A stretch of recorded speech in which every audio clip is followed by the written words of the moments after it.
The sky was azure. Seagulls spread their wings freely, signaling a peaceful new day across the vast land. The panoramic view of the city unfolded. Houses packed closely together, bustling under the sunlight.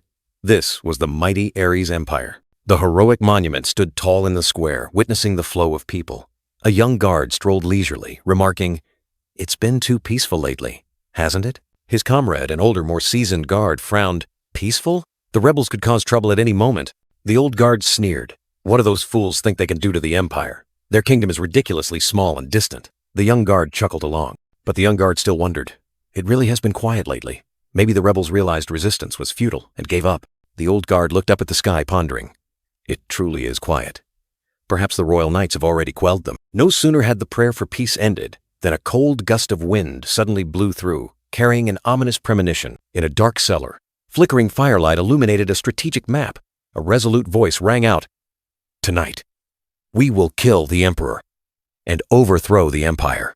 The leader, with the scar across his face, clenched his fist, his eyes burning. "That is the only way to reclaim our kingdom!" His comrades, armored soldiers, stood solemnly, their eyes filled with determination. The bald man and the blond man also nodded in agreement, ready for the life-or-death battle. The leader turned to a soldier, his voice hoarse. "Your role in this matter is especially important." He called out the name, Logan McCline. The red-haired young man, with a resolute demeanor, stepped forward to receive the order. Logan's eyes were sharp and cold, and he declared decisively, "They cannot lay their hands on that secret book." The leader looked up, his eyes flashing with trust. "Ready to entrust this crucial mission," Logan replied, his gaze as firm as steel. He knew the path ahead was fraught with challenges, but there was no other choice. With his comrades, Logan hurried through the door, their figures gradually disappearing into the dark corridor. The mission had been assigned. Now was the time for action. Logan's footsteps were decisive, the dry clatter of armor echoing. Behind him, a young comrade quietly followed, seemingly wanting to say something. The young soldier broke the silence, his voice full of admiration. "Sir Logan, you must be very devoted to the kingdom." Logan remained silent, not turning his head. Logan frowned, asking in return. The young man immediately replied, his voice firm, "The secret book." His eyes held a hint of confusion. The ancient book, a treasure for which many comrades had fallen to protect from the Empire, was now a burden on Logan's shoulders. The Empire would stop at nothing to reclaim it. The young man clenched his fist, continuing, "Yet you still accept this burden, despite the danger." He maintained a solemn expression. Logan glanced at him, his voice sarcastic. "You speak as if I willingly took on this burden," the young man hastily explained, believing Logan's silence was proof of his absolute loyalty. "Enough," Logan growled, his hand subtly clenching. The young man flinched, realizing he had overstepped. "You are insulting our comrades!" Logan turned his back, small sparks seemingly igniting around him.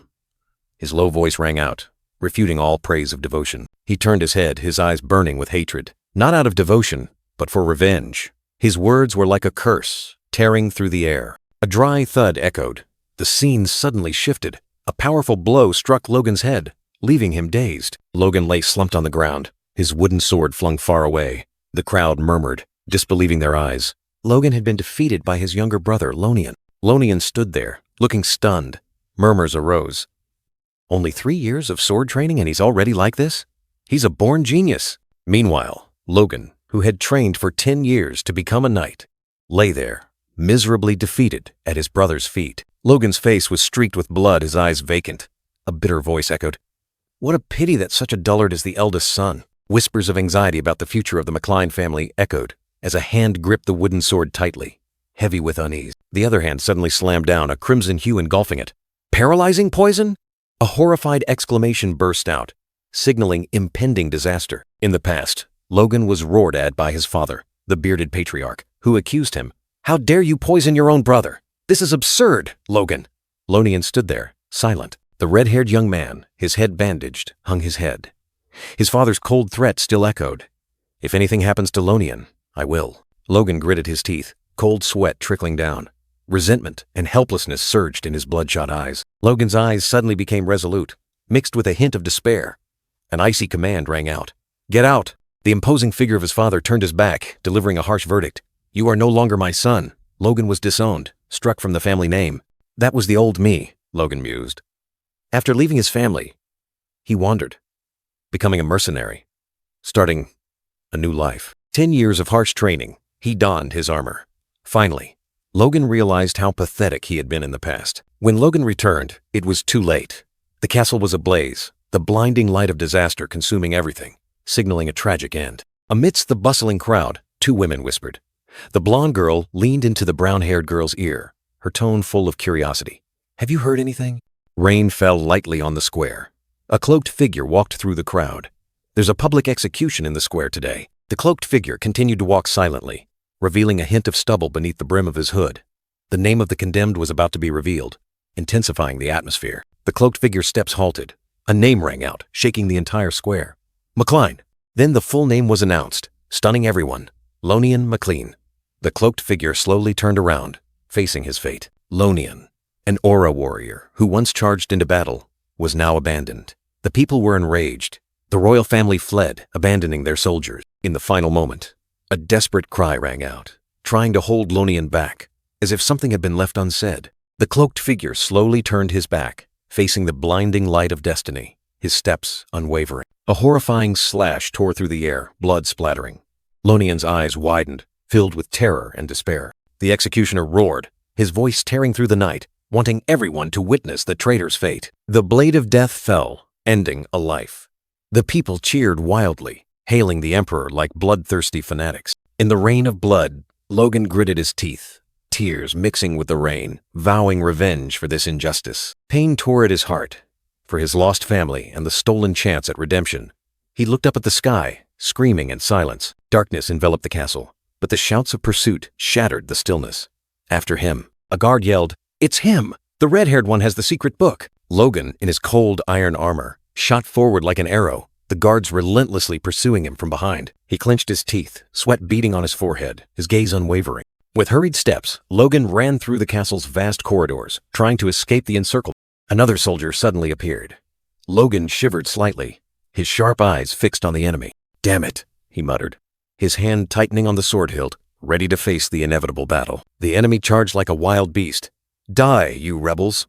The shouts echoing throughout the corridor. The deafening clash of metal. Logan parried the soldier's attack, sparks flying in the dark. Logan McLean parried with his sword, his eyes burning, a roar echoing through the corridor. The enemy was pushed back. The deafening clang of metal. The soldier snarled, "You dare!" A fatal sword strike. Blood splattered. The soldier collapsed in pain. Logan spun around, swinging his sword horizontally, fresh blood splattering as another soldier fell. "Bastards!" he roared. Another soldier charged. Logan ducked, the sword blade narrowly missing his head. He delivered a crushing punch, the enemy's helmet shattered, bones cracking. "The more I kill, the better." Without hesitation, Logan raised his sword high, preparing to finish off the fallen soldier. The sharp, cold blade pierced through the armor, ending another enemy's life. Logan continued to swing his sword, his eyes resolute, determined to clear all obstacles. "I must kill as many as possible." Logan's face hardened, his eyes burning with extreme hatred. "You imperial bastards." He rushed forward like a gust of wind, his footsteps pounding on the cold stone floor. But then, he was surrounded. Soldiers yelled, "He's over there! Surround him! How dare you steal the Empire's treasure! Hand over the secret book now!" Logan panted, exhausted but his eyes still sharp and cold. Has it come to this? A bitter smile briefly crossed his lips, sweat beading on his forehead. He dropped his sword, the dry clang of metal echoing on the stone floor. "It seems I have no other choice." Logan clenched a blue orb, then gritted his teeth and crushed it, causing a fiery red energy to erupt. Logan gritted his teeth, his entire body ablaze with crimson energy. He roared, "I'll drag all of you to hell with me." A blood-soaked vow, a decision of extreme recklessness. Blinding red light engulfed everything, terrifying his pursuers. "What?" Exclamations of shock rang out as they realized Logan's insane intention. A dazzling beam of light pierced through the window frame. Like Logan's final farewell to this world? Or a prelude to something even more horrifying? An earth-shattering explosion ripped through the night. The entire castle crumbled in a sea of fire and light, dragging all of Logan's pursuers into oblivion. In the boundless void, Logan's soul drifted. He had lived only for revenge. Each passing day, a regret. His only solace was having dealt a fatal blow to the Empire. But even with death upon him, he couldn't let go of his greatest regret. A burden weighed down his soul, preventing him from finding peace. Logan closed his eyes, his face etched with torment. "I should have apologized." A belated repentance, echoing in the void. His armored hand gently reached out, as if to grasp something lost. He had once hoped to reunite with his family in the afterlife. Suddenly, Logan shot up, his chest tightening, a gah escaping his throat. A wave of pain washed over him, completely unlike the death he had just experienced. He clutched his head, muttering, "Ugh, my head." The throbbing pain, a sensation too real, made him doubt his own existence. Logan's eyes widened in astonishment. Wait, if I'm dead, why can I still feel pain? A question that tore through all logic, signaling something unusual. The door burst open and a man rushed in. "Young master, are you all right?" A familiar voice, yet it came from someone who shouldn't exist. Logan stared blankly at the man in front of him, chaotic memories flooding back. He tried to sort everything out in his mind. He squinted, recognizing the face. "Is that Rick?" A name buried in the past, now present, right before his eyes. The man happily replied, "Yes, it's me, Rick, your personal butler. Are you feeling better, young master?" Rick was still the same, loyal and devoted. Logan pointed directly at Rick, his face distraught. "But Rick died 30 years ago. How are you still alive?" Rick panicked. "The young master must have a severe head injury. Call a doctor immediately." In the luxurious room, Rick frantically called for help, while Logan remained on the bed, his face filled with shock. He looked out the window, seeing guards practicing. The dry clang of weapons echoed. The familiar family crest, a fiery emblem, appeared everywhere. On soldiers' shields, on fluttering flags. It was all too real, too vivid. He wondered, could this be a bizarre dream? The door creaked open, and a young, red-haired man poked his head in, his voice trembling as he called, "Brother!" Logan flinched, his heart pounding. This voice was chillingly familiar. The young man, Lonian, entered, his eyes filled with worry as he looked at him. Logan looked at Lonian, his gaze hesitant, an indescribable feeling washing over him. He clenched his fist, a buried memory suddenly becoming crystal clear in his mind. This scene, he remembered it. It was the day he and Lonian had their first official practice match. He had suffered a crushing defeat against his genius younger brother, and when Lonian came to visit, he had angrily yelled, "Get out! You're just the son of a concubine! How dare you!" Lonian, who had never complained, despite Logan's constant insults, hadn't spoken to him since that day. Logan clutched his head, a pained ugh escaping him. Lonian frantically called brother. Rick quickly ushered Lonian away, saying Logan needed rest and asking young Master Lonian to leave. But Logan, with a resolute gaze, said, "No, let him stay." Rick looked at him in surprise. Logan offered a gentle smile, his eyes warmly looking at Lonian, and invited, "You can come closer, Lonian." Lonian, his eyes wide with surprise, blinked softly, then slowly approached Logan. Butler Rick stood behind, his face clearly showing confusion and bewilderment at his master's unexpected actions. Lonian bowed his head, his voice full of remorse. "I'm truly sorry, elder brother. I should have been more careful." Logan reassured him. "I'm really fine. You don't need to keep apologizing." Logan continued, his smile still present, but his eyes tinged with melancholy. "You didn't do anything wrong. In fact, the one who should." A choked sob escaped him. Logan tried to suppress the surging emotions, his words breaking. "The one who should is me." Logan suddenly covered his face, his body trembling. Lonian panicked, quickly asking, "Elder brother, are you all right? You need more rest." In that moment, a voice echoed, somber and tragic. This kind young man was killed. After fighting on the front lines against the Empire at the kingdom's command, he was executed. The heavy, resolute footsteps of the condemned echoed in his mind, a grim end. Returning to reality, Logan reached out, gently placing his hand on Lonian's shoulder, as if to hold on to something lost. He pulled Lonian into his embrace, holding him tightly, his voice trembling as he uttered, "I'm sorry." Tears streamed down Logan's face, overwhelming regret engulfing him. "I'm truly sorry for what I did." Lonian was stunned in Logan's arms, his eyes wide with confusion. "Elder brother, why are you crying?" Lonian's face clearly showed confusion, utterly surprised as he sensed his brother's pain. A soft sniffle echoed. Lonian still unable to comprehend the reason for Logan's sudden tears and apology. In Logan's arms, Lonian remained confused and bewildered by his brother's sudden tears and apology. The room door creaked open, morning light streaming in, signaling a new beginning. Lonian smiled, his eyes still red and swollen, promising to visit Logan again soon. Logan responded with a warm smile, waving goodbye to his younger brother, and the door gently closed. In a rare moment of peace, Logan McLean offered a relieved smile, but deep in his eyes, a lingering sorrow remained. He turned his back to the door, questioning whether this was merely a futile dream. Outside, a flag with a branch emblem fluttered in the wind, as if confirming his true return to the past. Logan's gaze was resolute. He vowed to change the future, not to let tragedy repeat itself. A sudden noise startled him, making him turn sharply. a look of annoyance clearly visible on his face. A pink-haired maid was bowing deeply, trembling as she apologized for disturbing him. Logan frowned, asking the maid what was wrong that made her so flustered. Rick, the butler, quickly appeared with the maid, apologizing to Logan for Mary's carelessness. Logan covered his face with his hand, sighing deeply, realizing he had once been an unpleasant person, ready to scold servants over trivial matters. He waved his hand to reassure the maid, telling her it wasn't her fault, then turned to Rick and requested paper and a quill. Rick and Mary were utterly astonished, the butler asking Logan what he intended to do with the paper and quill. Logan growled, demanding Rick follow his orders. Paper and a quill were neatly placed on the table, ready for a new beginning, a different future. Logan gave an order, his voice full of authority, but his thanks left butler Rick bewildered. "You're thanking me?" he thought to himself, doubting his master's sanity. The butler worriedly asked if his master's head was still aching. Logan gritted his teeth, his face annoyed, his patience at its limit. "I said I'm fine," Logan roared, dismissing the butler. Rick breathed a sigh of relief, quickly obeying, a smile spreading across his face. The butler left, advising his master to rest. Logan sighed, leaning back in his chair, fatigue evident on his face. The butler thought to himself that the familiar scolding proved his master was fine. But Logan, clutching his head and groaning, was still tormented by physical and mental pain. He sat down at the table, his hands trembling. "It's all my fault," Logan told himself, his eyes filled with deep regret. Logan's crimson eyes flashed with determination. He couldn't dwell in the past. He had to record the future to change it. In 10 years, the Great Imperial War would erupt, a terrifying catastrophe that would not only destroy his family but also plunge the entire kingdom into a sea of fire. Logan held the pen, his gaze resolute, his sole objective, to prevent that tragedy from happening at all costs. The quill paused mid-stroke. Before thinking of the Great War, there was another, more imminent disaster that needed to be prevented. In another year, the territorial war would break out. It would strike unexpectedly, claiming half of the family's military strength, pushing them into dire straits. Logan pondered, his finger touching his chin. He had to overcome this immediate danger first. But how? The chessboard of fate was laid out, each piece awaiting his next move.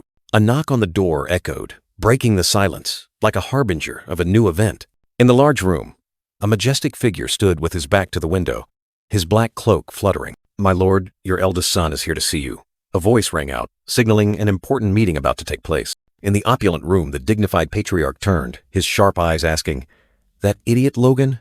Each powerful, decisive footstep echoed on the marble floor, signaling the arrival of someone extraordinary. Two maids, one blonde, one blue-haired, flinched in fright, their eyes filled with fear as the figure approached. A brown-haired butler cleared his throat, turned and gestured, his eyes commanding those around him to immediately clear the way. The butler hastily led the way. The trembling maids pressed themselves against the walls, forming a clear path. However, Logan accidentally knocked over a stack of pristine white towels from a brown-haired maid's hands, startling her. The poor maid collapsed to the floor, the white towels scattered like fallen petals.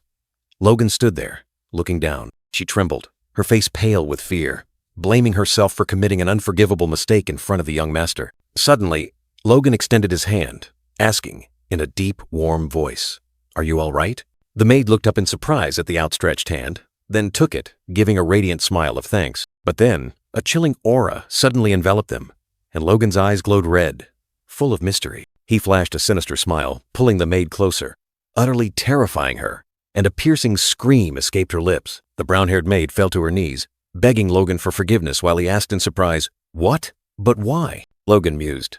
Perhaps it was strange for someone to change so drastically overnight, and people would need time to get used to it. He looked into the mirror, his gaze resolute, determined to prove his difference to everyone. Logan smirked, wondering if it was his very smile that had frightened everyone so much. A decisive knock echoed at the door. The middle-aged butler stood beside Logan, saying formally, "My lord, your eldest son awaits an audience." A fateful confrontation was about to unfold. Logan, his face tense, swallowed hard.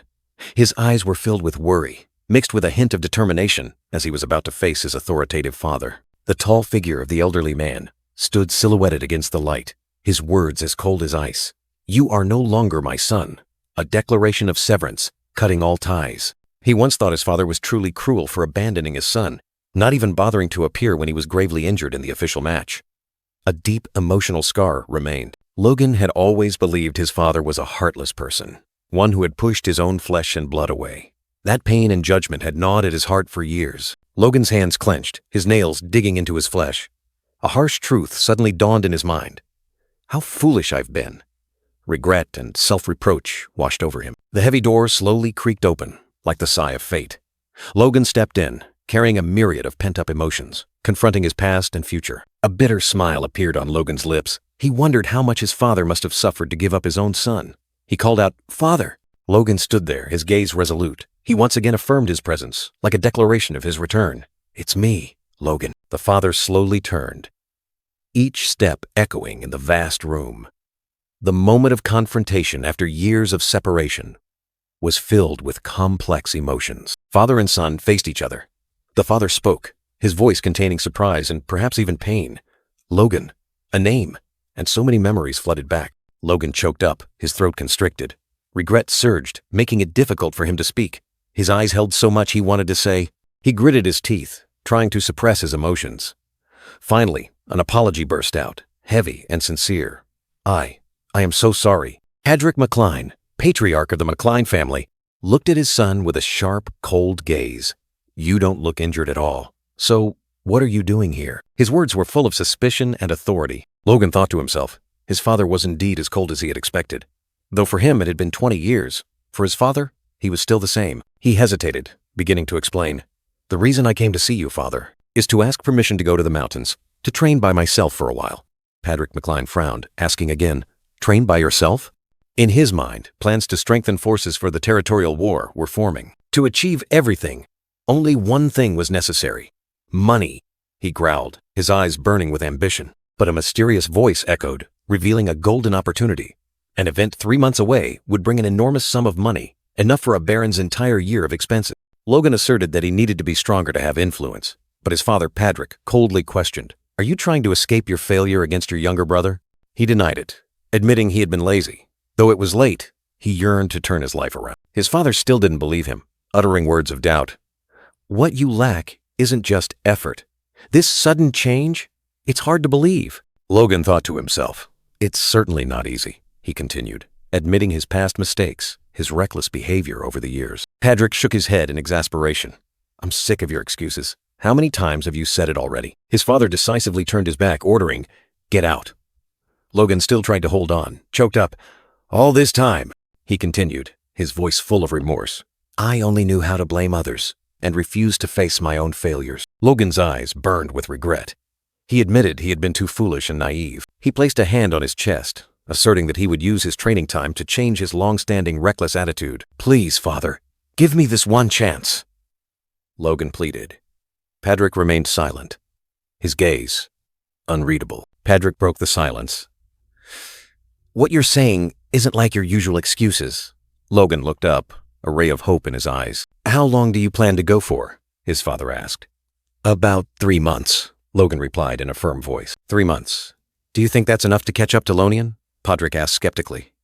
Logan replied bluntly, "I have no intention of defeating Lonian. I just want to do my best in this short amount of time," Logan said resolutely. Patrick smiled faintly. "I see. You have indeed changed, even if only a little." Finally, Logan's resolve moved his father. A radiant smile bloomed on the red-haired young man's lips, the approval like a light bursting forth in the room.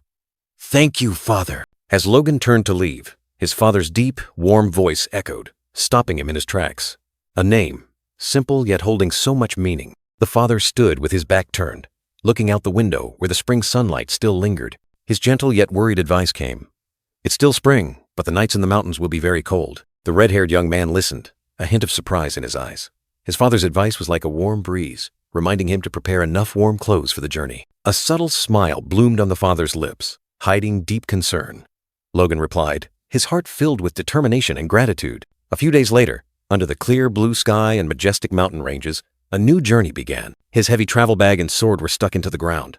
Logan had arrived, ready for the rigorous training ahead. "I'm here." Under the canopy of a giant ancient tree, Logan stood in the family's forbidden forest. It was spacious and secluded enough for him to focus on his training without being disturbed. He rummaged through his bag, as carefully as if hiding an earth-shattering secret. Anyway, these techniques cannot be seen by anyone yet. His hand pulled out a worn-out book from the bottom of the bag. Logan's eyes flashed with excitement. Here it is! The Phantom Sword's secret technique. A treasure he had memorized and destroyed in his previous life to prevent it from falling into the hands of the Empire. Logan smiled triumphantly, holding destiny in his hand. The original book, embroidered with a golden phoenix, belonged to an ancient hero who was falsely accused. That person had ushered in the era of humanity, and now that secret lay in Logan's hands. He had carefully copied it all down using the Independent Army cipher, ensuring no one could read it. Glad it's useful again, Logan thought smugly. If this secret technique was real, once perfected, he would no longer fear the radiant swordmasters or grand mages of the Empire. In his previous life, he was too old and lacked talent. But now, his fist suddenly glowed brightly, and a powerful surge of energy erupted. "I can do it," he roared, filled with new confidence and strength. The Phantom Sword secret technique taught how to use life force to strengthen the body, creating a power core around the heart. In his previous life, he had failed at the very first step, but now, everything was different. He knew it. A surging wave of energy erupted from his chest, proof of his superior strength since he had returned to the past. This feeling, it was so familiar, yet also so new. At this rate, with just 3 days and 3 nights of continuous effort, he could complete this. A thought flashed, full of confidence and arrogance. The energy continued to surge, relentlessly powerful. But then, a strange sensation washed over him, making his eyes widen. Something wasn't right, or more precisely, was it too right? Wait! A brilliant vortex of energy exploded, powerful and clear. He had formed a power core already? Unbelievably fast. Astonished, he looked down at his chest. A radiant golden light emanated, like a small sun forming within. This feeling, it was real. His heart pounded not from fear, but from the vibrancy of the power core. A primal, powerful energy source was surging, ready to explode. He clenched his fist, a satisfied smile blooming. This feeling, like the first rain after a drought, refreshed every sense, awakening deep potential. He reached out and gripped the hilt of his sword. If the secret technique's records were true, then this power would change everything. A powerful stomp on the ground created a small tremor. He was ready. His glowing red eyes shone with iron resolve. No longer the failure of his previous life. He was now a new warrior, stronger than ever. Sword energy erupted, and his figure darted like the wind. Each strike carried terrifying power, tearing through the air. "Yes!" he exclaimed, a radiant smile on his face.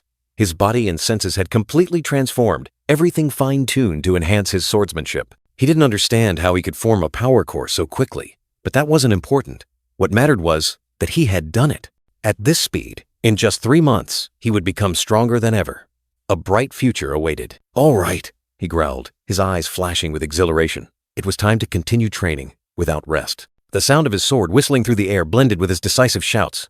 His figure moved nimbly amidst the trees, each movement full of power. Deep in the silent forest, weak rays of sunlight filtered through the thick canopy, painting a mystical, hazy scene. The sky suddenly brightened, birds chirping merrily, dispelling the night, signaling a promising new day. Resolute footsteps echoed, sturdy boots treading on the ground, advancing deep into the heart of the forest. The red-haired young man Logan appeared, standing in a brilliant patch of sunlight.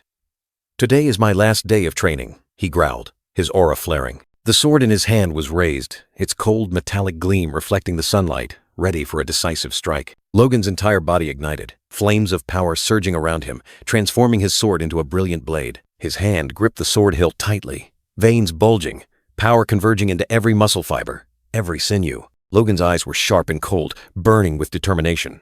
"I must succeed today!" he roared, his aura soaring to the heavens. An earth-shattering sword strike descended. The ground cracked open. Dust flew everywhere, its destructive power immense. Energy exploded, forming a blinding flash of light that tore through space, leaving a trail of destruction. Logan panted, drenched in sweat, but his eyes still shone brightly, mixed with surprise and satisfaction. He knelt down, his sword plunged into the earth, his body exhausted after the recent burst of power. A smile bloomed on Logan's lips, a smile of liberation, of unexpected success.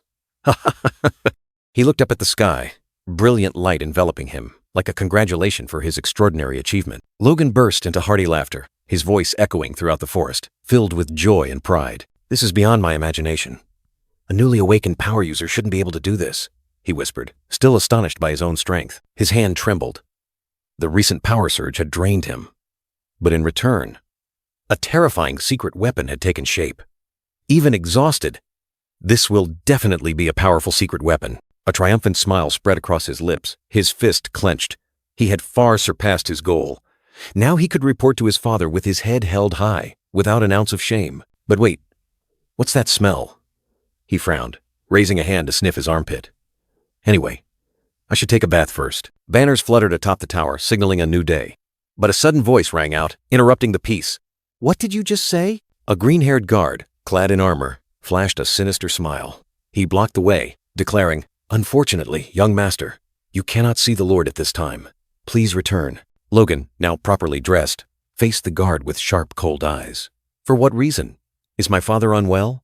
The guard sneered, reminding him of an old, stale rule. Even main clan members are not permitted to see the family head without prior notice. "Has the young master forgotten?" Logan frowned, surprised.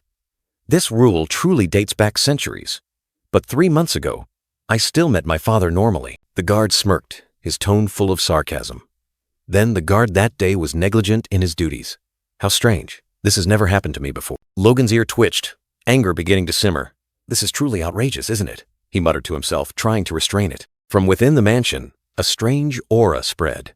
"It seems my power has amplified my senses," Logan thought to himself, while 2 other guards secretly observed. He can't do that to the young master, can he? The 2 guards sneered, uttering contemptuous words about Logan. The coward who ran away after losing to his younger brother. He knows the young master can't protect himself. Anyway, if anything happens, he'll be responsible. So my reputation hit rock bottom while I was training, Logan realized bitterly. The green-haired guard maintained his disdainful attitude. "Next time, give prior notice." He sighed heavily, his patience wearing thin. "Anyway, this is too much." Logan's hands subtly twitched, his restraint wavering. He had intended to slowly prove himself, to change his bad reputation. But, "What is your name?" Logan faced him directly, his eyes burning. The guard was surprised, while the person behind Logan whispered, "What is he doing?" "That's dominant, young master." Logan's eyes narrowed slightly, but his words rang out with firm resolve, accepting the confrontation with dominant. The 3 guards were bewildered as Logan's sharp accusation echoed. "You're using an ancient, stale rule to prevent me from seeing my father." The brown-haired attendant frantically grabbed Logan, but the young master's words continued to pour out, accusing his opponent of insolence. Dominant swallowed hard, surprised by Logan's sudden seriousness. The red-haired young man declared, "I, Logan McCline, will repay this debt of dishonor." A slap landed squarely on Dominant's face, the deafening sound tearing through the air. Logan growled, his eyes blazing. He declared bluntly, challenging Dominant to a death match. Dominant stood frozen, hands raised, completely stunned by the unexpected challenge. Logan smirked, his eyes filled with contempt. "Why don't you answer, Dominant?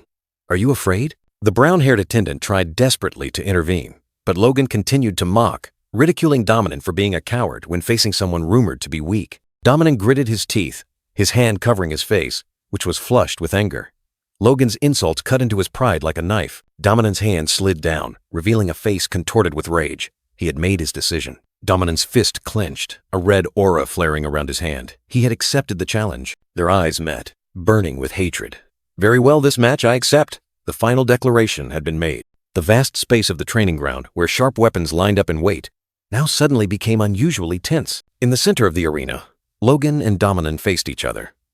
Logan held a short sword, his aura soaring. Around them, whispers and murmurs began to rise. The 2 guards whispered, sneering, "A young master challenging a knight? He has no chance of winning." Contempt was evident in every word. The whispers gradually turned into sneering laughter full of contempt. Everyone saw how miserably he lost to Lonian. "I heard he even hid away for 3 months. How long will that coward last? 50 gold says he won't last more than 10 minutes. 10 minutes? 100 gold says he won't last 5 minutes. I can hear everything!" Logan McCline retorted coldly to the taunts, his eyes blazing. He knew well that no one believed he would win this match. Dominant, the green-haired knight, looked at Logan provocatively. "You seem awfully confident, young master." He gritted his teeth, his eyes sparking with hatred. "I hope you don't get too badly hurt." His words carried an implied threat. Logan smirked, a contemptuous smile on his lips. He thought to himself, this knight wouldn't dare humiliate him in front of other main clan members.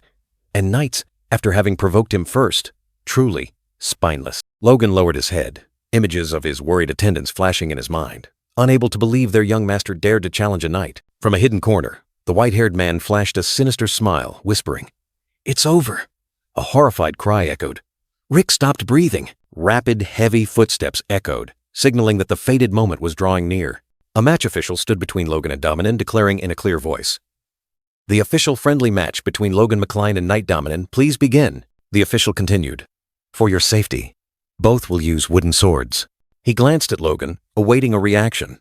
Logan remained silent, his eyes sharp and cold. Logan nodded decisively, accepting the condition. His resolve remained unshaken. The official broke out in a cold sweat, wondering if this match should even take place. But he knew he couldn't refuse young Master Logan. Even a wooden sword, in the hands of power users, could still kill. He raised his hand, muttering to himself. "This isn't my responsibility, but please, Sir Dominan, show mercy," he shouted, then decisively commanded. "Begin!" Like two predators, Logan and Dominan lunged at each other. The deathmatch had officially begun.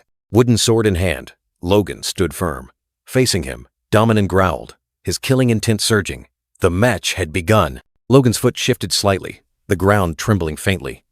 Was he waiting, or was he ready to explode? Suddenly, Dominan unleashed his power.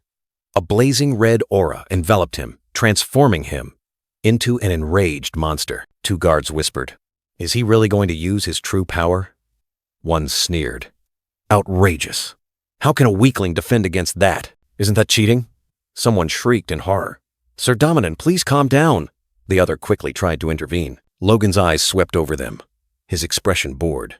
Must look terrifying to those who don't understand power, he thought to himself. Power continued to surge from Dominan, but he was clearly losing control. The blazing red aura spread relentlessly. Logan remained still, observing his opponent. He smirked. "You seem quite agitated." Dominan gritted his teeth, veins bulging. "Did something provoke you?" Logan continued to taunt. "You brat!" Dominan snarled. Logan tightened his grip on the wooden sword, his eyes sharp and cold. As age weighed heavily, and younger ones grew stronger, Dominan, the weakest knight, had intended to retire. He only longed for retirement, to live out his days with trivial matters. "What should I eat tonight?" he mused distractedly. But then Logan appeared. His words were like a knife, stabbing directly into Dominan's pain. "You're just a washed-up old man," rage erupted. "How dare a useless nobody like you!" Dominan roared, his face contorted with fury. No longer restrained, Dominan charged straight at Logan like a red whirlwind. The real battle had begun. "Stop him!" Two attendants cried out in panic. "The young master will die. How can we stop him when he volunteered?" Dominan exploded with power, determined to end the match. He shot forward, carrying a will to destroy, roaring, "I've decided to retire anyway." The guard unleashed a secret technique, his blazing sword striking down. "I'll end this with just one secret move. A fatal blow." He wanted to finish Logan immediately. But Logan, with a resolute gaze, stood firm. The blazing red aura around him remained unshaken, like an invisible wall, ready to confront. A light step, yet it concealed terrifying power. Logan moved, not dodging, but confronting the attack head-on. Then a burst of golden light exploded. Not one, but three lightning-fast sword strikes, tearing through the air, bearing the title triple kill. Logan's wooden sword blocked Dominan's fatal blow. The dry clang of metal echoed, shaking the entire space, leaving the guard stunned. Dominan's eyes widened in horror, sweat pouring off him. His power was halted, his body trembling in disbelief, only able to growl in helplessness. The guard's sword clattered, shattering on the ground. He had been disarmed, completely helpless against the opponent's overwhelming power. Dominan collapsed, unconscious. Logan stood tall, his wooden sword still firm in his hand, like a victorious god who had just ended the match. The wooden sword in Logan's hand trembled slightly, the red light flickering then fading. The power had been withdrawn, returning the young man to his normal appearance. He looked down at the defeated opponent, his eyes full of disdain. "Don't tell me this is all. You still call yourself a knight?" His words cut into the opponent's pride like a knife. The guards witnessing the scene all gaped in astonishment. They couldn't believe their eyes at the unbelievable outcome. Not only them, but the servants and even a black-haired girl were stunned. The entire square was plunged into a deathly silence, no one daring to utter a word. Logan still stood there, looking calm and composed. The match ended swiftly, no one able to react to his speed and power. The guards buzzed with chatter, unable to comprehend what had just happened. "No way. I didn't even see anything," they whispered about the young master. "The young master is a force user?" Logan turned, calling the referee with a cold expression, ending the spectacular display. The referee fumbled, then loudly called for the attack. Dominan charged like an arrow, while Logan remained nonchalant. Logan, with a half-smile, granted his opponent one last chance. "Well, do you want to try again?" But Dominan had collapsed, the referee bewilderedly asking, "As you wish." "Dominan, are you all right?" Dominan's face turned pale, sweat pouring off him. He trembled, unable to believe his eyes. What the hell just happened? Logan stood straight, his eyes disdainful. Dominan still couldn't accept the truth. Was he weaker than this kid? Unwilling to concede, Dominan gritted his teeth. A blazing red aura erupted around his sword. He couldn't accept defeat. "No way!" he roared, his eyes bloodshot, charging straight at Logan like a mad beast. Logan remained calm, gently raising his wooden sword. He realized his opponent was overexerting himself. Overheated, are we? Truly. A fatal blow. The wooden sword swung up, striking Dominan directly, sending him flying like a puppet. Indeed, Dominan's nose bled profusely, his face contorted in pain and shock. Logan stood tall, his wooden sword still majestic. At his feet, Dominan lay collapsed, helpless. Logan clicked his tongue softly, his eyes cold. He had given his opponent a chance, but it seemed useless. Dominan trembled, covering his face. Logan thought to himself, now he should know better and surrender. The guard was still dazed, blood dripping from his nose, his eyes lifeless. Dominan looked up at Logan, his eyes filled with submission. Young master. Logan's wooden sword lay beside him, like a declaration of victory. Dominan softly uttered, "I have lost." Logan delivered a thunderous blow to Dominan's face, sending the guard bouncing back. Blood splattered. He staggered, trying to speak through the pain. Logan looked down coldly, his voice ringing with authority. He had been too lenient with someone who dared to rebel. Now, there was only one thing left. Logan's eyes blazed with killing intent, the wooden sword in his hand seemingly imbued with more power. "That is the punishment," he growled, the air around him seeming to thicken. The wooden sword swung up, tearing through the wind, a decisive blow without hesitation as if practiced 1,000 times. Dominan was beaten relentlessly, the sound of bones clashing, chilling. He screamed in despair, trying to beg for it to stop, but in vain. The blows continued to rain down. The surrounding servants were utterly terrified. "How cruel!" one exclaimed. "Shouldn't we stop him?" they whispered, frightened by the scene before them. 2 other guards were also stunned. "Is this really the young master I know?" They couldn't believe their eyes. How did he become so strong in just 3 months? Yes, he awakened his power. But his swordsmanship has also completely changed, another guard added. He moves like someone who has wielded a sword for decades. Logan stood tall on the battlefield, his wooden sword still lightly swinging in his hand, his gaze resolute. At his feet, Dominan had collapsed, motionless. The match official swallowed hard, his voice trembling. The match had ended, but the astonishment remained. He took a deep breath, then loudly declared, "The winner, Island, Logan McCline." Logan's name echoed, confirming an overwhelming victory. After the match, in a luxurious room, a chessboard was placed in the center. The atmosphere was silent, only the voice of an elderly man echoing. Patrick McLean, the elderly man, turned his back and asked Logan about his training. "It seems you've been able to use your power. What happened during your training?" Logan stood there, listening. He knew his father, Patrick, had always watched over him. Logan's eyes showed a flicker of contemplation. Logan began to recount. "I simply resolved to abandon my greed," he said, his voice calm and steady. "When I trained with that mindset, I suddenly felt power flowing throughout my body from the inside out." Logan continued. "It may sound illogical, but this is truly an enlightenment I had from my previous life." Logan mused, recalling the past. "It wasn't until my 40s that I could do that." He wondered, letting go? An enlightenment from a past life? Or a new beginning? Patrick McCline turned to look at Logan, his gaze sharp. "Son, it seems you've truly changed." The praise was not yet finished, but a hint of doubt still lingered in his voice. Patrick McCline's gaze suddenly became stern, questioning Logan. "However, why was the first thing you did with your new power to attack one of our knights?" The atmosphere was tense. Logan calmly replied, without flinching, "That person deserved it. Father must have heard the whole story from the guards, right? He believed in the righteousness of his actions." Patrick McCline nodded in confirmation, but his tone was still full of indignation. "Indeed, I've heard it. But that doesn't mean you're allowed to beat him to that extent." Logan did not back down, his gaze resolute. "Yes, it was necessary." A decisive affirmation, without hesitation, making the atmosphere seem to weigh down. Patrick McCline let out a scoffing laugh, but his face clearly showed surprise. "Huh? You say it was necessary?" Logan's confidence couldn't help but surprise him. Logan explained, his voice clear. "That person insulted the son of the Lord he served, and even dared to mock him. If I overlooked it, it would severely affect the discipline of all soldiers and knights." A visual image appeared, clearly illustrating. Order is a solid pillar, supporting every organization. Without it, everything will collapse. And if that pillar wavers, the entire system will crash uncontrollably. Logan believed that to maintain an organization, respect and discipline are paramount. He continued, citing his 10 years of experience as a mercenary. "An armed organization needs a strict example of discipline to maintain itself. What happened today will be a valuable lesson for other knights." Patrick McCline finally conceded. Dominant's behavior was indeed very serious. He disregarded his duty by daring to mock you. But the punishment was too severe, Patrick McCline said, ordering Logan to lay low for a while. Logan was surprised. Did he forgive me that easily? Patrick McCline saw Logan hesitate, then retorted. What? Do you want more punishment? Logan was startled, quickly waving his hand. No, not at all, Patrick McCline warned sternly. I'm not saying your actions were right. Don't misunderstand, and absolutely do not do such things again without my permission. Finally, Patrick McCline reminded him. You don't have an official title yet. Remember that. Logan bowed his head. I will remember, Father. The conversation ended, but the calculations remained. A silent chessboard, but Patrick's words hinted at something that would soon stir the game of Logan's life. Logan looked up, his eyes full of questions. The old father continued, revealing an important event that would take place in a few days.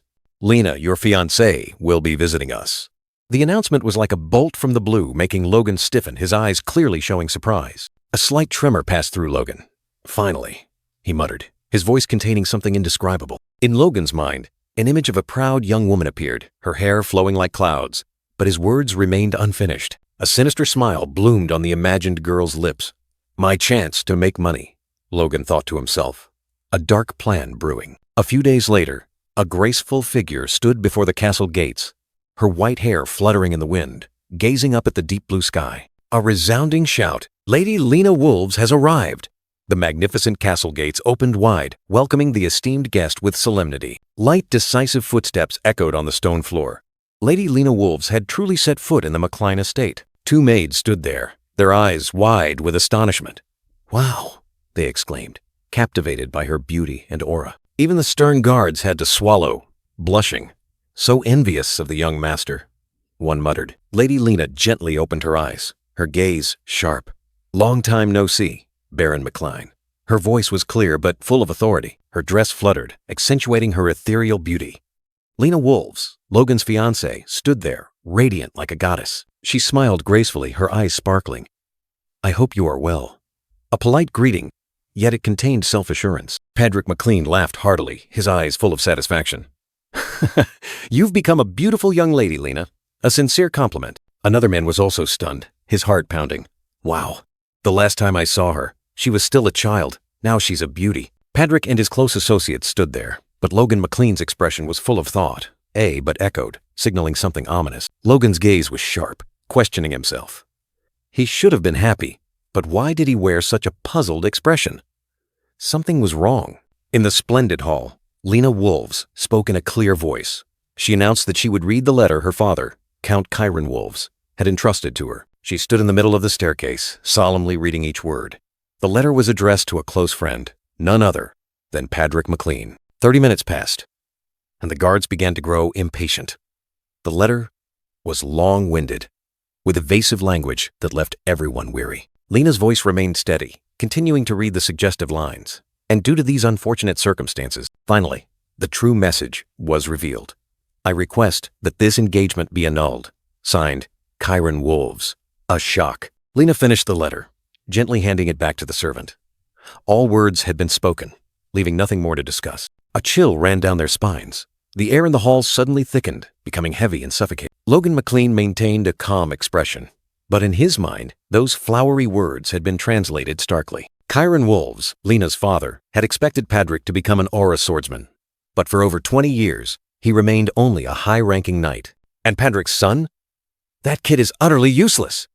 Chiron Wolves grimaced, wondering if it was worth debasing his family for an outdated engagement. Well then, let's go our separate ways. Animated Chiron and Lena waved goodbye. Logan McCline concluded that this was the true meaning of the letter. Annul the engagement without a valid reason. These words were like a dagger plunged straight into Patrick McCline. Patrick McCline's eyes blazed with fury. Are the Wolves family trying to humiliate the McCline family? His fists clenched tightly, tendons cracking. The two guards stood there, swallowing hard. The tension was extreme, signaling an impending storm. Lena Wolves, with a worried expression, hastily denied any intention of humiliation, explaining that she had personally come to present everything. Lena shed a soft tear, reminiscing about the childhood years spent in this place. A memory still vivid in her mind. The beautiful childhood memories with Logan in this peaceful place were priceless. She didn't want to discard them just for an engagement contract. But family duty bound her, and her father's command could not be defied. Lena bowed, expressing deep regret for having to come here to apologize to Patrick and his son. The two maids standing nearby, eyes sparkling, exclaimed admiringly, "Oh my, she's so beautiful and kind." Logan, the red-haired young man, subtly smirked, his eyes full of disdain. Ridiculous, he thought to himself, unable to hide his disgust. Suddenly, a cold voice rang out, interrupting Lena. "So, does the Wolves family have something to say, Lady Lena?" Marianne Kairos, the black-haired woman standing next to Patrick, glared at Lena, demanding she explain clearly those unfortunate circumstances. Lena flinched, her eyes showing confusion. She hadn't expected to be questioned so harshly. Logan recognized Marianne, his stepmother and Lonian's birth mother, who often showed hostility towards him. He thought to himself, Marianne usually didn't speak up, but perhaps this matter concerned family honor, which was why she was stepping forward. Lena bowed her head, her voice trembling. "I apologize. I don't fully understand those complex reasons either, so I cannot answer." Marianne questioned, "You don't even know the reason for your own engagement?"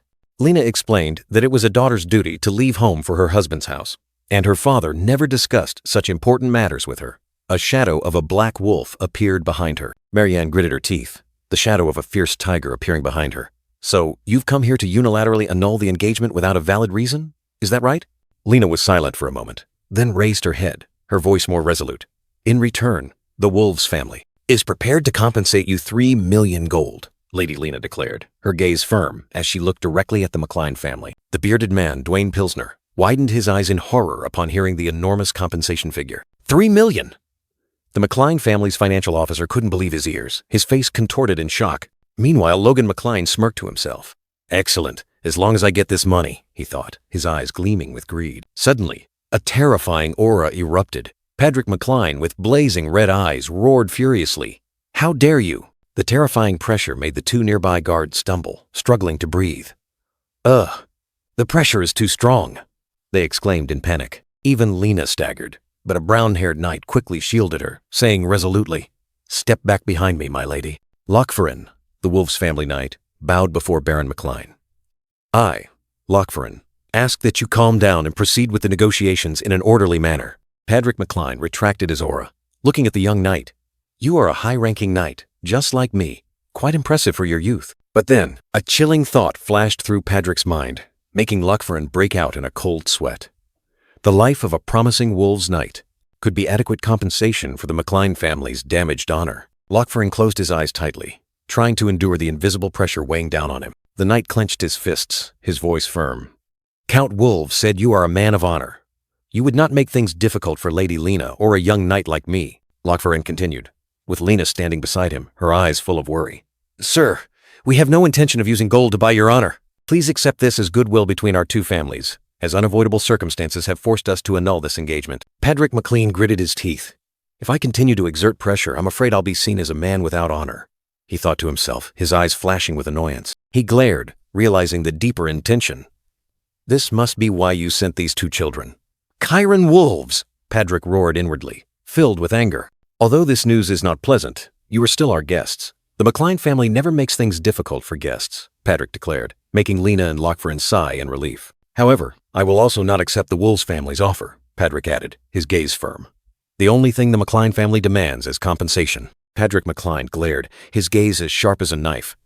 "The only thing the McCline family demands as compensation is for Lena Wolves to formally apologize to my son.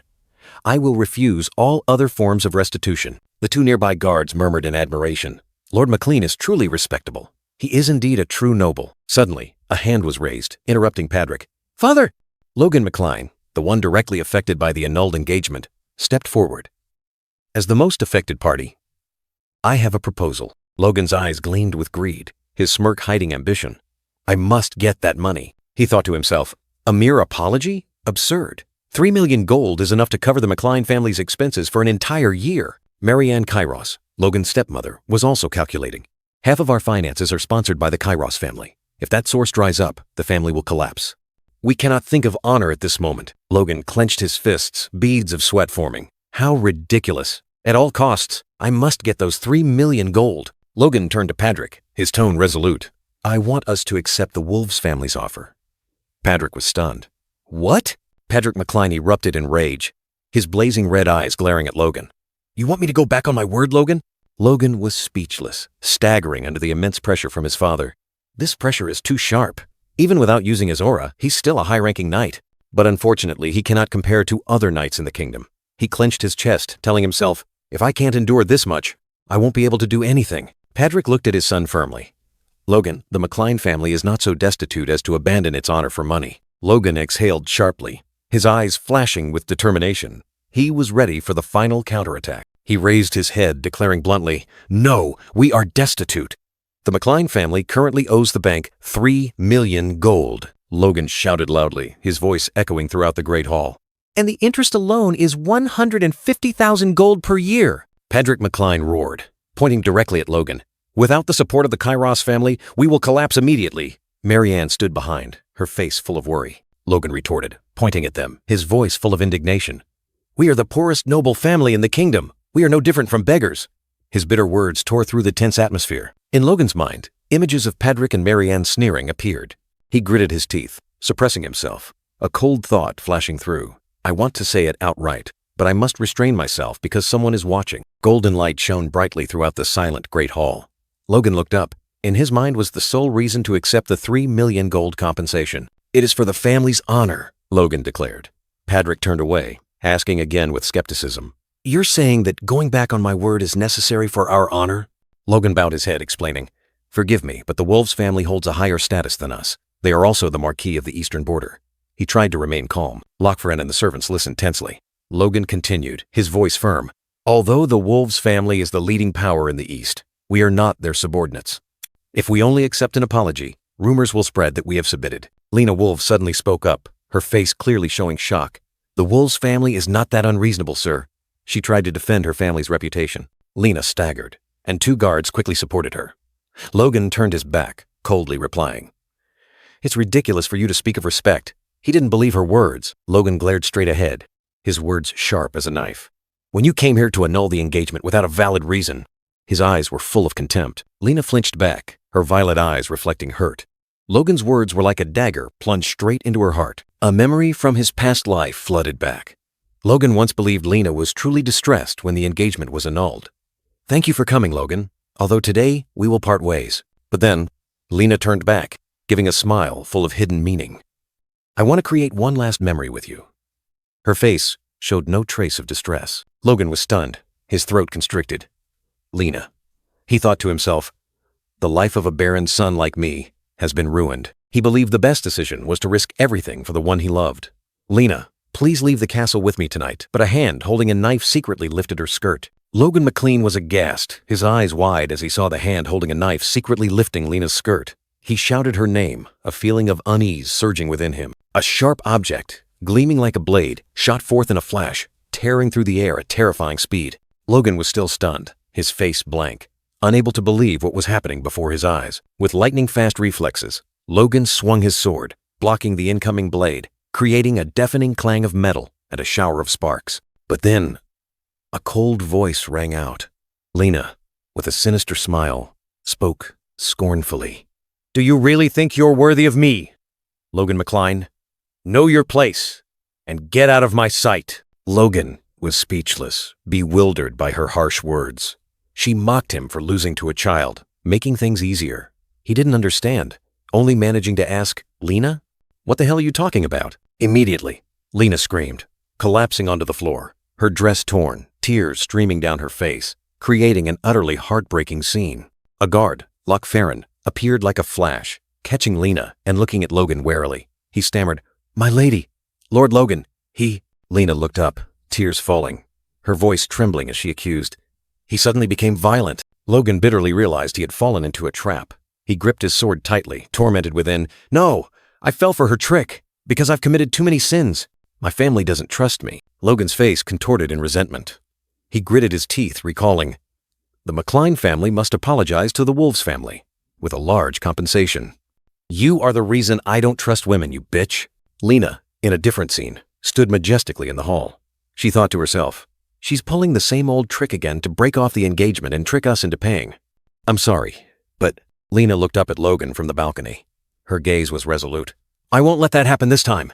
Logan stood alone in the empty space, reminiscing about the past. He once thought, initially, I thought I could change my reputation within the McLean family. He continued to ponder, an image of him standing among others appearing.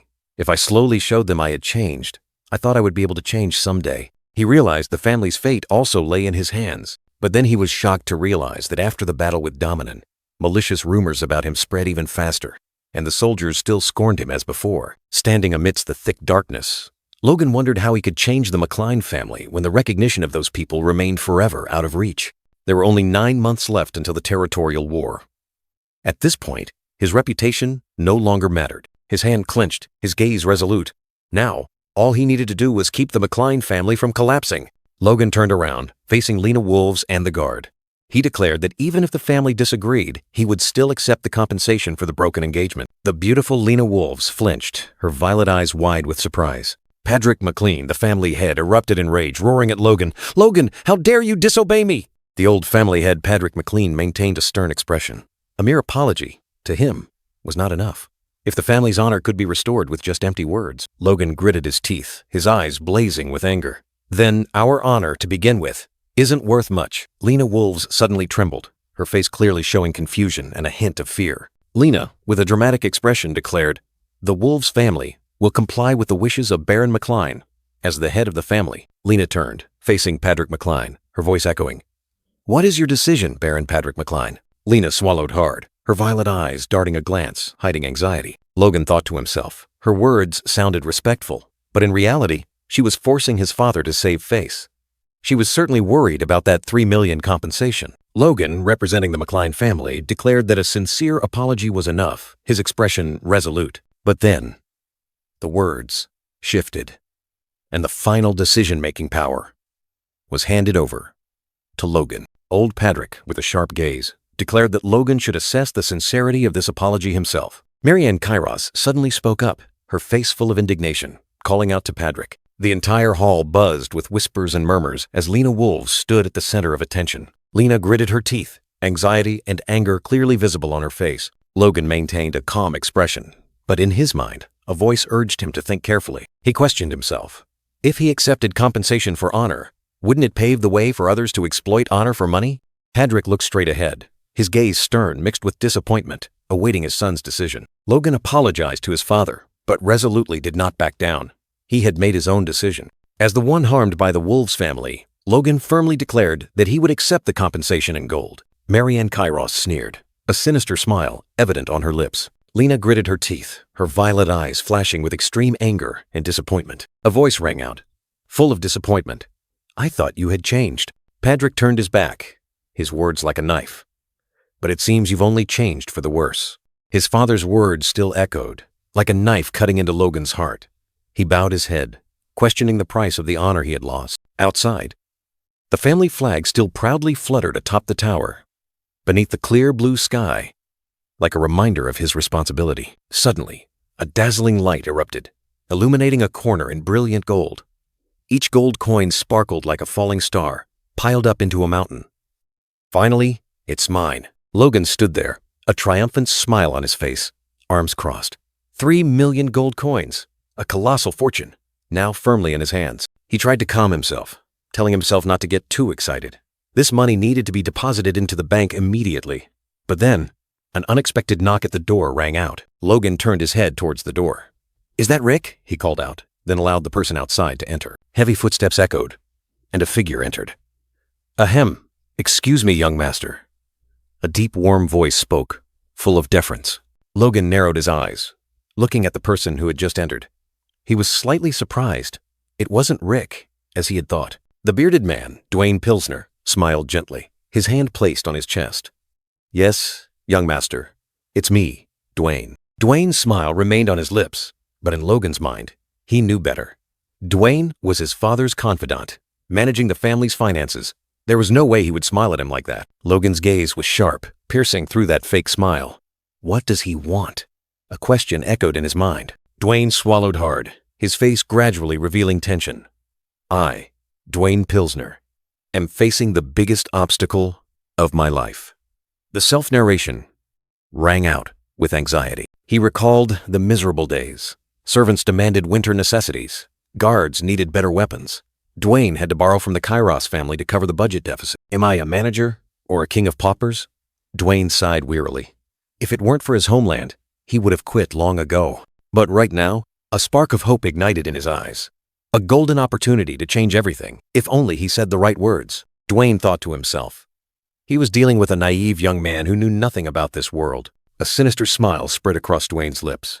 Sorry, but you'll have to share those 3 million, he declared, his eyes full of calculation. He laughed loudly, feigning friendliness. Ha ha ha, I just came to say hello. I was truly impressed by your words yesterday. His voice suddenly rose, full of drama. You refused to back down, even when forced to accept an unfair agreement, and you firmly stood by your decision. Logan stood there, arms crossed, his gaze coldly fixed on the box full of gold coins. Dwayne gestured with his hand, as if offering a gift. That truly is a wonderful reflection of how worthy you are of the position as heir to the McCline family. Dwayne winked. How do you like my flattery? This must be the first time anyone has praised you, given your terrible personality. Logan frowned, his face clearly showing disgust. That's meaningless. Crude. He cursed inwardly, unable to believe the words he had just heard. Dwayne cleared his throat, trying to appease him. No, there's no need to be discouraged. I anticipated that, he continued, his tone calculating. While the McCline family is facing financial difficulties, 3 million gold will be like the first rain after a drought. Thanks to your efforts, the McCline family will be much better off. Logan was surprised, asking again, why would this affect the McCline family? That's my money. Dwayne burst into a savage laugh, his eyes gleaming with greed. He had revealed his true nature. Don't tell me. This bastard. Dwayne realized in horror that in his eyes, Logan had suddenly transformed into a disgusting, greedy wretch, devouring piles of gold. He intends to use it all for himself. The harsh truth hit Dwayne, leaving him stunned and enraged. Dwayne trembled, trying to stay calm. Stay calm. Think about your past, Dwayne. Memories flooded back. 20 years as a financial officer for the McCline family, he had to kneel and beg Viscount Kairos. Please, help us this one time. A hand gripped him tightly, stopping him. What are you doing? Let go of me. I'm used to begging for money. Dwayne sniffled, tears streaming down his face. He wondered why he was crying.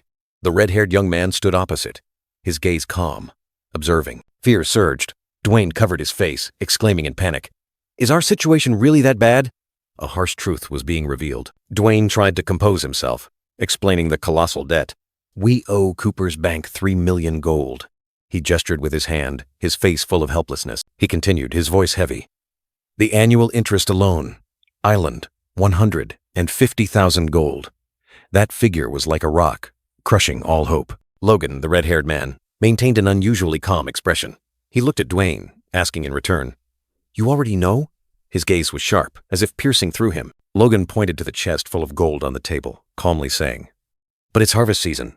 This amount is enough to pay the interest without any problem. Dwayne flinched, wondering in panic. How does he know? Dwayne broke out in a cold sweat, forcing a smile. He stammered, explaining, Well, running the territory requires a certain amount of funding, and we're always short on cash, you know. Dwayne flattered, trying to plead. If you could just help us a little. Logan shook his head decisively. I'm sorry, but no. Dwayne was stunned, questioning, Why not? I thought you opposed Father's decision for the sake of the McCline family. Dwayne still didn't believe it. He tried to persuade, recalling Logan's actions. See? You already. Logan looked him straight in the eye, his gaze full of hidden meaning. What did I do? He stood next to the chest of gold, declaring, This money I will use for the McCline family, but not to cover basic operating expenses. Logan's eyes were sharp and resolute. He needed a broader vision, a longer-term plan for the family's future. Dwayne growled angrily. What the hell does he know? Just leave the money to me. He wanted to take control, but Logan didn't flinch. Logan asked, his tone challenging. Suppose I use this money to pay off all debts. What would our situation be then? The chest of gold glittered, as if in mockery. Dwayne hastily explained. Well, the budget would increase. Funding the territory would be easier for the next few years. We'd breathe a sigh of relief, Logan asked back, his eyes scrutinizing. And then what? Dwayne was bewildered, not understanding his meaning. What do you mean? Logan McCline, the red-haired young man, explained that increasing the budget was only a temporary solution. Without regional specialties, they would fall back into debt within just a few years. He declared that he would break that vicious cycle, and this money would be used for his own plans. Dwayne Pilsner, the bearded man, was in deep shock. He couldn't believe this was Logan, the useless person he once knew. Logan remained calm, while Dwayne secretly thought he was an immature child who didn't care about the family. Logan suddenly said he had something to ask. Logan flashed a sinister smile, holding a gold coin. He offered to contribute to the operating costs if Dwayne would help him. Dwayne swallowed hard, his eyes full of worry, asking Logan what he wanted him to do. Logan didn't hesitate, revealing his request. He needed Dwayne to recruit some mercenaries. The scene shifted to another room. A servant looked at the bag on the table, surprised, and asked if Logan was really leaving. Logan, now clad in armor, affirmed. The servant was stunned, asking why he was leaving when he had just returned after months of training. Logan mused, saying he needed to earn money. The servant was bewildered, as he had just acquired a large sum. Logan, with a determined expression, declared that the money wasn't enough. He picked up the bag, ready to leave. The servant worriedly reminded him that the Lord would not allow him to leave at this time, as the situation in the castle was tense. Logan nodded in agreement, but revealed his intention to leave in secret. The servant was so astonished his jaw dropped. Logan immediately spoke in a stern voice, ordering him to keep silent. Logan's eyes were sharp and resolute. He thought to himself, if he couldn't change his reputation immediately, he wouldn't be able to change everything from within. Logan, clad in knight's armor, stood before a brilliant window frame.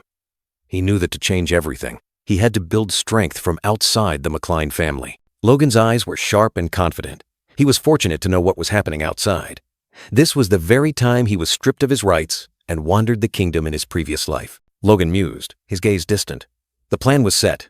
The first step was to recruit talented individuals. Suddenly, the servant grabbed Logan's arm tightly, panicked.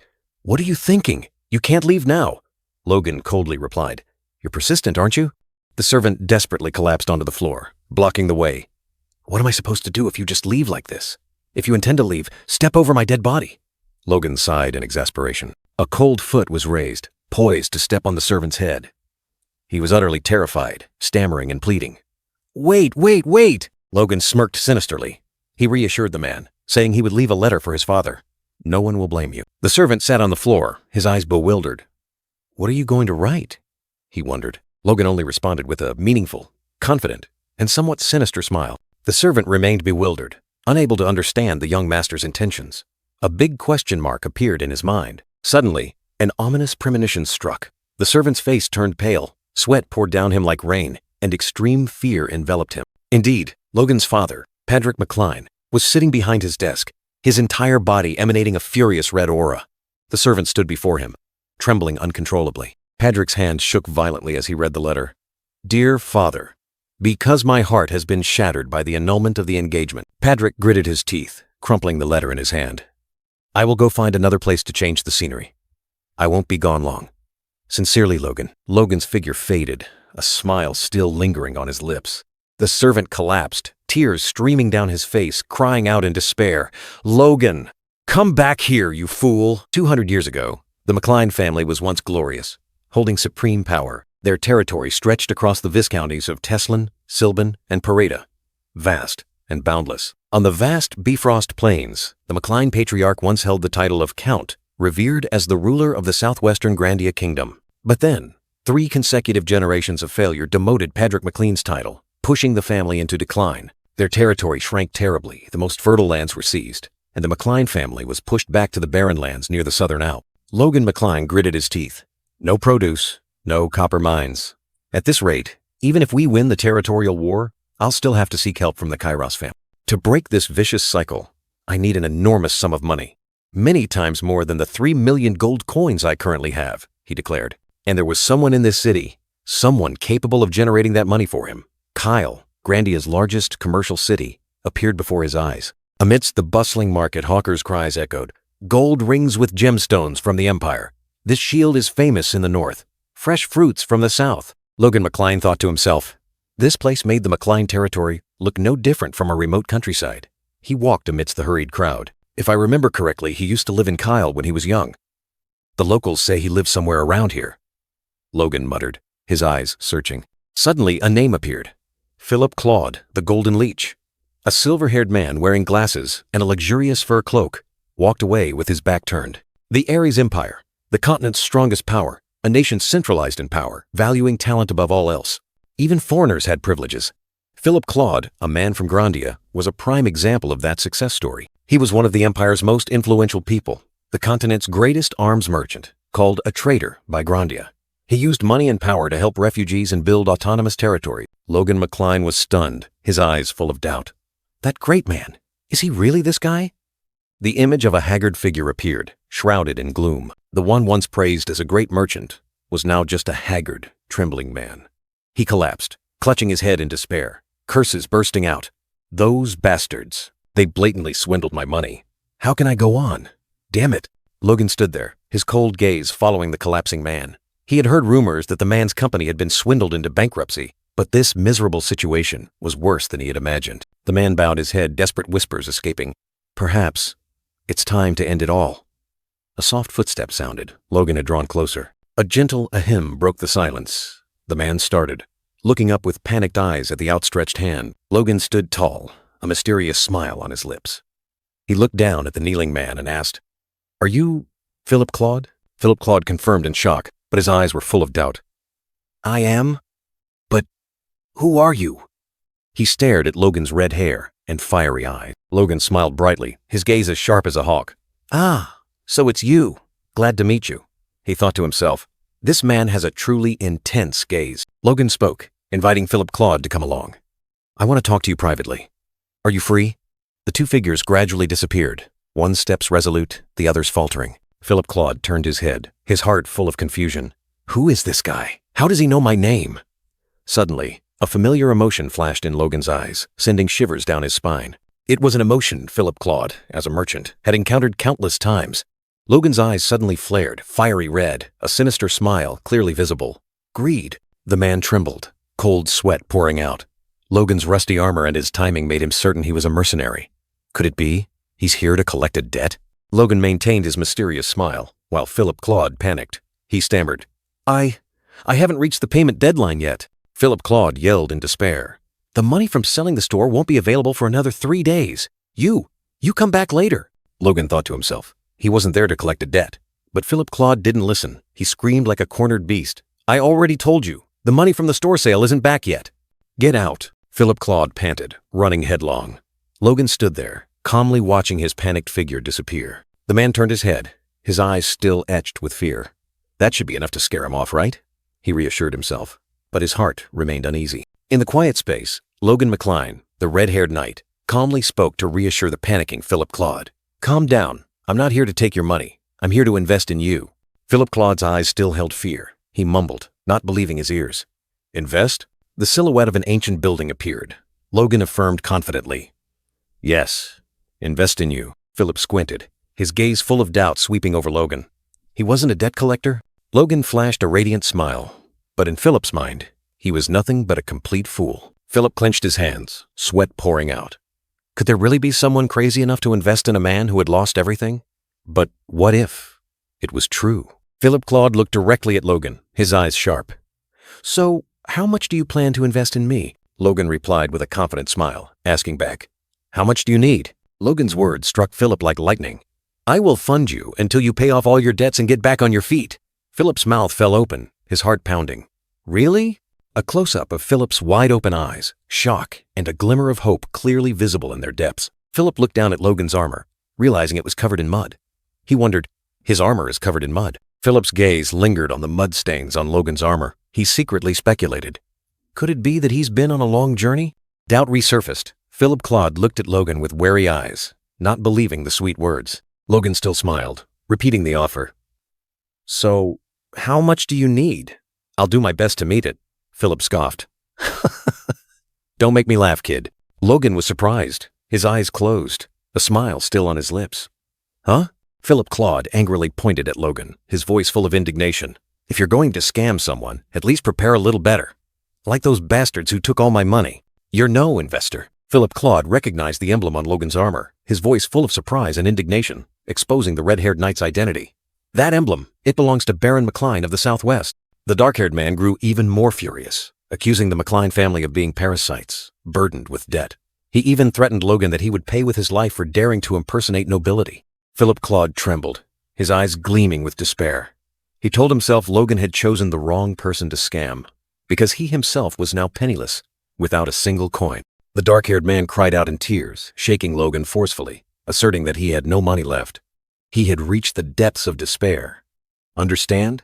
Logan McCline looked at the man, silently assessing him. Even in his dire straits, Philip's shrewdness still surprised him. No wonder he became so wealthy later, Logan thought. Amidst the noisy city, Logan racked his brain, thinking of a way to turn the situation around. Behind him, Philip was still crying, insisting that no matter how much he was tormented, he had no money to pay. Suddenly, a light flashed in Logan's mind. He exclaimed, "Oh!" as if he had just found the solution to this difficult problem. Logan calmly spoke, calling for Philip Claude's attention. The panicking dark-haired man suddenly looked up, asking suspiciously, thinking Logan was still trying to scam him. But then, a flame erupted in Logan's palm, illuminating the entire space. It was power, proof of something extraordinary. Philip Claude froze, his eyes wide open. He stammered, not believing his eyes. Power? Really? Shock was evident on his face. Philip Claude looked at the flame in Logan's hand, his mind reeling. This person awakened power so early? A genius like that? Why would he try to scam me? Is he really throwing away his bright future? Philip wondered. Philip's attitude did a 180-degree turn. He chuckled, scratching his head profusely, apologizing and blaming recent stress. "So, what do you want?" he asked again, his tone much softer. Logan sighed softly, as if a burden had been lifted. Everything was going as planned. Logan McCline made a shocking offer. "I want to hire you for life, and I'll pay off all your debts." Philip Claude's mouth fell open, not believing his ears. Philip Claude collapsed to the ground again, as if a bucket of cold water had been thrown on him. He was skeptical, reminding Logan that the McCline family was bankrupt. How could they afford such an agreement? Logan didn't flinch, casually asking about Philip's debt. The dark-haired man stammered the enormous sum, 250,000 gold. Logan declared he would pay it all, plus his hiring fee, leaving Philip stunned. Philip was stunned, his mouth agape as Logan declared he would pay an additional 50,000 gold, raising his total hiring fee to 300,000 gold. A dazzling light suddenly flashed from the red-haired knight, astonishing Philip. Before Philip's eyes, there was only the brilliant golden glow of countless shimmering coins, like a newly unearthed treasure. Logan smiled triumphantly, his chest seemingly holding a sea of gold. He declared a total of 550,000 gold, all paid in cash. Philip stood there, completely dazed. Philip's face flushed. His eyes behind his glasses widened to their fullest. His heart felt like it stopped. He wondered, could this really be true? In Philip's eyes, Logan McCline was now no different from an angel, shining brightly with pure white wings and a full bag of gold. Was he a savior sent from heaven? A drop of fresh blood dripped down, soaking into the old paper, like a vow etched with life itself. A blue light enveloped them as Logan handed the contract to Philip. The dark-haired man trembled as he took it, feeling as if he had just stepped into another world. The white-haired witch smiled radiantly, clapping her hands in approval. "All right, the contract is complete." She began to explain the harsh terms. Philip's face turned pale. He broke out in a cold sweat as the witch continued. "If you dare to harm your employer, your soul will be torn apart in extreme agony." The witch still smiled, continuing to list the terrifying terms. "Or pay 100 times the amount to a level 4 or higher mage to break the curse." Philip turned pale, despairing. Logan and Philip left the magic shop, where the witch still smiled and waved. "Come again next time." Philip was still stunned, speechless. Walking down the street, Philip Claude was drenched in sweat. He wondered, had he just dug his own grave? Logan still smiled smugly. But in Philip's head, it was a complete mess. An angel? He must have been mistaken. An expensive magic contract just to hire someone like him? That money could buy 30 slaves. Logan still smiled cheerfully beside him, but Philip couldn't. He thought, signing a contract right after meeting, how could they trust each other? Philip's face contorted. He thought to himself, of course, I need assurance for the enormous sum I'm about to invest in it. Logan McCline still kept a mysterious smile on his lips, as if he had seen through all the dark-haired man's thoughts. Although he spoke of cooperation, Philip's mind was already calculating an escape route. He reached out, telling himself he would cancel this agreement when the time was right. The dark gray-haired young man considered that the other party had not bound him by time or terms. It was an open game, but also a gamble. His hands clenched, as if fate had already decided. Philip secretly told himself that now he had no choice but to bet his trust on this mysterious night. The decision made, Philip looked up, his gaze firm. He asked directly, wanting to know what the first step in this crazy plan was. Logan McCline's smile remained as mysterious as ever. He gave his first request, an order that stunned Philip. "Buy monster meat." Philip was bewildered, then forced a laugh. Monster meat? This was insane. He couldn't believe his ears, thinking Logan had misspoken. Logan McCline thought to himself, it was no wonder Philip was surprised. From ancient times until now, monster meat had always been considered poisonous, and had to be burned to avoid disaster. But in the flow of time, everything turned upside down. A shocking discovery revealed. A monster toxin neutralizer could be created from the most ordinary ingredient. From then on, monsters, once a source of terror, became a source of life. They were relentlessly hunted in barren lands where famine raged. That winter, a strange story began to spread. Men, after consuming carrick meat, suddenly experienced unexpected changes. Many men who had despaired due to impotence suddenly regained their strength. They cheered, thanking heaven and earth for the miracle of monster meat. Rumors about carrick meat's ability to restore vitality spread like wildfire. When the Royal Magic Tower confirmed it, the carrick species was hunted to extinction, becoming the most precious miracle drug. Logan McCline smirked. An entire species wiped out, just because a scientific discovery turned them into a tool for restoring human vitality. Clenching his fist, Logan McLean's eyes gleamed with ambition. He calculated that with this plan, the money earned would not just be $3 million, but a colossal sum far greater than that. Philip staggered away, his mind reeling. Logan's plan was too audacious, too insane, leaving him filled with doubt and fear. The dark gray-haired young man's face turned pale. A terrifying thought flashed through his mind. Perhaps I should run away from this madman. The dark gray-haired young man's eyes widened in horror. Logan's words like a clap of thunder. $1 million gold? That number was beyond imagination. Philip couldn't believe it. This madman intended to spend $1 million gold just to buy monster meat? He yelled in protest, but Logan merely smirked, reassuring him that the money would soon be recovered many times over. Although still doubtful, Philip suppressed his objections. He questioned Logan if he was certain about this crazy plan, and received a confident nod from the knight. Philip asked about the purchase price of carrock meat, the monster Logan was targeting. The red-haired knight calmly replied that carrock meat was originally worthless, even discarded or burned. Logan continued to explain that paying 200 gold for each carrock carcass, equivalent to normal shipping fees, would be enough for people to bring them in. The more the quantity, the cheaper the cost. Philip suddenly realized Logan was even calculating shipping costs. He secretly thought he had underestimated the knight, then frowned in deep thought. Logan affirmed that Philip was not wrong, but at that price, $1 million gold was too much. The dark gray-haired young man wondered if Logan intended to issue a bounty for carrock throughout the kingdom. Logan took a sip of beer, calmly admitting his intention. He asked Philip in return if there was anything wrong with this plan. Philip tapped lightly on the table, his eyes sharp. He flatly declared that Logan was going in the wrong direction. The dark gray-haired young man pointed out that monster meat was being discarded everywhere. He suggested Logan simply go to merchant guilds and offer to buy carrock meat at the price of beef. Philip continued his analysis. Merchants were inherently greedy, willing to sell anything for profit. With something discarded like carrock meat, they would even compete with each other to sell it to him. The dark gray-haired man flashed a sinister smile. He was certain that with just a request, merchants would bring every available piece of carrock meat in the kingdom, already skinned and carefully processed. Logan looked at Philip, his red eyes burning, both surprised and utterly satisfied. He exclaimed that Philip was worthy of the investment, a terrifyingly intelligent bastard. Philip sneered, declaring that from now on, all financial decisions must be made by him. He reminded Logan that the knight's future was tied to his. Logan could only give a wry smile, seemingly completely convinced. Suddenly, Logan narrowed his eyes, as if remembering something important. He called Philip back, and the dark gray-haired young man immediately asked what was up. Philip held the item list, surprised, and asked Logan if he intended to make toys. The red-haired knight merely smiled mysteriously, thinking it wasn't time to reveal these were ingredients for crafting weapons. Logan continued to explain about the special weapons. They were once used by the Empire to counter the Grandia Kingdom, allowing even a regular soldier to contend with a knight. He had instructed Dwayne to recruit mercenaries. Equipped with these weapons, they would give their side an absolute advantage in the upcoming territorial war. But first, Logan needed to find a weapon crafter and a mercenary trainer. He took a sip of beer, his eyes gleaming with calculation. 2 days later, the story takes us to Harun, the city of mercenaries. Houses stood close together, a bustling scene under the sunlight. A gray-haired man with an eye patch, named Kai Solan, an A-rank mercenary, frowned and asked, "You want to hire me as a combat trainer?" Kai Solan refused, saying he had never officially trained anyone. Logan sneered, reassuring him that it was easier than he thought, only requiring him to train the C-rank mercenaries he would recruit. Kai Solan scratched his head, looking awkward. "I've only taught a few kids some petty tricks. You should find an expert." He still firmly refused. Logan looked directly at Kai Solan, thinking to himself, "He doesn't know, but I know well. I worked with him in my previous life." Kai Solan was flustered by that gaze. Logan recalled.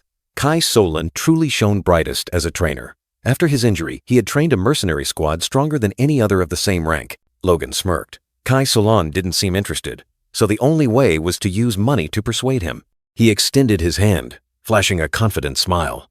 "I will pay you 4,000 gold per month, an offer that couldn't be refused." Kai Solan was stunned.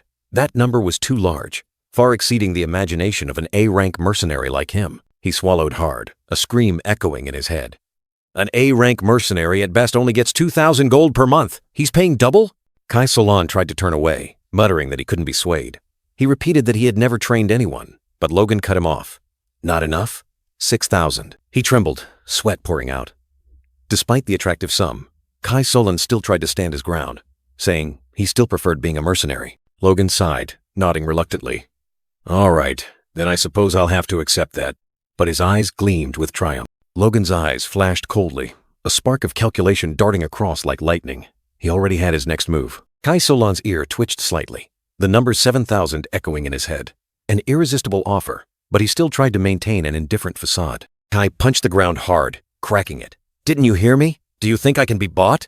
His words were full of indignation, but also hinted at wavering. Logan calmly replied, "All right then, 8,000.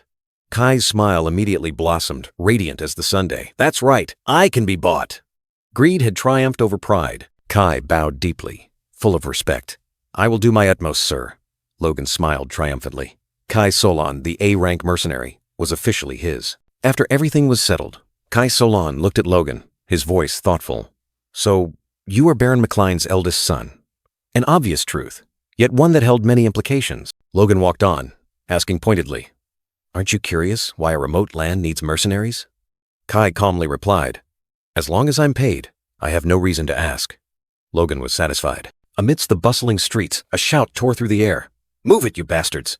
Logan and Kai simply walked past, unconcerned. A brutal jailer swung his arm, beating the wretched people. "You're dead if you're late." The sound of the whip was chilling, a cruel scene unfolding. Emaciated figures, heavily chained, dragged themselves forward little by little. The sight of slaves treated like animals, a brutal reality of this world. The chains clanked together, heavy and painful. Each step was a struggle, an unspoken lament. Kai Solan explained, "You must know, this city of Harun is known as the city of mercenaries and slaves. You will see much more ahead." He pointed ahead, where iron cages filled with people appeared. "That's the slave market, a grim scene where humans were valued as commodities." Logan looked straight ahead, his gaze firm. "Yes, I know." He was ready for what was to come, without a hint of hesitation. Before them were emaciated slaves with lifeless eyes. Logan decisively declared, "We will buy a slave from this place." A cold, calculated decision. Logan walked through the slave market, heading towards a merchant. He was looking for a special commodity, a tool for his grand plan. Amidst the chaotic slave market, a cheerful blonde merchant eagerly tried to entice Logan, calling him young master and boasting about his wares. He prattled on about cheap slaves, but then Kai Solan's sharp, cold gaze swept over him, making the merchant suddenly freeze. A gaze that seemed to pierce through him, chilling to the bone. The blonde merchant shrieked in terror, scared out of his wits. He collapsed, trembling uncontrollably.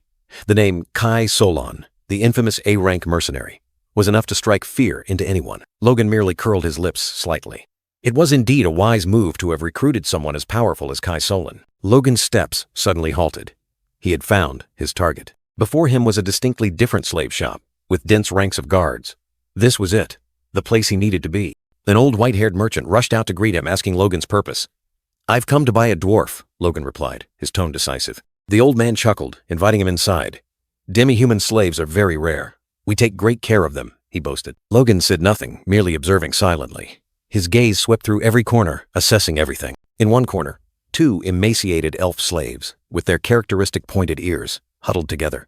Their eyes were lifeless, reflecting their tragic fate. The old merchant boasted again, saying that capturing elves took a lot of effort, and asked Logan if he had seen elves for sale anywhere else. He was about to continue his introduction, but Logan cut him off. Never mind. He wasn't interested in meaningless boasts. Logan decisively pointed at a captive slave. "Bring that one to me," he ordered, his voice cold. It was an old dwarf, with white hair and beard. The old merchant suddenly remembered. "Ah, that's right. You said you were looking for a dwarf." Heavy iron shackles locked tightly around the dwarf's ankles, clanking with a dry, harsh sound. A cruel fate was sealed. Rough wooden shackles bound his hands and feet, imprisoning a soul. A cruel fate was sealed. The dry clatter of iron shackles echoed, as the old dwarf, with white hair and beard, hung his head, his eyes lifeless. The merchant gleefully introduced, "This is a typical dwarf. Buying him will be very useful. He is a rare master craftsman among those talented dwarves. Logan McCline was startled, his eyes wide with surprise. A master, the merchant continued. Dwarves are born with crafting talent. For them, creating exquisite items is their reason for being. And he, a master craftsman, is even better than what you need. Logan smirked. The choice was clear. He asked directly, how much? The merchant laughed heartily, holding up 2 fingers. Ha ha! For a master craftsman, you'll have to pay me at least 200,000. Logan's gaze suddenly turned sharp, and a terrifying aura emanated from him. He growled, who do you think I am? The merchant's face paled, sweat pouring down, still holding up 2 fingers, stammering speechless. Under the invisible pressure, he quickly bowed low. 50,000 gold. Thank you for your patronage, Logan smirked. In just a few minutes, he had forced the merchant to drop the price from 200,000 to 50,000 gold. Kai Solan stood beside him, his gaze calm. Logan and the dwarf walked away. The dwarf mumbled, humans are truly terrifying. Logan replied, it's nothing. The dwarf looked up, his eyes a little curious. Where are you taking me? Logan replied coldly.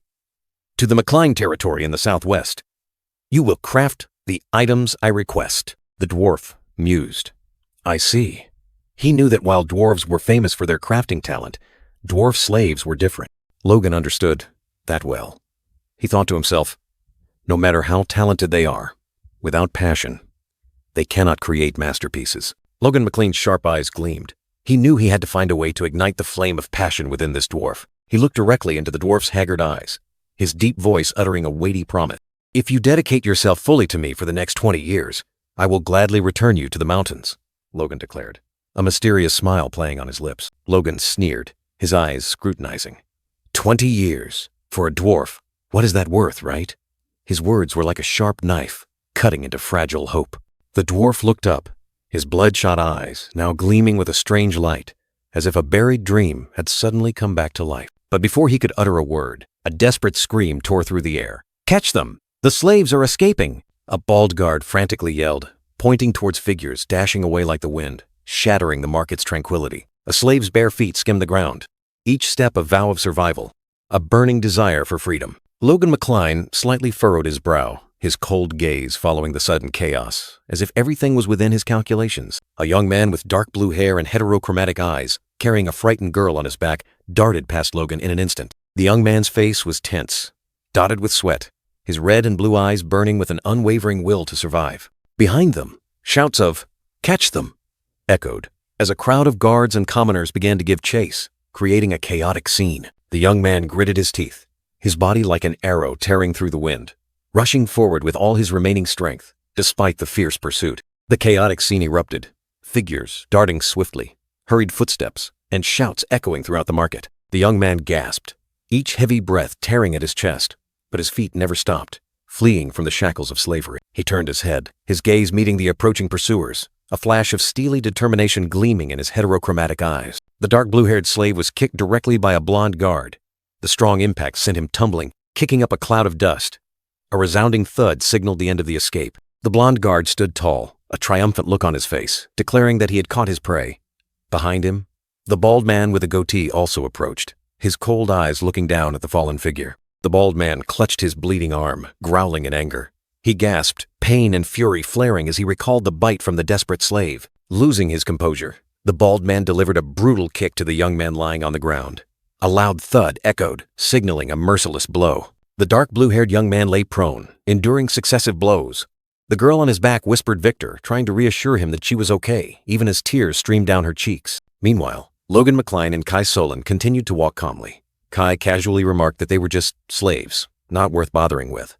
But Logan, with his sharp eyes, had noticed something. Logan turned his head, his expression thoughtful. He acknowledged Kai's words, but a strange feeling arose within him, as if there was something special about that slave. In Logan's mind, the image of the dark blue-haired slave boy with heterochromatic eyes appeared clearly. One eye fiery red, one eye blue. He found the name Victor and this image strangely familiar. Suddenly, a flash of insight struck Logan. He exclaimed, "Oh," as if he had just realized a horrifying truth, a name bursting from his lips. "Victor!" Kai Solan asked in surprise. Logan quickly waved his hand, trying to hide his confusion and excitement, saying it was nothing. He just needed some time to think. Logan sank into his memories, his eyes narrowing thoughtfully. He couldn't believe he was encountering the infamous noble killer right here. In Logan's recollection, a horrifying scene emerged. Corpses lay strewn in pools of fresh red blood. Knights, soldiers, and nobles were mercilessly slaughtered. The slave Victor stood amidst a sea of blood, a cold, sharp sword in his hand. His eyes were filled with hatred, his body covered in bloodstains, evidence of the bloody rampage. 10 years later, Victor, now an aura user, returned. He annihilated the entire noble family that once owned him, turning the place into a living hell. Victor's face appeared utterly brutal, his heterochromatic eyes burning with hatred. He was known by the moniker Noble Killer for his gruesome crimes, a rare reputation for an aura user. Logan ended his recollection. He remembered Victor killing his master about a year after Logan became a mercenary.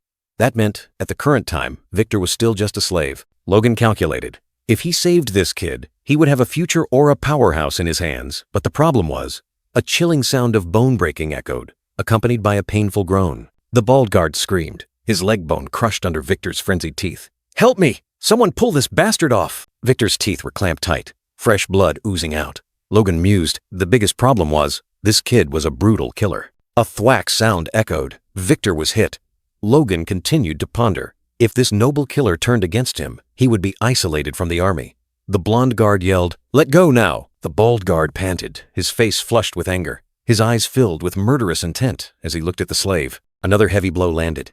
Victor collapsed, his body battered. The bald guard suddenly looked bewildered, his eyes confused as he looked around. What the hell was happening? A towering figure appeared, blocking the guards and Victor. It was Logan, in shining knight's armor. The bald guard was startled, not understanding where this knight had come from. When had he gotten so close? The guard's eyes swept over the emblem on Logan's armor. A realization suddenly dawned. Logan stepped over the sword, and the bald guard suddenly understood. "You were the customer!" The guard's attitude changed drastically. He chuckled, hastily explaining. "My apologies. I was just disciplining this stubborn merchandise. What are you looking for?" Logan declared coldly, his gaze firm. "I want to buy these slaves immediately." The guard pointed at Victor and the girl, asking again. "You want to buy these children?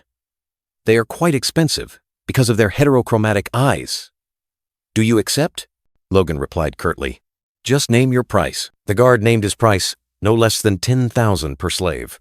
Logan's eye twitched slightly. A healthy adult slave was only 300 gold, yet he dared to demand an exorbitant price for these scrawny children. The guard smirked. Logan thought to himself, 10,000 gold for the noble killer was too cheap, but this guy didn't know the true value of his merchandise. The bald slave trader smirked, a greedy smile evident. But in Logan's mind, he thought, I won't let this trash earn money so easily. The red-haired knight calculated.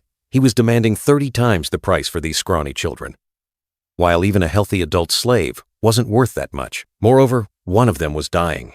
The image of the blue-haired slave girl, her red-rimmed eyes brimming with tears, clutching the weak boy, twisted one's heart. She burst into sobs, whispering his name.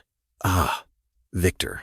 Fear and despair enveloped her. The slave trader maintained his cunning expression, sneering, "Indeed, but as you can see, in this market you won't find anyone like these two, 500 gold each." Logan frowned. He thought, 500 gold for each child, which was almost double the price of a normal slave. This guy was still too greedy. The slave trader clutched his stomach, laughing heartily, feigning distress. "Oh dear, sir. At that price, I wouldn't make much profit at all." Logan's eyes turned sharp, and he growled, "Are you taking me for a fool who doesn't know the value of slaves?" Logan's armored hand tightened around his sword hilt, and a murderous aura suddenly spread. The air was taut like a bowstring. The slave trader flinched, his eyes wide, fear clearly visible on his face. He swallowed. Blood dripped onto the ground with each step. The slave trader cursed under his breath. "This damn Victor is trouble from start to finish, and he's certainly not going to change." Finally, the slave trader bowed his head, his tone changing. "Thank you for your patronage." The deal was done. Victor's heterochromatic eyes slowly opened, a faint groan escaping his throat. "Victor!" a blonde guard exclaimed in surprise. "You're awake? I didn't expect you to recover so quickly after those injuries." Victor looked at Logan. The knight offered an enigmatic smile. He replied, "Yes." He woke up very quickly. Logan thought to himself, well, of course. I secretly channeled power into him the whole way. This healing method is far more effective than the magic of those low-level priests. But a brilliant golden light enveloped Victor, and mysterious power healing his wounds. The dark-haired boy with heterochromatic eyes looked up, utterly astonished. An old slave and Kai Salon also witnessed the strange sight. A close-up of Victor, his eyes wide, astonished by the surging energy. Logan wondered, could a child like him truly feel the force he transmitted? Even Kai Solon was unaware. Logan turned his back, walking away as if casually. But his mind was full of questions. He reassured himself. Perhaps it was just a coincidence, a natural bodily reaction. Victor gritted his teeth, his face drenched in sweat. New power surged, but the pain and fury remained, boiling in his veins. Suddenly, Kai Solon flinched, a movement as swift as lightning. He sensed something unusual, an explosive aura. Victor, with fiery eyes, sprang up like a cornered beast. He lunged straight at Logan, roaring with hatred. Die! A powerful punch, though small, containing all his despair and hatred, aimed directly at Logan. The red-haired knight barely managed to turn his head, his gaze cold. Logan didn't flinch. His armored hand easily blocked Victor's punch, as if catching a fledgling bird. With a decisive move, Logan pulled hard, causing Victor to lose his balance and stumble. The power disparity was too great. The boy couldn't resist. Victor's eyes widened in horror, his mouth agape. He had poured all his strength into it, but everything was futile. Despair enveloped him. Logan held Victor tightly, his gaze sharp and cold. He declared icily, "I don't know if you're trying to pick a fight or just being foolish." From behind, Rhea called his name worriedly. Tears streamed down Victor's cheeks. He tried to yell, even while restrained by Logan, "Rhea, run!" Logan continued, "Hey kid, get that into your thick skull." Logan's aura suddenly erupted, his eyes burning red like fire. An invisible pressure weighed heavily on Victor. He asked, his voice full of authority, "Do I look like the kind of person on par with that wretched slave trader?" Victor trembled, his entire body stiff as stone before the overwhelming power. Logan continued, his tone somewhat lenient. "I like your fighting spirit, but you should choose your opponents more wisely." Logan looked directly at Victor, his words like a verdict. "I hope this is the last warning I need to give you, Victor. If you follow my words, I will ensure your safety and your sister's." Victor bowed his head, eyes closed, accepting his fate. Logan concluded with a chilling threat. "But if this happens again, I will eliminate both you and your sister." His throat constricted. Victor struggled in vain, his eyes burning with fury. A choked roar escaped, as if wanting to tear apart the shackles binding him. A dry thud echoed, and the young boy's body collapsed onto the cold ground, his strength depleted after the recent drama. Logan bent down, his sharp gaze following Victor, who was coughing violently, each cough tearing at his chest. The boy was still trembling, immersed in pain. He uttered a cold sentence, his voice like a sharp blade. That should be enough of a warning. His eyes were fixed on Victor, without a hint of leniency. Then he suddenly announced an unbelievable offer. "I intend to train you to become a knight." Victor looked up, his heterochromatic eyes wide with astonishment. "What? What did you say?" Victor stammered, disbelieving his ears. Logan smirked. "That's right. You should know. Becoming a knight means acquiring a semi-noble title." Logan's half-smile appeared, full of hidden meaning. He continued, his words like a liberation. "In other words, you will no longer be a slave." Not only Victor, but also Rhea, the girl being carried on his back, looked up.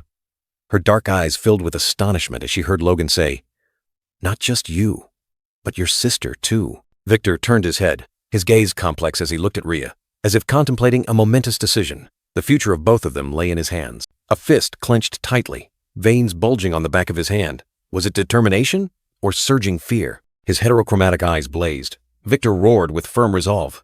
"I'll do it!" the vow echoed, deciding his and his sister's fate. Logan subtly turned his face, a mysterious smile gracing his lips. "Just as I thought," he mused. Everything was within his calculation. His gaze swept over Victor and Rhea. His sister is the key to taming the violent nature of the noble killer. A profound plan was taking shape. "All right, your training will begin as soon as we return to McLean." Logan turned his back, then suddenly called out, "And you, Hamar!" He ordered the white-bearded dwarf. "Follow me for a moment." The dwarf was surprised, pointing to himself. "Me? Under the sunset." Logan shook hands with the dwarf. "Let's sign the contract." A new pact was established, opening new chapters for everyone. The dwarf Hamar stared at Logan in astonishment, asking again about the pact. Victor and Rhea stood behind, watching everything. Logan affirmed it was a magic pact, promising to return Hamar to the mountains after 20 years of service. Hamar still couldn't believe his ears, asking again about the promise to return home. Logan smiled, well aware of the old man's skepticism. Logan provoked, asking if the old man wanted the pact. Hamar immediately yelled, asserting that he wanted it. "Very much so." The dwarf's eyes gleamed, drool running down. He swore he would do anything Logan wanted. His drool dripped, proof of his burning desire. Hamar bowed low, boundless gratitude in his heart. He awkwardly corrected his address, calling Logan master. The dwarf's eyes welled up with tears, which he quickly wiped away. Logan thought to himself, A pact that could motivate the old man so much could only benefit him. Logan flashed a triumphant smile. This trip had far exceeded expectations. He had not only achieved his goals, but also gained the noble killer to his side. Under the scorching sun, Logan was confident that all preparations for the territorial war were proceeding smoothly. Little did he know that rumors of his strange behavior had spread throughout the McLean family, sinking his reputation deep into the mud. Another man with a stern expression was also facing the consequences of those rumors. Rick, the loyal subordinate, was going through hell to salvage the situation. He yelled in despair, "What the hell are you doing, you bastard?" Suddenly, Rick's face brightened. He was overjoyed, welcoming the young master back after a long journey. Logan and Kai Solon entered the Great Hall. He smiled and greeted Rick, completely unaware of what had happened. Rick forced a smile, his gaze complex, facing Logan's carefree grin. He couldn't bring himself to tell the truth. Rick tried to hide the truth, but Logan continued to inquire innocently, making Rick burst into a desperate laugh. Finally, Rick couldn't hold back. He exploded, questioning Logan about his actions and revealing the terrible rumors spreading across the land. The scene flashed back a few days. Rick stood amidst the murmuring crowd, trying to reassure them. Whispers about buying monster meat spread like wildfire, causing panic and outrage among the people. A dark-haired merchant surprisingly asked who would do such a foolish thing, and Philip Claude bluntly revealed that Logan McLean was behind it. Rumors quickly spread, not only about monster meat, but also about Logan's broken engagement, turning him into a villain in the public eye. Philip Claude, despite his skepticism about Logan, meticulously calculated, realizing this was a golden opportunity to profit from his foolishness. Business instinct told Philip Claude that he couldn't miss this opportunity. No matter how much of a scoundrel Logan might be, other merchants, hearing the attractive offer, began to stir, their eyes gleaming with greed. Philip Claude stood tall, gesturing with his hand, declaring that no merchant could refuse the chance to profit from this rubbish. He rallied the crowd, urging them to bring back as much carrot meat as possible, especially the smoked and dried variety. Back in the present, Logan was still laughing heartily, praising Philip Claude for doing a good job, making Rick's face turn purple with anger. Rick pointed to the mercenaries Logan had brought back, saying they had also heard all sorts of rumors on their way here. Logan remained calm, reassuring Rick that everything would be fine, but Rick couldn't calm down knowing Logan's father was furious. Rick revealed that the Lord, Logan's father, was extremely angry, making the atmosphere incredibly tense. Lord Patrick McLean appeared with a cold expression, questioning Logan about his trip, with Marianne Kairos silently beside him. Logan remained calm, replying to his father that the trip was quite fruitful. He didn't flinch under Patrick's scrutinizing gaze. Patrick growled, his eyes sparking with fire. He sneered, mentioning the ridiculous rumors Logan had caused, then scoffed that at least he found the trip fruitful. Logan turned his back on his father, maintaining a resolute attitude. He asserted that they were just baseless rumors and declared he had no regrets about what he had done. Marianne, Logan's stepmother, sneered, a smile full of hidden meaning, as if she was gloating over his predicament. Marianne exploded, pointing directly at Logan, criticizing him loudly. She said he didn't understand the responsibilities of the McLean family's eldest son, and his actions were destroying their reputation. Logan turned to Marianne, refuting her. He argued that she was being unfair, and he had simply used the money from the broken engagement as he pleased. Marianne's face changed color, her eyes wide with anger. A jolt, a simmering rage was boiling within her. Marianne turned to Patrick, questioning if he would continue to defend Logan. But Patrick had stood up, growling, "Enough." Marianne remained stubborn, calling Logan rotten to the core. Patrick roared, cutting her off. "I said enough!" His face flushed red with anger. Marianne flinched and stepped back, looking at Patrick, standing tall. The air in the room seemed to solidify from the extreme tension. Patrick ordered Marianne to leave, wanting to speak with Logan alone. Marianne was stunned, stammering why, but unable to resist. Patrick looked directly at Logan, his face terrifyingly cold. He declared this would be the final warning for his son. Logan swallowed hard, his eyes revealing his tension. He knew this conversation would not be easy. Marianne had left, leaving a terrifyingly silent space. Patrick broke the silence, questioning Logan. "What exactly is going on, Logan?" Patrick turned his back, wanting Logan to speak frankly about his issues with the family and the reasons for his recent actions. A confrontation was unavoidable, Logan pondered, realizing he couldn't escape. He softly said that Patrick wouldn't be able to understand what he was doing.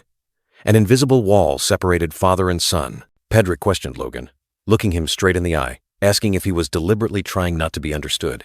He also asked Logan if he knew what people were saying about him. Patrick continued, his tone filled with disappointment, recounting the malicious rumors about Logan. Brutal, cruel, blinded by money, and his recent behavior utterly ridiculous. Patrick asked Logan how much longer he would have to cover for him. The question repeated, full of pressure, demanding a definitive answer. Patrick said only then could he justify to Logan's deceased mother that he had done his best. Logan stood there, listening with a pensive expression. Patrick's mention of his mother surprised Logan.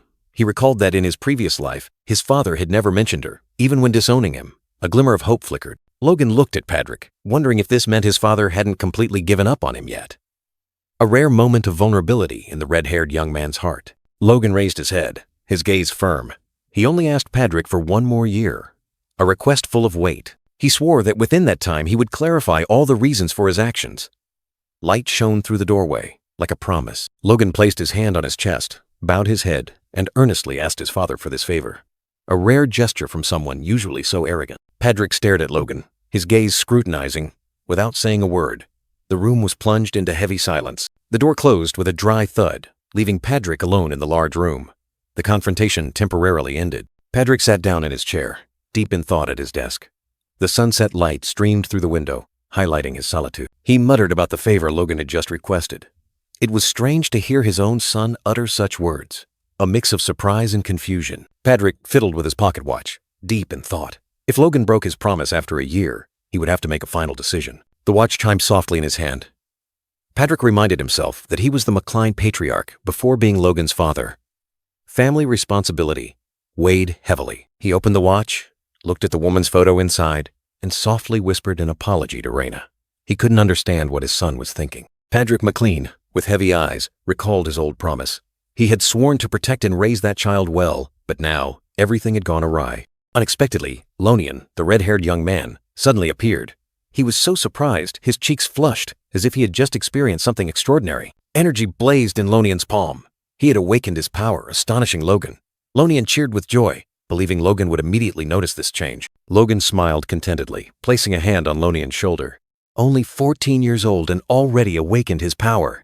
He thought to himself that in his previous life, Lonian hadn't achieved this until the territorial war. "It's all thanks to you, Logan," Lonian said, his face radiant. Logan asked back in surprise. The boy explained that the knights had prevented him from greeting Logan upon his return. Logan was stunned. What was happening? A meaningful glance came from behind. The two knights looked haggard and tired. Logan thought to himself, had Lonian awakened his power just to come see him? And Lonian, with a radiant smile, had escaped the knight's supervision on his own. An astonishing ability. Logan burst out laughing heartily, hugging Lonian tightly. "Well done, Loni!" He calculated that if he taught Lonian the secret art of Phantom Blade as soon as the boy's body got used to his power, then the boy would become stronger than he had been in any previous life. A brilliant future awaited Lonian. The scene shifted to an ancient villa in the southern McCline territory. This would be the starting point for new plans. Logan returned, greeting Dwayne. The bearded butler looked at him in surprise. "Welcome, young master." Dwayne respectfully greeted Logan and the knight following him. Their footsteps were decisive, bringing with them a new aura. Before Logan stood a crowd of C-rank mercenaries, 350 of them, all assembled. This was the army he had requested to recruit. The mercenaries whispered in disgust, their eyes full of suspicion. "Is he trying to trick us? A petty baron dares to confront the mercenary guild?" Bad rumors about Logan began to spread. A mercenary scoffed at Logan's armor. He frowned, thinking to himself, "These unruly mercenaries, they truly need to be disciplined." A click of his tongue, full of determination. From the murmuring crowd, Logan McCline unexpectedly spoke, directly calling out the one who was mocking him. "You, standing over there!" A cold call pierced the air. The bald man flinched, his eyes bewildered. "What?" He couldn't believe Logan had heard his whisper.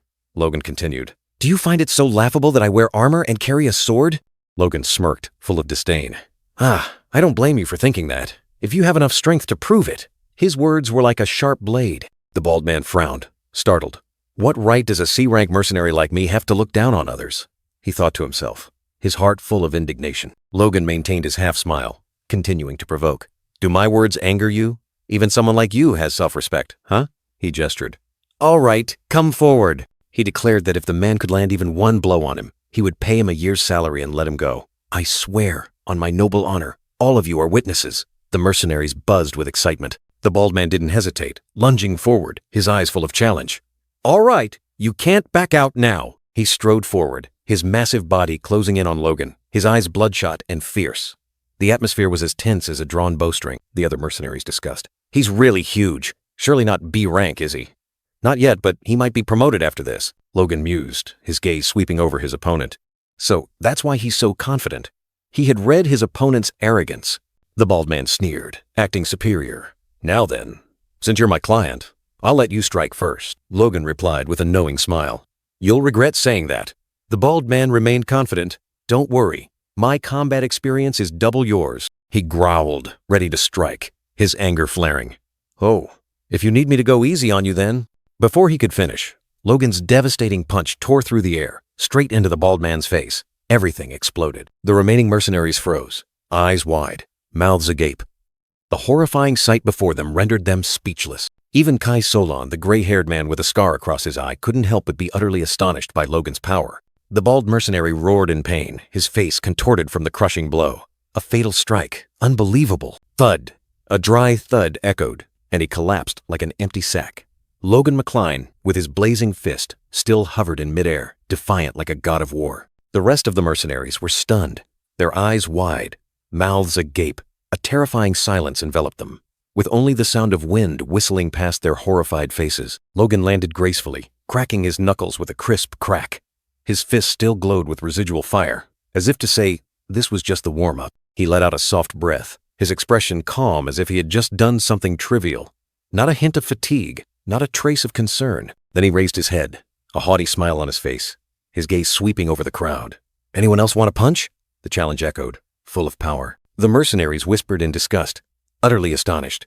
Is he a power user? So young? Kai Solon couldn't help but exclaim, that's absurd. Logan turned his back, maintaining his composure.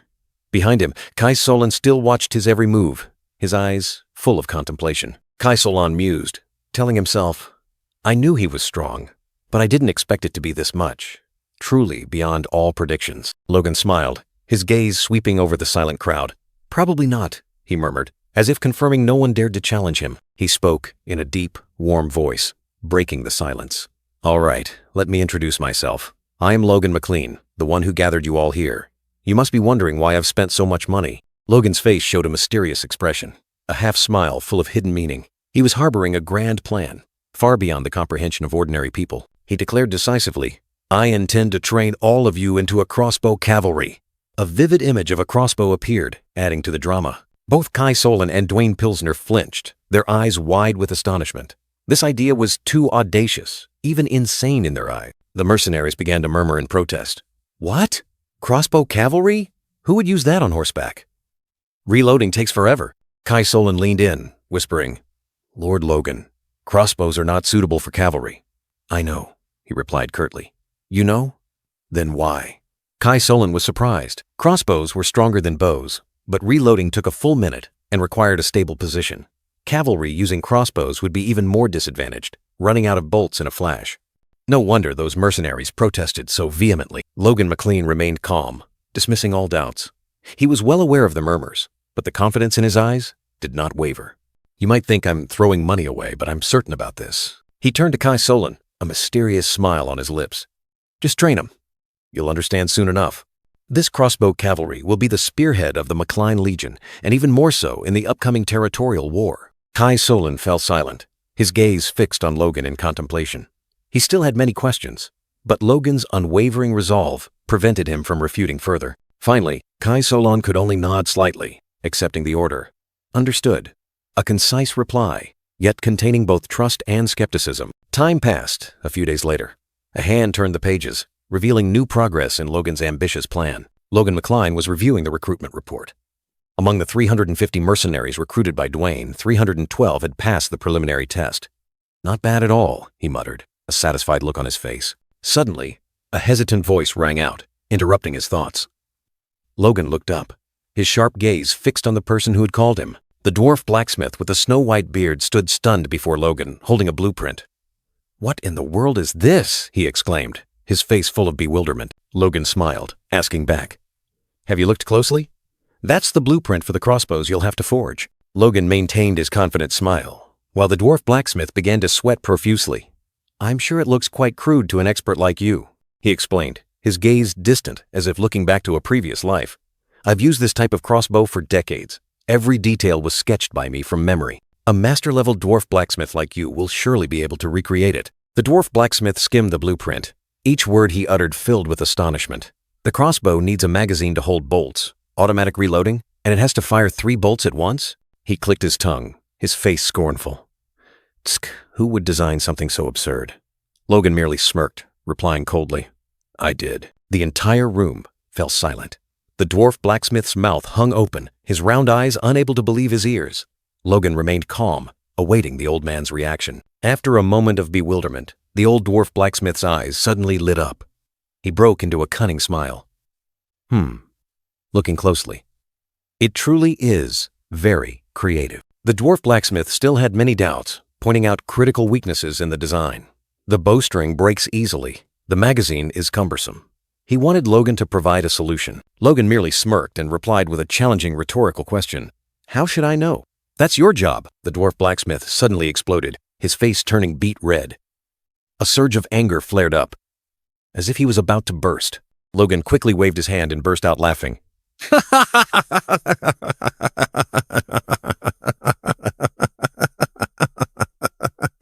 Just kidding, don't be mad, listen up, he began to explain. He suggested making the arrows smaller, and the magazine didn't need to be too large. The bowstring didn't need to be eternally durable, but the magazine had to be adjustable so the crossbow could automatically reload after each shot. We'll call it a magazine. Upon hearing this, the dwarf blacksmith's eyes suddenly lit up. Amazing! The dwarf blacksmith exclaimed in astonishment. Even the best archers struggled to shoot more than 1 arrow per minute, but this design will be a weapon far surpassing anything currently available. Logan smirked. Of course. After all, this is a weapon from the future. The dwarf blacksmith stared at the design, muttering. The materials only require a magazine, a few springs, glue, and a bowstring? How interesting, he said, his eyes gleaming. I'm eager to test it. All right, I'll get to work right away. Logan sat perched on the table and asked directly, How long do you think it will take? The dwarf blacksmith frowned, looking displeased. Do you really want to set a deadline for something that has never existed before? Logan sneered. Even humans have already created such weapons. The dwarf blacksmith was startled. What? Unbelievable. Who? Which person? Logan maintained his smile and spoke provocatively. That doesn't matter. If you can't do it, just give up. The dwarf blacksmith snorted and gave a thumbs up. Fine. 1 month. I'll create something even greater. You'll see when you challenge a dwarf's pride. Logan smiled triumphantly, his eyes glinting with calculation. Everything was proceeding exactly according to his plan. A figure dashed swiftly, his legs seemingly tearing through the air. The grueling training had begun. The young man gasped for breath, each heavy breath tearing at his chest. His strength was depleted, but his will remained unyielding. From a distance, Logan's authoritative voice urged, You're slow again! Try harder! Keep running! Victor, the blue-haired young man, gritted his teeth and endured. Sweat poured off him like rain, his eyes red with fatigue, but he kept moving. He collapsed to the ground, panting heavily. Logan stood there, along with another blue-haired girl, coldly observing this brutal physical punishment. Logan pondered. He recalled the early days when Victor only knew how to eat and sleep, his body frail. But after just a few days of proper food and drink, the change was evident. The young man sprang back up and continued running, even though his body had reached its limit. Each step was heavy and trembling. He was exhausted, but still tried to maintain his pace, not daring to stop. Logan's gaze was sharp and piercing. He decisively ordered, Rest. Like a snapped string, Victor collapsed to the ground, his body utterly spent. Finally, he was allowed to rest. The blue-haired girl rushed to Victor's side, her face full of worry. Logan remained standing, his gaze unwavering. Logan offered a subtle smile. A 14-year-old boy, small in stature, yet able to run 12 miles continuously without rest, he thought to himself, thoroughly pleased. Truly a talent. He continued to ponder, watching Victor being cared for by the girl. What impresses me most is his strong will and endurance. No matter what, he doesn't give up. There's nothing to worry about. Logan gazed into the distance, recalling his past life. Clearly, the noble killer isn't violent by nature. The girl gently wiped Victor's sweat, her gaze tender. Both siblings possessed strange eyes, one red and one blue. Logan concluded, his expression serious. The reason he became so destructive in my past life must have been. He was still searching for the answer. That's enough. Get up. We'll move on to the next exercise. Logan's voice rang out decisively.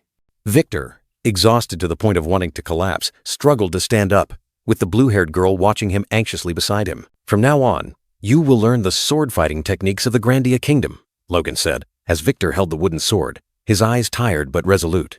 This is what every aspiring knight in this land must learn. Observe and follow my movements. Logan ordered coldly, his hand gripping the wooden sword.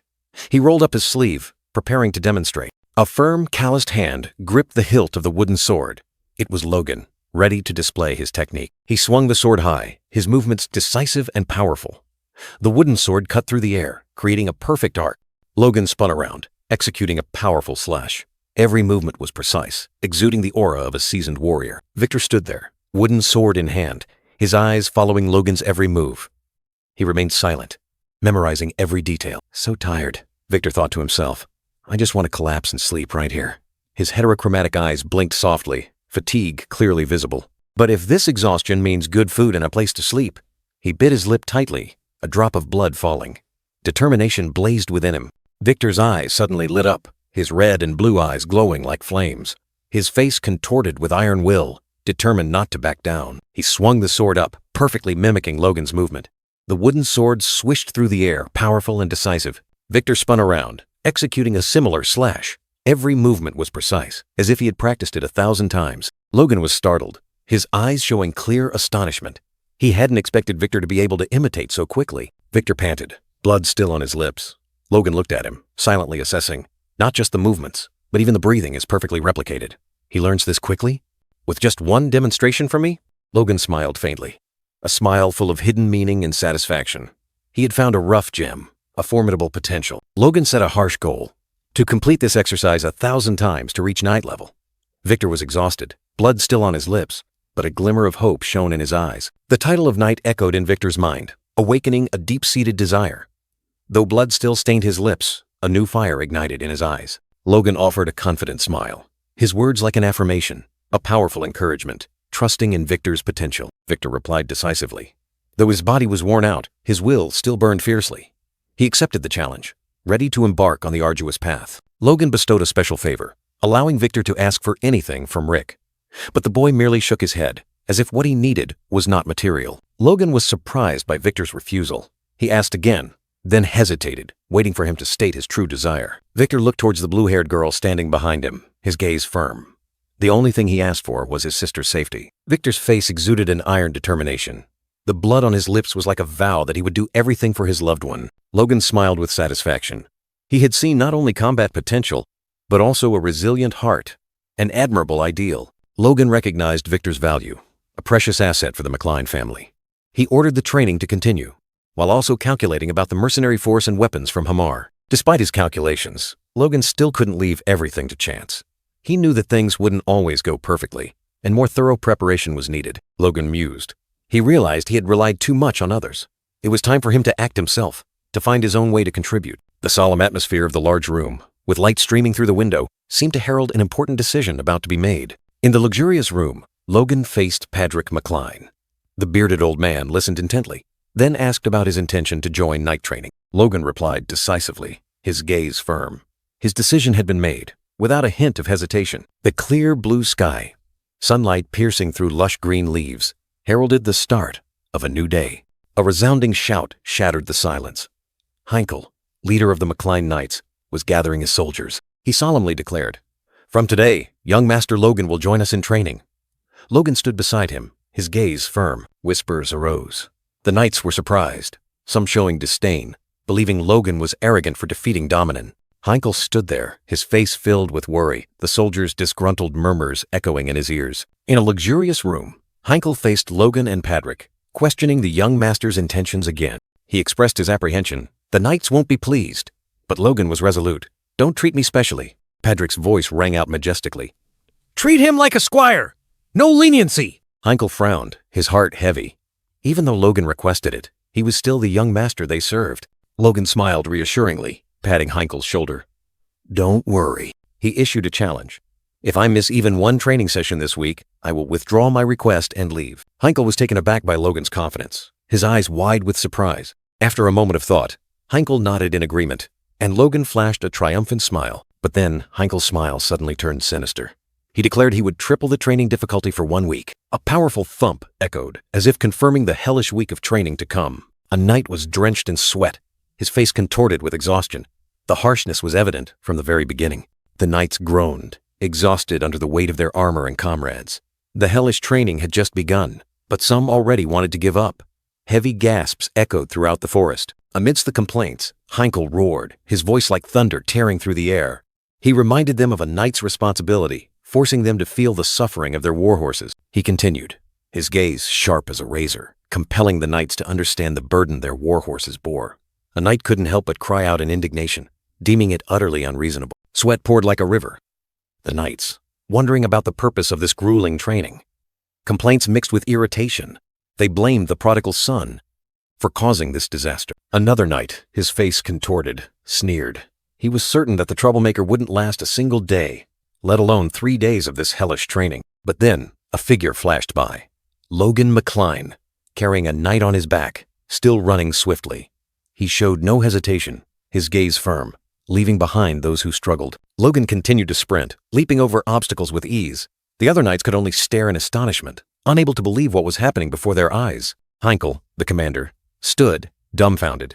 He couldn't believe that Logan, whom he thought was lazy, could surpass all the other knights. Even more astonishing, Logan McCline wore a confident smile. It seemed this harsh training was nothing to him. Heinkel clicked his tongue, his gaze sweeping over a fallen knight. He realized that at this rate, the knights would give up even before Logan McCline felt tired. Heinkel pondered, his gaze drifting across the deep blue sky.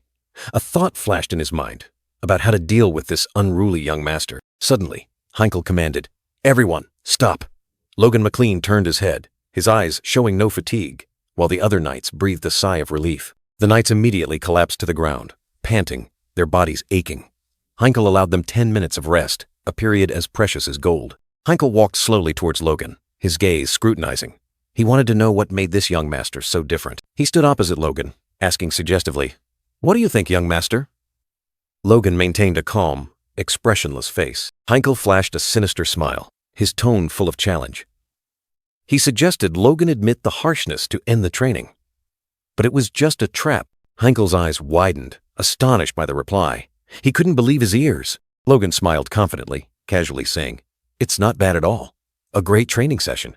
No wonder the knights are so strong." The red-haired young man enthusiastically said, "I look forward to the next session, sir." Heinkel and the other knights broke out in a cold sweat, utterly astonished. Heinkel recoiled, realizing in shock. This isn't what I wanted." The remaining knights had collapsed from exhaustion. Logan tilted his head, looking at Heinkel's reaction with a puzzled gaze. He still stood firm, showing no fatigue. Night fell, a full moon hanging high amidst the cloudy sky, illuminating the tranquil forest. Logan stood alone in the forest, his eyes scanning around. "The knights must have all gone back," he muttered. The red-haired young man mused. "Night training is a backup plan. If everything fails, I'll join the front lines. Well, I'm alone now." Logan's eyes flashed with determination. He knew he needed to become even stronger. He told himself, "I can enhance my abilities just by meditating, but what's important now is to train my body." Energy glowed brightly around his chest. Logan looked up, brilliant light surrounding him. He realized, that's why training with the knights will help me a lot. A confident smile spread across Logan's lips. He gritted his teeth. "I knew it. It's working." Logan's hand gripped the sword hilt tightly, energy blazing. "With my core power growing stronger, I barely feel tired after using it anymore." He drew his sword, its blade gleaming brightly, ready for a display of power. Logan closed his eyes, took a deep breath, and focused his entire spirit on the sword. A fiery sword slash tore across the sky, ripping through the night, demonstrating the red-haired young man's extraordinary power. The fiery sword slashed through the air, power surging. "My core power is already this strong, even though it's only level 1. A confident voice echoed. The red-haired knight mused, his gaze sharp. He knew that once he reached level 2, he could match the strength of high-ranking knights, even his own father. A faint smile appeared on his lips, mixed with excitement. The surging new power made his body tremble slightly, a feeling full of promise. The scene shifted. Morning sunlight streamed through the window, illuminating a cozy room where familiar objects lay undisturbed. A simple wooden crossbow was placed on the table. "Next," a cold voice commanded, utterly dissatisfied. "Another crossbow, no better. This one's wrong too. Next." The inspector's words grew harsher, full of annoyance. The third crossbow still didn't meet the requirements. "Is this all you can do? Next." Disappointment was evident in every word. Logan, in civilian clothes, frowned. He irritably questioned the dwarf blacksmith. "Where are the rapid-fire crossbows? None of these can shoot multiple arrows at once. And the magazine? It needs to be detachable." The dwarf blacksmith trembled, his face flushed with anger. But this island," he stammered, trying to justify his work. Logan suddenly realized he had gone too far. He quickly rubbed his head, feigning remorse. "Oh, I'm sorry. I was a bit harsh." The dwarf blacksmith, emboldened, burst out in anger. "That's right! You are the master, but you cannot insult the honor of a master craftsman." Logan changed his tone again, coldly stating, "If this is all you can do, then I won't blame you." His words cut like a knife into the blacksmith's heart. He sighed in disappointment, clutching his chest. "I didn't expect this is all you could do after a few weeks. I must have expected too much. My fault." The dwarf blacksmith gritted his teeth, seething with anger. "I overestimated you. All that money I spent just to get this?" Logan remained calm, his sharp gaze sweeping over the blacksmith. 1 month, he muttered to himself, a plan slowly taking shape. The dwarf blacksmith looked up, his eyes burning with determination. "All right, within 1 month, I will craft another crossbow." His firm declaration echoed. The old crossbow shattered under the blacksmith's angry hands, splinters flying everywhere. Logan stood there, his gaze sweeping over the panting blacksmith, secretly thinking, "Oh my, I didn't expect him to start over from scratch out of anger." He smirked, licking his lips slyly. "It seems if I provoke him a bit more, he'll create something amazing. Dwarves truly are the best." 1 month later, time passed in silence, leaving only footprints on the ground. Old Hamar raised the new crossbow high, his eyes focused, ready to fire. A strong twang of the bowstring, and the arrow shot through the wind, fast as lightning. 2 arrows thudded into the target, creating strong vibrations on the ground. Logan and Hamar observed from a distance. The arrow hit the bullseye, piercing the center of the target, demonstrating terrifying accuracy. Hamar cleared his throat, proudly presenting, "What do you think, sir? Although it can't shoot multiple arrows at once as you requested, this design makes it easy to hold with one hand, and reloading the magazine is much simpler." Logan's eyes widened in astonishment. "Wow, it takes less than 5 seconds to load and fire." He secretly compared.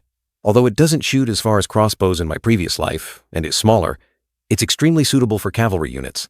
Hamar mumbled, "It automatically loads arrows as soon as the magazine is replaced. I put so much effort into making it. Not to boast, but it's actually much better." Logan laughed heartily, his face full of self-satisfaction. "We still have a few months until the territorial war. I can't believe things have progressed this far already." Hamar angrily snapped, "Are you even listening to me, master? Hey!" Logan, surprised, wrapped his arms around the blacksmith. He laughed loudly, patting Hamar's back. "You did it! Well done, Hamar." Hamar blushed, awkwardly pushing Logan away. "Dwarves are the best." "No, you are the best, Hamar. Come on, someone might see us now. I'm not a child anymore." Logan looked at Hamar, his eyes full of meaning, and softly called the old blacksmith's name. Hamar was startled, his cheeks flushed, and he stammered a question, unsure of the red-haired young man's intention. A sly smile spread across Logan's lips as he asked directly, "You can make 400 crossbows like this in 2 months, right?" A dry clack echoed as a crossbow was just loaded. The arrow tore through the air, embedding itself deeply into the rock face with terrifying penetrating power. A squad of mercenaries stood in the distance, holding their breath as they watched the display of power. 2 soldiers couldn't hide their astonishment. "Amazing, it shoots pretty far. And it can fire continuously too. I've never seen a crossbow like this." The masked man held the crossbow, sweat pouring down. "Unbelievable. This crossbow has range, power, quick reloading, and continuous fire." He swallowed, imagining the terrifying scene. "If 300 cavalrymen were equipped with these, just thinking about it sends shivers down my spine." He turned to Logan, understanding the situation. "Excellent. So this is why you want me to train mercenaries into crossbow cavalry unit." Logan smiled contentedly. "That's right," he added, his voice full of pride. "Hamar poured countless sweat and tears into these." He continued, "I hired extra assistants, but he not only finished 2 weeks early, but also made hundreds more crossbows. Truly a master blacksmith." Logan mused, considering, distributing them to knights or soldiers would be good, but it's costly and risks technology leaks. Let's put that aside for now. He decisively ordered the masked man, "Equip all mercenaries with these crossbows. Today, we will eliminate the monsters beyond the border." The masked man was stunned. Logan looked directly at him, a challenging smile on his face. "Do you doubt we can do it?" The masked man glanced over, his expression bewildered, unable to utter a word in the face of Logan's determination. Arrows were deeply embedded in the tree trunks, smoke still lingering, proof of the new weapon's terrifying power. Logan walked steadily, his voice pensive. "Even if it's impossible, this is still what we must do." He looked straight ahead, full of resolve. "Otherwise, everything will be meaningless." The masked man stood beside him, his expression tense. The masked man pondered, knowing Logan wasn't just making weapons to hunt monsters. Here, 1 crossbow for each of you. Logan distributed crossbows to the low-ranking knights, his gaze sharp. The masked man wondered, is he planning to start a war? The scenery shifted. A lone dandelion stretched amidst the desolate field, signaling a new beginning. An armored knight exclaimed in surprise, his eyes wide behind his helmet, at what he had just witnessed. Logan carried 2 heavily armored knights, striding across the training ground, his extraordinary strength earning everyone's respect. The other knights conversed, surprised by Logan's strength, wondering if he inherited it from his father. They continued to speculate, recalling Logan's defeat by Dominan, but also acknowledging his astonishing progress. An armored knight looked straight ahead, his eyes full of thought, recognizing the change in Logan. The narration stated, his ability to maintain this training intensity for an entire month was astonishing. The training, initially just a way for Logan to leave, had now become a hallmark of the Knight Squad. 2 low-ranking knights conversed, feeling exhausted but also immensely satisfied, as if they were undergoing high-level training. Logan patted his horse, Ray, whispering thanks for accompanying him all these years. The horse neighed in response. An armored knight was carrying his comrade, feeling heavy from eating too much, but the other reassured him. The armored knight looked directly at his comrade, his gaze firm. We are comrades. I will carry you, no matter what happens. An armored knight carried his comrade, his steps firm. The recent words made the carried man embarrassed, but also tightened the bond of camaraderie. Their fellowship grew stronger this way. The blonde knight stood tall before the city wall, his eyes full of self-satisfaction. He simply continued the training because the young master didn't give up, but the results far exceeded expectations. Logan frowned, seemingly recalling the blonde knight's words. A meaningful smile, as if he was hiding something. The blonde knight's sharp gaze seemed to pierce through all calculations. He was not a simple man, harboring more secrets than his appearance suggested. Logan clutched his stomach, his face contorted. It's lucky to have him join, he muttered, then wondered. Am I getting cramps? The blonde knight's words still echoed in his mind. Night fell. A full moon hung suspended amidst the dark clouds, illuminating a silent world, signaling a new beginning. In the quiet room, Logan sat cross-legged on the bed, his eyes closed. He was seeking deep, inner stillness, preparing for further advancements. After rigorous physical training sessions, he meditated, stimulating his subconscious.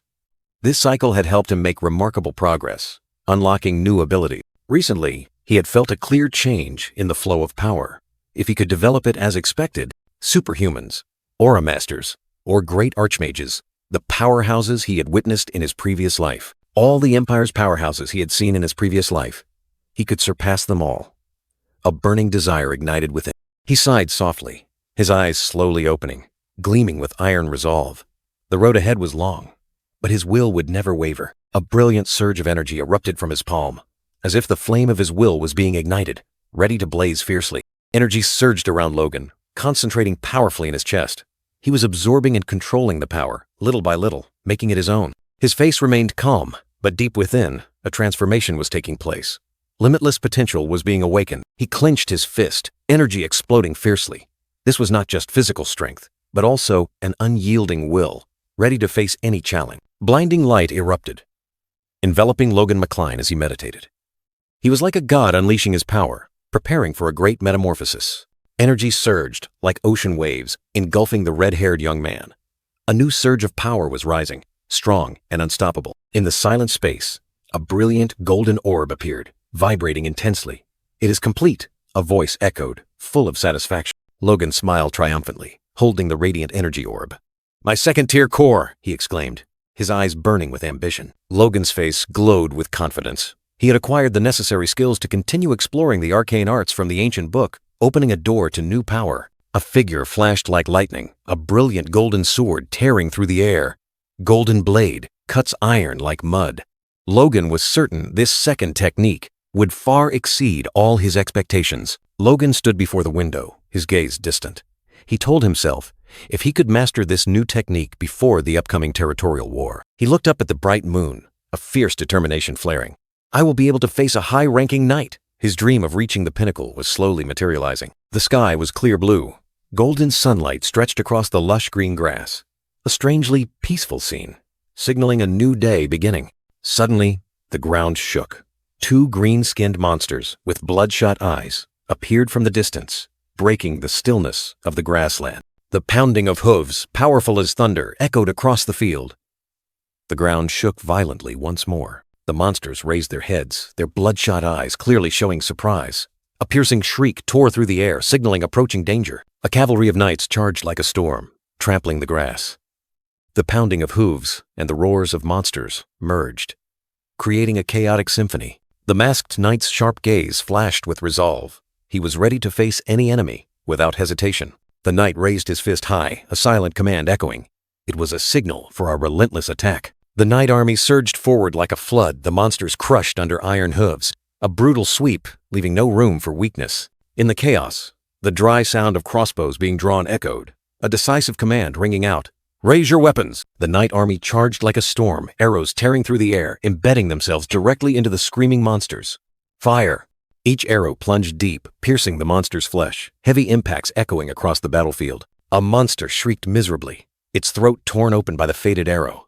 Another monster did not escape. It clutched its chest, a pained groan escaping before it collapsed. Numerous monsters fell, fresh blood staining the grass, a brutal scene unfolding before the advancing knights. The masked knight stood amidst the army, his gaze firm, coldly observing the sweep. Two young mercenaries exclaimed in surprise, "Wow!" Witnessing the destructive power of the new weapons. A mercenary excitedly cheered, "Hooray! Almost no recoil!"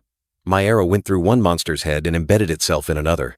Logan McLean rode his horse, his sharp gaze sweeping across the battlefield, assessing the attack's effectiveness. He thought to himself, over 100 monsters eliminated in just 10 seconds. They've gotten used to these new crossbows, and the reloading speed has also improved. A smirk appeared on Logan's face.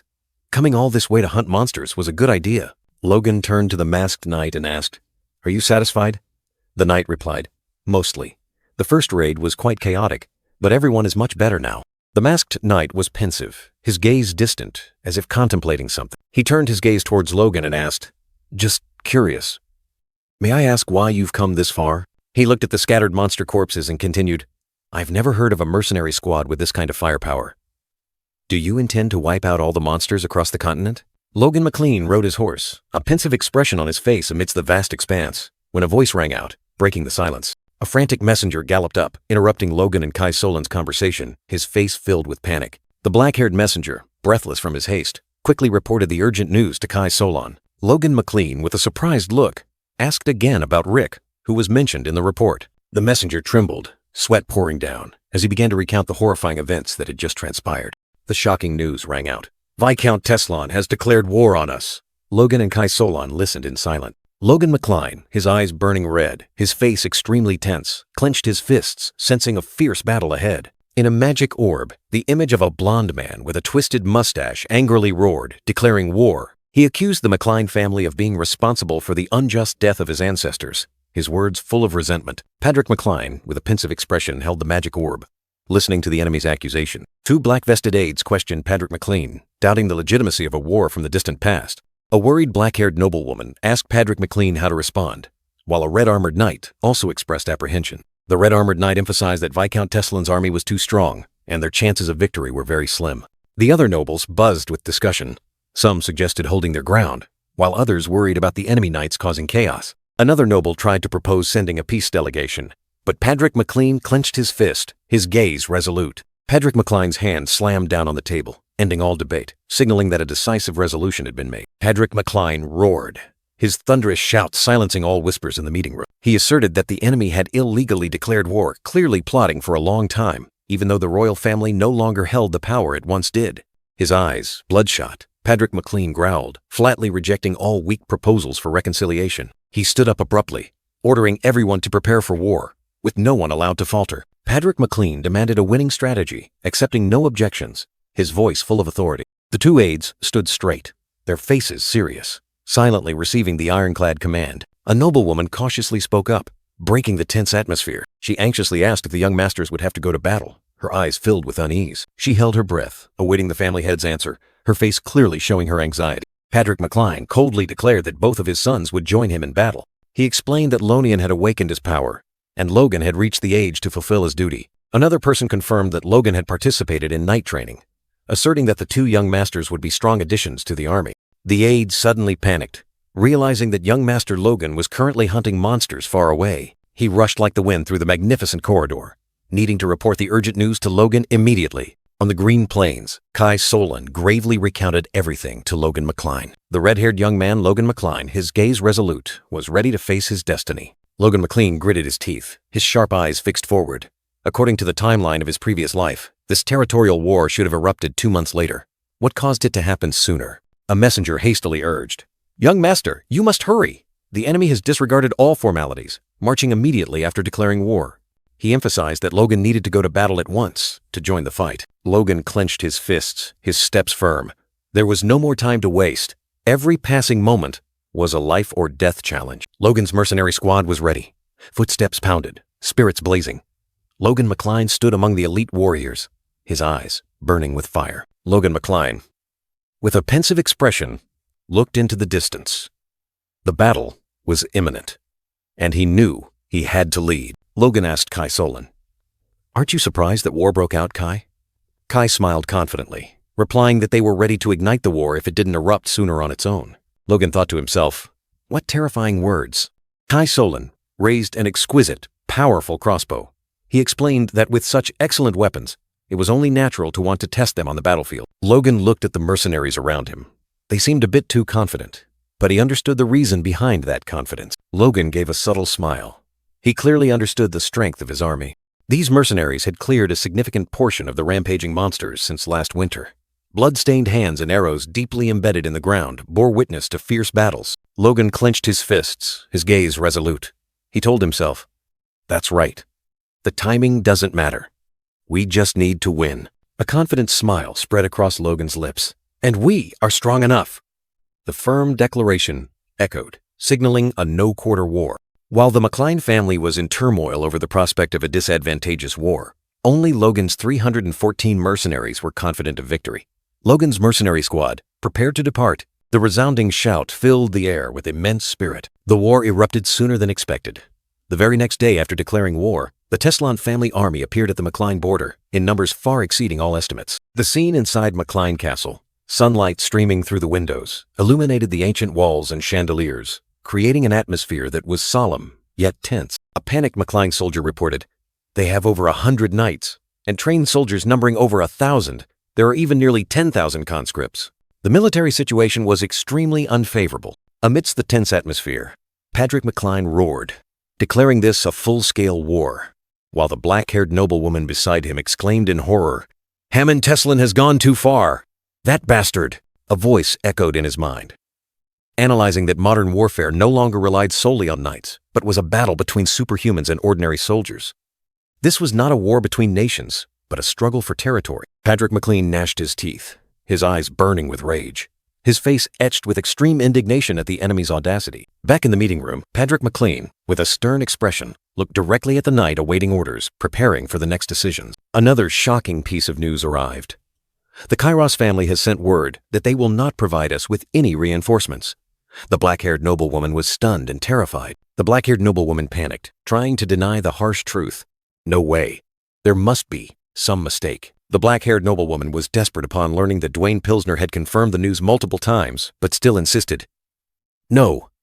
I must contact them myself." Patrick McCline said nothing, only clenched his jaw, his beard trembling, his eyes filled with cold determination. He decisively ordered, "Gather all able-bodied men in our territory. We will confront the enemy with all our might." The red-armored knight immediately obeyed. The McCline family, which had relied on Kairos' support, was now betrayed, forced to conscript every man capable of bearing arms to fight the enemy. And so, heavy footsteps echoed, signaling a no-quarter war. A mere 53 knights, a pitifully small number, along with 552 trained soldiers, a fragile force against the enemy's grand army, and 4,418 conscripts, ordinary citizens forced into battle, totaling 5,023 people. The McCline soldier's face was terrified, cold sweat streaming down, reflecting the army's despair. Their numbers were not even half of Hammond Teslan's forces, a grim disparity foreshadowing a fierce battle. Patrick McCline's face flushed with anger. A growl caught in his throat, signaling his burning fury. Amidst the chaos, two McCline warriors whispered to each other about Logan. The heir's absence further unsettled everyone. A voice full of skepticism rang out, tearing through the atmosphere. "Sigh, why now of all times? He must have run off, fled, as soon as he heard about the war." Lonian, the young man on horseback, was seething with indignation. "What the hell are you talking about? The cowardly accusation made his blood boil. He growled, his eyes blazing. My brother would never do that. His unwavering faith in his older brother would not allow him to accept such blasphemous words. In Lonian's memory, Logan's image appeared, steadfast with a sword in hand, his resolute gaze promising a bright future. Logan smiled confidently, speaking of an upcoming war and a promise to restore the family's glory. I will teach you this technique. Together, let's bring the McCline family back to its glorious era. Little Lonian at that time had absolute faith in his brother. He would never run away. The solemn vow still echoed in his mind. The cruel reality struck, stunning Lonian. Young Master Logan fled. The rumor hit him like a thunderbolt, shattering his belief. The surrounding warriors whispered in disgust. So that rumor is true? The Baron's son has fled? Confusion spread like wildfire. Patrick McLean looked at Lonian, his voice full of authority. Lonian, you must stand up and bear your brother's share as well. His gaze was both stern and held hidden expectations. Don't let yourself waver, Patrick McLean roared. Despite trying to be strong, Lonian couldn't hide his dejected look, his shoulders heavy. Patrick McLean gripped his sword hilt, his gaze resolute. Of course I want to believe my son. But now, whether I believe it or not no longer matters. The sword swung up, a resounding command tearing through the tense air. All troops, charge! The shout thundered, signaling the start of the battle. Let's annihilate those bugs together, Patrick McLean roared, the pounding footsteps echoing across the battlefield.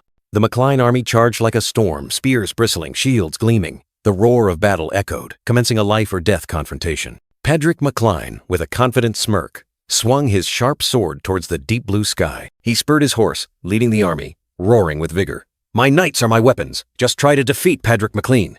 The thunderous sound of hooves echoed. Patrick charged like an arrow, his red cape fluttering in the wind, his eyes burning with determination. The sound of hooves still resonated across the battlefield. The horse's legs glided, enveloped by a crimson energy, as if tearing through the air, carrying destructive power. Patrick's shield glowed dazzlingly, red energy erupting fiercely, creating a piercing sound, preparing for the attack. He led the army, boldly declaring amidst the fierce battlefield, I will shatter their first assault. Patrick gritted his teeth, pouring all his strength into the sword strike. A blazing red light enveloped him, transforming him into a charging fire arrow. With a terrifying leap, he plunged straight into the enemy formation, the ground shaking violently under that immense power. A deafening crash erupted as Patrick's shield slammed into an opposing knight's shield, red energy exploding. Patrick's eyes widened, burning red with astonishment. He couldn't believe what had just happened, a truth hard to accept. He stood stunned on horseback, exclaiming in shock, He blocked my attack? The enemy, a fully armored knight, gave a challenging smirk, as if to say, Is that all you've got? In the distance, a soldier in a brown vest panted, drenched in sweat, struggling to defend with his spear. His face filled with fear. His eyes were filled with extreme fear. Cold sweat streamed down his temples, signaling a tragic end. He collapsed, clutching his bleeding arm, screaming in despair. My arm! My arm! Another soldier fell. No. His eyes reflected horror and despair as the brutal reality of the battlefield descended, swallowing all hope. The wretched man lay sprawled on the ground, his arm bleeding, screaming in despair. Save me! No! No! He staggered to his feet, gripping his spear tightly, his wound bleeding. Damn it! Things are too bad. We're losing ground. Cold sweat poured out, and he trembled. Even people like me have to take up arms. If they break through, we're definitely going to lose. A fatal blow struck his head, blood splattering. He fell to the ground, his body writhing in pain. A fierce armored figure swung a spear, roaring, Die! He could only scream in fear. Suddenly, another blow knocked away the enemy's spear, saving him from the scythe of death. The armored knight was stunned, looking at the shattered spear. He growled, You dare! Another knight stood tall, urging him, Hurry! Get up and grab your spear! The enemy fell. A twisted smile appeared on his lips, overjoyed as if he'd found gold. Thank heavens! I'm saved! He reached out, stammering his thanks, but his joy was short-lived. Fresh blood splattered, staining his smiling face red. He fell again, horrified, looking at the knight who had just saved him. An arrow was lodged in the savior's back. The ill-fated arrow pierced deep into the armor. A scream of pain tore through the air. In utter panic, he fled for his life, muttering, I have to run, to the rear, as far from the enemy as possible. Arrows whizzed through the air, embedding themselves in the ground, piercing lifeless bodies. He continued to flee frantically. The battlefield turned into a living hell, littered with corpses. He screamed, running for his life amidst a sea of blood and despair. He trembled, his face covered in blood, his eyes wide with horror. Death was lurking, and he knew he couldn't escape. A scream tore through the air. We're surrounded. He looked around. Enemy knights on horseback encircled them. Fallen comrades lay scattered. Extreme fear choked his chest. "Are we all going to die here?" His inner voice screamed in despair. Suddenly, a figure charged like a whirlwind. Gleaming armor, a blazing red cape. The knight on horseback plunged straight into the enemy encirclement. It was the Count. His red hair flew, his thick sideburns prominent, his eyes fierce like fire. He swung his sword, ready to confront. A sudden halt, dirt, and stones scattered. The Count stopped his horse, creating a blazing red streak on the ground, facing the enemy. An enemy knight coughed lightly, his helmet slightly lowered. "You are indeed as strong as rumored, Count," he said, his voice full of bitterness. The Count gritted his teeth, his gaze sharp. He had anticipated this day, but couldn't help but be enraged by his opponent's audacity. Power clashed fiercely, armor clanging. "He blocked my full-force attack," the Count thought, astonished. The enemy stood upright, a small streak of blood on his helmet. He looked up at the Count, his voice full of surprise. "I didn't expect the Teslan house to have such a high-ranking knight." 2 other knights advanced, their spears pointed directly. The remaining 4 are also mid-level knights or higher. The Count silently assessed the situation. Swords clanged, the air tense as a bowstring. This must be why Hammond is so confident, the Count realized. The Count looked directly at the enemy, his gaze cold. "So, you're ordered to take me down?" he asked, his tone full of challenge. The enemy gave a sinister smile, the streak of blood on his lips making him look even more terrifying. "Yes." "Are you impressed?" he retorted. Without hesitation, the Count spurred his horse, charging straight into the encirclement. The enemies also attacked simultaneously, creating a chaotic whirlwind. He turned his head to look at his knights, his gaze resolute. "If I'm cornered, so are my knights. And if that happens," the enemy's spear plunged down, grazing the horse's hooves, creating a piercing sound, signaling imminent danger. Without hesitation, an iron hand gripped the sword hilt tightly, ready for a counterattack. "I won't let that happen!" the Count roared, spurring his horse into a gallop, charging straight into danger, his figure bathed in the crimson color of determination. His sword and the enemy's clashed fiercely, creating a deafening explosion, crimson sparks scattering through the air. The blow was so powerful that it made the enemy knight stagger. He took a step back, a faint groan escaping his clenched teeth. His eyes beneath the helmet widened in astonishment. He hadn't expected the Count to be able to counterattack so powerfully. The Count didn't give the enemy time to recover.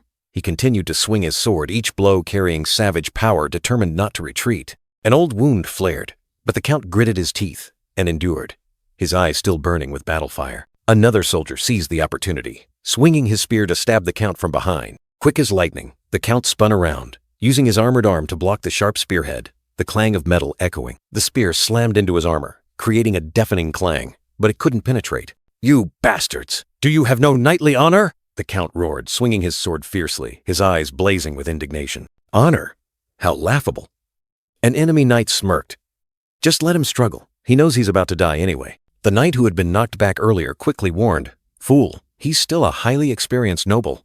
Before he could finish, the Count's warhorse suddenly kicked out, sending a soldier who was poised to attack from behind flying. The powerful kick sent the soldier flying backward. He tumbled to the ground, a cry of surprise echoing amidst the chaotic battlefield. The enemy's sword pierced through the armor, embedding itself deep into the Count's flesh, fresh blood splattering. He roared in extreme pain. The attacker, a fully armored knight, revealed bloodshot eyes and a disgusting drop of drool running down his chin, groaning with pleasure. The red-haired Count struggled in vain. Another knight was already poised to attack from behind, the situation hanging by a thread. Fresh blood continuously dripped from the sharp sword tip, staining the entire space red. The fully armored knight smirked, a sinister smile clearly visible behind his iron helmet. He forcefully pulled out the sword, blood splattering. The red-haired Count staggered, the deep wound tearing through his body. The Count collapsed, clutching his profusely bleeding wound. A painful groan caught in his throat. Each drop of blood fell to the ground. The Count's legs trembled, unable to stand steadily, as if about to collapse at any moment. He staggered to his feet, sword still in hand, realizing he had fallen into a trap. The others attacked while the high-ranking knight blocked my blows. This is a clear trap, but I couldn't escape it. The enemy knights surrounded him, attacking relentlessly. The Count was hit by successive blows, the clang of metal and cries of pain echoing. Now we're surrounded. Finally, the Count collapsed. His sword plunged into the ground, blood flowing profusely. He roared in despair, accepting his fate. Sweat and blood mingled on the Count's bearded face. He whispered, "Logan, you made the right choice by fleeing." He looked up at the crimson sky, surrounded by encircling enemies, and prayed, "I pray you will continue the family line." In the distance, Hammond Teslan watched the bloody battle through a magic orb. the enemy knights still besieging the count. The blond man smirked smugly. I knew it was the right choice not to announce that we had a high-ranking knight. A cunning smile appeared on Hammond Teslan's lips. We will crush Patrick and seize McLean Castle. And once I have that, the thunder of hooves echoed. The ground trembled. Count Patrick McLean, a man with a thick beard, showed extreme tension. He gritted his teeth, his sharp eyes fixed on the horizon. Hooves, it must be. A knight on horseback galloped over. His face panicked. My Lord Count, a cavalry unit has appeared. Around 300 men, the knight reported, his voice urgent. Patrick frowned, his expression puzzled. Cavalry? I wasn't aware the McLean family had any forces left like that. Another knight added, but strangely, none of them are carrying spears. A close-up of a small crossbow. The only weapons they carry are small crossbows. Patrick scoffed, a snort of contempt. Crossbows? The weapons of petty hunters? He sneered. Have our archers deal with them from the rear. The McLean soldiers were under heavy attack, but Patrick remained complacent. They're not the main force. Just a ragtag bunch. Suddenly, a crossbow bolt tore through the air, embedding itself directly into Patrick's armor. Thud. The bone-piercing pain made Patrick shudder, his face contorting in shock and panic. He turned his head to look back, his eyes filled with dismay, as if he had just realized a terrible truth. Not a ragtag bunch. A formidable cavalry army armed with crossbows was thundering forward, crushing everything in its path. Amidst that army, a young red-haired man with a cold expression aimed his crossbow directly at the target. The sharp eyes of the red-haired young man were highly focused. He lowered his crossbow, preparing for the finishing blow. The battlefield was desolate. Soldiers' bodies lay scattered in pools of crimson blood, weapons strewn about. A tragic picture of brutality. A bolt tore through the air, embedding itself directly into a warrior, fresh blood splattering. Beneath the armor, the assailant's glowing red eyes flashed with terrifying coldness. Another McLean soldier collapsed, writhing on the ground. He tried to reach for his fallen sword. His face contorted in pain and despair. The glowing red eyes remained cold, but in that moment, a tear rolled down the cheek of the dying soldier. The attacker sneered, a cruel smile. The red-haired young man's face became clear, his eyes wide, his mouth letting out a fierce cry. An act of brutality without hesitation. Another McLean warrior, his face drenched in sweat, in extreme panic, cried out in despair. Fire! Tens of thousands of arrows rained down, tearing through the air, whistling towards the defending McLean army. Amidst the rain of arrows, the McLean warriors bravely raised their shields, forming a wall of steel. The McLean family. A soldier trembled, his eyes showing clear horror. He couldn't believe it. Still has forces left? Horrifying sounds echoed as arrows pierced flesh. Blood splattered again, and more warriors fell. A shield, riddled with arrows, vibrated violently. The sound of arrows tearing through the air was chilling. Many McLean soldiers had fallen, their shields lying scattered. The whistling of arrows continued relentlessly. A McLean warrior trembled, tears welling in his eyes. He thought to himself, anyone who doesn't raise their shield in time will die, just 1 second too late. Amidst the enemy's barrage of arrows, a McLean commander loudly ordered, Ready bows! Return fire! A McLean archer gritted his teeth, muscles tensed, drawing his bowstring taut, his eyes filled with determination. The McLean army's arrows tore through the air, embedding themselves firmly into the ground, signaling a fierce counterattack. A McLean soldier panicked, realizing their arrows couldn't reach the enemy. Our arrows won't reach! The enemy archers on horseback, crossbows raised high, were ready to fire. One of them wondered, what kind of arrows are these? Hundreds of crossbow bolts tore through the air and plunged deep into the ground, creating terrifying cracks. The rain of arrows poured down like a storm, sweeping away everything in its path, turning the battlefield into hell. The McLean forces watched in horror as their rear guard was annihilated in the blink of an eye. What the hell is this? The rear guard was wiped out instantly. A McLean knight with a mustache roared furiously. They're not using magic, only crossbows! Patrick, what kind of monstrous weapons have you created? He turned to his subordinate, giving a decisive order. Where's the cavalry unit? Circle around and attack. Capture those bastards. The soldier obeyed. The McLean army's flag was raised high, like a challenge amidst the smoke and fire of the battlefield. The flag fluttered, witnessing the chaos and determination of the soldiers. The McLean knights nodded decisively, their eyes burning with readiness to plunge into life or death combat. The dry clang of armor echoed, a battle cry tearing through the air. Yah! The mustachioed knight waved his hand, roaring, Advance! Crush those bastards! The McLean cavalry galloped, kicking up clouds of dust, charging directly into the enemy formation. The red-haired young man with the crossbow sneered, his eyes sharp. He said, We don't even need to go any further. The deafening clang of metal, sparks flying, signaled a fierce confrontation. The red-haired young man frowned, his face showing clear annoyance as his opponent unexpectedly counterattacked. A flicker of surprise crossed the young man's glowing red eyes. He took a deep breath, a sense of danger washing over him like a storm. The enemy swung his sword like a storm, a wind-slicing slash hurtling forward. Logan tilted his body, narrowly escaping in an instant, feeling only a cold draft behind his neck. The armored knight growled, his eyes full of contempt. "All you know is how to dodge, you stinking weasel." Suddenly, the knight turned his head, his voice full of caution. "Grill, no time. Something's wrong." Then he muttered, his eyes flashing with surprise. "What? Do I look like I'm wasting time? This kid is incredibly strong." Logan suddenly spoke, his voice cold. "I'm not kidding. Look behind you." The knight started, turning back, his eyes full of doubt. "What the hell?" Logan panted, beads of sweat on his brow.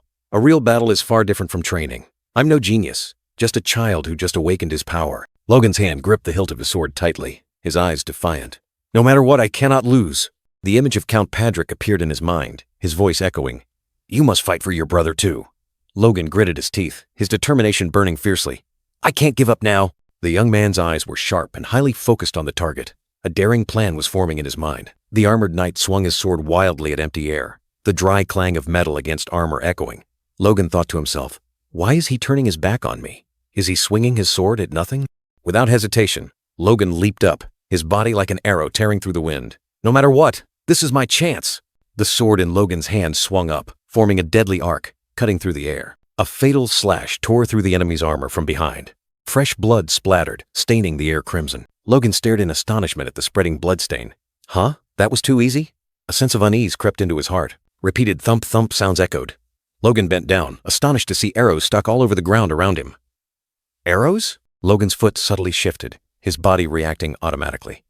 A new, invisible danger was lurking. Blood splattered. A knight fell at his feet. Logan, the red-haired young man, stared in astonishment at the brutal scene, his sword blade still stained with blood. His eyes widened, his face clearly showing dismay. What just happened? Or was this just the beginning of a nightmare? In an instant, a formidable cavalry unit emerged from the darkness, led by a familiar yet imposing figure. It was Logan, but a more mature version, with the sharp, decisive eyes of a leader. "Logan?" the young man exclaimed, his face pale.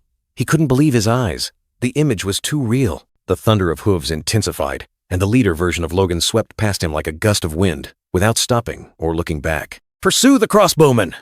His voice rang out powerfully, ordering his army to give chase. The ground trembled under the horses' hooves. The cavalry charged like a storm, obeying the command without hesitation. The young Logan turned his head to watch, the army's silhouettes gradually disappearing into the crimson night. He was still stunned. The leader Logan smiled confidently, his gaze sweeping over the enemy formation. Kite shields, a formidable defensive formation. "Aim a little lower." An archer received the order, adjusting his crossbow. A dry click echoed, signaling readiness. "Wait, what?" the archer asked again, confused. He didn't understand the leader's intention. The leader Logan's smile turned sinister and terrifying. "Aim for their horses," he ordered, his voice cold. Two archers grinned in response, their eyes flashing with malice. They had clearly understood the leader's wicked intention. A rain of arrows tore through the air, aimed directly at the horses. An enemy cavalryman screamed as his warhorse slipped and collapsed. "Hold your ground!" chaotic shouts echoed. Horses fell, men tumbled. The battlefield engulfed in the sound of shattering bones and fresh blood. Logan McCline smirked, his eyes sharp as knives, uttering two arrogant words. "Idiots." He stood tall amidst the blood-soaked battlefield, surrounded by enemy corpses. A fleeting sense of relief washed over Logan as he realized he had arrived in time to save Lonian. But then, his gaze suddenly became resolute. Logan vowed to save his family in this lifetime, for victory would mean nothing if his loved ones were slain. Without hesitation, Logan spurred his horse forward like an arrow, roaring an order to Kai Solan. "Kai, take command!" Kai Solan flinched, frantically asking about the strategy, but Logan had already vanished, leaving only the whistling wind in his ears. Kai Solan watched Logan's retreating figure, his eyes filled with worry. He couldn't understand why Logan would recklessly charge in when victory was so close. The red-haired young man disregarded the danger, spurring his horse into a gallop, charging straight into the hail of bullets, the thundering hooves like a storm. Kai Solan was furious, but had no choice but to order the entire army. "Damn it! Everyone, protect Logan!" Logan swung his sword like a storm, a sharp slash piercing through the enemy's armor, fresh blood splattering. In that instant, the image of Count Patrick McCline appeared in Logan's mind, roaring furiously. "You truly are a fool!" Logan sneered, blood staining the corner of his lips. He had anticipated his opponent's attack. He knew the Count would strike. With terrifying speed, Logan leaped high, evading Count Patrick's fatal attack. Count Patrick's sword struck the ground forcefully, creating a deep crack, but Logan had vanished like a ghost. Logan suddenly appeared behind him, his cold sword piercing through the Count's armor, fresh blood splattering. The Count let out a cry of pain. He stood amidst the battlefield strewn with corpses, his gaze thoughtful, a sense of unease rising within him. Something isn't right. The image of Count Patrick McCline erupted.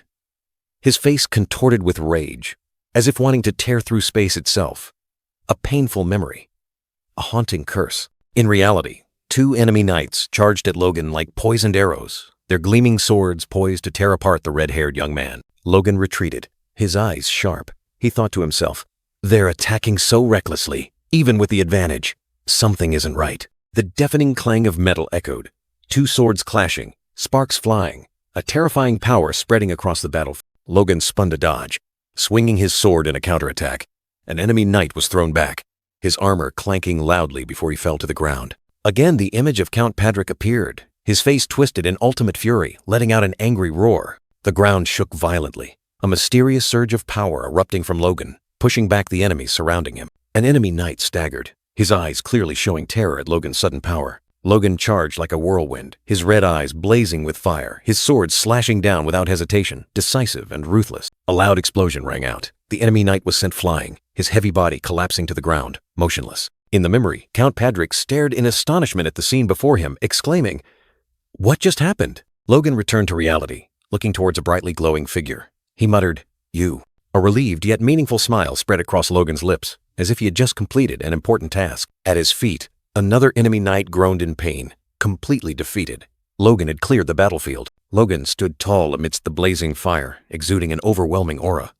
From behind, Kai Solan anxiously called his name. Amidst the blazing battlefield, Logan McCline and Count Patrick McCline stood firm, their gazes resolute, a powerful presence. Count Patrick was still stunned, recalling Logan's appearance behind enemy lines, a distance too great to have reached here. In Patrick's mind, the question echoed, how could Logan have pierced through countless enemies to reach him? Patrick's eyes widened, utterly astonished as he realized the truth, a large exclamation mark appearing in his thoughts. The surrounding scene was devastated. Enemy corpses strewn across the ground, testament to Logan's terrifying power. Patrick mused about Logan's extraordinary strength, but quickly dismissed it. For now, the battle situation was the most important. Count Patrick looked at Logan, his heart full of hope, wondering if his appearance was a sign of an approaching victory. Logan smiled confidently, affirming with a resolute yes, dispelling all doubts in Patrick's heart. A heavy hand rested on Logan's shoulder, a light pat like a word of praise, an encouragement from a father to his son. Patrick looked at Logan, his eyes filled with pride, uttering sincere praise. "You did very well." A nearby enemy knight, witnessing the scene, was stunned, wondering if Logan had just defeated two mid-tier knights. He couldn't believe it. A mere youngster in his early 20s could do such a thing. A sneer of contempt on his face. He recalled himself at that age still struggling to become a knight, his hand gripping the sword hilt tightly, his heart filled with envy. But then, he cast aside all thoughts, gritting his teeth, telling himself that those things no longer mattered. In his eyes, Logan was just a fool, about to face inevitable death. He roared, ordering the two defeated knights to get up and fight, but the only reply was weak groans. The clang of metal echoed. Patrick, in his memory, assessed Logan's recent attack. He realized the boy hadn't reached the rank of a high-tier knight, but he was strong enough to challenge ordinary mid-tier knights. Patrick's gaze swept over Logan, a thoughtful look. The plan was set. If Logan handled the two mid-tier knights, he would confront the high-tier knight. A hand was raised, signaling. Logan smiled confidently, asserting, "I'll handle him, father." Determination blazed in the red-haired young man's eyes. Patrick flinched, his eyes worried. "No, he's too strong for you. You might be stronger, but a high-tier knight is still." Patrick's hand gripped Logan's arm tightly, a gesture full of restraint. An invisible pressure weighed heavily. Patrick clutched his chest, a painful groan escaping him. His face contorted, his eyes wide. Logan calmly declared that, under these conditions, he could even defeat his father. "Please, leave him to me." Logan's face showed clear resolve, his sharp gaze unwavering. He was ready. Patrick bowed his head, a heavy sigh escaping him. His internal struggle was evident on his bearded face. Finally, he consented. Patrick turned his back, his footsteps heavy. "Be careful, my son," Patrick cautioned, his voice filled with worry. The clang of armor echoed. Logan subtly smirked, a smile full of confidence and pride. "Let's finish this quickly, father," Logan said, then shot forward like an arrow, plunging into the fray. The opposing high-tier knight was astonished. "This fool is targeting me? Not that other high-tier knight?" He gritted his teeth, his face full of anger and annoyance. The enemy had underestimated him. Logan McCline's hand gripped the sword hilt tightly, a surge of crimson energy erupting, signaling a merciless battle. The armored enemy roared in fury. "You dare challenge me, you brat!" But Logan had already shot forward, like an arrow piercing the wind, his eyes ablaze. The red-haired young man tore through the wind, moving at terrifying speed, his sole target the enemy before him. Logan's sword suddenly burst into flames, a fire of rage and determination blazing in his hand. A powerful stomp, sending dirt and rocks flying, building momentum for the decisive attack. Logan, like a crimson lightning bolt, swung his sword directly at his opponent, his eyes glowing red with killing intent. The deafening clang of metal, the terrifying power from the two blades created a small explosion, shaking the entire battlefield. The armored foe groaned in pain, his face contorted behind his helmet, unable to believe this unexpected counterattack. Logan gritted his teeth, his gaze resolute, his sword still grinding against the opponent's armor, creating a piercing sound. With a powerful push, Logan forced the armored enemy to retreat, leaving a trail of fire on the ground. He had gained the initial advantage. "What?" the armored enemy exclaimed in surprise. "Even though I'm injured, I don't sense enough power or skill from him to defeat me." Logan stood tall, sword still firm in hand, his gaze sharp and cold. The armored enemy was still analyzing the situation. The armored foe gritted his teeth, a sinister grin appearing. "My being pushed back. It must be because he's already used all his strength." With that thought, the armored enemy once again shot forward, creating a streak of light on the ground. The armored foe charged straight at Logan, believing his opponent was exhausted. Otherwise, it's illogical. The armored enemy swung his sword, roaring, "Die!"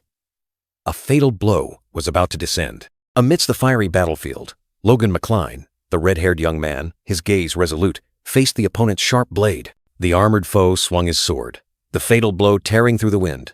But Logan did not retreat. His sword clashed, creating deafening clang sounds that echoed across the battlefield. A powerful stomp from the armored foe. The ground shook, crimson energy flared, signaling the next powerful attack. The two blades clashed again. Bang! A resounding explosion, sparks flying, dyeing the air red, making the battle even fiercer. Inside the armor, a searing crimson glow flared, signaling the armored foe's old wound was flaring up, causing him pain. The armored foe gritted his teeth, growling, "Damn it, if it weren't for this wound." He was being cornered by Logan. Logan's gaze was as sharp as a knife, unwavering.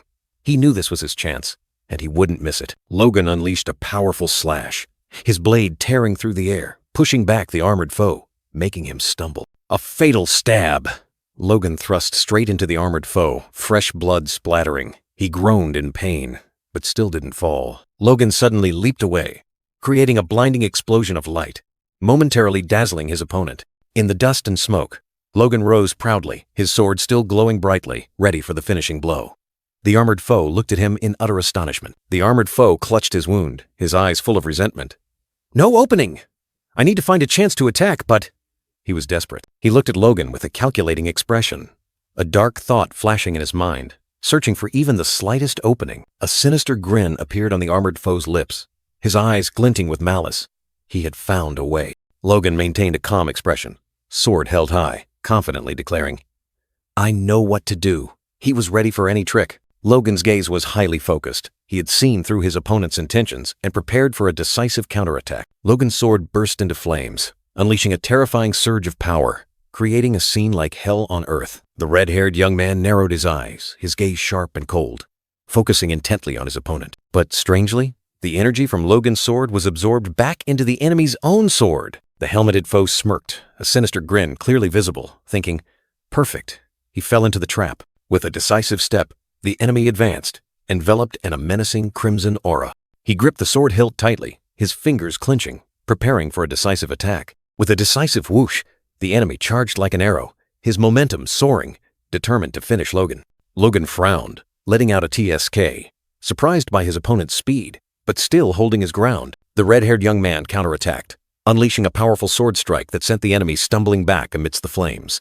The helmeted foe smirked again, his eyes glinting triumphantly. All right.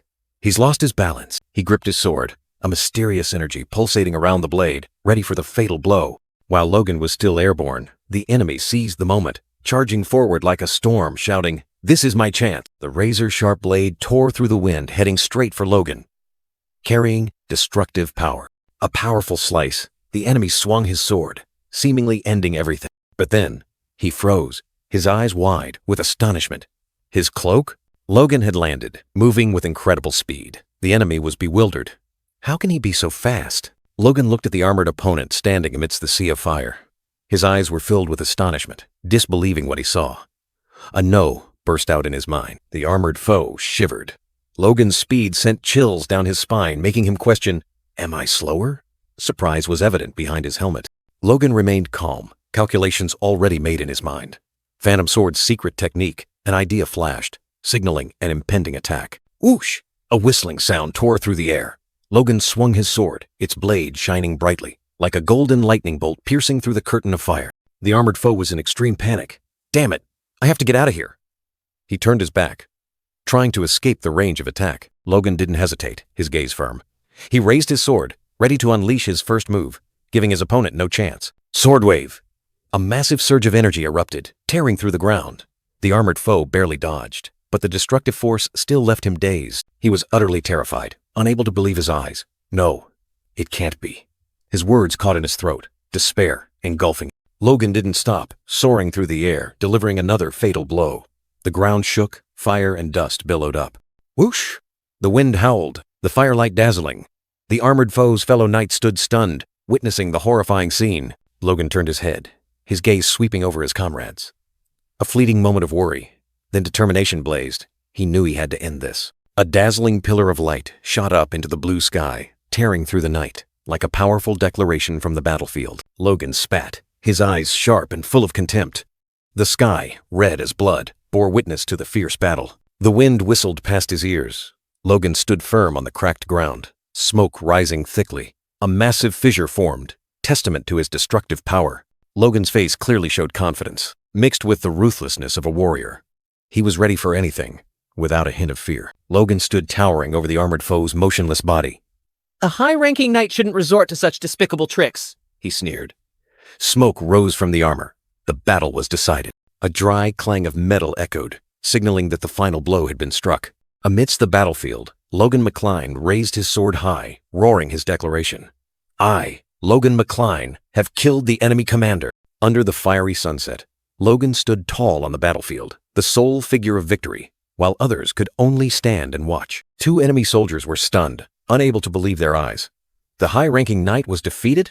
Impossible. Chaos spread, whispers of fear rising. What about the Viscount? Is he dead too?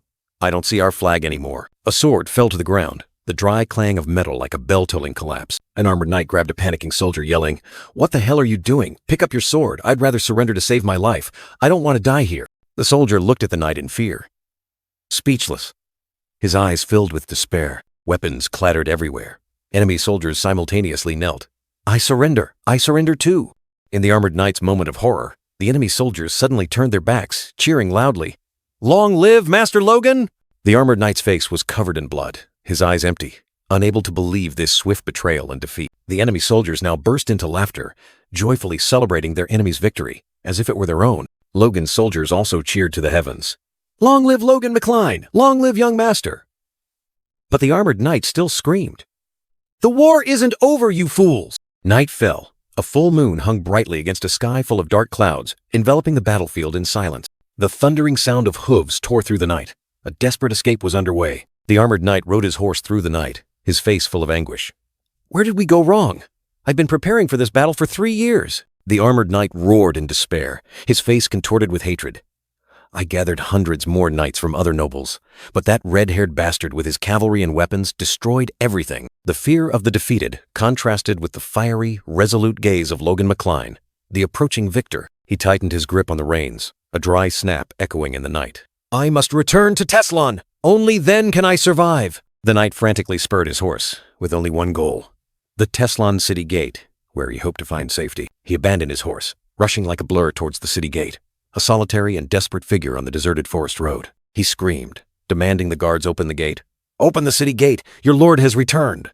The guards stared at him in astonishment. A rumble echoed, startling the guard, who quickly raised a hand to his forehead to shield his eyes, trying to see through the night. He and two guards spun around, their faces terrified. What is that? Something's approaching. The thundering sound of hooves. Logan's cavalry appeared like a whirlwind.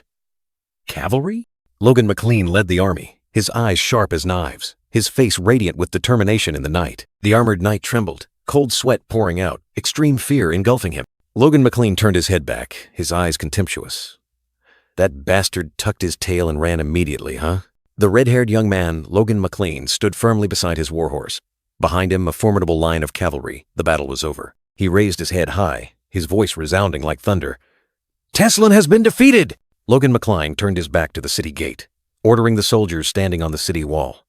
Open the city gate and welcome the victors. Two guards looked at each other in shock, fear and confusion evident on their faces. Did we lose? Is that why the Viscount rushed back? A guard roared, trying to rally his panicking comrades. You fools! Don't listen to the enemy or tremble before them! A weak reply echoed, but fear still enveloped them. From inside the city, another guard tried to reassure. There are only 300 of them at most. But that number, in this situation, was still a haunting thought. Logan McLean, with sharp, contemptuous eyes, declared, They are no threat to us at all. He stood there, terrifyingly confident. Two guards looked at each other, their eyes full of doubt. What the hell is he doing?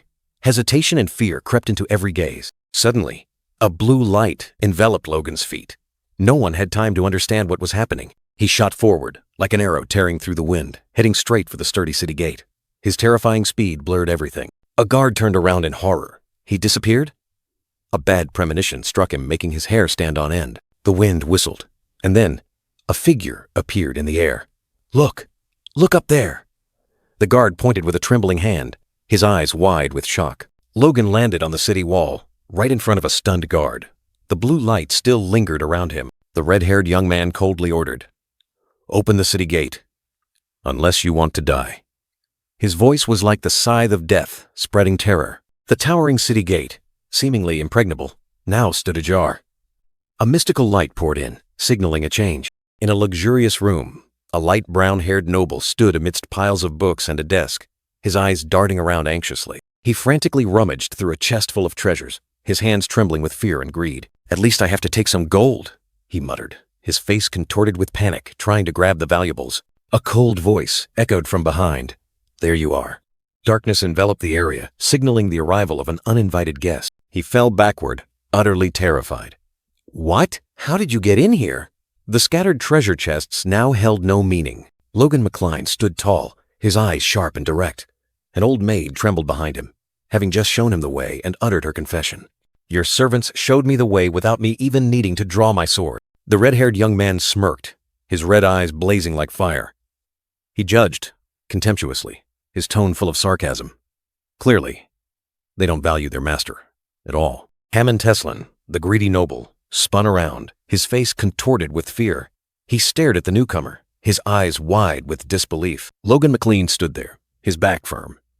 Harun Teslan, the traitor, furtively glanced at him over his shoulder, his eyes full of fear and calculation. Without a moment's hesitation, Harun Teslan quickly turned, trying to flee from Logan. He darted away like a cornered rat. Rage flared within Harun Teslan. He gritted his teeth, his face flushed with indignation and fear. How dare that bastard betray me? Logan McLean's footsteps slowly approached, each sound like a hammer striking Harun Teslan's heart. The noble collapsed to the floor, trembling and pleading. Stop! I surrender. Harun Teslan prostrated himself, hands raised in supplication.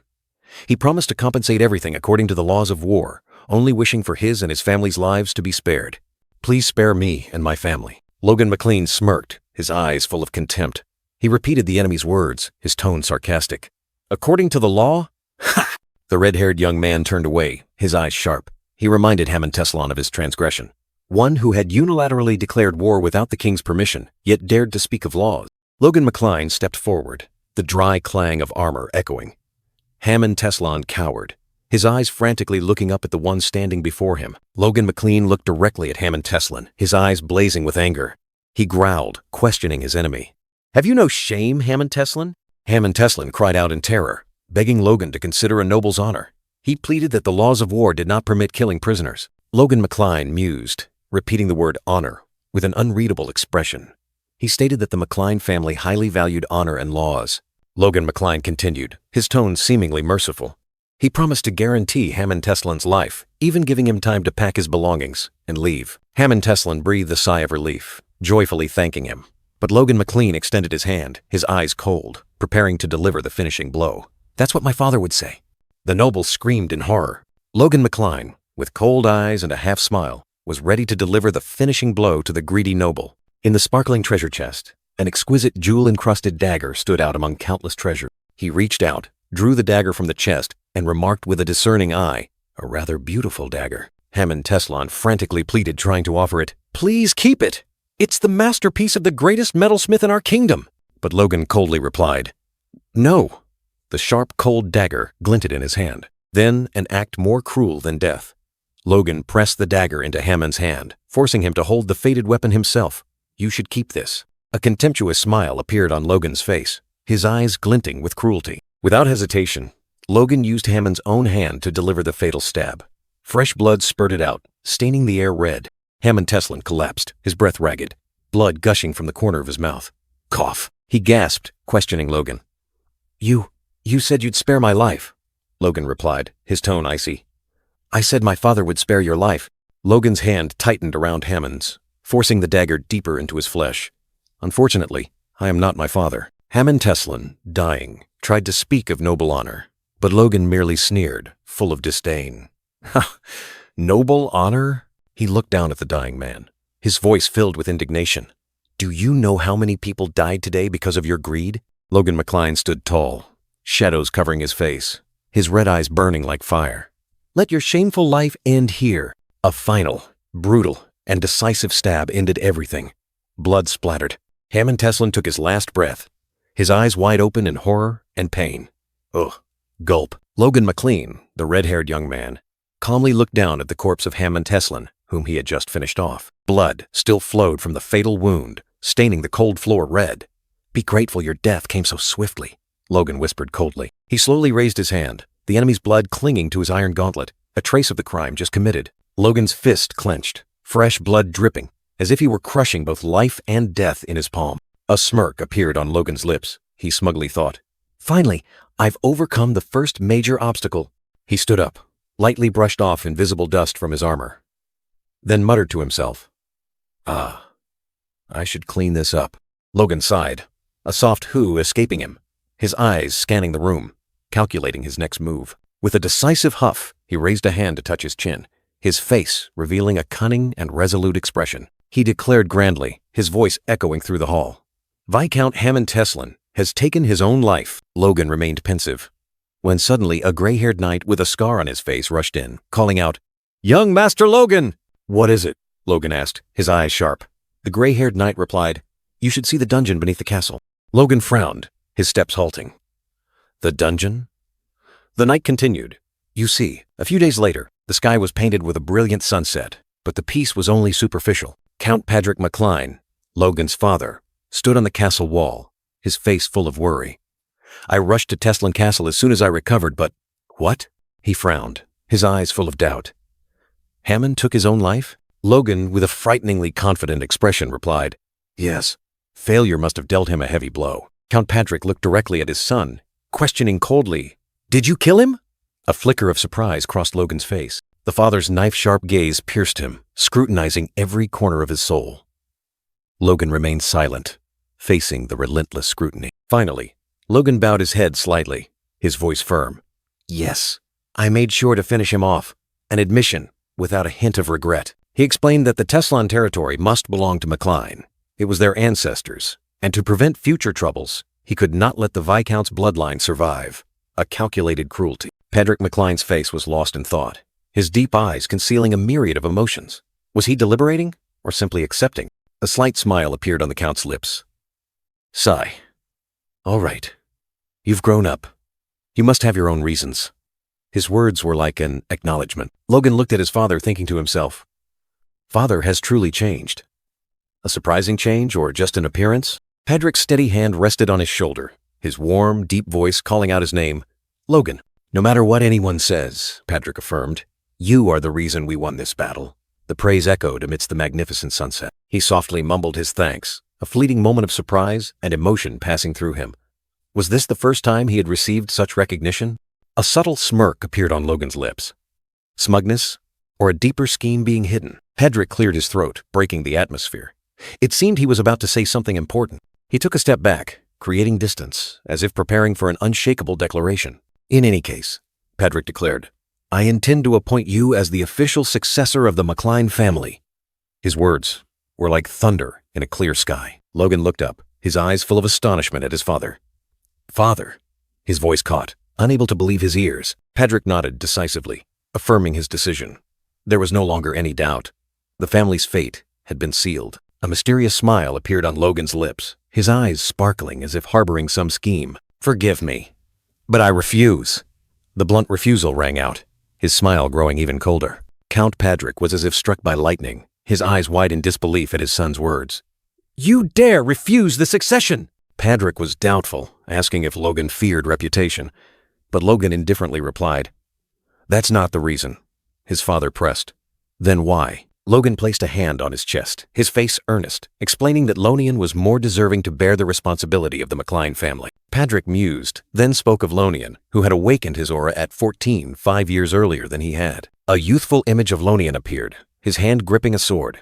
The Count believed the boy's future would be unimaginably brilliant. Logan nodded, his eyes firm, as if fully agreeing with the assessment of his younger brother's extraordinary talent. Patrick fell silent, his gaze distant, looking towards the horizon, heavy thoughts weighing on his mind. Finally, the Count turned back, saying sternly, Even if you are right, strength alone is not enough to make a good ruler, Logan. A half smile flickered on Logan's lips.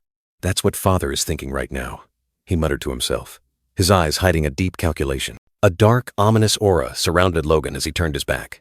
When Lonian becomes the youngest aura user on the continent, like I was in my previous life, he cleared his throat, his face resolute. More importantly, I don't need to be the successor, nor do I intend to waste time on training. As his older brother, I want to give him a fair chance, Logan said, his tone full of nobility. He looked up at his father, proposing to postpone the appointment of a successor until Lonian reached adulthood. Patrick nodded, a slight smile on his lips. I didn't expect you to be so thoughtful towards your younger brother. He was completely convinced. Count Patrick agreed to postpone the appointment of a successor until Lonian came of age, 5 years from now. Logan smiled, softly saying thanks. Patrick continued, promising a worthy reward for Logan's merits in the war, tens of thousands of gold coins. But Logan had other intentions, gently cutting his father off. The red-haired young man posed a question, a smug smile blooming. He wanted to choose his own reward, a bold, yet confident request. Suddenly, a resounding call echoed, tearing through the air. Open the city gates. The sturdy gates were about to open, welcoming those returning. Cheers rang out. The McCline Knights have returned. The entire city was filled with joy, welcoming the heroes after the battle. A week passed since the battle. Two men conversed. The battle only lasted 1 day, so the rumors say. Astonishment was clear on their faces. How can that be? Are our knights that strong? The other replied, his voice full of mystery. Haven't you heard the rumors? It's all thanks to young master Logan McCline. As Logan McCline's name was mentioned, an astonished exclamation. That infamous hooligan?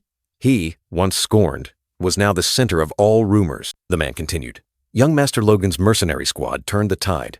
He and his troops appeared behind the enemy, as if he had foreseen this battle. He annihilated the enemy with weapons never seen, never heard of, and they say, he took down a high-ranking knight with just one hand. The dramatic account left everyone stunned. The brown-haired girl's eyes widened in astonishment. Young Master Logan, is he that amazing? I thought he was just a useless hooligan. The truth overturned all prejudices. So his recent monster meat purchases had a purpose? Another shivered. Or were even his past bad behaviors just an act? Truly chilling. Well, a genius truly is on another level.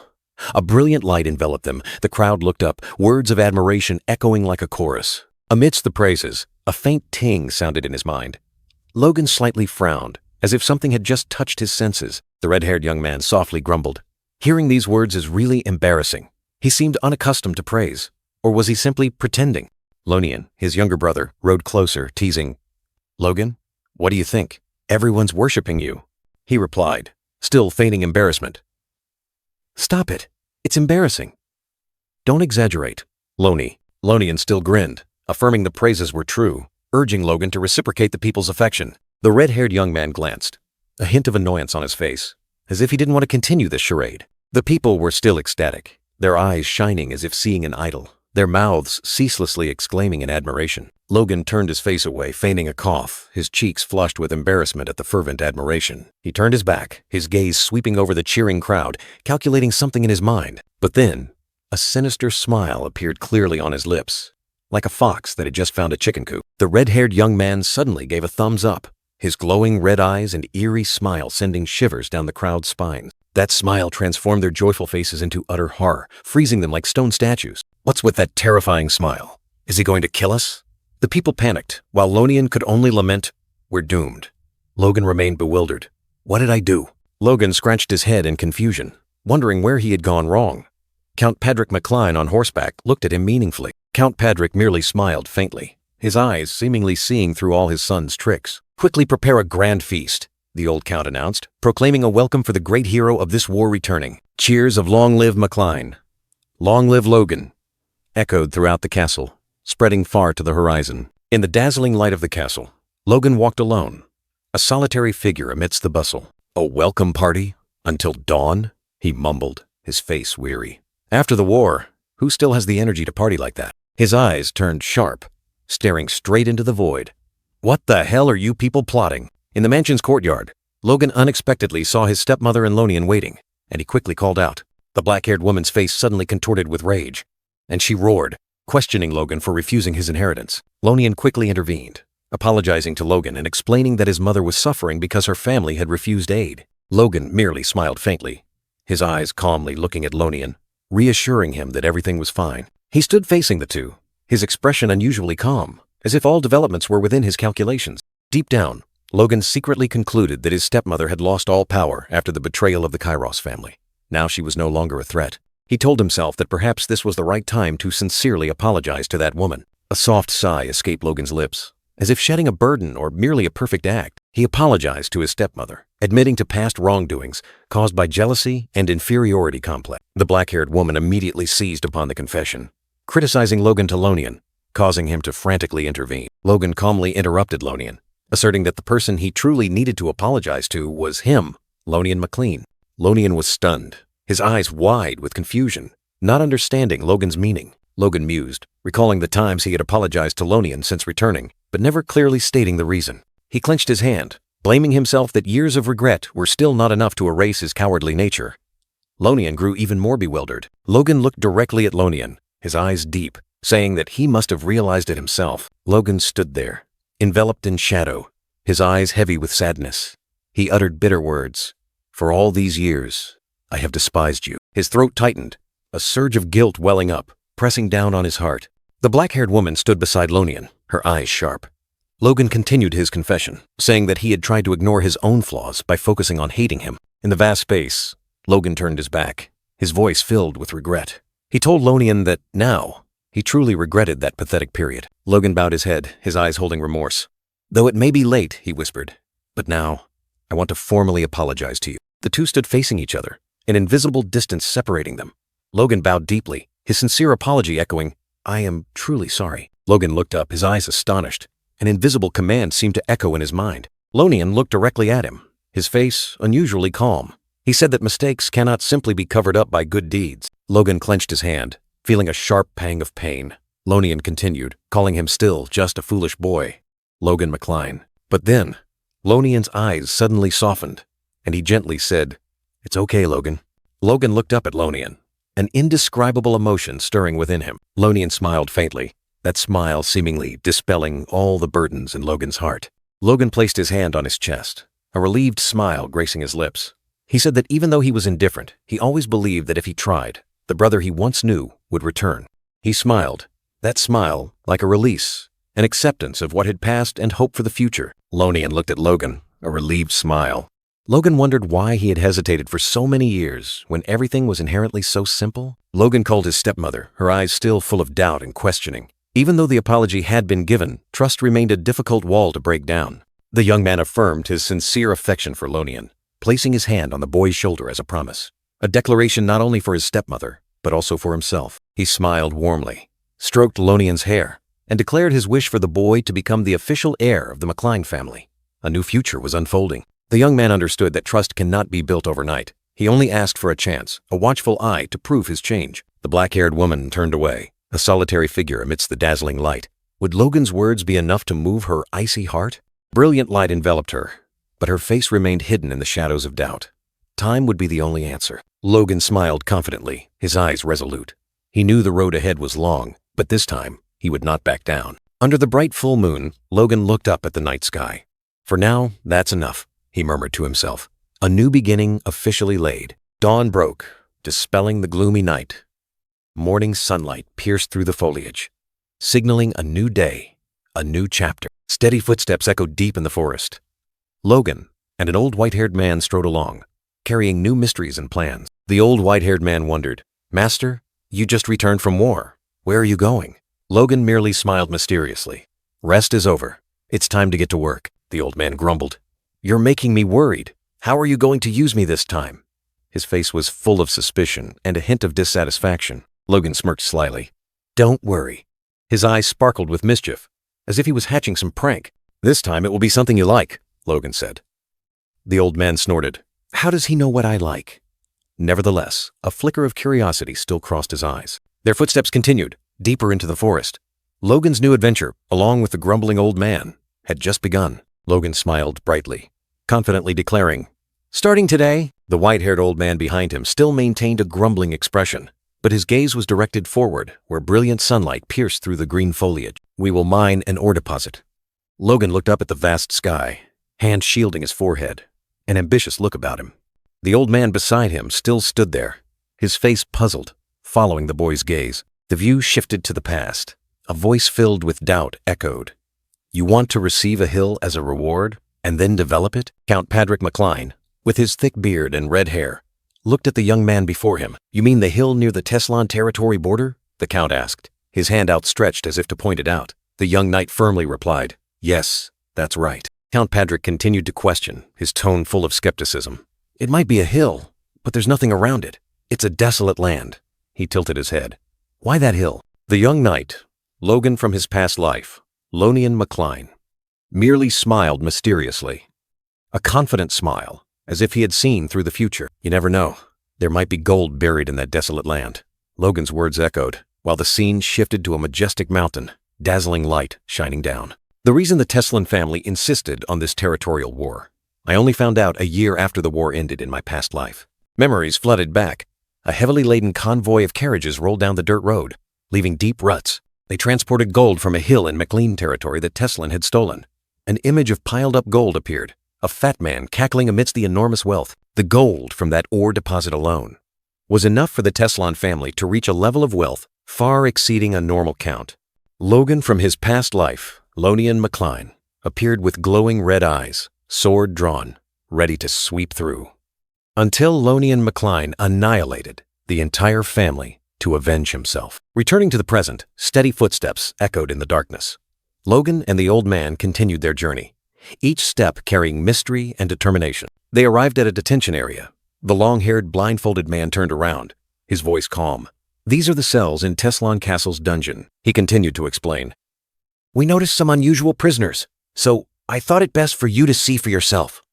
Logan stood there, his sharp gaze sweeping across the bars. An old white-haired man in the cell panicked, clinging to the bars and shouting, "We are innocent!" The dry clang of metal echoed. The old man continued to lament. "All we did was mine gold from the ore that Viscount Teslan granted us. But then that bastard locked us in here." Logan listened, his face pensive. Logan, past life, clutched his head in pain.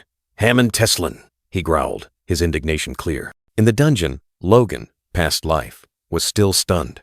The old prisoner asked in surprise, "Are you angry on our behalf? He dared to imprison 5 mining engineers. Where will we find them now?" Logan's current eyes flashed red. He licked his lips, a mysterious smile. An unexpected bargain. A dark aura enveloped him, exuding calculation. The old white-haired man stood beside Logan, his face utterly bewildered. "What the hell is going on with this kid?" he muttered, full of doubt. Amidst the stormy sea, the small boat swayed. Though the Battle of Teslan was won, it was merely a small wave in a raging ocean. The vast sea stretched endlessly. The boat stood alone. If the Empire's invasion was the final barrier, determining the kingdom's fate, fierce waves swallowed the boat. What would happen in the next year? An uncertain future awaited. A colossal tentacle rose, crushing the ship. A dry crack echoed, signaling destruction. A gigantic sea monster with glowing blue eyes appeared, devouring everything. That would be the beginning of the kingdom's decline. An old king, silver-haired, wearing a crown, with a stern face, gazed thoughtfully ahead. Fate had been sealed. 3 princes emerged, vying for the throne after the king's sudden death.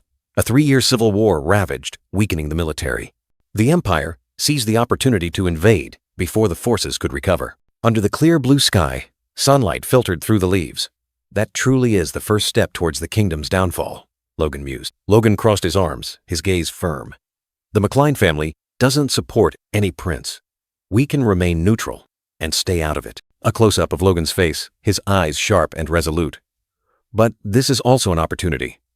I cannot let it slip away. Logan, past life, in shining armor, gripping his sword tightly, radiating brilliance. We must use this chaos to reclaim the McLean family's former territory. He mused, his gaze distant. If possible, I must end this civil war. And then, a voice called Master, interrupting the red-haired young man's thoughts. The white-haired man with his hair tied up grumbled, his face annoyed. What are you thinking? Just standing there blankly. I've been calling you for a while, and you haven't answered. An awkward atmosphere enveloped them. The men standing around looked at each other, unsure what to do. Logan started, quickly composing himself. He told himself that having just overcome the first obstacle, he couldn't be careless yet. Strengthening the military was necessary, but now wasn't the time to propose it. The red-haired young man gently rubbed his chin, his eyes flashing with determination. He understood that everything had to be done with his own money, at all costs. A confident smile spread across Logan's lips as he turned, as if he had found the solution to a difficult problem. The towering hill appeared. And this very hill will help me achieve everything, he thought to himself. A vein of gold hidden deep within the earth. I will exploit it. Logan crossed his arms, a radiant smile on his face, as if victory was assured. How much do you think this will cost? He asked, his eyes full of hidden meaning. Behind him, the other men stood silently, their faces puzzled. The white-haired man still maintained a suspicious look, watching Logan. The white-haired man frowned, letting out a long sigh.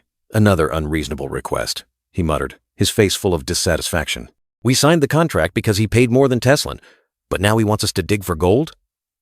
The white-haired man and the old prisoner whispered, their faces utterly bewildered. A man timidly asked Logan for proof of the gold vein. The red-haired young man affirmed it confidently, without a hint of doubt. Logan's eyes suddenly turned cold, his voice ringing out with firm resolve, like an undeniable declaration. I saw it! He saw it? But how the hell? The old prisoner exclaimed in panic, his face utterly astonished. Deep in the forest, Logan coldly instructed. This project must be kept secret. Only 6 of you are allowed to drill. The old prisoner trembled, a premonition of death washing over him. He wants to kill us! The prisoner was in utter panic, shouting, drilling with 6 people is impossible. His voice was lost in despair. He turned to look at the white-haired man with his hair tied up, his eyes pleading. Even if there's a dwarf among us.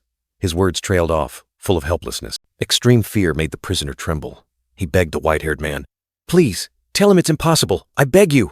The white-haired man, with a terrifyingly calm expression, looked directly at the prisoner, his eyes hiding calculation. A sneer appeared on his lips. Well, if you work as if your lives are threatened, then anything can be done. He continued sarcastically, you just need to sleep less and abandon your humane lifestyle. Ha ha. The prisoner collapsed, whispering in despair, we're dead for sure. Logan smiled, his eyes sharp, thinking to himself, that's Hamar for you. He has the mind of a slave. I mean a good worker. Logan asked, his tone challenging. Feeling motivated yet? Then he changed the subject. First, I want to know the cost. The white-haired man stammered. The white-haired man explained, we'll have to drill into this hill to determine the available gold, but the initial setup cost will be at least 5 million gold, he continued, his voice serious.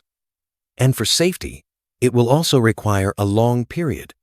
Half a year to set up, then another half a year to mine. Logan narrowed his eyes, pondering. He knew this mine had once quickly enriched Viscount Teslin.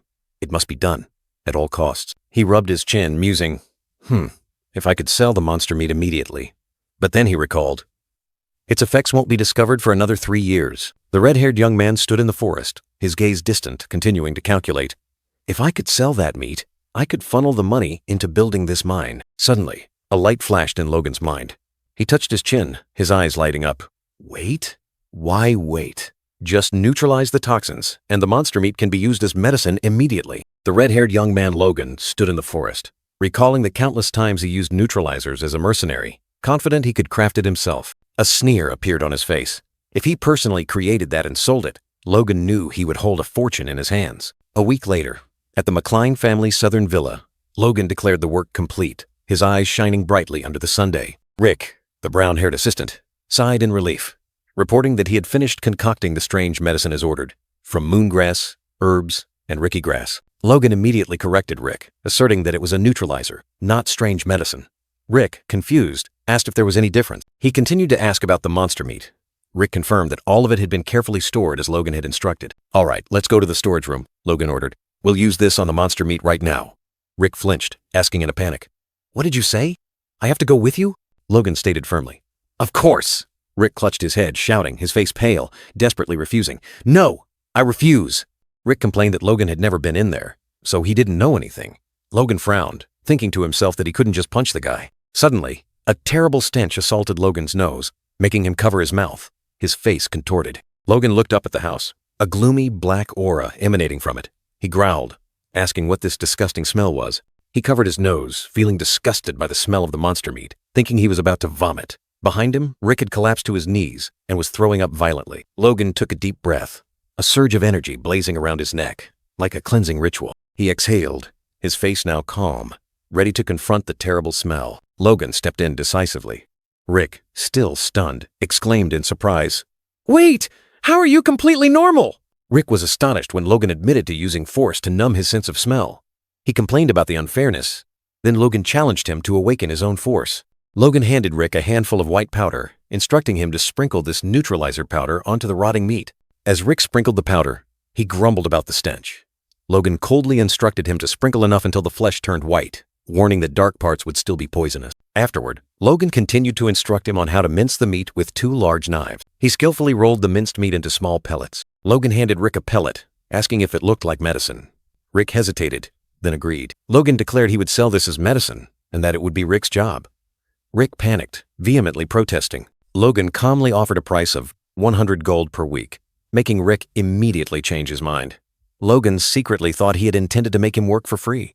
Rick rubbed his hands, asking what the medicine was for. Logan replied that its effectiveness needed to be tested first. Logan revealed it was a medicine good for men, making Rick tilt his head in confusion. Logan instructed him to listen carefully because he would only explain it once. The scene shifted to 2 rabbits, a trembling gray rabbit pounding a mortar, while a smaller white rabbit stood beside, observing. The gray rabbit, tired, dozed off. The small white rabbit gently touched him. The white rabbit proudly held out a small pellet. As if it were its own achievement, the gray rabbit opened its mouth, swallowing the pellet. Immediately, the gray rabbit became alert again, pounding the mortar with renewed vigor. After swallowing the pellet, power surged through its body, and the gray rabbit furiously pounded the mortar. From a weak rabbit, it now transformed into a muscular monster, its eyes blazing green, delivering thunderous blows. That extraordinary sight astonished everyone, and murmurs of awe echoed throughout the small house. Logan smirked, his eyes full of calculation.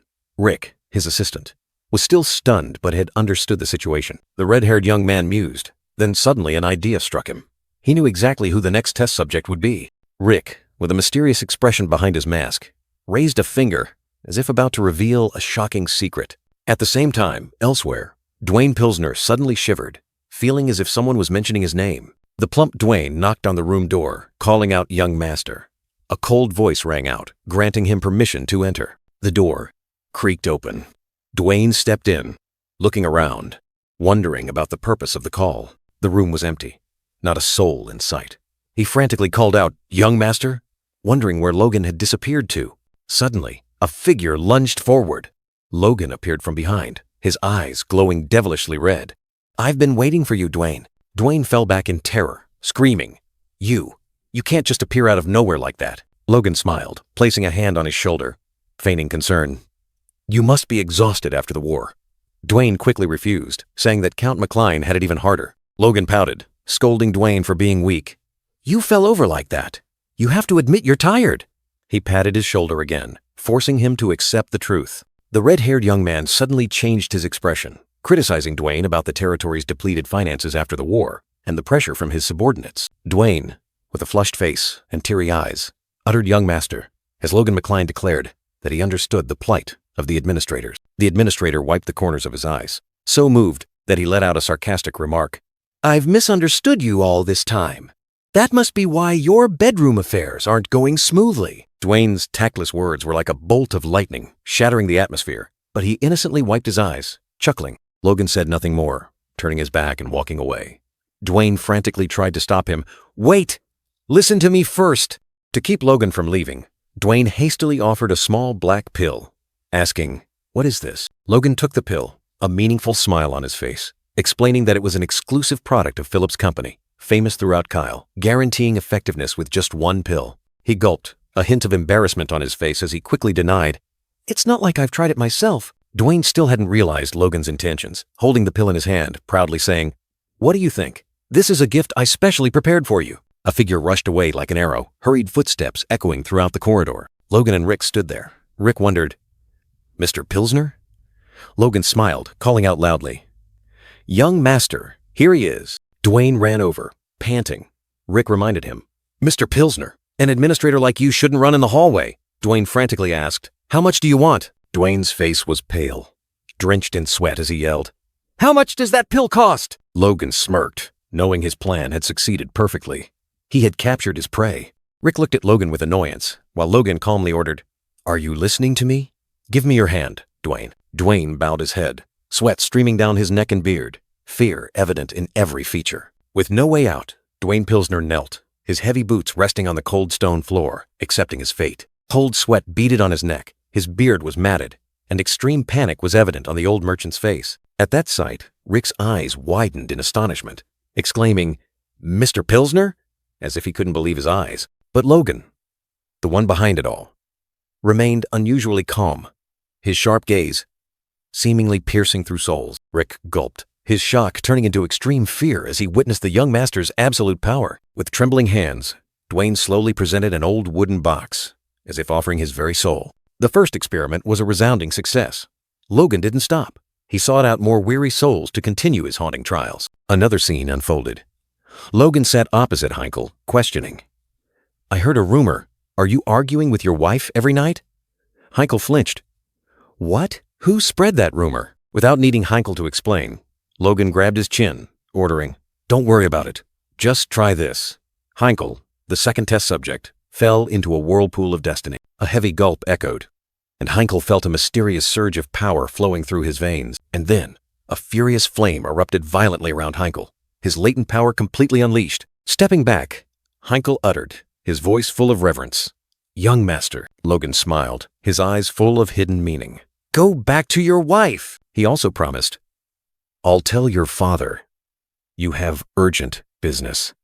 A sweet lie, concealing a terrifying secret. Heinkel gave a grateful smile, exclaiming, "Thank you, young master," completely unaware that he had just become a pawn in Logan's game. Heinkel, the second test subject, stood tall in his armor, a testament to Logan's power. Behind him, the figure of Lonian McCline from his past life appeared, a mysterious smile on his lips, as if seeing through all calculations. Rick, Logan's assistant, spoke cautiously. He mentioned a name, a new pawn in the deadly game, Patriarch, the third test subject. In a hazy memory, Lonian McCline, Logan's past self, blushed slightly. "It's very good," he uttered, a brief assessment that held a chilling satisfaction. The door clicked open, revealing a new space or a new chapter of dark conspiracies. The dazzling light seemed to want to swallow all secrets. Lonian, the red-haired young man from his past life, turned his back and walked away. A voice echoed, full of hidden meaning. "I'm sorry, Lonian." Was this apology for what was about to happen? Lonian smirked. "We're about to have another sibling." A cold announcement, while Rick, in this life, unexpectedly exclaimed, "Wait!" Rick exploded, his face contorted with anger. "Why didn't you tell me to try it? I'm the one who worked the hardest," he roared, his resentment overflowing. Logan calmly faced Rick, his gaze unwavering. The red-haired young man maintained his cold demeanor, as if Rick's questioning meant nothing. Logan subtly glanced at Rick, a fleeting but meaningful look that sent shivers down the other's spine. Logan turned his back and walked away, leaving Rick bewildered. "What was that look for?" Rick questioned, but received only terrifying silence in return. Logan stopped, his back clearly visible in the wide corridor. Rick stood frozen, not daring to take another step. Logan mumbled, loud enough for Rick to hear, but as if speaking to himself, "It's not like you can use it."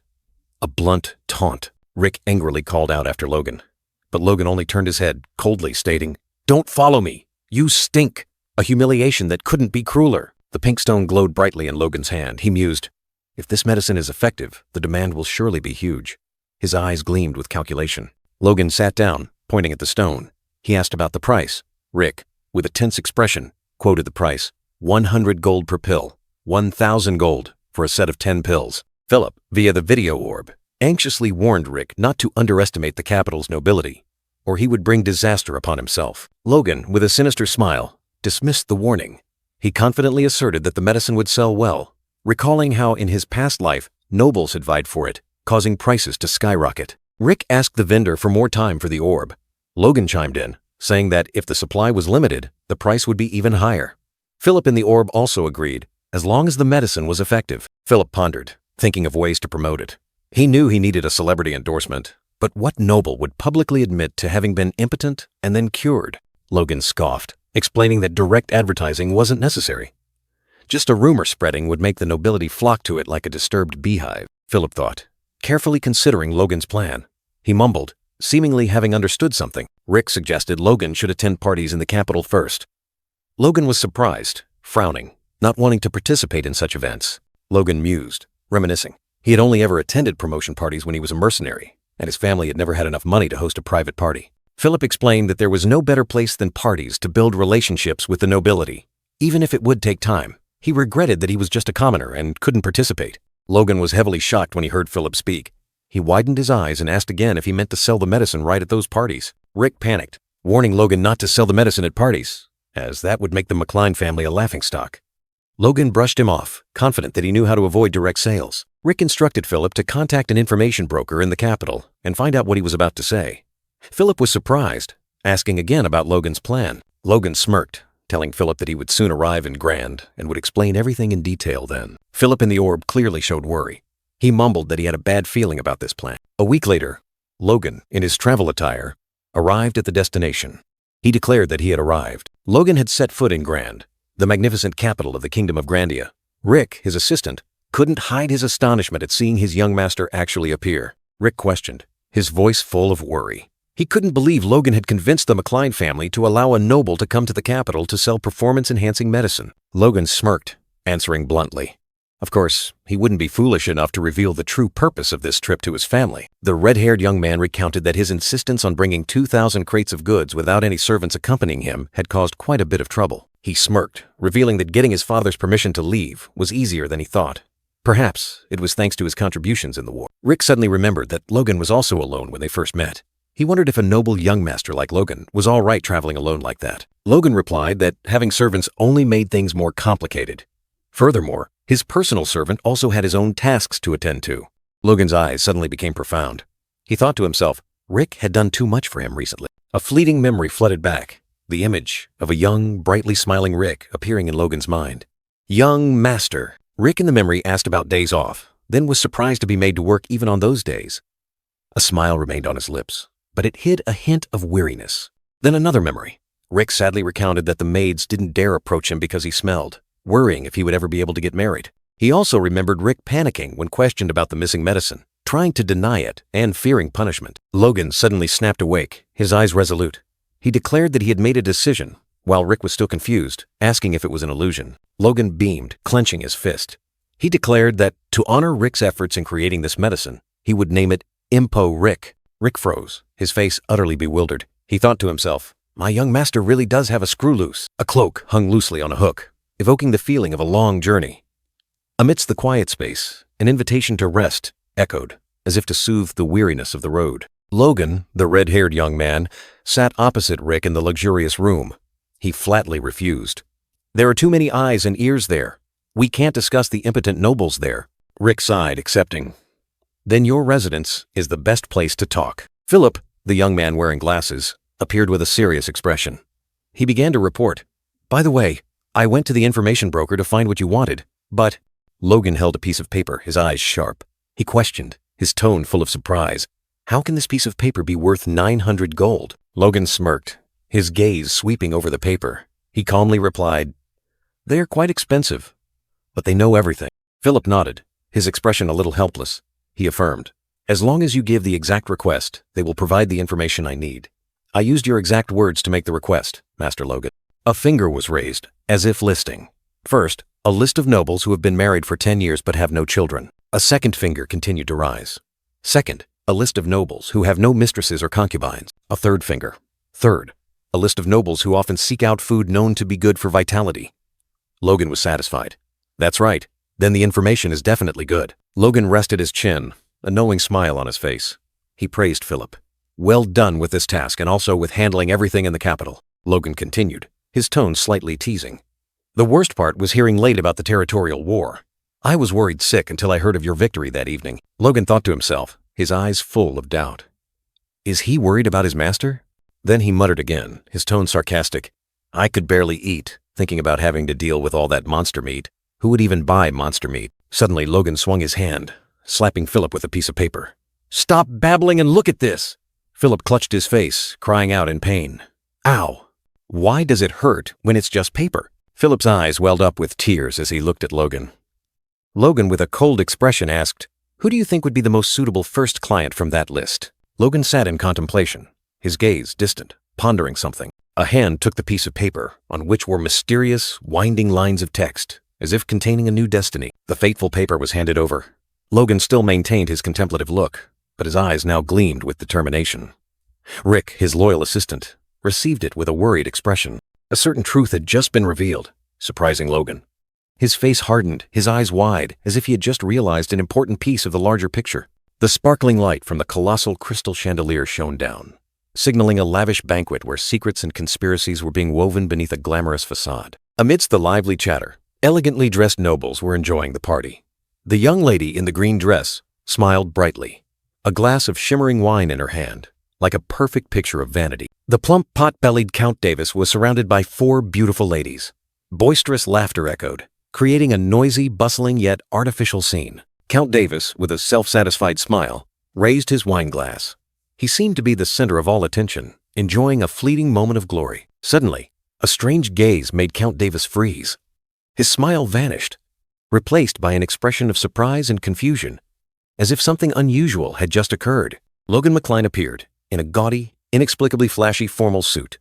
He bowed confidently, introducing himself as the eldest son of Baron McCline, from the distant southwest region. Giggles erupted. Count Davis tried to maintain politeness but couldn't hide his disdain, while the ladies covered their mouths, trembling with amusement at Logan's appearance. Logan still smiled, but his smile was now full of hidden meaning. He thought to himself, this disastrous outfit, as advised by Philip, had succeeded in making everyone keep their distance from him. Not a bad choice. Logan exuded a unique aura, facing Count Davis. He had no time for meaningless pleasantries. His sole target at this party was Count Davis. Logan began to expose the truth about Paloon Davis, a pillar of the royal treasury. He was a pathetic man, married since he was 20 but still childless. Logan reminisced. He was surprised when Philip chose Paloon Davis from the list. In his previous life, Count Davis had been a famous figure, but not in a good way. In Logan's memory, Count Davis appeared as a broken figure, kneeling in despair. He was the one who ended his own life because of his wife, a tragic calamity. Count Davis's wife appeared, her face contorted in anger, screaming. It was unclear what had happened between them, but the tension was undeniable. Amidst the lavish party, Count Davis's wife's bitter words rang out, shaming her husband's impotence. A shocking statement, enough to destroy a noble's honor. Count Davis's face was pale, extreme horror etched upon it. The nightmare of humiliation had pushed him to the brink, possibly even to death. Logan McCline, with sharp eyes, understood perfectly. The value of someone like Count Davis was merely a glamorous facade, easily shattered under society's judgmental gaze. Logan McCline, in his splendid attire, confidently declared he had chosen the first target for Impo Rick. A perfect Count Davis, meeting all criteria. Count Davis smirked, his wine glass swaying.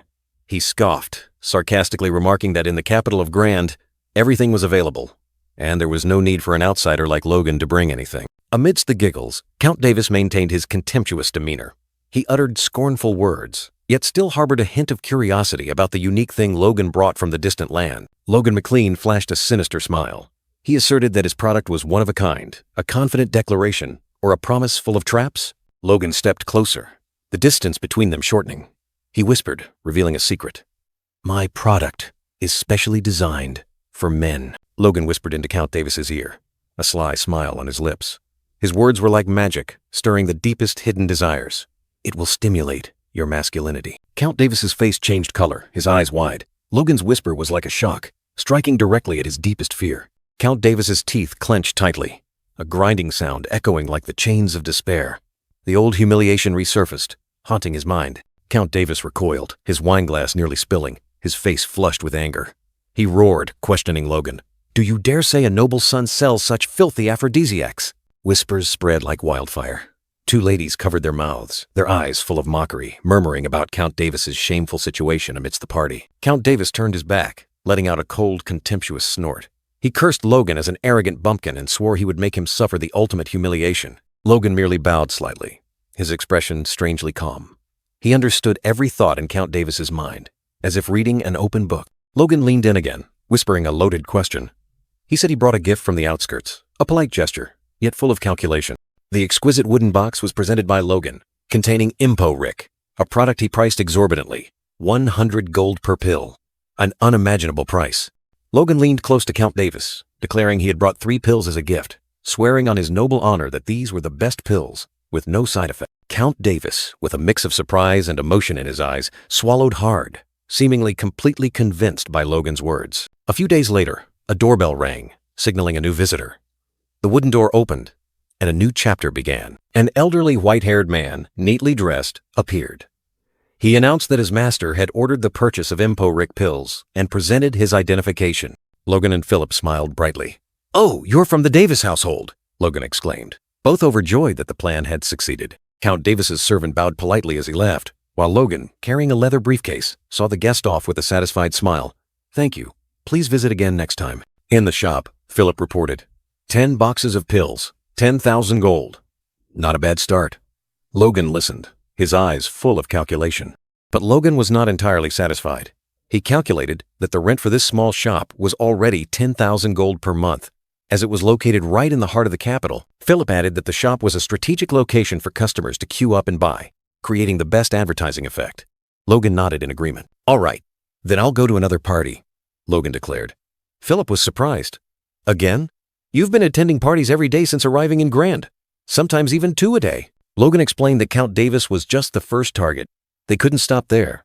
His ambitions were much greater. The red-haired young man smirked cunningly, declaring that he had to meet everyone on the list and promote the product himself. A week later, a middle-aged man in a fedora walked down the cobblestone street, the afternoon sun casting long shadows. The silver-haired man pondered, unable to believe the Count had sent him to buy pills again. Those effective foods had never helped before. He walked, his vigilant gaze sweeping around. A sense of unease crept in. Suddenly, 2 figures rushed past him like the wind, creating an unexpected commotion on the peaceful street. The man in the fedora frowned at the long queue of people, unexpectedly recognizing a few familiar faces. He secretly identified them. It was Viscount Talon's general manager, and also Count Hamill's butler. Seeing this, the man quickly covered his face, not wanting rumors to spread. He just wanted to buy the pills and leave quickly. Suddenly, Philip appeared, his voice echoing everywhere, continuously apologizing to customers. He flatly declared, "Unfortunately, our stock for today has completely sold out." The 3 waiting men were stunned. Count Hamill's butler couldn't believe his ears. Philip bowed and explained, "Because Rick's pills are so popular, the supply is limited. We only sell 50 boxes a day." Count Hamill's butler desperately pleaded, "Please sell me a few boxes. I'll die at my master's hands if I return empty-handed." Count Paloon Davis, approaching, ordered his young servant, "What's happening there? Go investigate for me." Logan McCline smirked. He thought to himself, limiting the supply had created a sense of urgency, attracting more attention from the nobles. Everything was going according to plan. Philip excitedly shouted, announcing that they were sold out and inviting customers to return tomorrow. He continued to cheer, delighted about another day of selling out completely. A hand hastily slammed a money pouch onto the counter, eyes full of pleading. Count Hamill's butler sighed in exasperation. "This happens every day." A small bell hung on the wooden door, signaling the shop's bustling activity. Philip smiled brightly, boasting that they had sold out every day for over a month, and even faster today. Logan McLean sat amidst piles of gold coins, a satisfied smirk on his face. He hadn't expected there to be so many impotent nobles in Grand. Philip was explaining, his face beaming, while Logan smirked smugly. Even though the price had tripled, demand not only didn't decrease, but some were even willing to pay more. Philip worried about the kingdom's future, but Logan only saw money. Philip maintained a satisfied smile, but his gaze was fixed on Logan, as if awaiting praise. The red-haired young man Logan kept a calm expression, his sharp eyes looking straight ahead, full of calculation. Logan couldn't suppress his excitement. the corner of his mouth curving into a devilish smile. A soft chuckle escaped, signaling a grander plan about to be executed. Suddenly, a loud laugh echoed, and Logan McLean burst with excitement. He hugged Philip tightly, startling the assistant, whose eyes widened as he stared at the house in front of them, as if he had just witnessed a miracle. Logan squeezed Philip in his arms, laughing loudly.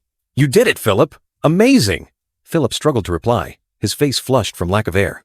Cough. "It's all thanks to you, Logan." Logan looked at Philip with sharp yet satisfied eyes. He declared, "All right, starting next month, 1% of the profits will be yours."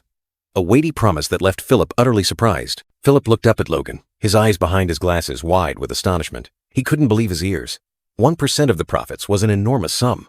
The assistant seemed to be dreaming, immersed in extreme joy. Philip burst with joy, cheering, "Fantastic! I'll do my best, Logan!" He rushed to hug Logan but was immediately pushed away. "Hey, don't kiss me!" Another scene appeared. A bearded man with a hood, standing before a door. Bright golden light shone on his beard, creating a mysterious atmosphere. The bearded man said, "At least 10 tons of gold every year?" The door behind him seemed to tremble, indicating extreme astonishment at this colossal figure. Logan flinched, quickly covering his mouth. He had let slip a secret about the gold mine. The magic orb in his hand glowed, showing the image of the bearded man still speaking. Logan stood before the table, staring at the orb where the image of the bearded man was fading. He whispered, as if disbelieving his own ears, "Is that true?" The white-haired man in the orb, with a tired expression, confirmed, "That's right. According to the miners, there's a high probability of finding gold nuggets on even lower levels." Logan clenched his fist, his eyes burning with ambition. 10 tons of gold will bring in at least 100 million, right? That's amazing. Even better than expected. He couldn't suppress his excitement. The white-haired man in the orb warned, "However, mining costs will be quite high. Where will you get the money to pay for it?" "At least 5 million. Logan smirked confidently, adjusting his tie. "I have my ways. You just wait. Your master will soon send all the necessary money and manpower to you." The white-haired man in the illusionary orb sighed, wishing he could rest, but his master kept demanding more. Outside, night fell upon the ancient rooftops, the town sinking into silence under the faint moonlight, like a fairy tale painting. Logan McLean ascended the stairs, his mind racing with calculations. Mining the gold mine requires 5 million gold in investment. If Impel Rick sells as expected, I'll have 4.5 million each month. He smirked smugly, his eyes flashing with absolute confidence. Then, in just 2 months, I'll have more than enough money. The red-haired young man continued to ponder. "There are about 700 boxes of Impo," Rick left. "If I return to the McLean estate to restock and then start the gold mine." Suddenly, he froze, a strange sensation washing over him. An invisible current swept past, and Logan suddenly realized, "Someone's in the shop. The feeling is very faint, but I'm sure." His eyes narrowed, a flicker of vigilance appearing, his pupils contracting with suspicion. "Don't tell me." A whoosh sound rang out, and Logan shot forward like an arrow, his sword drawn from its sheath. "It's a thief!" He charged, straight at the door, shattering the night silence with a powerful kick. The room was empty, with only a table and a chair. Logan stood there, his gaze sweeping every corner. He gripped the hilt of his sword, highly vigilant. "They're gone? No, this is the only exit." Logan's sharp eyes continued to search. He was certain. "They're still inside." Suddenly, a sense of danger washed over him, startling Logan, his eyes wide with astonishment. He swung his sword fiercely into the empty space, roaring, "Who's there?" The cold, sharp blade cut through the air, but only struck emptiness. Empty? Logan was bewildered. Logan stepped outside, standing in the deserted street, his eyes full of confusion as he looked back at the shop. No one? I swear I felt someone. Logan felt an intense presence, his eyes blazing, a crimson energy enveloping him. He trembled, not from fear, but from extreme excitement. A keen sense told him, and he immediately spun around, his sharp eyes quickly scanning the darkness. The mysterious figure wasn't on the ground. He looked up, his gaze piercing through the darkness, seeing a cloaked figure standing tall on the rooftop. Without hesitation, Logan leaped. His body was like an arrow tearing through the wind, soaring upwards, chasing his target. On the rooftop, the cloaked figure still stood, its back turned, as if it had anticipated the pursuer's actions. Sword drawn, Logan swung a fatal slash. The cold steel blade cut through the air, aimed directly at the enemy. But the figure was faster. With a skillful dodge, the cloaked figure smoothly slipped out of the sword's reach, surprising Logan. Under the bright moonlight, 2 figures faced each other on the rooftop. A chase had just ended. A new confrontation began. Logan growled, his eyes burning with indignation. "Who are you?" The cloaked figure remained silent, only revealing a light golden beard beneath the hood. A chilling mystery. Without waiting for an answer, Logan charged again, determined not to let his prey escape his sight. But then he froze, his eyes wide with astonishment. What had happened? The cloaked figure had vanished. Logan stood alone on the rooftop, feeling as if he had been mocked. I can't sense anything anymore. He was just right in front of me. A drop of sweat rolled down his temple. Confusion was evident in the young man's fiery red eyes. He bent down, touching the cold roof tiles, trying to find a trace, a clue. Logan stood up straight, his face full of bewilderment. What in the world is going on? After Logan's bewildered question, silence enveloped them. The vast blue sky stretched out, dotted with cotton-like white clouds and shimmering ethereal light, as if signaling a truth about to be revealed. Suddenly, Philip's voice rang out in astonishment, breaking the silence. A thief using aura broke into our shop? The brown-haired young man with glasses had a face full of surprise, unable to believe his ears. In the dim room, Logan sat with crossed legs, his eyes sharp. He stated confidently, "I'm quite sure it was a high-level force user." Philip stood opposite him, his face still stunned. Logan continued, his tone subdued, emphasizing the difference. He's not just simply strong, he's on an entirely different level. The scar across his eye was a reminder of the dangers he had faced. Philip couldn't help but wonder, but an aura user is a thief? Even a slave can become a noble overnight if they awaken their aura. Why would someone like that resort to stealing? What did he steal? Don't tell me. Philip hesitated, his eyes scrutinizing. Logan said nothing, only reached into his jacket, rummaging, a soft rustle sounding. A hand placed a small, dark red packet on the table. A dry thud sounded, like an answer to the unspoken question. Philip picked up the packet, realizing there was only one pill left inside. Only 2 pills? He was surprised. So he wasn't after money. That means he took them for himself, right? Logan pondered, his gaze distant. He wondered, could there be a powerless aura user out there? A large exclamation mark appeared in his thoughts, opening a new direction for investigation. That's right, the list, Logan suddenly remembered. He asked Philip if the list included any aura users. Philip replied, no. They said that information was top secret and would cost extra, so I skipped it. Philip thought for a moment, then suddenly brightened. Ah, there is one person. The brown-haired young man's face lit up, as if he had just found the key to a mystery. In a fleeting flashback, Philip excitedly pointed out, the only aura user in the capital who has no children. A dazzling light enveloped the scene, like an important revelation. The flashback continued. 2 small children, a boy and a girl, happily ran towards a couple. Mom, Dad! Their clear voices echoed, painting a picture of a happy family. The face of the blonde-haired, bearded man became clear. His blue eyes held self-satisfaction and pride. He was the aura user mentioned. The man and woman turned their heads, looking towards someone. The brown-haired woman asked, "What are you looking at?" Their eyes were full of curiosity. The blonde-haired man laughed loudly, spreading his hands innocently. "Oh, my dear. I'm simply admiring the view outside." A forced smile concealed something. The young woman quietly looked up, her eyes holding something unspoken. The burly, blonde-haired man just stood there, his expression calm. "You're looking at the children again," her voice echoed, like a gentle reminder of his unspoken longing. "I told you I was just looking at the view," he quickly explained. But her eyes were already welling up, her sadness undeniable. "Come on, let's go home." He embraced her, a comforting hug, but could it soothe the sorrow in her heart? In his arms, she gently closed her eyes, as if finding peace. "My love, I'm truly happy to have met you. You know that, don't you?" He gently tightened his embrace, the smile on his lips concealing a deep emotion, gratitude or a burden. I too," she replied. But the narration revealed the secret. Felix Esperanza, the kingdom's strongest swordsman, carried an unending regret. When he fought for the kingdom, a fatal wound struck, robbing him not only of his strength, but also of his hope. That wound, though a knight's glory, became an invisible burden. He once thought it was nothing, but now, what did fame and the title of duke mean? His eyes were filled with sadness. Without an heir, everything becomes meaningless. His lament seemed to tear through the air. Returning to the present, he and she sat next to each other in the sun-drenched study. "I understand," he said softly, as if he had just accepted a harsh truth. Her hand gently rested on his, a silent gesture of comfort, understanding all his pain. She looked up at him, her eyes filled with sorrow.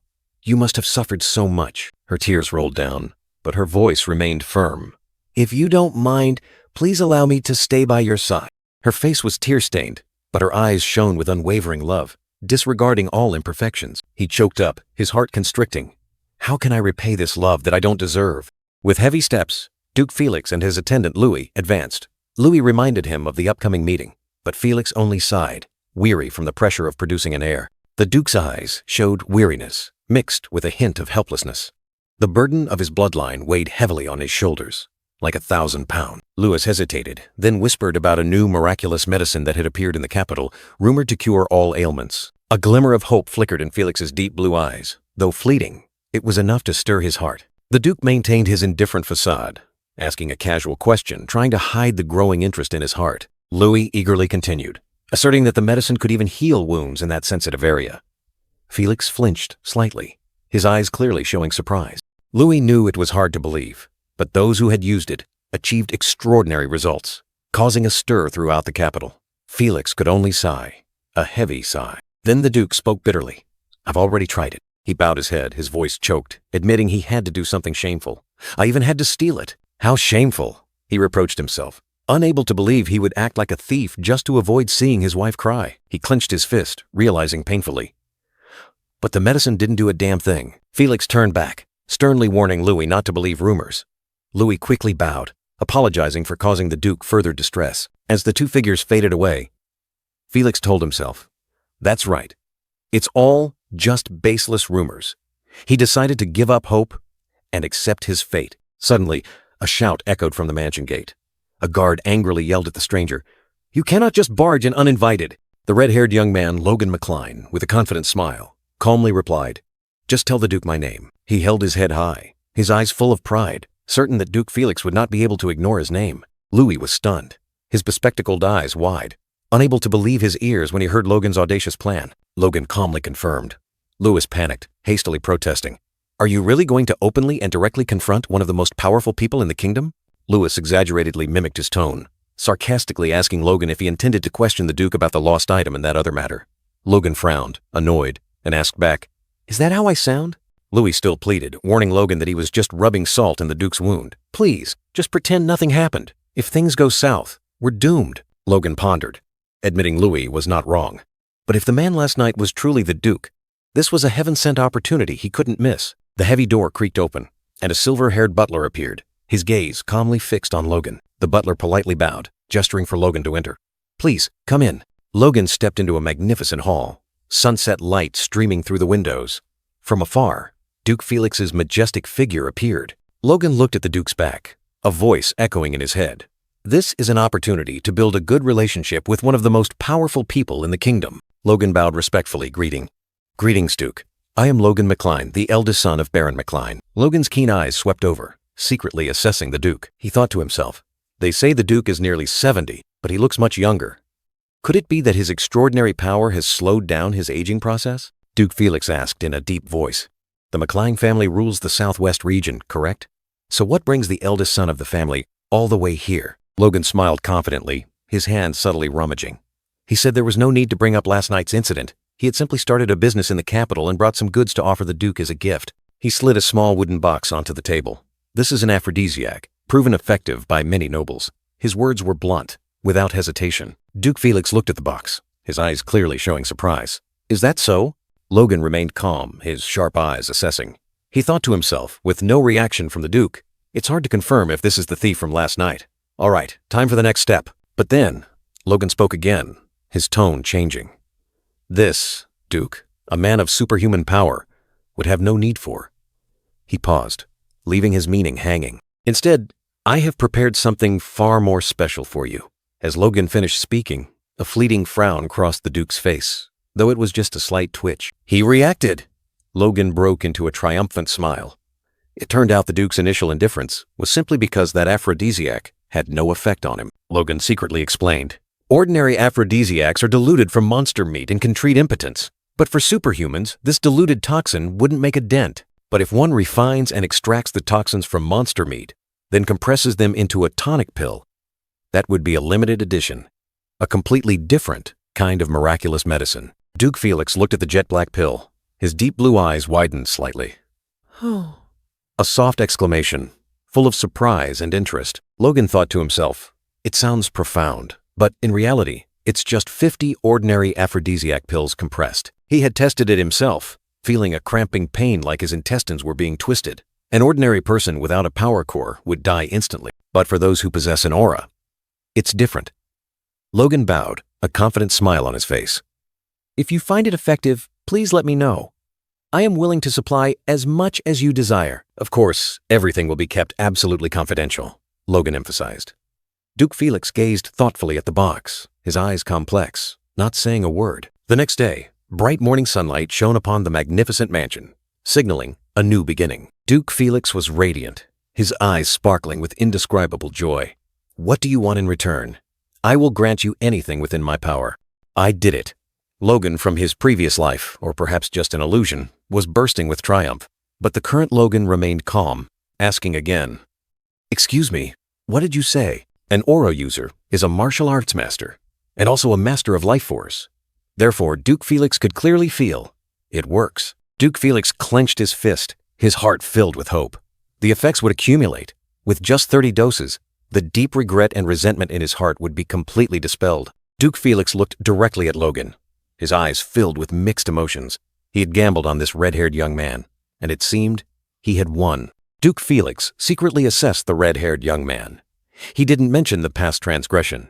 Instead, he brought a gift, truly skillful. Logan's swordsmanship skills far surpassed his age, astonishing Felix. He truly lived up to his name as the one who created the miraculous medicine. Duke Felix burst out laughing, seemingly overly excited. He extended his hand, beginning a formal conversation with Logan. "The gift you gave yesterday has ignited hope of healing old wounds, the lingering pain of many years," Duke Felix said. "I wish to repay you. You may state anything you desire." Logan pondered, his lips slightly pursed. If that's the case, the red-haired young man began to state his request. "May I request one of the swordsmanship books you no longer use?" Logan gave a knowing smile, his eyes sharp. Duke Felix led Logan into a room filled with books. He scanned the towering bookshelves, searching for what the red-haired young man desired. The Duke's sturdy hand glided lightly, then stopped. An old book was pulled from the shelf, and the rustling sound of paper echoed. "Here," Duke Felix said, handing the book to Logan. The red-haired young man took it, his eyes focused on the cover. "It's not a training manual, but it contains unique techniques and is a good resource," Felix explained. Logan smiled. "Thank you, sir." Logan then asked, "Could you write a certificate confirming that you personally gifted this book to me?" Duke Felix replied without hesitation. "Of course, no problem." A triumphant smile spread across Logan's lips, his eyes flashing with cunning. "Good. Now I have what I wanted." Logan briefly thought it was a shame to only take one book when the Duke was willing to grant anything, but his goal was never that. "Wait, this isn't enough." Duke Felix was surprised. "What did you say?" He looked at Logan, awaiting an explanation. "I will personally teach you swordsmanship." Felix's words were like a bolt from the blue, leaving Logan stunned, his eyes wide. "The strongest swordsman in the kingdom wants to personally teach me?" Logan secretly roared. Felix then said, "I know you're humble, but an ordinary swordsmanship book isn't enough compensation." Logan grimaced. "Humble? In both my lives, I've never heard anyone say that." Even though he already possessed the Phantom Sword's secret art, Logan couldn't refuse the opportunity to be personally taught by the strongest swordsman in the kingdom. The young man broke into a triumphant smile, thinking to himself, "Thank you." In the majestic hall, Felix Esperanza stood opposite Logan, his eyes radiant. He said, "Assessing the potential of talented young people is one of the joys of an old man like me." Suddenly, Felix drew his sword, his eyes sharp and cold as ice. He commanded, "Focus. I won't go easy on you." Logan didn't hesitate, gripping the sword hilt at his side, his face shining with determination. Felix's deep blue eyes flashed with a cold light, and he growled, "Now, draw your sword." An invisible pressure surged forth, catching Logan by surprise. His face extremely tense, his eyes wide. The entire space trembled. Logan braced himself. A blazing red aura surrounded Felix, pressing down on Logan like Mount Tai. My entire body is being crushed by a terrifying pressure. His hands trembled. Cold sweat broke out. Logan thought to himself, "At this rate, I can't even draw my sword." Felix stood majestically like a god, enveloped in a blazing red aura. Logan realized in astonishment, "This is the power of a true aura user." Logan gasped for breath, bewildered. He wondered, can all aura users do this? He can paralyze me with his mere presence. He continued to ponder. If so, then all wars on the continent would have ended with just aura users. There must be something more than just this overwhelming presence. Suddenly, a realization dawned on Logan. This must be some kind of technique. He focused, and a burst of golden light flared from his hand. Felix still stood there, calmly observing, his gaze unperturbed by Logan's reaction. Logan gritted his teeth, his face extremely tense, putting all his strength into it. A brilliant golden energy sphere appeared, emitting a dazzling light, enveloping Logan. Logan crouched, surrounded by the golden light. He decided, I will use force to amplify my senses, then analyze whatever is holding me back. Logan bent down, his hand gripping the sword hilt tightly. He clearly felt that whenever the slightest intention to move arose, an invisible pressure locked him down. It was the Duke's intense presence, like an invisible cocoon, dispersing all his energy and every intention to act right from the start. Sweat beaded on his forehead. Logan gasped for breath. He didn't understand the mechanism, but he had realized how to break these invisible shackles. A spark flashed in his eyes, just a little faster, just a thousandth of a second, and he would seize the opportunity. Whoosh! He exploded, darting forward, his sword unsheathed, tearing through the air, not giving the pressure time to disperse his energy. Felix Esperanza, the renowned Duke, stood there, calmly observing. A slight smile flickered across his lips, just as I predicted. He murmured to himself, his sharp gaze still following the young man's every move. Logan stood upright, his gleaming sword in hand. You truly have talent. The Duke's praise echoed, full of hidden meaning. Logan gasped, wiping away a bead of sweat. He was still dizzy, but his eyes now gleamed with determination. Felix plunged the tip of his sword into the stone floor, a soft clang echoing. Very good. Now, watch closely. Immediately, from the Duke's sword tip, a surge of fiery red energy erupted, spreading throughout the space, dyeing the entire room red. Logan felt it with shock. The power that had imprisoned him earlier was now converging, flowing intensely towards Felix's sword tip. Is this sword aura? Logan frowned, a great question rising in his heart. No, it wasn't. He realized this was something far beyond anything he had ever known about sword aura. Felix looked directly at Logan, his gaze firm. Try to block this attack, he commanded, his voice deep and powerful. Logan tensed, his entire body trembling under the immense pressure. He felt as if he were standing before an abyss. This island. Logan braced himself against the terrifying pressure, realizing this was the Duke's legendary pressure blade technique. The pressure from the technique enveloped everything, a surge of deep red energy swirling, swallowing the space, making it hard for Logan to breathe. The dazzling red blade advanced, terrifyingly slow. Logan knew exactly what was happening, but his body was frozen, unable to move. He gritted his teeth, trying to resist the invisible force. Logan's entire body trembled, sweat pouring out, a growl echoing in his mind. The Duke's presence had infiltrated his entire body, distracting all his senses. That red blade further amplified his power manifold. Logan was drenched in sweat, his eyes filled with helplessness. He knew the situation well, but could do nothing to counter this attack. Suddenly, a jolt ran through his body. Logan's eyes lit up, as if something had just awakened within him. A brilliant symbol appeared on Logan's chest. His hidden power was automatically neutralizing the Duke's pressure, without him even controlling it. His instinct told him he couldn't dodge this attack. But a resilient will surged, and he decided to face it. Sweat still streamed down, but Logan's eyes were now more resolute than ever, ready to embrace the challenge. A halo of fire erupted around Logan. His hidden power had been activated, transforming him into a blazing flame. Felix smiled with interest. Oh, you can use your power against my pressure blade attack? He exclaimed. Duke Felix raised his sword, the fiery red blade shining brightly, preparing for the final, merciless finishing blow. He lunged like a red lightning bolt, his entire body enveloped in violent energy, without hesitation, aiming straight for Logan. With decisive steps, Felix delivered a fatal blow, the surrounding air seemingly torn apart, creating a terrifying vortex. With fiery eyes and a confident smirk, Duke Felix unleashed his strongest technique, deciding victory or defeat. The red-haired young man, Logan, was enveloped by a surge of fiery energy, ready to face the incoming attack. A close-up of his face showed beads of sweat, his eyes utterly resolute, bracing himself against the immense pressure. Duke Felix's attack struck down, tearing through the air, creating a massive crack in the ground. A faint groan escaped him.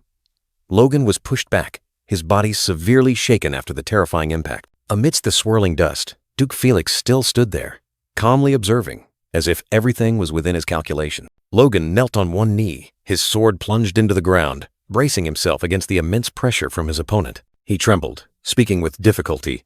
That wasn't a sword aura technique, was it? Duke Felix smiled, calmly replying, I won't teach you something you can't imitate. The red-haired young man smirked, admitting, You're right, it wasn't. He still tried to stand firm. Finally, Logan collapsed, lying motionless on the ground.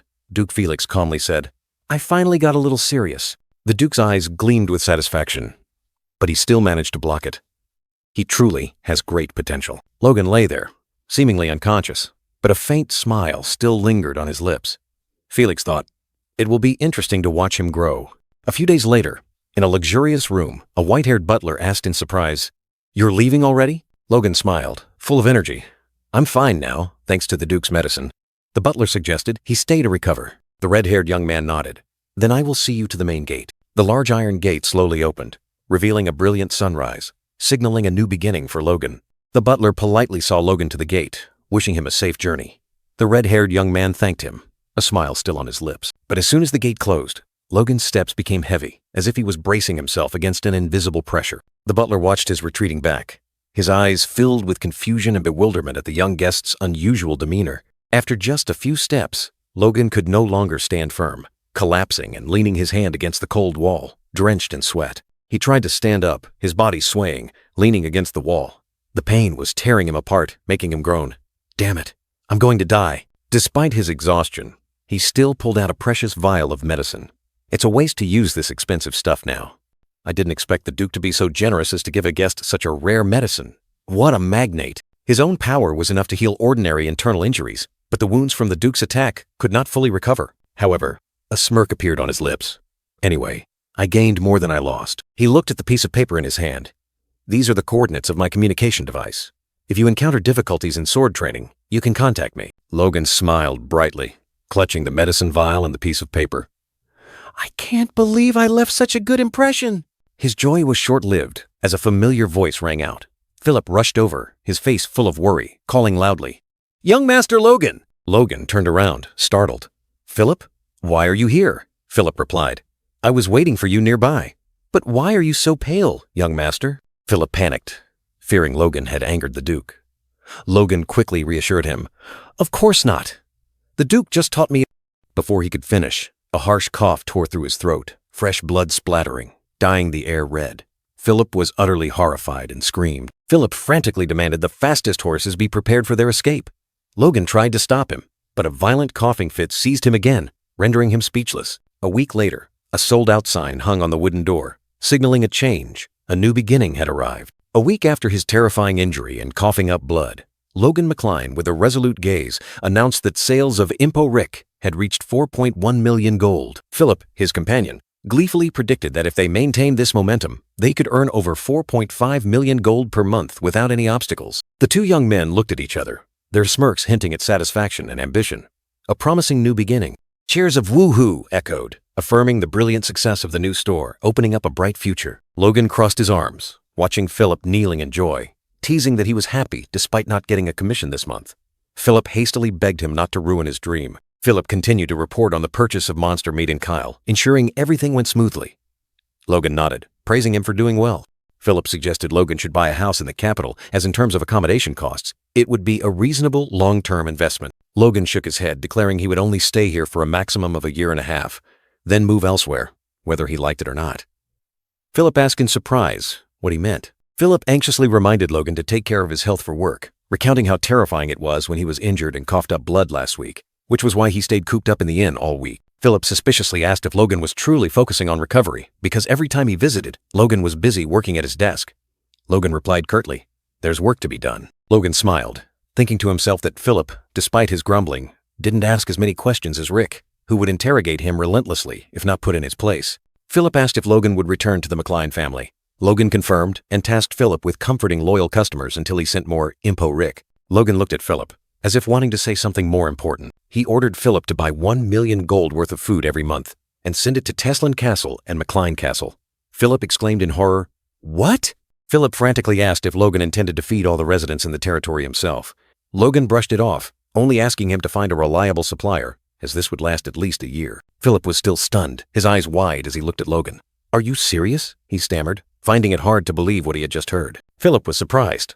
"I didn't think you cared so much for your people." Logan turned his back, his voice cold. "Me? Care for them? It's all just a necessity." He continued to explain that the severe food shortage in the McCline territory would not be resolved for at least another year. A hand gripped the doorknob tightly. Even with the acquisition of the Teslon planes, the McCline family's debt was still too great. He needed his people to work for him, and absolutely could not let anyone starve before his plan succeeded. "I have matters to attend to. I'll be going now." Logan finished speaking, turned, and left. Philip looked bewildered. then sighed. "It must be another one of your secrets." Logan simply replied with a curt, In a dark room, dim light shone down on two figures. A cloaked figure, completely covered, sat huddled among wooden barrels, facing Logan. The scene was gloomy, with cold brick walls. Light streamed through the window, creating long streaks of light on the brick floor, where a blonde-haired man sat leaning against the wall. Logan stood opposite the cloaked figure, handing him a piece of paper. The figure looked up, his voice hoarse. "So, you want us to find these people?" The cloaked figure grimaced. "Only names and a few identifying features? You don't even know where they live? Do you want us to turn this entire continent upside down?" Logan replied coldly, his gaze sharp as a knife. "Can you do it or not? That's all I need to know. Payment will not be an issue." The cloaked figure broke out in a cold sweat, his face showing reluctance. Finally, he reluctantly nodded in agreement. "All right." The cloaked figure sighed, accepting the task. Logan said nothing more, his footsteps resolute as he departed. Walking down the corridor, Logan pondered. He knew the search would be difficult. Perhaps the names he knew were only aliases, but he had no other choice. Logan needed to recruit those powerful individuals to his side, at any cost, without hesitation. In his previous life, these people had reached the pinnacle of power, belonging to no faction. Now, they would be his trump cards in the war against the Empire. Logan's footsteps halted. He thought to himself, especially that mercenary who once served the Empire, that person must be recruited. But then, another thought suddenly pulled him back. Wait, why am I in such a hurry? Everything in the capital is going smoothly. He questioned himself, wondering if this was an obsession. The red-haired young man's eyes flashed with determination. He knew he needed to slow down, but at the same time did not allow him to hesitate. A sense of urgency suddenly struck him, like an explosion echoing in his mind. "I need to slow down," he told himself. "I still have time." But then, an inner roar countered.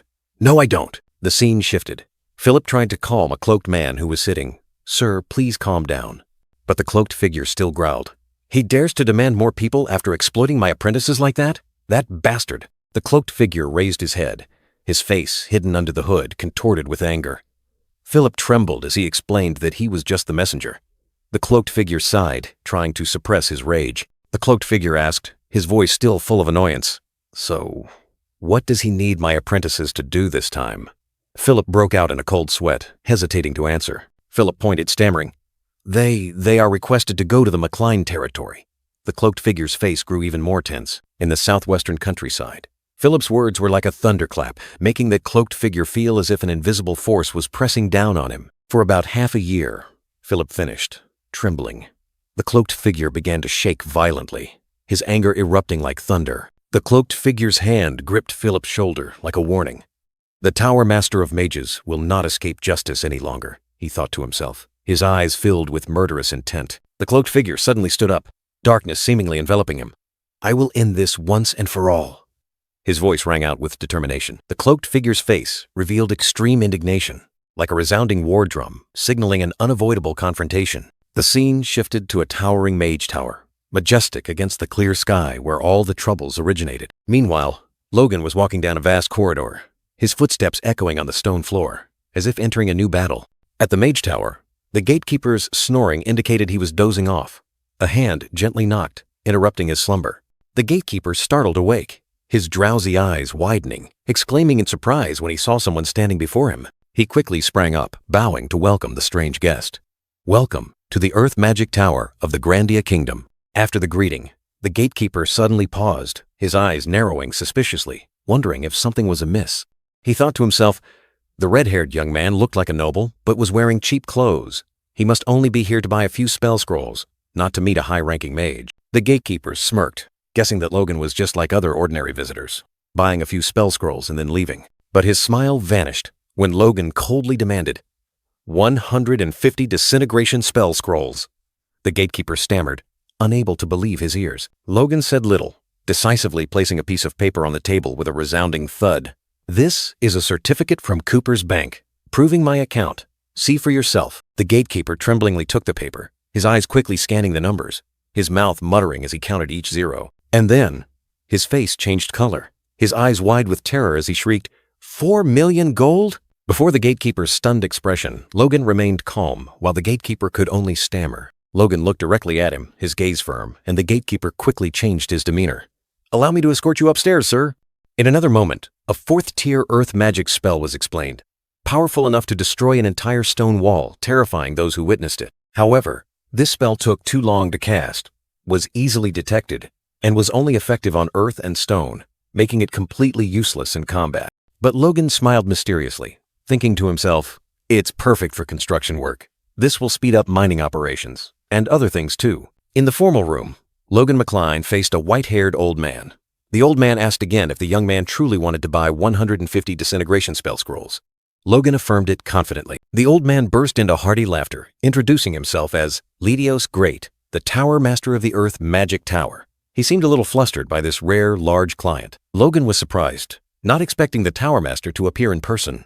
At the same time, a young tower guard frantically ran off, muttering about 150 spell scrolls and 1.5 million gold, wondering if the magic tower was facing financial difficulty. Logan thought to himself, if that was the case, it was even better for him. He introduced the McCline family, a minor power in the southwest, explaining that it was understandable Ledios had never heard of them. The Tower Master gave a forced laugh. Ledios quickly apologized for his apprentice's attitude, promising to reprimand him severely. Logan merely smiled, saying it didn't bother him at all. Tower Master Ledios laughed heartily, grateful for Logan's magnanimity. Meanwhile, in a hidden corner, the young tower guard clutched his head, trembling as he realized he was truly screwed. Ledios' eyes suddenly turned cold. He silently cursed his apprentice for almost losing this foolish client. The old Tower Master mused. In peacetime, earth magic was only useful for agriculture or construction. So why would a noble spend a fortune on such expensive spell scrolls for such mundane purposes? Ledios was annoyed, thinking of the rumors that the magic tower had weakened since he became Tower Master. He had almost exhausted this month's budget, but there was still a glimmer of hope. He told himself, now with this rich fellow, everything would be fine. He would squeeze as much money as possible from Logan. But then, a small problem emerged. Logan asked what the problem was. Ledios explained that, as Logan surely knew, 4th-tier spell scrolls had to be crafted under the supervision of a mage who had reached at least the 5th tier. Ledios looked directly at Logan, then continued, saying that his tower did not have many talented mages who had reached that level. Logan responded with a cold gaze, questioning, "Is that so?" Ledios was startled, not expecting Logan to react so sharply, but he decided to continue, unable to give up. The Tower Master further explained that the spell scrolls were very expensive to craft, so they couldn't be made in advance. Logan pushed his chair back and stood up, coldly uttering, "What a pity." Logan stood up, coldly declaring that he would buy 150 spell scrolls every month.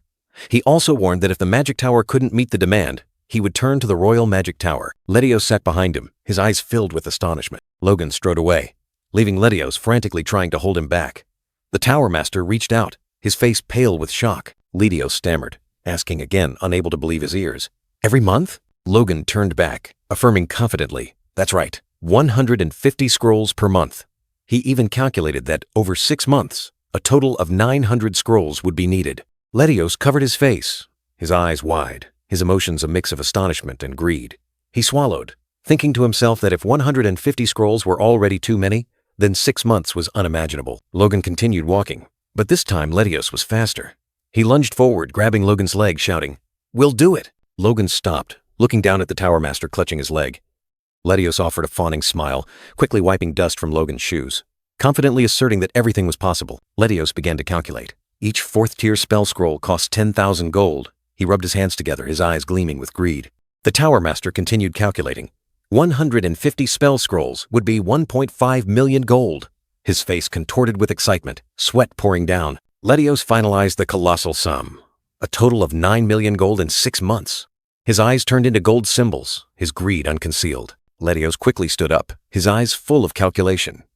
He had another idea, one that could bring even greater profit. The Tower Master gave a cunning smile, staring at Logan's shoes. "A truly wonderful sum," he muttered, but then proposed another option.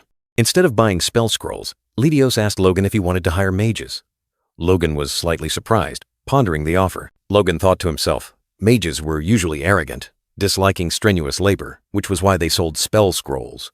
But the Tower Master wanted to rent out mages, which was far more valuable. Ledios continued, "A 4th-tier mage could do work equivalent to 300 spell scrolls per month." Logan narrowed his eyes, questioning, "Does the Tower Master have any 4th-tier mages willing to go to such a remote place for construction?" Ledios gave a forced laugh, admitting he had caused a misunderstanding and couldn't order a 4th-tier mage. Logan, not at all surprised, simply replied that it was obvious. Instead, Ledios quickly offered another option, sending 9 second-tier mages and 1 third-tier mage, emphasizing their construction experience. He smiled cunningly, raising a finger. Letio suggested Logan reduce the number of spell scrolls in exchange for the group of mages. Logan calculated silently, realizing this could be a good deal for his long-term project. Nevertheless, Logan remained skeptical. Mages were usually arrogant. Would any mage really agree to do construction work?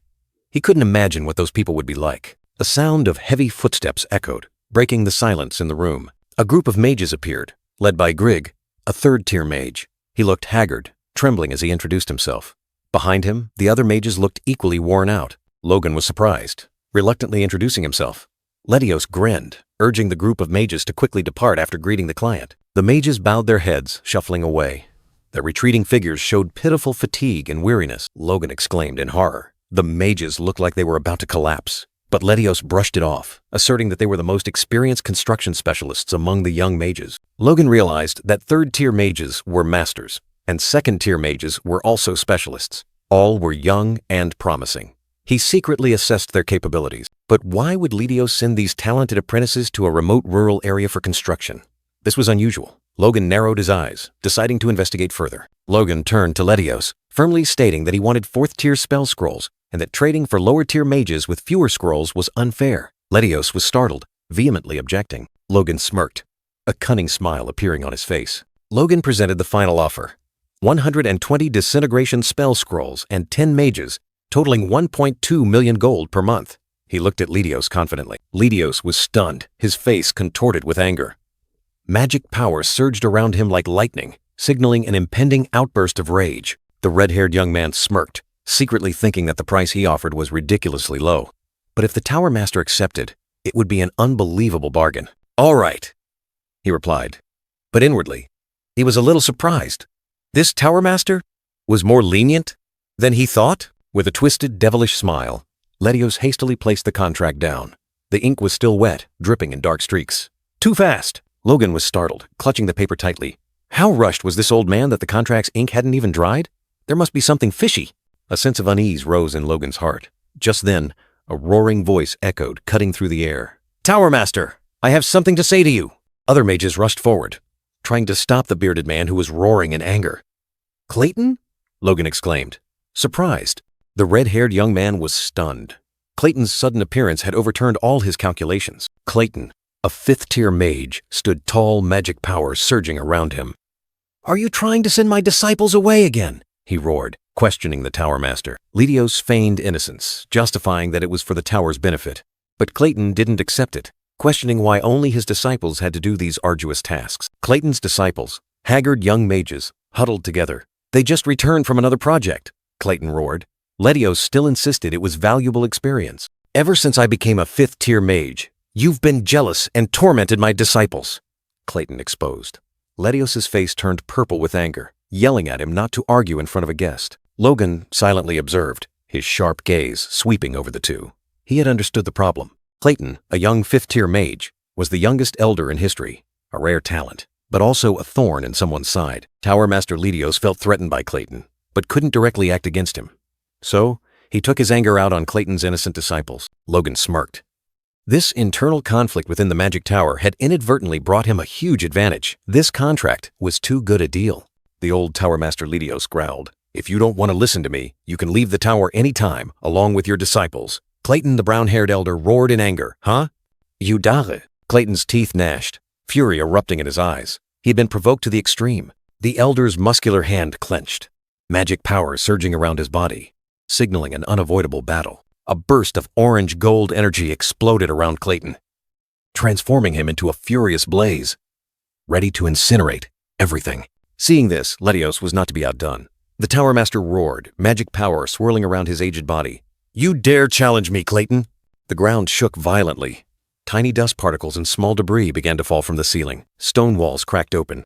Large bricks fell, creating heavy sounds, signaling an impending collapse. "Oh no! This is bad!" Grig and the other young mages panicked, rushing forward. "We have to stop them!" Clayton roared, his eyes blazing.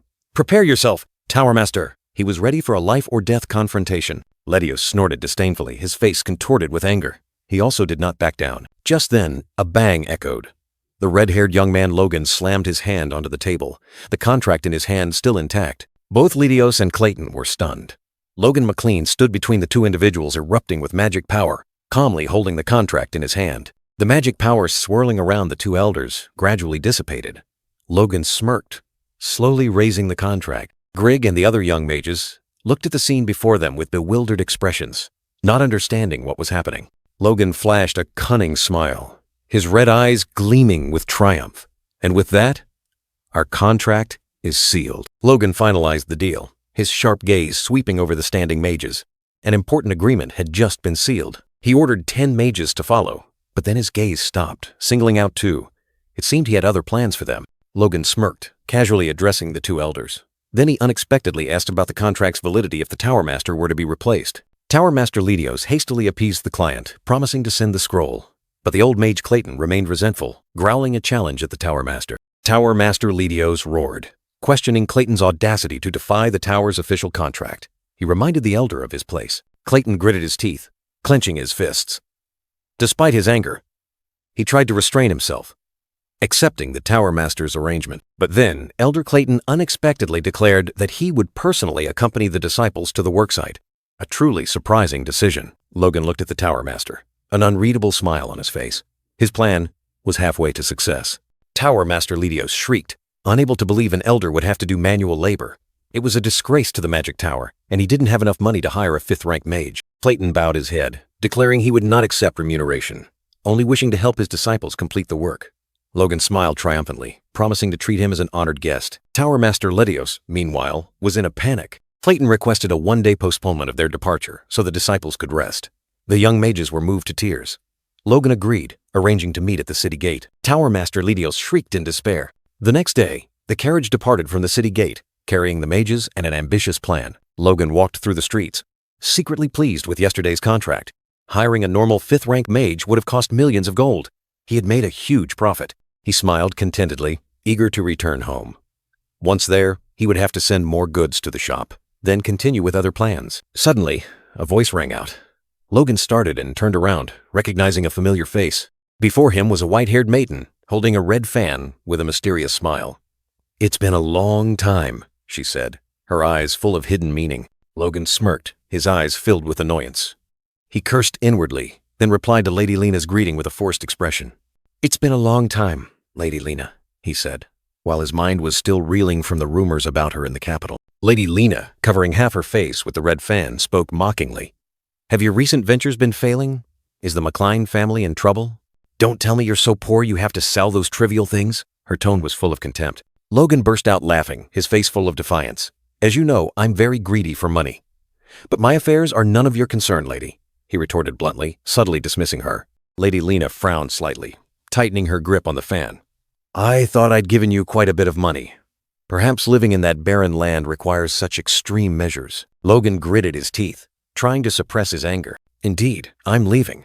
Logan turned his back and walked away decisively, his footsteps echoing. He thought to himself that he didn't want to waste any more words on her.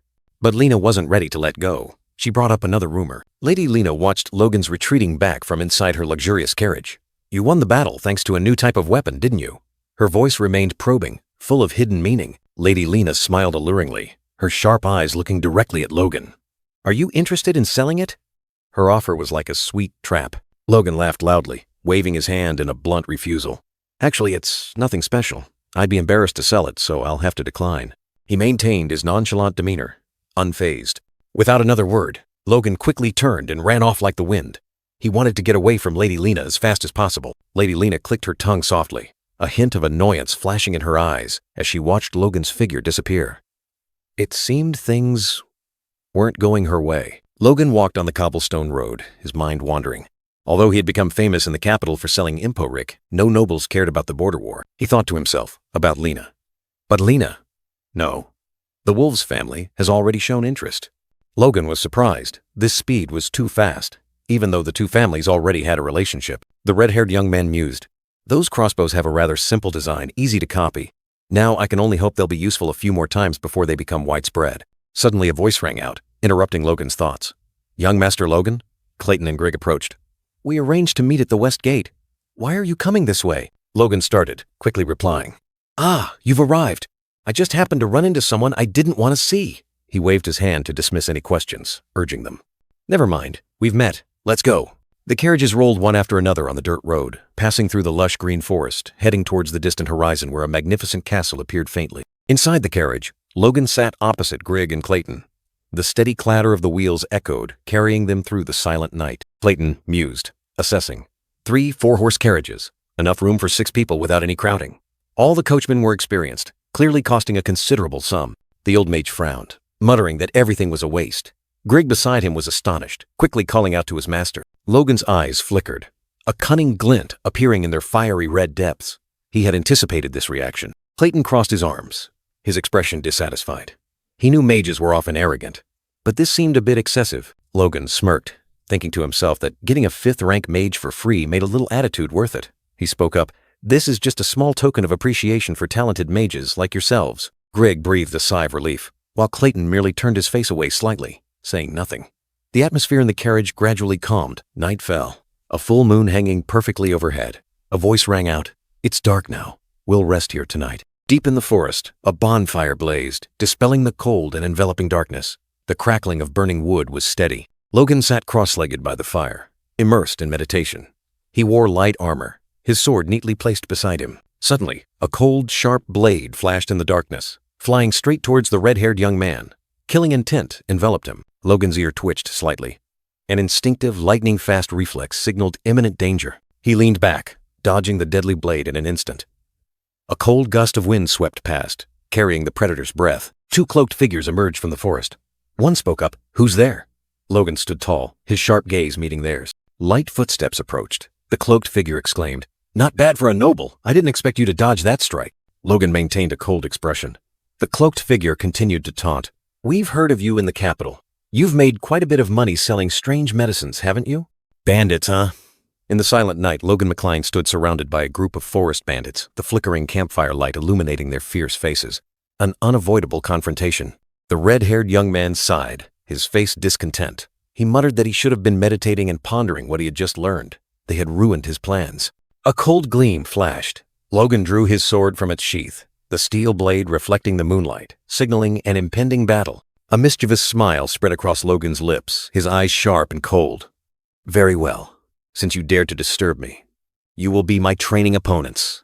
A declaration full of arrogance. A bandit roared, his face contorted with anger, intending to demand something from Logan. But before his words could finish, a red blur flashed past. Logan lunged, his sword swinging in a flash, tearing through the air and flesh.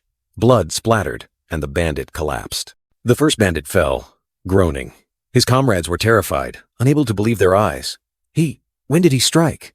a masked bandit exclaimed. Another bandit, fully cloaked, roared in anger, swinging his knife and lunging forward. "Die!"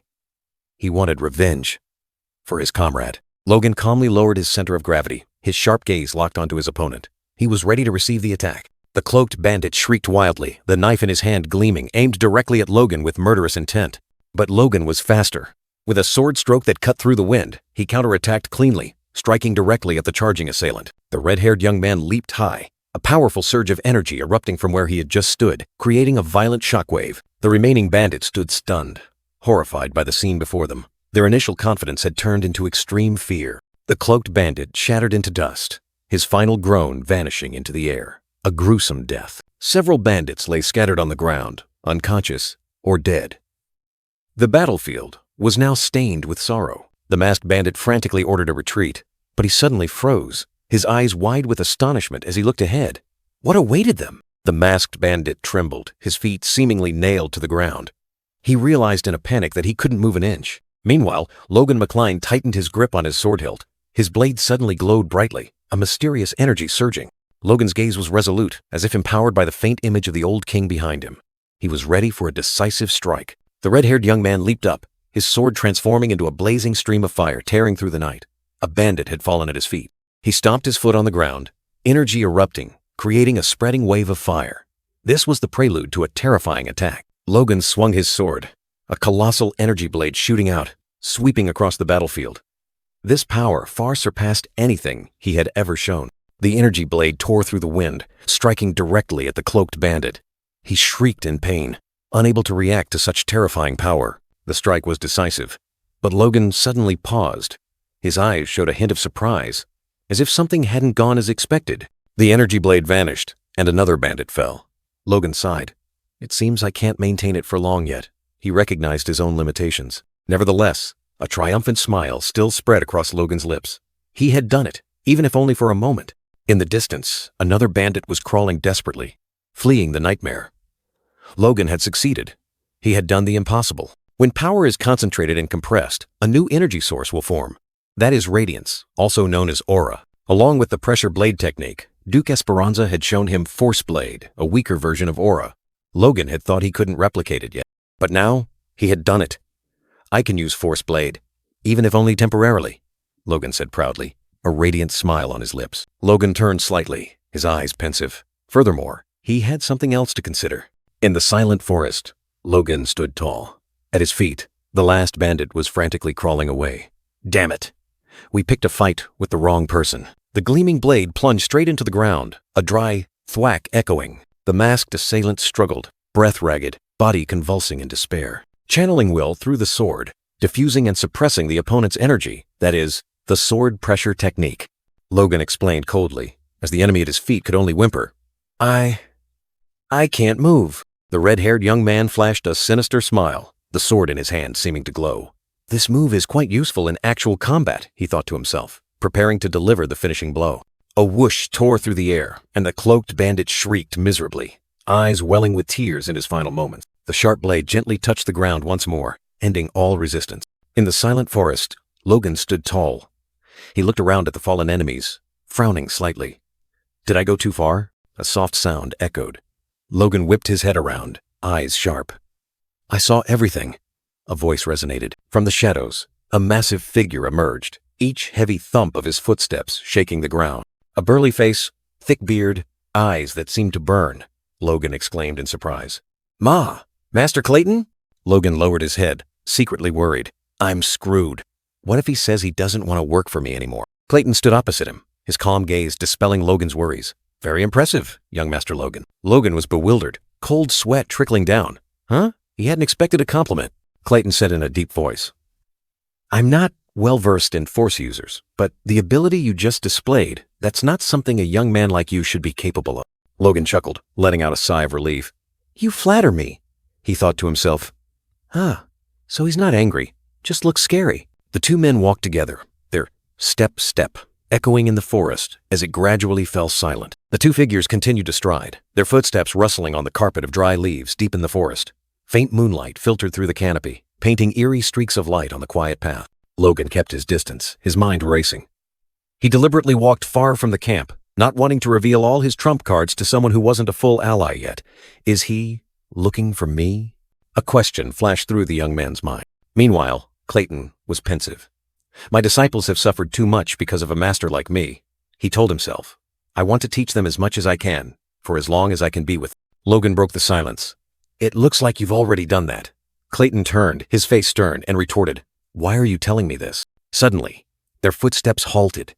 A heavy silence descended, broken only by the rustling of wind through the leaves. Clayton looked at Logan, explaining his intention. When we arrive and begin work, I want my disciples to take turns, resting, and also to train. Logan listened, then nodded. Then I will work harder to compensate you. Do you permit it? Clayton replied simply. Very well. Logan frowned slightly, his sharp eyes sweeping over Clayton. Something had just caught his eye, making him suspicious. He realized that mana was flowing from Clayton into the ground, forming faint streaks of light. His mana is flowing into the earth. Where is it leading? The vibrant orange mana snaked through the bushes, heading straight for a solitary tent pitched in the forest. The tent lay there silently, like a mysterious destination. That's where the other mages are sleeping, Logan thought to himself. Clayton stood there, sweat beading on his forehead, seemingly exerting all his strength. He's doing so much for them. He's sweating from the effort. Clayton suddenly called out, Master Logan? Logan offered a slight smile, looking at Clayton with understanding. You seem to value your disciples very much. Clayton smiled back, his expression gentle. I am their master, after all. This is nothing. The two continued walking. Logan thought to himself about Clayton's dedication. He even fought the Tower Lord for his disciples. Clayton cleared his throat. He deserved it. Against the deep blue sky, a white flag fluttered, bearing a vibrant red leaf symbol, like a promise of things to come. The magnificent, splendid castle appeared against the deep blue sky, with light snow falling. A red flag fluttered at its peak, a symbol of power and pride. In the luxurious study, Clayton sat behind a desk, asking Logan, "So, have you gained any experience during your time in the capital?" Logan smiled and replied, "Yes, it was very useful." Clayton nodded, adding, "Good. Is there anything you wish to tell me?" The red-haired young man briefly broke into a sweat, swallowing hard. He decided, "Perhaps I should talk about a few other things first." Logan continued, his voice full of confidence. "My business in the capital is going very well. We'll be making a decent profit for a while." Clayton was startled, his eyes wide. "Money?" The brown-haired man sprang from his chair, growling. "Wait, before that, what kind of business?" Logan calmly replied, It's the type of medicine I gave you. "I've started a business selling it." Clayton trembled, his face paling, unable to believe his ears. "So you went to the capital and started a business selling aphrodisiacs?" Clayton placed a hand on Logan's shoulder, his voice lowering. "Logan, I know I agreed not to interfere in your affairs, but..." He sighed heavily, covering his face, and said painfully, "The next time you start something, please at least consider our family's reputation and prestige first." Logan thought to himself, "He's not as angry as I thought." Clayton asked, "Did you just answer without thinking?" Logan immediately replied, "Yes, sir." He then mused, "It must be because my reputation has improved." Logan casually added, "Oh, I also happened to meet Duke Esperanza and became close with him." Clayton was astonished. "The Duke? You mean Duke Felix Esperanza?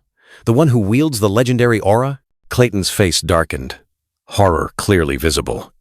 He gritted his teeth. "Don't tell me. You gave that medicine to him too." Logan flashed a radiant, self-satisfied smile, confirming confidently, "That's right." Clayton roared in anger, reaching out. "How much more have you disgraced our family?" Logan placed a book in his hand. Logan explained, "He gave me a detailed book on an interesting secret intermediate sword technique, Blood Iron Blade. It's an intermediate sword technique recognized by the Duke himself." Clayton was stunned. Logan gave a sly smile, thinking to himself, "That's a lie. It's a book I wrote myself a few days after returning from the Duke's mansion." The Blood Iron Blade technique was once discovered by a merchant in ruins, a peak intermediate sword art of its era. Initially, it was copied and sold in limited quantities, but then the secret was exposed, spreading everywhere. Soon, any knight could learn it. Logan thought to himself, "But that wouldn't happen for another 10 years. Now, if our knights master this technique, the family's power will skyrocket." He also incorporated a bit of the secret art of Phantom Blade into it, a personal gift for his father or Lonian, like a family heirloom. Logan knew well that Blood Iron Blade required sudden exertion of internal force, easily causing injury. His father would never allow knights to practice this, but with the Duke's endorsement, things would be different. Clayton flipped through the book, his eyes shining brightly. "I see. That's right. If we do that..." Aha! This book far surpasses anything I've ever read. Those old, tattered manuals. This quality, it's truly exceptional, Clayton exclaimed, his face filled with extreme excitement. Even the nobility would find it difficult to acquire a true intermediate sword technique. Clayton wondered, is this why I haven't been able to grow stronger for decades? If the knights master it, the family's power will increase by at least 30%, Clayton exclaimed. How can we repay this favor from the Duke? Logan smiled smugly. I'm glad you're satisfied.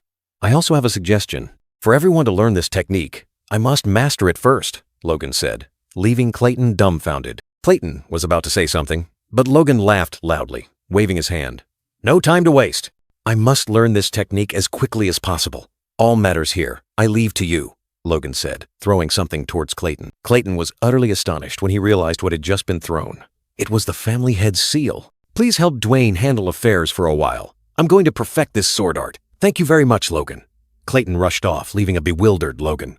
Father. Logan stood alone in the room, his words still caught in his throat. I still had something to tell you. Holding the seal of power in his hand, Logan pondered the new possibilities that had just opened up.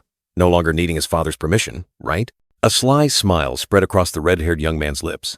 Perfect. I'll get everything started before father finishes his training. The door burst open, and Clayton rushed in like a whirlwind, shouting incessantly. Young Master Logan! I've heard everything you did in the capital. He hastily pleaded. Please, use some of your money for the McLean family. We desperately need it. Logan frowned. What about the money earned from the war? Clayton yelled, explaining exhaustively. That money isn't enough to maintain both castles. The aftermath of the war, labor shortages, and the Kairos family has stopped funding us. He clasped his hands in supplication, his face flushed. Please, give us some money. I heard you made a huge profit. Logan smiled radiantly, like an innocent angel. Sorry, I've used it all. Clayton let out a forced laugh, unable to believe it. I heard you made millions. How could you spend it all so quickly? What a funny joke. Logan merely smiled, his eyes gleaming mysteriously. Clayton's smile slowly faded, replaced by a look of confusion and bewilderment. Cold sweat began to break out on Clayton's forehead. Realizing Logan wasn't joking, Clayton collapsed to his knees, while Logan remained standing, nodding slightly. What did you use all that money for, after all? Clayton asked desperately. Logan replied, I used 1.2 million for spell scrolls and mages, then bought building materials and food for the residents. So, of course, it's all gone. Clayton was stunned, muttering, spell scrolls, building materials, and food? Logan smirked, his eyes sharp. 1 million gold. Huh? Clayton was astonished. Logan declared, I will use 1 million gold each month to distribute food to the residents for the next year. Clayton couldn't believe his ears. He yelled, questioning if Logan had hit his head somewhere. But Logan only thought to himself, would anyone believe that war could change a person so much? I'm perfectly fine, Logan calmly replied. That amount of money is enough to feed everyone, right? Clayton nodded, but still wondered about construction materials and magic scrolls. Logan smirked confidently when Clayton asked if he intended to build something. I'm going to build a dam, the red-haired young man declared, his eyes burning. 2 weeks later, an urgent summons was issued, requiring all able-bodied men to gather at the gates of Macline or Teslon. Anyone who disobeyed would be severely punished. At Teslon Castle, the atmosphere was seething. An old, silver-haired, long-bearded farmer lamented. Finally, this day has come. The nobles intend to exploit us. At the same time, at Macline Castle, murmurs of indignation arose. A man with a full beard roared, Summoning us in the middle of the busy harvest season? My children will starve to death. He gritted his teeth, his voice full of resentment. Die from fleeing, die from overwork, or starve to death? Are those our only choices? His eyes burned with hatred. If we're going to die anyway, what does it matter anymore, don't you agree? A rough hand raised a cold, sharp trident, its steel glinting in the gloomy air. That's right.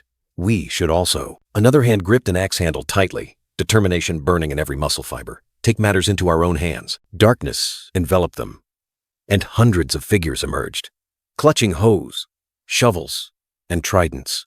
Their eyes glowed red with hatred and attacked the nobles. Before the sturdy city gates, a crowd of farmers had gathered, carrying all sorts of tools. Has everyone arrived? One person asked. A young brown-haired man nervously asked the old silver-haired farmer. The old man replied, They treat us like dogs, barely surviving so they can live like kings. The young man looked around, seeing the sea of people gathering. And with this many people, it's worth a try, isn't it? Sweat beaded on the young man's forehead, his eyes full of unease, but also holding a faint glimmer of hope. He swallowed hard, his heart pounding. That's right. We will seize this opportunity. Hands clenched, veins bulging, oaths echoed, determined to drag the filthy nobles into the light. A rebellion had begun. A rumbling sound echoed, and the castle gates slowly creaked open. Dazzling light poured down, signaling a fateful moment. The old white-haired man and the young man, their eyes burning with hatred, stepped forward. There was no turning back. The crowd of villagers, clutching hoes, shovels, axes, and hammers, surged forward with fierce determination. They had endured enough. Through the wide-open gates, the blurry figures of knights appeared. The villagers hesitated, but the flame of indignation still smoldered. An armored knight shouted loudly, his voice echoing across the courtyard. The confrontation was inevitable. It wasn't a battle, but knights on horseback, carrying goods. A command rang out, prepare to distribute. The villagers looked bewildered, their eyes full of suspicion. What is that? Distribute? Their initial anger gradually gave way to confusion. The old white-haired man roared, his indignation flaring up. They lied, those heartless noble bastards. The knight's armored hand extended a cloth bag towards the old man. An unbelievable gesture. The knight clearly announced, By order of Logan Macline, we will distribute 1 month's worth of food to everyone present. The words struck like lightning. Really? The villagers whispered, half believing, half doubting. The old white-haired man clutched the bag of food, his eyes wide with astonishment. Cheers erupted. It's real food. The villagers dropped their tools and rushed to get their share. Fear vanished, replaced by overwhelming joy. The old white-haired man hugged the bag of food tightly, his eyes staring blankly downwards. A complex emotion welled up. Tears streamed down his wrinkled cheeks. So much humiliation, so much hope, all burst forth in this moment. The old man looked up, sobbing, his cry echoing. Long live Logan Macline! From hatred to gratitude, in a single beat. Resounding cheers tore through the deep blue sky. Long live Logan McCline! Everywhere, people gathered, their eyes fixed on the red-haired young man who had just freed them from the shackles of despair. Radiant smiles bloomed on the faces of the men who had just endured so much hardship. Faith and hope, like new seeds, were sprouting in their hearts. Looking down from above, a sea of people cheered loudly, jostling each other to receive the relief food bags. The shouts of hurrah blended with extreme excitement, spreading across the square. Clayton, the financier, frowned at Logan. Did you really have to summon them so forcefully? You could have just announced the food distribution. He questioned Logan's method. Logan smiled, his eyes sharp. If so, only half of these people would have shown up. He frankly pointed out the harsh truth. They don't trust us nobles. For nobles, the common people are assets, the foundation of power. Any rational person would consider protecting the populace a sacred duty. Logan recalled his previous life, when he lived as a commoner, a mercenary. He realized that for ordinary people, the line between good nobles and bad nobles was very thin. It was merely a matter of who exploited less and who plundered more. His dust-stained hands were testament to his painful experiences. On the city wall, Logan mused. Even my father prioritized knights over the common people.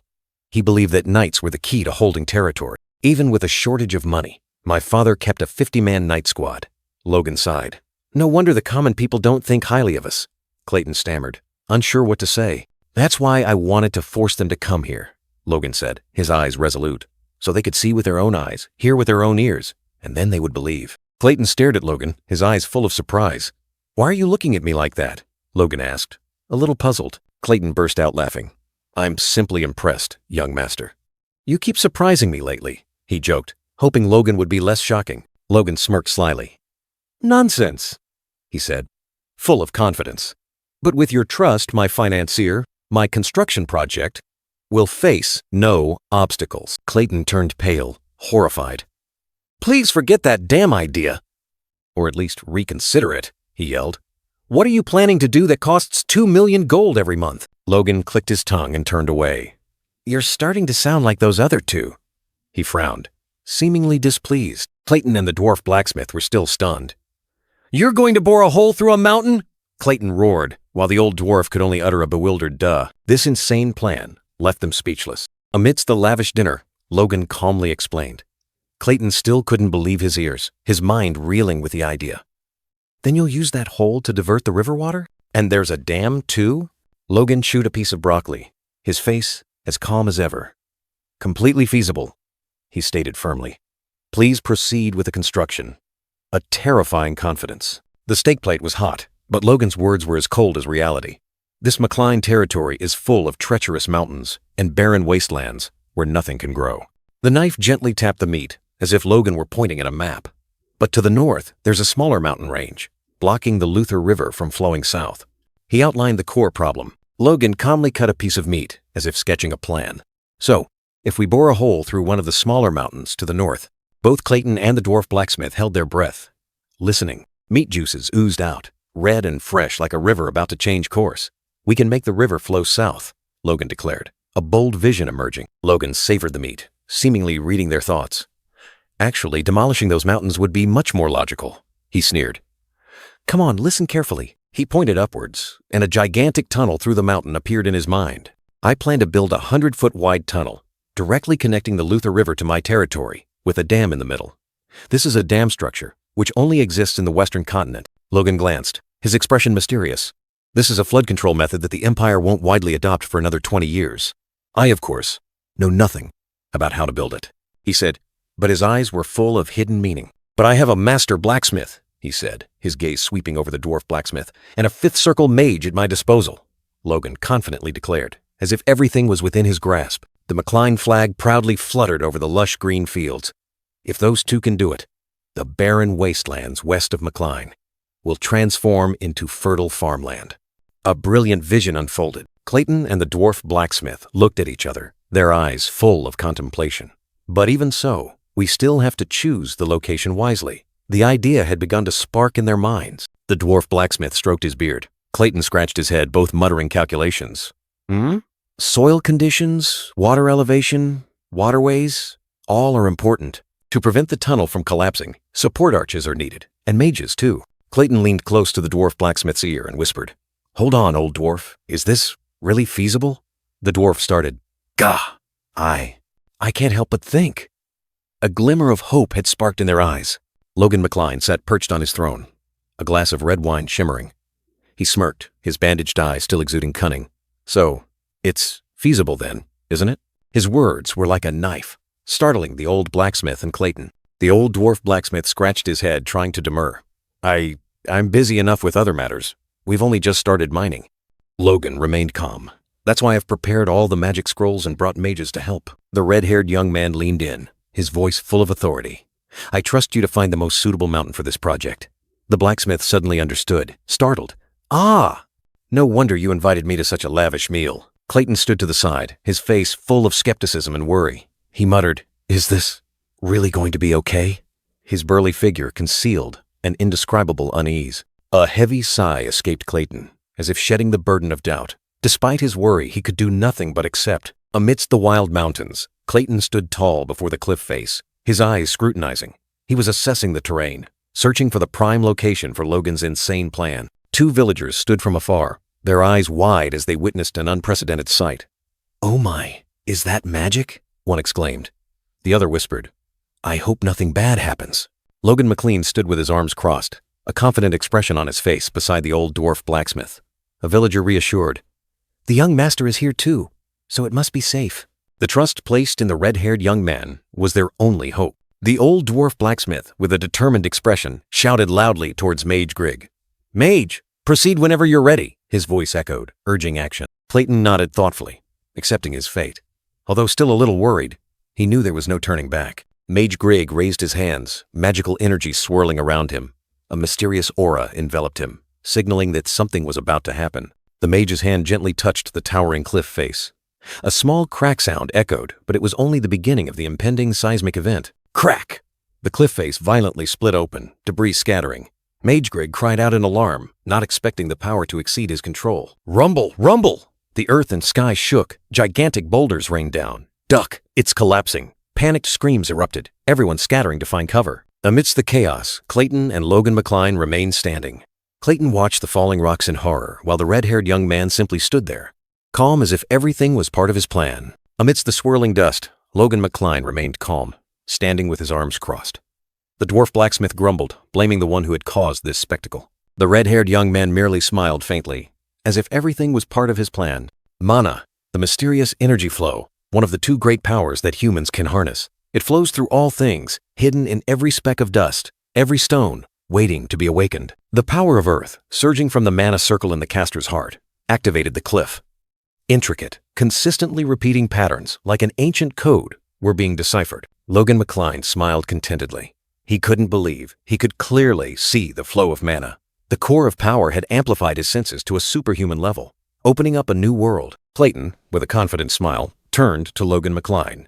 He spoke excitedly, as if wanting to show off his achievement, inviting the red-haired young man to witness the upcoming performance. Logan McCline remained calm, even a little indifferent. He crossed his arms, looked straight ahead, and simply uttered a light remark. This is just the beginning, as if the previous display was nothing remarkable. Clayton frowned, looking down at the ground full of rubble. A stream of orange energy flared from his hand, as if preparing for a powerful spell. He whispered, Lift. The orange mana swirled around Clayton's hand. He concentrated intensely, his face tense. This was a different, more powerful type of magic, gradually being activated. Clayton clenched his hand, as if grasping the entire power of the earth. The orange mana erupted fiercely, ready to explode, turning his will into reality. The ground trembled, and fragments of rock began to float, defying gravity. A rumbling sound echoed, signaling that something extraordinary was about to happen. Logan McCline, usually calm, was now surprised. His eyes widened, staring intently at the scene before him, a rare expression on the young man's composed face. Fragments from the crumbling cliff began to combine, forming a colossal mass. Rumbling and thudding sounds echoed continuously, like the heartbeat of a stone creature being reborn. The colossal stone mass continued to grow, reaching high into the sky. Each thud was a new piece of rock being joined, creating a terrifying, majestic form. Logan McCline and the dwarven blacksmith stood there, looking up at the sky. Their faces were tense, astonished by the colossal creature gradually taking shape. A sense of unease welled up. And then, it appeared. A colossal golem, formed from countless rocks, stood towering, threatening the very sky. The blacksmith exclaimed in horror. A golem! Logan McCline exclaimed in surprise. He can create such a large golem without any tools, he thought. If he could create a few more, then not only would construction be completed much faster than expected, but it could also be useful for war. The colossal golem stood towering, majestic. A drop of sweat rolled down Logan's cheek, and he swallowed hard. Astonishment and excitement surged within the red-haired young man. Suddenly, Clayton rushed over, calling Logan's name loudly. The red-haired young man turned, asking, "What's wrong?" Clayton tightly gripped Logan's hand, his face filled with frenzied excitement. The burly mage leaned close to Logan, his eyes blazing, asking urgently, "How many golems like this can you create?" Clayton didn't stop, continuing to ask, "Can your apprentices do it too?" The colossal stone golem still stood there, as a powerful testament. Logan calmly replied, "Yes, they can. After all, we belong to the Golem Research Department of the Earth Magic Tower." Logan smiled, seemingly satisfied. But Clayton's expression changed, saying, "However, there's a problem." Clayton explained that it requires at least a fifth circle mage to create a golem core from mana. His apprentices would need mana stones, and their golems would be much smaller and weaker. Logan frowned, repeating, "Mana stones, huh?" His face clearly showed worry. An information panel appeared, explaining that mana stones are as rare as orichalcum, a naturally mana-infused mineral that cannot be artificially created and is extremely expensive. Logan sighed. "Mana stones. Too expensive," Clayton retorted. "But we can't be stingy when war comes. If we can win by investing a little more, that's what's important." Logan asked, "Are your golems stronger if they use mana stones?" Clayton excitedly confirmed, "Yes, I can make them twice as strong, faster, and even sturdier." Logan smirked, his face full of calculation. Clayton added, "Of course, since I am a fifth circle mage, I will need the highest quality mana stones." Logan suddenly envisioned his future bankruptcy, his face contorted. Clayton still tried to justify, saying that even second-tier golems only require the lowest quality mana stones, but they still possess the combined strength of several men. Logan brought his hand to his chin, deep in thought. He knew well that even low-quality mana stones were as expensive as gold, not worth the effort to acquire them. But then, a vision of territorial war suddenly appeared in his mind, where colossal stone golems rampaged, sowing chaos. Logan stared intently at Clayton, his gaze sharp enough to pierce through. The mage flinched, taking a step back. He mumbled an incomprehensible sentence. "Ha, if only you didn't belong to the magic tower," Clayton asked in surprise. But Logan simply replied curtly, "Nothing." Suddenly, Clayton and another villager turned pale, exclaiming in horror, "Monster! A monster!" From the ground, a colossal stone hand rose, its eyes glowing brightly, signaling the appearance of a magnificent golem. The stone golem shattered the ground, creating thunderous explosions. Villagers fled in panic while Clayton trembled. "A monster is destroying our territory." Logan remained calm, standing beside the panicking Clayton. He explained, "It's not destroying, I told you, it's digging a tunnel." Clayton still screamed, "Run!" Baron McCline. Clayton hastily fled, constantly shouting, "I must inform the Baron." Logan just stood there, watching the mages retreating back. He sighed, a cunning smile suddenly appearing on his lips, as if everything was part of his plan. Logan turned to Hamar, ordering, "Hamar, take all the workers to dig the irrigation canals. We don't need them for tunnel construction. That thing can do it itself." Hamar nodded. Hamar hastily turned to the cowering workers, shouting loudly, "Hey, you're all adults, aren't you? Stop cowering. Gather your things now." A colossal dam appeared, with white water cascading down. This was the first project, the tunnel and the dam. And this was the second project, long, winding irrigation canals, channeling water from the river across barren lands. And this was the third project, a deep, dark mine. As soon as initial survey results came in, he sent workers here even before other constructions, betting on hidden resources. But ever since returning from the capital, the red-haired young man had been so busy with the dam that he completely forgot about the mine. He told himself, perhaps he would visit tomorrow to check on it. The next day, the mine gate opened. Workers, some carrying pickaxes, others spears, entered the mountain, preparing for a day of arduous labor. Deep underground, the blacksmith Hamar, his face smudged with dirt, frowned in annoyance. It seemed the pressure of work was weighing heavily on his thin shoulders. Logan McCline suddenly appeared, pointing at the blacksmith. "Hamar, didn't I just see you a few moments ago?" Old Hamar was surprised, reacting sharply. The blacksmith angrily punched the ground, veins bulging. "Who is it that makes me run back and forth between the mine and the canals?" His resentment exploded. Old Hamar wailed in despair, his mud-covered body thrashing. "I can't take it anymore. Just kill me already." His lament echoed. Old Hamar seemed to go mad, thrashing and screaming. "Why do I never get any rest? Why am I the only one working so hard? Those around him panicked, trying to calm him down. Logan McCline approached, gently taking the blacksmith's arm. Hamar was surprised, his face flushed with anger and shock. The red-haired young man smiled cunningly, extending his hand. "All right. I understand how hard you've worked. From now on, you will be in charge of everything." Logan McCline continued, his tone full of hidden meaning. "You just need to report the progress to me." Hamar's face went blank, unable to believe his ears. "What?" The blacksmith snapped awake, angrily pointing directly at Logan McCline's face. "You're trying to dump all the work on me, aren't you?" The red-haired young man smirked. "Tsk. You figured it out, huh?" Logan McCline raised his pinky finger, his eyes mischievous. "But I promise you," he gave a confident smile, asserting, "once all the constructions are complete, I will give you a very, very long vacation." Hamar panicked, forcefully pushing Logan McCline's hand away. "What is this? No, let go of it." The blacksmith was both astonished and furious at the ambiguous promise. The seemingly harmless pinky promise caused Hamar extreme pain.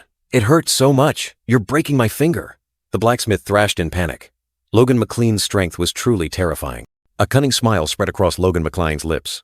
He looked into the distance, as if speaking to the vanished blacksmith. "Hamar, did you think you could win?" A sweet victory, achieved without force. Standing before the entrance of the active mine, Logan mused. "At this rate, the mine will be developed sooner than in my previous life. Although there's some worry about the dam, still, he was changing the flow of time." A confident smile appeared. "It's all right. Everything will be fine." Logan reassured himself. Or was it a firm affirmation of his plan? In the quiet room, Logan sat with crossed arms, his gaze fixed on the purple crystal ball.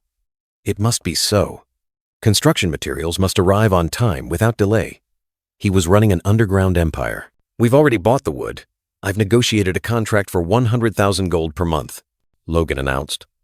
Then nodded with satisfaction at the person in the crystal ball. "Excellent. You're doing very well." From the crystal ball, Grig's face appeared, full of excitement.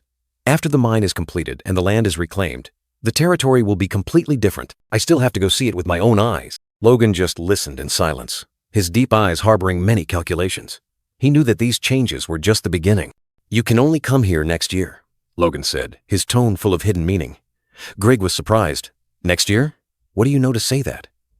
"I know you won't tell me, but," Grig continued, his voice slightly worried, "there are rumors that the court is in trouble. A shocking piece of news, potentially changing the entire situation." "What? What kind of trouble?" Logan pressed, his face serious. "I overheard it at the ducal mansion. I don't know the details, but it seems to be a big deal," Grig replied. "Then you investigate that for me, while still managing the shop," Logan ordered. He recalled his previous life.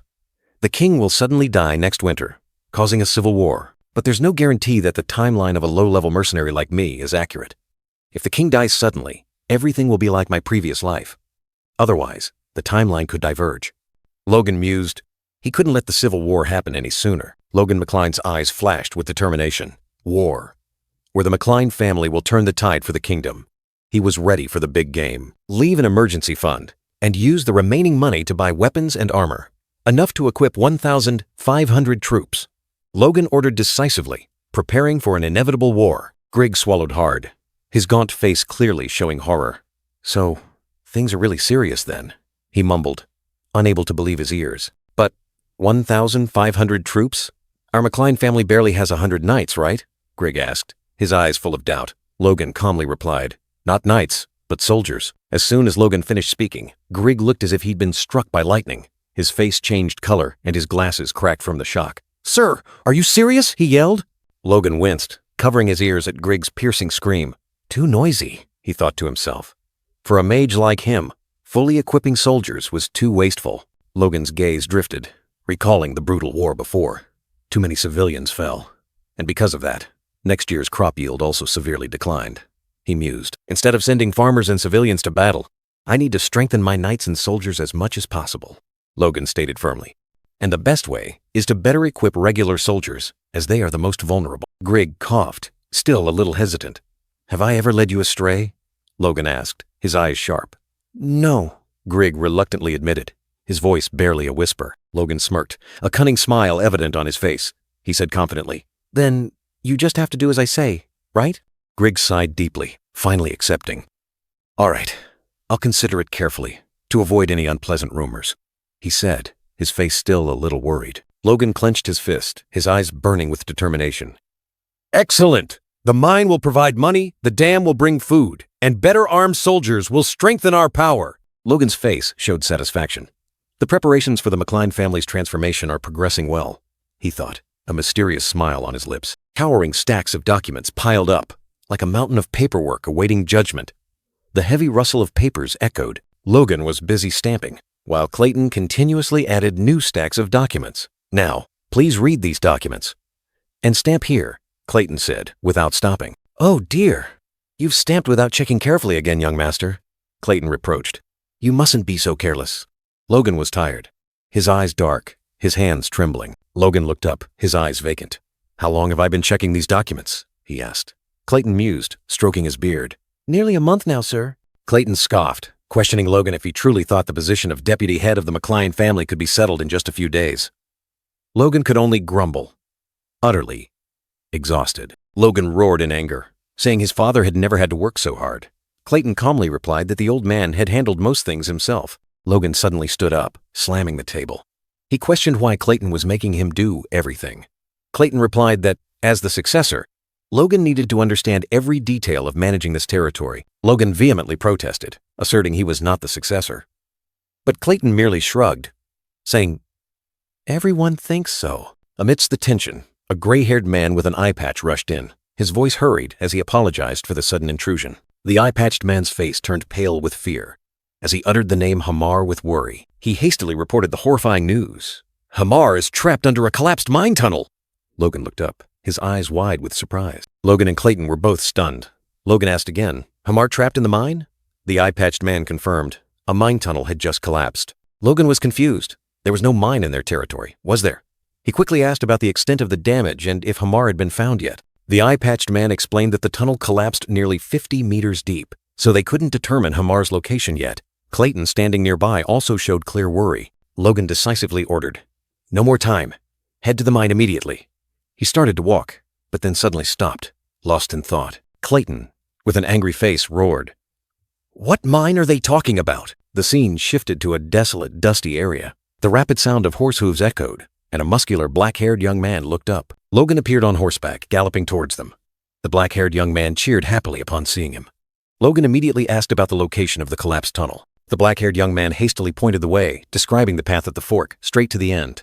Logan dismounted, walking quickly according to the direction. The black-haired young man watched anxiously as Logan stepped into the pitch-black tunnel, where only a few flickering flames provided light. Logan's every step echoed in the silence as he ventured deep into the earth, without hesitation. Logan's face hardened, his golden eyes sharp and cold, as if calculating something in his mind. Suddenly, a drop of sweat rolled down his temple, and his eyes briefly showed surprise, as if he had just realized something unusual. Deep inside, the tunnel had completely collapsed. Giant boulders blocked the way, and many people were desperately trying to clear it. Logan finally arrived, and old Hamar joyfully called his name, his gaunt face full of hope. "Move aside!"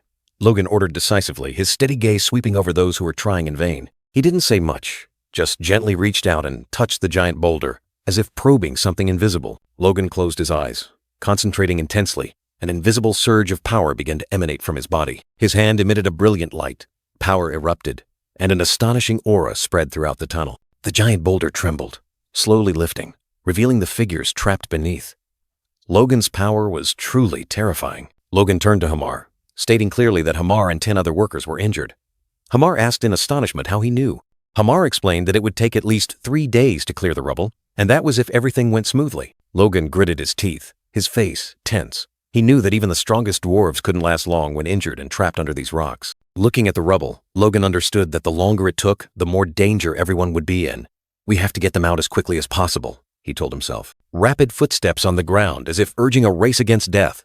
Time was running out. In the dark tunnel, old Hamar sighed, his eyes full of worry as he looked ahead. "We'll have to rely on him," he muttered, next to a bewildered young worker. The sky was azure. Sunlight filtered through the leaves. Birds chirped melodically, a strangely peaceful scene, contrasting with the chaos underground. Deep in the forest, Logan stood opposite Clayton, the bearded man. "Why did you call us here?" Clayton questioned, his tone full of caution. A cold gust of wind swept past. Clayton, with a stern expression, led his group of mysterious cloaked figures, his eyes sharp as if to pierce through all lies. Logan didn't beat around the bush. His gaze firm, he declared frankly, "I'll get straight to the point." The atmosphere grew heavy. Awaiting his words, Logan pointed towards Clayton, pleading, "Please, save Hamar and the workers trapped in the mine tunnel." A dull thud echoed like the sound of falling rocks. Clayton was surprised, his goatee twitching slightly. "You have a mine? And your people are trapped in it?" he exclaimed, his expression gradually becoming puzzled. The mine entrance was pitch black, swallowing all light. Clayton suddenly understood, so that's why that old dwarf was so busy, having to manage the mine and watch over the dam. No wonder. Logan offered a relieved smile. "All right," Clayton replied. "Lives are in danger, of course we'll help." Logan nodded. "Thank you. I will repay you appropriately." Clayton turned away, pondering. I kept wondering why he didn't use the disintegration scroll he bought. Turns out, he has a secret mine. A flicker of suspicion appeared in his eyes. Logan pointed the way, his hand glowing faintly. Clayton thought to himself, he's kept this mine a secret for so long. It must be very valuable to him. Logan stood there, his face pensive. Clayton still couldn't help but wonder. But he's willing to reveal it just to save a slave and a few workers? A big question remained unanswered. Without further hesitation, Clayton raised his hand. A surging wave of energy erupted, rocks trembled, and dust flew everywhere. He was ready to act. Amidst the dust, Clayton majestically ordered, "I will support the tunnel. As for you, use golems to clear the path."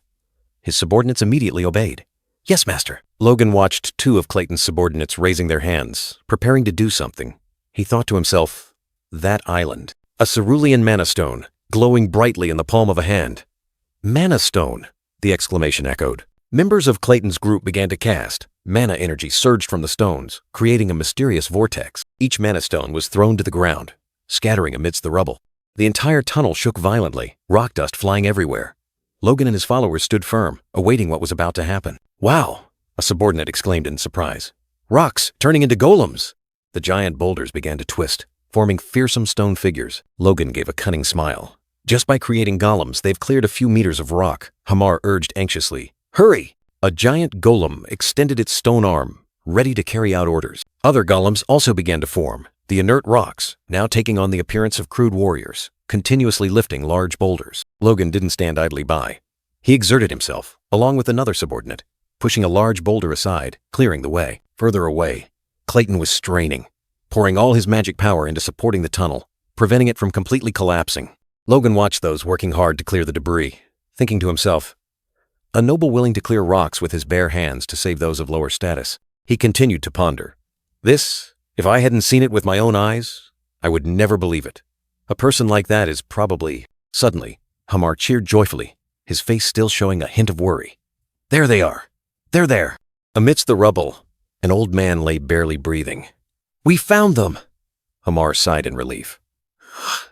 The man groaned weakly. Hamar hastily called out a name, and Logan immediately knelt beside the unconscious old man, his face showing clear worry. The old man was still barely breathing, unconscious from the shock, but fortunately, his injuries were not too severe.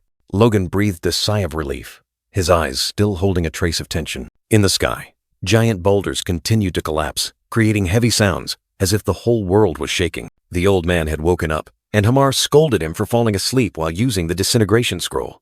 The old man defended himself, saying he had overworked. Logan watched silently, while the old man hastily reassured them that he would soon return to work. Hamar firmly told the old man to rest and not worry about anything, but the old man stubbornly insisted he would be fine tomorrow.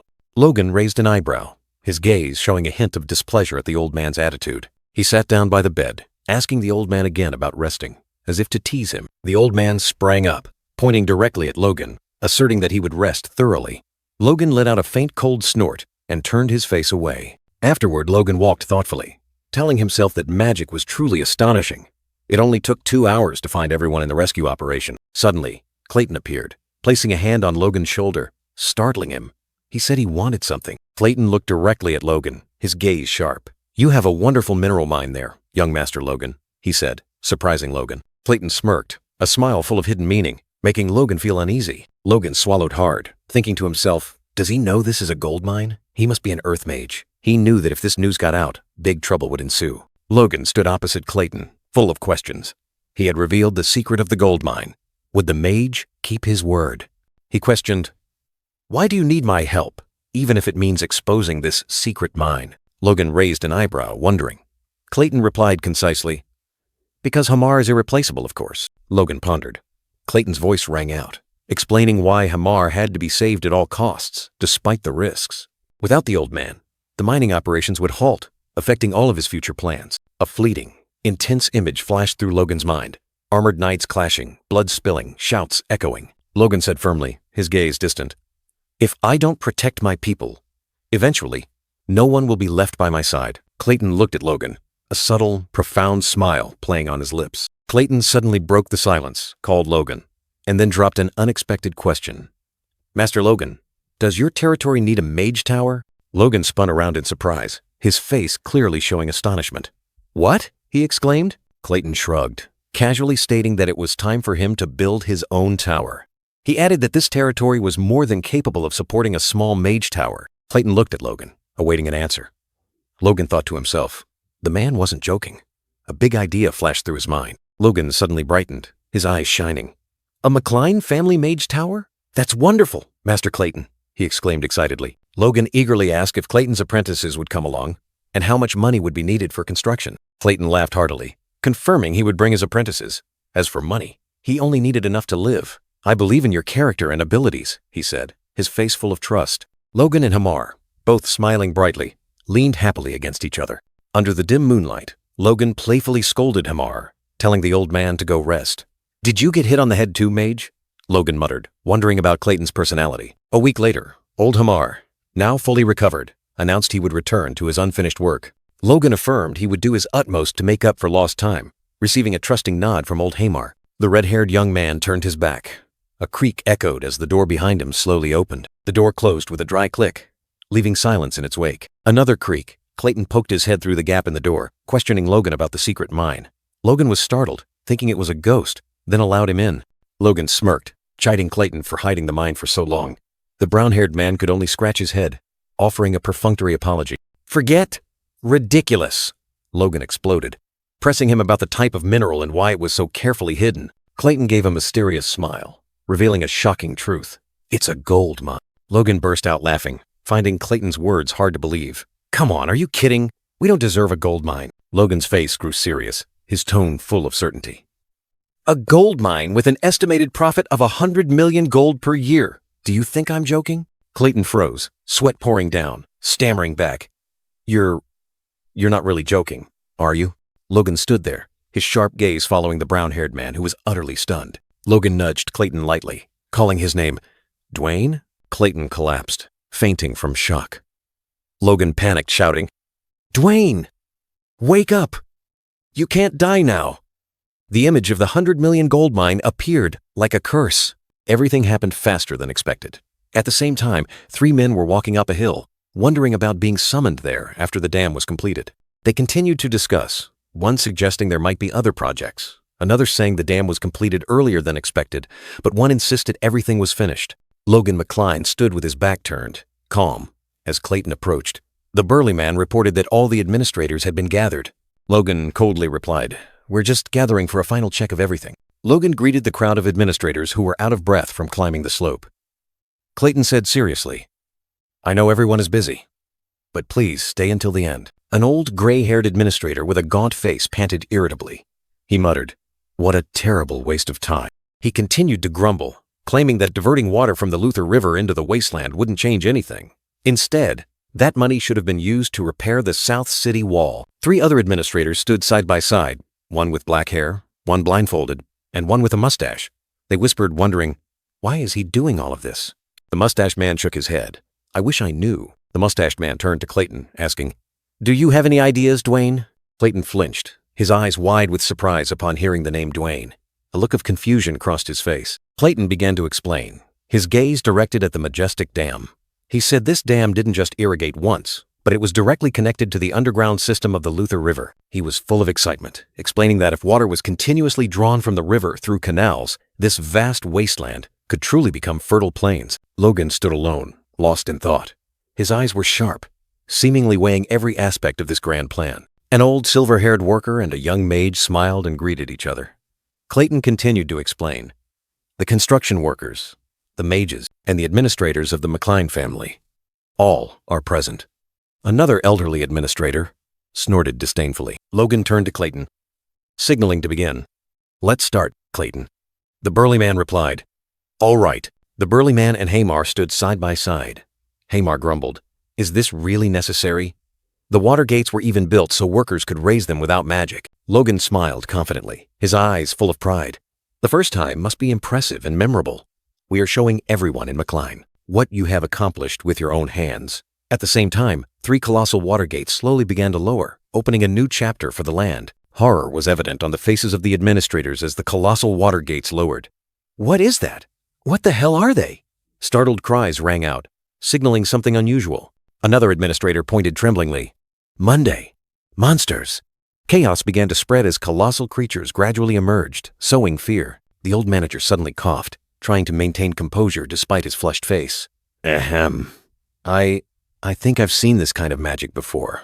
A clumsy lie amidst the tension. Clayton, with a scowling face, roared a command. Raise the gates. He wanted to close the open gates, preventing the impending danger. One of the colossal stone golems extended its massive arm, as if to grasp something from thin air. The primal power of earth and stone was being summoned. The crude stone hand gripped an invisible surface, trying to execute the command.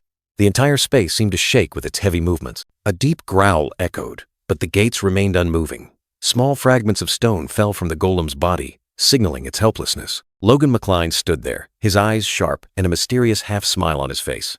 He seemed to have anticipated everything, an unnervingly confident demeanor. The administrators panicked once again. The gates didn't budge, and the stone golems stood still like statues. What the hell was going on? Hamar exclaimed in surprise. Huh? Upon seeing the stagnation.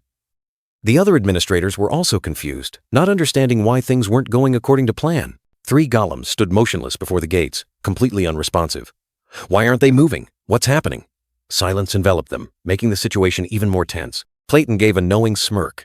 He seemed to have realized something, a glint flashing in his bearded eyes. Clayton growled, questioning Hamar. What the hell did you do? Do you think this is a joke? Hamar stammered an explanation. I told them to open the gates on signal.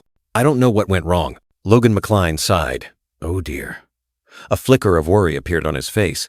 But was it genuine concern or just an act? Clayton revealed the harsh truth. Those golems are just for show. The gates are too heavy. It would take 100 workers pulling a pulley system to open them. They had deceived everyone. Logan McLean pondered, his eyes full of thought. But things aren't going according to plan. What should we do?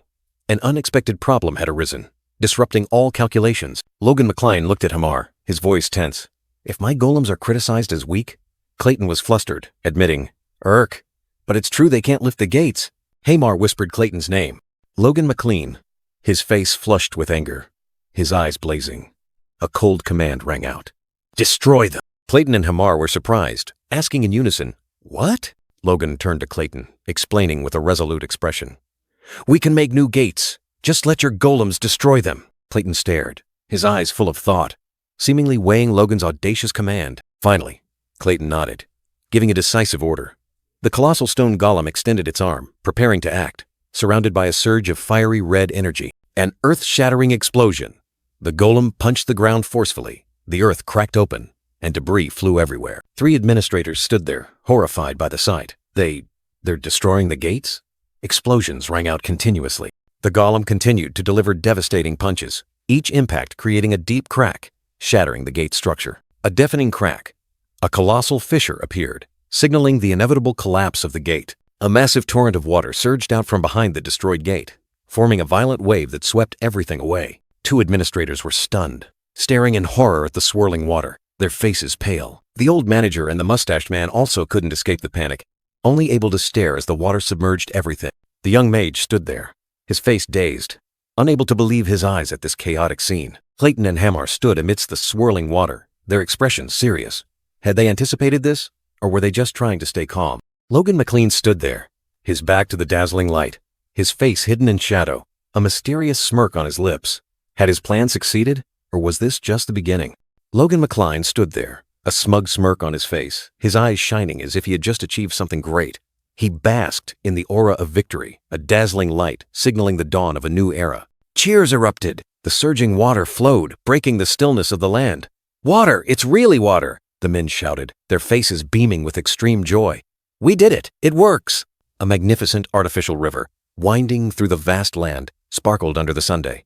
The men stood from afar, amazed at their achievement. We really built a river, stretching across this vast land. Logan McCline declared confidently, Clayton's hand resting lightly on his shoulder. This will solve the food shortage problem when the Civil War begins. We don't need to rush if we start cultivating next spring. Suddenly, a punch landed, startling Logan McCline, his face changing color in astonishment. He staggered, not understanding what was happening. Clayton embraced Logan, tears streaming down, sobbing. "Dwayne, young master, I was wrong. I was truly wrong. I'm sorry." The burly man cried like a child, filled with extreme regret. Logan McCline smirked, a mischievous look on his face. He patted Clayton's back, saying sarcastically, "All right, you really do cry a lot, for such a massive physique." Logan McCline frowned slightly, listening to something. A faint sound reached his ears, making him ponder. Clayton lamented, "It will take centuries to rebuild those gates." Hamar, the old man with pointed ears, reassured him, "Don't worry, I will help you one more time." Logan McCline turned his back, giving instructions. "We don't need new gates immediately. Let's rest for a week first. After that, we will complete the mine construction." Hamar, with his gaunt face and pointed ears, suddenly beamed, his cheeks flushed. Really? He couldn't believe his ears, his joy evident. Logan McCline smiled brightly, his eyes sparkling. "Of course, because we'll be busy again soon." He hinted at bigger plans awaiting them. The artificial river still flowed, but Logan McCline's mind had stretched further. He thought, soon, farmers from everywhere will flock here to cultivate this vast land. But it will be too far if they have to commute between the castle and this area every day. Logan McCline smiled mysteriously, his gaze distant. He continued to ponder. "That means we should build a new village and let them live here." Logan McCline turned to Hamar, intending to ask something about construction, but then he paused, correcting himself. "Hamar, are you good at construction?" "Wait, no. That's not how to talk to Hamar."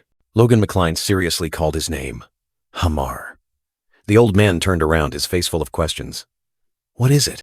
Logan smirked, teasing Hamar that the dwarf might be talented, but building houses was probably not his forte. He added fuel to the fire. "I've never heard of dwarves building houses before." As if stung, Hamar exploded, veins bulging on his face. The dwarf roared, "Excuse me! Architecture is what we're best at, second only to crafting weapons." Clayton quickly appeased him, giving a thumbs up in praise. "Oh, really? Amazing. Dwarves truly are the best." Hamar, though trying to look annoyed, couldn't hide his pride, asking back, Flattery won't get you anywhere. But why do you ask?" Logan smiled and waved his hand dismissively, feigning nonchalance. "I'm just curious. Don't worry. Don't worry." But deep down he was calculating. Keep smiling, Hamar, while you still can. Logan's shadow loomed over Hamar, his smile now full of hidden meaning. Hamar was still dreaming of his vacation, but Logan had already decided. "Once your summer break is over, you'll have to start building houses." Logan stood tall, his sharp gaze sweeping over the crowd. He spoke, his voice echoing, drawing attention. "Everyone, listen up." He spread his arms, announcing before the vast plains. "I promise the workers 2 things after opening the water gates. First, anyone who wishes is allowed to cultivate the McCline Plains." The workers, from burly young men to old managers, were stunned, then erupted in joy. Logan continued. "Second, the land they cultivate will be leased to them, and McCline will only collect 30% of the yield." Logan nodded with satisfaction, his eyes gleaming with confidence and cunning. His plan was slowly taking shape, and everything was going according to his calculation. The old manager exclaimed excitedly, "A river! Will this really change our land?" Logan thought to himself, this was how his vassals wouldn't be able to object to his plan. 4 weeks later, under the brilliant golden sunlight, the landscape had changed. Logan smiled contentedly. I knew I could trust Hamar. Logan chatted with Clayton, while behind them, Hamar was meticulously finishing a house model. He proudly stated, "He has completed the design and built a model house for the village." "I truly know how to spot talent," Clayton also exclaimed. "That's incredible." Clayton was surprised. I thought he would refuse given his reaction a few weeks ago. Logan chuckled in response. Hamar might grumble at first, but once he gets started, he'll do an amazing job. From above, a model village emerged. Roads planned in a grid, houses built uniformly. Each area had public wells, restrooms, and a modern underground drainage system. Logan rested his chin, his gaze sweeping over the design, smiling contentedly. He had told Hamar everything about the Empire's planned cities. "With this, we will build a large pioneer village and successfully open McCline Town," Logan pondered, his finger lightly stroking his chin. He was contemplating the future. "For now, we'll aim for half the territory's population." A grand plan was brewing in his mind. Logan frowned, questioning the foul-smelling guard. Clayton, with an annoyed expression, retorted, blaming someone else. The atmosphere was suffocatingly tense. Clayton growled, blaming the successful medicine for his suffering. His anger erupted, and he shouted his master's name, his face full of resentment. Clayton burst straight in, not bothering to knock. Logan smirked a reminder, but the guard paid no mind. Urgent news about Hamar was about to spill out. Unexpectedly, Clayton's face suddenly brightened, his eyes shining. He excitedly announced the shocking news. Hamar had found a gold mine, and they could start mining immediately. Raw gold nuggets sparkled in his palm. This was a rare type of ore, usually appearing as tiny specks, hidden among other minerals. Logan and Clayton, two ambitious men, stared at the gold, their eyes gleaming. Extreme joy was evident on their faces, as if they had touched a fortune. Clayton pecked Hamar's cheek, praising his efforts. Logan burst out laughing, giving a thumbs up in approval. Hamar was tired, only wanting to rest after so many days of dedication. Logan asked about the yield, and Hamar proudly declared, 1 ton of gold per month, enough to mine for 10 years. He then pleaded for a break, his voice full of exhaustion. Logan smirked cunningly, reminding him of the unfinished town project and the weapons needed for the knights. He softly asked if Hamar could continue to bear the burden. The question was like a bucket of cold water poured over Hamar. The dwarf was so furious, his head felt like it would explode, veins bulging on his forehead, his eyes full of indignation. Hamar collapsed, and Clayton cried out in alarm. Logan mused, realizing the dwarf needed rest. He told himself, perhaps it was time to hire a few more dwarves. Finally, Logan agreed to Hamar's leave, though he seemed to want to shorten the duration. Hamar was so overjoyed he almost cried, as if he had won the lottery. The dwarf Hamar shot off like an arrow, leaving a message that no one should disturb him. For a whole month, he would only sleep, sleep, and sleep. Logan watched in astonishment as Hamar's figure disappeared, wondering how the short-legged dwarf could run so fast. Clayton beside him also panicked, crying out in worry. Clayton sobbed, tears streaming down his face. He calculated the enormous value of the gold, 1 ton per month, which meant 100 million gold per year. An insane figure. The guard continued to cry, declaring their territory saved, no longer having to beg anyone. Logan looked at him, thinking to himself. This time he cried even more miserably than when the dam was inaugurated. Logan smirked, his smile full of hidden meaning. He reminded Clayton about the ownership of the gold mine, asserting that it belonged to him personally, not the McLean family. Clayton stiffened, his eyes wide with panic. He hastily offered to pay 30% of the profits as a tax, trying to appease the young man. He breathed a sigh of relief, as if a 1,000-pound burden had been lifted. The recent tension had almost choked him. Clayton stood up, his face full of gratitude. He trusted Logan to make the right decisions, praising his previous successes, such as building the dam. I trust you, Clayton said, but Logan broke out in a cold sweat. He was surprised. The guard hadn't argued a single word. A massive gold mine was revealed amidst the cliff. Clayton emphasized keeping it an absolute secret. If outside lords found out, big trouble would ensue. Logan reassured him, promising not to reveal the news. But a strange, inexplicable feeling arose within him as Clayton placed absolute trust in him. He pondered, calculating. Perhaps his father was the biggest problem. In his absence, Logan had initiated too many projects on his own. A week later, clear blue water flowed through the barren land. Logan and another red-haired man strode along the riverbank, the scene truly magnificent. Logan looked at the man's back ahead, softly calling, Father. A complex emotion welled up within him. His father turned back, his gaze resolute. He had risen to become a Paragon-level knight, an astonishing achievement. Logan smirked. He had hoped his father would improve upon receiving the Blood-Iron Sword book, but for him to break through skills that had stagnated for decades in just 3 months was truly unbelievable. His father looked directly at Logan, his voice deep yet powerful. I've heard about what you've been doing in my absence, Logan. He flinched slightly. Logan was flustered, intending to present his entire plan, but his father bent down by the water, cutting him off. His father's hand gently touched the water's surface, creating ripples. He couldn't believe this water was flowing through the barren land. A truth, too. He looked up, a tear rolling down his cheek. Truly. His voice choked, filled with indescribable emotion. Water flowed through barren land, a miracle manifest. You have improved your skills, and the dead land is being reborn. Amidst the sunset, Logan stood there, listening to the praise. It's all thanks to you, Logan. You are much more capable than I am. The red-haired young man blushed slightly, awkward at the compliment. A rare moment of shyness, Logan replied modestly, but his burly father just laughed heartily. No, you've accomplished more than I have in 30 years combined. His father's eyes were filled with emotion. I am truly blessed with wonderful children. Thank you very much. Logan, moved, called out to his father, His father continued, his gaze firm.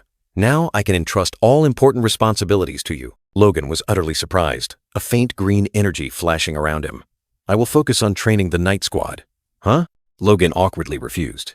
But his father cut him off. Do you know what I realized while training? An old, wrinkled hand appeared. That I've grown old, Logan pondered. I learned the blood iron sword from the book you gave me, but I absolutely couldn't comprehend the phantom sword. The red-haired young man regretted, a faint red streak around his chest. If I had encountered it when I was young, when I first awakened my power, perhaps I would have learned it. His father clenched his fist, his gaze resolute. But with power already formed after so many years, creating a core is impossible. He turned his back, looking towards him. And when I accepted letting go, I realized this era belongs to young people like you and Lonian, a gentle pat on the shoulder. I've broken through the wall that prevented me from getting stronger all this time. Blinding light enveloped the father and son.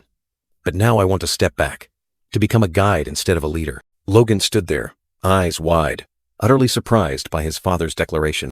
Logan accepted his father's decision, though he was still a bit surprised.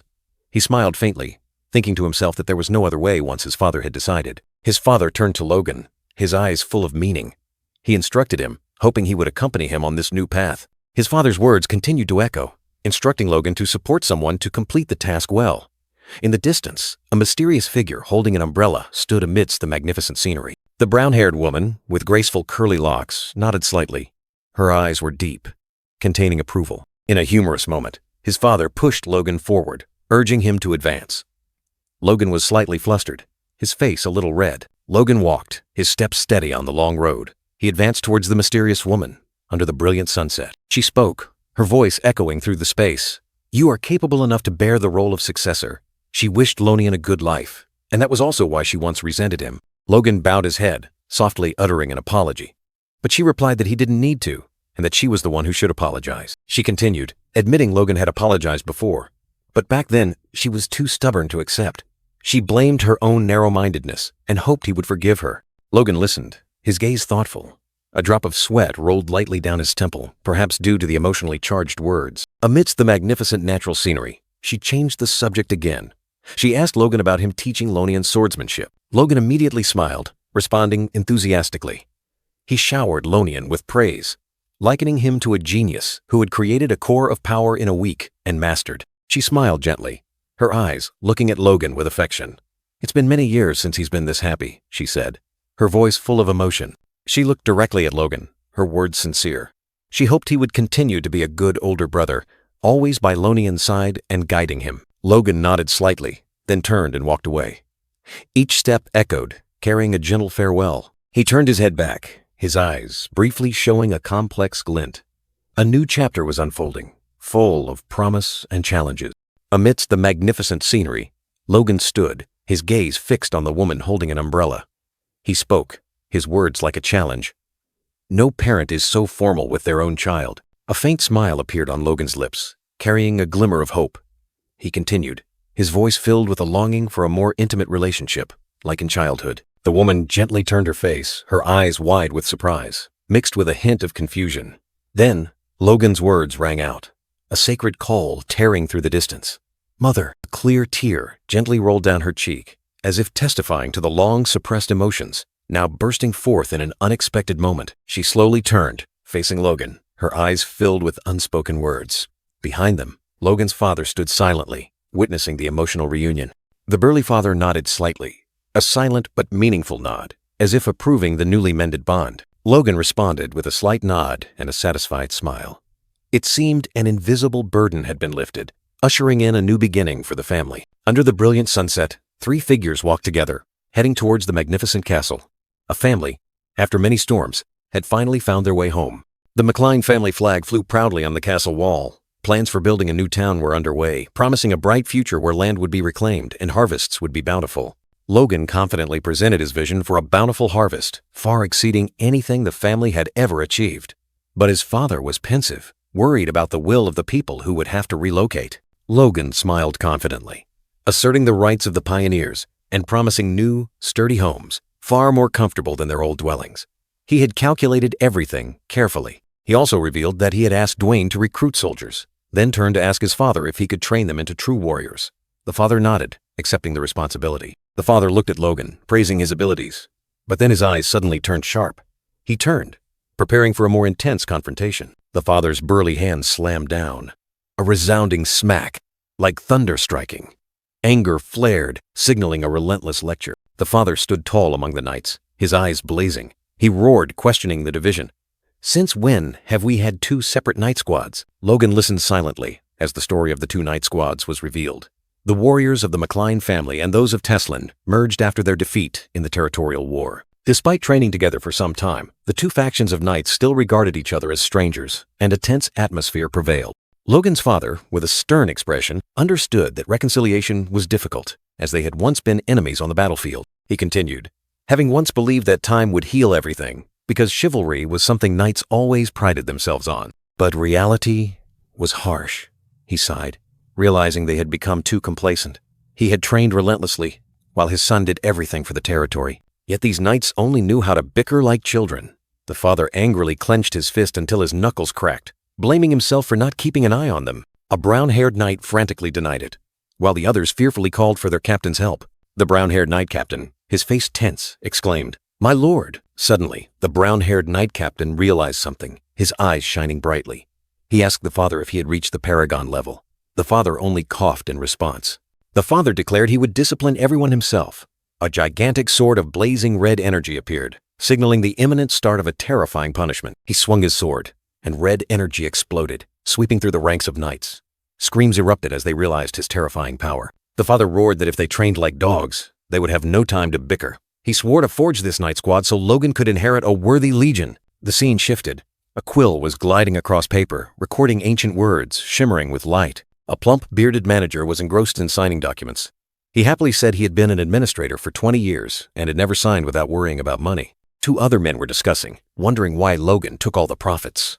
Another bearded man roared in Logan's defense, asserting that he knew what was best. The plump manager angrily turned back, questioning the two doubters. He asked if they were being arrogant because they had more money. He held up a piece of paper, asking if they knew where that money came from. His face was grave, as if about to reveal a shocking secret. The plump manager was still annoyed, quill in hand, muttering about young Master Logan's request, trying to suppress his irritation. His gaze was sharp and scrutinizing, as if something had just crossed his mind, making him pause to reflect. Suddenly, he was horrified and shouted Logan's name. The paper in his hand was like a verdict, accusing him of a crazy plan. "What are you going to do with those 10 million gold coins?" Logan, with a calm expression, uttered a sentence that froze the manager. "I plan to buy mithril, about 200 pounds. Logan hastily grabbed the manager's hand, urging him to sign. But he firmly refused, questioning the purpose of using mithril, a metal 1,000 times more precious than gold. A young man with mushroom-cut hair and glasses suddenly spoke up, his face full of astonishment. He asserted that using mithril for knight armor was unthinkable. Logan flinched, his eyes panicked, as if an electric current had passed through him. The harsh truth had just been exposed. Logan leaned his hands on the table, staring at the crystal ball, questioning. The manager sighed, explaining that mithril was not something that could be bought with money. The mushroom-haired young man continued, revealing the secret of mithril. It contained mana, was 10 times stronger than steel, but 3 times lighter, and was known as silver of the gods.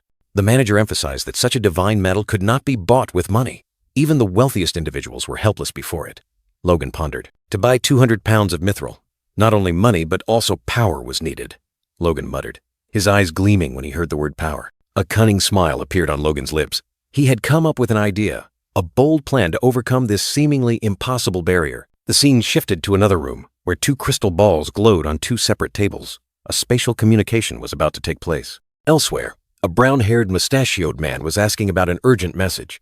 Someone from the countryside wanted to contact His Grace, and the name McLean was mentioned. He sneered, ordering the message to be sent, but his tone was full of disdain. His Grace is very busy. He probably won't bother to reply. 30 minutes later, heavy footsteps echoed, signaling an impending event. The door burst open, and a majestic armored figure appeared. The butler exclaimed in fright, "My lord!" as the blonde-haired man asked about the McLean household. Heavy footsteps echoed as the armored man entered.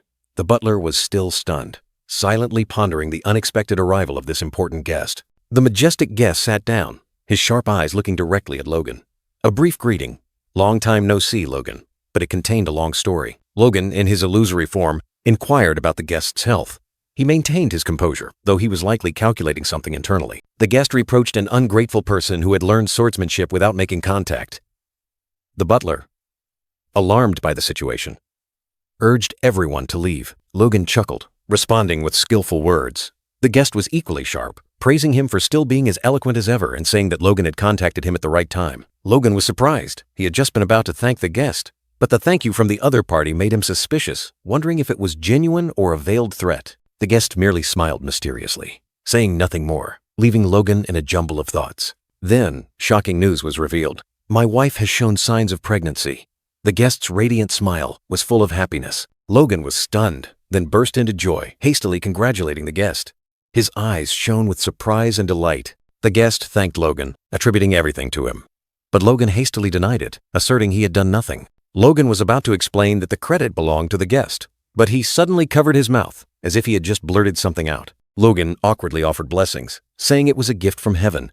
The guest laughed heartily, acknowledging both divine grace and his own efforts. But then, with sincere eyes, the guest repeated his deepest thanks to Logan, as if he were the most important person in this matter. He invited Logan to the capital after the baby was born, saying his wife also wanted to thank him personally, an invitation full of hidden meaning. Furthermore, the guest offered to teach Logan more swordsmanship.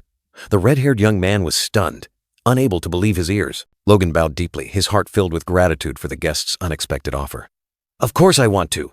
Thank you, Your Grace, he exclaimed, unable to hide his excitement. The guest sneered, his eyes sharp. Good. It would be strange if you refused. He paused, then unexpectedly asked Logan in return, as if wanting to see what he would demand. Logan pondered for a moment, then gave a cunning smile. Could Your Grace help me acquire some mithril? About 200 pounds, to make armor for our knights, he cautiously suggested. The guest flinched, his eyes wide. 200 pounds? He exclaimed, then let out a meaningful ha, as if considering something unbelievable. Logan nodded in confirmation, the cunning smile still on his lips. He had understood the problem, that he needed support from the guest's power. The guest glanced at Logan, then looked at the crystal ball. He realized that the money to buy such a huge amount of mithril could only come from selling medicine. Logan gave a forced smile, trying to hide the truth. The guest's eyes became stern, and he looked directly at Logan. Even I don't invest that much in my knights. I have greatly underestimated you. His words carried surprise and a hint of respect. Logan gave a forced laugh, trying to diffuse the situation. Your Grace is so strange. I mean, wonderful, he mumbled, feeling that things were going further than expected, and misunderstandings were piling up. The guest crossed his arms, his gaze firm. All right, I will do my best, he agreed, making Logan overjoyed, who hastily bowed in thanks. The guest lightly patted Logan's shoulder, his eyes full of hidden meaning. It's nothing. In return, you must attend the celebration party for my child's birth. And by then, he left the sentence hanging, creating more curiosity. He turned, his words gentle but weighty. I hope you will forego formalities and call me master instead of Your Grace, and call more often. An intimate invitation, opening a new relationship. The guest coughed lightly, then decisively ended the conversation. All right then, contact me again once you've completed your purchase. The crystal ball on the table suddenly vibrated. Logan listened in silence. Logan bit his lip tightly, his eyes gleaming with extreme excitement. He was trying to suppress the explosive emotions within him. In the hallway, a cleaning woman suddenly cheered excitedly, her voice echoing throughout the room, as if sharing Logan's joy. Logan could no longer hold back. He stretched and cheered joyfully. Me? A swordmaster's disciple? Yes, please. Woohoo! I only wanted a small favor, but I received a great gift. Logan turned, his eyes shining with new plans. I should find Hamar immediately and ask him about crafting mithril armor, he mumbled, full of energy. Logan considered, suddenly realizing he couldn't force others to keep up with his pace. He thought a vacation would help them work more efficiently. The young man was smug, surrounded by an aura like a great boss.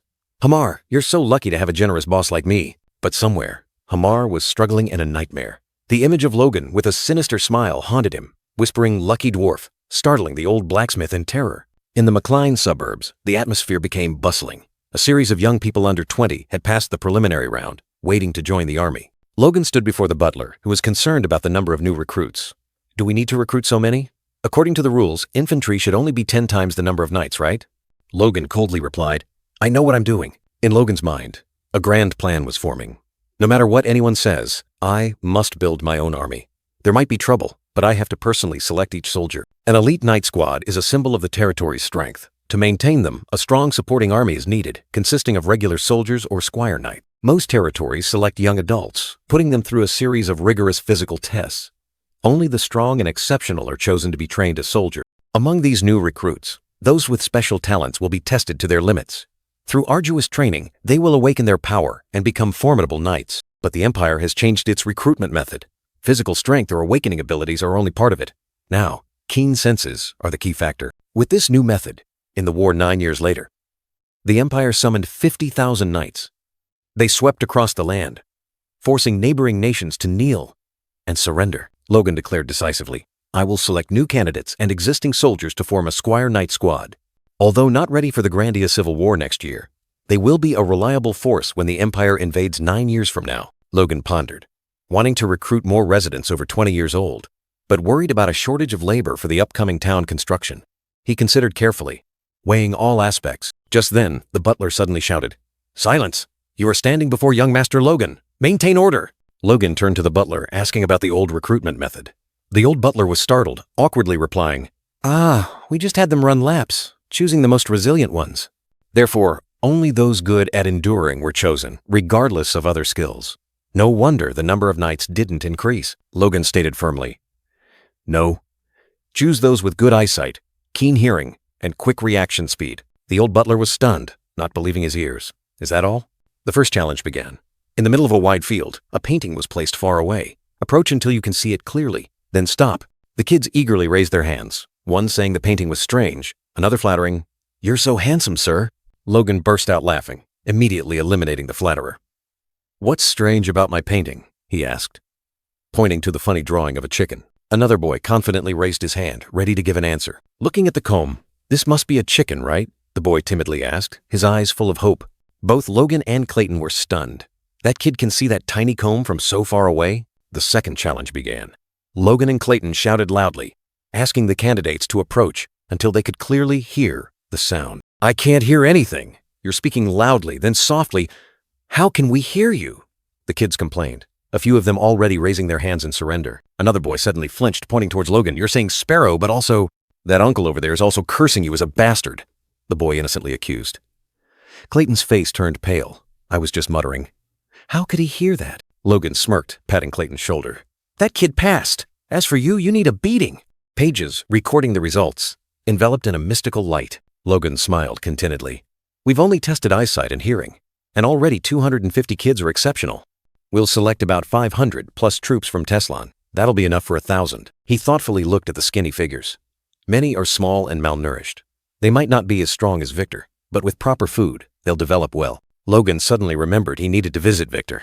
In the distance, the old butler and another person had hastily left, leaving him with his thoughts. In the training yard, Victor swung his sword like a storm, each slash tearing through the air, leaving a dazzling streak of light. A close-up of the teenager's face, his two-colored eyes burning, drenched in sweat, still diligently practicing at a dizzying speed. Two knights observed from above, one remarking, "He's trying very hard." The other wondered, "But don't you think his sword stance is a bit aggressive?" Victor panted, kneeling, his hands still gripping the sword hilt tightly. He remembered Logan's words. Master Logan said I could become a knight if I repeated this technique 1,000 times without error. But more importantly, I must awaken my power. He gripped the sword hilt tightly, his gaze resolute. I need to quickly become a knight. Victor worried, telling himself, I don't know how much longer Master Logan will be willing to wait. He silently called his own name, as if to reassure himself. Suddenly, a tall figure appeared. Victor flinched, looking up. It was Logan, approaching. "Ma! Master Logan!" Victor exclaimed in surprise. Logan put his index finger to his lips, signaling him to be quiet, and gave a sly smile. Logan smiled contentedly, his gaze sweeping over Victor. He thought to himself, he definitely has talent. Logan observed Victor, recalling, this 16-year-old boy only started learning swordsmanship a year ago, yet he can maintain proper posture even when swinging his sword so chaotically. He continued to ponder, a smile still on his lips.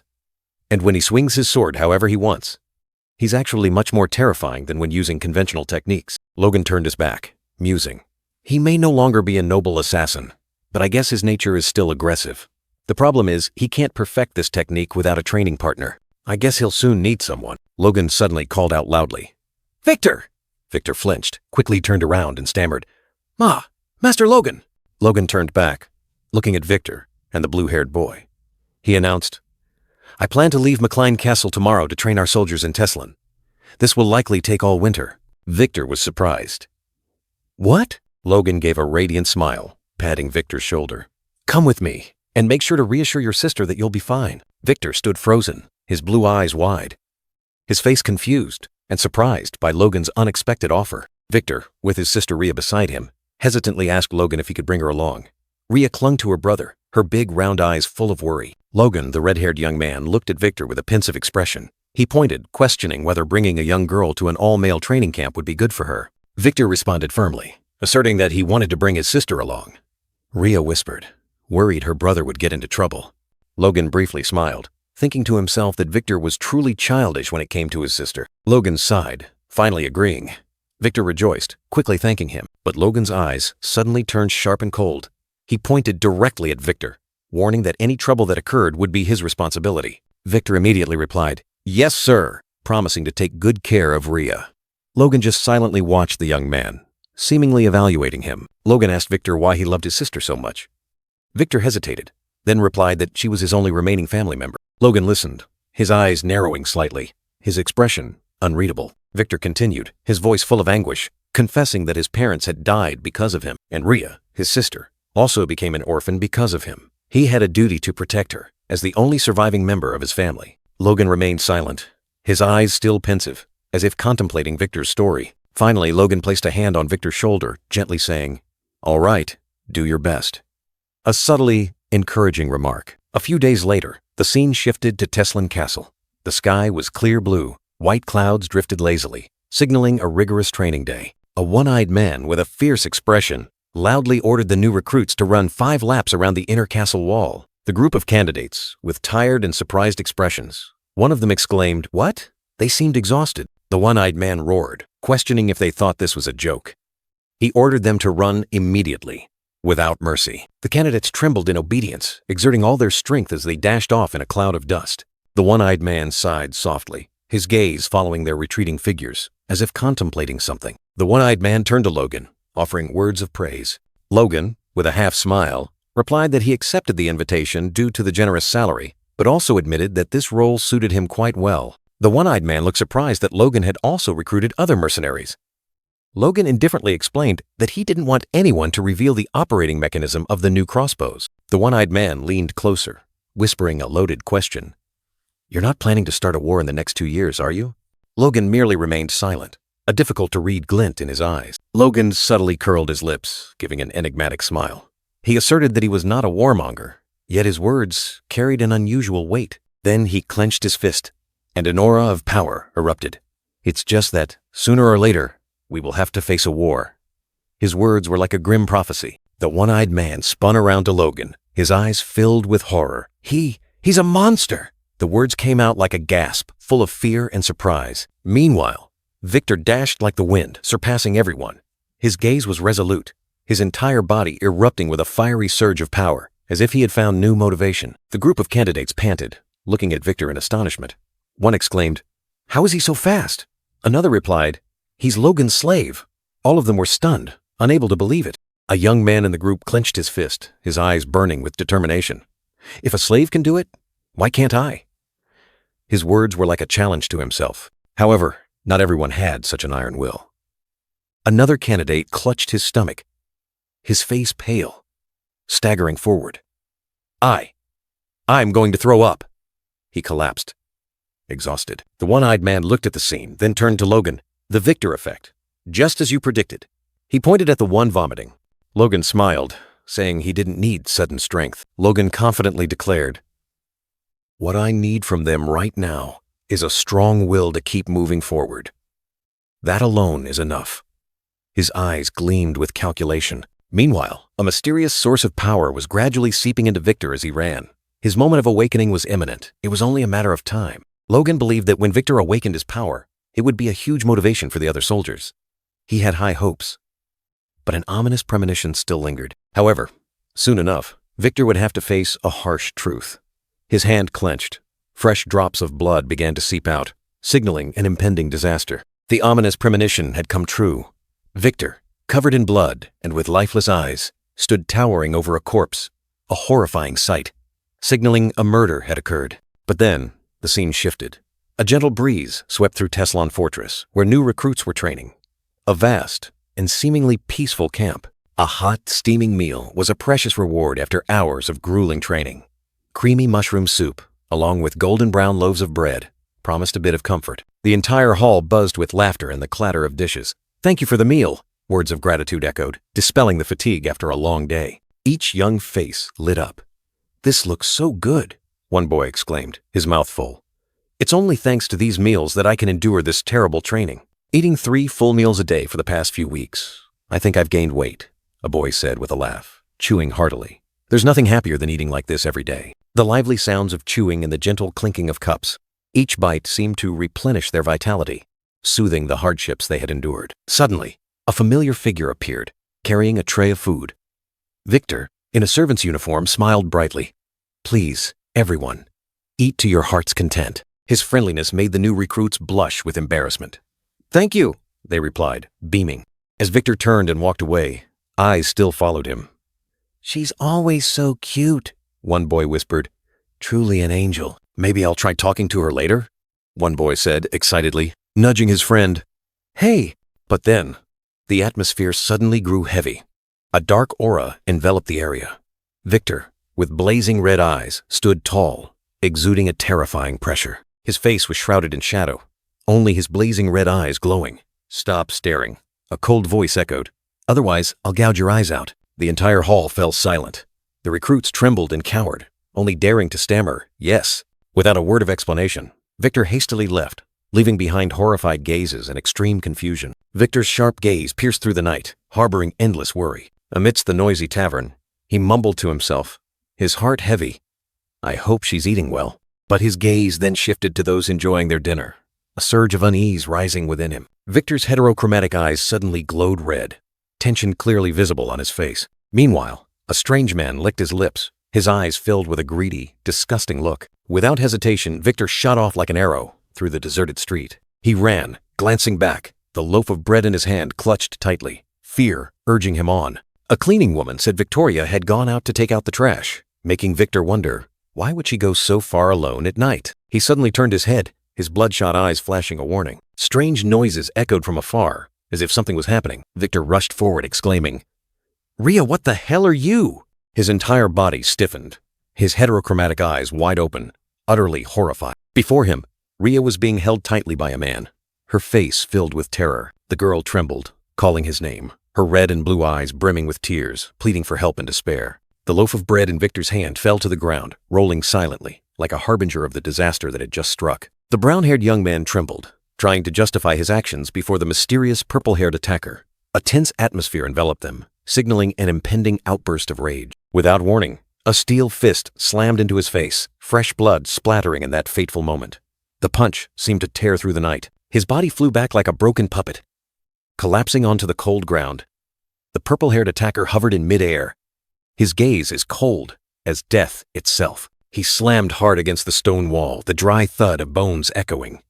The blue-haired girl, Rhea, witnessed it all, her eyes wide with horror. Heavy footsteps echoed, relentless and cruel, drawing closer to the grim fate awaiting the poor victim. The brown-haired young man lay curled up, clutching his bloodied face.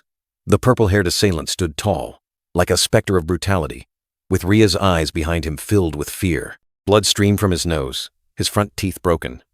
He looked up at his assailant, his eyes filled with rage and pain. "You bastard!" The purple-haired attacker uttered words of contempt, his voice as cold as ice. "You should know your place, slave." Before the brown-haired young man could utter a word of protest, another punch landed, powerful and merciless, sending him sprawling. The purple-haired attacker swung his arm, creating a strong gust of wind, his eyes flaring with extreme anger, ready to finish off the victim. Another fatal blow was delivered, sending the brown-haired young man flying, his body spinning in the air, blood splattering everywhere. He fell face down onto the ground, his body convulsing in extreme pain. Blood and tears mingled, creating a tragic scene. Rhea stood there, her hands clasped, her red eyes brimming with tears, witnessing the horrifying scene.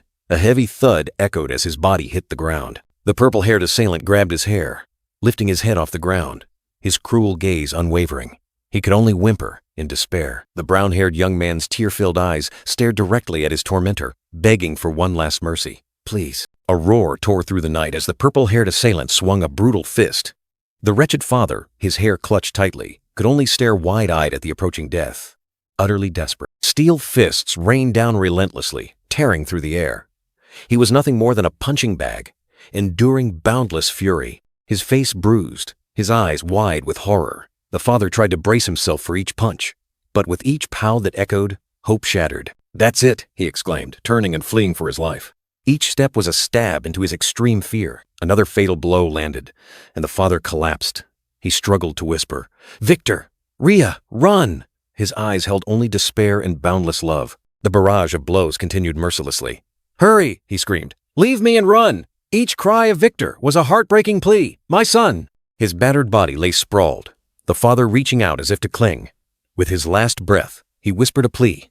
"Please, protect Rhea." In that chaotic moment, Victor awoke, his heterochromatic eyes wide with horror. Blood stained his face, his fists clenched, as if he had just escaped a nightmare. He turned, carrying his unconscious father's body on his back. The darkness behind them was like an abyss, swallowing everything. A familiar voice echoed, "Master Logan." The red-haired young man sighed in relief, reassuring. "Calm down and look around." Victor slowly turned his head, his eyes still somewhat bewildered. Dry bloodstains caked on his cheeks. Rhea trembled, embraced by a gentle woman. She was still haunted by fear. "Let Victoria rest for a bit," a warm voice echoed. "She seems very distraught." "Yes, master. As for the others, deal with the bodies," Logan ordered. Victor stood there, his face stained with blood but his gaze now more resolute. "Yes, Master Logan." On the cold ground, loaves of bread lay scattered, silent proof of a brutal pursuit that had just ended. Amidst the snow-covered night, Logan stood facing Victor, the young man tightly bound, blood staining his clothes. A cold gust of wind blew through, carrying the metallic scent of the battle that had just ended. Victor hung his head, his heterochromatic eyes filled with remorse. Dry blood on his cheek, he whispered. "I apologize, Master Logan." Under the bright moonlight, Logan looked directly at Victor, questioning, "Do you regret it?" The red-haired young man awaited his answer. Victor suddenly lifted his head, his gaze unusually resolute. "Not at all," he replied firmly. Logan then pressed, "Then why do you apologize?" The blue-haired young man lowered his head again, a heavy silence enveloping them. He softly uttered, "Because." Logan closed his eyes, nodding slightly. "I killed one of your soldiers, Master Logan," Victor said. Logan replied, That's true. But I believe you still have regrets." Victor's face contorted, his eyes filled with anguish. Logan continued, his voice like a needle piercing his heart. "I'm talking about your insistence on bringing your sister along." The image of Rhea, fearfully hiding behind Victor, appeared, proof of the stubbornness that almost got her killed. Logan said, "Your stubbornness almost severely harmed your sister. Constantly hovering to protect her is not a good idea." Victor lifted his head, his eyes filled with internal conflict. Logan continued to question, "Do you still insist on bringing Victoria to the battlefield with you?" He stammered, "Yes." Logan turned his face away, his cold voice echoing, "Instead of wasting effort protecting her after putting her in danger, it's better to never bring her here. If you think about it, you'll realize this." Logan pointed directly at Victor, his gaze sharp. "Nevertheless, the reason I allowed you to bring her along is because I wanted you to realize this for yourself." Logan sighed, a drop of sweat rolling down his temple. "Although I didn't expect things to go this far. I feel sorry for Victoria." Victor gritted his teeth, his eyes filled with pain and realization. Logan asked, "Do you understand what I mean?" The blue-haired young man remained silent. Victor slowly nodded, accepting the bitter truth. Logan sighed, thinking to himself, perhaps this will make him less overprotective of his sister. Under the bright moonlight, Victor looked up and asked, "What will my punishment be?" Logan replied, his tone full of hidden meaning, "Are you afraid of what's to come? How surprising." Despite the punishment, Victor firmly defended his sister, asserting that Rhea was merely a victim. Logan sighed softly, a mysterious smile gracing his lips as Victor pleaded for. Logan spoke, his tone cold yet full of hidden meaning.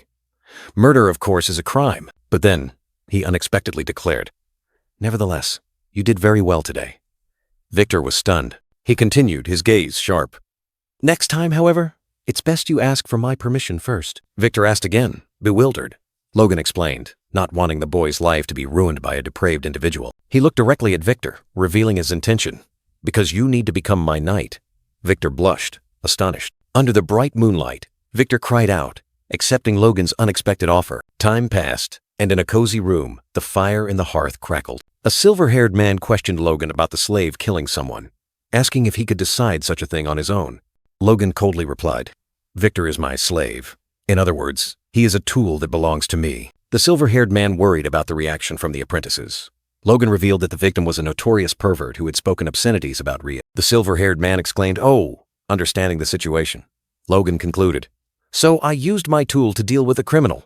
Do you understand?" The silver-haired man pondered, then realized, "So Victor killed that bastard on your orders?"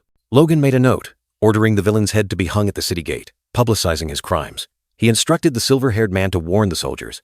The silver-haired man replied, "Understood." The silver-haired man was curious about the map Logan was drawing.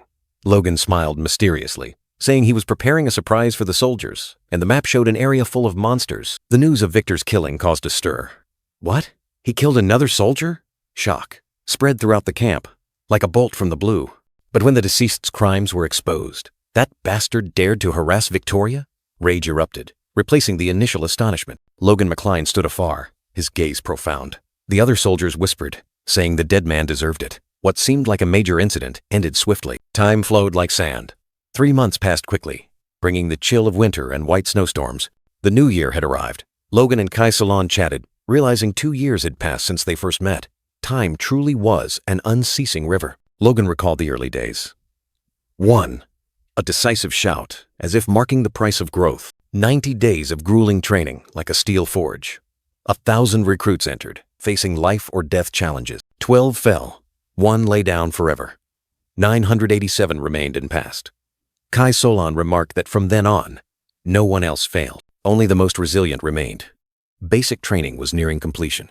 Logan had ordered 400 new crossbows, preparing for the next step. These crossbows were not enough for everyone, but Logan gave a mysterious smile and asked Kai Solon, "Can we start joint combat training now?" Logan turned to Patrick McCline, asking for his opinion.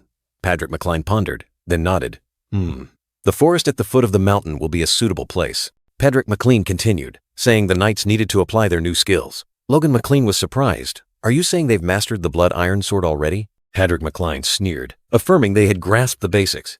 But to truly become strong, battlefield experience was the best lesson. Logan McCline also gave a cunning smile, agreeing. Indeed, nothing hones skills better than combat. The father and son clasped hands, their eyes flashing with cruelty and excitement. Behind them, Kai Solon could only sigh wearily, as if foreseeing disaster. "The coming times won't be easy," Kai Solon muttered, his gaze distant, as if seeing a future full of challenges and dangers. A few days later, in the forest at the foot of the southern McCline mountain range, Patrick McCline roared, ordering all soldiers to draw their swords. From above, the knight army charged like a storm, their footsteps thundering, followed by a decisive command, "Steady your breath." 2 young knights, drenched in sweat, panted, but their eyes were resolute, ready for the upcoming battle. A knight swung his sword, the blade glowing crimson, tearing through the air with a powerful slash. The terrifying power from the slash created a crimson energy wave, piercing straight through everything in its path. The ground shook violently. Ancient trees toppled, creating a vast clearing in the forest. 2 young knights stared in awe at the result, unable to believe that a single slash had felled the giant trees, exclaiming, "Unbelievable! A month of grueling training has paid off." Logan McCline stood beside his father, listening to the explanation of the terrifying power of the blood iron blade. Behind them, the recruits whispered, their eyes wide with astonishment at the knight's power. Just 1 slash took down a huge tree. Knights are truly strong. Patrick McCline turned back, his eyes sharp with warning. "Don't let your guard down." While Logan McCline looked straight ahead, his expression serious. Logan McCline, with a resolute gaze, whispered, "This is no ordinary forest. A hideous creature, with sharp fangs, drooling, panted in the darkness, but a forest teeming with monsters." A pack of ferocious goblins charged out, making the recruits scream in terror. "Goblins!"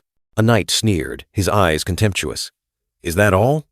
"Goblins are nothing." Sharp sword slashes tore through the air, dyeing the forest red, as the knights charged to annihilate the goblin. A valiant knight charged straight into the midst of the monsters, his eyes blazing, ready for a life-or-death battle. The goblins panicked, scattering like a disturbed ant nest. Those with axes, those with shields, all could only dash headlong, hoping to escape the blade of death. Amidst the fierce battle, Logan McCline growled an order, his eyes sharp as a razor. "Crossbows! Prepare to fire!" He would not allow any monster to escape his sights. The rustle of crossbow strings being drawn echoed. Rows of knights aimed their crossbows, ready to finish them off. The command was given coldly. Eliminate all goblins attempting to flee. Arrows whistled through the air, forming a deadly rain. They impaled the fleeing creatures, dyeing the entire area crimson with fresh blood. A goblin trembled. Its eyes filled with fear. It knew its fate was sealed. Death was imminent. The gruesome thud of arrows piercing flesh, accompanied by agonizing screams.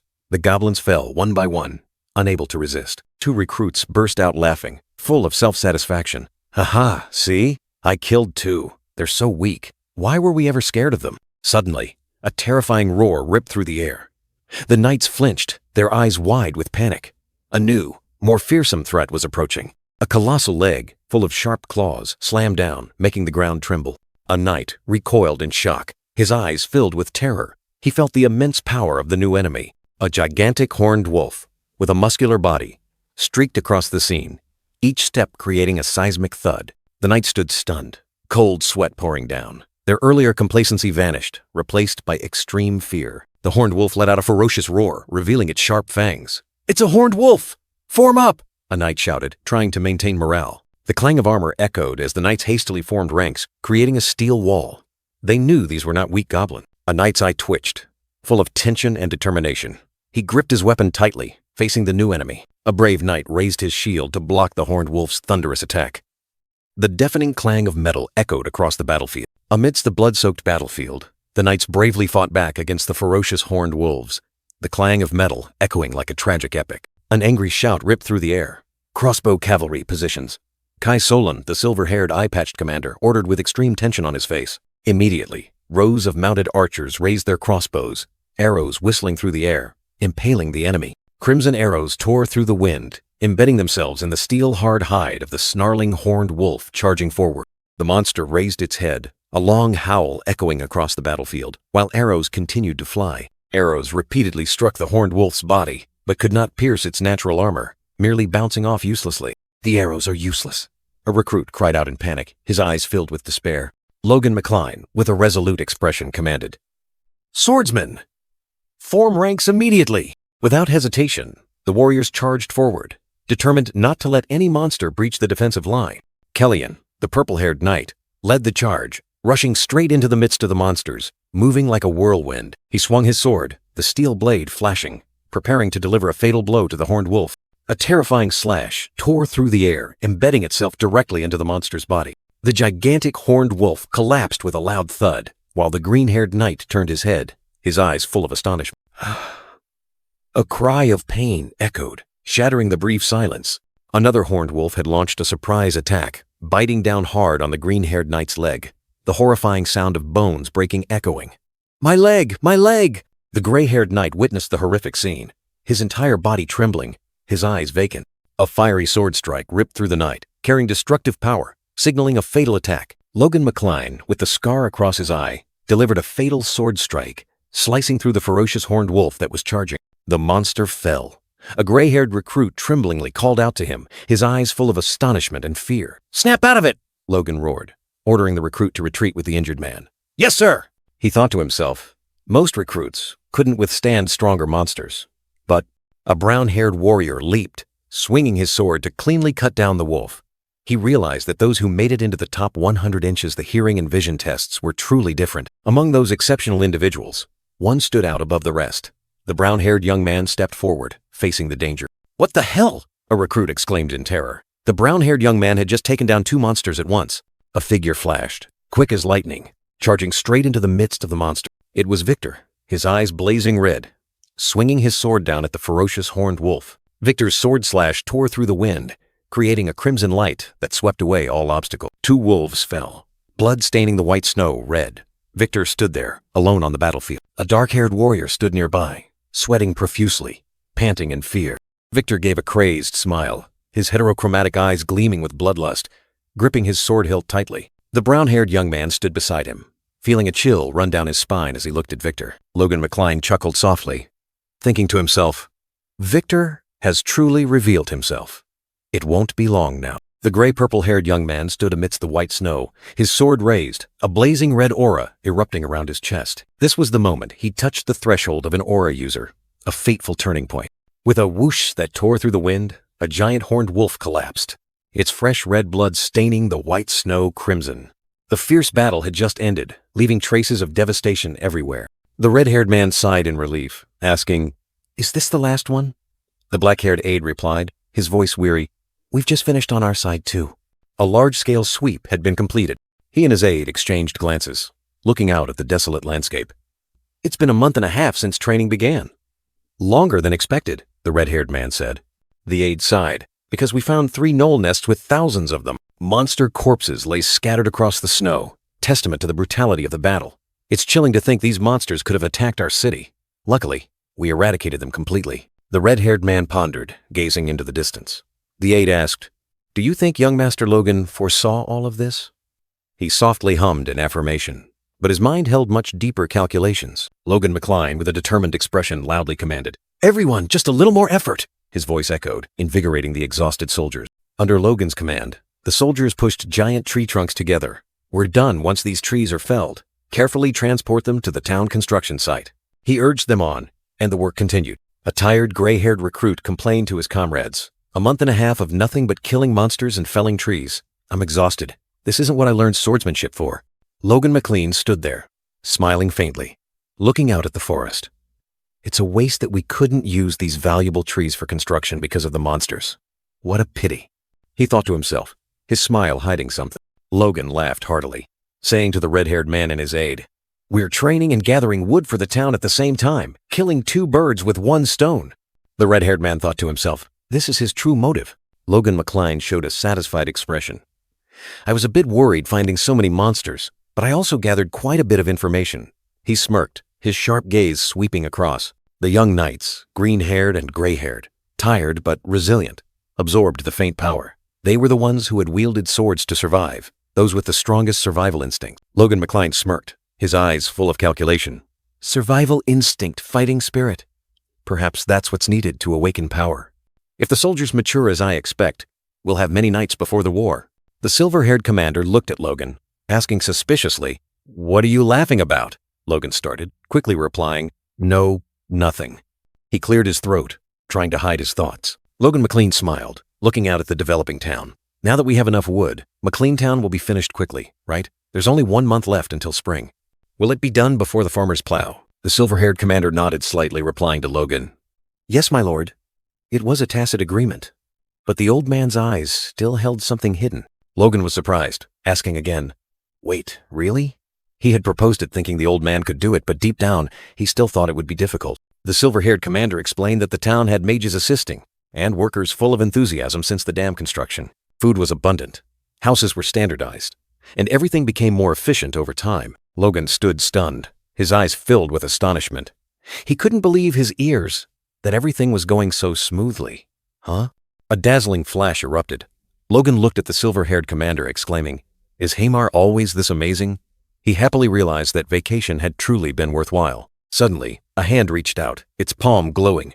A powerful surge of energy erupted, as if blocking something invisible. The silver-haired commander concentrated intensely, chanting, "Earth Wall!" A brilliant magic circle appeared, shining dazzlingly, ready to erect a sturdy wall. The ground shook violently. A colossal stone wall rose from the earth, blocking the view. The powerful magic had been successfully cast. A brown-robed man looked up, terrified by the sight. The earth wall stood towering, blocking everything, making him exclaim, "Whoa!" The earth wall was complete, sturdy as a fortress. A voice rang out, urging the stunned onlookers, "Don't just stand there staring. Start tamping the earth." Logan, now having changed from armor to a cloak, stood with the silver-haired commander. He bowed, saying, "Thank you for agreeing to my difficult request once again." The silver-haired commander smiled, replying, "You're too polite, Master Logan." He knew building a mage tower in a new town instead of the capital wasn't ideal. The silver-haired commander continued, explaining that Logan had promised an annual fund of 10 million gold. Therefore, whether his tower was in the capital or a village made no difference. Logan smiled faintly, his eyes full of calculation. He knew that if everything went according to plan, this place would become the center of the kingdom, something far more interesting. The silver-haired commander pointed into the distance, saying, "This town will become the center of the territory, not McCline Castle or Teslan." He added that with so much land, other nobles would build more castles. Logan chuckled. That won't be necessary. He only needed the people to live comfortably and cultivate the land here. A satisfied smile appeared on his lips. Although the town promised prosperity, a brown-robed villager remained concerned. A large village, many people flocking in, the risk of rebellion will increase. Fear crept into every word. Logan McCline appeared, his smile radiant as dawn. There will be no rebellion if we don't exploit them. A confident assertion. Commander Clayton seemed to awaken, astonished by the prospect. A noble who doesn't exploit the people, a place where everyone lives in harmony, a talented young leader. Candidate number 1, Logan McCline, he exclaimed in amazement. The old silver-haired commander was moved, declaring he would vote for Logan. I will definitely vote for you. Logan was surprised. Vote for what? Clayton looked at the towering earth wall, still a bit skeptical. Nevertheless, will this earth wall be sturdy enough if this place is attacked? Logan McCline smiled confidently. It's fine. This place will never become a battlefield. I won't let that happen, because I will attack other territories before they can invade. Commander Clayton watched Logan's retreating back, his eyes full of contemplation. A fleeting glance, as if weighing the young man's words. Clayton burst into hearty laughter. You truly care a lot about your people, Logan replied with a knowing smile. Not as much as you care about your students, Teacher Clayton. Both of them broke into laughter. Time passed, and the scenery transformed.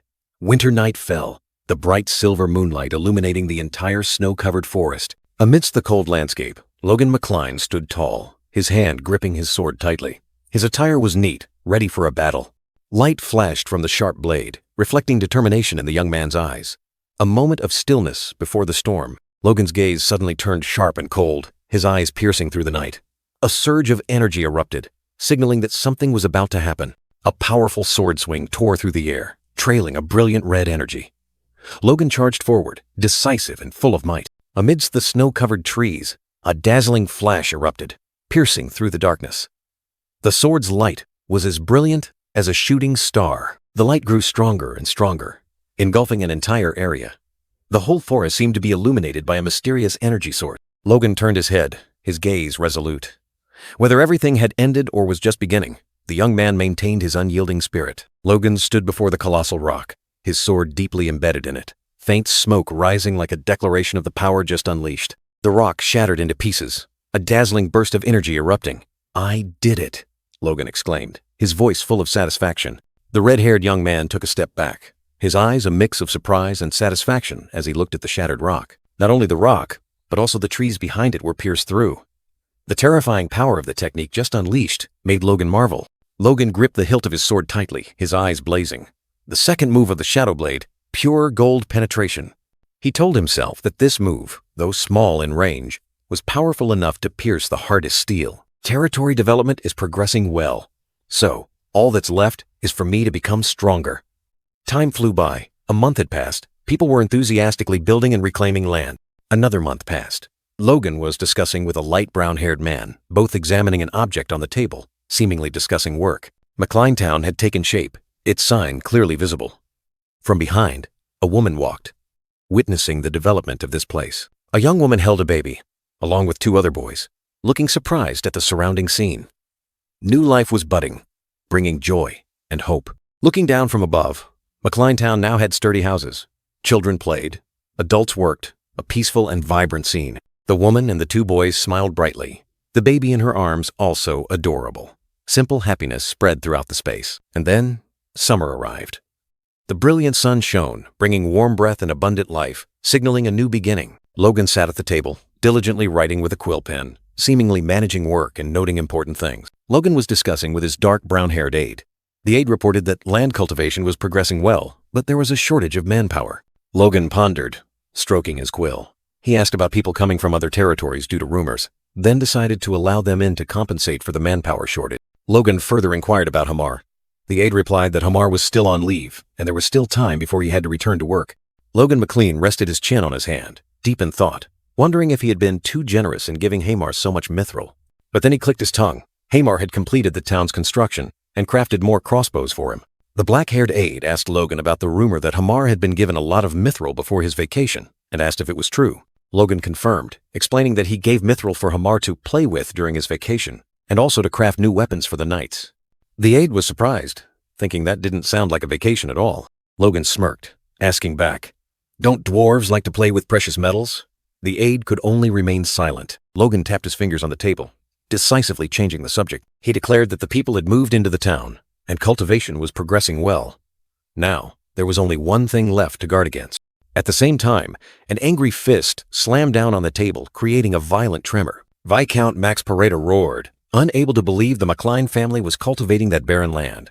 He emphasized that the land was completely unsuitable for farming. The black-haired man standing opposite explained that he had investigated. The McLean family had dug deep into the mountains and diverted water from the Luther River.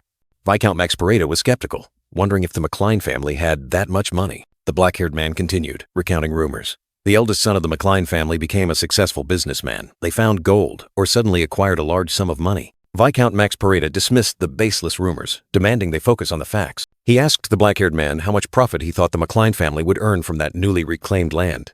The black-haired man swallowed, replying that they would earn at least double. Viscount Max Pareda was furious, his eye twitching. He could not accept a neighboring territory suddenly becoming wealthy overnight. He questioned the black-haired man if he could provide a legitimate reason to intervene.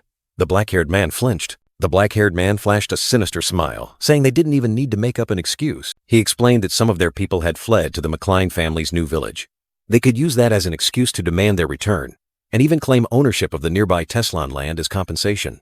Count Max Pareda frowned, his sharp words outlining the problem. The dark blue-cloaked attendant also nodded, admitting that acting alone at this moment was too risky. Pareda's eyes flashed with a cruel glint as he gritted his teeth, mentioning Soto Silban.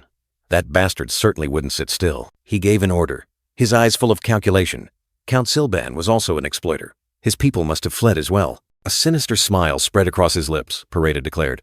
The two counts will form an alliance, crushing and completely annexing the McLean territory. The dark blue-cloaked attendant immediately knelt, offering praise for his master's ruthless decision. In the Great Hall, Logan McLean presented a bold plan. He had selected 300 of the most elite recruits, focusing on training them instead of assigning duties. Logan's father, the red-haired man, asked in surprise if he was talking about a huge number of potential knights. Logan affirmed that they were his hope. The two retainers standing nearby couldn't help but be startled. One exclaimed too many, while the other was astonished, deeming it an absurd number. He explained that even with 10 years of rigorous training, only 1% of them would be able to awaken their power. The blonde bearded man gasped, realizing the terrifying number. That means only 10 out of 1,000 can become knights. Logan pondered, then decisively stated that he would continue this training regimen, while also recruiting more soldiers each year. Logan's father flew into a rage. Why are you wasting money like this when we are living in peace? He roared. He explained that the territory was rapidly developing, and expanding the army now could be seen as an act of provocation by neighboring noble families. But Logan didn't flinch. He coldly retorted that they would feel threatened anyway, no matter what they did. Logan's father was startled, his eyes filled with annoyance and surprise at his son's words. Logan continued. McLean Town was operating at full capacity, and barren lands had become cultivated fields. He knew well that Silban and Pareda, those two greedy bastards, would never accept this. Logan smirked, his eyes sharp, declaring that Silban and Pareda already had enough pretext to act. Two other men were stunned. One, wearing light armor, exclaimed, "Pretexts?" Not understanding what was happening. The red-haired young man, Logan, maintained a mysterious smile, a shimmering light around him as he mentioned those who had moved here. In the large room, Logan explained that they had taken in countless people from other regions and asked how many of them came from Pareda and Silban. The red-haired father suddenly roared in anger, his face flushed. He believed this was the perfect pretext for war, and Logan should have prevented it. A close-up of the father's face, his beard and hair bristling, anger blazing in his eyes. Logan calmly turned, his eyes full of challenge, asking if his father wished to engage them in battle. The red-haired young man was resolute, his voice ringing with weight. They are enemies we must defeat, sooner or later. The red-haired father covered his face, sighing heavily. The other two men anxiously called Logan's name, a tense atmosphere pervading. A close-up of the father's distressed face, veins bulging on his temples.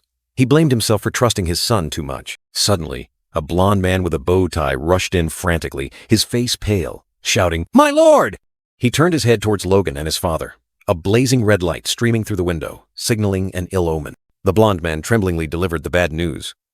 Silban and Pareda have sent envoys to McLean. All three others were astonished. Logan remained calm, stepping forward, his voice steady. As you can see, everything has begun. He offered a meaningful smile, his eyes flashing with determination, asking, "So, shall we discuss how to deal with this?" Against the deep blue sky, two flags bearing the symbols of a falcon and a flame fluttered, signaling an impending war. A mighty army. The thundering sound of hooves, banners flying. A large march was underway, signaling upcoming upheavals. In the distance, an ancient fortress appeared. Under the brilliant sunlight, children played and laughed innocently, creating a strangely peaceful scene. Two strangers, one wearing a gray vest, the other light armor, stood silently observing. Truly astonishing, the man in the vest exclaimed. I've never seen a town like this. Uniform architecture, wide streets, everything perfectly planned. Though not as modern as large cities, this site still offered a fresh, pleasant feeling. The light-armored man's eyes flashed with calculation. He mused. More importantly, he looked at the cheerful, vibrant, and carefree common folk. The common people here are exceptionally happy and well cared for. A sinister smile appeared on the faces of the two strangers. This is certainly a land worth conquering, the light-armored man whispered, his eyes full of ambition. A soldier in white armor approached, smiling. What a wonderful town, he said. I don't know who came up with this idea, but it's truly a commendable effort. The white-armored soldier laughed heartily. Indeed, it's all thanks to Lord Logan. The man in the gray vest was surprised, blinking. What? Isn't he the eldest son of the McLean family, barely over 20 years old? The white-armored soldier nodded, a proud expression on his face. Yes, young Master Logan. He is the one who built this town. The soldier continued to ramble on, praising Logan as a wise and brave man who always prioritized the interests of the territory and its people, strict yet always protecting his soldiers. The two strangers clearly showed their discomfort. Oh, let me tell you a story about him on the way to the castle. The soldier was still enthusiastic. In the previous territorial war, young Master Logan, the man in the gray vest, couldn't stand it, interrupting. Enough, you fanatic! Heavy footsteps echoed. They had arrived at their destination. The two strangers entered a magnificent great hall. From above, a deep voice resonated. You've had quite a long journey. The two strangers clearly looked tired. The voice continued. You seem exhausted. Is everything all right? The man in the gray vest replied, Yes, we are fine. Your soldiers are truly astonishing, Lord Logan. Logan replied, Thank you. Logan's deep voice broke the silence.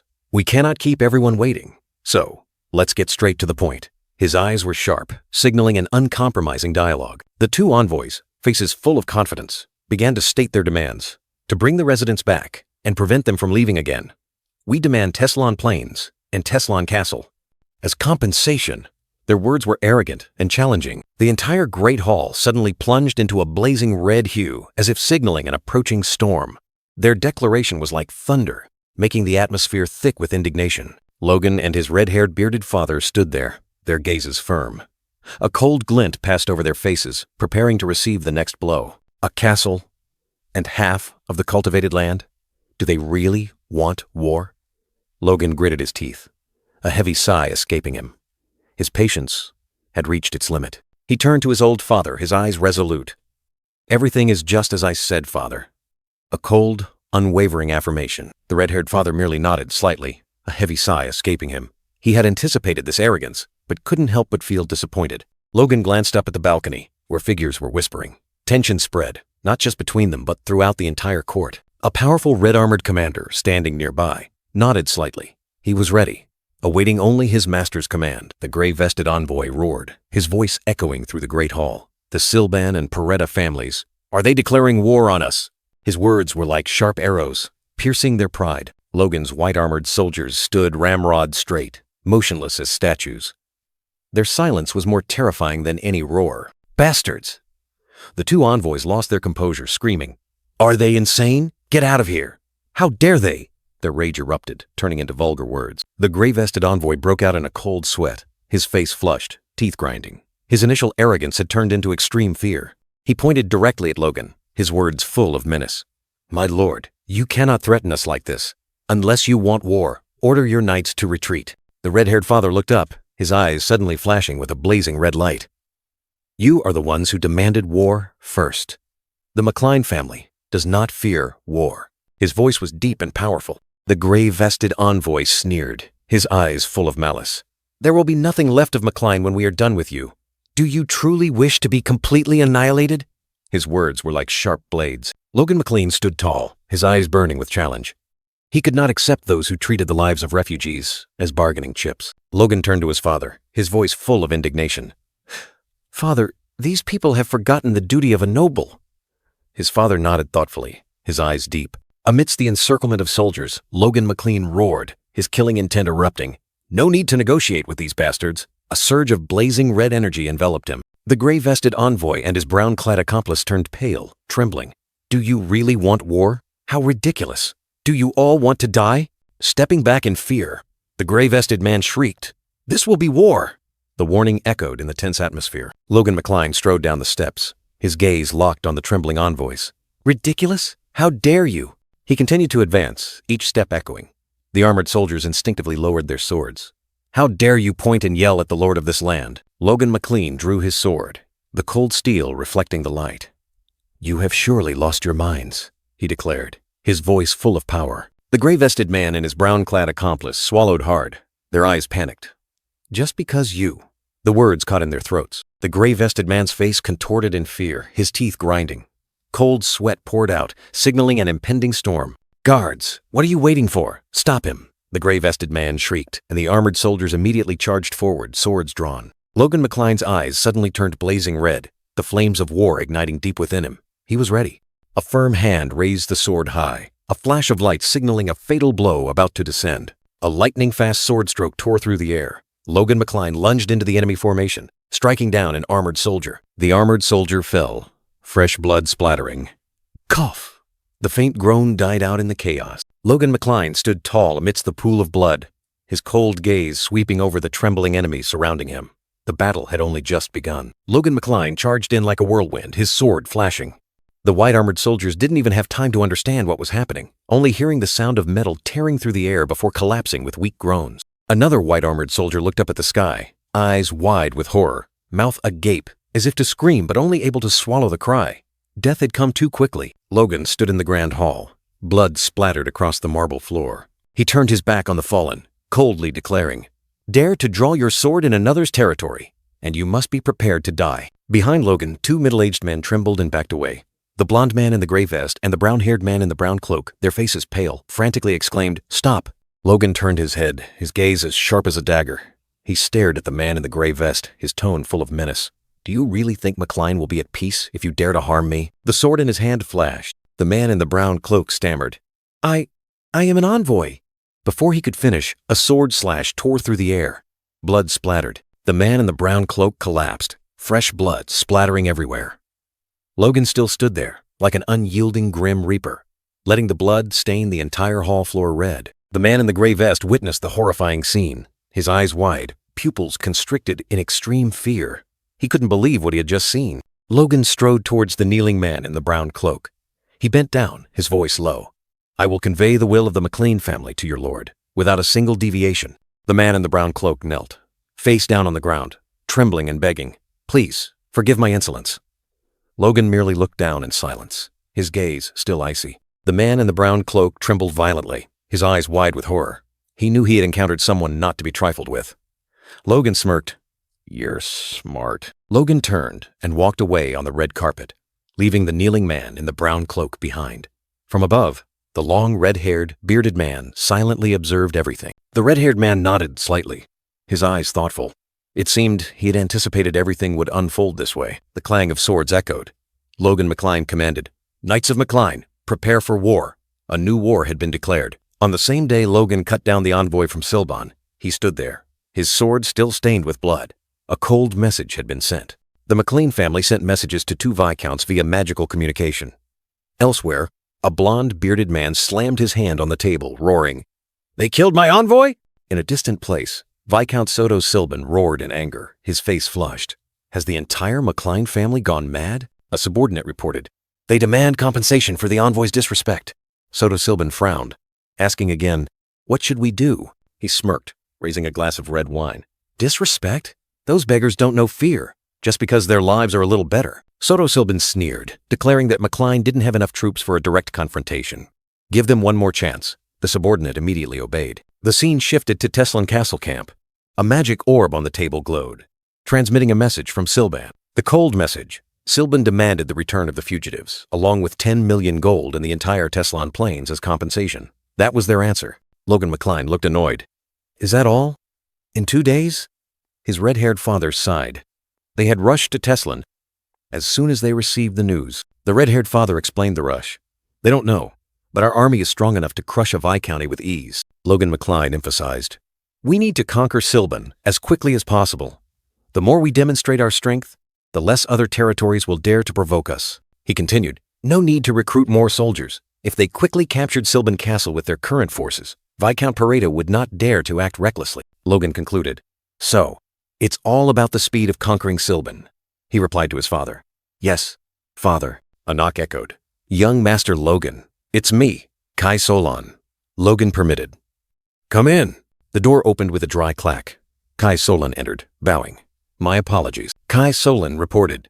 Excluding 100 soldiers garrisoned at McLean Castle, 1,389 regular soldiers and 313 mercenaries are ready and awaiting your command. Logan asked. Good. Is everyone fully equipped? Kai Solon confidently asserted that their army was stronger than anyone else's. Kai Solon continued. 5 times the number of mounted crossbow units compared to the territorial war. Both your father and your soldiers have learned the Iron Blood blade and become stronger. The red-haired young man Logan mused, his gaze resolute. He believed that even if Soto Silban and Max Pareda allied, they couldn't defeat the McLean family. But that wasn't the right path. If they swallowed both territories, the family would possess 5 castles, on par with Marquesas, a formidable power, but also a double-edged sword. At that point, the McLean family would be drawn into the struggle for the throne among the princes. Logan knew that attracting the attention of those factions now was taboo. He had his own plan. The one Logan McLean would place on the throne was none other than the 3rd prince. In his previous life, the 1st prince ascended the throne, but only used and then discarded the McLean family. His brutal suppressions had severely weakened the kingdom. The 2nd prince was no better. The only remaining choice was the 3rd prince. Although he was 3rd in line to the throne, he was the queen's son, exceptionally talented, and trusted by the previous king himself. But before he could build his power, the king suddenly passed away, and the 3rd prince was sidelined. Logan knew this was his only chance to change the tragedy of his previous life. Logan's goal was clear: win the Civil War and enthrone the 3rd prince. To do that, he only needed to capture Sylvan Castle and maintain a territory slightly larger than a viscounty with a total of 3 castles. Logan's fiery red eyes flashed with calculation. He suddenly turned, as if something had just occurred to him. Kai Solon, with a radiant smile, replied, Excellent. I have extremely good news to report, sir. Shocking good news. Victor has awakened his power. The young man is waiting outside, eager to report directly to Logan. Logan and his red-haired father both smiled contentedly. Finally, Logan exclaimed. Call him in immediately, Kai Solon asked, and Logan nodded decisively. Footsteps echoed. Victor entered, his deep, warm voice resonating. By your leave. The purple-haired young man Victor stood before Logan, his heterochromatic eyes full of respect. He was about to say something. Logan smiled, stopping him. No need for many words. Show us. Victor bowed, replying, Yes, master. Victor's heterochromatic eyes suddenly lit up. A mysterious surge of power began to swell, signaling an astonishing display about to unfold. An explosion of energy. Victor, with his glowing heterochromatic eyes, unleashed his hidden power, creating a swirling vortex around him. This was the beginning of a legend. Logan and the red-haired man stood beside him, their eyes astonished. His power, is it gray? A question escaped, containing surprise and curiosity about the nature of this energy. Logan smiled contentedly, his eyes sparkling with calculation. In just 2 short years, he thought to himself, a grand plan was slowly taking shape. Victor stood there, his demeanor resolute. A faint silhouette of the past appeared behind him, as if confirming his talent as a spirit energy user from his previous life remains intact. Logan smiled with satisfaction, his praise ringing out. Well done, Victor! The purple-haired young man also gave a radiant smile tinged with a bit of shyness. Victor stepped forward, each stride seemingly affirming a new future. The door behind him appeared to open to a new chapter in his life. Logan held up a piece of paper declaring, This is your slave contract. We won't need it anymore, for you have now become a knight. A momentous declaration of freedom. Victor asked in surprise, You always carried it with you? Logan thought to himself. He had been ready for this moment, trusting in Victor's potential. But Logan made an unexpected decision. However, we will postpone your knighting ceremony until after this battle. Victor flinched, his eyes revealing disappointment. What? But why? Victor couldn't hide his confusion. Logan explained, I cannot let someone who has just reached knight rank to face more experienced knights. Logan reassured him. But I will burn your slave contract right now, so be patient. The promise of freedom had been made, awaiting its moment. Victor pressed on. Don't you trust me? Of course you do. But he still had something he wanted to express, a burning desire. Logan gave an understanding smile. I see. That's not what you're complaining about. He had seen through the young man's thoughts. The slave contract burst into flames in Logan's hand, the fire consuming every word. He wants to fight immediately. Logan thought to himself, recognizing Victor's iron will. Victor's eyes blazed, the fire seemingly reflected in his pupils. He wants to engage with powerful opponents. The desire to fight flared intensely. Logan, in his knight's armor, holding his sword, his gaze resolute. But I've chosen an opponent for you, Victor. When the time comes, I will let you fight to your heart's content.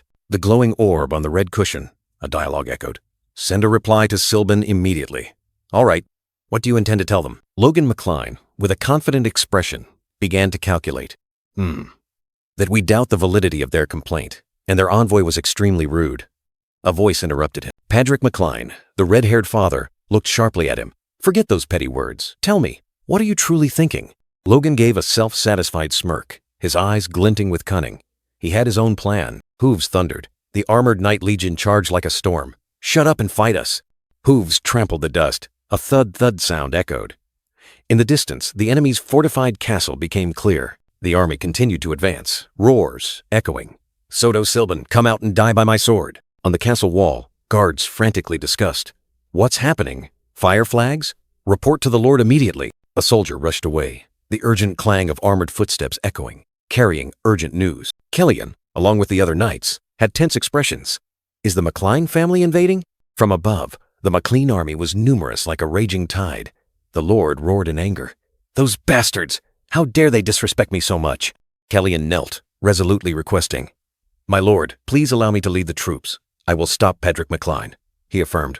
All 120 Sylban knights are ready. The Lord smirked, his purple eyes flashing with self-satisfaction. Our 2,512 soldiers have also been ready since they sent that ridiculous threat. Kellyan continued, full of confidence. Indeed.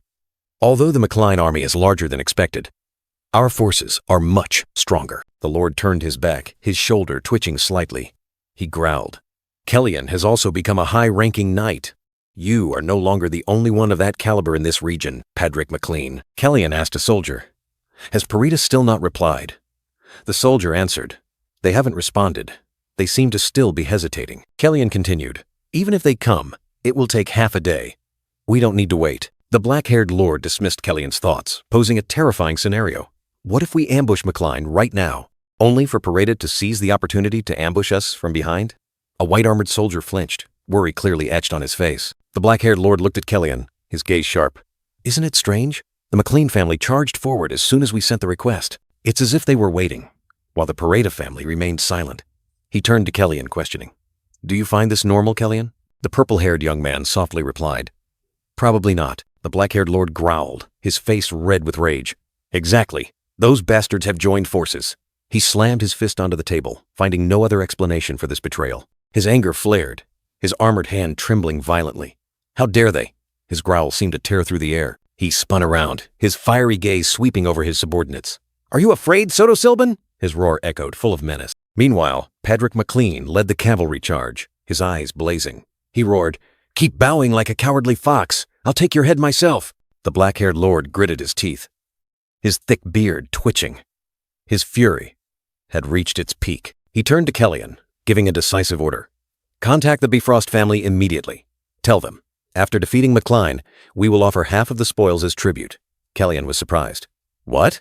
The black-haired lord roared, his eyes fierce. At all costs, we must stop Parita from attacking us. And crush those McCline bastards, he emphasized. Before Parita's forces arrive.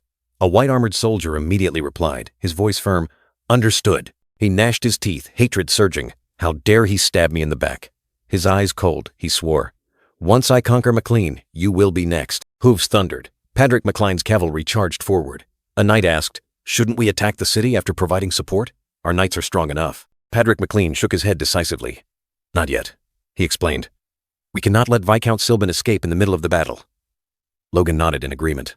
Father is right. Logan continued, a calculating glint in his eyes. They believe their army is stronger, so they will come out to meet us. Furthermore, Logan McCline smirked, his eyes sharp. He knew Viscount Sylban's nature well, a man who couldn't tolerate humiliation. Soon, the battle would erupt. Patrick McCline frowned, silently wondering, how could this young man understand the enemy so well when he had never left the McCline territory in his life? Suddenly, the massive city gate slowly creaked open. emitting an eerie sound, signaling something ominous. The colossal city gate shook violently, swinging wide open to reveal a formidable army awaiting orders. Hooves thundered. The vanguard cavalry stormed out of the city like a tempest, their morale soaring. A warhorse neighed loudly, pulling taut its reins, carrying the wild power of the battlefield. From above, thousands of soldiers formed straight ranks, advancing from the fortress, creating a cascade of steel. Patrick McCline said in a low voice, 3,000 regular soldiers? That's 1.5 times our numbers. Logan remained calm, observing. Kellyan, the commander of the Sylban forces, rode out to battle, a smug smirk on his face and contempt in his eyes. Lord Sylban roared, his face red with anger. McCline family, have you no shame? Not to be outdone, Patrick McCline also roared, ordering his soldiers. Advance, soldiers! The two sides clashed with fiery intensity. Hooves thundered. The McCline family's cavalry also surged forward, ready for battle. A white-armored soldier panicked. How reckless! Kellyan smirked disdainfully. Don't they know how to count? A calculating glint appeared in Kellyan's eyes, and he thought to himself. Furthermore, he observed the McCline army's ranks. All regular soldiers, brand new equipment. It seems the McCline family has also come into some wealth. Kellyan confidently explained. Our army has vanguard knights, with cavalry providing support from behind. This is a classic formation, proven effective through countless battles. Kellyan, with fiery eyes and a smug smirk, declared, You bastards will get a taste of it today. He was brimming with confidence, ready to crush the enemy. From the opposite side, Kai Solan, the one-eyed general, decisively raised his hand and commanded, Raise your weapons! His rallying cry echoed, urging the soldiers into battle. A white-armored soldier quickly obeyed, decisively raising his crossbow. The sound of weapons being cocked rang out, signaling the start of a battle. Kellyan rode his horse, looking at the enemy ranks with disdain. Crossbows on the battlefield? He scoffed, his mocking tone full of self-satisfaction. Truly disappointing, Patrick McCline, Kellyan growled, but still quickly ordered his troops. Raise your shields! Block their attack! He couldn't completely underestimate them. Fire! Kai Solan's roar ripped through the air, ordering thousands of arrows to fly. His face was tense, his eyes sharp. A barrage of arrows, like a rain of steel, streaked across the sky. The continuous whistling sound signaled a fierce assault. Kellyan turned his back, raising his large shield high. He knew he faced a storm of arrows, but maintained his defensive stance. A blue arrow of light shot forward, whistling through the air. Kellyan leaned, raising his shield horizontally, preparing to block the dangerous blow. The magic arrow struck Kellyan's shield with great force. A blinding light erupted, its terrifying power forcing him to brace himself. A deafening, shattering sound rang out. Kellyan's shield began to crack under the arrow's tremendous impact. The arrow pierced through, creating a blinding white energy surge. Kellyan was pushed back, his shield shattered, revealing the extraordinary power of the enemy's weapon. Kellyan was thrown backward, his body spinning in the air. He barely dodged a fatal blow, but his shield was gone. Kellyan growled, his eyes wide with shock. That's no ordinary crossbow. Everyone, gather, unleash all the power you have. He realized the true danger. The arrows continued to pierce through. A white-armored soldier fell with a cry of pain, and the formation began to fall into disarray. Kellyan clutched his chest, his face contorted in shock and pain. How can a crossbow be so powerful? Even a knight could die if they don't react fast enough. He couldn't believe his eyes. Kellyan decisively ordered advance, and his soldiers surged forward, carrying glowing pink magical power. Hooves thundered, a voice rang out, full of doubt. So, the McCline family has been hiding this power all this time? The hooves continued relentlessly, a deadly vow echoing, We will kill them all. Kellyan gritted his teeth, his purple eyes burning with hatred. Annihilate them all. Spare no one. Hooves thundered like lightning. His formidable army charged forward, carrying a will to destroy. Annihilate them all. Annihilate them all. Amidst the rain of arrows, Kai Solan shouted, ordering his soldiers to disperse. A crucial decision. Kellyan was stunned. He hadn't expected the opponent to react so quickly. What? The hooves continued to thunder relentlessly, carrying the urgency of the battlefield. A colossal arrow tore through the air and plunged down, exploding amidst the formation, creating a destructive shockwave. Kellyan gave a decisive order. Archers, ignore the enemy knights. Aim directly at the soldiers. A brutal tactic. He gritted his teeth, his eyes flashing fire. Those bastards! Kellyan's army continued to advance, but a warning voice echoed. We need to turn back and... Sylban Knights! Kellyan flinched, his eyes revealing clear unease. What was happening? Patrick McCline led the army, raising his sword high, roaring a challenge. If you're brave enough, try to stand against me. Kellyan was horrified. He recognized the overwhelming power. A sword force attack? Patrick's blazing red sword energy swept across the battlefield, tearing through the air and hurtling straight towards Kellyan, forcing him to hastily dodge in terror. Kellyan broke out in a cold sweat, his eyes wide with disbelief at what was unfolding before him. With just one sword strike, numerous Sylvan warriors were knocked off their horses, falling to the ground with desperate cries. Kellyan was stunned. He realized the terrifying truth. A paragon. He stared in shock at Patrick McCline, who was radiating brilliantly, unable to comprehend. "When did you become a paragon-level knight, Patrick McCline?" Patrick roared, leading the valiant McCline army, ordering, "Brave knights of the McCline family, charge! Destroy the enemy!" The McCline warriors plunged into the enemy formation, swords clashing deafeningly. A Sylvan warrior angrily shouted, "You bastards!" Kellyan stood isolated amidst the chaotic battlefield, his eyes vacant, continuously asking himself, "How can this be?" The deafening clang of metal echoed ceaselessly as blades clashed in a blazing red light. A McCline warrior swung his sword powerfully, creating a sharp arc of sword energy. The cold blade pierced through the armor. Fresh blood splattered, staining the battlefield red. Patrick watched the overwhelming scene, thinking to himself, "We are easily crushing the Sylvan Knights, those who were our equals just half a year ago." He continued to ponder, proud of his new power. "And some of our knights are even reaching new levels right in this battle. Just charge in." Patrick smiled contentedly, his eyes proudly gazing towards the horizon, where victory beckoned. Images of Patrick and Logan appeared. Patrick thought to himself, "Our Lord's training was not in vain." Patrick faced a white-armored soldier, sword drawn close. A confident smile played on his lips, his eyes sharp as if to tear his opponent apart. The soldier was tense, as if exerting all his strength to resist. The enemy charged, roaring a challenge. "Let's see how long you can keep smiling." He launched a fierce attack, but Patrick maintained his nonchalant demeanor, as if everything was within his grasp. A sneer appeared on Patrick's face. He remained unfazed by the relentless assault, instead exuding an overwhelming aura that sent shivers down his enemy's spines. Patrick and his warriors charged like red whirlwinds, tearing through the enemy formation. Their powerful momentum erupted, sweeping away all obstacles, leaving the enemy no time to react. A white-armored soldier was knocked back, his armor clattering loudly. He gritted his teeth, his face contorted in pain and astonishment at the terrifying power. A deafening crash echoed, and another soldier collapsed. He clutched his wound in extreme agony, unable to believe what was happening before his eyes. The enemy's sword clattered to the ground, metal striking cold stone. It lay isolated on the battlefield, a symbol of utter defeat and despair. Patrick stood tall amidst the encirclement, enveloped in a blazing red aura. Two white-armored soldiers cowered, trembling before his overwhelming power, not daring to look up. A soldier clutched his throbbing wrist, exclaiming, "My wrist!" His comrade whispered in horror, "Our captain is also a high-ranking knight, but he couldn't be this fast." Patrick sneered, his gaze distant. He mused to himself, "Thanks to the Iron Blood blade technique, I've broken through the wall that held me back for years. Now, mid-tier knights are nothing." Meanwhile, Kellyan was still engaged in combat. Patrick looked towards him thinking, "The only one who could pose a threat right now is that lone high-ranking knight." A knowing smile appeared on Patrick's face, the smile of one who holds everything in his grasp. He was confident, seemingly having a perfect plan for every situation. He continued to muse. "However, there's nothing to worry about." From above, a gigantic fist, glowing with energy, plunged straight down onto the battlefield, aimed at Kellyan. Logan McCline, the red-haired young man, shot forward like an arrow, heading straight for Kellyan. His terrifying speed created a powerful, swirling current of air. Kellyan was utterly horrified, cold sweat pouring down him. He gritted his teeth, only managing to utter a curse, completely helpless against this sudden attack. Young Logan, his sword plunged deep into the rock, recalled the moment he mastered the second technique of the Phantom Sword Art. That power had brought him to the threshold of a high-ranking knight, but the invisible wall, seemingly easy to overcome, had imprisoned him for months. Logan stood silently before the challenge, his gaze fixed steadfastly forward. Now, a glimmer of hope appeared.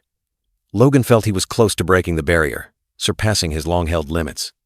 He walked, his sword at his hip like a promise. It wasn't his father, or Heinkel, who also wielded blood-iron swords, but a high-ranking knight from another territory. Logan charged forward, his eyes blazing, determined to find a worthy opponent. He believed that only such a powerful opponent could help him break through that invisible wall. Logan smiled confidently, ready for the fated battle. Faced with Logan's boundless confidence, the purple-haired knight Kellyan was taken aback. An indescribable feeling, mixed with astonishment, was evident on his face. Two swords clashed fiercely. A burst of energy erupted, creating a powerful shockwave, signaling a merciless confrontation. Logan unleashed a furious attack, his sword energy blazing, pushing Kellyan back. His wild power made the surrounding space tremble. Kellyan gritted his teeth, exclaiming in astonishment, "Damn it! Why is he so brutal?" He realized his opponent was using pure strength, devoid of any fancy techniques. Logan relentlessly overwhelmed him, each sword strike carrying immense power, forcing Kellyan to retreat. The purple-haired knight could only let out a cry of pain. Kellyan staggered, trying to maintain his stance. He couldn't believe he was being pushed back by a mid-tier knight. Logan stood there, flames blazing around him, his eyes sharp, as if challenging all his opponent's limits. Kellyan admitted the bitter truth. I underestimated you." He stood opposite Logan, clearly feeling the disparity. Logan replied with a contemptuous smile. "Suit yourself," Kellyan growled. "But I won't hold back anymore, kid." Suddenly, Logan was surprised, his eyes wide. He sensed something unusual from his opponent. Kellyan's sword suddenly emitted a brilliant red light, a new surge of power rising. He whispered, "He has." Kellyan appeared with immense power, 3 blazing red swords hovering behind him. "3 swords?" Logan exclaimed, his voice filled with astonishment. Kellyan's purple eyes flashed coldly, and he lowered himself, preparing for a swift attack. With a whoosh that cut through the wind, Kellyan shot forward like an arrow, 3 phantom swords closely following, forming a blazing red whirlwind. Logan still stood firm, his sword clinking softly in his hand. He knew the real trick wasn't in those phantom swords. Logan's sword vibrated slightly. A thought suddenly struck him. Wait, isn't this too obvious a trick? Kellyan smirked, his red eyes revealing a sinister glint. He had calculated everything. Slash! Kellyan's sword struck. Logan parried just in time, the metallic clang echoing. But a faint gasp escaped him. A drop of blood splattered. Logan's eyes widened in horror, realizing the brutal truth. Those swords! They're real too! Kellyan spun around, the 3 blazing red swords still hovering. He said coldly, "You're lucky. I was aiming for your neck." Logan smiled, his confidence returning. "I didn't expect those swords to be real. A rather unusual little trick." Kellyan frowned, his sword clinking again in his hand. "A little trick?" His voice was full of challenge. He roared, charging straight at Logan, power erupting. "Then try to figure it out in the short life you have left." Whoosh! Logan remained calm, his sword glowing brightly.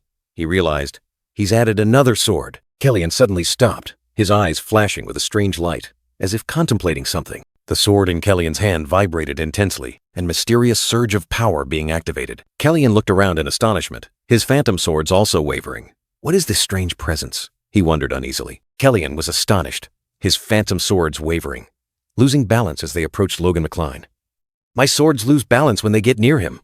It's like his power is deflecting them." He couldn't believe it, feeling an invisible pressure bending reality. Rage flared. Kellyan gritted his teeth, his face contorted with frustration and helplessness before his opponent. Logan McCline stood firm amidst the blazing red energy, contemptuously challenging. "Don't make me laugh." Kellyan's phantom swords were repelled, unable to reach him. Logan McCline smirked, his eyes full of interest.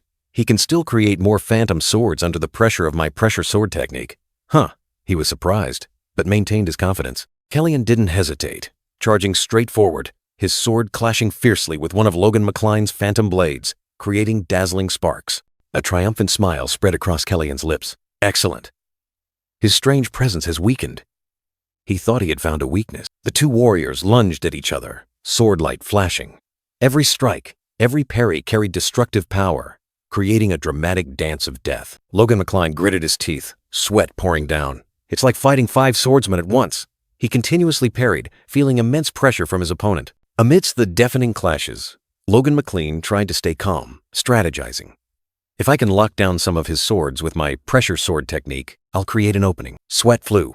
Logan McCline squeezed his eyes shut, determined not to retreat even as he was pushed back. He knew this was a crucial moment. He took a deep breath, growling in his mind, "I must stay calm." His intense focus helped him regain his balance. Logan McCline opened his eyes, his gaze blazing, a provocative smirk on his face. "Is that all you've got? Your swords are so weak, I'm getting bored." Kellyan looked at his opponent, his eyes sharp and anger flaring. He couldn't believe the provocation. Kellyan gritted his teeth, his face a mask of extreme astonishment and fury. He had underestimated Logan McCline. With an angry roar, Kellyan charged forward, swinging his sword straight. "Die!" He poured all his strength into the final attack. Amidst the blazing space, a vibrant red heart beat powerfully, radiating a brilliant light, like a symbol of vitality and indomitable will. In that moment of life and death, the red-haired young man Logan seemed to awaken, flames blazing around him, his heart beating with powerful rhythms, accumulating strength. His eyes flashed with determination, intensely focused amidst the blazing red energy and the raging flames engulfing him. Power surged within Logan. His eyes seemed to glow, each beat of his heart echoing, signaling an unstoppable eruption. And then, a brilliant golden energy sphere erupted, tearing through the night, dazzling the entire space. Kellyan swung his sword, but the golden light from Logan blocked his attack, creating a deafening slash. Logan spun, his sword flashing in the flames. A lightning-fast counterattack unleashed. A splatter sound echoed, blood spraying as Kellyan was struck, clutching his chest in pain, crying out in horror, "Kurg!" Kellyan staggered back, unable to believe his eyes. How can this be? He felt an immense pressure weighing down on him. Logan stood there, his back turned, flames still blazing around him. Kellyan realized in shock. I saw him clearly, but in an instant, his speed far surpassed mine. The purple-haired sorcerer gasped, cold sweat pouring down, wondering, could it be? Logan's voice rang out confidently, "Because you've made me stronger. I guess I owe you a thank you gift." Kellyan flinched, his eyes wide with astonishment and anger, unable to believe what he had just heard. Logan shot into the air, a dazzling stream of light following him, like an arrow tearing through the wind, soaring straight into the sky. Kellyan looked up, his face full of shock. The upper tier? He hadn't expected Logan to reach this level. Logan landed on the ground with a powerful leap, creating a strong impact, dust flying everywhere. From above, Logan looked down at Kellyan, his figure like a god of war, exuding an overwhelming aura that made his opponent shiver. Logan stood calmly, two blazing red swords appearing behind him. He said, "Thanks for fighting me." Kellyan was utterly stunned. This is ridiculous. Logan McCline thought, I need to make this grand, to boost our army's morale. He looked up at the starry night sky, his eyes blazing, and so despair among the enemies. The soldiers behind him, initially jubilant, now looked astonished, unsure of what was about to happen. A burst of energy. Logan focused his power, his eyes sharp. The first technique of the Phantom Sword. A surging aura rose. Tidal waves split. A dazzling light tore through the night, engulfing everything. Earth-shattering energy explosions echoed across the battlefield. Kellyan screamed in despair, his body swept into the energy vortex. He couldn't believe this terrifying power. A terrifying explosion, shaking the very ground. Energy erupted, forming a brilliant halo of light, drowning all hope of the opponent. "Captain, how could this be?" Silban's soldiers were stunned, looking in horror at the explosion. Their leader had been defeated in a single move. Logan stood tall amidst the battlefield, his sword still glowing in his hand. "Their captain has been defeated," he declared, his spirit soaring. Logan's gaze swept over the remaining enemies. A soldier trembled, backing away. Fear had gnawed at their fighting spirit. Logan took a deep breath, exuding a regal aura. He prepared for his final declaration, the judgment for the enemy's fate. "I have defeated the enemy captain," his voice echoed, full of power, like a thunderbolt striking down. "I have defeated Soto Silban." This declaration stunned a Silban soldier. He had not only defeated the captain, but also the Lord. "If you kneel and lay down your weapons, I will spare your lives." Logan laid down the condition. In the distance, Soto Silban appeared, his face furious, ordering, "Everyone, surrender." Logan chuckled softly, scratching his head. How did he get into the castle so fast? A question full of hidden meaning, but also showing his absolute confidence. Kellyan's sword lay abandoned on the ground. Count Silban had lost 42 knights, including Kellyan, and 1,223 soldiers, a heavy loss. Meanwhile, the McCline family lost only 5 knights, including Fames, and not a single soldier.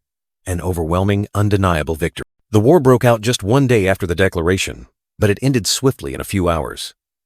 A resounding, overwhelming victory belonged to the McCline family. The entire army cheered joyfully, banners fluttering in the fiery sunset. However, this glorious victory, seemingly an end, was precisely the fuse for a larger, more brutal war about to erupt. Destiny was calling out to the ambitious.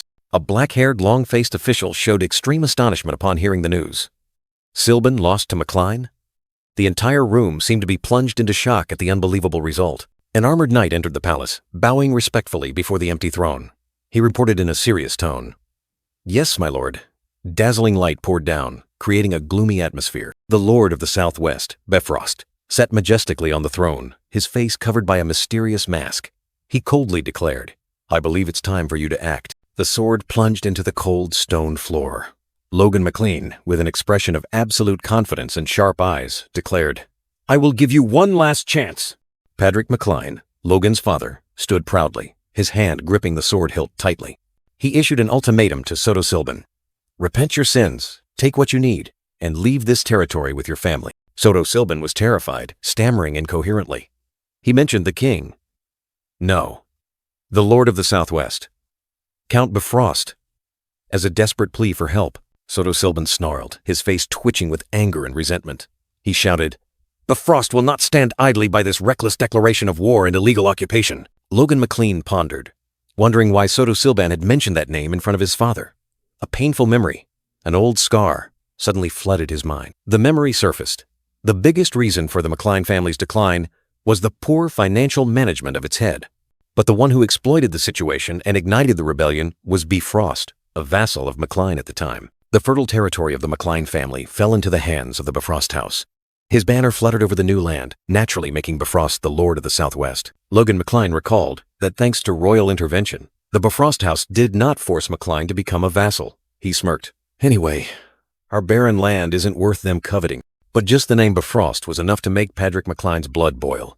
He gritted his teeth, his hand gripping the sword hilt until his knuckles were white, his eyes burning with hatred. Patrick McLean looked coldly at Soto Silban, declaring, "I understand. You would rather die than accept my clemency?" Soto Silban trembled, utterly terrified, unable to utter a word. Before Soto Silban could beg, a swift sword stroke ended him. Blood stained the sunset sky red, signaling a bloody future for those who dared to oppose McLean. Logan turned his back, his blood-stained sword having just ended a traitor. A heavy thud echoed. The corpse collapsed, signaling the end of a reign. Logan coldly turned his head, his sword making a soft clank as he sheathed it. He said that to honor the Viscount's choice of an honorable death, he had ended it quickly, without letting the man suffer. Patrick McLean, the majestic father, nodded in approval. "Good, very good," he said in a low voice, his sharp eyes seeming to convey that this was the way to maintain order. Logan pondered, knowing that giving the enemy a final choice would prevent other nobles from complaining. A shrewd move, calculated down to the last detail, especially Bifrost. Logan knew well that this enemy could not be dealt with right now. Caution was necessary, as the sword still bore the blood of the fallen. A few weeks later, at Silban Castle, a soldier reported, "We have been monitoring, but the Pareda family remains quiet."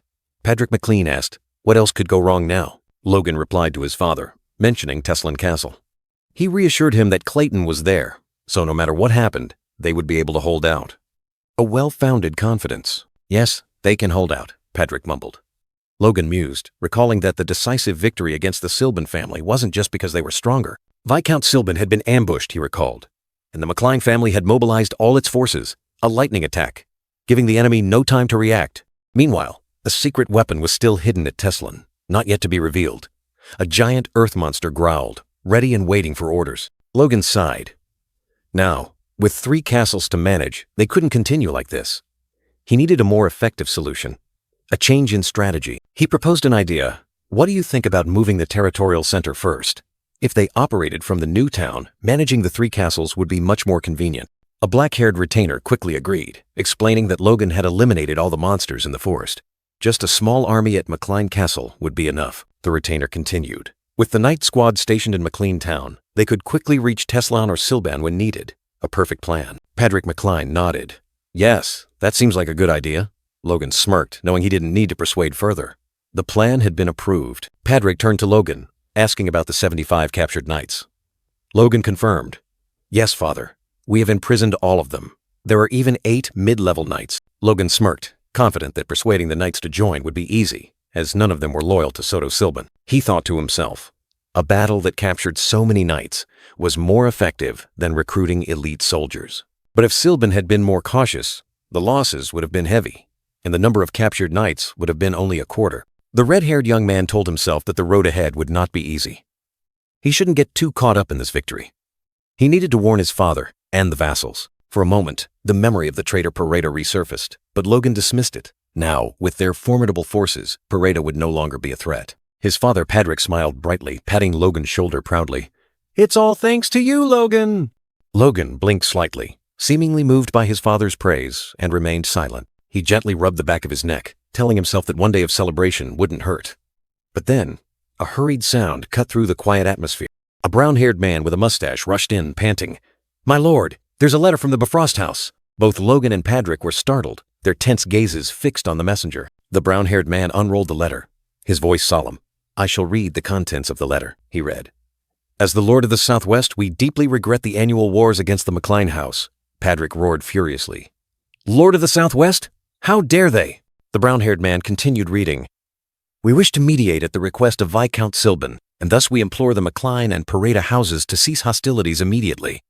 Whispers arose. Logan was furious. "They started the war.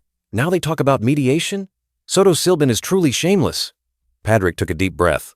"Just listen to the rest of the letter." The brown-haired man read on. "However, we believe that the cause of these frequent battles is partly due to the Bifrost house neglecting its duty as regional lord and failing to promote unity." Logan was surprised. "Huh? Therefore, on the occasion of Count Roger Bifrost's 50th birthday, we wish to invite the heirs of each noble family in the Southwest to discuss the future of the Southwest together." Patrick roared in indignation. Lord Patrick slammed the table, shouting angrily, "Nonsense!" The surrounding vassals were also terrified by his rage. Patrick's rage erupted, his spiritual power surging and tearing his clothes, leaving him naked before his vassals. Logan stood there, his face drained of color, horrified as he looked at his father. The brown-haired vassal tremblingly explained that the invitation had a condition. All heirs must attend to discuss the future. Patrick sneered, calling it a blatant threat. Logan, with a resolute expression, declared that the McLean house would never yield to threats. But then, a glint appeared in his eyes, and he uttered a meaningful remark. "That sounds interesting." Patrick and the vassals were utterly astonished. A tense atmosphere filled the room as all eyes turned to Logan, awaiting an explanation. Logan gave a confident smirk, looking directly at his father. He declared, "I think it would be better if I attended, father." Patrick looked at his son, his expression complex, both surprised and puzzled by this bold decision. After a moment of silence, Patrick sighed softly, accepting, "I respect your decision, Logan." However, that acceptance was merely a facade. Patrick suddenly slammed his fist on the table, a resounding bang, expressing fierce opposition from the depths of his heart. He roared. No one from the McLean house was allowed to bow their head and enter Bifrost territory. Patrick snatched the scroll from the vassal's hand, threatening to die rather than accept. Logan swiftly snatched the scroll back, threatening to bury the vassal alive if he dared to ruin it. The brown-haired vassal frantically intervened, begging Logan not to commit patricide. Patrick rubbed his temples, sighing deeply, trying to calm the burning anger within him. He looked at Logan, his voice a little softer. "Then let me hear you out. What are you thinking?" Logan calmly patted the frightened vassal's shoulder. Logan explained clearly, "No matter what we do, we cannot defeat the Bifrost house right now." Patrick nodded, acknowledging that harsh truth. Logan began to analyze the enemy's forces. 2 paragons and 15 high-ranking knights, as well as 2 cavalry squads with a total of over 300 knights. The surrounding vassals whispered in astonishment at Logan's detailed information. Logan concluded that although everything was going well for them, the situation was still extremely precarious. They had just conquered Teslin and Silban. Patrick McLean mused, worried that their actions had attracted the attention of Bifrost, a formidable power. Logan McLean coldly analyzed that now their territories bordered each other, and if they remained stubborn, they would be mercilessly crushed. The red-haired young man continued to outline the plan.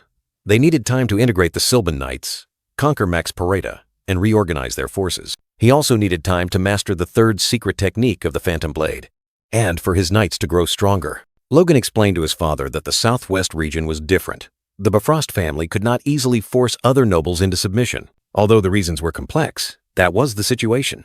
If Bifrost tried to impose non-existent power, other territories would also object. Logan recalled what he had seen in the capital. The Percival and Luffman families north of Bifrost had become vassals of the Bifrost family a long time ago. Patrick McLean was startled, unable to believe his ears. Logan casually revealed that he knew this from his previous life. Patrick McLean was stunned, unable to understand how things had come to this. Patrick gritted his teeth, his face filled with extreme anguish, as if enduring an indescribable humiliation. He painfully apologized to his son for the family's weakness, which had caused him to endure so much humiliation. Logan smiled, knowing he had his father's approval. Logan reassured his father that he was capable of making everything right, and would go to see how the land where their ancestors once lived had changed. A strong gust of wind swept past, and Logan darted away like lightning. An old silver-haired man called out loudly, full of worry. The old man pressed, asking if Logan was being sold to the enemy. Logan sneered, telling him he was talking nonsense, that he was just taking a stroll around town. The old silver-haired man trembled, tears welling in his eyes, uttering a warning that if Logan died. Logan smiled, looking at the sobbing old man, secretly thinking that perhaps the old man had grown very attached to him over the years. The old man with silver hair sobbed, clinging to Logan, pleading about his promise of freedom and his future. Fear enveloped him. Logan reassured him, asserting that he wouldn't die or be sold. He smirked, but the old man remained skeptical, as rumors about him were often true. Suddenly, the old man with silver hair offered something, urging Logan to take it with him, no matter where he went. Logan looked down in surprise. At his feet was a sword scabbard, not yet fully decorated, but it was a gift the old man had hastily made for him. The old man with silver hair proudly pointed, assuring that this gift would serve Logan perfectly. Logan was astonished as he drew a gleaming sword, forged entirely from pure mithril, radiating an ethereal light. The sparkling hilt details, exquisitely carved with leaf patterns, showcased the weapon's extraordinary beauty and value. The scene shifted to the bustling gates of Befros Castle. A soldier announced their arrival, asking the young master to wait for an escort. The guard continued, explaining that they had to wait for someone to guide them inside the castle. In another room, Flan Peretta, the successor of House Peretta, sat in contemplation, his eyes sharp and full of calculation. Flan Peretta looked out the window, his gaze filled with thought and calculation about the upcoming events. He saw Logan standing outside wearing a cloak and backpack, accompanied by a guard. The guard asked Logan if he was young Master McCline, and that he would escort him separately. Logan nodded, while Flan Peretta flinched upon hearing the name McCline. Flan Peretta was surprised that House McCline had conquered House Silban. He noticed Logan arrived alone, without retainers. He smirked, inferring that House McCline must have suffered heavy losses after the war with House Silban. Flan Peretta thought to himself, if House Befros hadn't intervened, House Peretta would have easily defeated House McCline long ago. Flan Peretta, the young master of House Peretta, stepped down from the carriage with a displeased expression, complaining to the guard about being treated like scum. He smirked, reassuring the worried soldier that his words wouldn't reach anyone's ears. Flan continued to sneer, confident that without Count Befros, Logan would have been on his knees begging for mercy. He looked at Logan's back, thinking his opponent had nothing to say. The red-haired young man, hidden in his hooded cloak, walked silently, without a word in response. Flan Peretta approached, introduced himself, and mentioned Rehalt as if trying to establish a connection. His sharp eyes pierced Logan, mentioning rumors that the young man had defeated 6 knights with a single sword stroke. Flan assessed Logan's gleaming armor and sword hilt, his heart stirring with doubt about the rumors. Their hands met. Flan secretly thought the rumors about Logan must be false, while Logan McCline calmly introduced himself. Flan smirked, remarking that Logan looked younger than expected and suggesting that the rumors about him were exaggerated. Suddenly, Flan's hand tightened around Logan's, a challenging gesture. Logan maintained a calm expression, his sharp eyes looking directly at his opponent, showing no emotion. A sneer flickered across Logan's lips, as if he was mocking Flan's impulsiveness. Bones audibly cracked as Logan unexpectedly tightened his grip, the force strong enough to make Flan wince. Flan Peretta turned pale, sweat pouring down, astonished to realize Logan's terrifying strength. Logan released his hand, leaving Flan's trembling.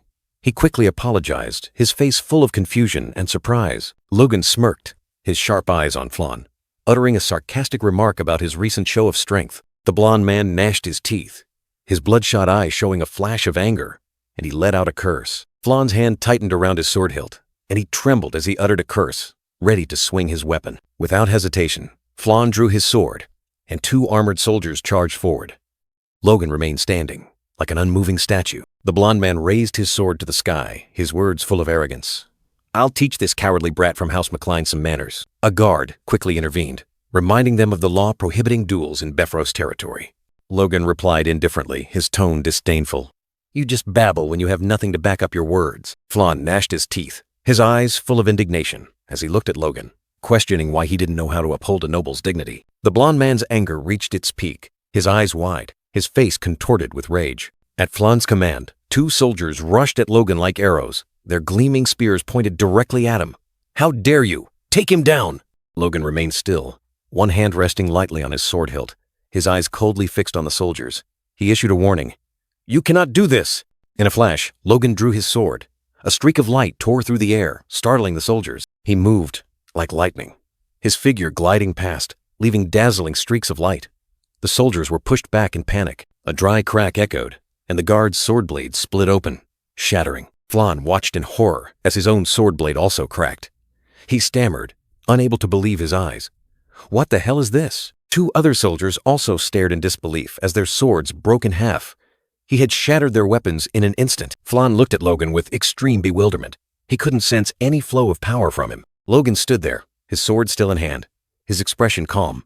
He had done it with a single, pure sword stroke. Logan McCline, the one who had just unleashed a heaven-shaking sword strike, remained as nonchalant as ever. His eyes were sharp, and a slight smirk played on his lips, as if everything that had just happened was child's play. Flan Pareda, who had just narrowly escaped death, was still in shock. He mumbled, "No magic power sensed, so it's not a holy artifact." Logan calmly sheathed his sword, ignoring the soldier's scrutinizing gazes. A soldier cautiously asked about the sword's origin, but he simply replied, "I won't say." Flan gnashed his teeth, clicking his tongue disdainfully. He muttered to himself, "This brat probably just got lucky and picked up a good sword." Suddenly, heavy footsteps echoed, breaking the silence. It was the sound of a new, powerful, and majestic presence. Step by step, the insistent rhythm made the guards hold their breath. An oppressive aura was approaching, making the entire space seem to freeze. A soldier cried out in alarm, "Sirs!" Logan and Flan turned their heads, their eyes scrutinizing the direction of the sound. A majestic figure gradually became clear. Gleaming armor, silver beard and hair, exuding the aura of a seasoned warrior. Moonlight Knight. A voice boomed like thunder. "Sir Franz, the Moonlight Knight has arrived." A name powerful enough to draw all eyes and make all hearts tremble. The crowd buzzed, discussing incessantly. The Moonlight Knight? A Paragon-level knight to escort them? Astonishment spread. Flan whispered, his voice full of surprise. "That's one of the 2 Paragon-level knights serving House Befros." Logan maintained an indifferent expression. Silver hair, eyes sharp as razors. Truly as prominent as the rumors say. Knight Franz, a living legend, stood towering before them. Franz strode steadily. The crowd whispered again, "I can't believe Count Befros sent a Paragon-level knight to greet these 2 country bumpkins." Flan stammered, bowing respectfully. "It's an honor to meet you, Knight Franz. I am Flan, the successor of House Pareda." Franz merely nodded slightly. Franz's sharp gaze shifted to Logan. "If you are from Pareda," a sentence left hanging, full of hidden meaning, "then you must be the young master of House McCline." Franz's words were like a clap of thunder, making Logan flinch slightly. He had been recognized. Logan flinched when Franz recognized him. Despite his calm exterior, he swallowed hard, his thoughts hinting at his true purpose. "Or they sent me here to intimidate them," Logan calmly replied, confirming his identity.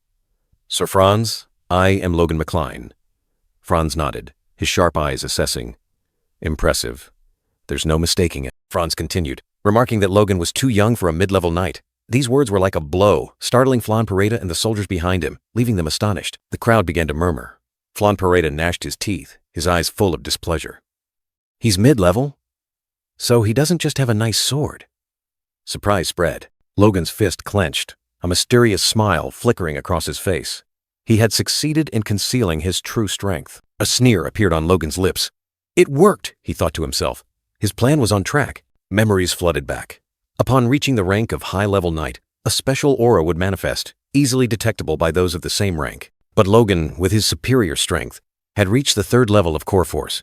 He was not only a high-level knight, but also capable of completely controlling his aura. Logan's plan gradually unfolded. He wanted House Befros to lower its guard, believing he was only a mid-level knight. Even not bringing retainers was part of the strategy. The soldiers whispered, "Is he that strong?" Logan smiled, bowing his head to thank Franz. He skillfully expressed his admiration, promising to strive to reach the rank of the Moonlight Knight in the future. Franz laughed, his eyes full of admiration. "Ha, you can't just stop at my level. With talent like yours, you need to aim for at least a superhuman level." The towering city gate slowly opened, revealing the interior. Franz invited Logan in, officially stepping into enemy territory. Inside the city, a wide courtyard opened up, where esteemed guests would be received. Franz introduced. "This is the guest area at Befros." Franz announced that the successors from Houses Percival and Luffman were already present. He advised Logan to rest before tomorrow evening's banquet, then bowed and departed. Logan and Flan nodded in response. Logan watched Franz's retreating figure, a hint of displeasure on his face. "Too bad for you," he thought to himself. Perhaps hinting at something deeper. Flan Pareda approached, a sarcastic sneer on his face. "If you arrived without any servants, I doubt you have anything to wear to the banquet. Perhaps I should lend you my pajamas," he taunted Logan. Flan Pareda, the heir of the Pareda family, smirked mockingly, his eyes filled with disdain.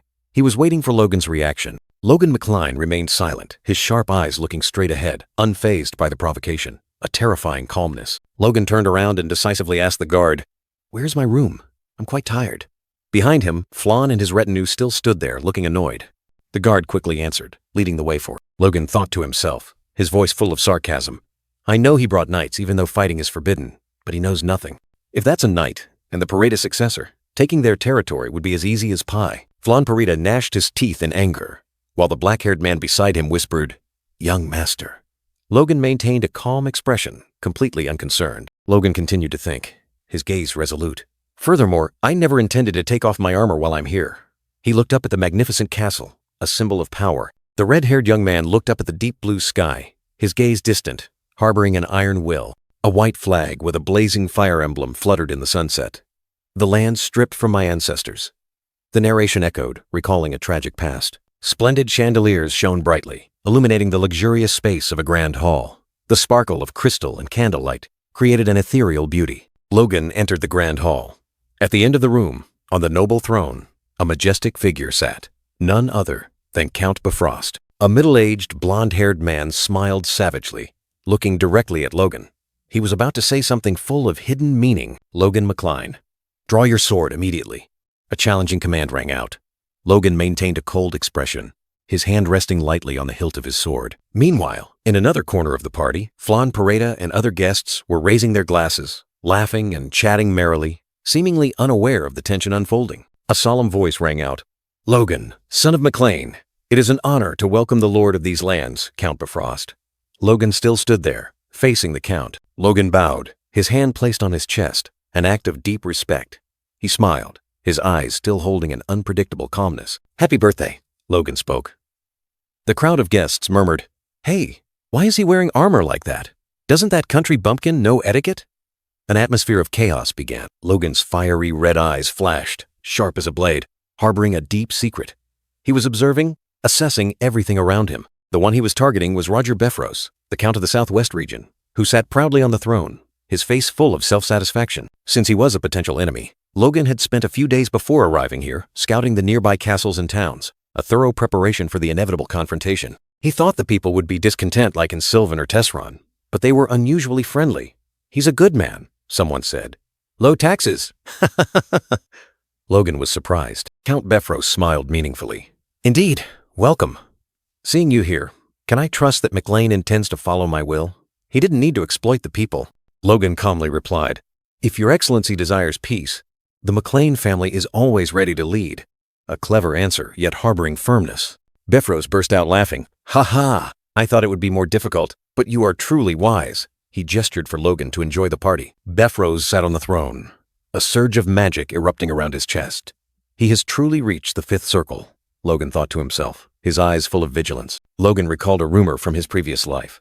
Count Befros had once displayed extraordinary power in battle, even though the faction he supported had failed. The fifth circle. The rumor is true. Fifth circle power is equivalent to that of a high-ranking knight. Especially in war, when that power spreads beyond individual battles, it becomes many times more terrifying. Befros also had 2 high-ranking knights under his command. Logan pondered. This situation was truly unpredictable.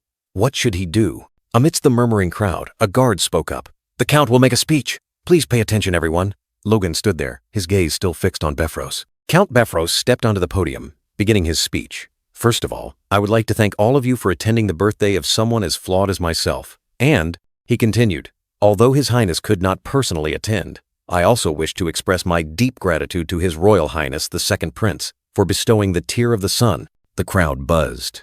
Oh, the Second Prince personally bestowed it? A noblewoman exclaimed. I knew he was trusted, but I didn't expect them to be so close. Logan stood amidst the crowd. A man beside him whispered, For a long time, our Southwest nobility has been fragmented. Is he going to talk about unity, as in the letter? Count Befros eloquently declared that it was time to cast aside meaningless traditions and unite as one. He emphasized that the Second Prince, who had the highest chance of succession, desired support from the Southwest region. Logan took a sip of wine, thinking to himself, this was merely a flowery way to force everyone to submit to the Second Prince and himself. Count Befros gave a meaningful smile, continuing, and coincidentally, we have both the beginning and the end of the Southwest conflict from 200 years ago, right here today, the heir of the McLean family. Logan was surprised, his eyes fixed on the Count. He continued to praise Logan, an outstanding young man who had led the McLean family to victory in 2 recent wars. A genius who became a mid-level knight at 21. Even the high-ranking knights I know would find it difficult to achieve such accomplishments. Logan forced a smile, thinking to himself, is he praising me? What kind of scheme is this after all? Count Befros extended his hand, declaring that he had no intention of forcing or binding a talent like him. He simply wanted to make an offer. Logan, the Count called his name. The red-haired young man flinched slightly, replying with a strained smile. Yes? Count Valtermine, the second prince's grandfather, is looking for talents like you. He proposed, if you agree, I would like to recommend you as his disciple. What do you think? The entire hall suddenly erupted. A superhuman, a disciple of the blazing sword. Astonished murmurs rang out, while Logan froze, the wineglass in his hand trembling slightly. Logan's face hardened. A cold drop of sweat trickled down. This offer, it far exceeded all his prediction. Logan smiled, slowly replying, I am deeply honored by this offer, but I already have a master whom I am wholeheartedly devoted to studying under. Count Befros was surprised. Isn't your master Patrick McLean your father? Logan firmly denied. No, he smiled and explained, by good fortune, I was trained by a great person. Therefore, I regretfully have to decline this offer. The entire hall seemed to fall silent. Logan stood there, alone on the raised platform, his gaze sweeping over the stunned crowd below. Count Befros chuckled. The young man certainly acts quickly, but the blazing sword will be visiting soon, so why don't you accept some guidance from him? Count Befros extended the offer to all heroes under his command, not just Logan, even mentioning his master. Logan flinched slightly, a hint of discomfort in his eyes. Holding a wineglass in his hand, Logan thought to himself. The Count was skillfully turning the offer into the McLean family's submission. His goal was to draw in the McLean house at all costs, an undeniable conspiracy. In this situation, he knew refusing the Count would be many times more difficult. Fortunately, Logan had prepared beforehand a contingency plan for this tricky situation. Logan nodded, responding to the Count's praise. I am very grateful for your compliment. If your excellency is so earnest, I cannot refuse. I will wait. Count Befros smiled triumphantly, declaring Logan's acceptance as the first step to unifying the Southwest region. He also revealed that, before this ceremony, the Percival and Roofman families had agreed to submit to Befros. To thank their deep loyalty, Count Befros announced that he would personally present their heirs with a special gift. A group of people brought a large box, attracting all eyes. The crowd buzzed. An artifact? When the box was opened, revealing a sword and a hammer, everyone was astonished. This color. It must be at least a third-tier artifact. Of course, with the Count status, the gift must be worth at least 10 million gold. Artifacts, items imbued with magic, suddenly shone brightly, full of power. These artifacts, created by mages from the Ministry of Sorcery, have much more diverse uses. They are classified based on the magical power imbued within them, but their prices are sky-high. Even the cheapest material is mithril. To avoid wasting precious materials, they are usually enchanted with third-tier magic, or higher. To craft a third-tier artifact, a fifth-tier mage is required, 2 ranks higher. No wonder their prices are so exorbitant, leaving everyone in awe. He's giving something like that as a gift? The crowd was astonished. Count Befros extended his hands, calling out Ramon Percival and Eric Roofman, and the 2 young men immediately stepped forward. Count Befros asked, Do you swear loyalty to me? Ramon Percival and Eric Roofman, representing their families, knelt together, solemnly swearing their loyalty to the Count. Very good, Roger Befros declared, accepting their oath. He would bestow the sword Lambton upon Ramon Percival and the hammer Charks upon Eric Roofman. Logan stood amidst the crowd, his gaze following them. The 2 heirs, Ramon Percival and Eric Roofman, were utterly astonished and moved. We are deeply honored, they exclaimed in unison, their eyes full of gratitude. Count Befros let out a hearty laugh, his hand on his chest, eloquently declaring that he was not stingy with gratitude, and those who served under him would be duly rewarded. His gaze stopped at Logan, making the red-haired knight holding a wineglass think to himself, he's looking at me. A sense of unease crept in. Suddenly, a drunken blonde nobleman in the crowd burst out laughing, loudly asking, But doesn't Logan's sword look better? A black-haired man quickly covered his mouth. The blonde man, his face flushed, sneered. That fool from Pareda. I mean, your excellency is exaggerating things, Count. Don't you all think so? The black-haired man frowned, staring at the blonde man, and coldly retorted, I think Logan's sword looks much better. He continued, his eyes sharp. Considering you can't recognize true talent. The blonde man's face paled, stammering, Ugh, you're too drunk. Logan looked at the blonde man with an annoyed expression, thinking to himself, that idiot. Did he just dig his own grave? The surrounding crowd also buzzed with astonishment. A magnificent sword appeared, shining brilliantly against the sunset sky. It was Lux, crafted by Hamar, symbolizing twilight and hope. with power comparable to an artifact. A master dwarf smith crafted it specifically for Logan. It was a masterpiece, full of soul, a priceless treasure. Logan stood amidst the crowd, pensive. He knew it wasn't difficult to obtain good items from dwarves, but the greedy nobility would never understand that. The drunken blonde man was still yelling, "Let me go!" as the black-haired man dragged him away. Logan cursed under his breath. "This damn idiot! He's ruined my whole plan!" Count Befros smiled, his eyes full of hidden meaning, asking Logan, "Oh, is your sword that magnificent?" Logan replied, "I was fortunate enough to acquire a dwarven craft." Count Befros stroked his chin, smiling faintly. "Oh, a dwarven craft. If it's truly well made, its rarity alone makes it comparable to an artifact." Count Befros's eyes turned sharp, looking directly at Logan, and he made an offer. "May I inspect your sword?" Logan smiled, his hand on his chest, thinking to himself, "I bet I won't get it back." He replied, "I may be young, but as a knight, it's difficult for me to hand over my companion to others." Count Befros sneered, commenting on the sword and Logan's mature words. He proposed, "Then why don't you demonstrate your strength as a knight?" Logan was surprised. "A demonstration match?" The Count continued to explain. "With the men carrying treasures here, this would be a good comparison." He called out Ramon's name. "Ramon Percival, you are a mid-level knight, aren't you?" Ramon Percival bowed and replied, "Yes, Count. I am still lacking, but I became one such a few years ago." Count Befros raised a finger, his tone full of cunning. "A normal match wouldn't be much fun, so let's bet on something." Ramon smirked as the Count declared, "If Ramon wins, I will take the dwarf sword." The Count continued, "And if you win, I will bestow upon you a suitable artifact." Logan was surprised, his eyes wide. Count Befros smiled slyly. "How does that sound?" He looked at Logan, awaiting his answer. Logan McCline stood tall, his gaze firm, accepting the challenge. The Count ordered, "Draw your sword now, if you agree." Logan smirked, thinking, "Things are going in an unexpected direction, but there's no reason to refuse." Without hesitation, Logan drew his sword, the metal glinting. "I will obey your command," he declared boldly, ready to face him. In the magnificent hall, the two knights faced each other, swords drawn, ready for a fated battle. Ramon Percival shrugged, conceding, "Since I am older, I will let you make the first move." Logan McCline scoffed, refusing. "No, there's no need. I don't want to hear later that I had an advantage in this battle," he stated confidently. "I will be the victor anyway." Ramon Percival frowned, his gaze sharp as he looked at Logan. He thought, "Being called a genius has made you arrogant." Ramon clenched his fist, a surge of blue energy flaring around it.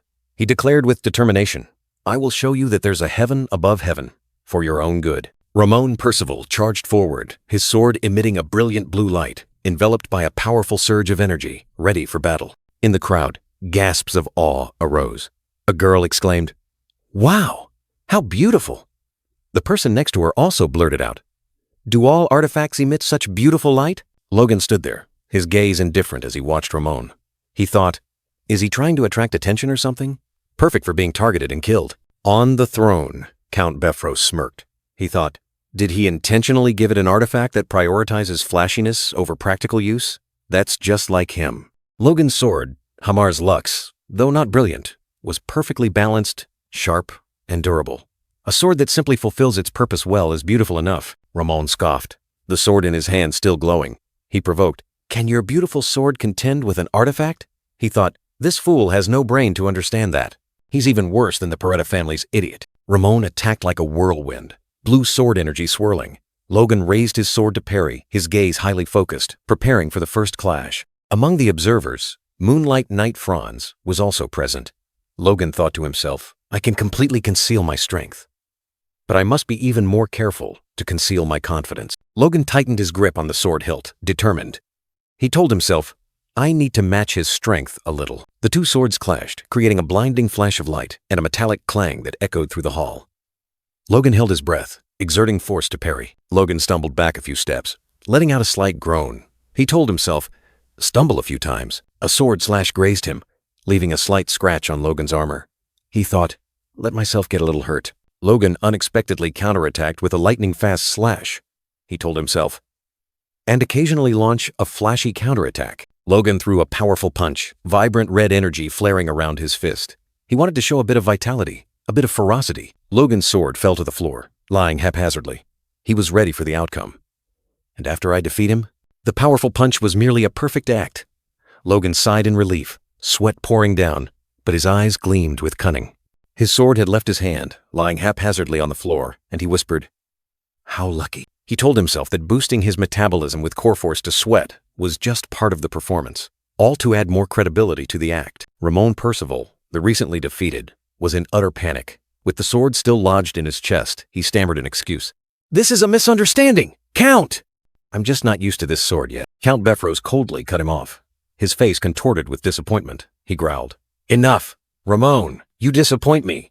Are you trying to say my gift caused your defeat?" Ramon bowed deeply before Logan, a choked apology escaping him. He knew there was no longer any way to deny or justify himself. From the throne, Count Befros spoke, his tone changing 180 degrees. He apologized to Logan for making him witness such a shameful sight, admitting his subordinate was wrong. To compensate, the Count announced he would open his treasury, allowing Logan to freely choose any artifact. The surrounding crowd buzzed, astonished by the generous offer. Logan narrowed his eyes, analyzing inwardly. Does he want to keep me here at all costs? He must be confident that no matter what I take, he'll be able to reclaim it. Suddenly, a man in a brown vest rushed in. His face panicked. He wanted to stop something, but his words were cut short by his urgency. The man in the vest tremblingly announced shocking news. "The Sword Duke has contacted to wish you a happy birthday." Count Befros was stunned, unable to believe his ears. On the illusion screen, the Sword Duke appeared majestically. He sent his deepest congratulations to one of the kingdom's trusted pillars, while also expressing regret for not being able to attend. The Sword Duke continued, believing that all present appreciated the Count's kindness. Roger Befros laughed heartily, bowing in thanks, his face radiant with pride. "I didn't expect you to contact me directly," the Count said, still flattering incessantly. Logan observed, thinking, "He's openly flattering." Hastily getting up from his high seat, the Sword Duke's gaze suddenly stopped. On his dignified face, a flicker of surprise passed as he recognized something unexpected. He pointed towards the crowd, exclaiming, "Isn't that Logan?" Count Befros froze, his eyes wide with horror. His plan had completely fallen apart. Logan smiled meaningfully, thinking about this perfect coincidence, even though he wasn't a good actor himself. Count Befros, with a grim expression, had to accept the situation, telling himself that since he had made the request, he had to follow through.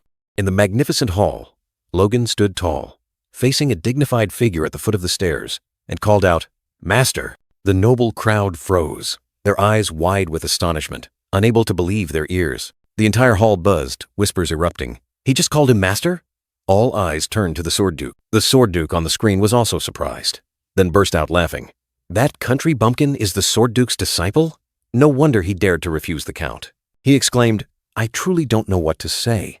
Suddenly, seeing the face of this rarely contacted disciple, the Sword Duke continued, "So when will you come to the capital? I said I would host a banquet for you." Logan smiled, replying with an apologetic look.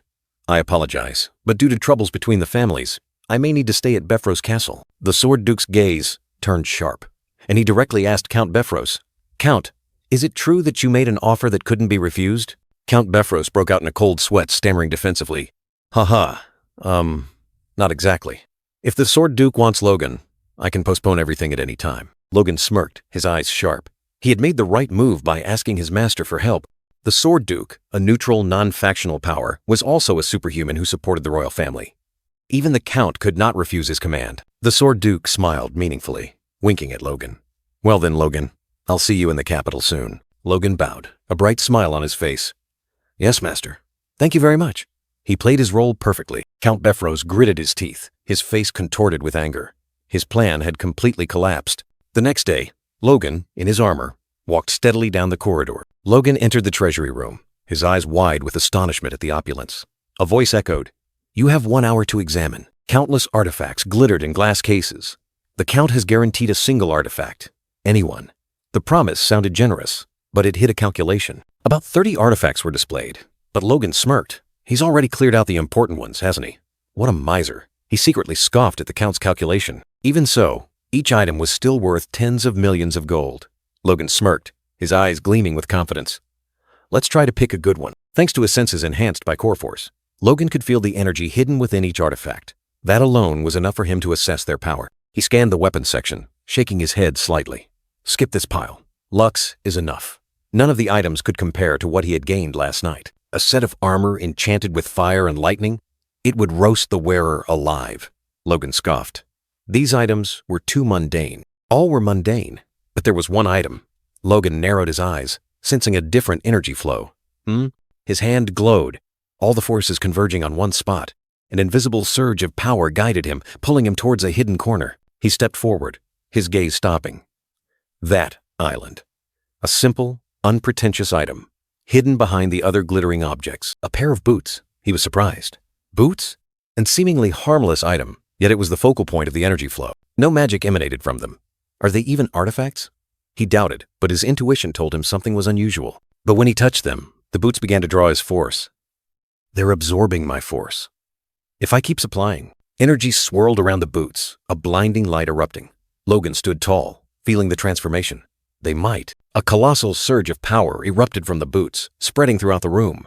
A seemingly harmless artifact now held a terrifying secret. Energy surged from the boots, and Logan McCline braced himself, feeling his strength being drained. He realized in alarm that all his power was being sucked into the boots like a violent wave. If this continued, he would suffer severe damage.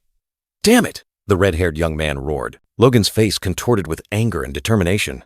"Let's see who wins!" he shouted, confronting the artifact. He reached out and touched the boots, channeling all his will to resist the terrifying pull. A blinding light erupted from the boots, the colliding energies creating sparks. A drop of cold sweat trickled down Logan's temple, his eyes wide with surprise. Suddenly, the radiant golden energy stopped being absorbed and began to emanate from Logan's body. He had gained control of it. Logan looked down at his hands, then at his boots. "My power has returned. These boots," he mumbled. His face showed clear confusion and worry, as if something was amiss. At the same time, under the bright moonlight, a voice rang out. "Has Logan McCline already left?" In a luxurious room, Roger Beffrose walked coldly. He fled with the artifact when the party still had 3 days left. He truly wants to mess with me. Count Beffrose clenched his fist, veins bulging, anger burning within him. His face contorted with rage. "Follow him. Retrieve the artifact and his sword," Roger Beffrose commanded. Under the moonlight, Logan McCline stood there, his expression resolute. His new journey had begun. In the depths of the forest, the flickering campfire illuminated the young knight and his loyal horse, a peaceful night before the storm. Suddenly, a chilling surge of killing intent pierced through the night, startling the red-haired young man, his sharp eyes becoming extremely vigilant. Logan McCline immediately stood up, his hand gripping the hilt of his sword, ready to face the invisible threat lurking in the shadows. He turned his head, gazing deep into the darkness, a premonition telling him that these were pursuers sent by Count Beffrose. A soft footstep echoed, followed by a distorted voice. "You have keen senses." Logan McCline narrowed his eyes, speculating about the enemy. The voice was distorted. Was he trying to conceal his identity? From the darkness, a group of masked assassins in black appeared, led by a hooded figure with a white mustache. Logan McCline faced them, calmly asking, "Isn't it stifling wearing such tight clothes?" It must have been quite a struggle to get here from Beffrose. The hooded figure looked directly at Logan McCline, ordering his subordinates in a firm voice, "Don't kill him." Immediately, the assassins charged like hungry wolves, their gleaming swords aimed directly at the knight. But Logan McCline merely sneered, a smile full of confidence and defiance. He stomped his foot on the ground, and a burst of energy erupted, causing the ground to tremble slightly. Logan McCline transformed into a blur, swinging his sword directly at the first assassin. The assassins were astonished, not expecting his speed to be so fast, completely beyond their expectations. The clanging of swords was deafening. Logan McCline easily parried and counterattacked, brilliant flashes of light erupting. The red-haired knight glided through the encirclement, fighting the assassins. "How can an intermediate-level knight?" one soldier exclaimed. Amidst the assassins' encirclement, Logan McCline moved like the wind, his sword blocking every dangerous blow. This speed astonished his enemy. A confident smile bloomed on the knight's lips. He silently thanked the boots he had chosen, which had helped him far surpass the limits of an intermediate-level knight. Logan recalled that he initially thought the boots' force-boosting ability was just luck, but now he clearly saw their true value. These boots not only enhanced his reflexes, allowing him to perform 3 aerial jumps, but also self-repaired and adjusted their size, a 4th-grade artifact or higher, truly deserving the name Wind God Boots. A masked assassin charged forward, his eyes filled with astonishment at Logan's extraordinary agility. He turned to the hooded figure, pleading, "Please allow us to target his weak points. If not, we cannot subdue him alone." The hooded figure clicked his tongue softly, his deep voice filled with annoyance. "Tsk. How shameful." A burst of silver power erupted, tearing through the air, hurtling straight towards Logan. Logan McCline sensed the danger, his sharp eyes fixed on the sudden attack. A silver force blade. he exclaimed, surprised by this powerful technique. The red-haired knight dodged like lightning, the silver energy streaking past him, creating dazzling trails of light. But immediately after, another blow struck Logan, causing him to let out a soft groan of pain. Logan quickly regained his balance, his eyes blazing as he stared at the hooded figure, ready to counterattack. He gritted his teeth, questioning the enemy. I never knew the title of Moonlight Knight was earned through such underhanded tricks, Sir Franz. The hooded figure, now identified by Logan as Franz, stood there silently, offering no reply. Franz slowly removed his hood, revealing his face. Then he spoke. You not only concealed your true strength, but you also surpassed it. An astonishing artifact you've kept hidden all this time. The one who had just removed his hood, Franz, called out Logan's name, his gaze sharp enough to pierce through him. Logan thought to himself, now that the silver force blade had been revealed, Franz had no reason to hide his identity anymore. I will take those artifacts as tuition for this lesson, Franz declared. Logan sneered. A lesson? Aren't you ashamed, Moonlight Knight? Precisely why I will give you a harsh lesson, Franz replied, his hand gripping the force blade. I am very grateful you came all this way. Logan narrowed his eyes. That strange stance. It was as if he was holding a whip. Franz suddenly swung his sword, and the force blade transformed into a whip, tearing through the air with lightning-fast attacks, creating dazzling streaks of light. Logan was utterly astonished, unable to believe that Franz's force blade could transform into a whip. Consecutive light whip attacks rained down relentlessly, engulfing Logan. He gritted his teeth, parrying the blows, feeling the attacks were too relentless. Logan's force blade seemed useless. I can't endure this forever, Logan roared. It's time to use my full strength. His sword blazed with light, with utmost determination. Logan unleashed a powerful counterattack. A brilliant sword light, tearing through the wind towards Franz. The masked assassins were stunned. Franz's power is as solid as ever, one of them exclaimed. Logan gasped, astonished that his attack had no effect whatsoever, even though he had used his two strongest techniques. Logan's eyes flashed with shock, unable to believe what had just happened. An invisible force flung Logan into the air, sending him flying backward. Logan landed hard, dust swirling around him. He knelt on one knee, looking up at his opponent, his eyes full of defiance. As the dust settled, Franz still stood firm. He thought to himself, he almost messed up if he had let his guard down.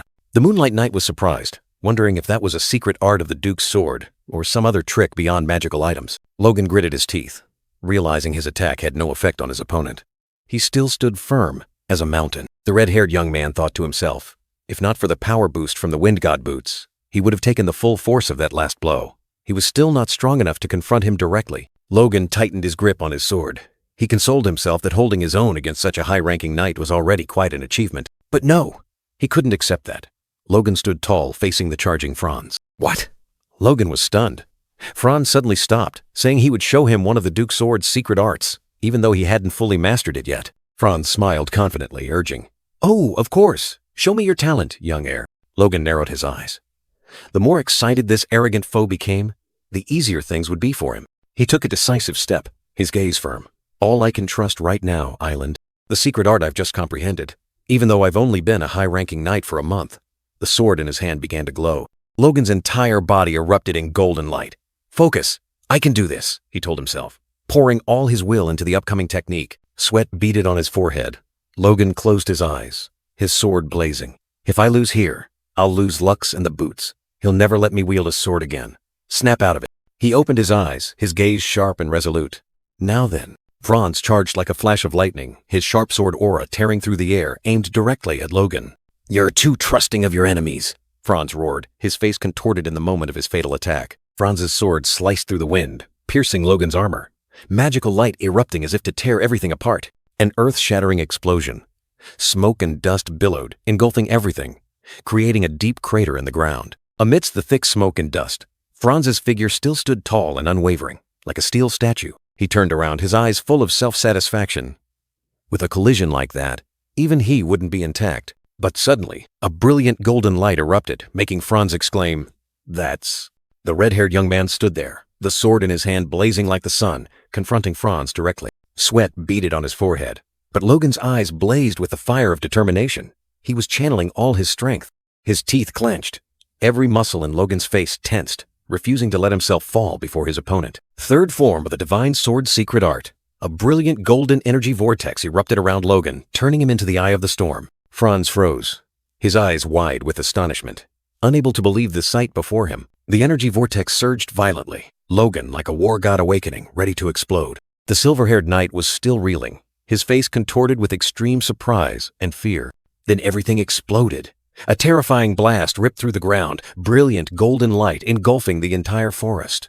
From a distance, the masked assassins were also terrified. One of them hastily ordered, Sir Franz, find him first." Amidst the rubble, Franz's sword lay discarded, a trembling hand reaching for it. Franz was wounded and injured, coughing up blood, his face pale, his eyes still showing extreme shock and pain.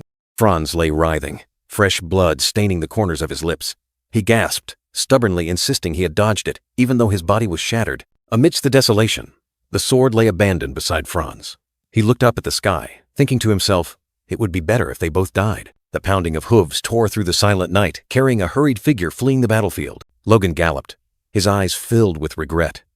"I let my guard down," the red-haired young man muttered to himself, the scar across his eye highlighting his tension. Memories flooded back. Franz charged, but Logan had already spotted a coin-sized hole on the enemy's right chest. That was definitely a wound from his rippling divide. Franz's excited expression and boastful words were all just an act. Logan bitterly realized he had failed to see through the ploy. Nevertheless, Logan maintained his unwavering conviction.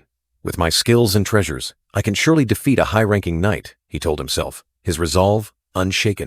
Logan's special boots gleamed under the moonlight. One of the treasures he believed would help him overcome all challenges. But then, a dizzy spell struck. Logan squeezed his eyes shut, his body exhausted. Despite the victory, the price paid was not small. The young man fell from his horse, lying motionless in the forest path. His loyal warhorse continued to gallop, leaving its master in the cold night. At the mansion, two servants were stunned to see Logan return. "Young master," they exclaimed, their faces pale with worry. Logan forced a smile, lying that he had merely dozed off on horseback. The young master's return after 2 weeks, looking haggard, caused a stir throughout the McLean family. With insufficient evidence to sue the Befros family and to avoid further trouble, the matter had to be dropped. His father turned away, lamenting painfully. "You have to suffer because our family is weak. I cannot face you." Logan smiled confidently, his gaze firm. "We will soon repay them with interest, father," he promised, his heart filled with determination for revenge. To achieve that, Logan knew he needed to reorganize his forces. He plunged into training, unleashing fiery sword strikes, his shouts echoing through the space. Every one of Logan's sword strikes carried destructive power, tearing through the air and shattering all obstacles. His path of revenge had begun. Logan, with a tense and sweaty face, seemed to be reminiscing about a past full of pressure. In his memory, his older brother, a majestic knight, advised him not to participate in war and to continue his training. Logan told himself he couldn't be treated like a child forever. He was also a sword of the family and couldn't let his brother suffer humiliation. His older brother watched Logan train, praised his diligence, and then told him to rest. Afterwards, Logan's older brother introduced a new knight named Victor, who would be his training opponent from then on. Logan was surprised to see Victor was his age, and also a force user, while Victor cheerfully asked if the armor fit. Logan's older brother explained that Victor had just awakened, was adjusting his powers, and hoped he would be good motivation for Logan. Logan asked again about the meaning of training together, and his older brother replied curtly, "Sparring. What else?" The challenge was issued, and the two young men looked at each other with determination, sparks flying from their eyes. Logan shouted, "Now!" The match began. Victor charged, unleashing a powerful storm-like punch. Logan gritted his teeth, using his blood-iron sword to block the blow, a terrifying clash of power. Victor narrowed his eyes, thinking to himself, did he really just awaken recently? Sweat poured down, but Logan stubbornly held his ground, his face full of tension. Unwilling to yield, Logan roared, "I'll return it right now," and counterattacked with a fiery sword strike. Victor was taken aback, his eyes clearly showing surprise at his opponent's explosive power. Logan's fiery sword strike tore through the air, forming a dazzling arc, fiercely counterattacking. But suddenly, a figure swooped down from above.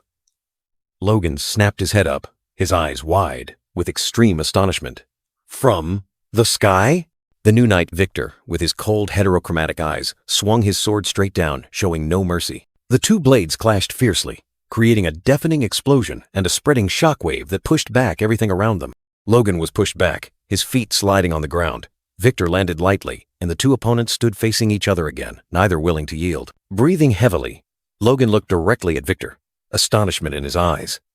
"You truly are a monster." Victor maintained a calm expression, his sharp eyes unwavering at his opponent's words. His older brother's hearty laugh rang out. He teased, Who's calling whom a monster? How cute! Logan could only remain silent. Logan clenched his fists, his eyes burning with the fire of determination. He told himself that no matter what, he had to try his best. Victor subtly smirked, a confident and challenging smile. His sword remained slung over his shoulder, ready for the next strike. Logan gritted his teeth, his crimson eyes reflecting an iron will. He wouldn't give up easily in this match. His older brother watched from afar, nodding slightly with a satisfied smile. Just as I thought. They have good chemistry. Victor not only perfected the blood iron sword style, but also skillfully adjusted his own.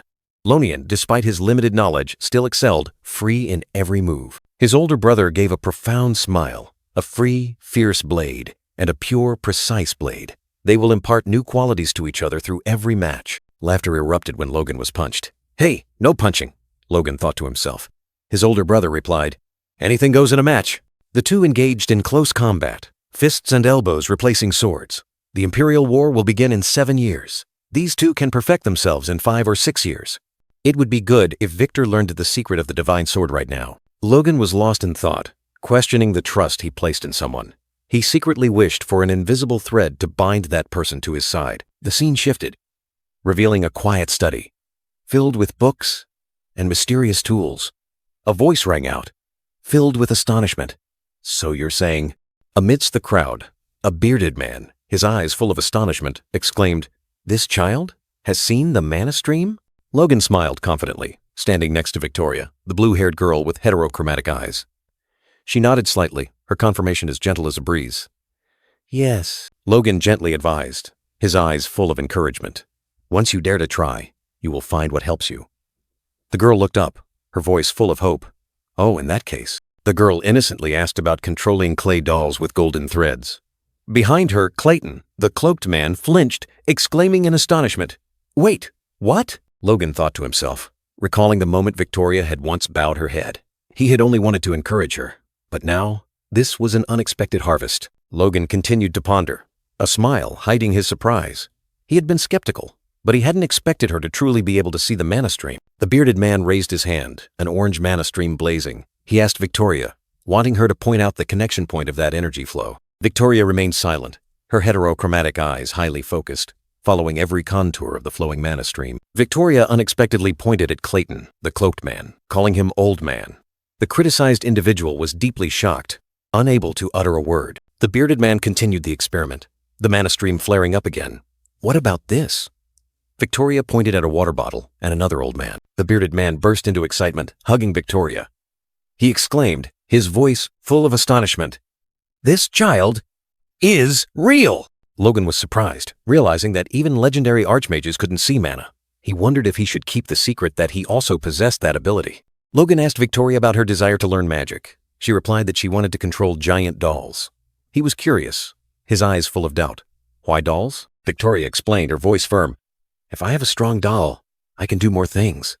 Logan smiled, approving of her goal. Logan entrusted Victoria to Clayton, the brown-haired man. Clayton and the other tailors immediately rolled up their sleeves, eagerly measuring and preparing to sew a new cloak for the girl. Her future, now, had a different beginning. The master mage thoughtfully observed Victoria, his sharp eyes recognizing the girl's innate talent. Both siblings are geniuses, he muttered. Who exactly are their parents? A deeper mystery gradually unfolded. Time passed. Logan stood there, his gaze firm. He felt the power growing within him, and thought of his promise to his master. It's time to return to Grand, he told himself, a mysterious smile gracing his lips. The red-haired young man smirked, deciding to set off alone. He believed that bringing servants would only hinder him. Alone, he would be faster, freer, on his chosen path. A few days later, a formidable night squad appeared. Captain Henderson, with an enthusiastic expression, bowed and loudly declared, "It is an honor to serve the young master." His loyalty surged, like a burning fire. The entire night squad knelt in unison, their morale soaring. "We pledge our hearts to serve you." The resounding cry affirmed their absolute devotion. Amidst the disciplined formation, a young knight suddenly felt immense pressure.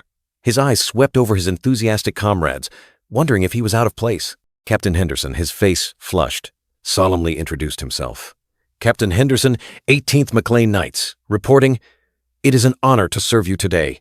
He seemed to want to devour the very air. Henderson's heart surged. To accompany the young master to the capital today means I am serving a future legend.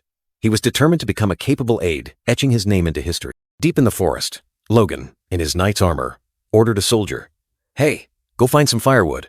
His tone was calm, as if this were just a picnic. Captain Henderson was bewildered, holding a bundle of dry firewood. He looked at Logan standing in the distance, his expression puzzled. What exactly was this trip for? Logan sighed, recalling his father's words. "You want to go alone.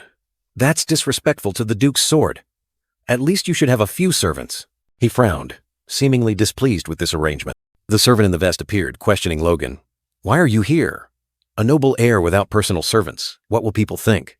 He seemed more worried than his master. The servant continued to press, suspecting Logan wanted to visit Gran. The red-haired young man remained silent, his eyes evasive, offering no reply. The servant in the vest suddenly exploded, yelling, "All right, fine. No one in the territory will talk to me if I'm left behind. I still have to get married. You must take responsibility." He was almost frantic. Logan irritably covered his ears, muttering, "These people are just slowing me down." He sighed, his gaze distant. "I didn't come here just to visit my master." Another, deeper purpose awaited. Logan, with a determined gaze, told himself, "This trip has two purposes. One is to investigate future changes, and the other is to form an alliance with the third prince.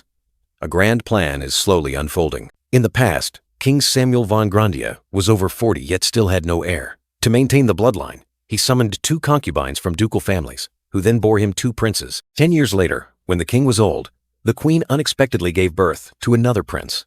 A new ray of hope shone, but it also sowed the seeds of turmoil. This third prince, with his innate talent in swordsmanship and exceptional qualities, quickly surpassed his 2 unruly elder brothers. He was deeply favored by the king, who saw him as a brilliant successor. However, the families backing the 2 elder princes were unwilling to accept this. They actively sought to harm him, finding every way to prevent the third prince from expanding his influence, thus plunging the kingdom into a spiral of conflict. Then, the fateful winter arrived. Just before the third prince came of age, the king's sudden death ignited a brutal civil war, turning the kingdom into a sea of flames. The first prince, Juan Douglas, a 6th-level mage, had the backing of his maternal grandfather. The second prince, Jordan Veltermeim, a young superhuman, was no less formidable, forming a powerful force. The third prince, politically weak, could not contend with the 2 opposing factions. A cruel fate befell him. He was sentenced to death, kneeling and awaiting the cold blade. In the midst of life and death, a cold voice rang out. "This is the king's decree." The sword of death hovered, the prince's fate hanging by a thread. Suddenly, a neutral noble appeared, declaring boldly, "If the third prince's life is spared, I shall become the sword of the new king." A vow, a trade-off. He was one of the most powerful neutral nobles. Thanks to that declaration, the third prince escaped the Reaper's scythe, saving his life by a hair's breadth. After that incident, the first prince seized power, but he plunged the country into misery for 5 years until the mighty empire attacked. And then, that king used Lonian, who was Logan himself, as bait in the war against the empire. Clenching the hilt of his sword, Logan gritted his teeth, resentment surging. Logan's eyes blazed with fury. "I will never let him ascend the throne."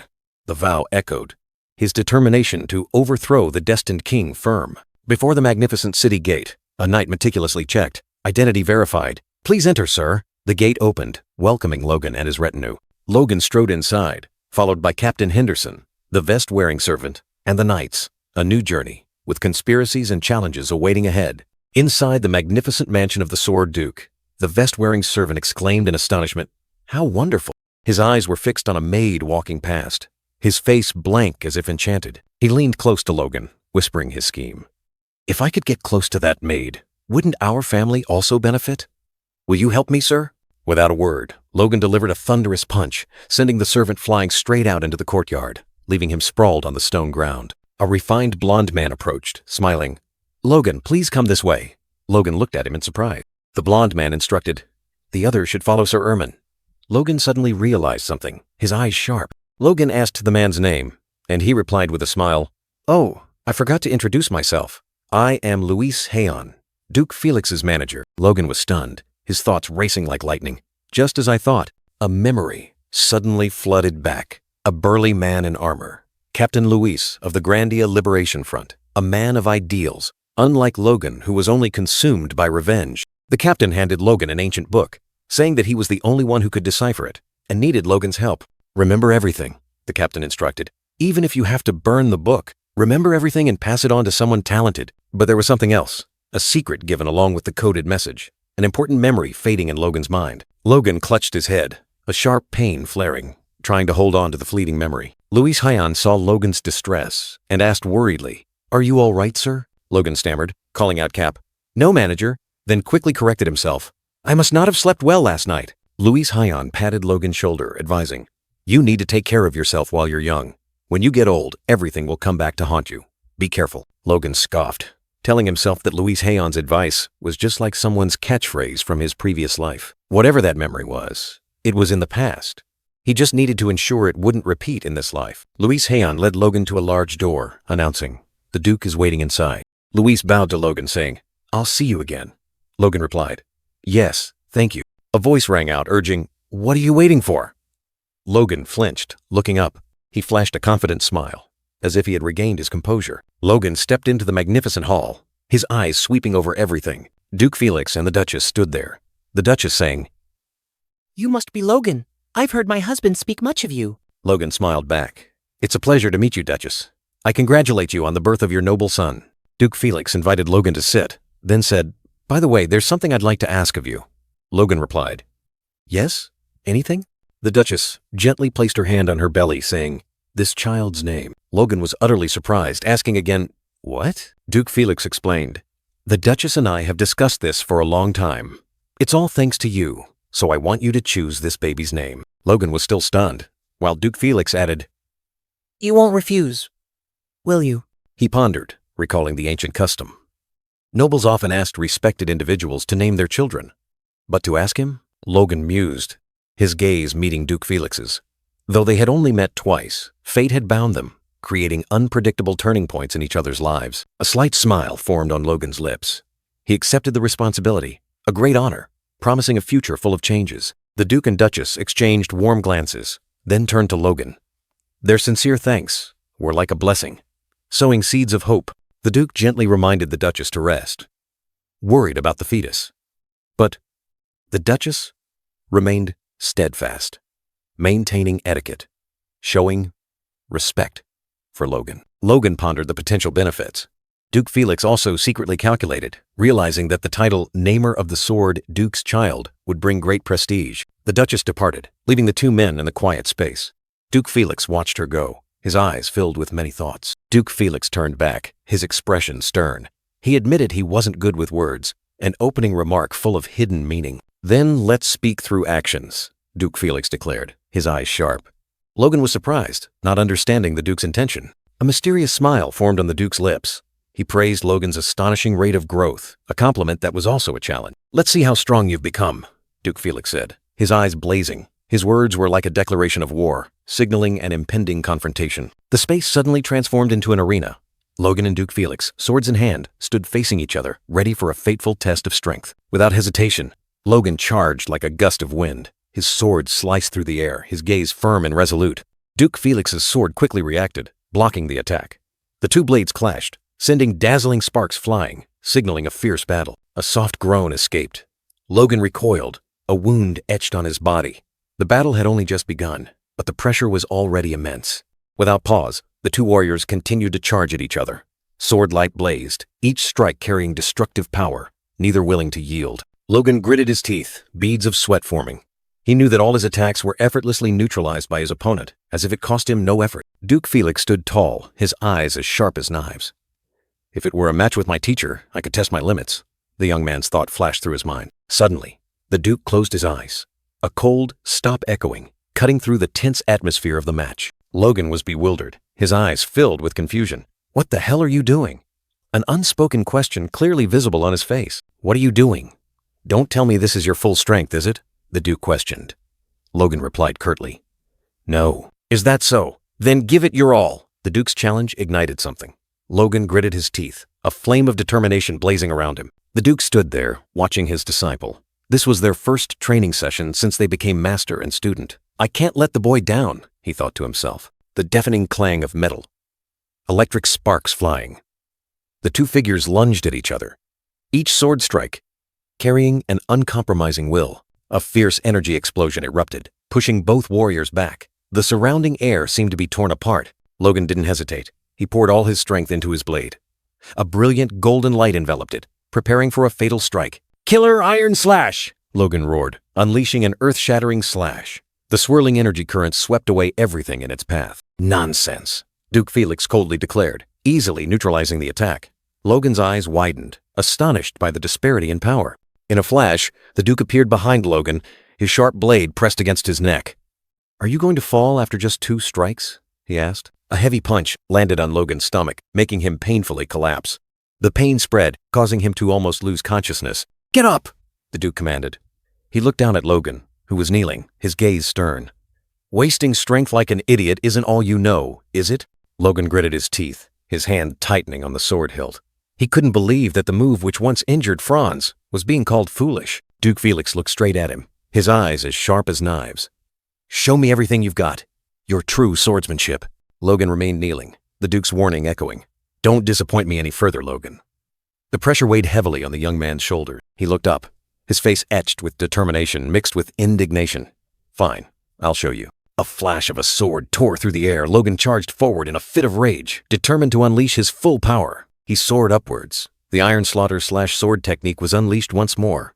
Light enveloped the blade, aimed directly at the Duke. Duke Felix sighed, a slight smirk on his face. "It seems you still don't understand anything." In an instant, the Duke's figure blurred. His terrifying speed seemed to distort the surrounding space. Logan froze, his eyes wide with astonishment. He disappeared. There was no sound of footsteps. Where did he go? A cold voice echoed right behind him. "Here." Logan spun around, his face pale with fear. He let out a desperate cry, realizing the terrifying disparity in power. A devastating blow, not from a sword, but from an incredibly powerful hand strike, landed directly on Logan's face. The young man collapsed, his cheeks swollen, his eyes tightly shut from pain and shock. Logan's sword flew far away, clattering onto the cold stone floor, creating a jarring sound, signaling his defeat. Logan tried to get up, but his body was limp. He could only let out a pained groan, accepting the harsh truth. His sword flew from his hand. Logan was knocked back, his body reeling from Duke Felix's lightning-fast attack. He clutched his throbbing arm, feeling the terrifying power that had just struck him. His sword lay abandoned at his feet. Duke Felix stood tall, his sharp gaze fixed on the kneeling young man, scolding him. "You call that swordsmanship? Are you truly trying?" Logan gritted his teeth, physical and mental pain surging through him. He wondered, what does he want by constantly talking about swordsmanship? Duke Felix walked away, his cruel words echoing. "You might have gotten stronger, but your swordsmanship is still the same. No, it's even worse." His eyes widened in horror upon hearing the harsh verdict. "Your foundation is shattered." Duke Felix turned back, explaining, "Do you think good swordsmanship means putting all your strength into a special move? The basics are the foundation for becoming stronger." Logan turned his back, contemplating, realizing the bitter truth. Even if luck or talent takes you to the next level, it only raises the next wall. He gave a faint, self-mocking laugh. "I've dedicated my life to the secret arts of the sword god, only to arrogantly delude myself with just that much?" His trembling hand picked up the sword again.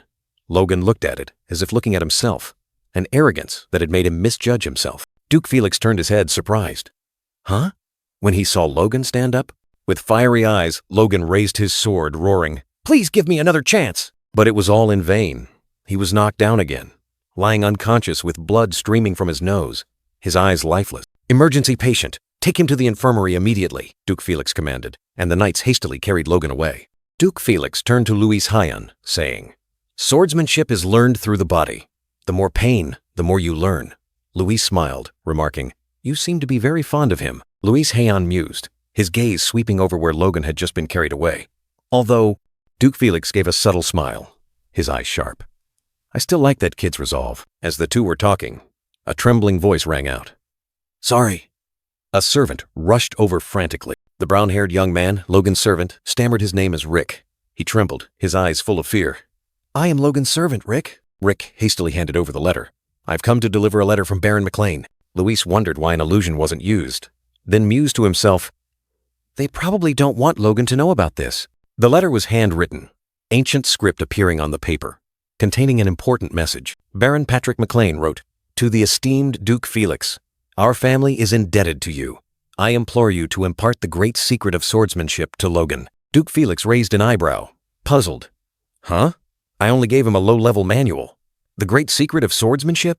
In the letter, Baron Patrick McLean continued. My son, Logan, suffered a minor injury last year. If you grant this request, the McLean family will be forever grateful. Duke Felix burst into hearty laughter, finding the request amusing. That's a request worth considering. Luis asked if Logan knew about this. Rick replied, he thinks it's not the time to worry about that yet. Luis sighed, shaking his head. Duke Felix sneered, his eyes mischievous. A 20-year-old kid who doesn't care about women? All right, I'll do my best, Duke Felix said. Rick was overjoyed, bowing repeatedly in thanks. A week later, Logan stood in the courtyard, his face bewildered. A date? He mumbled, not understanding what was happening. Duke Felix declared, a 21-year-old heir without a fiancé is truly shameful. I will find you a match. Logan was stunned. Didn't you want me to focus on training? War is about to break out. Where's the time for dating? The Duke replied, a calm heart trains best. I received a request. Logan bewilderedly asked about the request, while Duke Felix pondered, worried about the future of his beloved disciple. For my family? Logan wondered. Duke Felix nodded, explaining that his father was worried about an adult heir not having a fiancé yet. The red-haired young man cursed inwardly, finding this matter pointless. But his teacher's words could not be ignored. He sighed, reluctantly accepting, I guess I have to meet them. A wasted day probably won't hurt. Time passed, and a young woman with long red hair approached. She spoke softly, her clear voice echoing. It's a pleasure to meet you, Logan McLean. The young woman appeared gracefully, her long dress accentuating her slender figure. She curtsied, her eyes holding an indescribable confidence. She looked up, her blue eyes gazing directly at Logan. I am Eileen Floyd. The name rang out like a powerful declaration. Logan stood there, his face astonished. Beside him, his servant Rick gasped, exclaiming, oh, she's so beautiful. She was unbelievably beautiful, seemingly too perfect for Logan. Even Logan, who usually paid little attention to women, couldn't help but be stunned. He swallowed hard, cold sweat, trickling down his temples. How can this be? A sense of unease rose within Logan. He realized with horror that his future fiancée was a power user. A powerful aura enveloped Eileen, radiating an unpredictable pressure. She had reached the peak of the low level, almost touching the mid-level. And what was even more astonishing was that she was only 18 years old. Unbelievable. Suddenly, a flash of insight sparked in Logan's mind. Wait, Floyd? That name? Why does it sound so familiar? During 3 years of fierce warfare, countless talents of Grandia had fallen. But one woman stood out amidst the sea of blood and fire, a steel rose blooming from a decaying family. Eileen Floyd, an unexpected encounter. Logan thought, if he could bring her into the family before war broke out, it would be a huge advantage. He could use her to influence Baron McLean, but marrying a noble after only a few months of acquaintance? That had never happened. Logan looked at Eileen, his heart full of uncertainty. What should I do? Eileen, with a bored expression, seemed equally unenthusiastic about this meeting. Seeing this, she spoke frankly, startling Logan, who realized he had been lost in thought. Eileen didn't beat around the bush, declaring that she was also forced to come here and wanted to resolve things quickly. Logan hastily apologized, but she cut him off, her eyes resolute, as if wanting to get straight to the point. Then she made an unexpected suggestion. How about we spend our time doing something more meaningful? Logan was bewildered. In a different memory, a younger Eileen, with her hair tied up and a sword at her hip, was once stunned to hear the word fiancé. Count Roberts Floyd, her father, gave a smug smile, boasting that his daughter's beauty was still captivating enough, and that this was a recommendation from Duke Felix himself. Eileen was then surprised to ask about Esperanza, the Duke's sword, and it was confirmed that her fiancé was his disciple. Count Floyd laughed heartily, proudly recounting that the young man was about to become famous, though he couldn't compare to Eileen, who had achieved power at the age of 12. But then, the harsh truth emerged. Eileen's first fiancé had broken off the engagement after she thoroughly thrashed him. A man yelled, "Bitch!" full of resentment. After that, Eileen was forbidden from training for 2 years, but it had little effect.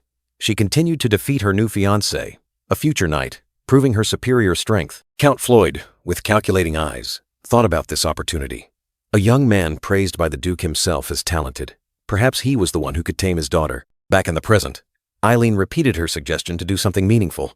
Logan remained silent, confused. He cautiously asked her what she meant. Eileen unexpectedly took his hand, her eyes sparkling as she mentioned that he was the Duke's sword disciple. Then, with a flushed face, she looked directly at Logan, issuing a provocative challenge. Do you want to duel me? The two servants, one Logan's and one Eileen's, simultaneously turned pale, crying out in panic upon witnessing the unexpected challenge. The blonde maid frantically grabbed her arm, complaining about previous times. But Eileen brushed her off, her fiery eyes asserting that this time would be different. Memories suddenly flooded back of two arrogant men who had once hurled insults, and how she had taught them a lesson. Eileen secretly regretted not being able to beat them more thoroughly. Back in reality, she maintained her resolve. This duel was not out of anger, but for a deeper reason. Meanwhile, Logan was already at the arena, warming up gently. Eileen watched silently, her eyes holding many unspoken things. Rick frantically tried to dissuade him, worried about his master's reputation and his own fate. "If rumors spread that you hit women, I'll be severely punished," Logan reassured his servant, then turned to ask a guard about sealing off the area. He had requested the arena be sealed, allowing no one in. The red-haired young man subtly smirked, a question about her true strength in his mind. Were the rumors true that she had single-handedly defeated 100 knights? Both servants were startled once again. Eileen's maid, despite her fear, wholeheartedly cheered for her mistress to win. Eileen sighed softly, while behind her, the two servants were still bickering loudly, boasting about their respective masters' talents. The two opponents stood facing each other, swords drawn. Eileen Floyd, who had trained with a sword alone for 10 years, declared confidently. Logan was slightly surprised, muttering a small question, as if he couldn't believe his ears. She looked at him steadfastly, reminding him not to underestimate her, because she had once defeated a knight. Logan quickly apologized, explaining he was just too surprised. The red-haired young man smiled confidently, declaring he wouldn't hold back, and hoped she would understand if he was a bit harsh. Eileen's face flushed slightly, seemingly a little surprised by her opponent's frank and challenging declaration. In the middle of the vast arena, two figures faced each other, swords drawn. The atmosphere was taut like a bowstring, waiting for a signal to erupt. In a flash, Logan lunged forward like a gust of wind, his sword tearing through the air. Eileen reacted quickly, dodging aside, but her opponent's speed was terrifying. Logan's gaze was sharp and cold, highly focused, without a hint of carelessness. He showed no mercy, even though he faced a young woman. Another lightning-fast attack pressured Eileen. The sword's aura hissed like a scream, forcing her into a defensive position. A close-up of Eileen's face showed her groaning in pain, beads of sweat dotting her skin.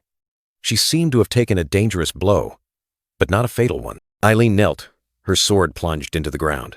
Logan stood tall, sword still in hand, and said coldly, "Girl, I'm only using the flat of my blade." She tried to stand up. Logan continued to point out her flaws.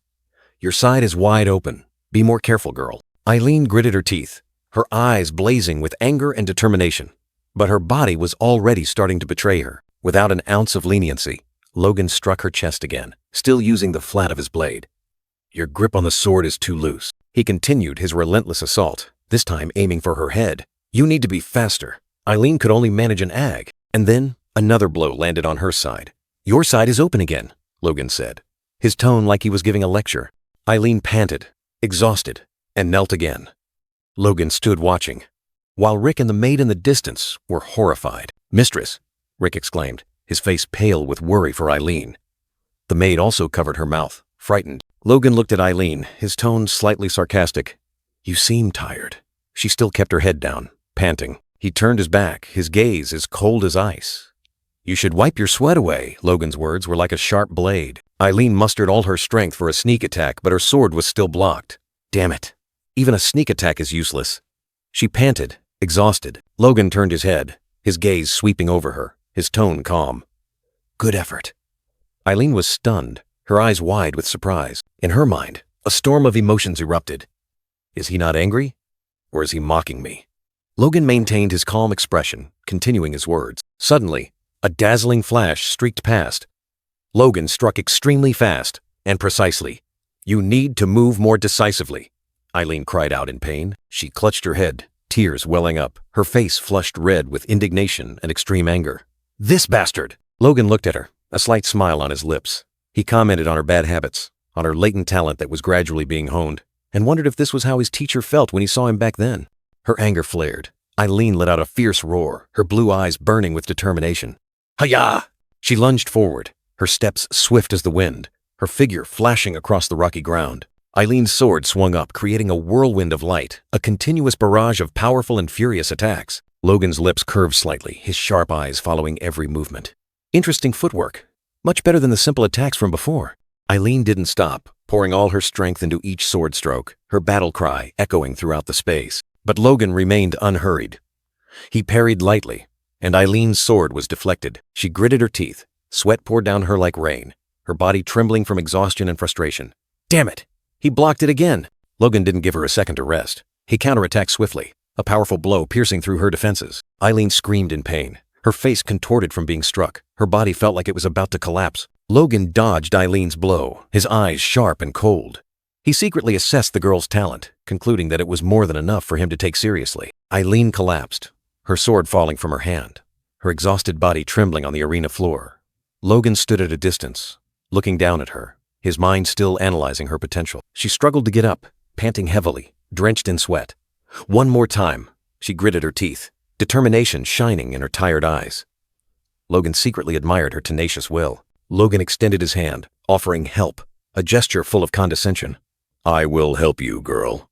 But Eileen, despite her exhaustion, still roared. I said, one more time. She didn't need pity. The red-haired young man was not in a hurry. He withdrew his hand, saying he would give her another chance. Eileen remained kneeling, her body trembling from trying to resist. She couldn't accept defeat so easily. She forced herself to stand up, but her body wouldn't obey. She staggered, almost falling. A small cry escaped her, revealing her helplessness and pain. Logan still stood there, observing her every movement. Logan stepped closer, bending down to look directly into Eileen's eyes. The distance between them shortened, creating an indescribable tension. His gaze remained calm, while hers was full of confusion and exhaustion. He flashed a charming smile, his words like honey in her ear. You possess astonishing talent. Then he unexpectedly extended an invitation. Come to McLean. An irresistible offer. Logan continued, promising a brilliant future. Not as a woman, but as a knight. He would give her the freedom to train, to duel, and a battlefield to reap glory. He also added a condition. Of course, we'll be engaged in name only, but how does that sound? A smug smile appeared on Logan's lips, as if he had already secured victory. Eileen was silent, her eyes wide, her face showing clear surprise and confusion. Logan's offer was too sudden, too tempting, leaving her unsure how to react. After a moment of hesitation, a radiant smile lit up Eileen's face. She had made her decision. Absolutely. Her voice rang out excitedly, accepting the offer. Logan smiled triumphantly. He thought to himself, her intuition could rival his teacher's. The rumors about her were indeed true. She has the potential to become a superhuman in the future. A maid rushed over in a panic, worried for Eileen. Why are you laughing? But Eileen just smiled radiantly, hugging the maid, oblivious to her worry. Logan turned his back, his gaze distant. He told himself that an engagement to recruit such talent was too cheap, but deep down, he still wondered, why did my teacher introduce me to the Floyd family? Logan's teacher spoke up, his face serious. There are two reasons, Logan asked again, surprised. The teacher explained that while the Floyd family didn't side with any prince, they held great influence in the capital. They are a family strong enough to represent the McLean household. Logan suddenly understood. His teacher emphasized that this was also why Count Befros had to wait. Even though war was about to break out, this was a reasonable move. He wasn't overly worried. And more importantly, Logan flinched slightly, an indescribable emotion crossing his face. The teacher burst out, laughing, teasing. I thought a wild guy like you would do something with that troublesome girl, but who knew you'd like her so much? Logan gave a forced smile, secretly thinking his teacher was sometimes really strange. Well, as long as everything turns out well. I saw your face flush red when you met her, the teacher continued. Now you finally look like a young man your age. Logan was dumbfounded. The teacher's hand rested on Logan's shoulder. I don't know how heavy the burden on your shoulders, Island, but seeing a young man like you with a face that carries the weight of the world, it's truly unpleasant. You can share that burden, his teacher advised. Open your heart, trust those around you more, and relax. Though it might be a bit much to say, his teacher believed that Eileen could provide Logan with the space he needed. Logan smiled and called out to his teacher, but remained resolute in his heart. This, only I can do. The teacher unexpectedly whispered, Oh, don't wait until you're old to have children, okay? I'm being serious. Logan was stunned. Logan blushed, stammering his teacher's name in extreme embarrassment. The vibrant autumn, with blood-red maple leaves dyeing a corner of the sky, signaled a new beginning, or an endless war. The clang of metal tore through the air. A young knight roared, struggling to fend off a furious assault. Can't block it? Focus! Next! Logan's voice rang out sharply, showing no leniency towards his struggling opponent. For 3 weeks in the capital, apart from a rare date, Logan had thrown himself into training relentlessly, like a moth to a flame. He continuously sparred with these people, day after day, as a way to relieve the invisible pressure weighing him down. Why do I feel more pressure fighting them in the capital? He wondered. Or is it because I've beaten them so much that they've started to enjoy it? Young master. The master looked at Logan, his eyes sparkling with hidden meaning, a radiant smile as if he wanted to say something. Suddenly, a thud echoed. The sword flew far away. Logan collapsed, his body hitting the cold ground. Damn it! A blonde-haired, side-burned knight muttered. I told you, Esperanza knights must reach intermediate level. Someone like you should still learn how to wield a sword, he said, glancing at the other panting knights. You might have potential, but your friend should go find some squire knights to spar with, sparring on the very first day. So full of energy. He muttered, watching Logan and the master leave. Strange indeed. They are strong indeed. A brown-haired, slicked-back knight interjected. But are they not as strong as the blood-iron sword? Oh, I think so too. The blonde-haired, side-burned knight nodded. The young master said he received the blood-iron sword from the sword duke. Then why do these knights use a weaker sword style? The brown-haired knight wondered. Could it be that he didn't receive it from the sword duke? He couldn't have created it himself. The blonde-haired, side-burned knight speculated. Anyway, the young master has blessed us with skills even greater than the duke's. The blonde-haired, side-burned knight declared, while Logan stood there, the other knights kneeling in admiration. Our great young master, Logan McCline, the red-haired young man, stood among the training knights. He thought to himself, unsure what was happening, but at least they weren't causing trouble and were focused on training. Should he assign them something to do? Meanwhile, a dazzling advertisement sign appeared. McLean's Special Products. Shop owner, gone mad with sales. Next was another sign. Impo, Rick Lovers, explosive discounts. Rick, with an excited expression, declared this a rare opportunity. In the bustling market, Rick stood in the middle, holding a tray of goods with an advertisement sign on his back. He loudly advertised essential products that would make nobles gasp. Rick enthusiastically marketed to a man, asserting, "This medicine can solve all your problems." Then Rick suddenly saw a familiar figure, exclaiming, "Hey, young man over there, you look exactly like my young master." Logan appeared, frowning, looking at Rick with fiery eyes. Huh? When did you get here? Rick lay flat on the ground, panting, muttering, "Too many competitors." Logan sat squarely on Rick's back, coldly remarking, "Your posture is declining. Try harder." Rick could only groan. Logan looked at Rick, his voice stern. "I will ensure you earn more money, so stop with these sales tricks." "Get up," Logan ordered. "I will give you another job," Rick asked in surprise. "Another job?" Logan introduced. "Let me introduce. This is the 18th McLean Night Squad. They will be responsible for protecting you." The Night Squad saluted Rick in unison. Rick returned the salute, but still wondered, "But why does the young master need 6 of them to protect me?" Logan reassured, "Don't worry. This is just a larger version of the job you're already doing." Rick listened seriously as Logan instructed. "Before this year ends, collect as many weapons, war horses, and timber as possible." Rick panicked, shouting, "Is the young master planning another war?" Logan smirked. "Huh? Do you think I'm warlike? I'm just being cautious." Rick quickly covered his mouth, muttering, "What does the young master mean?" Every time the young master says that, we all. No, I shouldn't say it. It's bad luck. Logan, with a mysterious smile, inquired about the budget. He declared the enormous sum, 30 million gold, and ordered everything possible to be purchased within that limit. A major operation was about to be launched. Rick, eyes wide, almost collapsed upon hearing the number. 30 million. Gold? He stammered. Logan calmly replied that this was a lesson he learned from battles with the Sylvan tribe. His plan gradually unfolded, reinforcing crossbow cavalry. Ordinary soldiers would be strong enough to confront low-level knights, and even one person could take down a group of powerful individuals. This was a strategy to change the tide of battle. Although not yet comparable to the crossbows of the previous empire, Logan believed this new power would come close. He was recreating a destructive weapon, a war machine from the past. Rick interrupted his master's thoughts, his face anxious. "The young master doesn't understand this. We won't be able to buy even half of the necessary supplies." Logan frowned, questioning, "What? Why?" Rick explained in detail. "If demand surges, prices will skyrocket, especially for horses." The neighing of horses echoed, like a warning of the chaotic market to come. "Having a lot of money doesn't mean horses will give birth to triplets or grow faster," Rick emphasized, trying to make Logan understand. Logan suddenly realized he had misspoken. "Huh? Did I say it too late? I thought it would be fine before the war." "Before the war?" Rick shrieked, his face drained of color. "Did the young master just say, before the war? Are you planning another war?" Logan quickly waved his hands, trying to deny it. Logan raised 2 fingers, his expression serious. "Let me explain clearly to you." He was about to make an offer that couldn't be refused. Rick also raised 3 fingers, his eyes resolute. "Prices will definitely triple." He did not flinch at his master's confidence. Rick's eyes flashed with determination.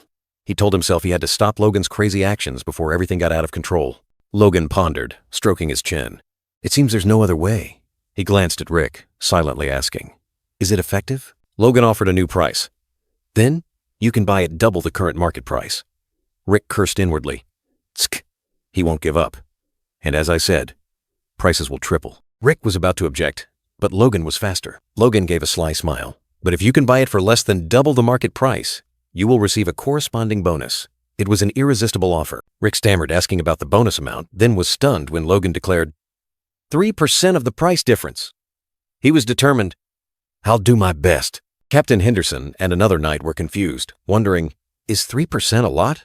I'm not good at math. Logan McCline, the red-haired young man, was enjoying Rick's massage. The cheerful servant affirmed, "Money truly solves everything." Logan also secretly nodded, acknowledging that harsh truth. In Logan's mind, the image of the majestic master appeared, towering like a mountain. Beside him was Eileen, the red-haired girl with resolute eyes. Everything was progressing well, but there were still knots to untangle. Logan's eyes were sharp, his hand propped on his chin in thought. He was pondering King Samuel, a name that held many mysteries. Logan recalled King Samuel on the throne, his face pensive, hands clasped together. He wondered if the king's death was truly as sudden as announced, or if there was a sinister conspiracy behind it. Back in reality, Rick diligently massaged Logan's shoulders. The red-haired young man resolved, "I must earn the master's trust." Logan continued to ponder. He wanted to meet the third prince, but feared that hasty actions would make him suspicious. He decided to wait for the master's child to be born, name it, and then return with Eileen. Suddenly, the master appeared, his face stern, speaking, "The king summons you! Follow me!" His words were like a thunderbolt, shattering the peace. Logan flinched, sweat beading on his forehead. He asked again in surprise, his voice full of confusion, "Me?" The magnificent, splendid palace gates slowly opened. A resounding voice announced, "Duke Esperanza. Identity confirmed. Please follow." Logan, the master, and a knight were striding along the paved path, leading into the palace. Logan had changed his attire, looking much more polite and formal. Logan was restless, thinking to himself, "The king wants to see me? I'm just the son of a baron from a remote countryside. Normally, there's no chance to meet the king." The master turned to look at Logan, his eyes scrutinizing. "Are you worried?" he asked, his tone calm and steady. The master smiled, reassuring Logan. "No need to worry. The king just wants to meet my disciple." His words seemed to lift a burden from Logan's heart. The master continued, "He highly values talented individuals, so this matter is beneficial for you. There will be no harm." Logan still maintained a thoughtful expression, not entirely convinced. Logan looked at the master, softly replying, "All right." Although reassured, his eyes still held deep suspicion about this unexpected meeting. Grandia Palace appeared majestic, breathtakingly splendid. Even the Empire hesitated to destroy it, and even ordered its preservation. Grandia's beauty was truly extraordinary, making people marvel. Grandia Palace, a symbol of the kingdom, stood tall and majestic. After the war with the Empire, it became the headquarters, its beauty concealing many troubles. In Logan's mind, an oath echoed, "That future must never be repeated." His eyes were resolute, filled with unwavering determination. The doors of Grandia Palace slowly opened, revealing a magnificent space, as if inviting the deep secrets within. The master and Logan walked on the red carpet, through the long, winding corridor. Each step echoed, moving deeper into the heart of the kingdom's power. Two figures strode forward, the twilight casting their majestic figures in silhouette. A fateful encounter awaited ahead. Their steps halted. The red carpet stretched out like a path to destiny. Breath seemed to hold still. Before the throne, the master and Logan knelt, bowing respectfully. "I respectfully greet the ruler of this nation," the salutation echoed, full of reverence. The king, with his silver beard and majestic crown, spoke. "Oh, my friend, I told you not to stand on ceremony before me." The master raised his head, his eyes resolute. "If the superior does not observe etiquette, who will set an example? Etiquette must be maintained." The king chuckled, appreciating that loyalty. The king waved his hand. "Raise your head, old friend. And I also wish to see the face of your disciple." His words were gentle, yet held authority. Logan looked up, thinking to himself, "I'm really meeting him." A flicker of worry crossed his eyes. King Samuel von Grandia, seated on the throne, was majestic and powerful. The light shone, highlighting his aged, experienced appearance. Samuel von Grandia, the king of Grandia, sat there. In Logan's eyes, his image gradually transformed into an incompetent person, a useless king in the future. Logan thought to himself, "He still looks healthy. No wonder no one expected him to pass away. He knew that if there were signs of weakness, a power struggle would have erupted, avoiding civil war. Everything is still proceeding as expected, Logan thought to himself. The king looked at Logan, saying to the master, "He seems courageous enough for you to teach." "You are the first young person to dare look straight at me like that," the king said. Logan flinched, quickly bowing his head. "Oh, I apologize, Your Majesty." The king burst out laughing, waved his hand, and declared that Logan didn't need to learn those tedious formalities. He liked energetic young men, and Logan's recent disrespect amused him. The master continued, praising Logan's will and strength, asserting that he possessed enough courage and wisdom to lead the fiefdom and become a solid foundation for the kingdom. The king nodded, acknowledging Logan as a worthy disciple of the master. Amidst the solemn atmosphere, the king suddenly inquired about the circumstances of the master and disciple's meeting. The master replied, mentioning his old wound, a memory the king surely knew well. The master's words brought all three back to the past, to a time when the king was still a prince, a period full of turmoil and unhealed scars. The king burst into loud laughter, a hearty laugh echoing throughout the great hall. He exclaimed that this was indeed a strange thread of fate, a coincidence he had never expected. The king looked directly at Logan, called his name, and began to speak words that astonished the young man. Logan was still stunned, unable to grasp what was happening. He only heard the king say that he was very, very grateful to him. The king explained that the old wound had left him deeply indebted to a friend, a regret he dared not mention. Logan and the master stood side by side, listening to the king's every word, indescribable emotions stirring within them. The king continued, saying that Logan's resolution of his friend's problem was like lifting a burden from his own heart. He was truly grateful to him. The master hastily replied with humility, suggesting that the king had praised him too highly. But the king immediately denied it, asserting that he would not have been able to ascend the throne without the master's help. Now that he was king, the king wished to express his gratitude with a worthy gift. He ordered Logan to step closer. A shimmering bracelet appeared in the king's hand, emitting an ethereal glow. This was clearly no ordinary gift. The master exclaimed in horror, "That's a royal treasure!" He offered to personally compensate Logan with another mana-filled bracelet. The king remained unmoved, asserting that this was a level 5 artifact, and Logan deserved to receive it as compensation for the troubles he had resolved. Logan stood there, eyes wide with surprise, unable to react. The king urged him to quickly accept it before he changed his mind. Logan bowed, his hands trembling as he received the shimmering bracelet from the king. "Then, I shall not refuse. I will engrave this profound gratitude into my heart," the master exclaimed in astonishment. "Logan, you cannot accept it so easily." But the king quickly intervened, questioning, "Logan McCline, do you also think my gift is excessive?" Logan's eyes flashed with determination, and he affirmed, "Even if it's beyond my power, I will use it meaningfully." The king burst into hearty laughter, praising, "Indeed, your ambition is certainly greater than your master's." Logan smiled faintly, his eyes holding many unspoken thoughts. He looked at Logan with goodwill, hoping, "This meeting is a good start. I hope this gift will guide that connection to a brighter future." The king instructed Logan, "Serve your master as you would heaven, and dedicate yourself to this nation as your master does." But deep down, the red-haired young man wondered if he was doing it for the country or for himself. Logan bowed, responding clearly and accepting all expectations. "I will gladly do so, Your Majesty." Leaving the great hall, the master walked thoughtfully across the palace grounds, remarking, "The king must have become much softer." He recalled the king being taciturn before, and this unexpected meeting made him worried. "His request to see you again. I hope he isn't hiding any worries in his heart." Seeing the master's pensive mood, Logan reassured him, "Don't worry." Logan believed that if there was a problem, the king would speak directly to the master. "It was a short meeting, but I can tell that if he had a problem, he would tell you immediately. If he said nothing, perhaps it's something you don't need to know." Hearing that, the master smiled faintly, the tension on his face gradually dissipating. He admitted that age made him worry more. "Indeed, you are right. I must have acquired more worries with age. My heart wavered simply because my disciple accepted the royal treasure too lightly." The master smiled, revealing the name of the gift. "It's the Bracelet of Restoration." Logan gazed at the bracelet. The master continued, explaining, "A level 5 enchanted artifact for rapid recovery. Because it only has a single enchantment, it's quite powerful. It must possess the strength of a high-level priest's spell." Logan was astonished. A high-level priest spell? A fatal wound could turn into a mere scratch? This recovery power was truly incredible, on par with peak-level magic. The master smiled with satisfaction, confident that Logan would make remarkable progress with the precious artifact. Logan replied, expressing his profound gratitude. The master's smile suddenly turned cunning, his eyes flashing with a cold glint. Now I can push you to the brink of death, and the bracelet will restore you. A warning full of hidden meaning. Logan stood there, his eyes obscured but a determined smile on his lips. The resounding clang of blows like thunder heralded a brutal training session. He accepted his fate. Beads of sweat forming. This will also help me grow, Logan told himself, his gaze resolute.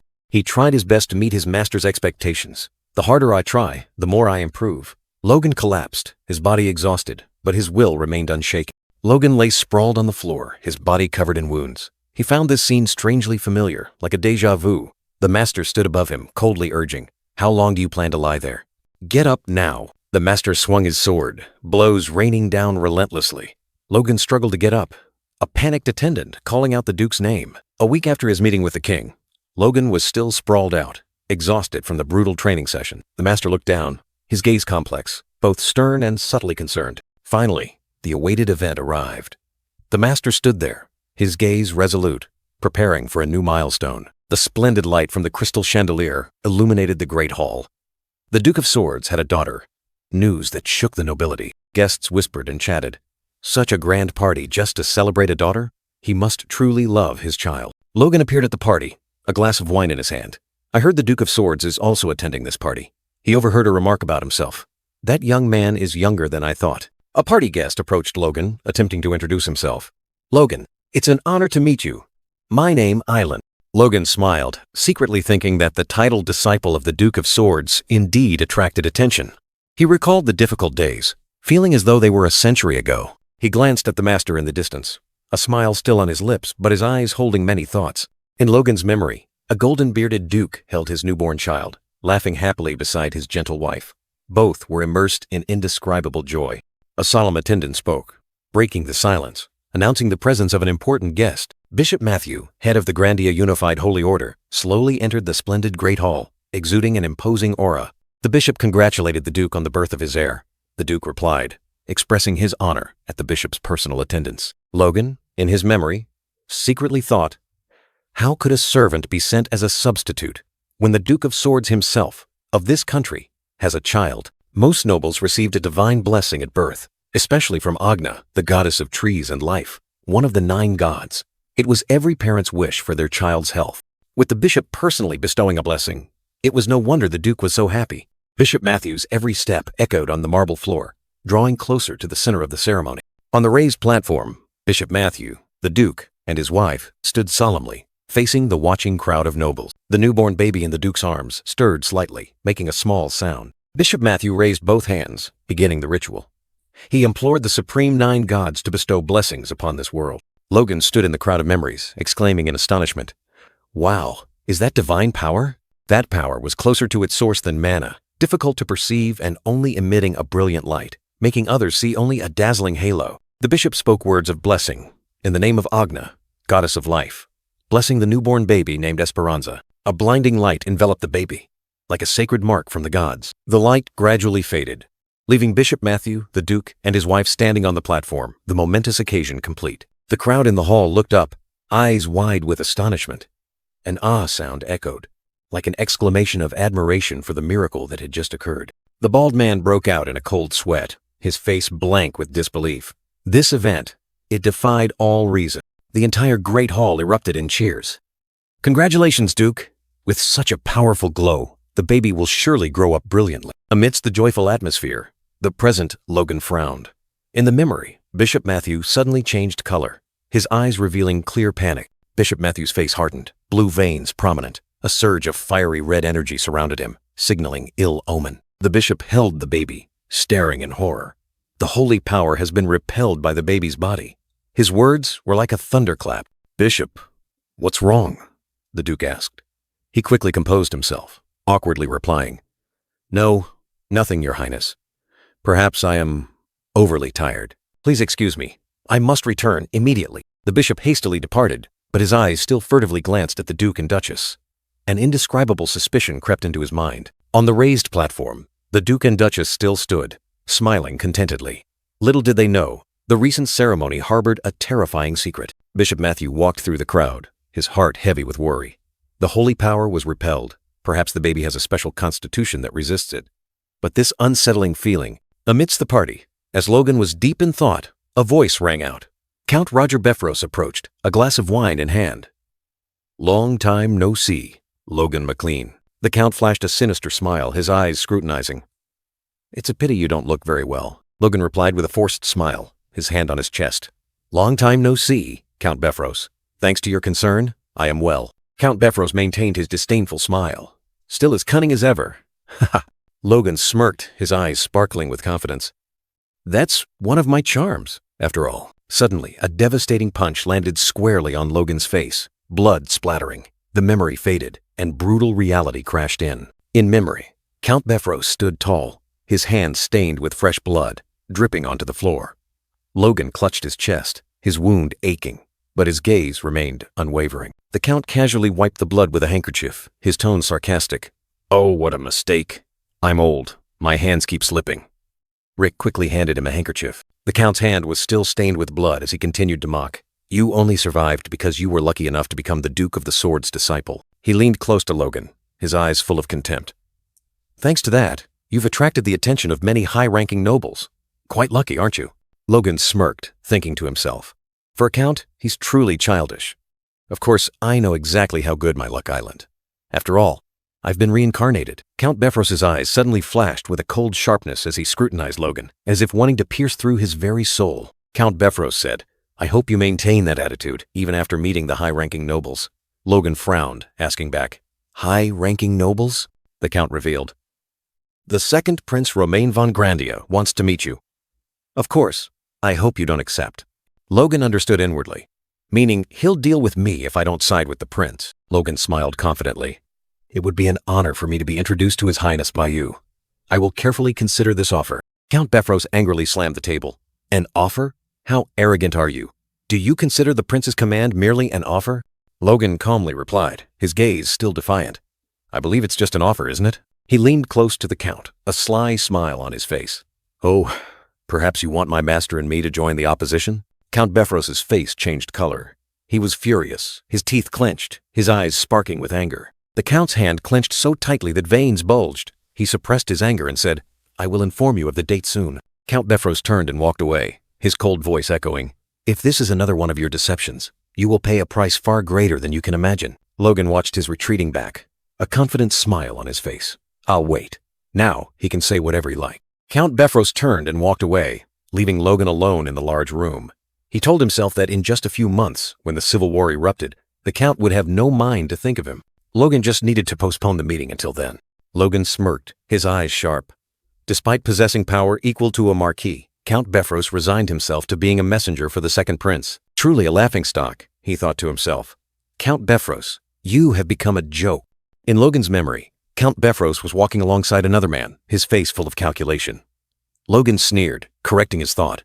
No, more precisely, that is his destiny. The man walking with Count Befros became clear. It was Jordan Valtermine, the renowned blazing heat sword.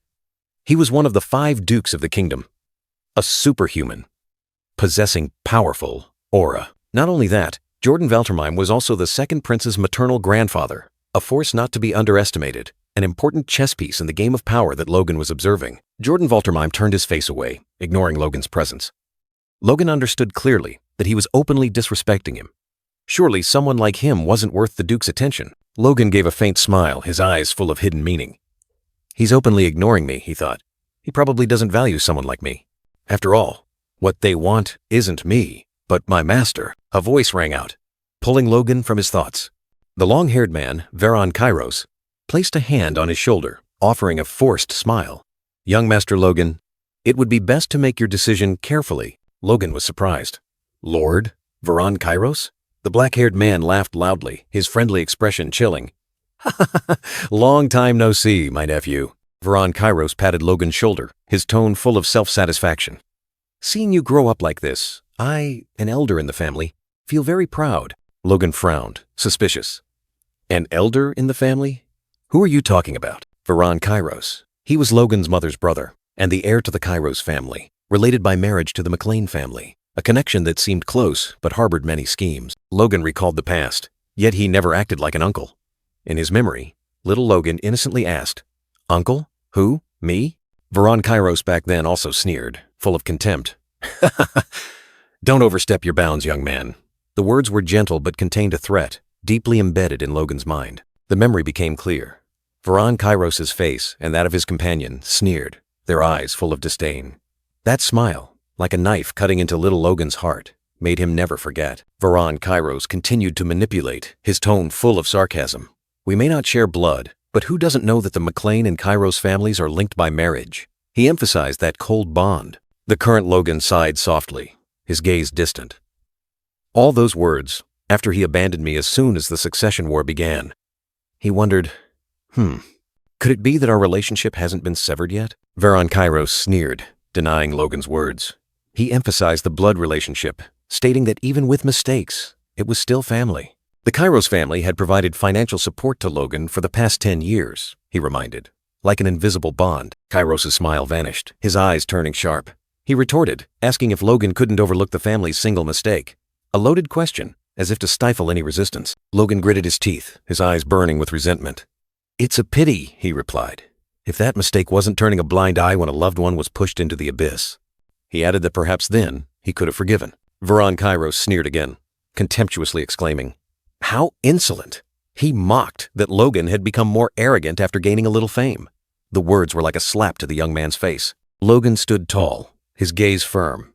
He knew well that Kairos was still immature, acting thoughtlessly. But enticing a fool like him was no difficult task.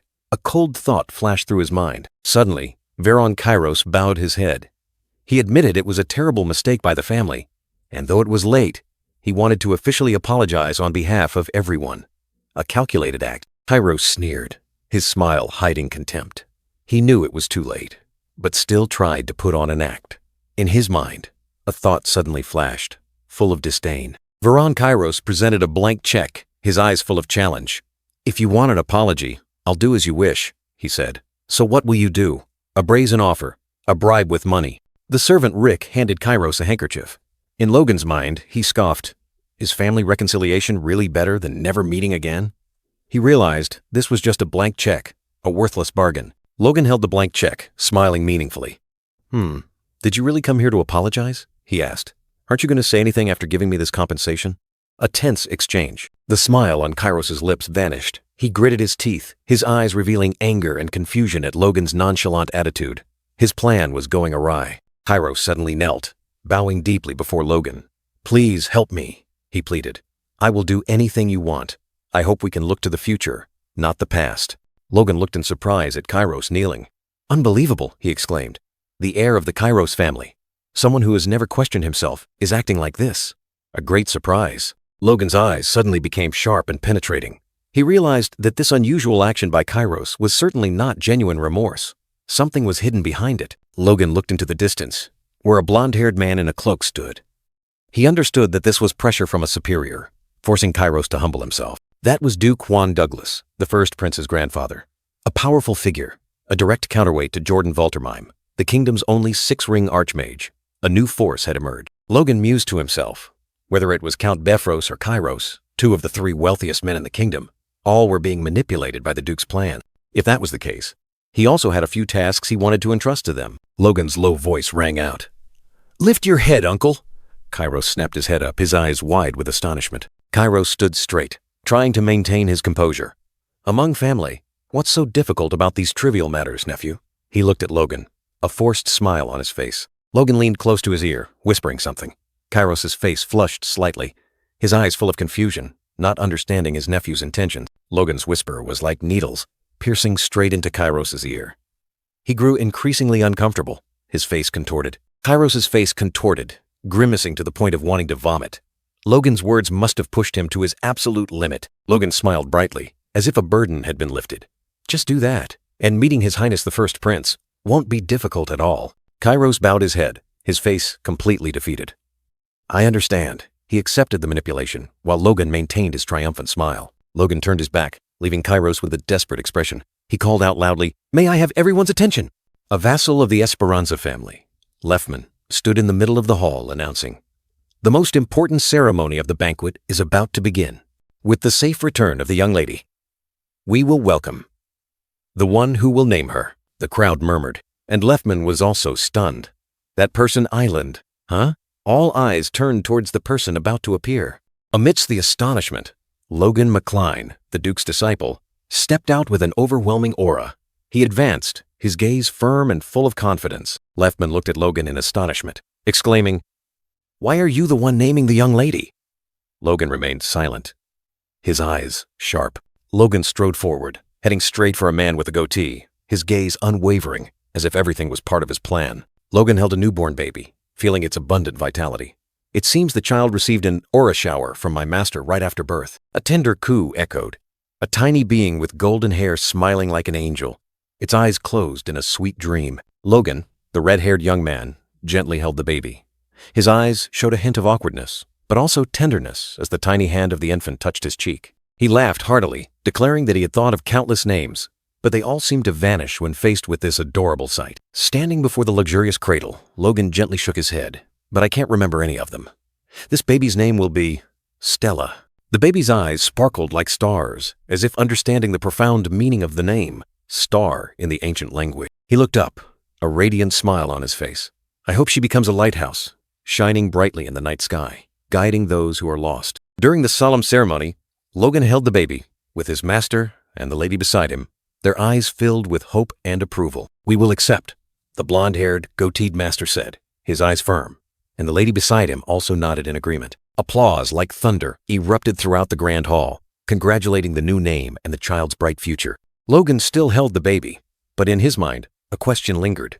It's strange how holy energy is repelled from her. He tried to dismiss his doubts, offering a reassuring smile. "But I'm sure there's nothing to worry about." Rick, Logan's servant, excitedly brought a stack of letters. "Young master, look! Nobles have sent these, wanting to meet you after the naming ceremony." Logan, now changed into new clothes, coldly ordered, "Leave them in my room. I will refuse all of them." Rick was stunned. "What? Why?" Logan's eyes became resolute. "We need to return to the territory. The civil war is about to erupt." In his memory, he heard the voice of a man with a goatee. "It's a pity not to have met the third prince, but I must go back and prepare. The territory is developing well. This year's harvest is 20 times greater, enough for 3 to 4 years. I must go see it with my own eyes." Logan's gaze was distant, as if lost in memories. A voice rang out, questioning him. "Are you planning to return?" In the stream of memories, another voice urgently called, "Master." The blonde-haired master turned back, his resolute eyes commanding, "Training stops here for now." Logan was stunned. The master continued, his tone hinting at something significant. "I have one last secret technique I want to teach you." In the grand hall, Logan couldn't help but be surprised. He exclaimed, "It's surprising, master. Why do you suddenly want to impart a secret technique to me?" The master's sharp gaze fixed on him. He replied, full of hidden meaning, "I know you possess something even greater." The master pondered, as if weighing his words, his eyes filled with thoughts about his disciple's hidden potential. He continued, "That ancient secret technique. I once scorned it, but if used correctly, it's even stronger than mine." The master sternly reminded him, his voice echoing, "But don't forget, do you know what's more important than that secret technique?" Logan looked directly at the master, his gaze firm. He softly replied, as if he understood clearly, "It's the foundation." The master approached, nodding in satisfaction. "Exactly. Now I will teach you a martial art that can amplify your foundation." Logan was surprised, muttering the master's words, countless questions appearing in his mind. "Amplify my own foundation?" The master began to explain his philosophy. "The foundation of martial arts I built is to restrict opponents, maximize oneself, and thereby completely control the battlefield." Clenching his hand, the master emphasized, "The great sword is the first and most perfect manifestation of that ideology." He paused, his gaze directed towards Logan. "What I'm about to teach you." Logan was stunned as the master concluded, "It is the refinement of my martial arts, the very thing that helped me become an aura user." The master began to impart the secret technique, his sharp eyes signaling Logan to focus. A faint mist enveloped him, signaling an impending display of terrifying speed. "Watch closely," his voice resonated, full of power. Logan was utterly astonished, his eyes wide as he stared. He uttered a bewildered, "Huh?" trying to keep up with the master's movements. In an instant, the master vanished, like a ghost dissolving into thin air. Logan stood dumbfounded in the vast space, unable to believe his eyes. "He's gone. I didn't even see him move," he thought to himself. Filled with astonishment, Logan turned quickly, his panicked gaze sweeping everywhere. He couldn't sense the master's presence. It was as if he had completely disappeared. Suddenly, a strong hand from behind grabbed Logan's shoulder. It was the master's hand, appearing abruptly like an illusion. startling Logan. Logan was held firmly by the master. He looked up, his face clearly showing his shock. This silent appearance surpassed all his understanding of martial arts. A close-up of Logan's wide eyes, pupils constricted in shock. He was utterly unable to comprehend the extraordinary speed and skill the master had just displayed. The master stood opposite Logan, his gaze sharp and confident. He said, "That strange movement that I couldn't keep up with using my bare eyes. I've seen it in our previous sparring match." The master smiled faintly, his eyes seemingly piercing Logan's soul. "What do you think?" he asked, his tone challenging, awaiting the young man's reaction. Logan bowed his head in thought, his expression still confused. "Oh, quite impressive," he admitted. "But can this alone turn someone into an aura user?" He still had some doubts. The master looked at Logan as if reading his thoughts. "Of course, a superhuman like the Duke of the Sword couldn't track it," he said. "I can see what you're thinking." The master continued to explain, Logan listening intently. "What is the foundation of all martial arts?" he asked. "Your feet and your steps." The master guessed Logan's thoughts. "But that only applies to those who don't use force. It seems that's what you want to say." The master placed a hand on his chest, his expression stern. "But the reason I am more respected than other aura users of the Kingdom Island? Because of the is less than Soul Phantom is greater than," he revealed, his voice full of pride. Logan pondered the name Soul Phantom, finding it chilling, but he also understood that if the master was so proud of it, then this was certainly a secret technique worth learning. The master sternly mentioned Logan's difficult battle with the Night Flance, ushering in a new and challenging lesson. He suggested that if Logan had mastered this secret technique, things could have taken a different, less arduous turn. The master asked Logan if he wanted to learn, and the eager smirk on his face said it all. "Of course," Logan growled, his eyes blazing with a fierce desire for power, the air around him seemingly scorched. The training began. The master guided him step by step, emphasizing lightness and finesse in each jump. Your heel only touches the ground when you spring up. In just a few hours, Logan had almost perfectly mimicked it. The master was astonished by his innate talent, sensing that he was truly grasping the secret technique. The master thought to himself, years of waiting had been rewarded, but outwardly he still roared, "Faster, lighter, push harder." The master looked at Logan, thinking to himself, excessive praise is poison for a genius. He still felt he wasn't enough, but a little humility wouldn't hurt anyone. "Stop!" The master's voice rang out decisively, and Logan immediately stood still, his movement strong and precise. "Very good. Keep practicing to engrave the technique into your instincts." The master nodded. Logan panted, drenched in sweat.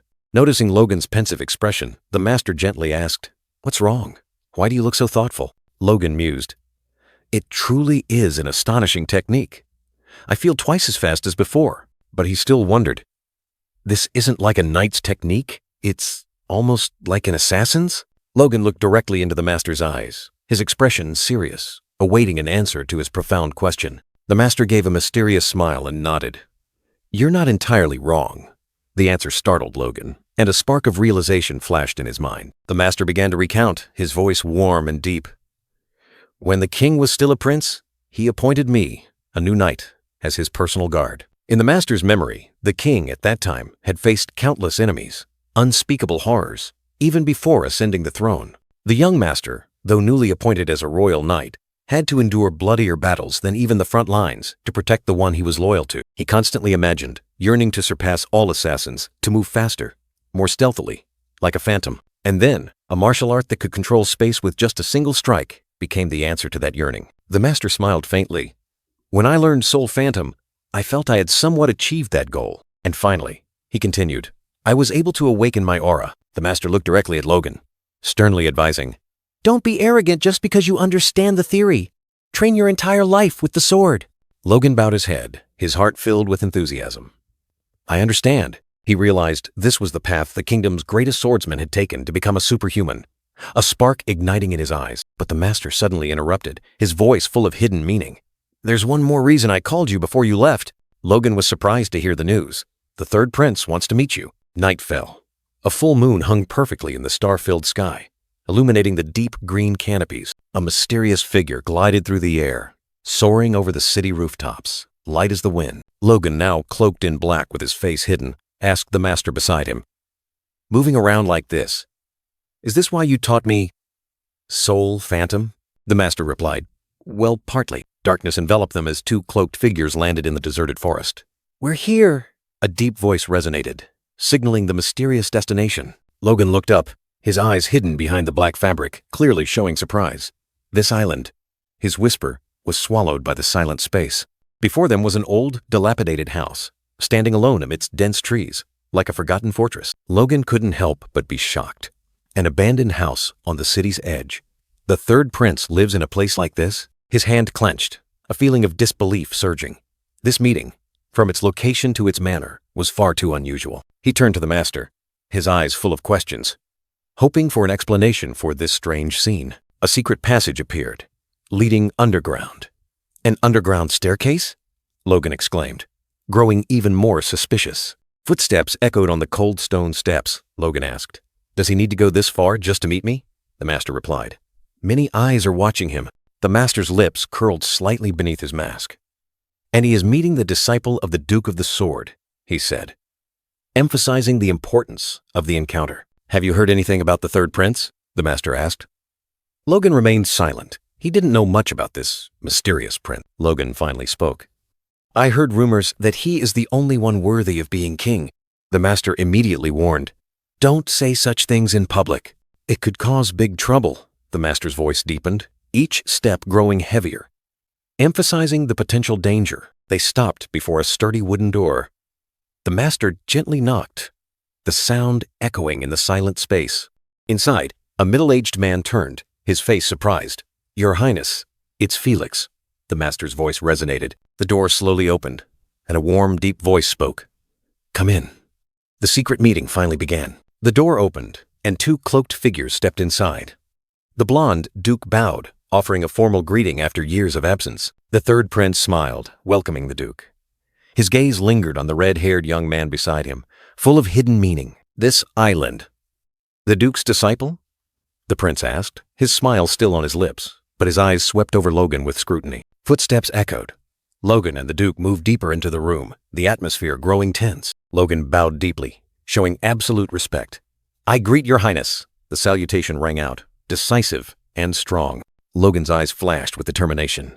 He told himself that now he could assess this prince for himself. The third prince still held a mysterious smile, as if waiting for Logan to discover something. Was he worthy of the throne? The prince sipped his tea, praising Logan for already being a high-ranking knight at such a young age. Logan humbly replied that it was only thanks to his great master. "A little understanding?" the prince sneered, then made a veiled remark. Logan was suddenly injured and coughed up blood, an ominous sign. Logan hastily clarified that he was just joking. The third prince paid no mind, continuing, "I've heard a lot about you." The prince praised Logan for not only being skilled in combat but also for saving his family and expanding his influence. "You deserve to be a hero." Logan thanked him, his heart filled with doubt. Logan was stunned. The prince knew everything about the outskirts, things that nobles usually overlooked. If his master hadn't told him, the prince explained that because the Duke had praised Logan, he had investigated himself. "Did I displease you?" Logan replied, "Not at all. I only appreciate this profound interest." Logan realized that this prince not only far surpassed his brothers, but also exceeded all his expectations. The prince said, "Now, let's get straight to the point." The prince revealed the harsh truth. The fate of the nation was hanging by a thread. The nobility was divided into factions, vying for power, tearing the kingdom apart. The third prince continued to reveal the harsh truth. Even without armed conflict, the country's situation was like a ticking time bomb, ready to explode. He gritted his teeth, looking resentfully at the greedy, heartless nobles. They were the poison, slowly destroying this kingdom.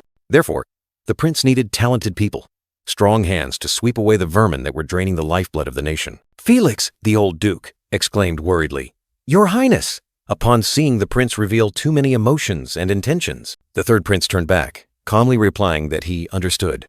How could a weak prince like him dare to command the disciple of the Sword Duke? Then he looked directly at Logan, called his name, and declared Logan McCline to be the genius of the century, a treasure of the kingdom. The prince extended his hand, his eyes full of hope, wishing that a talented person like Logan would stand by him when the time came. A direct request, a hand extended in trust, asking if Logan could do it for him. Logan slightly curved his lips, his eyes sharp. He had been waiting for this. "Of course, this is exactly what I want," he continued, saying that after their meeting, he no longer doubted the rumors that the third prince was the only one worthy of being king. But then, Logan's expression suddenly darkened. He had his own obstacles preventing him from serving the prince's will right now. The third prince was momentarily disappointed, thinking he had no chance. But Logan immediately refuted this, asserting that the prince's potential was more than enough. Logan didn't hesitate to point out that the prince's two older brothers were exhibiting despicable behavior, a truth everyone knew. Felix hastily intervened. "Logan, you are not allowed to," but the third prince stopped him, gesturing for Logan to continue. Logan explained that his territory was confronting Count Roger Befros, a formidable enemy, difficult to deal with given their current capability. The third prince pondered, recalling that Count Befros had once sided with the second prince. A meaningful smile bloomed on Logan's lips, his eyes flashing with unpredictable confidence. He promised, "Just give me some time. I will deal with him and use McLean's recovering strength to assist Your Highness." But Logan also set a condition. "In return, Your Highness will be my sword." His words were a powerful and decisive declaration. The third prince burst into hearty laughter, his face full of interest at Logan's audacity. "Ha ha ha! Truly worthy of being the Sword Duke's disciple, this confidence is admirable," the prince praised. The third prince smiled mysteriously, promising a surprise gift when the time was ripe. Logan replied with a confident smile, inviting the prince to look forward to it. Two hands clasped, a tacit understanding was established between the prince and the young man. Afterwards, Felix questioned Logan, his tone full of displeasure. "What were you thinking, swearing allegiance to the prince?" Logan turned his head to look at his master, a surprised expression on his face, as if he didn't understand Felix's meaning. He feigned innocence. "Oh, was I too blunt? I just meant after dealing with Befros," Felix scoffed. "You're very cunning, you know what you meant." Logan chuckled. "Haha, I did it because I trust you, master," Felix reminded him. I warned you that I wouldn't be able to guarantee anything. Felix looked at Logan, his gaze deep. "I know that's not all. You can unburden your worries to me if you wish." His master smiled reassuringly. "Who knows? I might even be able to help you." Logan listened thoughtfully, his eyes concealing many thoughts beneath the hood of his cloak. In the deep night, Felix's voice rang out, breaking the silence. "Among the three princes, who do you believe should be king?" Felix replied in a calm tone. "That is not my place to decide. That belongs to the king." Logan and his master continued to walk through the tranquil setting, and he began to tell an old story. He recounted a terrifying prophecy. The first prince will be a tyrant who will destroy the royal family, and the second prince will be a terrible king who will ruin the nation. Felix asked angrily, growling, "Who dared to say such a thing?" Logan thought to himself, "It was you in the previous life, and perhaps even now. Your thoughts are not much different." "I believe those words," Logan said, his eyes firm, "and I think the third prince will be better than the other two." Felix turned, asking Logan what he thought. He repeated that it was not his place. His master looked directly at Logan, his gaze sharp, asserting that what he wanted to hear was Logan's personal opinion. Felix looked at Logan, a mysterious smile blooming on his lips, as if he had read the other's thoughts. Logan replied with a meaningful smile, saying that they shared the same opinion. Felix was secretly pleased. He had completely agreed. His master thought, this might only be a seed in Logan's mind right now, but when unexpected situations arise, that seed would blossom. Logan offered advice. Protect the third prince until he comes of age, although there will be chaos before then. Felix pulled up his hood, smiling mysteriously. He admitted Logan was always interesting, but he couldn't guess what he was thinking. Under the dim moonlight, Logan and Felix strode through the palace grounds. In the past 2 months, Logan had accomplished a great deal. Logan had accomplished many things. He had had an audience with the king, befriended the third prince, and solidified his position at court. From Kairos, he had secured trade routes and networks, along with a promise of cooperation. Everything was in preparation for the upcoming civil war. Now, with everything in place, it was time to return to McLean. The thundering hooves seemed to urge a promising return. Logan's party thundered across the plains, carrying the significant results of their journey. The road back was no longer far. Along the way, the knights chatted animatedly. "We diligently trained during our time in Grand," said a red-haired, bearded man. "To have sparred with the Sword Duke's knights, this trip was truly worthwhile." The blonde knight nodded in agreement. The other also concurred. But the greatest benefit from this trip, wasn't it the young master's engagement? He exclaimed, making the atmosphere lively. In Logan's mind, the image of the red-haired girl with sapphire eyes appeared. An unexpected romance had blossomed in the capital. Who would have thought the young master would find his beloved in the capital? Another knight marveled. "I heard he decided right from the first date." In the carriage, Logan mused. What did he like so much about her? The question echoed in the red-haired young man's mind. Her strength, her combatability. He answered himself, then slightly smirked. "I can hear everything." Logan looked at Eileen's back, his voice low. "I brought her back as a knight, but it's still just an engagement on paper. Because of that, I ran into some trouble with her father." Logan recalled Count Robert Floyd's angry words. "My daughter as a knight? If you touch her before the wedding, I will personally chop off your head." Logan was still lost in thought. Suddenly, Eileen's voice rang out, pulling him back to reality. Logan. Eileen looked at him resolutely. Please keep your promise. Logan was surprised. What? Her eyes contained a profound reminder. Her name, Eileen, was like a deeply etched reminder. His hand and hers intertwined. A moment from the past, or just an illusion in his mind? Be safe, he whispered. I cannot return empty-handed after all that effort. The promise of his youth weighed heavily on his shoulders. Her gaze was resolute, as if piercing through time. Therefore, you must keep your promise to me. A warning or a plea? Reality crashed back. Logan still held her hand, but Eileen's gaze was directed elsewhere, distant like a dream. He recalled the old days, the feeling of leaving his hometown. A young man carrying aspirations, his steps never looking back. Each step imprinted on the green grass. Each step a vow, an unshakable determination. The magnificent castle stood tall behind him, like a farewell, or a promise to return. He had left. To seek what? Of course, Eileen replied, her voice calm but containing anticipation. Her sapphire eyes looked directly at him. She smiled faintly, a rare smile. I hope we arrive soon. Eagerness mixed with a touch of anxiety. Logan replied with a confident smile, with a hint of mystery. He knew this journey had only just begun. Me too, he thought to himself. The carriage glided on the stone road, headed straight for the castle, where destiny awaited. The creaking of wheels on gravel signaled a return, or a surprising arrival. Logan looked up. Vague figures stood waiting at the castle gate, like guardian deities of another world. I have returned, Logan declared, his voice resounding like thunder. Beside him, Eileen stood, silent and dignified. Count Floyd and the greeters were stunned. A girl? Extreme surprise, mixed with a hint of utter bewilderment. Rick, the bearded servant, and the maid stood stunned, eyes wide with astonishment at the unexpected sight. All three couldn't believe what they were witnessing. Two knights and a stern-faced middle-aged man were also taken aback. A terrifying silence filled the air, leaving only extreme shock. Count Roberts Floyd, with his thick sideburns, clenched his fists, his face changing color.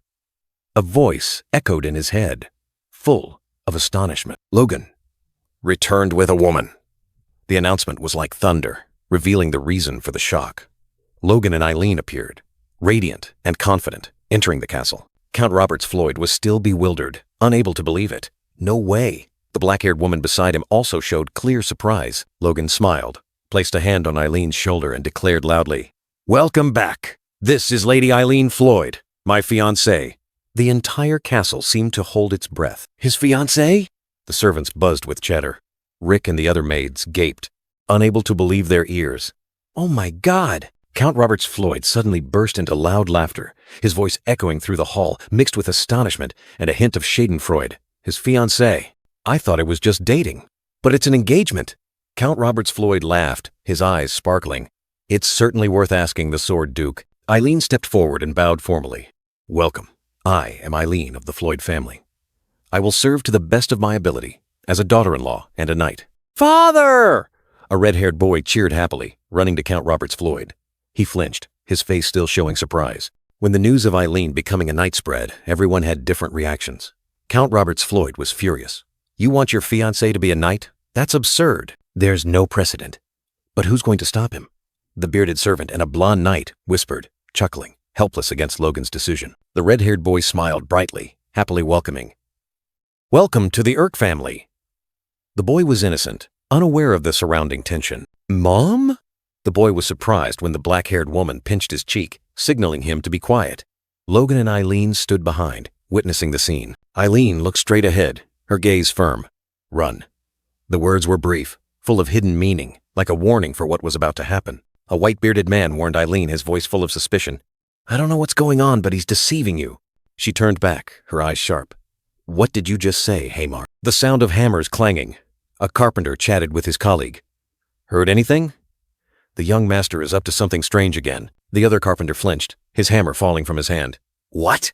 What now? His colleague replied, his tone full of surprise. He brought a woman home to become a knight. His fiancée. Both carpenters froze, mouths agape. A prolonged ah, filled with extreme astonishment, echoed in the space. Amidst the peaceful natural scenery, leaves gently falling, a voice rang out indifferently. Oh, come on. I thought he'd flattened another mountain. What's so surprising about this? Eileen strode through the castle gate, her red hair tied high and flowing. The knights on guard watched her with curious eyes, mixed with a hint of suspicion. She stood in the courtyard, her small figure resolute in her armor.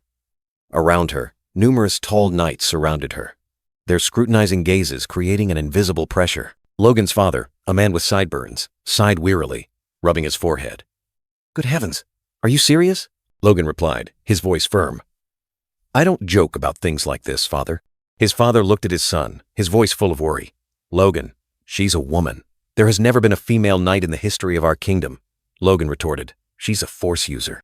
We need to recruit as many useful people as possible." His father remained firm, his eyes sharp. "The training regimen of McLean knights is much harsher than that of other knights. No matter how talented she is, she's still a woman. A noble lady cannot." A strong, determined voice suddenly rang out, cutting him off. "I can do it." Both Logan and his father were utterly surprised, turning their heads to find the owner of the voice. Eileen turned her back, facing the knights. Her voice echoed, full of confidence. "I will dispel all your doubts about my abilities." A close-up of her face, her blue eyes burning with fire, a resolute smile. "About me being a woman," she enunciated each word, "I will." But then, the image suddenly changed. Eileen lay slumped on the ground, her armor stained. Two knights looked down, one wondering, "Make them acknowledge me as a knight? Is that her will?" She lay there, drenched in sweat, her eyes closed. "These bastards, they're all crazy." A weak sigh, full of dissatisfaction. Eileen was carried away by two knights, her face tired. Two other knights scoffed. "Do all knights have to train like this?" She mumbled, "Hey, you're going to drop me. Some of them have weaker auras than even me." She lay sprawled, drenched in sweat, her breath ragged. Despite her exhaustion, her blue eyes still gleamed with an unyielding spark, as if to say, "I haven't." A fist clenched tightly, veins bulging. The question seemed to echo, "Do you regret it?" She knelt, looking up at the red-haired knight standing tall. A resolute gaze, without a hint of wavering. "Deep in the forest," Logan coldly declared. Only 2 months remained to prepare for the life-or-death battle against Bifrost. Time waited for no one. Logan's eyes showed a hint of worry. He wanted her to fight alongside him. But at this rate, he couldn't wait forever. Logan subtly curled his lips, his voice deep. "Yes, I regret it." She sprang up, her blue eyes blazing. "I regret not being strong enough. I regret my own weakness." The resolute declaration echoed. She stood tall, facing him. "You promised me a glorious battlefield."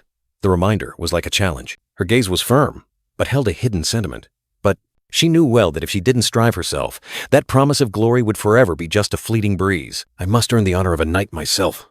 Amidst the quiet scenery, a bright red apple symbolized the awaiting achievement. Logan smiled, his eyes full of understanding and trust. He clenched his fist, the old promise seemingly coming back to life. Then, as promised, he offered her an apple, as if giving an oath. "I will bring you a battle to prove your honor." She took the apple, a resilient smile on her face. "The steel rose won't stop just for this small apple. Devour it, and we'll advance to the very end." "All right." A week later, decisive footsteps echoed, signaling a new beginning. The road ahead was still long. A sword slash tore through the air, piercing the armor, sending the young knight flying. The brutal training had begun, without mercy. From the cliff's edge, a towering figure looked down. The young knight, only able to free fall, was helpless against the overwhelming power. "No way!" A desperate scream echoed. He couldn't believe his eyes, or the cruel fate befalling him. Another blow struck, cruel and merciless. The pained groan was swallowed by the harshness of the battlefield. The young knight's body slammed hard into the ground, creating a deep crater. The one standing above remained cold, unmoved. The red-haired, bearded knight lifted the defeated opponent. He was gasping for breath, his eyes lifeless, merely a soulless corpse. "Karoni eliminated!" The cold verdict rang out. The young knight could only gasp, accepting his fate of being cast aside. Two other knights stood from afar, witnessing the scene. "Our training is notoriously brutal, but this is truly insane." "Who came up with this?" one asked, his voice full of astonishment. The other merely smirked, his eyes hinting at a name. "It's the young master." The answer made all doubts vanish. "Whoever's next, beware." A chilling warning. The red-haired knight laughed gleefully. "This is excellent siege training, and also top-tier defense. A little dangerous, but perfect." "A little dangerous?" Decisive footsteps echoed. Next, Eileen Floyd, ready. A name, a command, a new challenge. "Begin," she charged, her red hair flying. Her eyes were resolute, without a hint of fear, facing the abyss and the enemy. A daring leap. She plunged into the abyss, without hesitation, like an arrow tearing through the air. Mid-air, sharp sword slashes relentlessly pursued her. But she, the steel rose, was ready for this dance of life and death. "Oh, she's fast," two knights exclaimed. But just being fast isn't enough. A remark full of hidden meaning, foreshadowing difficulties. Knight Harun grimaced, exclaiming, "This exercise." Two sword blades clashed, creating sparks. He knew well, it's too favorable to the defender. Eileen screamed in exhaustion. The attacker must be much stronger. Or have more people. Karoni spat in anger. Ugh. Without hesitation, Eileen unleashed a fatal blow. Karoni hastily raised his hand to block, but it was too late. Her eyes blazed with determination, reflecting the ruthlessness of a true warrior. Her sword blade flashed past Karoni's neck, quick as lightning, giving him no chance to resist. The battle ended. Eileen stood tall, her sword gleaming, while Karoni lay defeated at her feet. Logan and the red-bearded man smiled contentedly. "Eileen Floyd? Successful!" Eileen burst with joy. "Amazing, I did it." Two knights chatted. Is she a noble? Probably. But she's certainly not ordinary. "So, you acknowledge her now?" The red-bearded man mused. She tried her best to keep up with the training, and her swordsmanship is excellent. How can I not acknowledge her? The brown-haired knight excitedly said, "Allowed to play dirty? Then I'll play dirty to win too. Should we tell her? She's not a good example for the knights." The knights were accustomed to training, and logistics were handled by Philip. So, only one task remained. Logan turned to the red-bearded man, calling softly, "Father." Logan's father's sharp gaze turned towards him, harboring a profound intention. Logan faced his father, his gaze firm. He began, "I have something I want to discuss with you privately, Father." The scene shifted to a magnificent, splendid castle, bathed in brilliant sunlight, a symbol of power and endurance. Inside, a black-haired administrator wearing glasses hurriedly ran after another man, calling out, "Administrator Lugal!" Lugal was inspecting the warehouse with a bearded man. He suggested, "The warehouse has a lot of empty space. We can reduce costs and extend product shelf life." The bearded man nodded. "Oh, really? Thank you." Lugal continued to Dwayne. "Mr. Dwayne, there are errors in the town's maintenance and payroll. Could you please review them?" Dwayne, surprised. Then agreed. Lugal then turned to Farhan, speaking about weapons. "Cleaning oil from Kalia is only half the price of Kale's." "Really?" "A true merchant knows prices." Two men, Lugal and another, discussed. "He arrived at the estate yesterday. His name is Philip, right? The young master ordered him to assist with operations, but he's doing unusual things." Lugal pondered, hand on his chin. "He's also been buying up all the weapons and wood brought to the estate recently. What does the young master plan to do with all of that?" A red-haired man with a goatee, eyes wide, cold sweat running down his face, pondered. What else could it be? He suddenly snapped awake, his face horrified, shouting, "Are we preparing for war?" Returning to Logan and his father, Logan's father sighed, saying, "You said you wanted to speak with me privately, and this is it?" Logan stood facing his father, his expression tense. His father turned his back, and the atmosphere between them grew heavy. Logan's father asked, "Will Befros invade soon?" Logan replied, "Not exactly." Logan's father turned back, his face angry and astonished.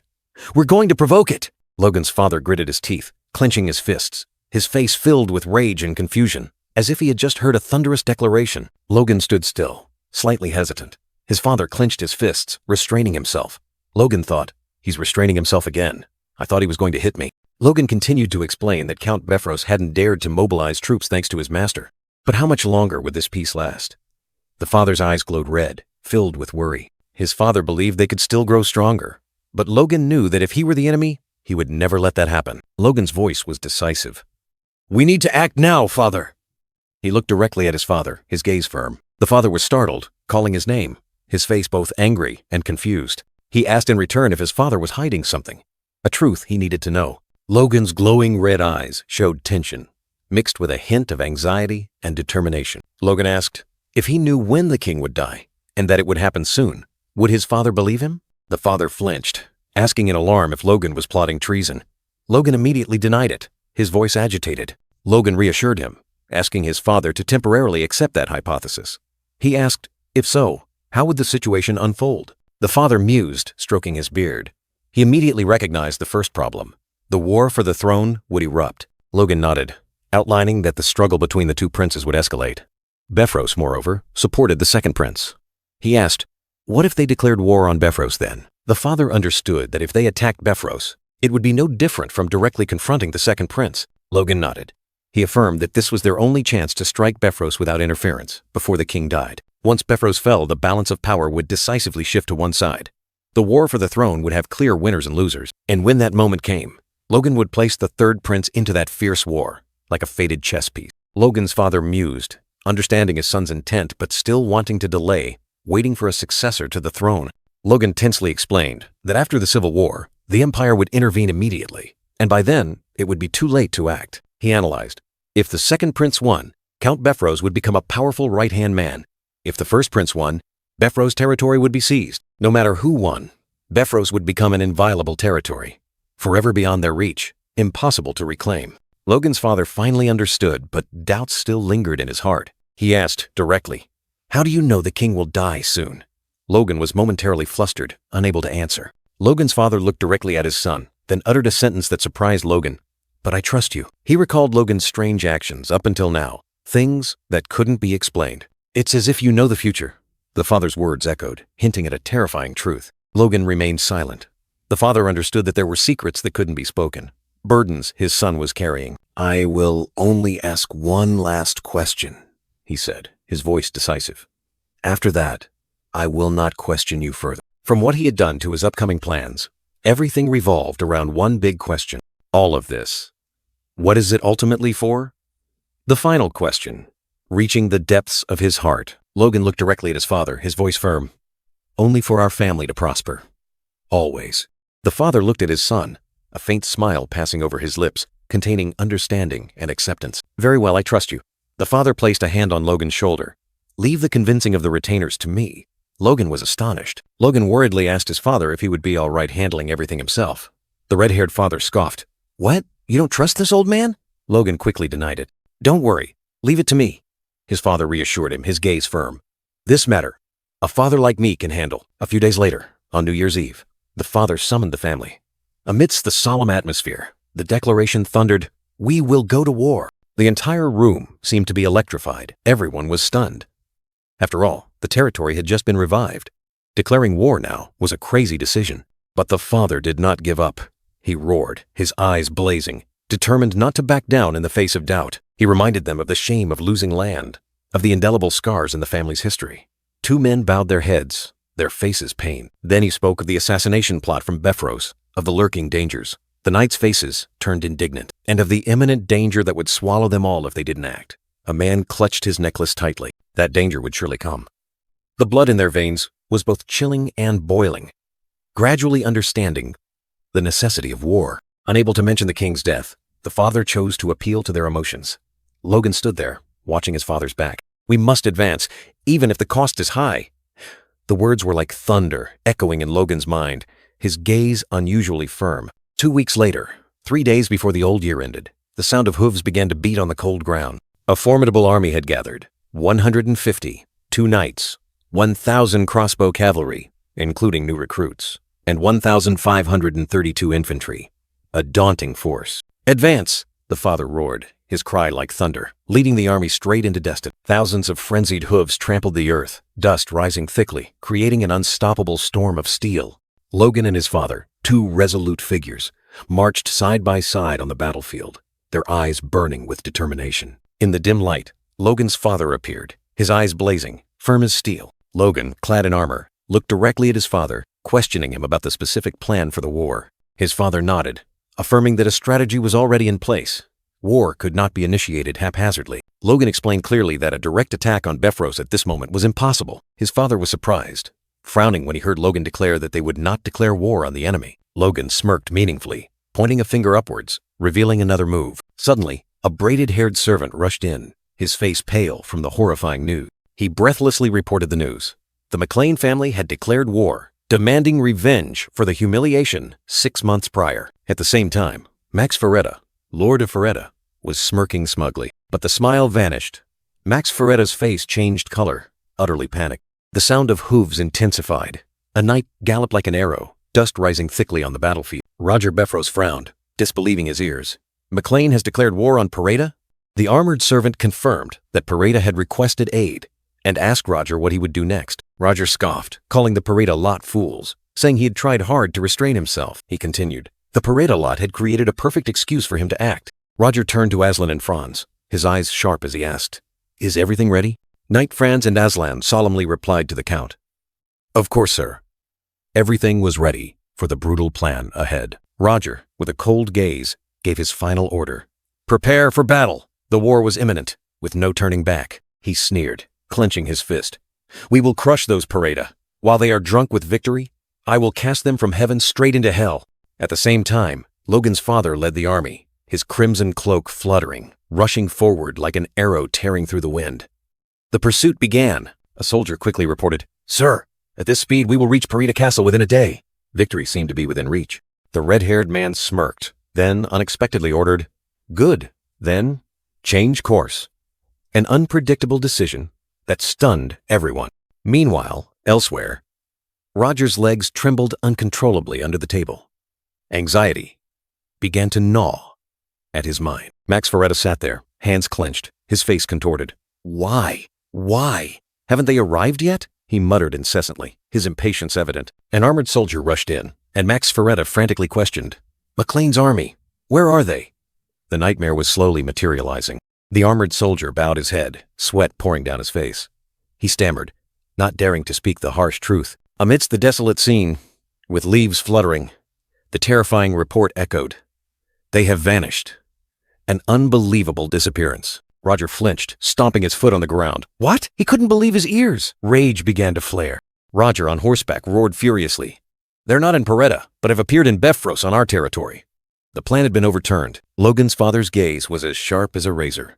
They are not at the first castle where we are. The red-haired man spurred his horse forward, adding, but at the second castle, Tomoto. A bold move, beyond expectation. Logan McLean and his father rode side by side on horseback. So it's there, Logan said. Indeed, his father replied, his eyes filled with determination. Their plan had succeeded. That was Count Befros' second castle, a formidable fortress with a massive food supply. From above, Tomoto Castle stood majestically, a miniature city with sturdy walls. Logan's father explained, This is Befros' lifeline. If we capture it, they will be severely weakened.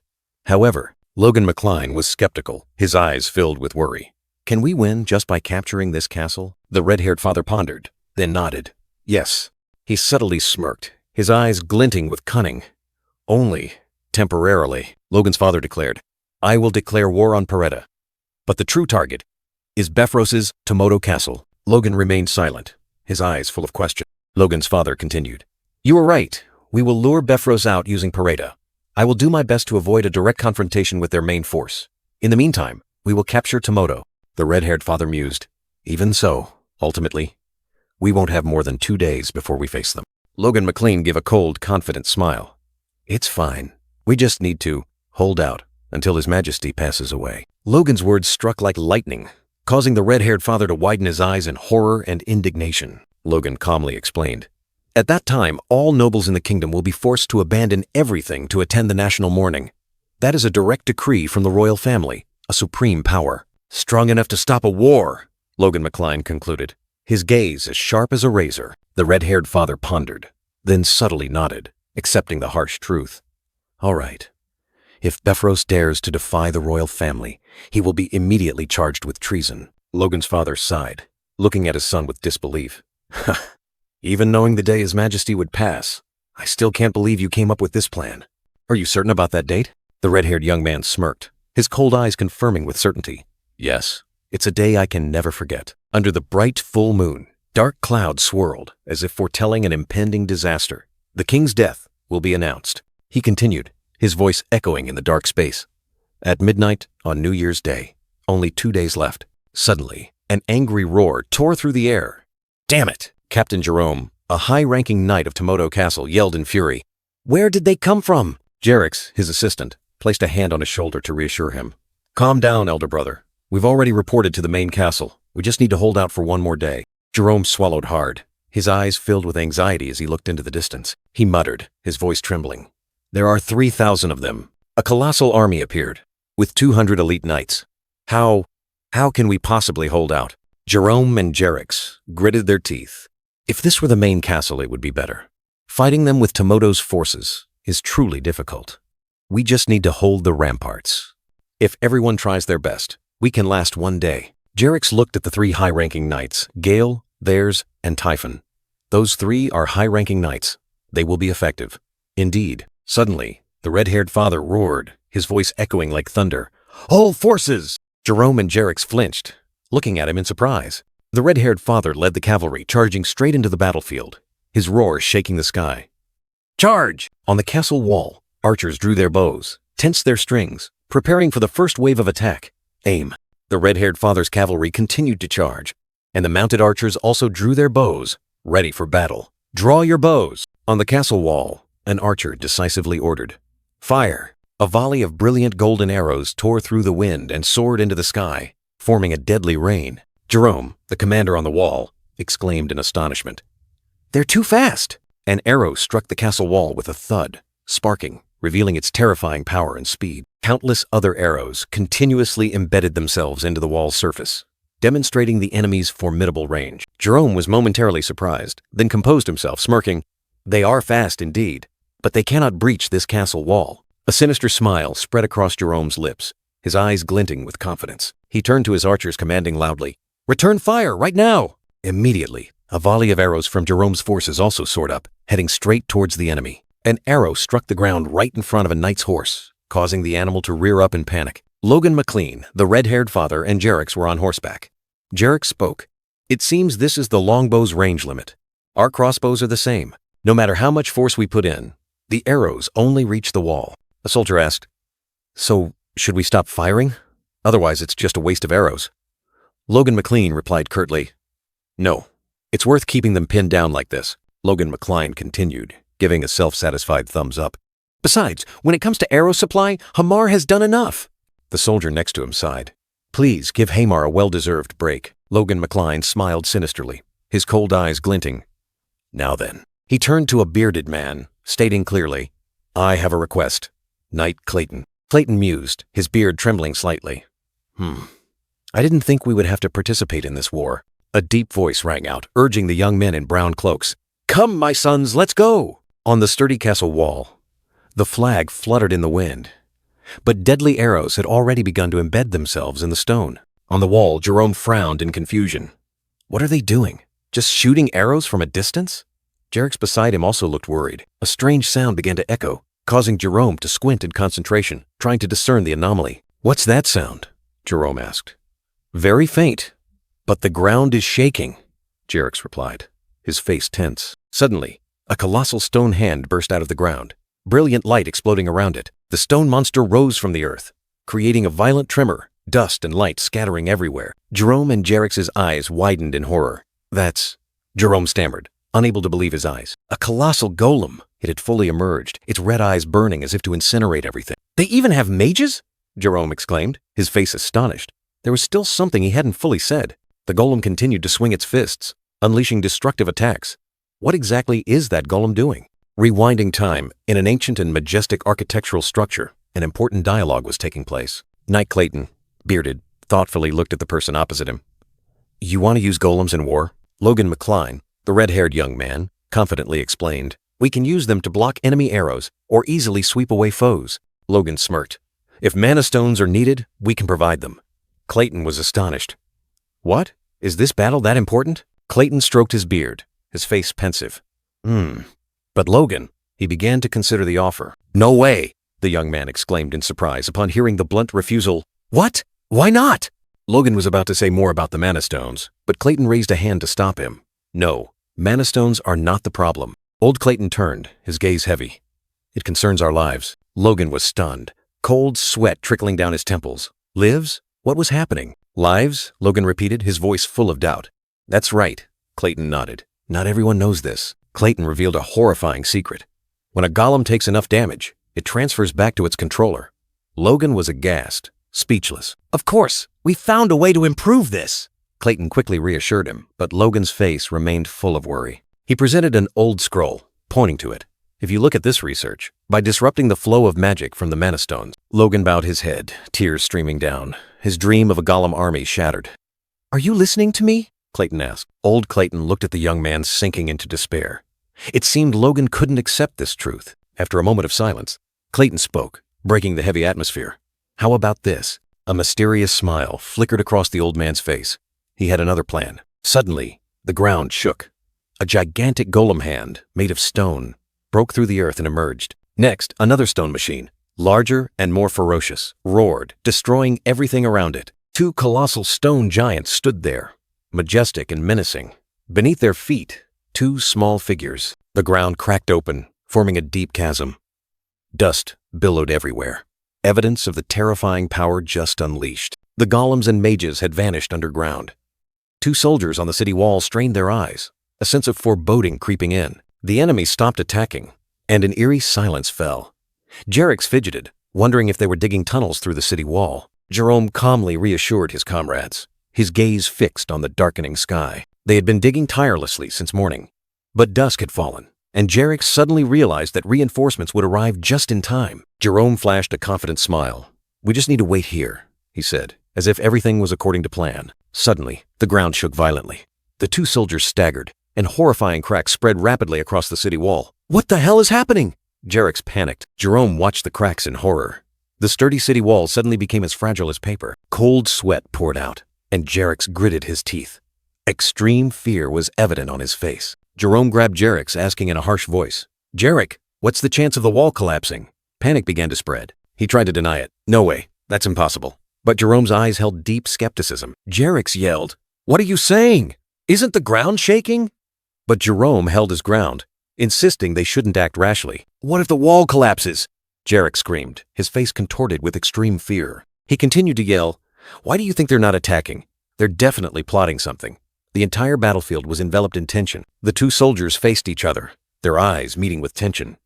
A disagreement was brewing between them. Jerome clenched his fist, suppressing his anger and helplessness. A faint ugh escaped him, full of choked frustration. Jerick, with a tense expression, proposed a swift attack on the enemy mages, even wanting to lead it himself. A heavy sigh escaped him, full of helplessness. Jerome turned his back, his voice firm, reminding Jerick that he was now the captain and couldn't act recklessly. He offered to take on the burden himself, only asking for a few knights as support. Jerick stared, his eyes full of worry and surprise at Jerome's proposal. The air around him tinged with the fiery red of unease. After a moment of thought, Jerick nodded slightly in agreement. He breathed a sigh of relief, telling himself that Jerome had finally calmed down. The flag with the rose emblem fluttered in the twilight. Jerick softly spoke, blaming Jerome for panicking easily, then took the blame himself. Dusk fell, painting the sky golden. Dry leaves detached from branches, swirling in the air, marking a moment of calm before the storm. The pounding of hooves echoed through the forest, shattering the stillness. A troop of knights galloped, their figures appearing and disappearing beneath the tree canopy. Jerick looked up at the sky, realizing the sun had set. He sighed, accepting the reality that they didn't have much time left. On the map, Jerick pointed out that the forest surrounded the enemy to the south and west. He decided to circle through the southern forest to attack, ensuring the team's safety. Hooves stomped hard on the ground, kicking up dust, a decisive sound, signaling the end of the journey. Jerick stood there, his sharp gaze sweeping over the enemy formation. He recognized 5 of the opponent's regular knights, but a sense of unease still lingered. Jerick's eyes flashed with heightened vigilance. A powerful aura suddenly surged, forcing him to focus all his senses. A knight in a red cloak appeared, exuding a completely different aura. Jerick was astonished to realize it was a high-ranking knight, on par with himself. Jerick's hand tightened on his sword hilt. He told himself that the enemy couldn't have so many high-ranking knights. If he could defeat this one, the situation would change completely. Jerome anxiously questioned Jerick, warning that it was a clear trap. But Jerick, with a defiant expression, only replied with a cold question, "So what?" Jerick, with fiery eyes, growled. Even if it was a trap, he wouldn't back down. Advance or retreat? The answer was clear. Another knight spoke up, urging them to quickly deal with the enemy and retreat to the west wall. That knight worried about Jerome, his brother who had been panicking since the enemy invasion. Fear had gnawed at his mind. Jerick gritted his teeth, a complex emotion rising within him as he thought of Jerome. His brother. Memories flooded back. He and his brother, commoners by birth, had become high-ranking knights, a rare feat. Thanks to this, they were appointed captains of the Second Fortress's guard. But precisely because of their origins, Jerome constantly feared this position would be taken away. His forced smile hid a deep-seated insecurity. Jerome's avoidable mistakes and loss of composure over every minor issue infuriated Jerick. He screamed in silent rage. Jerome's reputation had plummeted in the eyes of the other knights. Although Jerick had tried his best, everything had its limits. This battle, he had to win at all costs. This was his last chance. Determination blazing, Jerick spurred his horse forward, leading the troop of knights straight into battle. "Hurry!" he roared. Suddenly, a knight behind him looked back, his eyes full of doubt. Something was wrong. A desperate cry rang out. "Attack! From behind! We've been ambushed!" The enemy suddenly swarmed them from all sides. Jericho turned his head, his sharp gaze sweeping across the battlefield. The enemy knights were fleeing towards the tunnel. "They're running into the tunnel?" Jericho wondered. Despite being outnumbered and having a high-ranking knight, they fled without hesitation. How strange. A chill ran down his spine. Jericho gritted his teeth, his eyes full of vigilance. This is definitely a trap. His hand tightened on his sword hilt, ready to face any danger that awaited. The pursuit continued. Jericho, his red cloak fluttering, spurred his horse forward, roaring, "Keep chasing them!" The troops followed, kicking up dust. He led the army, his gaze resolute, his sword raised like a challenge. The relentless pursuit continued, cutting through the desolate land. Suddenly, an arrow tore through the wind, sharp and deadly, signaling a lurking danger. Jericho reacted instantly, parrying with his sword.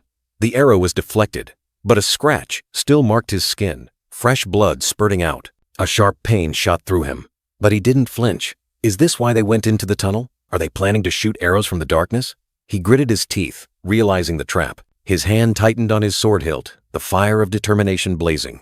"These petty arrows," he roared, his aura surging. "They can't kill a high-ranking knight like me?" His figure and the soldiers around him appeared like war gods. Arrows flew thick and fast, embedding themselves in armor. Jericho remained steady on his horse, dodging and parrying, each sword stroke carrying his fury. He gritted his teeth, a scornful smile on his face. "Fine, I'll just block them all." Confidence mixed with arrogance. But then, a painful whinny rang out. His warhorse was hit by an arrow and collapsed. "Ah!" Jericho exclaimed, thrown off. He tumbled to the ground, his armor clanking dryly. The loyal horse lay motionless, riddled with arrows. As he struggled to his feet, Jericho looked back. A brilliant light flashed in the distance, signaling a new, more dangerous attack. A terrifying rain of arrows poured down. Numerous knights and horses fell, their desperate screams echoing across the battlefield. He cursed, swinging his sword continuously, forming a fiery shield, deflecting the arrows raining down like a storm. "Damn it!" Jericho's face hardened, his eyes blazing. "I don't have time to help ordinary knights who can't block arrows themselves. Those who can block arrows with their strength, advance!" A knight's armored foot stomped heavily on the fiery red ground, where the battlefield was now stained with blood and fire. In the chaos, Jericho still kept a cool head. He calculated, if we can deal with the high-ranking knight, the rest are just common soldiers, and mages are weak in close combat. A confident smile appeared on the commander's lips. "Given the situation, we still have a chance to win," he roared, his determination burning. "Earth wall!" Jericho commanded, and the ground shook. A gigantic stone wall suddenly rose, blocking their path. The entire army was shaken. The escape route is blocked. Panic cries rang out as the knights realized they were trapped. "Swamp!" The second curse echoed. Jericho gritted his teeth, realizing the situation was more dangerous than he had imagined. The ground beneath the soldiers' feet suddenly turned into muddy quicksand, swallowing every step. A knight struggled, being pulled down. Jericho watched the scene in horror. What kind of monstrous magic is this? The ground turned into a swamp. His voice was filled with shock. Warhorses fell one by one, struck by poisoned arrows. A tragic scene enveloped them, making Jericho's heart ache. Jericho's face hardened, cold sweat trickling down. His initial confidence vanished, replaced by extreme anxiety. An enemy appeared, with streaks of white in his hair, sneering. He mocked, "Your horses have been shot dead by arrows, and your escape route is also blocked." The enemy continued, his voice full of sarcasm. "Now then, let's have some fun." Jericho and his soldiers were surrounded, with no way out. The villain's cunning smile was evident. He savored every moment of the impending massacre. Jericho roared in despair. He had been cornered, with no other option but to fight. "This is a defeat," Jericho painfully admitted. "We need to preserve our forces and regroup immediately. I'll hold them off. The others break through the wall." Amidst the shaking ground, Jericho realized something ominous was happening in horror, and he shouted loudly for his soldiers. He looked up. Dirt and rocks rained down from the tunnel ceiling, an extreme sense of unease washing over him. "It's coming from above!" he shrieked. A desperate scream echoed. Unable to believe his eyes, Jericho was petrified by the impending catastrophe. At the same time, on the battlefield, soldiers still surged forward, unaware of the danger lurking beneath their feet. While Jericho was in a panic, a brown-haired young man smirked sinisterly. His plan had succeeded perfectly. Rage flared. Jericho gritted his teeth, looking up at the tunnel ceiling, the pain of betrayal making him exclaim, "Brother, damn it!" Turning back time to the fateful moment of the plan, the brown-haired young man asked Clayton, "So, what about this plan?" Clayton outlined the plan. "Use golems to dig tunnels, collapsing the city wall from below. as the underground support pillars were not difficult to destroy. The brown-haired young man pondered. Clayton explained that, to avoid the enemy, the golems would have to dig from afar, taking a long time to approach. The brown-haired young man mused, chin in hand, a sharp glint in his eyes revealing a new idea. He said decisively, "Let's do this. We'll lure the enemy into the tunnels." Clayton was surprised, then understood. "Ah, so you want to disperse their forces?" The brown-haired young man smirked, confidently asserting, "Just tunnels aren't enough. Do you think they'll fall for such a simple trap?" He ordered Clayton, who could control Earth, to create an earthquake. "So, Clayton, make the ground shake." Clayton was surprised, but he reassured, "It's fine. It's not impossible if I use earth magic, but I can't cause a real earthquake." Clayton obeyed, surprised to realize something was happening underground, a slight tremor. He explained that a real earthquake wasn't needed, just enough panic to make the enemy disperse their forces. And when the enemy forces were dispersed to verify the situation, that would be the golden moment to attack the city wall. The plan had been laid out, and now, tens of thousands of troops were landing, charging straight into the fortress, raising clouds of dust. On the city wall, Jarek screamed in horror, desperately ordering a charge, cursing his cruel fate. He painfully wondered why it had to be now, when his brother was not here. No, it wasn't a coincidence. Jarek realized in shock that this was a prearranged trap. A cunning smile flashed in his mind. "I knew it. I knew." But still, rage and betrayal surged. Jarek gritted his teeth, a choked sound escaping his throat. With no other choice, he roared an order. "Shoot! Shoot now!" On the city wall, archers drew their bows, arrows whistling in the wind, ready to halt the enemy's advance. Volleys of arrows rained down, forming deadly vortices on the ground. Amidst the hail of arrows, two valiant knights still charged forward, the pounding of hooves like thunder. The red-haired female knight and the brown-haired male knight, their gazes resolute, unwavering in the face of danger. A warhorse neighed loudly, rearing amidst the battle, a symbol of the attack's ferocity. The red-haired female knight leaped from above, her gleaming sword pointed straight down, her gaze resolute as if to pierce through the night. She darted swiftly, her shining armor reflecting the light, her fiery red hair fluttering in the wind. "The cliff I've been practicing climbing for months." With a powerful stomp, she landed on the battlefield, creating an impact that shook the ground. From above, she leaped down, her sword swinging straight. An enemy soldier was utterly terrified, screaming loudly. She sneered, her blue eyes full of confidence.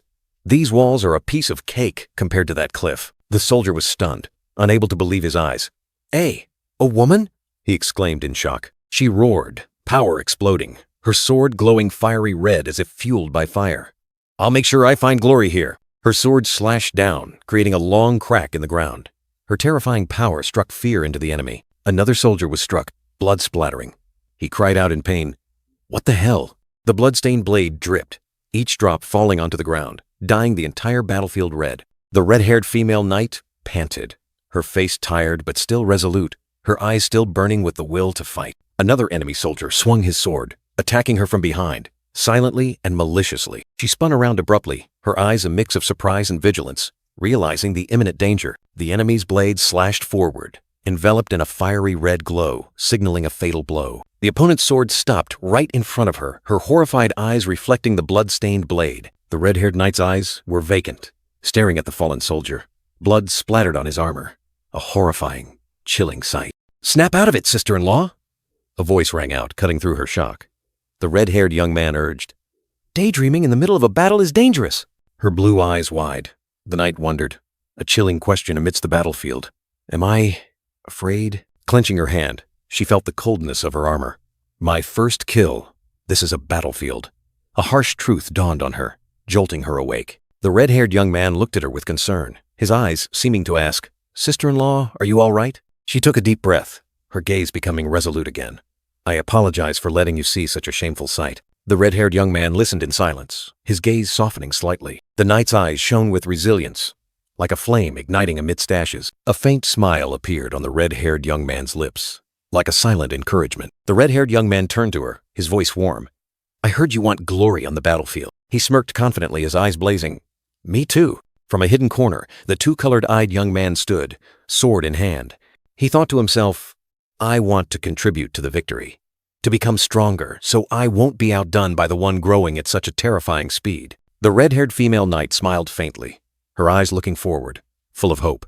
Her gleaming sword swung up, the knight standing firm amidst the battlefield, ready to face any challenge. The red-haired young man's eyes suddenly blazed like fire, his determination burning fiercely, ready to charge into battle. The red-haired young man roared, his eyes blazing, determination igniting amidst the smoke and fire of the battlefield.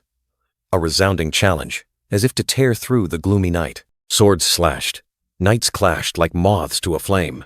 Amidst the chaos, a figure shot into the air, then landed again, the battlefield engulfed in the clang of weapons. From behind, the red-haired young man looked up at the towering city wall, obscured by dust. He was observing, and perhaps calculating something. The red-haired young man flinched, gripping his sword tightly. "These guys, they're too reckless," he worried, looking towards the knights fighting fiercely. He mused, recalling the dialogue. When did Ronian become a mid-tier knight? He even has a new sword. I'm so proud. A fleeting mix of pride and concern appeared in his eyes. "This is no time for this," he snapped. "Charging in like that is too dangerous. The high-ranking knights will be drawn to those too." He rushed off. Heavy footsteps stomped forcefully on the ground, kicking up clouds of dust. Each step was an iron resolve, a silent vow amidst the fierce battlefield. The red-haired young man shot forward like an arrow, his gleaming sword swinging up. He had decided he couldn't stand by and watch his comrades in danger. Two enemy soldiers looked ahead in terror, their eyes clearly showing fear. They hadn't expected anyone to dare charge straight into the encirclement. Surrounded by enemies, the red-haired young man knelt on one knee, his sword glowing brightly. A pillar of light descended from the sky, signaling an imminent, destructive attack. Flames erupted fiercely, engulfing the red-haired young man. He swung his sword, creating a scorching vortex of fire that swept away the surrounding enemies. The enemy soldier trembled, stammering speechless before the red-haired young man's overwhelming power. He could only stare in terror at his foe. The sword in the red-haired young man's hand blazed, power surging forth. A finishing blow was ready, leaving the enemy no chance of survival. The red-haired young man coldly ordered the trembling enemy soldier, "Keep drawing the enemy's attention." His gaze was firm, without a hint of hesitation. A red-bearded man roared in anger, his eyes flashing fire. "And I need to take down the captain of Todomo Castle's guard." "Befros Knights!" The vow echoed, signaling a new battle. The red-bearded man gripped his sword tightly, his eyes blazing as he declared, "I am Pedrick McLean."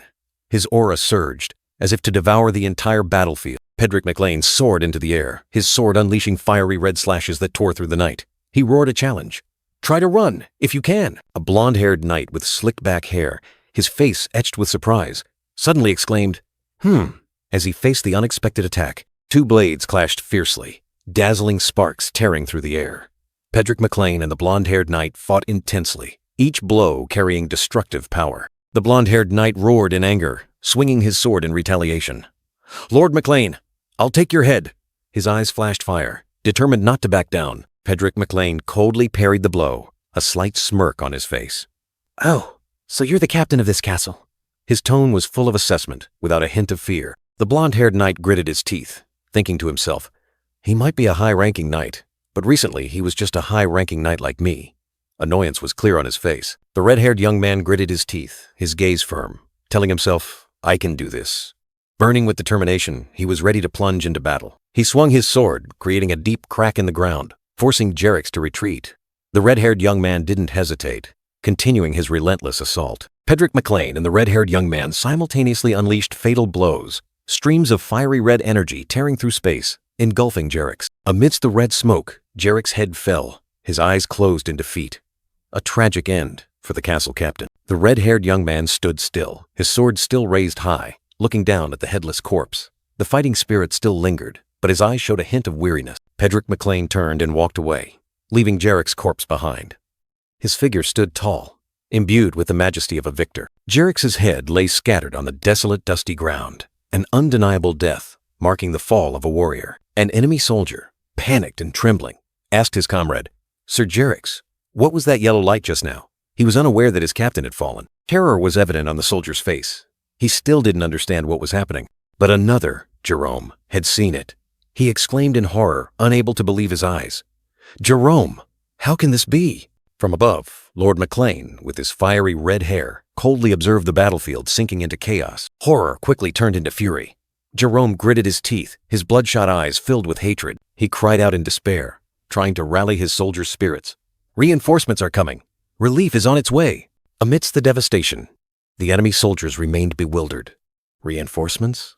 They whispered, still unaware that Jerix had fallen in battle. Jerome angrily clenched his fist, declaring, I will take command. Fight to the very end. He refused to accept defeat, refused to accept Jerix's death. Don't let our comrades die in vain, he roared, but a cold voice echoed. There are no reinforcements. Not reinforcements, but death itself. Lord McLean and the red-haired young man descended like meteors, bringing destructive light. The red-haired young man looked down coldly, his eyes blazing. Has your anger blinded you? Jerome frantically pointed at the enemy, yelling in hatred. That damn red-haired bastard! The two red-haired warriors charged into the enemy formation, swords swinging, creating a storm of fire and light. Jerome was knocked away. The enemy soldier trembled, terrified by the sight before him. When did they arrive? Jerome lay struggling on the ground, his armor stained with blood. Lord McLean stood above him, his blade glowing brightly, ready to deliver the finishing blow. The red-haired young man coldly declared, his eyes devoid of mercy. You are the one who will die. The thunder of hooves echoed. Dust billowed on the dirt road, signaling a rapid advance. Amidst the fierce battlefield, a young soldier stared in surprise at Logan, the red-haired young man turning his head as if someone had just called his name. From a distance, the bearded Clayton galloped forward, followed by a silver-haired knight, whose wary gaze swept across the surrounding. Logan waited, a relieved smile on his face upon seeing Clayton safe. Clayton replied that this achievement was all thanks to Heinkel. Logan recounted that 2 enemy knights had escaped over the castle walls. But the silver-haired knight immediately reassured him, advising him not to worry. The silver-haired knight looked at Logan in surprise, while Logan offered an enigmatic smile, hinting at something obscure. The silver-haired knight confidently declared that all enemy knights had been dealt with, and they had successfully captured the castle, with the victory flag now flying high. Clayton and the silver-haired knight laughed heartily, thinking the victory was too easy, but Logan seemed to disagree. Suddenly, a hand gripped Clayton's shoulder tightly, his eyes widening in surprise as a sense of unease arose. Logan, with a cold expression, gripped Clayton's shoulder. The old man confusedly asked what Logan was doing, and he replied, I just need one more favor from you. Clayton stared at Logan in bewilderment, not understanding his intentions, only managing to utter a doubtful favor. From above, the entire castle appeared, surrounded by an empty expanse, as if awaiting something to happen. Logan flashed a sinister smile, his eyes glinting with cruelty as he tightened his grip on Clayton's shoulder, ordering, create a large moat around the castle before the enemy arrives. In an instant, a vast moat with clear blue water appeared around the castle, as if by magic. Clayton and the silver-haired knight lay slumped on the ground, their bodies exhausted, their eyes blankly staring up at the gloomy sky. Logan stood there, clapping in applause, a radiant smile like a victor's. Excellent! Not only the moat, but the castle walls have also been repaired. Logan praised Clayton's earth magic as unparalleled, but the defeated man could only weakly reply, feeling his magic was being abused for construction. Tears streamed down Clayton's face. He suspected his magic was gradually specializing in construction, a feeling of utter helplessness. Logan strode along the castle wall, his sharp gaze sweeping over the 5-meter deep moat, a deadly trap, capable of swallowing any knight. He ordered the soldiers to pour oil as much as possible, turning the ground into a death slide, a sinister plot, leaving no escape. Defensive preparations were complete. By noon, Roger Befros's army would arrive. The decisive moment was drawing near. From afar, a colossal shadow appeared. Roger Befros's army, like a torrent of steel, was surging towards the castle. Logan smirked, his eyes glinting with cruelty. Everything was within his calculations. This timing was perfect. Shouts echoed from the castle walls. Enemy! Prepare for battle! But they were not a threat, merely sacrificial pawns. The thunder of hooves, the ground shaking. Death was approaching, but not for the defenders. On the castle walls, Logan and his army stood firm, their eyes coldly looking down. A massacre was about to begin. An enemy knight fell, his armor shattered. The battle had just begun, but the outcome was already clear. Logan stood there, his face devoid of expression, like a cold god of war. His flag, with the symbol of a red maple leaf, proudly flew atop the castle, a symbol of a predetermined victory. From the enemy's side, an angry roar erupted. Roger Befros had seen Logan's flag. Roger Befros, on horseback, roared in fury. He couldn't believe Logan had dared to plant his flag on his castle. He asked about Jerome and Jerix replied with a heavy expression, "They have been killed." The brutal truth was revealed. Count Befros roared in rage. He couldn't believe the enemy had dug a moat, and cursed the fools who couldn't hold the fortress. He called out Aslan's name, and the young knight immediately responded, ready for orders. Count Befros inquired about the enemy's situation, and Aslan, his swift knight, reported that the enemy had fewer than 150 knights and less than 2,500 soldiers. Befros continued to ask if there were any variables, and Aslan replied that their lord seemed to be a high-ranking knight. Aslan added that the enemy had about 10 earth mages. Count Befros smirked, understanding that the opponent had prepared a secret weapon. Meanwhile, elsewhere, Logan was listening to the report with a calm expression. He flashed a sinister smile, confidently declaring, "An overwhelming victory will be ours." One of Logan's soldiers reported that the enemy had over 300 knights and more than 5,000 soldiers, double Logan's forces. The soldier continued, "The enemy also had mages from the Wind Magic Tower and Count Roger Befros himself, a 5th Circle mage, despite publicly being only 4th Circle." Clayton, Logan's advisor, stroked his beard thoughtfully, his eyes full of contemplation at the unfavorable information. The soldier further added that the enemy had the Swift Knight Aslan and the Moonlight Knight Flance, both formidable opponents. Clayton thought to himself, perhaps Logan was worried about this vast disparity in forces. Logan narrowed his eyes with determination, his sharp gaze sweeping across the land he claimed as his own. He used magic to amplify his voice, echoing across the battlefield. "I declare this to the filthy invaders who know not their place." Logan flashed a cruel smile, declaring sternly, "I will personally eradicate you McLeans." The war horn blared, and Logan's army, with surging morale, charged straight into the battlefield, beginning a furious assault. Knights on horseback galloped swiftly, carrying sharp, cold swords, initiating the fierce battle. From atop the castle wall, a brown-haired man frowned, looking down in surprise. "They're charging without shields?" he exclaimed. "Or are they overconfident?" The sharp eyes of the reddish-brown-haired young man flashed with determination. "All right, we'll soon find out." The command "Fire" echoed. A barrage of magic-infused arrows from war crossbows tore through the air, hurtling straight into the advancing army. Arrows rained down, embedding themselves in the armor of the galloping knights. They could not halt the enemy's advance. Logan's knights, with their curled mustaches, smirked smugly as the arrows bounced off their armor. The attack had no effect. The brown-haired man and the reddish-brown-haired young man on the castle wall were stunned. Arrows! They couldn't believe their eyes. Logan's knights continued to smirk, their eyes full of disdain. This battle, it seemed, was already decided. Logan's army advanced boldly, their figures casting long shadows across the battlefield, carrying absolute confidence. Suddenly, a group of mages appeared. The blonde female mage waved her hand, and surging magic spread, creating an ethereal blue energy field. The blonde female mage smirked, her eyes full of arrogance. "No matter how good your special weapons are, they are nothing compared to magic." The reddish-brown-haired young man clutched his chest, in pain as a magical stone block struck him. He realized, the crossbows have been weakened by magic.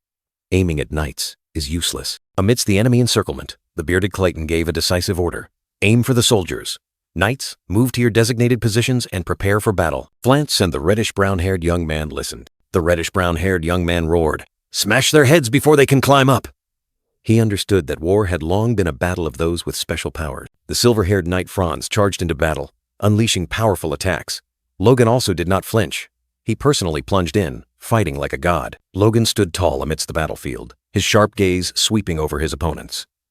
"Now, how will you attack?" he challenged. In the decisive moment, a young knight charged like an arrow, the sound of hooves echoing across the battlefield. He was Aslan, the knight with a cunning face, charging with all his might, his eyes burning with determination. With a confident smirk, he recalled the taunts that once plagued him. "That midget wants to be a knight? Can you even lift a sword?" A man and a blonde girl laughed mockingly, despising his small stature. "Aslan?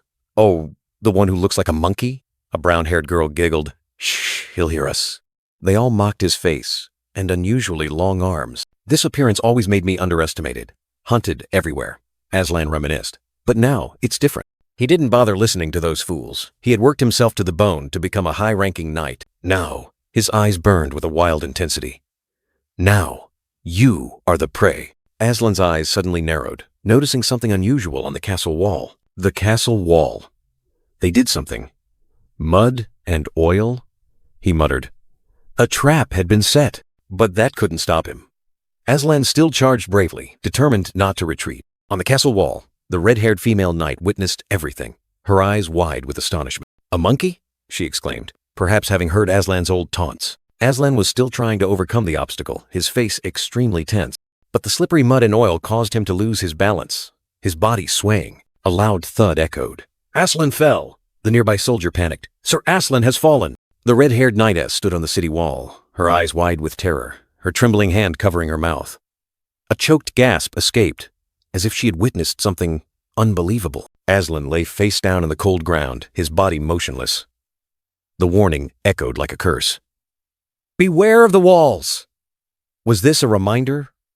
or a malediction. In a flashback, Aslan collapsed, his face contorted with resentment. Cruel taunts rang out. "Even a high-ranking knight can't climb it," he roared in despair. "Shut up, you useless idiots!" Darkness enveloped him. But Aslan still stood up resolutely. His eyes gleamed with iron determination, as if vowing to overcome all limits, all insults. The red-haired knightess on the city wall, her eyes cold, her hand gripping the hilt of her sword. A sneer escaped, full of contempt, as if she saw through someone's weakness. The brown-haired man with a sinister smile appeared in Aslan's memory. He sneered, uttering a threat. "I'll make sure to have my fun with you thoroughly." A proud blonde maiden, a scornful smile on her face, her eyes sharp as if to pierce one's soul.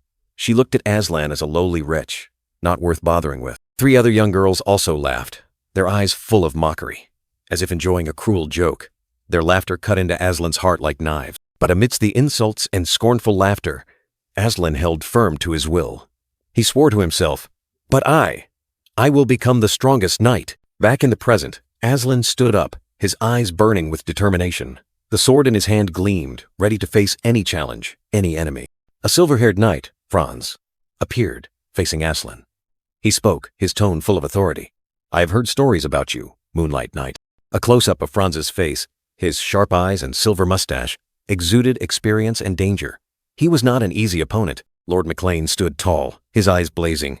He uttered a threat, mentioning his son's grudge. "I hear my son has a feud with you." The McLean family banner fluttered amidst the chaotic battle. Aslan was surrounded by countless knights, their cold swords pointed directly at him. A sharp sword blade sliced through the air, a deadly blue light flashing. Danger was imminent. Who would be the victim? The red-haired knightess collapsed, a sword piercing her body. A painful groan escaped, her eyes wide with shock and despair. The red-haired knightess, her eyes full of indignation, realized she was being toyed with by her opponent. "Damn it, he's only targeting me." She gritted her teeth, anger flaring. The sword in her hand trembled. She realized, no, more precisely, he was playing with her. An unacceptable humiliation. The enemy, a light-haired knight, sneered and asked, "What's wrong? Furious because a monkey is playing with you?" She cursed silently. "It's because of what he said. Damn it." But then a thought flashed. Actually, this is a release. She took a firmer step, her eyes gradually regaining their resolve. The red-haired knightess stood tall, her sword raised high. "I can hold this high-ranking knight here." Determination blazing, she was ready to fight. The enemy, with a disgusting smirk, declared, "I will slowly play with you."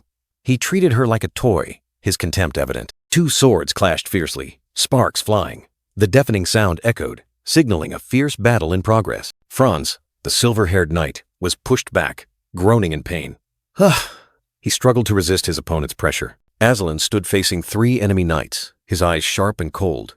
The atmosphere was tense, dust and debris flying everywhere. The 3 enemy knights whispered amongst themselves. "What's going on?" one asked.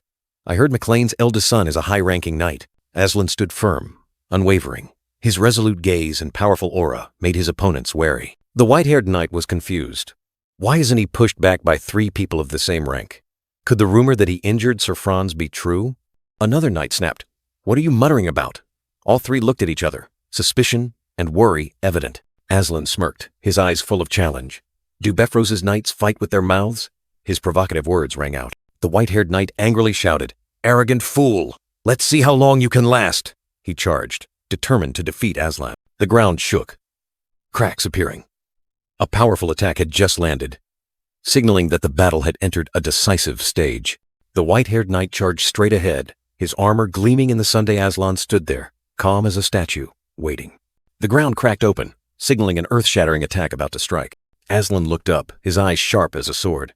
The sword in his hand gleamed, gathering power, ready for a fatal counterattack. His aura exploded, the space seemingly torn apart. His eyes were half closed, then flashed open. His concentration reached its peak. In this moment, everything around him seemed to freeze, leaving only his fierce will to fight. An earth-shattering explosion. Aslan unleashed his blow, the shockwave spreading. The white-haired knight and his comrades were thrown back, their armor cracked open, blood splattering. Terrifying power. The white-haired knight was stunned, his armor shattered, his eyes filled with terror. He couldn't believe the power that had just struck. The shock was too great, leaving him paralyzed. He clutched his shoulder, groaning in pain. The wound was not just physical, but also to his pride. He staggered, trying to stand firm amidst the dust. Suddenly, Aslan was behind them, like a ghost. The white-haired knight was stunned. When did he move? I couldn't see him lift his foot. The entire battlefield was plunged into shock. Aslan subtly smirked. He knew exactly what was going through his opponent's mind. Did he use his strength to increase his speed? A smile containing contempt. The three knights faced Aslan, their eyes full of vigilance and fear. They couldn't believe the enemy's speed and power. A slight panic began to spread. Aslan turned, his eyes provocative, a sarcastic half-smile on his face. Or are your legs trembling with fear, so you can't move? His words pierced their pride. The black-haired, mustached knight held back the angry white-haired knight. Calm down. He's a formidable opponent. He tried to reassure his comrade, but his worry was still evident. Aslan stood there, alone facing three knights. The black-haired, mustached knight said, "We must approach him carefully." Caution replaced the initial anger. Aslan briefly thought, high-ranking knights have their own class. They won't make the same mistake twice. He assessed his opponents, not letting his guard down. The white-haired knight recalled the previous blow, the feeling of pain and helplessness washing over him. The image of shattered armor and Aslan's terrifying power haunted him. He analyzed. Furthermore, just now, he protected his weak points with precision and used minimal force. Aslan was not only strong, but also extremely cunning. Aslan subtly frowned, a drop of sweat rolling down his temple. His eyes still burned, but his concentration had reached its limit. The battle was not over yet. A gleaming silver sword, a symbol of might and valor. But the mind of the one holding it was uneasy. Forget the moonlight knight my father is facing. The more worrying one is Aslan, the swift knight. An invisible worry enveloped him. Without wasting a second, Aslan charged like a whirlwind. Cannot waste even a second here. His determination burned. He knew time was precious on this life-and-death battlefield. Amidst the dust and debris, a mustached knight suddenly cried out in terror. "He's coming!" His eyes were wide with terror, signaling imminent danger. Aslan, like a ghost, glided past, swinging his sword. The silver-haired knight stood there, his eyes wide with terror, completely helpless against his opponent's terrifying speed. He was hit! The silver-haired knight fell to the ground, exclaiming in surprise, "Again?" Surprise and panic were evident on his face. Aslan continued his attack. The remaining knights tried to resist. The mustached knight roared, "Do you think that trick will work a second time?" But his confidence seemed to be wavering. A terrifying slash. Lightning fast. Aslan spun, his sword cutting through the air, creating a dazzling streak of light. The silver-haired knight now sprawled on the ground, his eyes lifeless. He only managed to utter a, "Huh?" before being completely stunned. Aslan did not stop. He delivered a fatal blow, aimed directly at the silver-haired knight lying flat. The immense power made the ground shake. He was sent flying. The mustached knight cried out in terror, calling his comrade's name. "Doug!" Aslan stood tall, his eyes cold, his sword still swinging. The mustached knight angrily roared. "Bastard!" he charged. But Aslan was a step faster, retracting his sword, ready for the next blow. Aslan turned his back, his eyes sharp as knives, without a trace of emotion. He had just unleashed a powerful blow, yet maintained a frightening composure. A burst of energy exploded, tearing through the ground. Aslan's immense power shattered everything around him, dust flying everywhere. The destructive force spread, creating deep cracks in the stone ground. This was not just an attack, but an act of destruction. The white-haired knight was thrown into the air, his armor cracked open, completely helpless against the terrifying power. Aslan still stood firm, a heroic posture. The mustached knight witnessed the scene, his face changed color, utterly terrified. "What?" a desperate question echoed. Aslan swung his sword, creating an earth-shattering explosion that destroyed the city wall behind him. He glanced at his writhing opponent, a smirk of self-satisfaction on his lips. The silver-haired knight launched a fierce counterattack, but Aslan glided like a ghost, dodging perfectly. Fresh blood gushed from his mouth. The silver-haired knight laughed maniacally, thinking he had caught his prey. "I've caught." But Aslan was behind him, his cold sword ready to finish him off. "I him!" With a sigh of relief, Aslan exhaled, his face showing fatigue, but his eyes still sharp and cold. He stepped over the fallen body of the silver-haired knight. The mustached knight was terrified, stammering, Who are you?" The mustached knight staggered, pointing directly at Aslan, demanding, "What the hell are those strange movements?" Another fatal blow struck. The white-haired knight took the full force, blood splattering, like a ghost.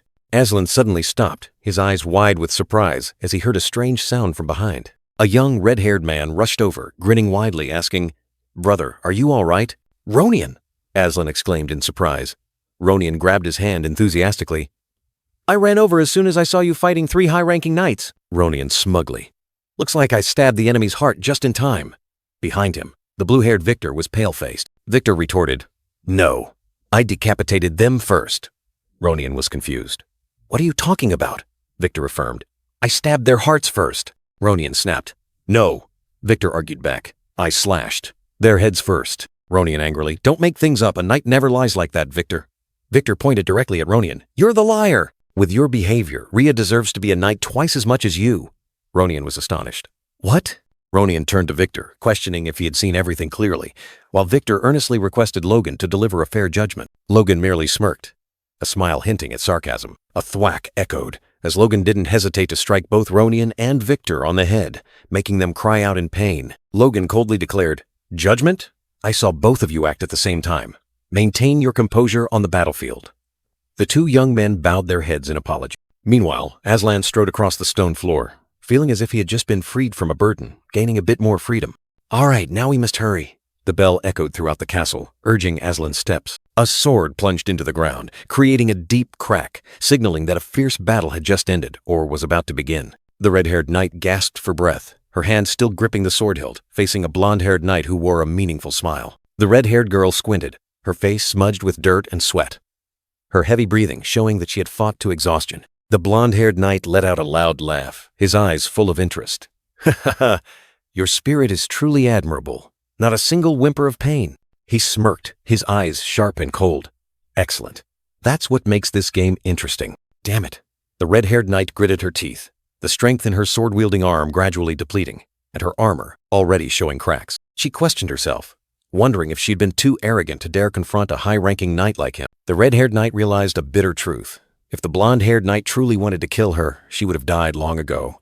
He still wore a sinister smile. A loud sound echoed, and the crack in the ground grew deeper and wider, like a terrifying warning. The blonde-haired knight suddenly attacked, swift as lightning, leaving the red-haired knight no time to react before she fell heavily onto the cold ground. The red-haired knight was being choked, her face contorted in pain, her eyes filled with utter despair. The brown-haired attacker smirked, taunting. You look truly terrified, he sneered, teasing, promising to treat the girl well. The girl gripped his hand tightly, sweat pouring out, her eyes filled with rage and despair. Suddenly, she spat in the cruel Punisher's face, an act of ultimate contempt. With a crazed smile and eyes burning with hatred, she snarled, I'd rather end myself. The attacker wiped away the stain, his smile twisted, a gruesome tear rolling down his cheek. He roared, his face flushed. Do you think you have a choice? His hand tightened further, the girl's throat constricted, and he declared he would slowly show her hell. His cruel smile widened, his eyes filled with savagery. The girl struggled, writhing in extreme pain. Her eyes bulged, tears and snot mingled, her expression heartbreakingly desperate. Suddenly, the attacker looked up, his eyes warily scanning the distance. A powerful aura was approaching. A figure rushed forward, a blazing sword aflame. Logan had appeared, bringing with him a storm of fury. The sword light tore through the wind.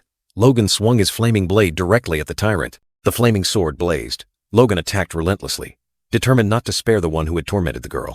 The brown-haired attacker, McLean, stared in horror as Logan's flaming blade shot straight towards him. An earth-shattering explosion rang out, debris scattering amidst the dazzling firelight. McLean was pushed back, sliding across the ground, his sword dragging and leaving a long trail. McLean's eyes, visible behind his mask, showed extreme astonishment. He couldn't believe what was happening. Logan stepped back, supporting the exhausted red-haired knight, his gaze still fixed on McLean. Can you stand up? Logan asked, and the weak knight replied, yes, I'm fine. Logan decisively ordered. Then go see the medic immediately. The knight reluctantly nodded, agreeing to leave the battlefield. McLean smirked, his voice full of mockery.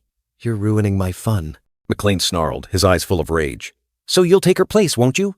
Logan stood there, his gaze resolute, ready to face the next challenge. McLean looked down at his numb hand, realizing the ambush had failed. He couldn't hold his sword steady. McLean told himself, this battle wouldn't be as easy as his previous encounters with high-ranking knights. Bursts of crimson energy erupted, and the two knights clashed in a dance of death. Two soldiers watched, one exclaiming, Is Lord Aslan fighting? The other replied, Indeed. He's so fast, my eyes can't keep up with his movements. But another soldier was stunned. But that McLean guy. Logan and McLean continued their fierce battle, making the soldiers wonder in astonishment. How can he keep up? McLean smirked, his eyes mocking. Your speed isn't bad. It must be thanks to the treasure in your hand, he provoked, a smile hinting at disdain. Logan replied, his tone cold. Indeed, your lord bestowed it upon me. The young man's gaze was sharp, unwavering in the face of his opponent's words. Logan charged like a whirlwind, his sword flashing brilliantly, but McLean dodged out of the way, sparks flying from the near miss. The air tense as a drawn bowstring. Logan's sword plunged into the ground, creating a deep crack. McLean had managed to evade it, maintaining his distance, his eyes still full of self-satisfaction. Logan narrowed his eyes, pondering. Does he also have such an item? A question suddenly flashed in the knight's mind. McLean continued his attack, his sword swinging with murderous intent. He thought to himself, these lightning-fast movements are thanks to the power of a treasure. Is it the sword or the boots? Suddenly, Logan looked up, his gaze piercing. I can hear what you're thinking. A cold remark that startled his opponent. McLean sneered, his tone full of sarcasm. You pampered young masters are all the same. The enemy is right in front of you, yet you hesitate, lost in thought. His eyes flashed with cruelty. And when you can't keep up with my speed, all of you will fall. A declaration full of arrogance and confidence. Suddenly, McLean erupted with a surge of crimson energy, his body seemingly enveloped in flames. Terrifying power was about to explode. He snarled, his sword glowing brightly in his hand. It's no different for you. A decisive blow was about to strike. The two swords clashed with an earth-shattering explosion. Dazzling light erupted, and world-shaking power spread across the battlefield. McLean was pushed back, staggering a few steps, his eyes clearly showing astonishment. The blow just now was not as easy as he had thought. McLean's face changed color, his pupils contracting in shock. He couldn't believe what was happening before his eyes. Logan's sword slashed directly into McLean's armor, creating a deafening clang and fierce sparks. McLean was sent flying far back, his body hitting the ground hard. A painful groan escaped his throat. He was severely injured. Logan stood tall, his sword still pointed, his eyes burning with determination. The previous blow had taken its toll. McLean clutched his chest, blood oozing from the corner of his mouth, a painful cough escaping. He was severely injured. In his pain, McLean suddenly came to. He remembered Franz's words. Franz was right. He's using a strange secret technique. Without giving his opponent time to recover, Logan unleashed another dazzling sword strike, tearing through the ground, sending dust flying. Logan charged like a whirlwind, his flaming sword slashes tearing through the wind, forcing McLean onto the defensive. McLean was horrified, his eyes wide open. He couldn't believe it. That technique had appeared again. Logan curled his lip disdainfully. He knew well that his opponent had heard rumors of the secret technique from the Moonlight Knight. Therefore, I must defeat him as quickly as possible. Logan roared, his entire body erupting with power, sword slashes raining down like a storm. McLean struggled to defend, sweat pouring off him. He gritted his teeth. This bastard. His hand gripped the sword hilt tightly, his eyes full of doubt. Is he trying to corner me? McLean's face contorted, his pride trampled. I, a top-tier knight, being pushed back like this?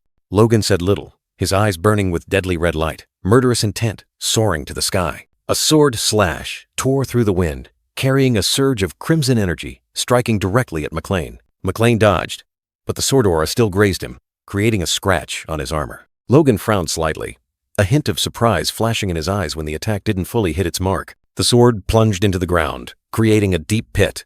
Missed, huh? He muttered to himself. Logan stood still, his sword plunged deep into the ground, dust swirling. He looked at the man opposite him, a doubtful question echoing in his mind. Was it luck? No, that wasn't luck. McLean gritted his teeth, his eyes flashing with irritation. That was a mistake. In McLean's mind, fragments of memories flashed by. The ambush at Todomo, the wounds he sustained, and the one confronting him at Befros. All had been underestimated. Rage flared within him. McLean snarled, his face contorted with fury. He's lost his patience because of this unexpected situation. In contrast to his opponent's frenzy, Logan remained eerily calm. A smirk flickered across his face. I can use this to my advantage. In an instant, Logan yanked his sword from the ground, dust flying. A strike delivered with incredible speed. Like a flash of lightning, Logan charged straight ahead. McLean was caught off guard, unable to react to his terrifying speed. Sword clashed against sword, sparks flying. Logan attacked relentlessly, McLean struggling to defend. What trick is this now? He snarled. McLean's face was blank, his eyes revealing clear confusion. A sense of unease rose within him. Logan maintained his fierce assault, giving his opponent no moment of rest. McLean struggled to defend, a terrifying thought suddenly flashing in his mind. Don't tell me. Logan didn't dodge at all. He charged straight in, his gaze resolute as if to pierce through his opponent. He's not going to dodge? Sweat beaded on his forehead. McLean gritted his teeth, a curse escaping his lips. This crazy bastard! Logan erupted with power, his entire body ablaze. He unleashed a fatal blow, shouting, "Do you want us both to die?" McLean's face paled, extreme fear evident in his eyes. Logan's voice echoed, "What's wrong? Are you scared?" Cornered, McLean roared madly, dark energy swirling around him. "Do you think I'll just stand here and take it?" Two figures clashed in midair, creating a dazzling burst of light, a merciless life-or-death confrontation. After the fiery collision, McLean collapsed, lying motionless on the ruined ground, leaving Logan standing tall, his eyes full of contempt. Logan turned his back, a faint ugh escaping him, as if it were all just a trivial game. He smirked, a triumphant smile on his lips, a cold drop of sweat trickling down. Logan arrogantly looked down at the defeated foe. "Fool! You charged at me as if you wanted to die, but you only grazed my ribs." He stepped on McLean's chest, asserting his absolute victory. "I won, McLean." Logan confidently turned away, without a shred of doubt about the battle's outcome. Suddenly, a red-haired female knight rushed over, frantically calling, "Young Master Logan!" Logan subtly turned his head, a mysterious smile on his face. Just in time. The red-haired female knight was stunned, exclaiming in horror. "Young Master," as Logan said, "now I'll take care of you too." A terrifying sight unfolded. Logan's sword pierced his stomach, but McLean stood up, his eyes wild. Logan spun around, his face filled with extreme astonishment. He looked down at his hand, where a bracelet emitted a strange blue light. Light? The bracelet is glowing? Only monks can emit light like this. No way, Logan thought in astonishment. McLean charged like a mad beast, his eyes filled with murderous intent. "I must destroy that bracelet immediately." Logan was still stunned, unable to react, when McLean was already in front of him, roaring, "Don't move!" In that life-or-death moment, the red-haired female knight suddenly rushed forward, shielding Logan, ready to take McLean's fatal blow. The red-haired female knight roared, using one hand to block McLean's sword, shielding Logan. She didn't understand what was happening, but she was determined not to let him harm the young master. McLean was furious, not expecting her to block his attack with just one hand. McLean clutched his old wound, groaning in pain. He gritted his teeth, thinking that if it weren't for this wound, the previous blow would have been nothing. The red-haired female knight mustered her strength, pushing McLean away. The clanging of armor was deafening as she roared, "Let go!" McLean staggered back, his old wound throbbing. The knight also let out a soft groan, perhaps having absorbed some of the recoil. McLean looked at the knight with contempt, calling her a mocking name. "Hey, monkey!" Suddenly, a burst of energy erupted from Logan, blowing McLean away. He screamed in a daze. Logan, with cold eyes, pulled his sword from McLean's body, blood splattering. McLean coughed violently, staggering to his feet. He clutched his bleeding wound, his face contorted in pain. Logan strode forward, each step seemingly crushing the air, creating an invisible pressure that enveloped McLean. Logan stood tall, his eyes as sharp and cold as ice, staring directly at the struggling McLean. Logan raised his sword high, his eyes flashing with cruelty. "It's time for round 2, he said, but with a different weapon." Logan smirked confidently, repeating the challenge. He was ready for a merciless fight. McLean looked down. His sword had been disarmed, lying cold on the ground. McLean was stunned, then rage erupted. "Damn it! My sword!" he roared, unable to believe it. McLean's sword lay isolated, the shimmering light on its blade reflecting his despair. McLean retreated, disarmed. From above, Logan looked down at McLean, his gaze seemingly piercing through everything. He softly said, "I understand now." Logan's eyes were sharp and cold, piercing through every secret, as if he had seen everything clearly for a long time. McLean was stunned, exclaiming in astonishment, "Damn it! How? How did he know?" He recalled his power. When mana was infused into the sword, all senses were heightened, and time seemed to slow down. Logan coldly revealed, "This artifact turned you into a super-speed knight, didn't it?" He smirked, his eyes full of possessiveness, gripping McLean's sword tightly. "And now, it's mine," Logan declared, his tone full of authority. McLean was furious, his face contorted with shock and indignation. Logan spun around, the sword flashing in his hand, preparing for a new attack. McLean yelled, "That's my weapon! Do you think you can control it?" Logan said nothing, his eyes blazing, mana erupting around his body. A fiery sword slash tore through the air, heading straight for McLean. McLean was struck, his armor cracking, his body violently shaken. He was sent flying, crashing hard onto the ground, a painful groan escaping him. McLean coughed violently, fresh blood gushing from his mouth, his body writhing in pain. He watched Logan turn his back and walk away, thinking bitterly, "Damn it. I aimed for his heart." Logan looked back, a contemptuous smile on his face. Too bad. The enemy wondered about the artifact in Logan's hand, The red-haired young man looked straight ahead, his gaze resolute, the bracelet glowing as an unspoken answer. It was the bracelet of regeneration, a treasure from the king. It turned every fatal wound into a mere scratch. As long as Logan didn't die instantly, he could still recover. Logan subtly smirked, a drop of sweat trickling down. Almost died, he thought. That was a risky gamble. The younger McLean was wounded and coughing blood, his body battered, but he still strained to hold his sword tightly. This is the time to eliminate one of Count Befros's key figures, a determined voice echoed. Logan charged like an arrow, his sword blazing fiercely. I will end it all. The resolute declaration echoed. The fiery sword tore through the wind, heading straight for its target, creating a small explosion, signaling a fatal attack. Logan swung his sword, engulfed in flames, aiming straight at the younger McLean. Here, a roar echoed, decisive and cruel. The younger McLean's eyes widened in horror, his face contorted in pain as the terrible attack struck. His face was shrouded in darkness, only his dazed eyes and deep scratches remaining. Logan suddenly turned his head, seeing several soldiers charging. Lord Aslan! One of them yelled, signaling an ambush. Logan narrowed his eyes, his face showing determination. He knew he couldn't let his guard down for even a second. Logan's sword swung up, blocking two simultaneous attacks from the fierce enemies. Suddenly, the younger McLean appeared from behind, his blazing red sword thrusting straight into Logan. Damn it! Not now! Logan roared in pain. Logan staggered forward, clutching his fatal wound. The traitor stood watching, his eyes cold. The younger McLean was wounded again and coughing blood, but his eyes remained fixed on Logan. That guy, he thought bitterly, full of hatred. Despite his severe wounds, Logan stood firm, his sword blazing once more. He must die here, he roared, his resolve unshaken. Logan gathered his strength, his heavy footsteps falling, the ground shaking with each rhythm of death. He charged forward, eyes blazing, sword swinging as if to tear through space. His terrified opponent's eyes widened as death's aura enveloped them. A deafening clang of metal, Logan's blazing sword struck the armor, sparks flying in the taut air. Don't even think about it! McLean roared, his eyes filled with hatred as he tried to parry the fatal blow. But then, a sudden fatal blow struck from behind. Logan collapsed to his knees, black spikes piercing his armor, fresh blood gushing from his mouth. The traitor quickly retreated, leaving Logan staggering in a pool of blood. Another figure hastily followed. Logan gritted his teeth, spun around, his bloodshot eyes fixed on his attacker. Stop right there, he growled. He saw McLean and the red-haired female knight fleeing. His rage flared, but his body wouldn't obey. Cold sweat poured out. Logan clenched his jaw, the excruciating pain tearing through his body, preventing him from giving chase. McLean kept looking back, his eyes full of defiance as he and his companions escaped out of reach. Logan stood tall on the city wall, his gaze following the enemy. The red-haired female knight beside him also looked down, her face filled with worry. Don't we need to pursue him? The red-haired female knight asked, her voice full of impatience. Logan knew well that Count Roger Befros and the mages of the Wind Magic Tower were waiting below. A pursuit now would only be in vain. Damn it! Logan gritted his teeth, clenching his fist. Rage and helplessness burned within him. He tightened his grip on the sword hilt, his knuckles cracking. The resolve for revenge grew steadily within his heart. Logan raised his head, lifting his blazing sword to the sky. I, Logan McLean, he declared, his vow echoing across the battlefield. A desperate cry tore through the air.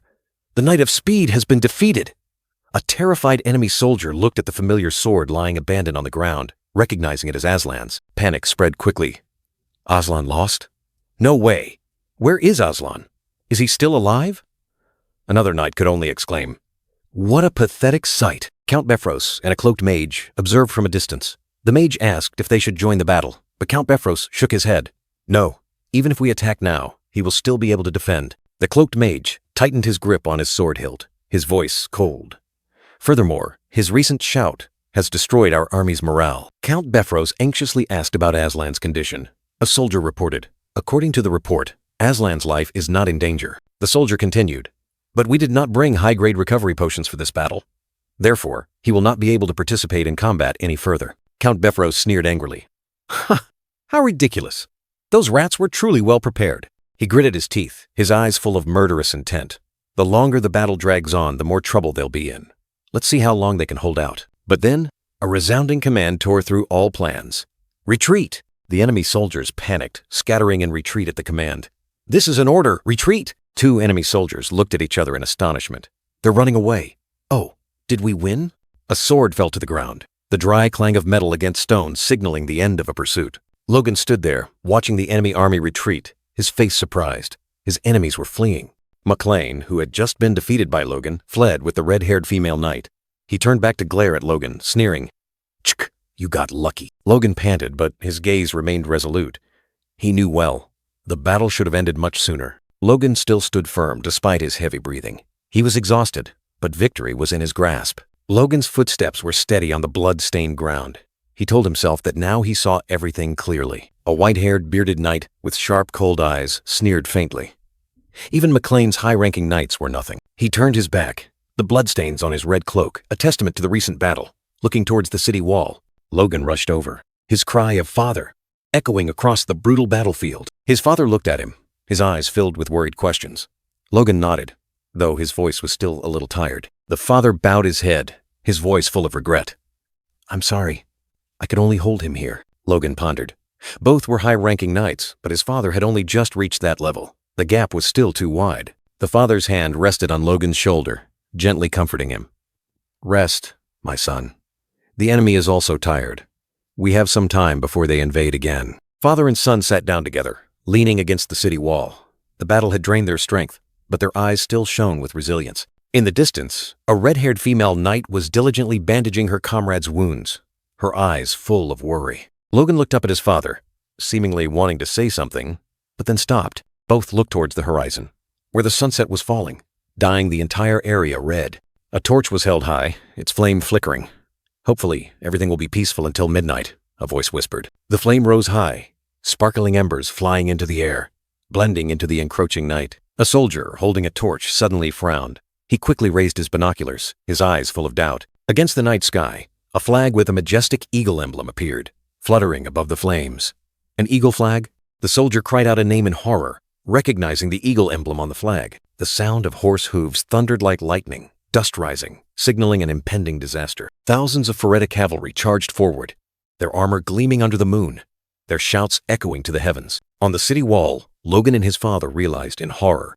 The Ferreta Legion had arrived. Each horsehoof trampled the ground, sowing terror. Count Befros looked at the blond, mustachioed man, muttering the name Max Ferreta. Count Befros questioned whether Lord Ferreta had personally led his troops here to provide aid. Max Ferreta sneered, saying that even though he knew his strength was insignificant compared to the Southern Lord, he still rushed here hoping to help. In Max Ferreta's mind, a cunning plan emerged. With Befros's army, the McLean house was sure to be defeated. This was a good opportunity for him to curry favor. From above, Logan gritted his teeth and cursed the filthy scoundrels. His father looked at his son, his eyes full of worry. Logan's father said in a low voice that they had no choice but to do that. Logan nodded, accepting his fate. In a secret room, a cloaked mage stood in the center of a magic circle, declaring that everything was ready. Meanwhile, in a small corner of the village, life continued in a false peace. An innocent little girl asked her mother when she could go outside. The blonde-haired mother hugged her child, reassuring her that it was still too dangerous outside. The eyes of the mother and daughter met, filled with endless anxiety about an uncertain future. Amidst the chaotic days, the brown-haired father embraced his wife and children, offering a prayer. "Shall we pray together?" A faint glimmer of hope shone in their eyes. The whole family knelt, hands clasped reverently. The whispered prayer echoed, "Let us pray that when the New Year's dawn breaks tomorrow." War, a heavy word, haunted everywhere. A blonde-haired general roared amidst the fierce battlefield, his eyes blazing with hatred. This war must end. He spurred his horse forward, his roar echoing, "Bring me the heads of the McLeans!" Tens of thousands of soldiers followed, charging into battle like hungry tigers, determined to crush the enemy. On the city wall, the defending soldiers gripped their crossbows, firing arrows in unison. The arrows tore through the wind, piercing the surging army, creating a deadly rain. A piercing whistle, an arrow, shot like death itself, embedding directly into a soldier's armor. He collapsed, fresh blood staining the battlefield, a testament to the war's brutality. On the city wall, Logan observed in a low voice, with Ronian beside him. "Only Ferreta is being taken down by the crossbows." He gritted his teeth, giving a decisive order. "Never mind, keep firing." Lord Ferreta, despite having a crossbow bolt lodged in his shoulder, still gritted his teeth and cursed. "These damn troublesome bastards." He did not retreat, his eyes still burning with battle fire. The white-haired general roared, his voice overpowering the clash of weapons. "The enemy is preparing to besiege! Do not falter until my feet are on the city wall!" His rallying cry echoed, empowering the soldiers. With sharp, cold eyes, the white-haired general swung his sword. Each strike carried terrifying power, like a storm sweeping across the battlefield. No one could stop him. He charged like an arrow tearing through the wind, his red cloak fluttering.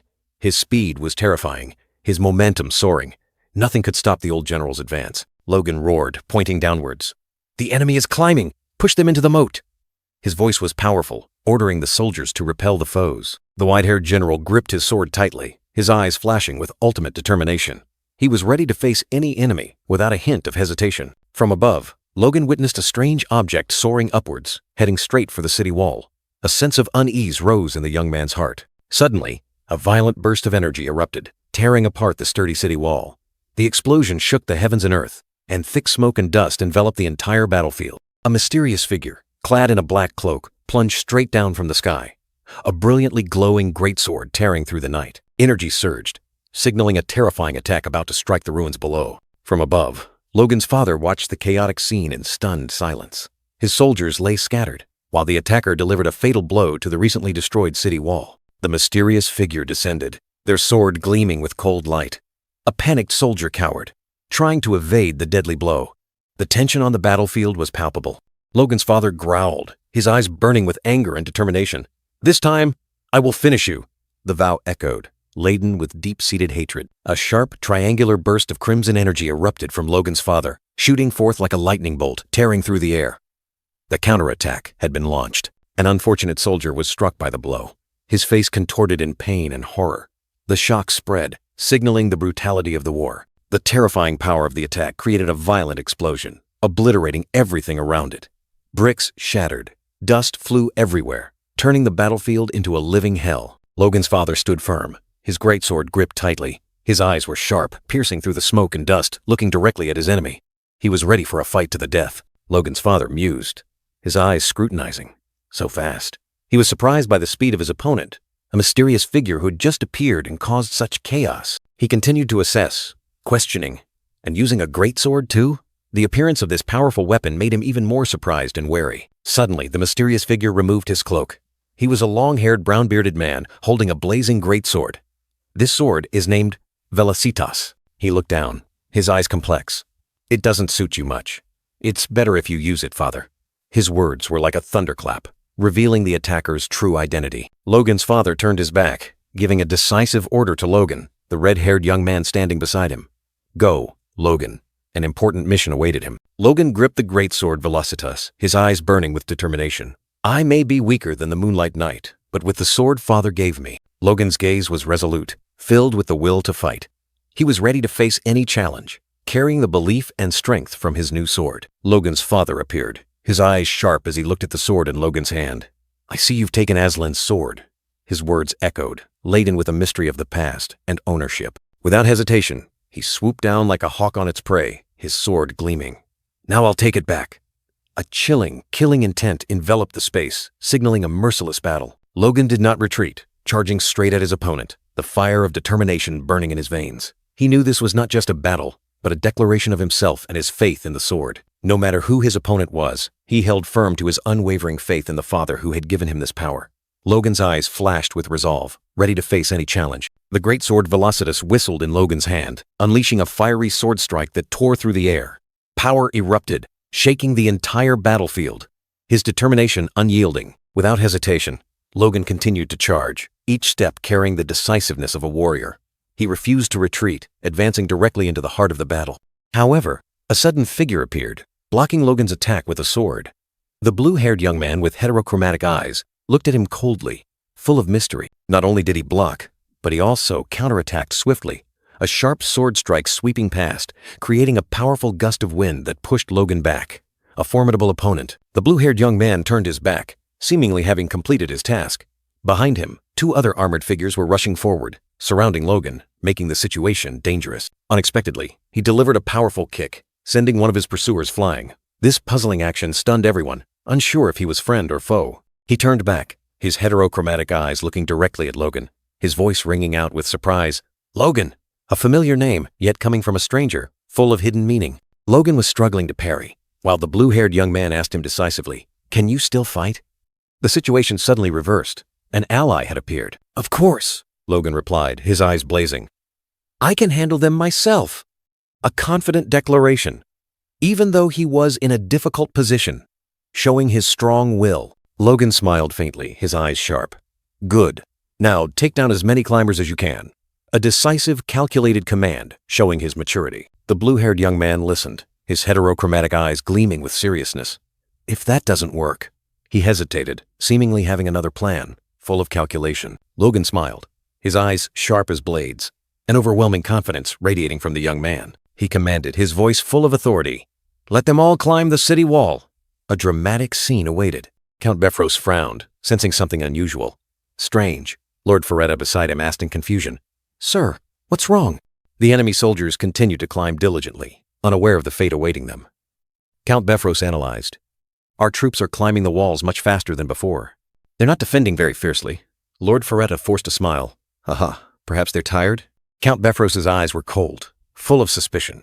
He still didn't believe in this easy victory. He mused, making a chilling judgment. If not, perhaps they are plotting something. Logan, with a terrifyingly calm expression, seemed to have everything under control. The red-haired young man looked down at the base of the wall, a smirk clearly visible. There are almost no enemies left down here. A burst of energy erupted, magical flames swirling around Logan's feet, signaling an earth-shattering attack. Logan looked up, his eyes blazing, ready for the final battle. The fortress suddenly burst into dazzling light, a shout echoing, "Everyone retreat!" Logan and Aslan turned, their eyes wide with astonishment at the explosion, unable to believe what was happening. The red-haired female knight and Knight Franz were also stunned, witnessing the destruction behind them. Lord MacLean and Count Floyd stood side by side, their faces grim with shock. Count Befros stood rooted to the spot, his eyes wide with horror.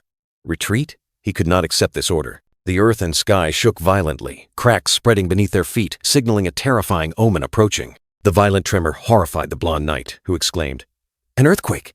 Impossible!" But the truth was 1,000 times more terrifying. The knight's face contorted in fear. This was not a natural disaster, but a destructive power erupting beyond all imagination. Beneath the ground, energy surged like lava, tearing apart in chunks. A trembling hand reached out, feeling the terrifying power rising. The ground cracked open, swallowing everything. Figures collapsed amidst a sea of energy flames, like soulless puppets in the wrath of hell. The long-bearded, mysterious figure growled, his face contorted in rage. He's truly demanding something unreasonable. His words were like a curse, containing extreme hatred. The order to retreat echoed, but chaos had already engulfed them. The knights tried to maintain formation, shielding the soldiers retreating first, amidst the flames and screams. In the midst of the battle, the enemy soldiers suddenly jumped off the city wall. What? Why are they jumping down? Are they scared? They were bewildered, not understanding what was happening. The terrifying power continued to spread. The other hand still gripped the cracking ground, while a hopeless figure plunged into the abyss. Sections of the city wall collapsed, sending debris flying. Bright golden light from the cracks was like the pulsating veins of a giant monster awakening. The cloaked figure still stood there, witnessing the destruction. His eyes held unspeakable pain, or perhaps ultimate satisfaction at this sight. A hail of stones and debris from the ruined city wall rained down like the apocalypse. The entire battlefield transformed into a furnace, where life was mercilessly incinerated. A soldier screamed in despair, his body flailing in midair.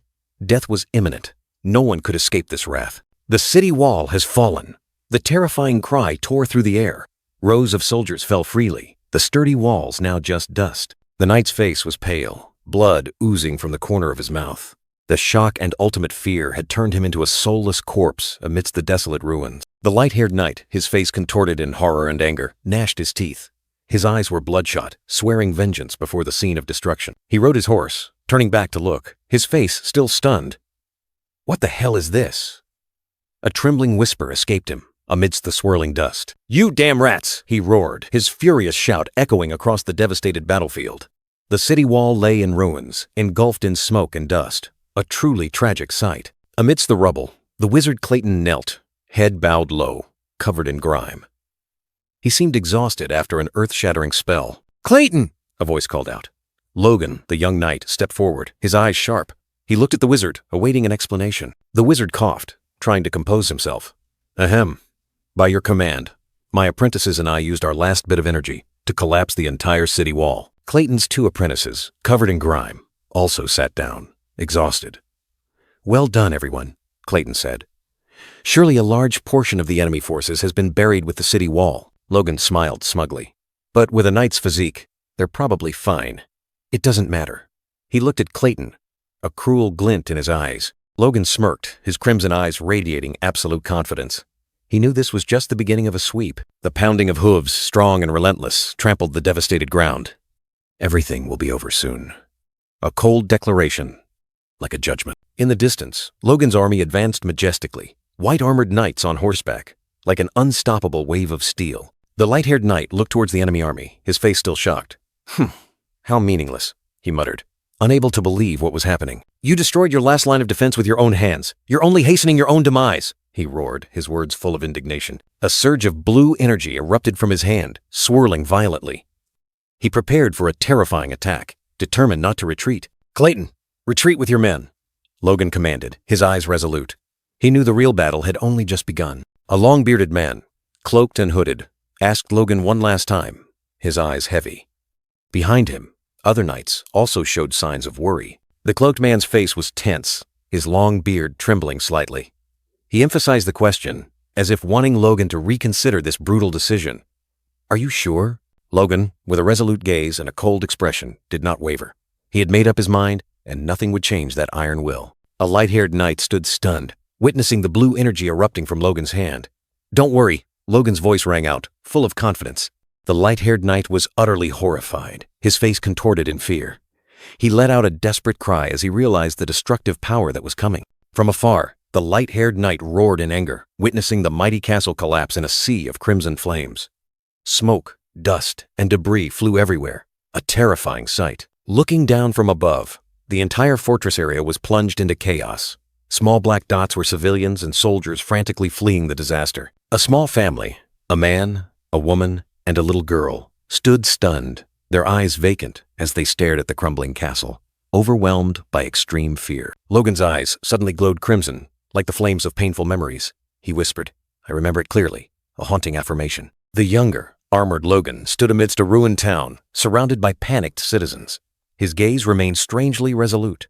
On that day, Logan continued to recall, standing among other soldiers, witnessing the chaos and despair that enveloped them. The young Logan's face appeared, his eyes filled with melancholy but devoid of fear, as if he had accepted his cruel fate long ago. Across the kingdom's towers, pillars of crimson light erupted, signaling a horrifying message. The light spread, plunging the entire country into alarm. 3 knights, including the light-haired knight, the long-bearded cloaked man, and a mustached knight, galloped through the chaotic scene. The light-haired knight, his face contorted in pain and shock, let out a desperate roar.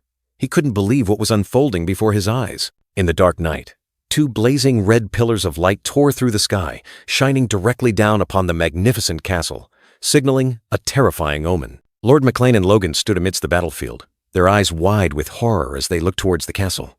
Logan exclaimed, That light! Did something happen to the royal family? Logan turned his back, his expression tense, while McLean still gazed at the castle, his worry evident. The young knight Logan, with resolute eyes, seemed to vaguely realize something was amiss. Lord McLean, with his thick sideburns, his face hardened, enveloped by unease. A knight on horseback roared amidst the battlefield, pointing towards the castle. You must understand the meaning of that light, don't you? Something has happened at the palace. Count Befros, his face contorted in anger, commanded, Stop the battle immediately and contact the king. He gritted his teeth, his heart filled with resentment. Damn it, just when we had a perfect chance to wipe them out. A white-haired, mustachioed knight anxiously asked the person next to him, Sir, what should we do? The white-haired knight looked straight ahead, his eyes sharp and cold, his resolve forged. He raised his hand, a burst of blue light flared, and he roared a command. Everyone, prepare for battle. The white-haired knight, with a resolute expression, was ready to face any danger. His hand gripped the sword hilt tightly, his determination unwavering in the face of the incident. The light-haired knight on horseback, along with the white-haired knight and another warrior, were ready to charge into battle. The light-haired knight questioned McLean and another knight. Are you insane, Befros? You intend to continue after seeing that light? A masked knight, his face confused and angry, muttered, Royal command. Light? I don't know what the hell you're talking about. Count Befros roared maniacally, his bloodshot eyes spitting fire. All I see are you fools! He seemed to go mad, his savage aura erupting. Logan was stunned, his eyes filled with worry. Damn it! He's really gone mad. He hadn't expected him to dare attack, despite the risk of treason. Now, was fighting the only option? Lord McLean roared a command, his arm raised as if taking an oath. All soldiers, fight to the end! The shout echoed, spirits ablaze. Count Befros's face was crimson, veins bulging, as he screamed himself hoarse. Kill that filthy redhead now! His words were like a blade, cutting through the air. The white-haired knight frowned, stroking his chin.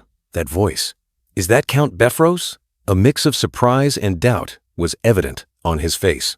The light-haired knight broke out in a cold sweat, his eyes filled with horror. The situation had spiraled beyond his control. Amidst the chaotic battlefield, a cloaked figure rushed forward. He carried a blazing red object, drawing all eyes. "Clayton?" a voice rang out. The bearded man, his cloak fluttering, clutched the red orb tightly, running forward with all his might. Gasping for breath, Clayton struggled to say, "Minister of Defense, this is Todomo Castle. Befros. He refuses to stop the war." His words were like a thunderclap, striking everyone's ears. Count Floyd sneered, his eyes sharp and cold. "Are you planning treason, Count Roger Befros?" His words were like an accusation, full of menace. Count Befros gnashed his teeth, his eyes spitting flames of hatred. Floyd's accusation was like adding fuel to the fire, making him even more enraged. Amidst the circle of knights, a shocking declaration rang out. "I declare to all the people, the king has passed away. All nobles must attend the funeral. All other duties must be set aside." Count Befros still maintained an angry expression, while the masked knight beside him clearly showed worry. Of course, that includes the war. The white-haired knight stared at Befros, his eyes full of hidden meaning. Befros, a name uttered, carrying an invisible warning and pressure. Lord McLean and Logan stood side by side, their eyes resolute. They knew well that Count Befros would have to accept this command, whether he wanted to or not. Count Befros clenched his jaw, anger and helplessness surging. He was cornered, with no other choice but to obey. The royal command was issued, piercing through the chaotic night. A valiant knight charged forth, the dazzling light from above like a final judgment. Beneath the horse's hooves, the battlefield lay devastated, stained with the tragic colors of a war just ended. Amidst the fierce scene, a sneer appeared on the white-haired knight's lips. His eyes were sharp and cold, containing sarcasm and contempt, as if everything that had just happened was merely a ridiculous joke. Clayton gripped the red orb tightly in his hand, his eyes burning with determination. He growled a challenge, as if to tell his enemy, "You'd best comply, or else the consequences will be dire." In front of the towering castle, a group of knights stood solemnly. They were resilient warriors who had just endured a fierce battle, now their eyes fixed forward, ready for any subsequent command. Clayton turned, his contemptuous gaze sweeping over Logan. He uttered a derogatory remark, calling the opposing faction McLean's rats, his tone full of arrogance and animosity. Count Befros roared, his face contorted with rage. He swore, asserting that this was not the end, that this war would continue, with a more brutal revenge. In a fit of extreme rage, Count Befros whipped his horse, screaming orders for his soldiers to retreat. Despite the defeat, he maintained his fierce demeanor, refusing to surrender. Lord McLean and Logan stood side by side, their resolute eyes following the retreating enemy. A chilling calm enveloped them, as if everything was part of their calculations. Clayton maintained his determined expression, turning his back to the battlefield. Behind him, another soldier also stood, perhaps a close aide. Amidst the tense faces, two young men smiled with relief. One had unique two-colored eyes, the other mischievous brown hair. They seemed to have shed a heavy burden. Cheers echoed across the battlefield. "We won!" The exhausted but jubilant soldiers raised their weapons, celebrating victory after the life-or-death battle. Two soldiers sat down on the ground, sighing in relief. One exclaimed in astonishment, "I survived! I thought I was a goner," emotions overflowing after the moment of life and death. Lord McLean and Logan exchanged glances, both smiling with satisfaction. "We won," Logan murmured, an affirmation of their effort and cunning. Logan mused, recalling the moment of extreme danger. It was truly too risky at the last minute. If Clayton hadn't brought the communication orb, Count Befros would have destroyed us with magic. Logan's hand tightened on his sword hilt, his eyes resolute. "I never expected human anger to be such a huge variable. I can't just rely on old experiences anymore," he told himself, drawing a profound lesson. Suddenly, Logan started, as if remembering something important. Ah, that's right. A flash of insight sparked in his mind, signaling a new development. Logan looked at Clayton, asking about the powerful orb. "Clayton, how did you know the orb would be so useful?" Clayton replied that he brought it because the palace had communicated with the orb there, though he hadn't expected the situation to be so urgent. Logan smiled with relief, sincerely thanking him. He said that Clayton's tower had made the greatest contribution to this war. Clayton seized the opportunity, chuckling as he asked, "So, can I request more funding?" Logan didn't hesitate. "Of course, I'll let Dwayne know." Logan turned his back, intending to check on the others.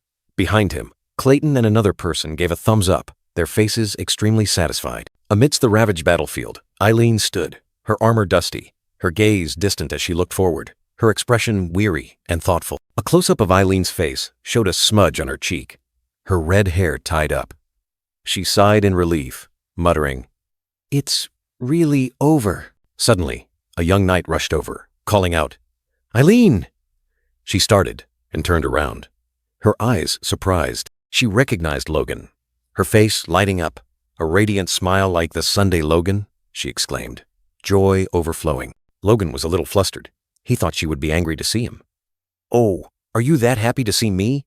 I thought you'd be furious." Eileen was surprised. Huh? Why would I be furious? Logan asked again. Aren't you scared? You almost died at the hands of a high-ranking knight in your very first real battle. She simply replied, That's just something every knight has to go through." Logan looked at her, his face still a little surprised by the girl's calm demeanor. He said nothing, just observed in silence. Eileen lowered her head, seemingly a bit embarrassed by Logan's reminder. She let out a soft huff, trying to hide her awkwardness. Logan smiled gently, as if he had just understood something. His eyes shone with warmth, looking at Eileen with full indulgence. Eileen looked up, astonished when Logan said, "I understand now. That's amazing.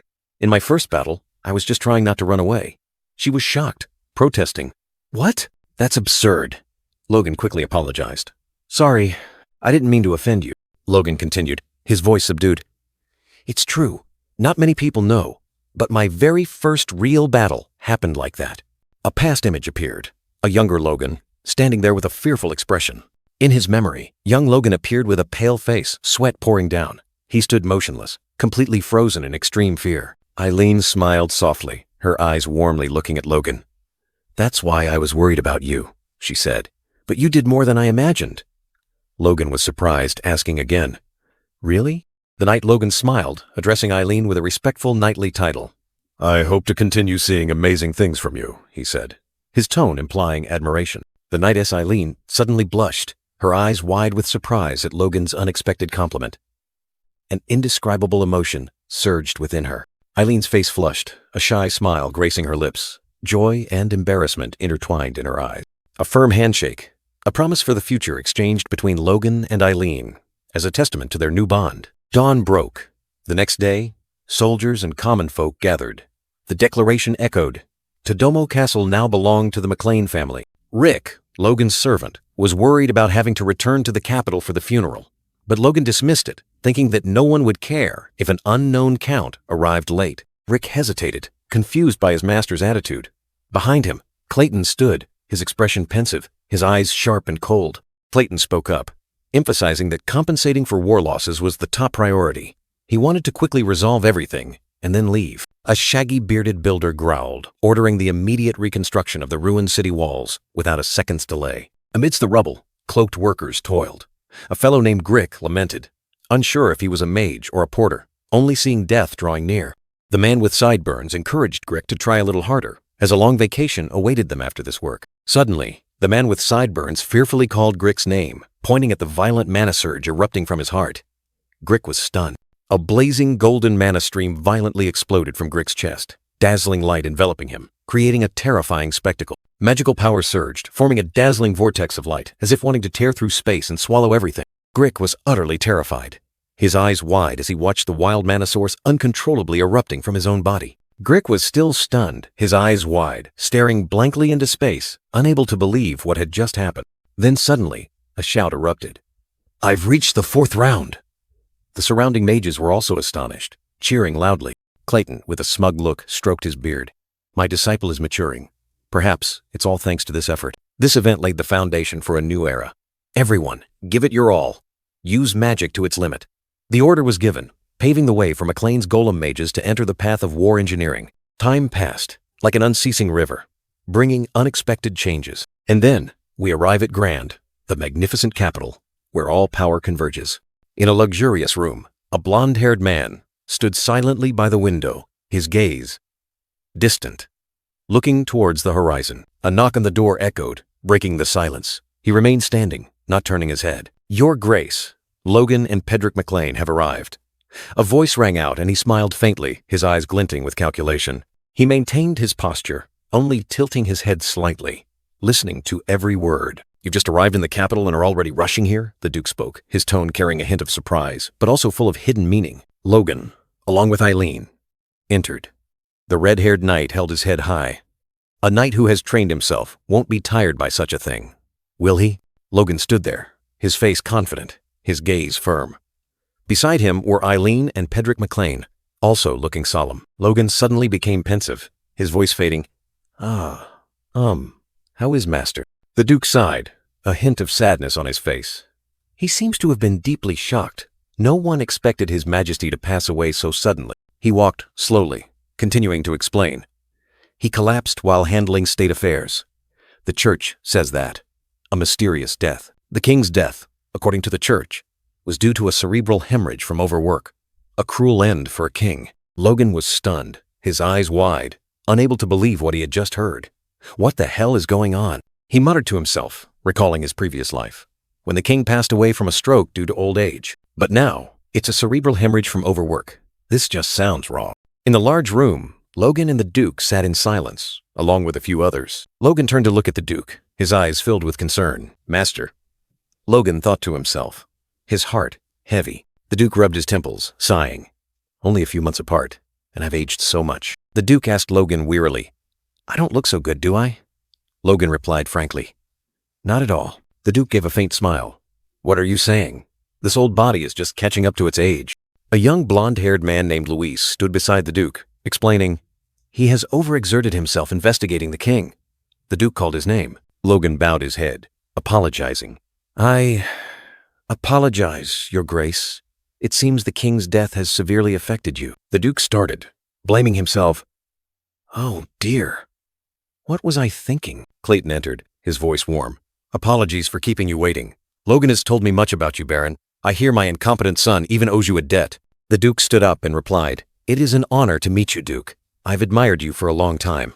I apologize for not being able to welcome you in better spirits. The current circumstances. The Duke looked down at his hands, his voice full of bitterness. Throughout the past week, these old bones have felt more helpless than ever. Logan asked the Duke in surprise if the situation in the capital was really that bad. The blonde-haired man bowed his head, his voice solemn. The situation in the capital is not good at all. He gritted his teeth, his eyes spitting hateful fire, uttering two names. Juan and Jordan, those bastards. Logan and Clayton flinched, their eyes wide with surprise at the Duke's explosive anger. Logan pondered, recalling Juan Douglas, the powerful figure of the First Prince's faction, and Jordan Valtermeim, an equally influential figure of the Second Prince's faction. The Duke sighed, rubbing his forehead. The two dukes have forgotten to maintain the balance between the factions, and now the nation could split in two. He clutched his head, furious. Furthermore, they even dared to use the Third Prince's life to pressure me. Logan and Clayton were stunned. Clayton exclaimed, How shameless! Logan understood the problem. The Duke was the Third Prince's guardian. The Duke confirmed, That's right. If I want to save the boy's life, I must join their faction. Logan continued, his voice grave. If you keep refusing their demands, the Third Prince will be in danger. The Duke clutched his head in pain, his face contorted. Logan mused, saying that in reality no faction would dare risk the prince dying suddenly. However, this will happen. Logan recalled his previous life, where the Third Prince had been assassinated many times. He didn't want those events to repeat. The Duke said in distress, I cannot do this. The Duke ordered Luis to take the Third Prince back to the mansion. Logan was surprised, while Luis quickly objected. You cannot do that, Master. The Duke explained that although he wanted to keep the prince by his side, he couldn't stay with the boy forever. Logan made a bold proposal, surprising the Duke. Instead, declare that you will not participate in this factional struggle. The Duke pondered, his gaze distant. He knew well that what the other factions feared most was not failing to gain the prince, but the prince siding with their enemies. Logan's words had sown a new seed. Clayton was startled, hastily trying to dissuade Logan, reminding him of the original purpose of their trip. But Logan, with an eerily calm expression, asserted, We can resolve our family's issues ourselves, Father. Clayton's face clearly showed confusion, mixed with a hint of disappointment. He hadn't expected his son to have such bold thoughts, completely different from the original plan. Clayton reluctantly accepted, cleared his throat, then bowed and apologized to the Duke for the performance. The Duke merely replied softly, seemingly ignoring Clayton's embarrassment. The Duke closed his eyes, a bitter smile on his lips. He admitted to being too stubborn, failing to see the bigger picture, and almost making a mistake. The Duke placed a hand on Logan's shoulder, his eyes full of gratitude. Thank you, Logan, he said. If a single word could fulfill a duty, what more was there to say? The Duke turned his back, walking slowly towards the window, his silhouette etched with loneliness. He whispered, The fate of our nation. A faint smile appeared on the Duke's face, his gaze distant, as if seeing the kingdom's uncertain future. He stood before the large window, looking out, leaving the country's fate to Providence. An acceptance full of helplessness, yet also steadfastness. The Duke looked at Logan and Clayton standing behind him. He thought to himself, unlike in his previous life, Logan was not forced to be neutral, but decided his own stand. Logan stood there, his gaze firm.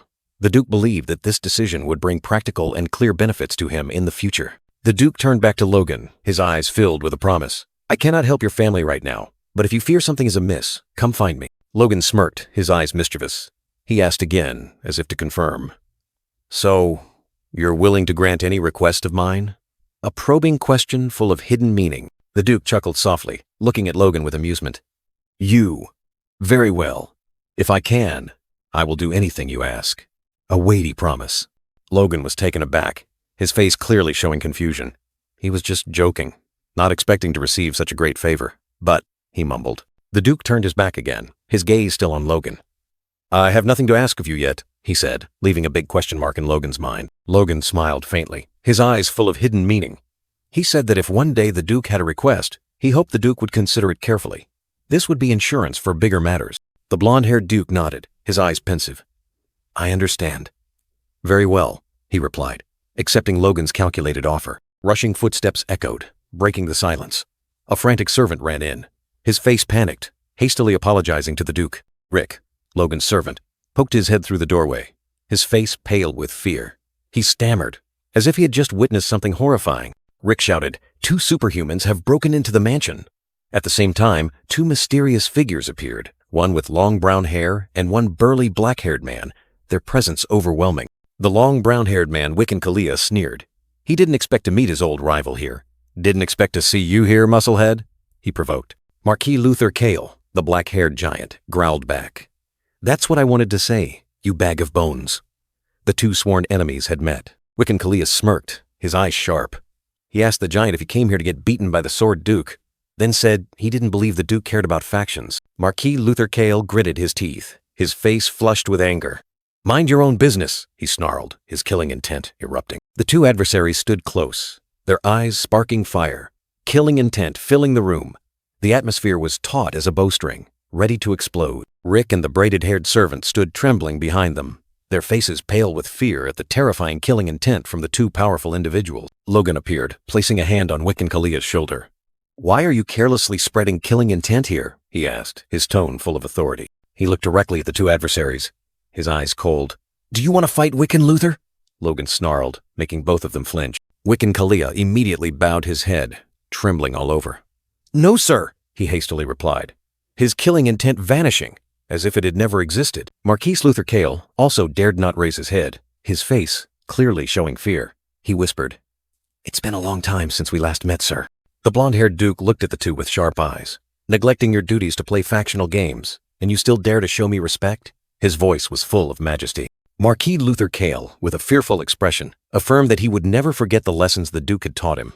He bowed his head, showing clear submission, even though he had been scolded earlier for daring to play factional games. Wiccan Kalia continued, explaining that this time he came not for the Duke, but to meet the guest from the McLean family.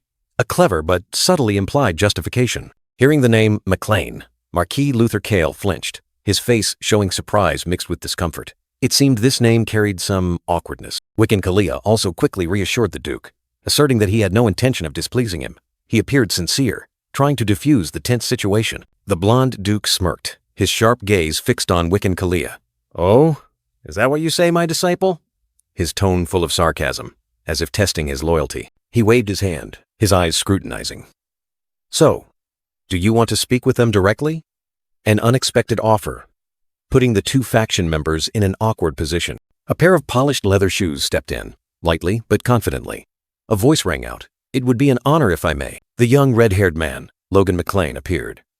He placed a hand on his chest, bowed politely, introduced himself, and expressed his admiration for the other 2. Marquis Luther Kale and Wiccan Kalia stood frozen, their eyes filled with astonishment and confusion as they looked at Logan. It seemed his appearance was beyond their expectation. The 2 faction members were still reeling from surprise. Their faces remained frozen in bewilderment, seemingly trying to decipher this ironic situation. The blonde Duke smiled, admitting he had heard of Logan as the Sword Duke's disciple. He praised the talented young man, but then changed his tone. However, Logan flinched, his face changing color as the Duke continued. I am here to speak with your father. These words were like a heavy blow to his confidence. Wiccan Kalia was also surprised, muttering, "Ah, my father?" He couldn't believe his ears. His eyes filled with bewilderment as he looked towards the Duke. Marquis Luther Kale was completely shocked, a surge of purple energy erupting around him. "Me?" he exclaimed, his face contorted in astonishment. Unable to accept the truth, Logan remained confused, looking towards the blonde Duke who was lightly coughing. It seemed he still hadn't fully grasped the meaning of those words. Marquis Luther Kale and Wiccan Kalia finally regained their composure. He solemnly declared, "It is an honor to meet two eminent figures of our kingdom." A dramatic welcome. The blonde Duke, with a dignified air, announced that his son was managing the family in his stead. He gestured for Logan to continue the conversation, as if all decision-making power now rested with the young man. Wiccan Kalia expressed surprise that Logan, at such a young age, was already shouldering the entire family, praising his talent.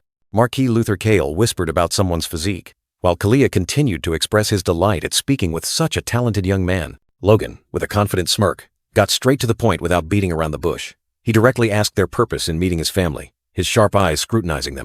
Faced with Logan's direct question, Marquis Luther Kale crossed his arms, his gaze sharp and direct. Wiccan Kalia stood beside him, his expression calm but no less cunning. Wiccan Kalia praised Logan's straightforwardness, deeming it fitting for his youth. He suggested everyone get straight to the point, as everyone was busy and shouldn't beat around the bush. Wiccan Kalia began his proposal, recalling Logan's battle with the Second Prince's Befros faction.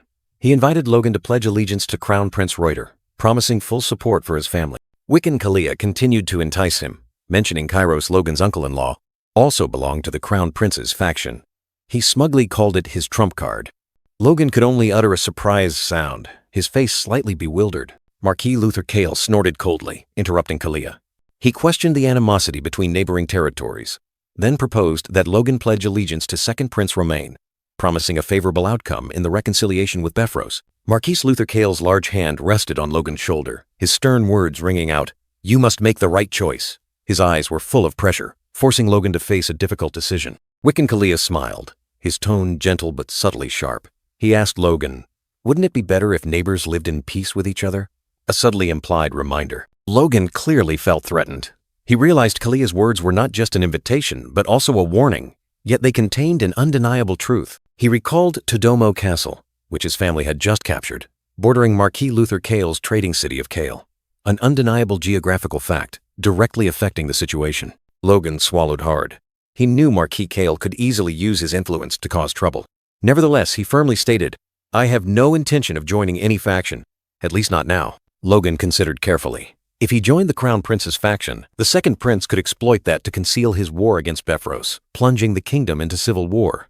A wrong move would have immeasurable consequences. Conversely, if he sided with the Second Prince, even with reconciliation with Befros, Marquis Kalia could use the pretext of being disrespected to launch an invasion. Whichever side he chose, it would be the perfect excuse to ignite a war. Logan came to a conclusion. Refusal was the best option. He apologized, but stated he couldn't make a hasty decision at this moment. His gaze firm, he had his own answer. Logan, with a stern expression, questioned, "What the hell are you people doing?"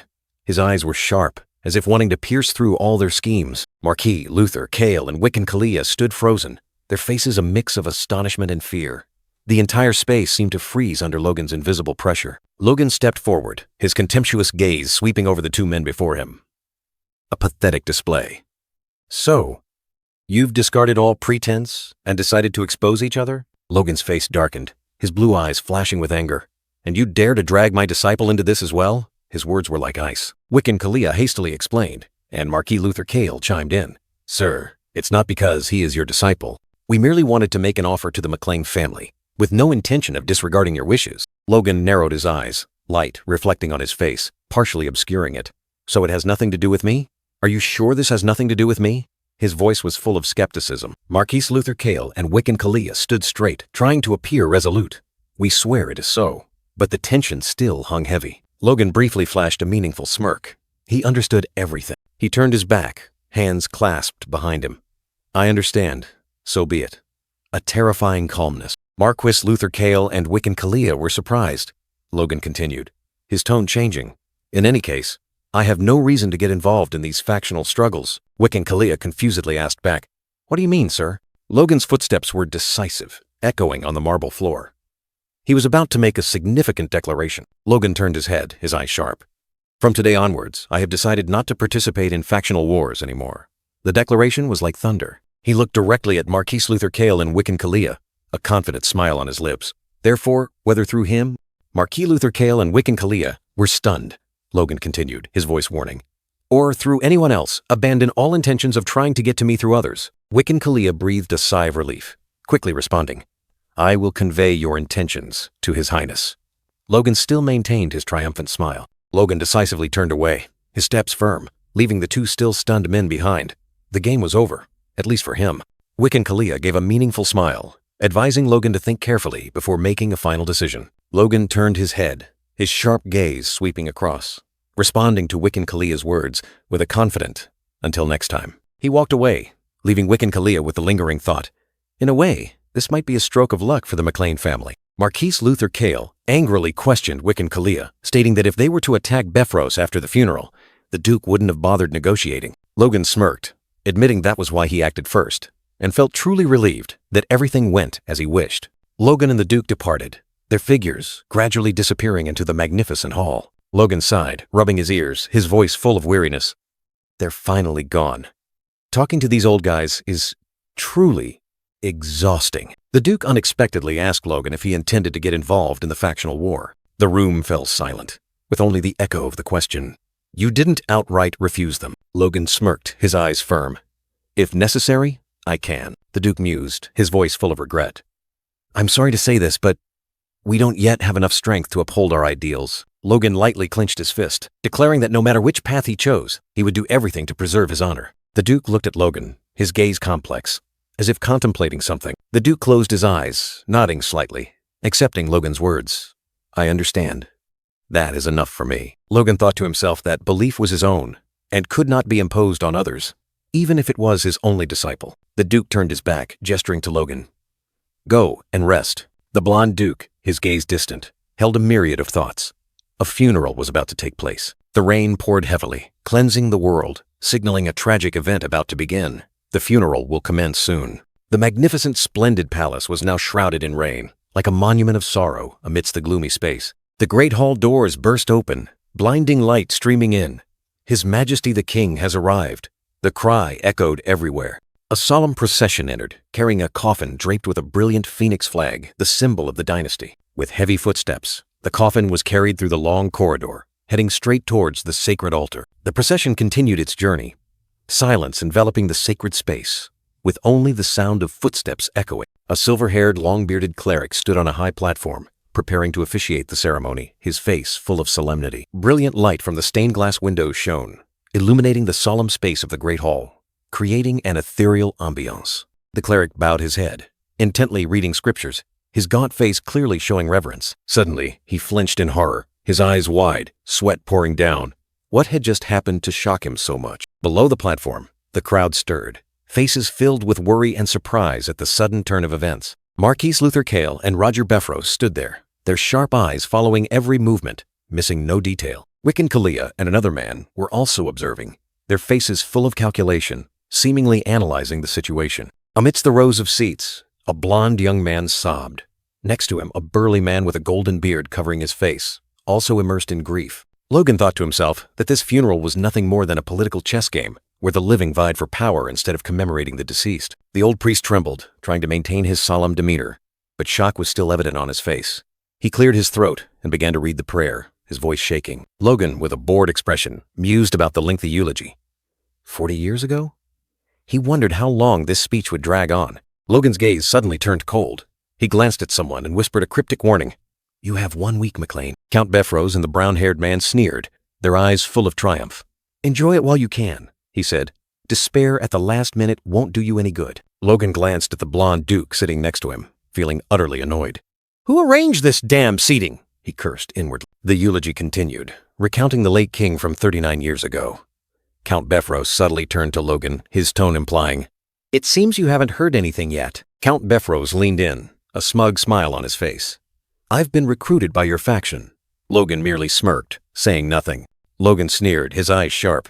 We might end up on the same side, so you'd best be careful with your words. Upon hearing this, Count Befros's face immediately changed color. He gritted his teeth, unable to believe his ears. Absurd! What did you just say? From behind, Marquis Luther Cale spoke coldly, his sharp gaze sweeping across. If you think it's absurd, why don't you ask Marquis Luther Cale yourself? Count Befros's face turned crimson with rage.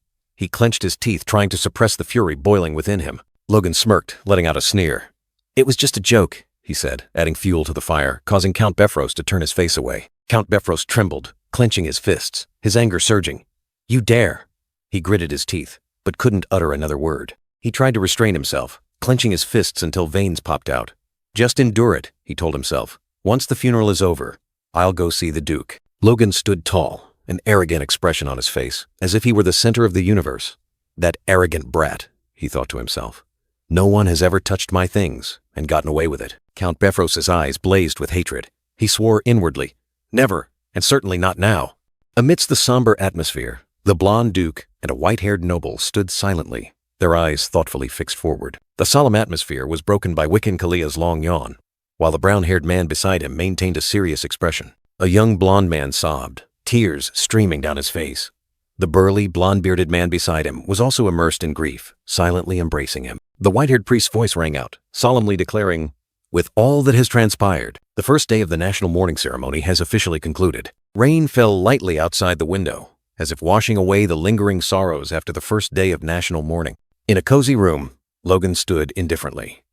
His servant Rick handed a book to the red-haired, bearded man, whose face was pensive. Logan wiped his face, sighing wearily.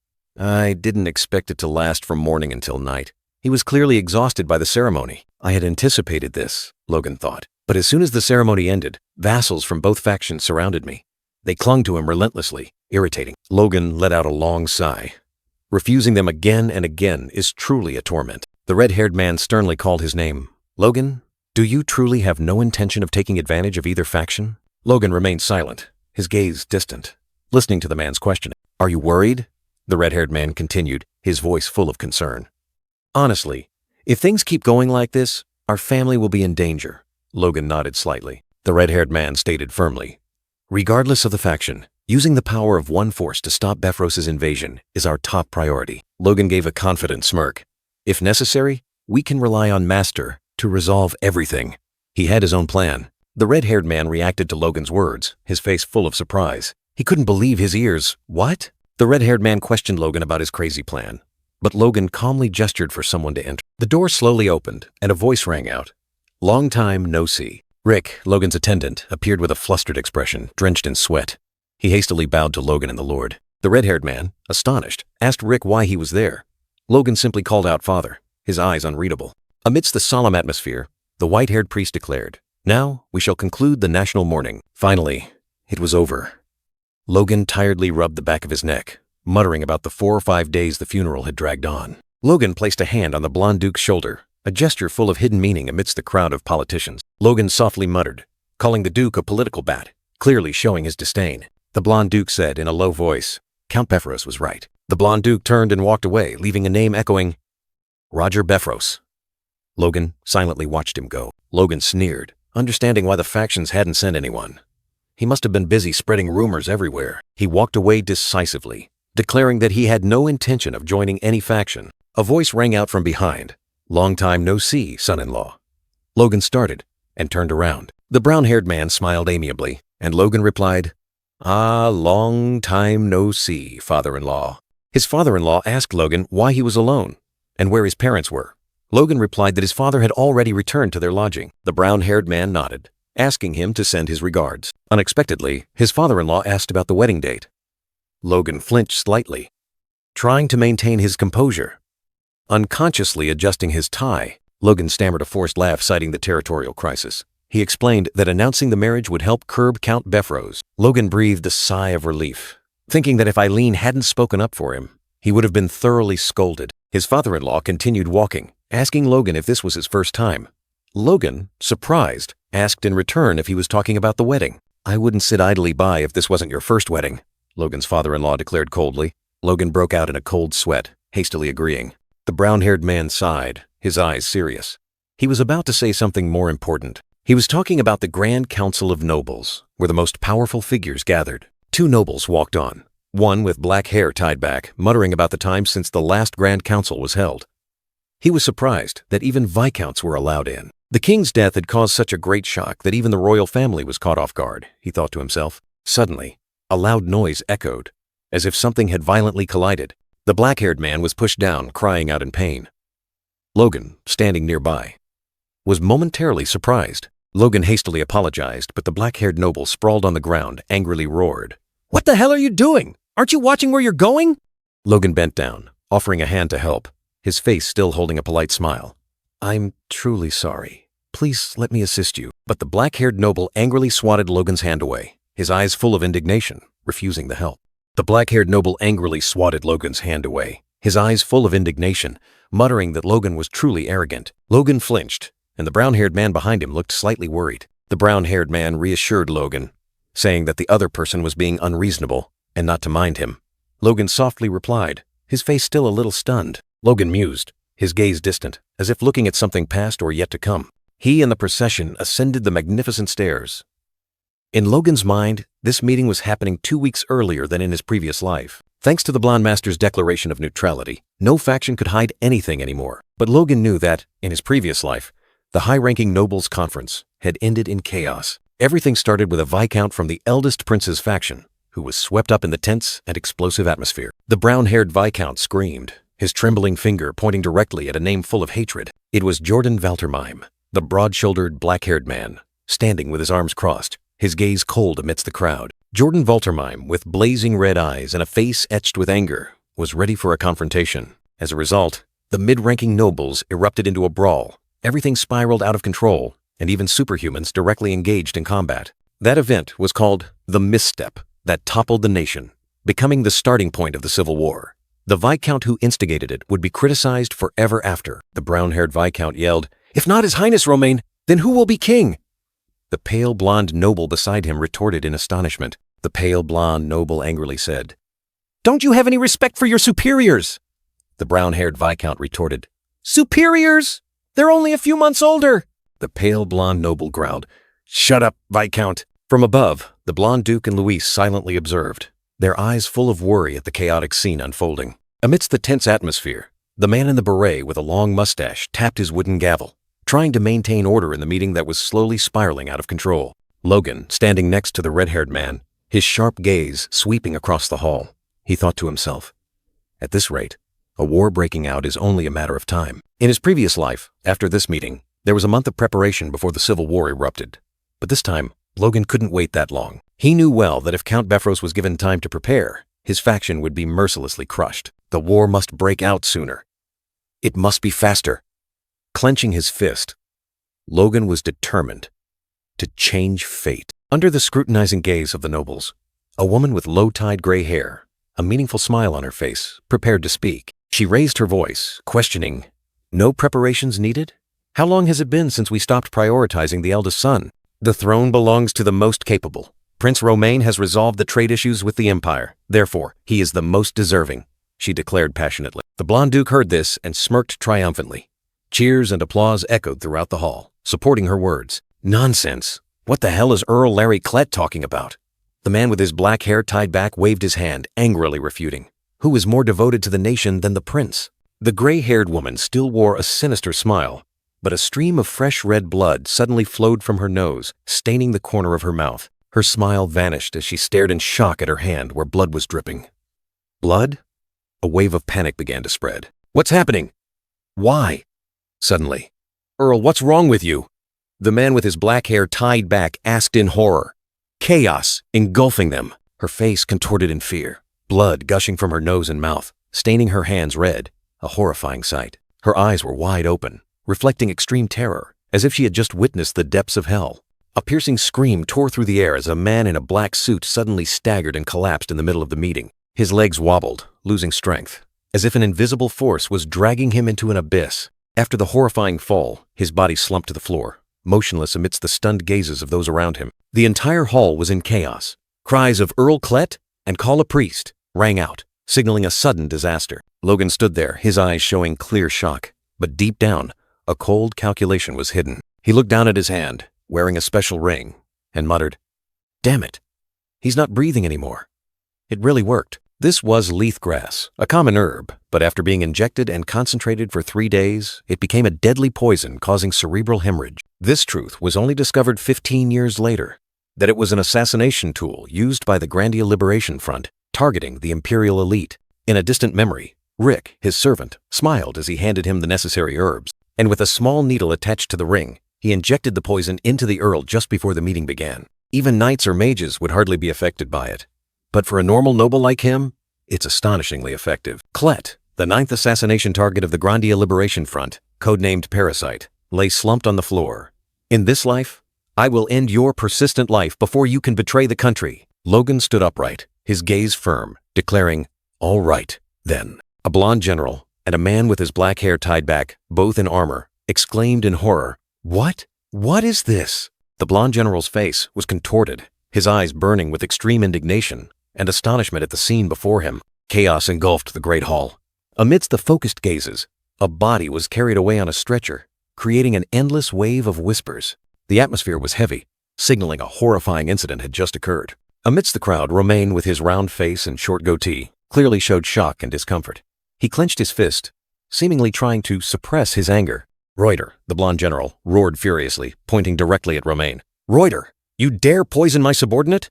The accusation struck like lightning, shaking the entire hall. Romain was stunned, his eyes wide. He fiercely retorted, "What? What do I gain from killing that traitor?" He couldn't believe his ears. This accusation was absurd. A sneer appeared on Romain's lips. He questioned back, "What about you? Who do you think would believe this cheap act?" His eyes were full of contempt. Reuter's face turned purple with rage, veins bulging on his forehead. He growled, "An act?" His fury flared like a burning fire. Reuter continued to shout, gesticulating wildly. "That's an absurd accusation. Don't we still not know why Earl Clet collapsed?" He tried to defend himself. The long-bearded man, with sharp eyes, questioned, "Why are you so angry?" He seemed to be observing everything with suspicion. The black-mustached man spoke, his tone full of innuendo. "Didn't His Highness Romain accuse His Highness Reuter of poisoning the victim first?" He skillfully turned the tables. A sneer appeared on his face. "Ah, or were you provoked when you heard the word traitor?" His words were like needles, stirring suspicion. The long-bearded man glared, his face contorted with anger. He seemed to have reached the limit of his patience. He roared, slamming his hand on the table. "Shut up! Where do you think this is?" The entire room was plunged into extreme tension. The crowd whispered in disgust again. The noise spread throughout the great hall, while the moderator maintained a cold expression, observing all developments. Logan and the red-haired man stood side by side, watching the argument. "So those two are clashing. Like us and Befros, they are famously hostile northern family." Logan's eyes flashed with a brilliant red. The person next to him suddenly erupted with a demonic aura, his body radiating a dazzling red light. And another similarity, Island. The family leaders are a knight and a mage. A mysterious figure, back turned, radiated a powerful azure glow, like a premonition of the coming storm. A chilling aura enveloped the area, signaling an uncompromising battle. Reuter, his face flushed, roared amidst the blazing red aura. "Are you looking for death, Roxina?" The accusation tore through the air. Across from him, Romain sneered defiantly, retorting, "That's exactly what I want, Chloe." The momentum of both sides erupted, ready to clash. Amidst the tension, the moderator hastily pounded his gavel, trying to extinguish the flames. "Hold on, you two! Calm down! Fighting right here in the conference? Are you insane?" The moderator's eyes were full of surprise and worry, his face contorted, showing helplessness in the face of the chaotic situation. Logan and the red-haired man stood hidden in a corner, silently observing. Behind them, two masked dark figures, enveloped in a blazing red aura, stood like mysterious bodyguards. On the opposite side, 3 other masked men radiated a cold blue light. 2 opposing forces. The atmosphere grew even more suffocating. The moderator trembled, the gavel in his hand seeming about to fall. What is this?" He couldn't believe his eyes. Reuter growled, his face contorted with rage, shouting, "Stop!" His words were like thunder in a hurricane. The entire hall plunged into chaos. Members sprang to their feet, red and blue auras intertwined, signaling an unavoidable conflict. At that moment, a figure stepped forward, a calm voice echoing, "Everyone, please calm down. We need to investigate thoroughly to clarify everything." The blonde, goateed man was the one who had just spoken. He looked directly at the crowd, trying to defuse the situation. This is not something that can be resolved with emotions. Logan stood there, his sharp eyes watching. He thought to himself, he intervened at just the right time. However, it won't be easy this time, Master. The goatee duke, with an angry expression, roared in protest. The situation is as clear as day. Why bother following procedures anymore? Romain sneered, echoing the duke's words. Exactly. You had no valid reason. So you staged this play to eliminate a useless puppet. The accusation was full of bitterness. Reuter, his face flushed, roared accusingly. After such a despicable assassination, how dare you speak? He seemed to have lost all patience. Romain, with a contemptuous sneer, retorted, If you are truly righteous, then you shouldn't oppose an investigation, should you? His words were full of sarcasm and mockery. Amidst the tension, the blonde, high ponytail sword duke stepped forward, trying to intervene. Both of you, please calm down and listen. Each heavy step of the sword duke echoed on the stone floor as he advanced towards the center of the argument, carrying a fragile hope of reconciliation. But before he could continue, the sword duke was stopped by Jordan Valtermeim and Juan Douglas, one gripping his shoulder, the other standing behind him, their eyes cold. The sword duke, surprised and angry, called out their names. Jordan, Juan! Surprise was evident on his face. Jordan Valtermeim, with a stern expression, spoke coldly. Do not interfere, sword duke. The warning froze the air. Juan Douglas stood next to Jordan, continuing with a resolute tone. Even you won't find it easy to deal with the two of us. The sword duke, his face confused and worried, questioned, Do you understand what you're trying to do here? He seemed unable to believe his eyes. Jordan and Juan maintained their cold, resolute expressions, their gazes firm and unwavering, as if their objective was already set. Logan, standing next to the red-haired man, exclaimed with a look of astonishment and worry, How can this be? He couldn't believe the situation before him. A voice rang out, stating the harsh truth. The kingdom's only 3 dukes are in conflict. Chaos engulfed the scene. Juan Douglas looked at the sword duke, questioning, Surely even you clearly realize how meaningless this meeting is, don't you? Jordan Valtermeim continued, his expression unchanged. Simply coming to a conclusion like this isn't so bad. His words held a deeper meaning. The sword duke, standing on the balcony looking down, sighed helplessly. All of you have gone mad. He seemed to have given up hope. A close-up of Reuter's face, veins bulging, teeth clenched. A fierce rage was burning in his eyes. Reuter roared, pointing directly at Romain, who stood opposite him. You are no longer my brother, Reuter! The shout tore through the air. Romain, with a resolute expression, responded with a defiant gesture. We will prove our right to inherit the throne. Romain's eyes were sharp and decisive. He gritted his teeth, his final words ringing out like a declaration of war. By force. Reuter burst into maniacal laughter, the sound echoing throughout the great hall. He seemed to have lost all reason, only frenzy remaining. From the high platform, Reuter raised his hand to command, his voice echoing through the hall. All who follow me, summon your soldiers. Logan and the red-haired man stood below, their eyes full of worry. Reuter continued to preach, his words like adding fuel to the fire. We will not be patient any longer. Take up your weapons. Reuter's rallying cry resonated. A burly man with a face-covering golden beard knelt with others, shouting in unison. And prepare for war! Yes! A close-up of the burly man's powerful neck and partially concealed golden beard, signifying absolute loyalty. Outside, a luxurious carriage rolled away, leaving Louis standing alone, his gaze following it thoughtfully. Jordan Valtermeim leaned back, arms crossed, his expression calm but hinting at calculation. So, he began. Romain smiled, bowing slightly. Jordan asked, Are you asking for more time to deal with the McLean family's affairs? Romain replied, Precisely. Jordan placed a hand on his chest, his eyes distant, whispering, Time.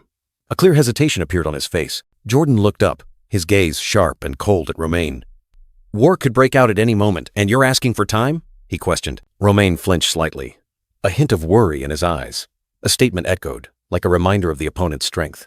The name Blazing Firesword truly reflects his power. Jordan Valtermeim, a cold and calculating man, stood there like a steel statue. He knew well that even a small mistake could cause everything to collapse. Reuter, his face anxious, tried to justify. It won't take long. Just 10 more days. And Jordan cut him off, his tone full of contempt. Useless.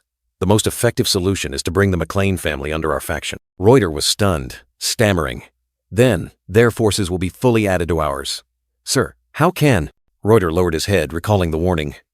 I sent Luther to do that, but someone warned that McLean is too rotten to be taken in. He knelt down, begging for forgiveness.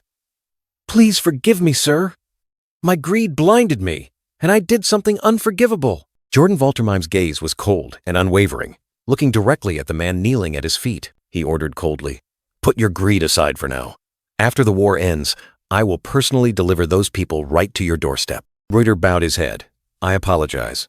Jordan continued, "I will only give a light warning, so don't worry, and summon your most elite troops." Jordan Valtermime turned away, his eyes distant, his voice echoing, "Right now, we must look at the bigger picture." That bigger picture was an ancient city engulfed in smoke and flames, debris flying everywhere, signaling a fierce war about to erupt. A few days later, at Todomo Castle, a luxurious room with large windows and bookshelves filled with knowledge appeared, carrying an eerie silence. The long red-haired bearded man sat opposite a crystal ball, listening to a warning from another person. "I will respect your wish to remain neutral." The one-eyed glasses-wearing man, his face stern, continued, "However, if you break your promise and commit any provocative acts, we will prioritize severe punishment." "You understand his meaning, Count?" The red-haired man bowed his head, his voice calm. "I have taken his words to heart." The energy orb exploded, Jordan Valtermime's final warning firmly imprinted in the opponent's mind. He hoped this attitude would be maintained, otherwise. The Valtermime envoy disappeared without a word, making the reddish-brown-haired young man dissatisfied. "He's truly arrogant." Reuter clicked his tongue, his voice tinged with resignation. "He's from the Valtermime Duchy, so we have to bear it." Reuter mused, trying to reassure himself. "No matter the situation, we don't need to worry. If the envoy's words are true, Count Befros is gathering troops to advance on the capital, not to attack us." The reddish-brown-haired young man sighed in relief, a faint smile appearing. "Given the current situation, perhaps we'll have peace for a while." He nodded, his eyes full of confidence. "Indeed, now I should focus on what I can do." However, the civil war that erupted after Count Klett's death, just a week later, turned into bloody, direct confrontations. Initially, both factions planned to assassinate the opposing prince, like chess pieces awaiting their moment on the political board. However, an unexpected incident occurred, changing everything. As the armies of both factions marched, ironic fate caused them to accidentally encounter each other, igniting the war. A bloody front line stretched from north to south, from the desolate lands to the royal territory. Both armies began spontaneous engagements, plunging the entire kingdom into the flames of war. It was a clear sign. This war would not end easily, but would drag on endlessly. As events unfolded, the leaders of both factions began to display every ounce of strength, every card they could muster. As a result, Count Befros had no other choice but to deploy his troops to the central front, the most brutal area. Ultimately, he left only a minimal number of soldiers at his main castle, exposing its vulnerability. Reuter was extremely anxious, telling himself, "It's fine. As long as they haven't lost their minds, they wouldn't dare ignore the Duke's warning." Cold sweat ran down his face as he desperately clung to that fragile hope. In a luxurious room, 4 men gathered around a large table. Logan, the red-haired young man, stood opposite them, giving a decisive order. "Let's seize this opportunity to take Befros." Reuter, the long red-haired man, looked worried. Beside him, Duane and Heinkel were also uneasy. Duane spoke up. "But young master, Valtermime has already warned you." Logan, with a resolute gaze, responded to the warning. "Are you saying I'll ignore a warning from a superhuman?" He nodded, affirming, "That's right." Duane still tried to persuade him, grabbing Heinkel's hand. Even if Befros can't resist due to the civil war, this action could be seen as a challenge to the second prince. A gloomy funeral scene appeared, a white coffin placed in the middle of the room. The narration echoed, "The consequence is that we could be made an example of." Their family was crushed for opposing the second prince. Logan suddenly sprang up from the coffin, shattering the somber atmosphere. He looked at Heinkel, saying coldly, "Sir Heinkel, you are mistaken." Logan continued to explain to Heinkel, "We engaged in battle before the Civil War began. This is merely a conflict between families. To consider it a challenge to the second prince is too broad." Heinkel was surprised, realizing something. Could it be that young master had foreseen this and seized Todomo Castle? Logan smiled mysteriously, a cunning glint in his eyes. Heinkel reassured himself, "No, that's impossible. You cannot see the future, young master." Reuter was still skeptical. He said to Logan, "However, Valtermime is the one who will hold you accountable later, if not now." Reuter continued to question Logan. "Have you considered that possibility?" Logan replied curtly, "No." Reuter exclaimed, "Young master!" Logan gave a confident smile, explaining, "Because there's no way Valtermime will hold us accountable." Reuter was surprised. "What?" Logan continued to assert, to the astonishment of Duane and Heinkel. "Of course, that's if we capture Befros Castle and become strong enough to be a bargaining chip for both sides." Duane repeated Logan's words, still stunned. "Strong enough that both sides would want us?" Logan turned to Duane and Heinkel, ordering, Dwayne, Heinkel, please leave for a moment. Reuter stood behind, watching anxiously. Reuter looked at Logan, his heart filled with unease. He wondered, they won't fight, will they? Logan turned back, his eyes sharp, saying, Reuter. Logan sharply questioned Reuter about a fatal flaw in his argument, leaving him speechless. Reuter hastily explained that the Civil War couldn't end before they captured Bifrost and accumulated enough power. Logan looked at him skeptically, pointing out Reuter's excessive certainty that the war would drag on, startling him. Reuter awkwardly justified, saying that rarely had a civil war lasted more than a year in history, admitting his oversight. Logan closed his eyes, a sigh of relief or contemplation escaping him, seemingly accepting the explanation. He reiterated what he had said before the Battle of Todomo, that he had no intention of interfering with Reuter's thoughts. Reuter looked at Logan with a firm gaze, asserting that everything he did was for the supreme benefit of the family. Logan maintained a serious expression, advising Reuter to overcome the blind spots in his thinking. Reuter bowed his head, promising to remember Logan's advice, his attitude full of remorse. Logan turned his back, looking out the window, declaring the next mission was to reclaim Bifrost, the ancestral land. The majestic panorama of Bifrost City appeared, the objective clearly defined, a silent declaration of war. The imposing main gate of Bifrost Castle appeared, but an unexpected event was approaching, shattering the tranquility. 2 guards suddenly flinched, one exclaiming in panic, "What is that?" The other stammered, "It's..." The pounding sound of horse hooves echoed, dust swirling, signaling an unexpected attack was imminent. A mighty cavalry force charged straight towards the castle, shots echoing. "Enemy attack! McLean's forces are attacking!" A soldier shouted loudly. "Hold the line! Reinforcements from Pareda are coming! Hold out until we are reinforced!" Knight Reuter coldly looked towards the castle, his voice deep. "They have no intention of surrendering peacefully. Then there's no need to prolong this." Beside him, Logan's eyes were sharp, ready. A clank echoed as an armored heel decisively stomped down. The attack order reverberated, and the resolute reply from the soldiers, "We will take it immediately, understood." Logan on horseback, his eyes blazing. "The Lord has departed for the war that will decide the nation's fate. He entrusted me with the heavy responsibility of defending this place, the last line of defense." From atop the castle wall, a knight faced Logan, his voice full of resentment. "I've heard much about you, Logan McLean. I will repay the humiliating debt from when Todomo Castle was stolen by you." He introduced himself as Lentor, a high-ranking knight, then drew his sword, pointing it directly at Logan. "I challenge you to a fair duel." Between knights, his demeanor was aggressive and provocative. Lentor continued to provoke, but Logan merely sneered. "You're the one embarrassing yourself. Do you think you're performing a play?" His gaze was disdainful and arrogant. A devastating punch. Lentor couldn't react in time, his face contorted in pain, blood splattering. He fell heavily, unconscious. Logan stood tall, his sword still sheathed. At his feet, Lentor lay motionless, blood staining the cold stone. He looked at his fist, a hint of surprise. "Unconsciously, I used my fist. I just found him too annoying." A simple explanation for terrifying power. Logan asked Heinkel, a light-haired knight checking on Lentor. "Heinkel, how is he?" The knight replied, "He seems to have fainted." Logan looked at the unconscious Lentor, then glanced towards the castle. He fainted just from that? A high-ranking knight like this? It seems Bifrost has lost its mind. How could they entrust command of the defense to such a weak individual? Logan turned to Reuter, his voice tinged with annoyance. "Father, it seems we're done here so." Reuter still stood there, his eyes distant, lost in thought. Logan softly called, "Father?" But he didn't reply. Reuter suddenly turned to look at Logan, then directed his gaze towards the horizon again. "So, this island." His voice was somber, filled with emotion. The scenery appeared. A clear blue river, sprawling fields, birds soaring.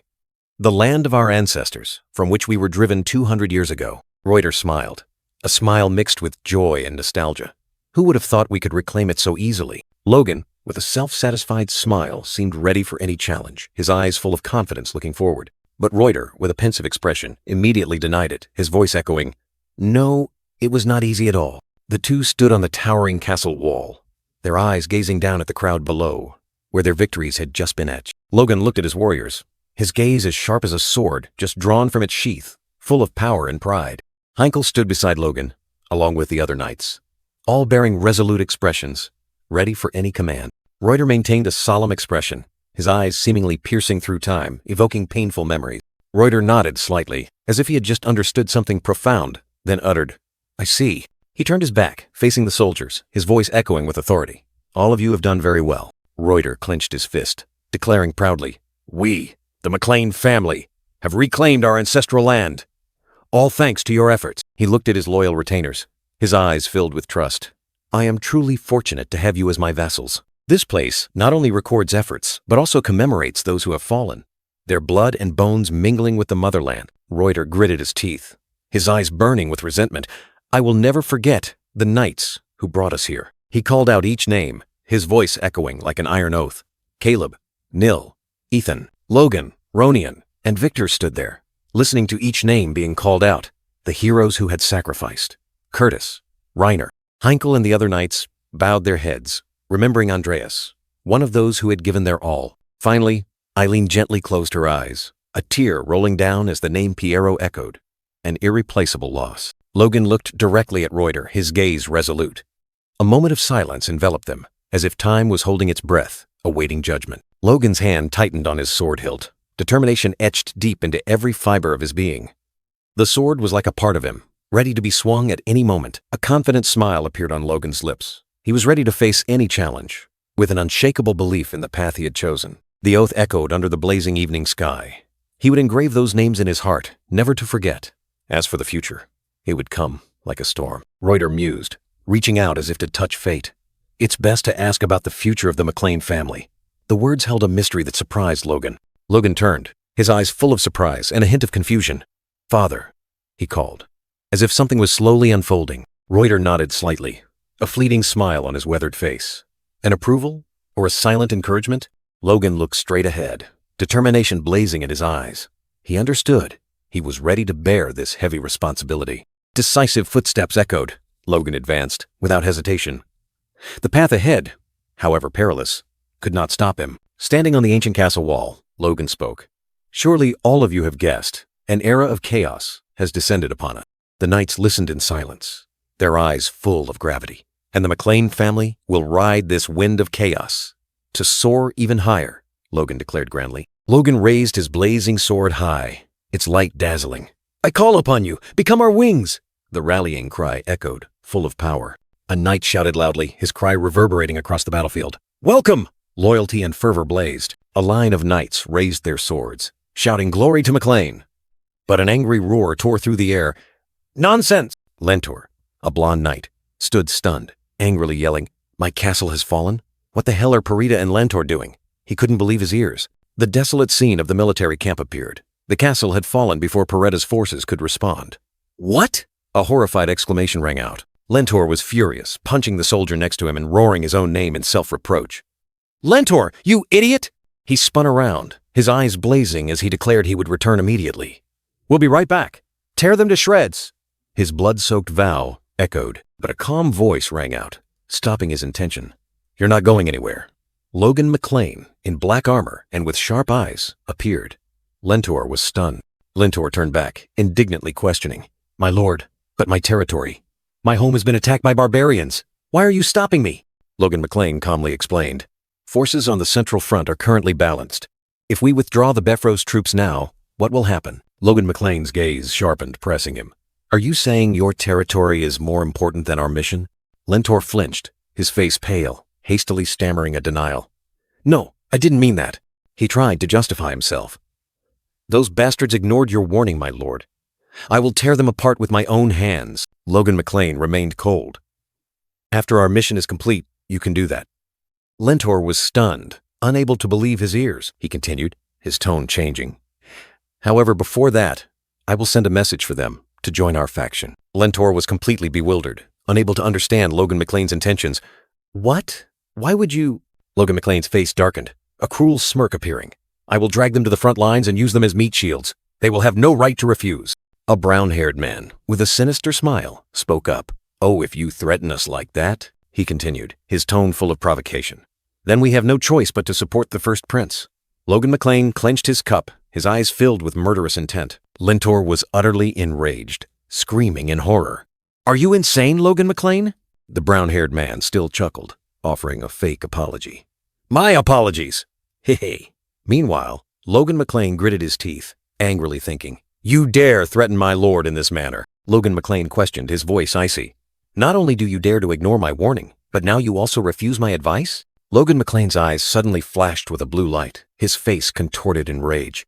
He growled, Do you know that this action goes against the wishes of Lord Romaine? In another room, Lentor and a red-cloaked knight were surrounded by a strange blue energy, pushing them back in chaos. Lentor was terrified, feeling the monstrous power invading him.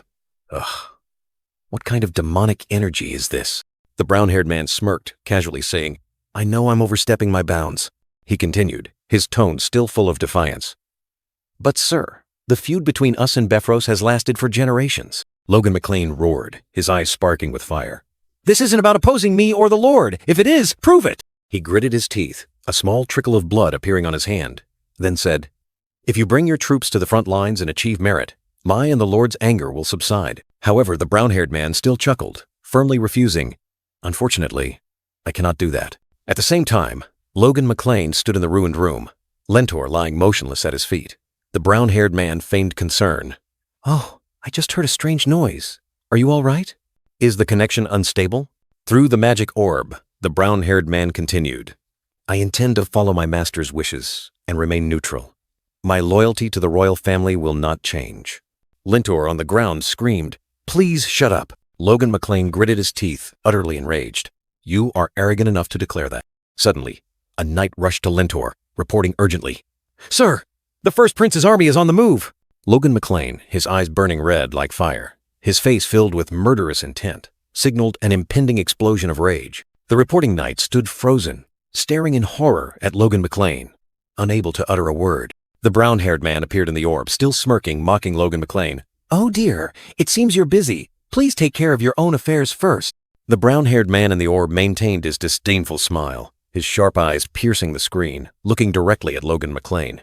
He seemed to be awaiting a reaction from the other side. Logan McLean gritted his teeth, clenching his fists, veins bulging. Even if it costs dearly, I will finish all of you. That is the best way to boost morale. The brown-haired man sneered, his eyes full of challenge.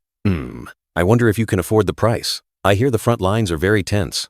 Logan McLean's face contorted with anger, veins bulging on his forehead. You fool! You'll soon realize what you've done!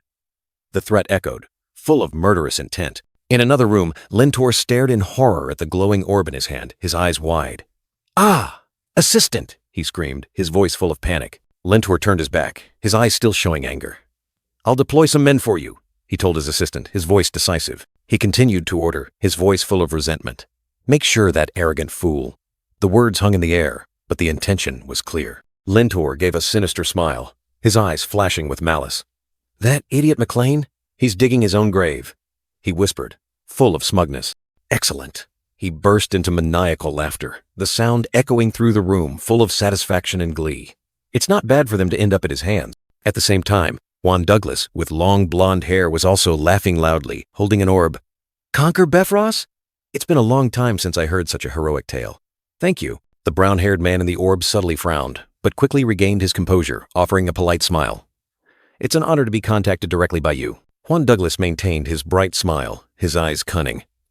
Yes, your attack on Befros means you want to join my faction, doesn't it? The brown-haired man kept his fake smile, skillfully replying. They are simply long-standing enemies of our family, he explained, his tone gentle. The smile on Juan Douglas's lips vanished, his cold blue eyes staring directly at the brown-haired man, seemingly scrutinizing him. The brown-haired man bowed in apology, his forced smile so strained that his facial muscles twitched. My apologies, but we are not ready to support any faction yet. My cheek is about to cramp, Juan Douglas mused, his gaze sweeping over the brown-haired man. Considering the treachery of Jordan Valtermine, he surely wants to devour your entire clan. Juan Douglas's eyes were as sharp as knives, piercing through the night, directly questioning the brown-haired man. What do you intend to do?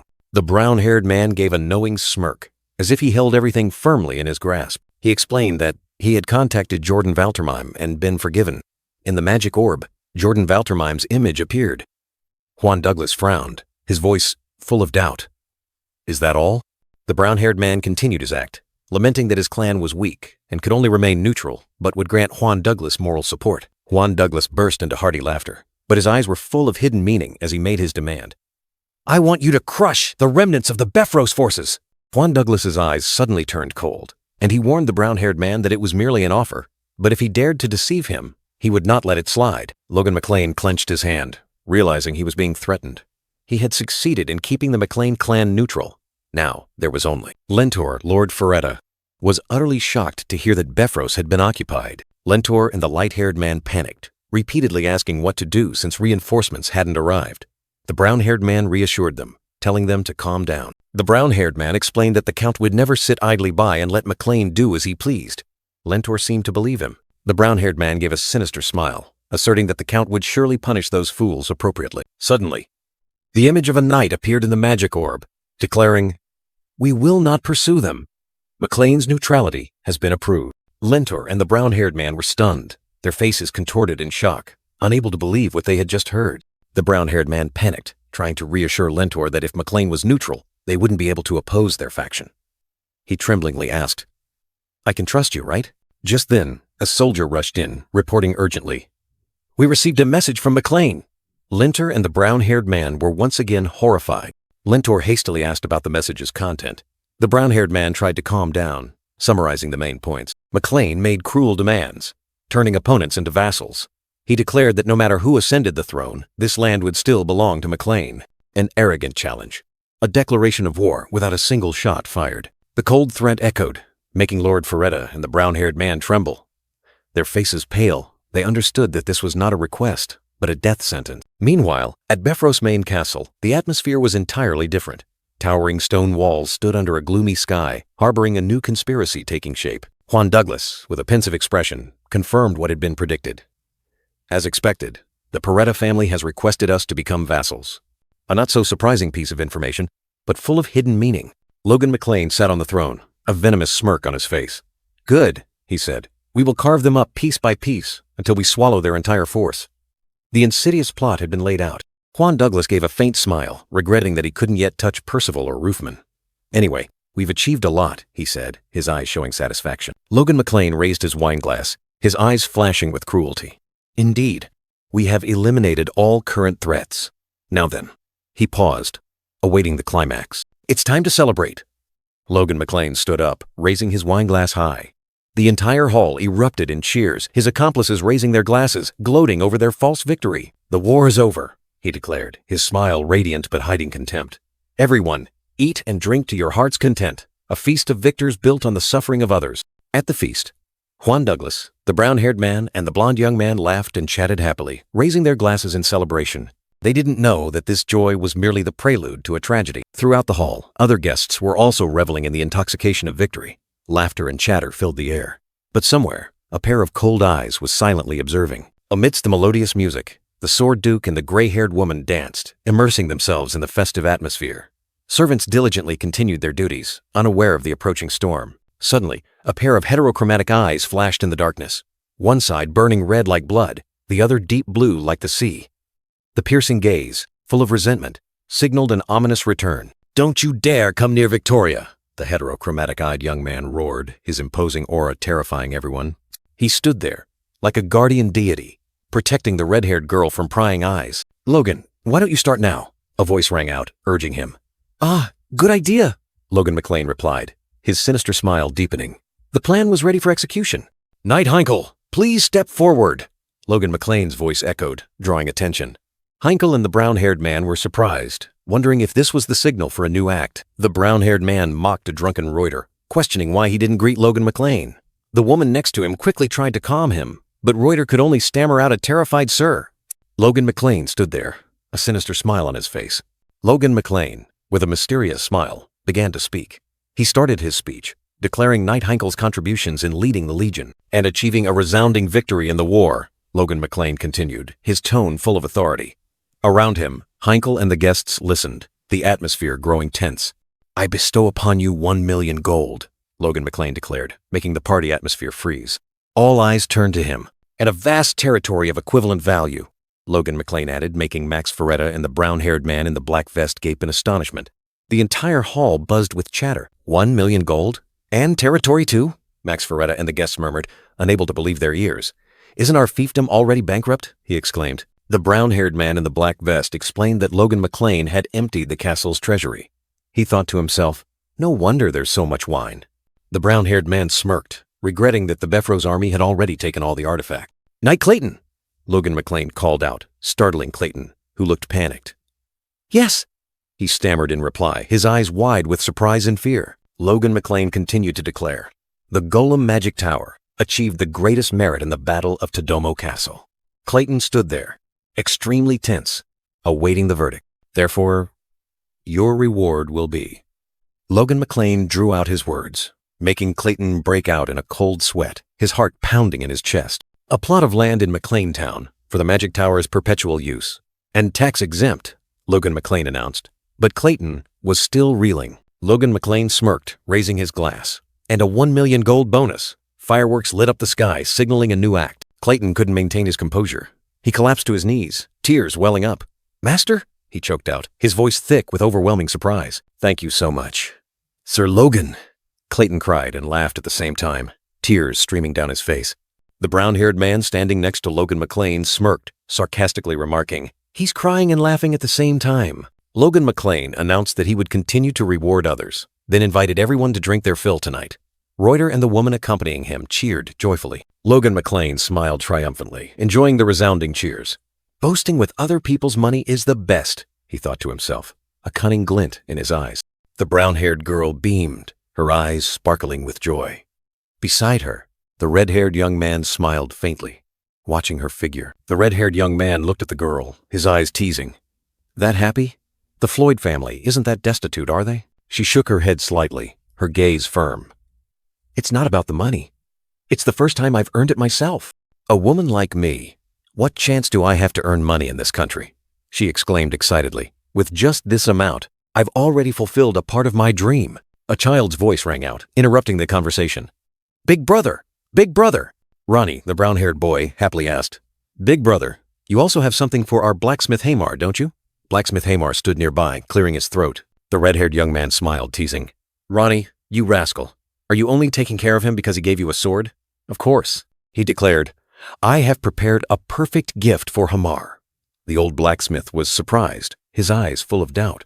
Heavy wheels rolled along the dusty road, carrying new destinies. A guard coldly ordered, "We're here. Get off the carriage." The red-haired dwarf stepped down, his bare feet touching the ground.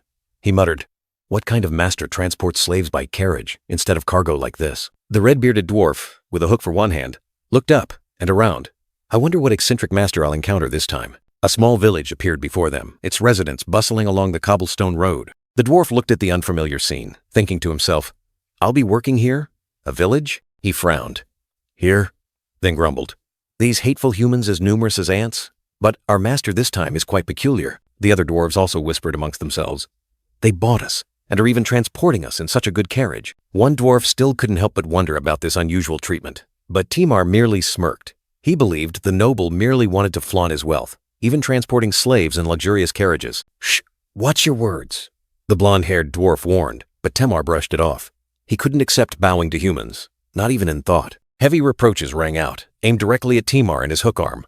Had losing a part of his body caused him to lose the pride of a dwarf as well? The guard's cold command rang out, urging the dwarves to get off the carriage. Timar and his companions had no choice but to obey. Timar looked at his fellow dwarves, who still clung to a shred of pride, and shook his head wearily. Those fools, he thought. Don't they realize that clinging to self-respect only brings more suffering? He recalled the moment he lost his arm, a scar not just on his flesh but deeply etched into his soul.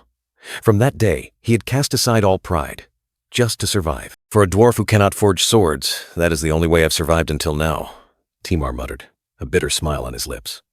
Survival was more important than any pride. With heavy steps, the group of dwarves was escorted by the guard. They were like puppets on strings, heading into an uncertain future.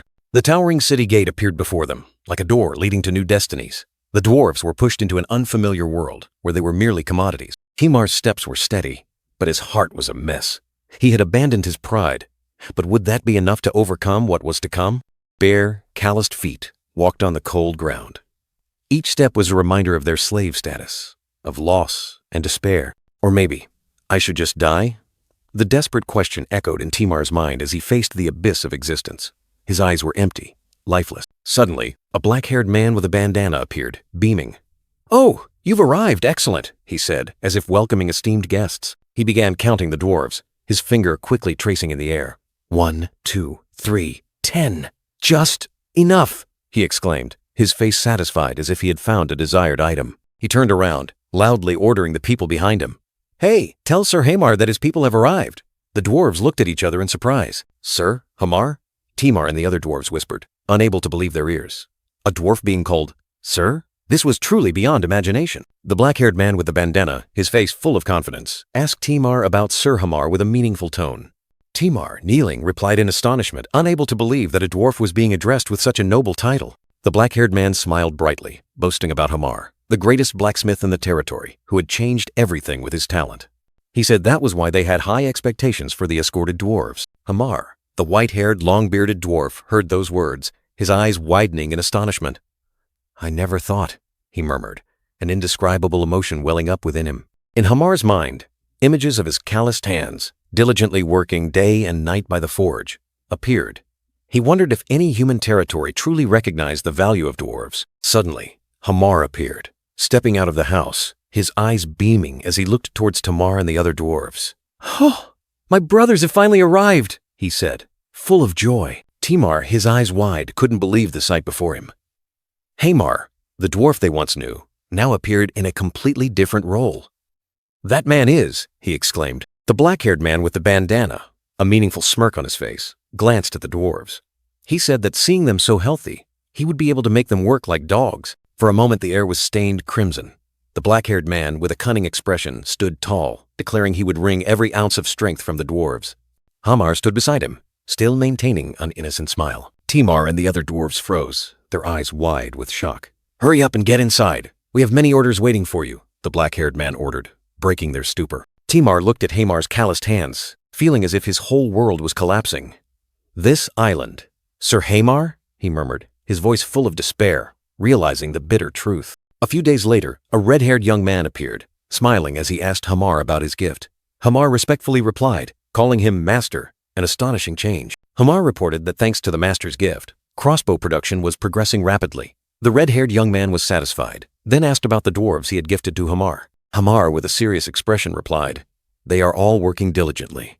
He spoke with a sense of pride, yet harboring an unspoken sorrow. In the forge, the dwarves were diligently working, each on a different stage, like cogs in a giant machine. Timar sat there, his eyes empty. The red-haired young man observed the production system, impressed by its efficiency. He mused, "A system where each person is only responsible for one part. I can only imagine how much dwarven pride must have led to protests." Timar and the other dwarves protested angrily. "We're not making complete products, just parts." Timar growled. "A blacksmith has his pride," another shouted. After learning about the enormous number of orders, the dwarves no longer dared to protest. One person trembled, exclaiming that being forced to make a crossbow in one day was terrifying. The lazy Timar, with a cunning glint in his eye, thought about becoming a manager. He confidently declared, "Being an inspector would suit me perfectly."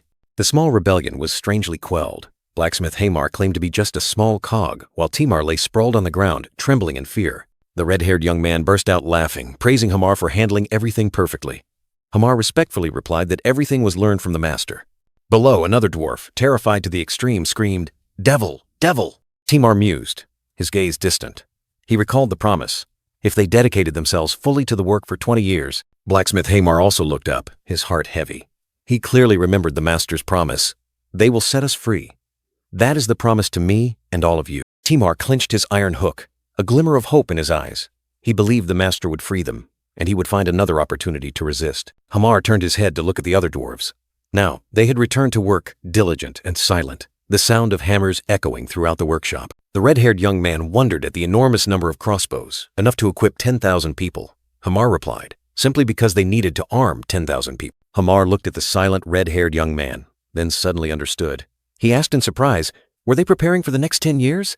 This preparation was truly thorough. The red-haired young man burst into hearty laughter, denying it. He revealed that he was recruiting a militia of 10,000, and recruitment had already begun. Hamar froze, his eyes wide with horror as he looked at the red-haired young man. A militia of 10,000? He couldn't believe his ears. Hamar angrily rushed forward, questioning the red-haired man. Is this human planning another war? The red-haired young man remained calm, as if he had read the old man's thoughts. The civil war had only just begun to simmer.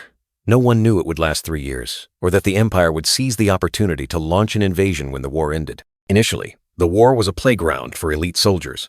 But then, it would turn into a war of mercenaries, paid with the blood of the populace. And finally, the situation would escalate to the point where civilians would be forced to wield daggers and spears, pushed onto the battlefield, like sacrificial pawns. The red-haired young man gazed into the distance, his eyes filled with contemplation.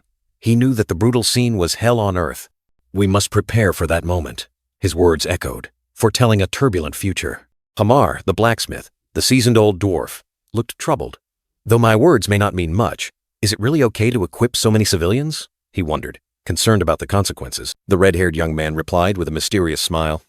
I just need to ensure their livelihoods. If I can do that, even if I hand out bombs, no rebellion will occur.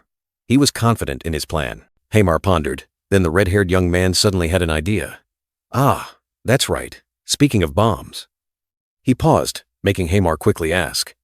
Yes? The red-haired young man leaned close to Hamar's ear, whispering a shocking secret. There's something I want you and Clayton to secretly create. Hamar shivered, sensing ill omens. Well, I have a bad feeling about this. A towering spire appeared against the blue sky, standing majestically as a symbol of power and knowledge. Here, earth-shattering secrets were slowly being unveiled. In another room, Clayton, the bearded man, exclaimed in surprise, "A bomb that explodes after a delay?" He looked at the blueprint with disbelief. The red-haired young man explained in detail. Exactly, but that's not all. The condition for it to explode is to receive an impact beyond a certain threshold, like crushing it with your hand. He continued to give detailed requirements. Before it explodes, it must vibrate slightly as a warning, lest you forget to throw it. Oh, and if it can change color, even better. Clayton diligently took notes. The delay time is about 5 seconds. The destructive power must be equivalent to a level 2 explosion spell. The red-haired young man rattled on, setting almost unrealistic standards. And most importantly, the production cost is only about 50 gold. He smiled brightly, looking at Clayton expectantly. You can do it, right? Clayton hesitated, asking, Logan, does this item really exist?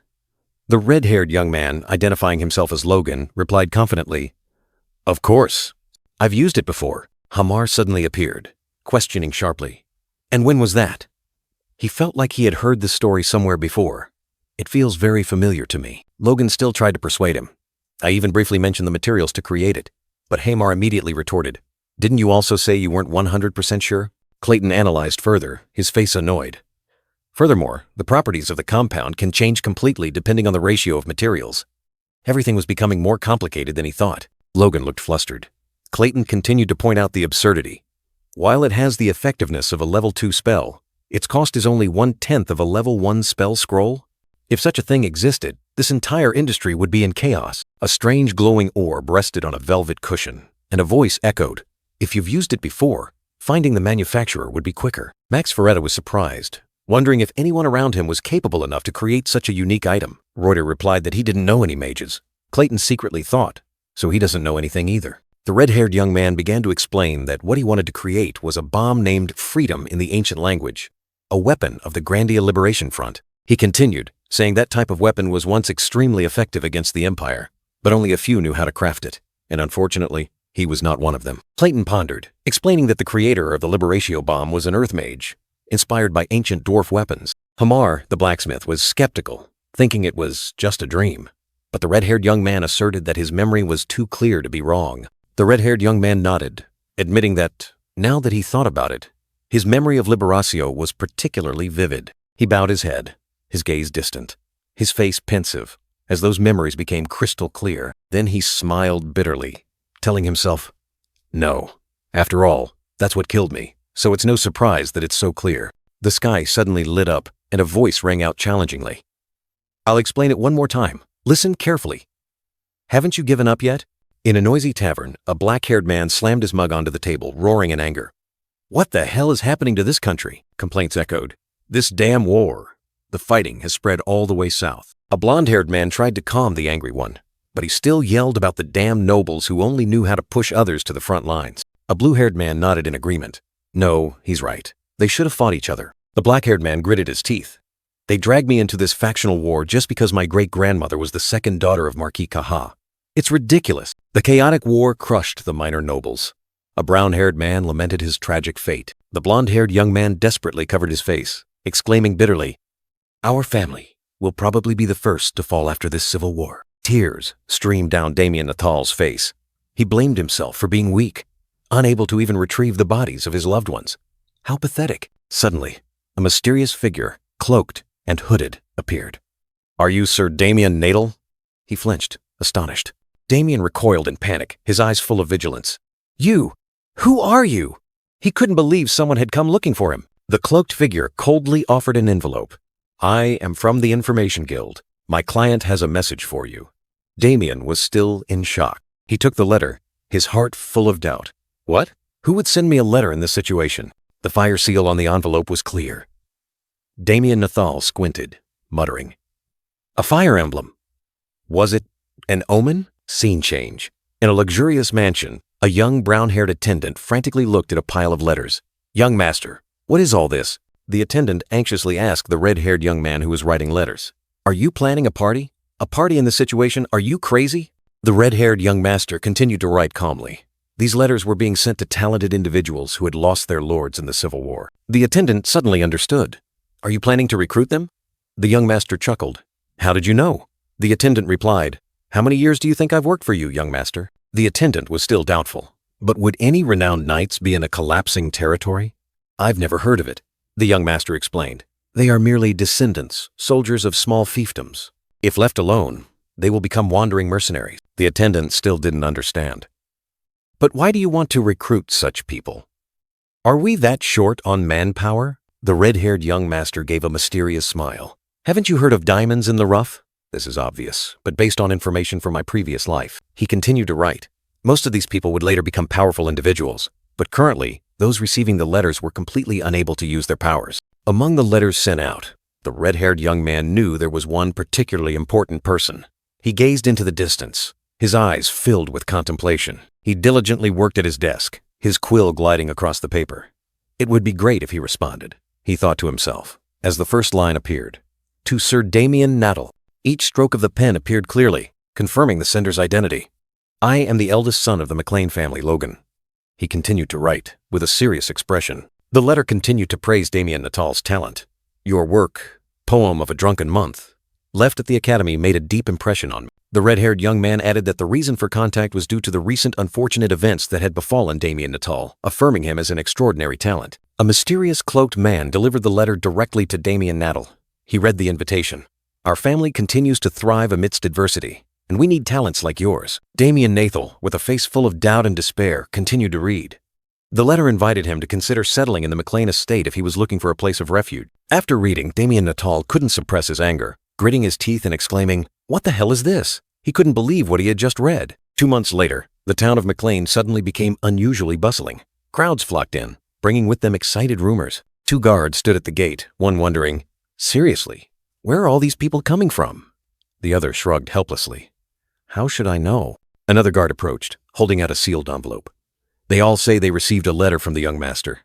But what's going on?" he gestured. "All right, follow that guard." Amidst the crowd, a familiar figure walked heavily, looking awkward. He mumbled, Damien Nathal appeared, his face confused, clutching the letter. He said to the guard, "I came here after receiving the young master's letter." The guard took the letter, carefully checking the seal. He mumbled, This is the McLean family's emblem." The guard's eyes narrowed suspiciously, sweeping over Damien Natal as if trying to find something unusual. Damien Natal cleared his throat, a little embarrassed. Another guard secretly thought, how could a failure like him have a letter from the young master? But the other guard still ordered, "I've confirmed it. Take him in." Damien Natal stepped into a bustling town, but his mind was clouded with questions. What is Logan McLean plotting? Does he want to use an unknown person like me to stir up war and expand his territory? Amidst the bustling market, with calls and invitations echoing, Damien still couldn't stop asking himself, but why me? He watched the black-haired man selling luxurious fabrics imported from the Empire, his heart still heavy. This town looked peaceful and clean, but in Damien Natal's eyes, it harbored an indescribable unease. The blonde-haired bearded traveler frowned, sweat beading on his forehead. A thought suddenly flashed through Damien's mind. Did he send the letter to the wrong person? Confusion and doubt continued to surround him. The large door slowly opened, light streaming in, as if opening a new, unexpected chapter for Damien Natal. He stepped inside, unaware of what awaited him. A handsome, red-haired young man greeted Damien with a radiant smile. "Thank you for coming from such a distant place. I am Logan McLean," he said, his voice warm and enthusiastic. Logan McLean warmly shook Damien's hand, inviting him to sit. Damien was still bewildered, awkwardly replying. In his heart, he still couldn't believe it. Did he really not send the letter to the wrong person? A hot, fragrant cup of tea was placed on the table, dispelling the chill of the outside air and somewhat easing the tension in Damien's heart. Logan McLean kindly poured tea, inviting Damien. It's still quite cold outside. Please have some tea. Damien nodded slightly, trying to maintain his composure as he took a sip. Damien Nathal's eyes were sharp, sweeping over Logan McLean with full vigilance. He tried to read his opponent, searching for any signs of deceit. Do I know him? Damien wondered. I don't remember ever meeting anyone with red hair and eyes like his before. Logan McLean sat opposite, his eyes closed, a mysterious smile on his lips. But why is he so happy to see me? Damien became even more confused. Damien Nathal took another sip of tea, his face still a little awkward and confused. He couldn't grasp Logan McLean's true intentions. Logan McLean looked at Damien, a mischievous smile on his lips. Damien Nathal, he mumbled, as if assessing his prey. So, the genius of the Liberation Front is this naive? Logan McLean thought to himself, his eyes full of calculation. He knew Damien well, and this was no mistake. Damien Nathal lay on the cold ground, his gaze distant. For over 20 long years, he had strained himself to conceal the identities of the Liberation Front members. A heavy burden on his shoulders, a secret etched deep into his bones. Damien's innate talent was undeniable, but what Logan McLean desired most was the unwavering integrity within him. After losing his family in the Civil War, Damien fought for a country free from the shadow of war. Logan McLean, with a mysterious smile, thought to himself, if I can recruit him, I will trust him implicitly. He looked at Damien and slowly began. I heard you were a former student of the Academy's administration department. Logan McLean made a surprising offer. Why not start as an assistant to my head of administration? If you prove your capabilities, I'm willing to entrust you with a fortress. Damien was stunned, exclaiming, What? Damien asked in bewilderment. What makes you offer me such a position? Logan McLean raised an eyebrow. Are you not satisfied? Damien quickly waved his hand. No, of course not. Logan McLean took a sip of tea, his eyes cunning. As I mentioned in the letter, your poem left a deep impression on me. He smiled, his expression full of hidden meaning. He continued to explain. With your poetic talent, you will also have the ability to understand context and profound meaning in your work. That will be very helpful in management and administrative matters. Damien hesitated. Damien cursed inwardly. What kind of nonsense is this? He looked at Logan McLean, who was calmly sipping tea, his heart filled with confusion and doubt. Logan McLean told himself, what I said might sound like nonsense, but I'll just pretend to be relaxed. He resolved, I must do everything to get him. Logan McLean pondered. The McLean family is still small, but when it expands, Damien's information management skills will become an invaluable asset. He stroked his chin, his eyes full of calculation. Perhaps I should shave my beard, Logan McLean concluded. Until then, even if it's not a good fit, he still has to work hard as an administrative official. The sky was azure, white clouds drifted. Damien's future was decided. A week later, the scene had completely changed. The bearded man burst into hearty laughter. He's the best, he praised enthusiastically. Damien and Philip alone do the work of 10 people. Where did you find this guy? Logan McLean looked at Damien, who was working diligently, and thought, perhaps this position really suits him. The bearded man continued. What a relief. Do something to help him settle in. Logan McLean replied with a smile. Of course, I warmly welcome talents like him. The bearded man suddenly changed his expression, raising a finger. But this is a completely different matter. A flicker of worry crossed his eyes. An endless stream of refugees poured into the town like a flood, causing it to become overcrowded faster than expected. Logan McLean mused, knowing that the plan to build a second town needed to be accelerated. Damien Nathal asked worriedly, Are our finances stable? Philip, the young man with glasses, explained the situation. Wood was now as precious as gold, and without new harvests, their funds would run out. He looked up, wondering, why are we short on money? Logan McLean smiled, revealing, this territory is overflowing with exportable goods. Damien Nathal was surprised. What do you mean, export? Philip confidently replied, food. Damien Nathal was stunned, exclaiming loudly, why are we selling food? Logan McLean was also surprised. Do we have that much surplus food? Philip smiled and explained, to prepare for the war with Befros, you sold off the surplus food, didn't you? However, the war ended too quickly, and the outbreak of civil war caused food prices to skyrocket. Philip asserted, just by selling half of it, we won't have to worry about funds anymore. Logan McLean pondered Philip's suggestion.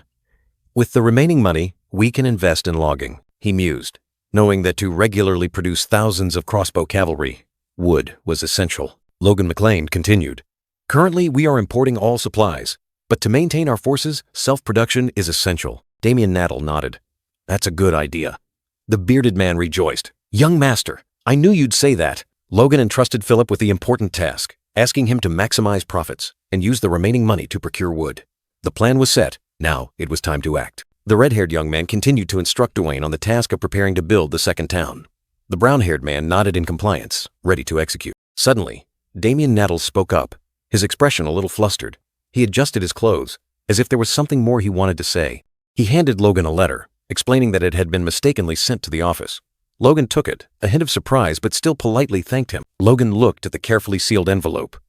A question suddenly flashed in his mind. Could this be a letter from the Information Guild? Damien, Philip, and the bearded man took their leave. Logan saw them off and then returned to his desk, ready to face new tasks. Logan opened the envelope, his eyes scanning the first lines. This was a response to his request to track down special individuals. The letter revealed they had found the location of one person. Logan was surprised, his eyes wide, muttering in question. Their whereabouts? He suddenly remembered that he had indeed made this request. It was from the day he began learning sword force from his master. He recalled that he had requested a search for independent superhumans who had operated during the Great Imperial War. Finally, one person had been found. That person's name was Churn Crow. Although not the CrownNet Logan mentioned, it was highly likely to be the same person. CrownNet, Logan muttered, his expression pensive. He knew well that this was a tough opponent, not easy to deal with. He was a master of artifact enhancement, one of the Empire's top 10 merchants. His entire body was covered in self-made artifacts, a strange mage who once dominated the front lines. He was the mage who swept through the Brandian army, a person known by the moniker Sweeping Witch, CrownNet. Thanks to the low-level artifacts he supplied to the Empire, Grandia's collapse came twice as fast.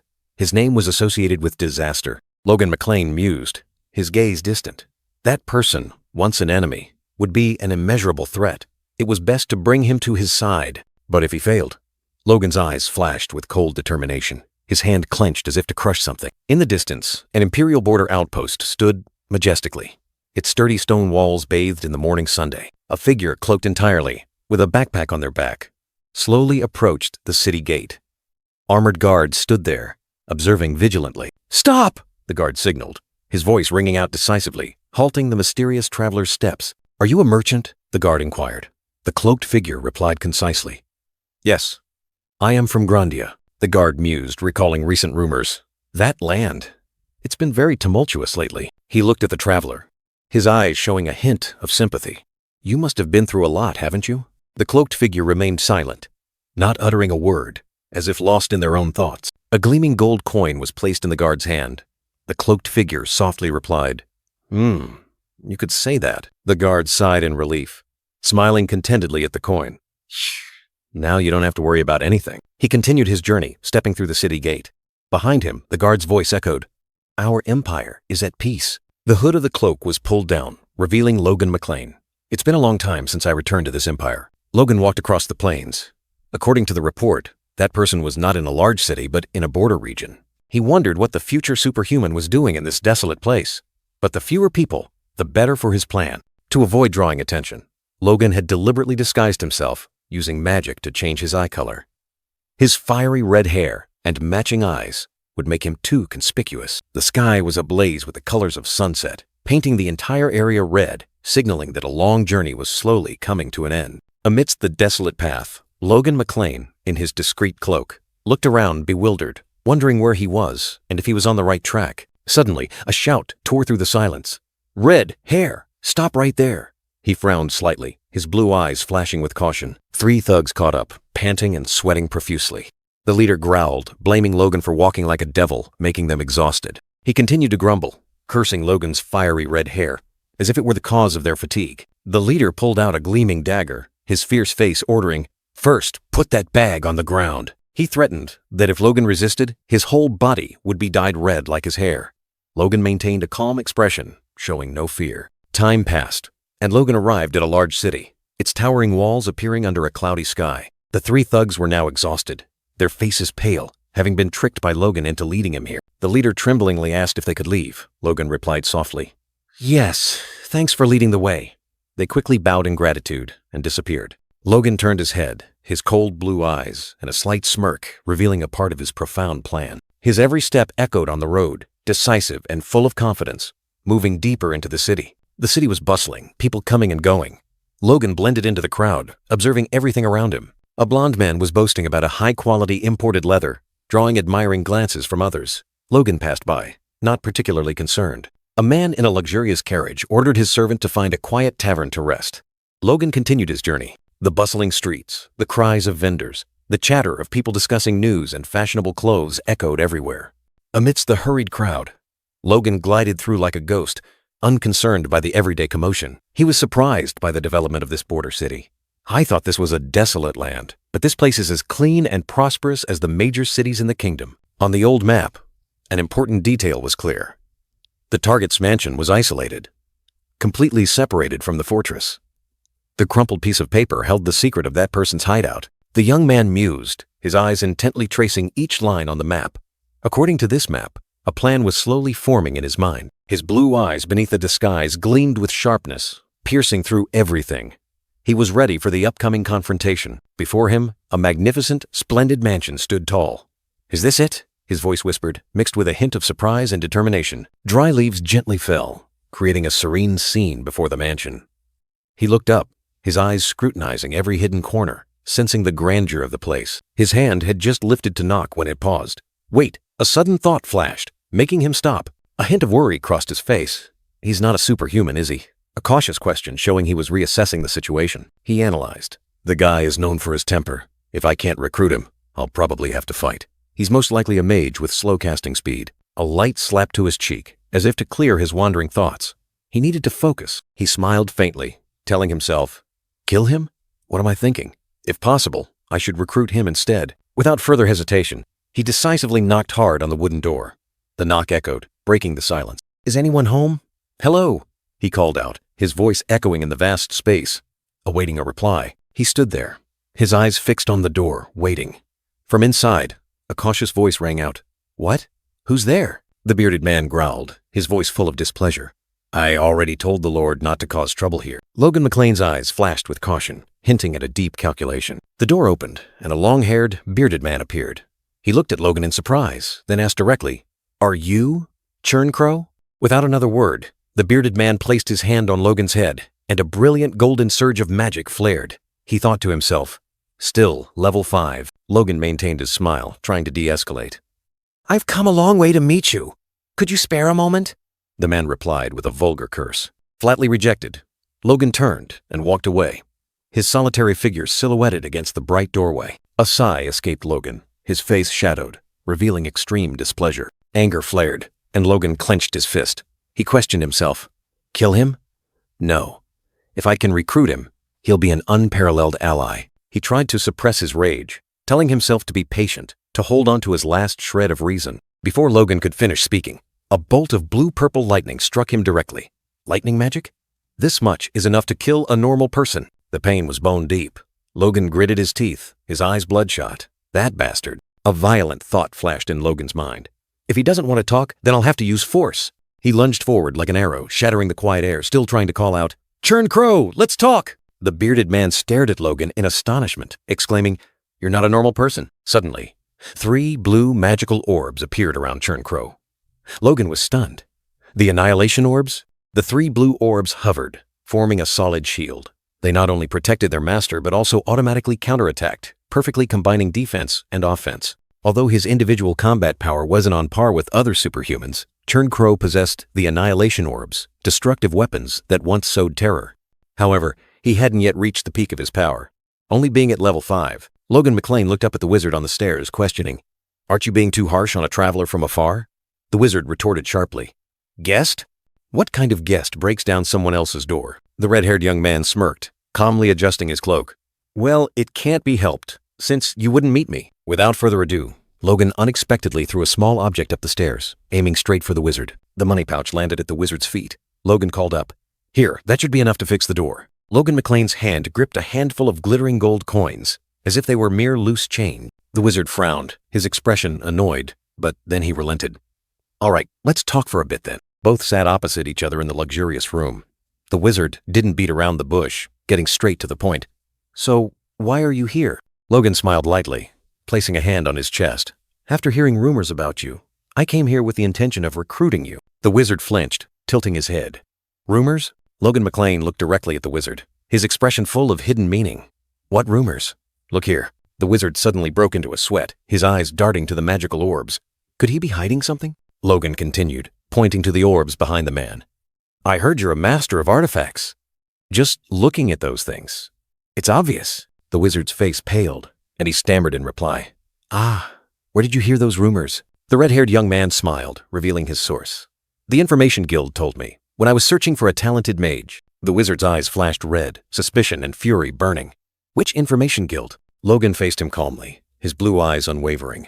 Unfortunately, I cannot tell you, he continued, his tone hinting at scrutiny. I came here because I heard of your reputation. But perhaps you are burdened by sin? The wizard panicked. What are you talking about? I live a normal, law-abiding life. Logan thought to himself. Perhaps it was due to the hatred in his heart, but the wizard's denial sounded truly false. The young man's eyes turned cold, his hand lightly touching his sword hilt. No matter how talented he is, if his character is flawed, I will end him right here. He assessed the annihilation orbs, realizing they were weaker than in his previous life. If I wanted to, finishing him off would be no challenge. Logan sat down, crossed his arms, a mysterious smile on his lips. So, let me confirm something? Sir, could it be that? The wizard suddenly turned pale, cold sweat pouring out, his face contorted with fear, his pupils constricted, his eyes utterly panicked, as if he had just touched his deepest horror. Logan slowly uttered a name, like a curse. Crownnet? The red-haired young man looked directly at him, his gaze cold.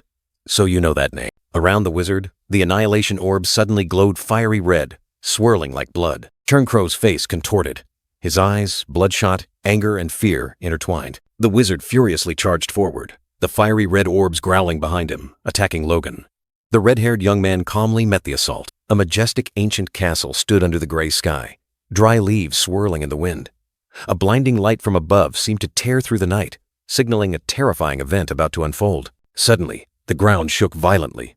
The castle crumbled, bricks and stones flying everywhere as if crushed by an invisible force. An earth-shattering explosion echoed throughout, shattering the silence. Inside, the floor was cracked and stained crimson. Crownnet, with a furious expression, was controlling crimson energy orbs, ready to unleash a fatal blow. He growled, his face contorted with rage. Magic power surged around his hands, the sweeping orbs spinning rapidly, signaling an unstoppable fury. Crownet's eyes blazed, veins bulging on his forehead. He couldn't believe his enemy was still standing after the last attack. A deafening explosion tore through the air as Crownnet unleashed a fierce attack. Energy erupted into a brilliant golden light, devouring everything in its path. He covered his face, staring ahead in disbelief. You dodged it? His voice was filled with incredulity, mixed with a hint of anger. Crownnet sneered, his eyes sharp and cold. Quite lucky, but that's all you can do, he declared confidently, unfazed. From Logan's perspective, Crownnet hovered in midair, surrounded by fiery magic orbs. You think you can deal with my orbs? He snarled defiantly. Logan McLean, in his brown cloak, held his head high. The red-haired young man raised his sword, its blade suddenly blazing fiercely, ready for battle. Crownnet looked down with disdain. How pathetic. He scoffed, believing all his opponent's efforts were futile. But Logan McLean remained unfazed. The red-haired young man swiftly dodged the attack, leaving only a blur in the air. Crownet's attack grazed past, creating a massive explosion on the ground. Bricks and stones flew everywhere, dust obscured the view, but Logan was unharmed. He still wore a smug smile, seemingly certain of victory. Your efforts are commendable, but... His smile suddenly vanished. Crownet's face changed color, his eyes wide with astonishment. Huh? He didn't understand what was happening. A massive surge of energy erupted from below, striking Crownnet directly. The powerful shock sent him flying upwards, shaking the entire space. The crimson sweeping orbs, carrying destructive power, roared as they charged forward. Wild magic swirled, ready to devour everything. But then, an invisible force stopped them. The orbs cracked, shattered in midair, and vanished into dust. Crownnet fell heavily to the floor, his body crashing down. Around him, fragments of magic were scattered, evidence of his failed attack. His eyes were wide, pupils constricted. Extreme astonishment and confusion were clearly visible on the sorcerer's face. My things! He cried out in despair, looking at the magical remnants. Crownet's entire body trembled, unable to believe his eyes. A cold foot stepped on a fragment, crushing it. The red-haired young man Logan McLean appeared, his eyes sharp and cold. Logan looked directly at Crownnet, his blue eyes flashing with a mysterious light. How guilty must your conscience be to react like that, Crownnet? That name was like a knife piercing his heart. CrownNet flinched, his entire body tensed, veins bulging. How? How do you know that name? He stammered, his voice trembling. I've destroyed all traces of myself, Logan calmly replied. There are almost no records of CrownNet before he became a superhuman. But looking at you now, you're nothing but a fugitive. Logan smirked, his eyes full of hidden meaning. Where do you think I came from? He challenged, hinting at his past. CrownNet gnashed his teeth, his face flushed with anger and fear. He couldn't accept this truth. Don't mess with me, he roared, reaching out to grab Logan's collar, trying to intimidate him. Logan maintained a terrifying calm. His blue eyes gazed deeply into CrownNet's, without a hint of fear. That's mine! CrownNet shrieked, reaching out to snatch a remaining energy orb, trying to reclaim it. A terrifying explosion ripped through the air. The magic orb shattered, bringing down the illusion and leaving behind a desolate scene. As the terrifying explosion subsided, Logan McClane stood amidst the flames, staring at his hands in astonishment, as if disbelieving what had just happened. The enemy had escaped. He looked down into the deep pit, realizing the sorcerer had slipped into the basement, and the chase continued relentlessly. A frustrated click of his tongue. He gritted his teeth, realizing the sorcerer was hiding another treasure, and now the hunt resumed. Without hesitation, Logan plunged into the abyss, his sword flashing like a bolt of lightning tearing through the night, determined not to let his prey escape. He fell straight into an ancient library, amidst countless books and ruins, creating a loud echo throughout the space. Upon landing, Logan immediately scanned his surroundings, his sharp blue eyes sweeping over every corner with extreme vigilance. A laboratory? Papers and vials were scattered on the table, revealing a horrifying secret about the sorcerer's insane experiments. What a persistent leech, he muttered, his eyes filled with disgust as he recognized the enemy's stubbornness. From above, CrownNet appeared like a demon, his entire body enveloped in crimson magic, lunging straight down to attack Logan. Die! The sorcerer shrieked, his smile grotesquely twisted. Crimson magic surged from his hands, ready to devour everything. Two opposing energy streams, one brilliant purple, one icy blue, collided violently, creating an earth-shattering explosion. Logan was astonished, sweat pouring down. He cast two spells at once that quickly? A terrifying truth had just been revealed. The young man turned his back, facing the surging purple magic, his blue eyes gleaming with determination. A silver sword flashed in his hand, the intricate patterns on its hilt seemingly imbued with power, ready to confront danger. CrownNet's entire body blazed with crimson magic, like an infernal flame, signaling a destructive attack about to descend. What kind of energy is this? The sorcerer cried out in pain and astonishment, as his crimson magic was repelled by a mysterious force. Crimson magic erupted, but it wasn't CrownNet's. The sorcerer horrifyingly realized his power was being dispersed, absorbed by a mysterious silver sword. A brilliant golden energy burst from the sword, tearing through space, creating a violent shockwave that swept everything away. CrownNet shrieked in extreme pain and astonishment, unable to believe his power was being repelled by a stranger. Who is this guy? Amidst the sea of fire and chaotic magic, Logan McClane stood tall, his sword glowing brightly in his hand, his deep blue eyes terrifyingly calm. He swung his sword, a sharp, cold slash cutting across, easily deflecting CrownNet's attack. The sweeping sorcerer clutched his chest, a painful "guh" escaping him, as the repelled magic forced him to take the blow. A small item fell from CrownNet's hand, and he let out a surprised and weak "ah." The sorcerer collapsed, blood splattered, screaming in utter despair and agony as Logan McClane looked down from above. Logan coldly watched his writhing enemy, his voice ringing out with disdain. "You brought this upon yourself." CrownNet, his face contorted with fury, shrieked in madness, crimson magic flaring up again. "I'll kill you." The sorcerer gathered his remaining strength, unleashing a final sweeping magic attack, crimson energy streams swirling towards Logan. Logan McClane, with sharp, deep blue eyes, calmly faced the wrath of the sweeping sorcerer. CrownNet's attack swirled past Logan like a whirlwind, but he had vanished, leaving only a faint after him. Logan appeared in a different spot, looking at the sorcerer with contempt. He glided like a ghost, perfectly dodging every blow, completing his provocative statement. Slow. Logan McClane glided through the dust and smoke, his sword glowing brightly in his hand, ready to deliver the finishing blow like an approaching nightmare. Fresh blood gushed from his mouth. CrownNet, in extreme pain, his eyes wide with terror. Logan McClane delivered the fatal blow. The sorcerer collapsed, a loud thud echoing throughout the room. The red-haired young man sighed softly, his face still calm after the battle, his light blue eyes serene. The ceiling was collapsing in chunks. He looked up, muttering, "Looks like the ceiling is about to fall." This was the sweeping sorcerer's laboratory, once belonging to a master artifact crafter. He thought to himself he should have investigated more thoroughly here, but time didn't allow it. "Oh well," he decided. "I'll just glance through and leave." His footsteps glided lightly across the floor. A tall bookshelf was filled with ancient books, dust falling from the collapsing ceiling. Suddenly, his gaze stopped on a stack of old books, his face clearly showing surprise. He picked up a notebook, astonished to realize it might be CrownNet's research notes. In his previous life, CrownNet had invented a method to imbue magic into common metals, not just rare ones. This method allowed for mass production of low-grade artifacts. He rejoiced, that method might be in this book. With a cunning smile, he decided, then I'll just take them all. He gathered the entire stack of books. He glanced around the room, wondering if there was anything else valuable before leaving. The young man's blue eyes suddenly widened, a flicker of astonishment crossing his face. On the table, a pair of gloves and a sparkling necklace appeared. Are these artifacts too? He exclaimed. The red-haired young man held a quill, his blue eyes scanning the gloves and necklace. I don't sense any special energy, probably just level 3.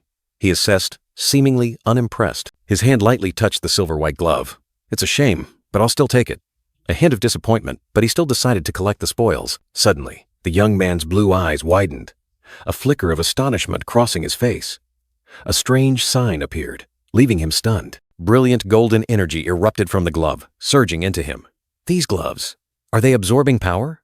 He realized in surprise. The power was so intense it forced him to his knees. No way, he exclaimed, disbelieving what was happening. A mysterious smile formed on his lips as he looked at the glove.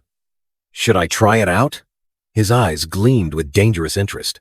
The brilliant golden energy blazed fiercely, engulfing his fist.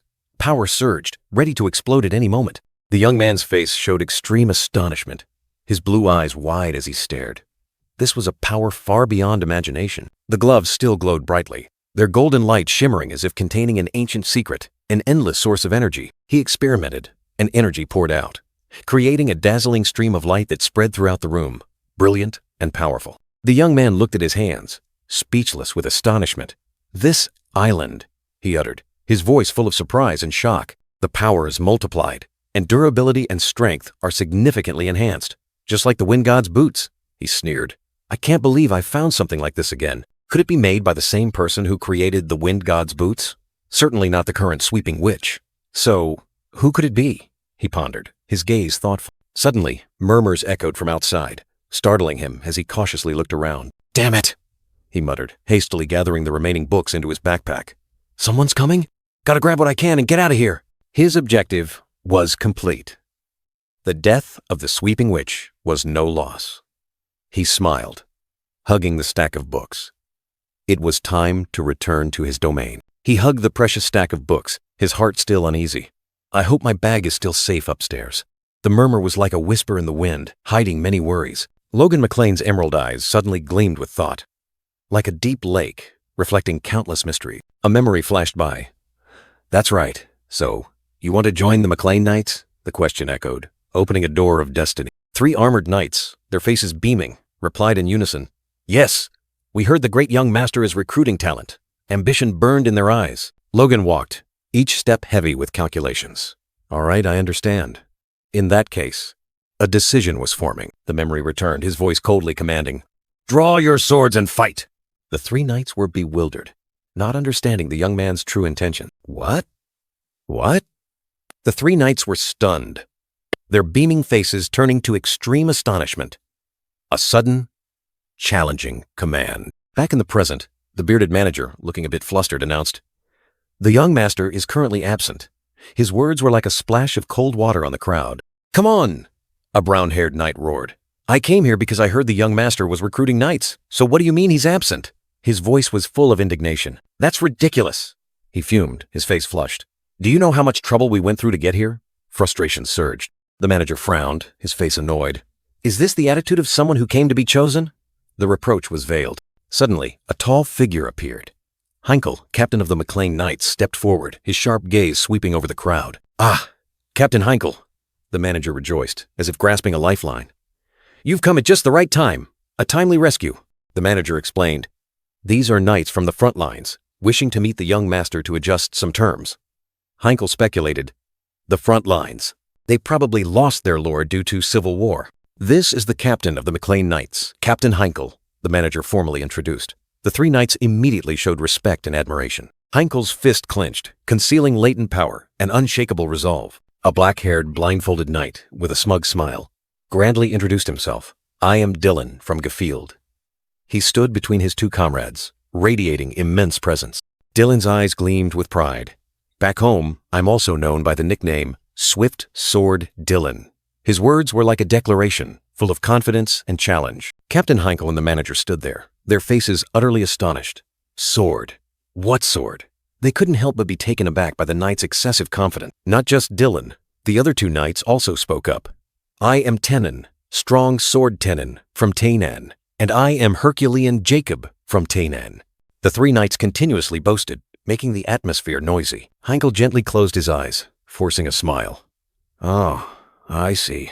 A reluctant acceptance, or a concealment of true feelings? He spoke, his tone tinged with a hint of self-deprecation. You are all great enough to have your own nicknames. I'm truly envious, as I don't even have a second name myself. Dylan burst out laughing, his two comrades joining in. Not at all. Those are just names we got in our remote hometowns. He paused, his eyes sharp. Enemies have reason to fear me. But here, Heinkel abruptly cut him off, his voice deepening, full of authority. Enough! A sigh escaped, as if to quell the commotion. He looked directly at the three knights, his gaze firm. Allow me to say one more thing. The atmosphere grew tense. Heinkel turned away, his voice echoing. Our young master treats everyone based on their abilities, a reminder of the harsh rules of this place. A brilliant red light flashed from the hilts of the three knights' swords, like a warning. If you want to be treated well, then prove yourselves worthy. Heinkel's words were like a sharp blade. Leaves fell scattered, Heinkel looking down at the three boastful men. From now on, I want you to prove yourselves not with words, but with actions. He questioned, his eyes sharp. Can you do it? The three knights looked up, their faces stern, no longer smug. A smirk briefly crossed Dylan's lips. He and his comrades looked at Heinkel, their eyes full of challenge. They were ready to accept the challenge. The sky was deep blue. Dry leaves spun in the wind, flying high, as if signaling a new beginning, a battle about to unfold. Logan McLean's eyes opened, full of steadfastness and determination. He was ready to face any challenge, with an unshakable spirit. He woke up groggily, drool at the corner of his mouth, his eyes hazy. Huh? A small sound escaped him, as if his mind hadn't fully returned to reality. His body lay sprawled on the dusty ground, his useless wooden sword beside him. Why am I lying on the ground like this? The question echoed, full of confusion. Ah, that's right. Memories flooded back. He recalled the captain's words. This was a recruitment sparring match, unexpectedly facing those people. Among them, his opponent was a young man they called the youngest young master. He gripped his wooden sword, preparing for battle. With a smug smile, he secretly thought he would easily score some points from this match. Overconfidence? Or just an illusion? But a brilliant red gaze flashed, cutting through his thoughts. Logan McLean, the youngest young master, was ready. Get up! A cold voice rang out. He fell backward, his body twisting in midair, sweat flying everywhere. Gah! He sprang up, but collapsed again. Logan McLean stood towering, his gaze piercing. I haven't even swung my sword, and you've already given up? Logan McLean's words were like a dagger straight to his pride, leaving him stunned. Or a lingering, implied question from Logan McLean, making the atmosphere tense. Logan McLean stood there, his tall figure casting a shadow. Or are you just going easy on me? The question was like a challenge, full of arrogance. What? He looked up, his eyes utterly astonished. How can that be, youngest young master? His words were full of surprise and confusion. He sat down on the ground, looking towards the crowd. Huh? How could the youngest young master go easy on you? His tone was full of doubt and mockery. Unnecessary worry. The black-haired man in Tenon burst out laughing. That's right, you're the one going easy on us, youngest young master. Mocking words echoed. He looked at the McLean people, cold sweat running down his back. What's wrong with them? Are they trying to flatter the youngest young master? Discomfort was evident on his face. No. He looked down at his hands, then glanced at the crowd again. Do I really look that easy to bully? His pride was severely wounded. He gritted his teeth, bitterly accepting the truth. It must be because I'm too weak. A wave of shame surged, burning his self-respect. His eyes suddenly gleamed with determination. If I'm weak, I'll only drag my elder brother down. The self-admonition echoed like a vow. But then, a chill ran down his spine. He trembled, sweat pouring out, unable to utter a word before something horrifying. It happened! Exclamations of astonishment rang out from the crowd. Goosebumps! A sense of unease spread. Hey, rookie, what the hell are you doing? Pick up your sword! A shouting voice echoed. He looked bewildered. Me? What was happening? Idiot! Another soldier snapped. As soon as the youngest young master mentions elder brother, that's when all those who face him are crushed to dust. The words were like thunder, and at the same time, a terrifying surge of power erupted. Logan McLean, his eyes blazing blood red, swung his sword. Each strike carried destructive power, warping the surrounding space. The long-haired, brown-haired man was horrified, his eyes wide, drenched in cold sweat. He felt the absolute overwhelming power. "Fight!" Logan commanded coldly, his voice echoing like a call from the abyss. In extreme fear, he could only scream in despair, his body trembling uncontrollably. An earth-shattering explosion rang out. The ground shook, and dust flew everywhere. That was Logan's fury. "Rookie!" The crowd panicked. "He's coming! Get ready!" Shouts echoed everywhere. With a devastating blow, he was sent flying, his wooden sword flung far away. "Ah! Gah!" His pained groans tore through the air. Amidst the rubble and dust, Logan McLean stood calmly, as if nothing had happened. The long-haired, brown-haired man assessed, "That guy Dylan, fast with a bow or something, at least his footwork is good."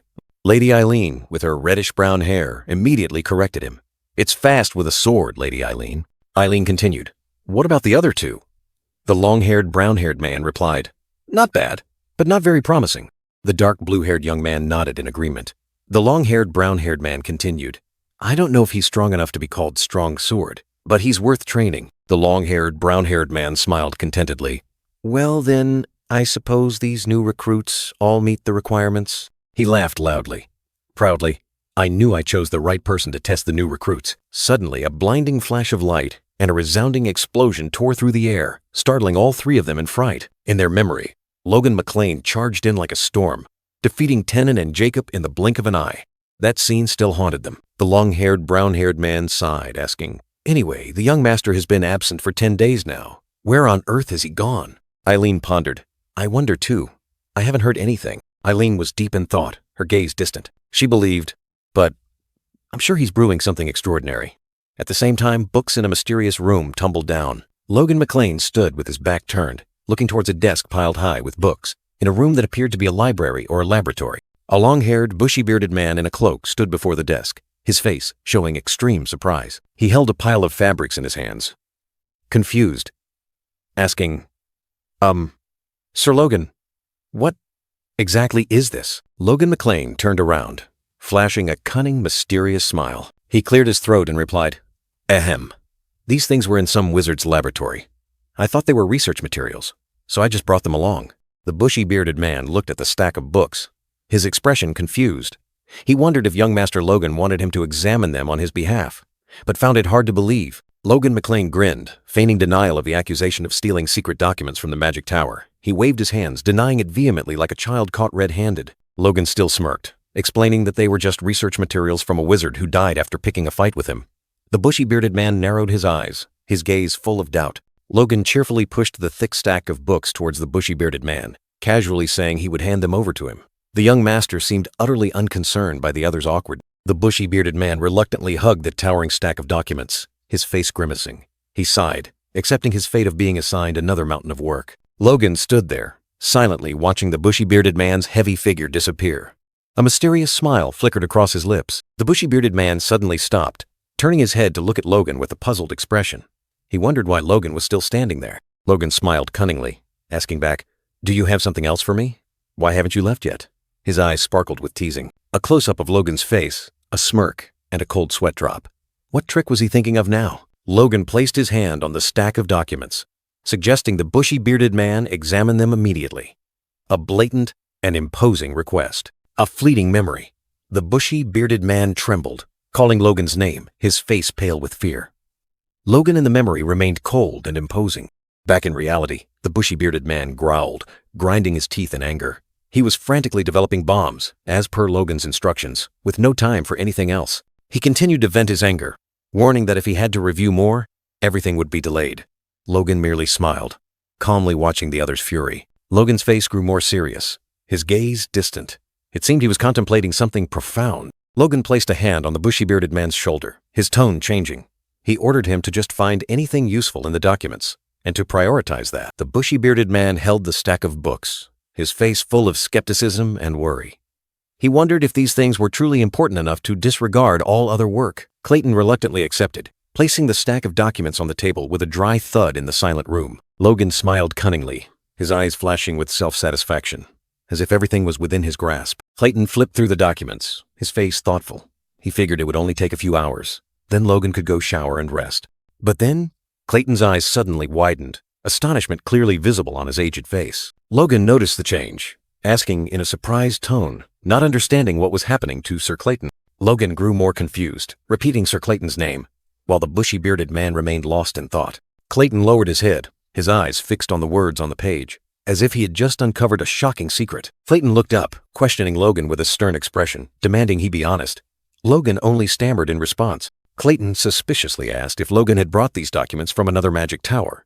Logan denied it, explaining that CrownNet didn't belong to any magic tower. Clayton remained skeptical, asking Logan what this was exactly and if there was anything valuable in it. Clayton glared, his voice full of indignation, asserting that this was not just something valuable but a groundbreaking discovery. Logan smiled triumphantly, his eyes flashing with confidence as Clayton revealed the research on imbuing ordinary metal with magic. Clayton explained that although there were many shortcomings, the foundation was there.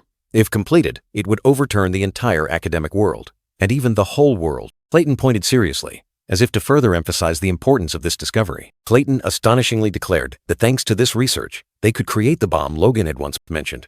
Logan asked again in surprise. The scene shifted to a vast city, as if signaling the imminent start of a new era, where everything could be turned upside down. The city bustled under the dazzling sunlight, horse-drawn carriages laden with goods lined up, revealing a vibrant commercial scene. The cries of vendors echoed throughout the market. From silks and brocades to sturdy iron bowls, everything was bustlingly displayed for sale. Amidst the hurried crowd, a low-tide gray-haired man calmly sat drinking, as if all the commotion had nothing to do with him. A black-haired man wearing a headscarf approached, asking to share the table. Breaking the gray-haired man's peaceful atmosphere, he questioned the gray-haired man. "Are you drinking in broad daylight again like this?" The gray-haired man sneered, responding to the criticism, asserting that he wouldn't get drunk and wouldn't cause any trouble. The black-haired man maintained a stern expression, asking again, "Have you confirmed it?" The gray-haired man smirked, confidently confirming, "Yes, it seems there are 30 nights." The black-haired man slammed his hand on the table, his voice full of dissatisfaction. "As for the soldiers, whether it's 100 or 1,000, it doesn't matter. There are 150 soldiers. Investigate thoroughly." The black-haired man looked annoyed, urging, "So, when will this happen?" The gray-haired man gave a mysterious smile, revealing the plan. "Tonight, at the mansion, north of town." The black-haired man was surprised by the speed, but the gray-haired man was full of confidence. "Is there a need to hesitate? The only one who can stop us is the highest-ranking lord." The black-haired man was still skeptical, worriedly suggesting, "Even so, shouldn't we gather more intelligence first?" He pondered, recalling the rumor about a young master who had single-handedly defeated Befros's twin swords. A glorious feat. The gray-haired man scoffed, mocking the black-haired man's skepticism. "Ha! You believe that? He's only 21 years old." According to rumors, the young knight grew stronger the more he fought, like a legend slowly forming. The old gray-haired man smirked, taking a sip of wine. "Ha! Sounds like he's the protagonist of an epic." His tone was full of disdain, mixed with a hint of skepticism. But then, his eyes suddenly deepened. Even so, if that rumor is true, a fleeting thought crossed his aged face, hinting at something unpredictable. Under the brilliant silver moonlight, a magnificent castle stood tall amidst the night. Dry leaves swirled in the wind, signaling an impending change. Inside, a young man sat at a desk piled high with papers. Behind him, majestic armor and a sharp sword served as a reminder of a turbulent world. Each piece of armor gleamed, the long sword like a part of its owner's soul.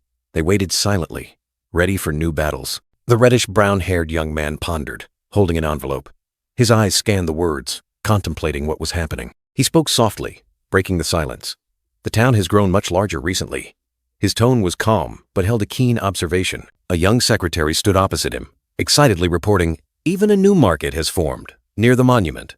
The reddish-brown-haired young man simply replied, "So?"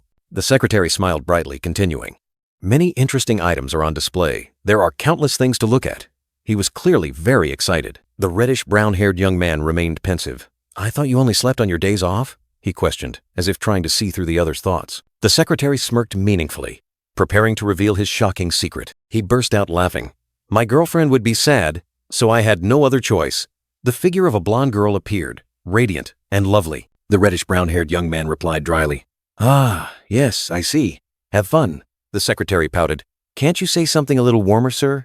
He turned his back and walked away, pretending not to care, All right, I wasn't expecting anything anyway. Just kidding. His tone was playful. Suddenly, an object flew past. You startled me, sir. The secretary jumped, his face changing color in surprise. He caught the heavy money bag, stunned. Use that money to buy clothes for Lila. Then go have a really nice dinner with her, the reddish-brown-haired young man ordered. The secretary choked up. Young master, I love you. The brown-haired secretary hugged the youngest master, expressing his overly enthusiastic feelings. Disgusting! Let go of me! Logan McLean cried out in alarm, his face contorted in horror. Please rest, young master. You should go on a date with Dame Eileen this morning. The brown-haired secretary advised, his eyes full of hidden meaning. Logan McLean remained silent, not saying a word. Then give me back the money so I can go on a date. Before Logan McLean could finish, the secretary darted away like an arrow, leaving a hasty thank you. He stared in astonishment at the disappearing figure. Logan McLean rested his chin on his hand, his gaze thoughtful. What the hell is a date? He muttered, trying to decipher the mischievous secretary's intentions. In his mind, an image of him and Eileen walking side by side in a romantic setting appeared. Dating, sightseeing. How can I do such leisurely things at this crucial time? He questioned himself. Eileen's cheerful face flashed by. But Logan McLean was burdened with worries. I still have a mountain of more important things to deal with, he told himself, dismissing all romantic images. Logan McLean's eyes turned sharp and resolute. All personal thoughts, all distractions were cast aside, making way for an iron will. Though his mind sometimes lingered on lighter things, Logan McLean still sat there, amidst a desk piled high with papers, facing the harsh reality. Damn it, this is no time for idle thoughts. He slammed his hand on the table, his face scowling at the ill-timed distraction. After the battle with Befros, Dame Eileen seemed to have realized something. She diligently practiced swordsmanship every day, without rest, as if racing against time. Logan McLean mused. More importantly, the Civil War has reached a critical point. He recalled the report from the Information Guild, an alarming piece of news. On the letter, the report clearly stated, the balance of power between the two sides is breaking down faster than expected. Logan McLean pointed at the words, his eyes filled with worry. His army, with reinforcements from patrol teams and foreign knights, was stronger than before the Tomoto attack. Ending the Civil War quickly is necessary, but my preparations are not yet complete, he told himself. Logan McLean's eyes flashed with dissatisfaction. This force is enough to deal with any marquis, but that's all. He needed a superior power. In a moment of weakness, he found himself sitting amidst the ruins. I cannot be satisfied with this. I need more time. I must complete it, Logan McLean whispered, his determination burning fiercely. Logan McLean's face showed clear resolve, his eyes burning with willpower. Despite mounting difficulties, he would never back down until his ultimate goal was achieved. The dry clang of metal echoed. A hand gripped the sword hilt tightly, ready for the worst. Amidst the ruined room, Logan McLean stood tall, sword in hand, his gaze sweeping across the space with heightened vigilance. His face hardened, his eyes glowing red. I just sensed killing intent, he muttered, the sword in his hand seeming to ignite. Without hesitation, Logan put on his metal gauntlets. The killing intent was not far, so had someone infiltrated? He wondered, his eyes sharp. The faint moonlight streamed through the large window.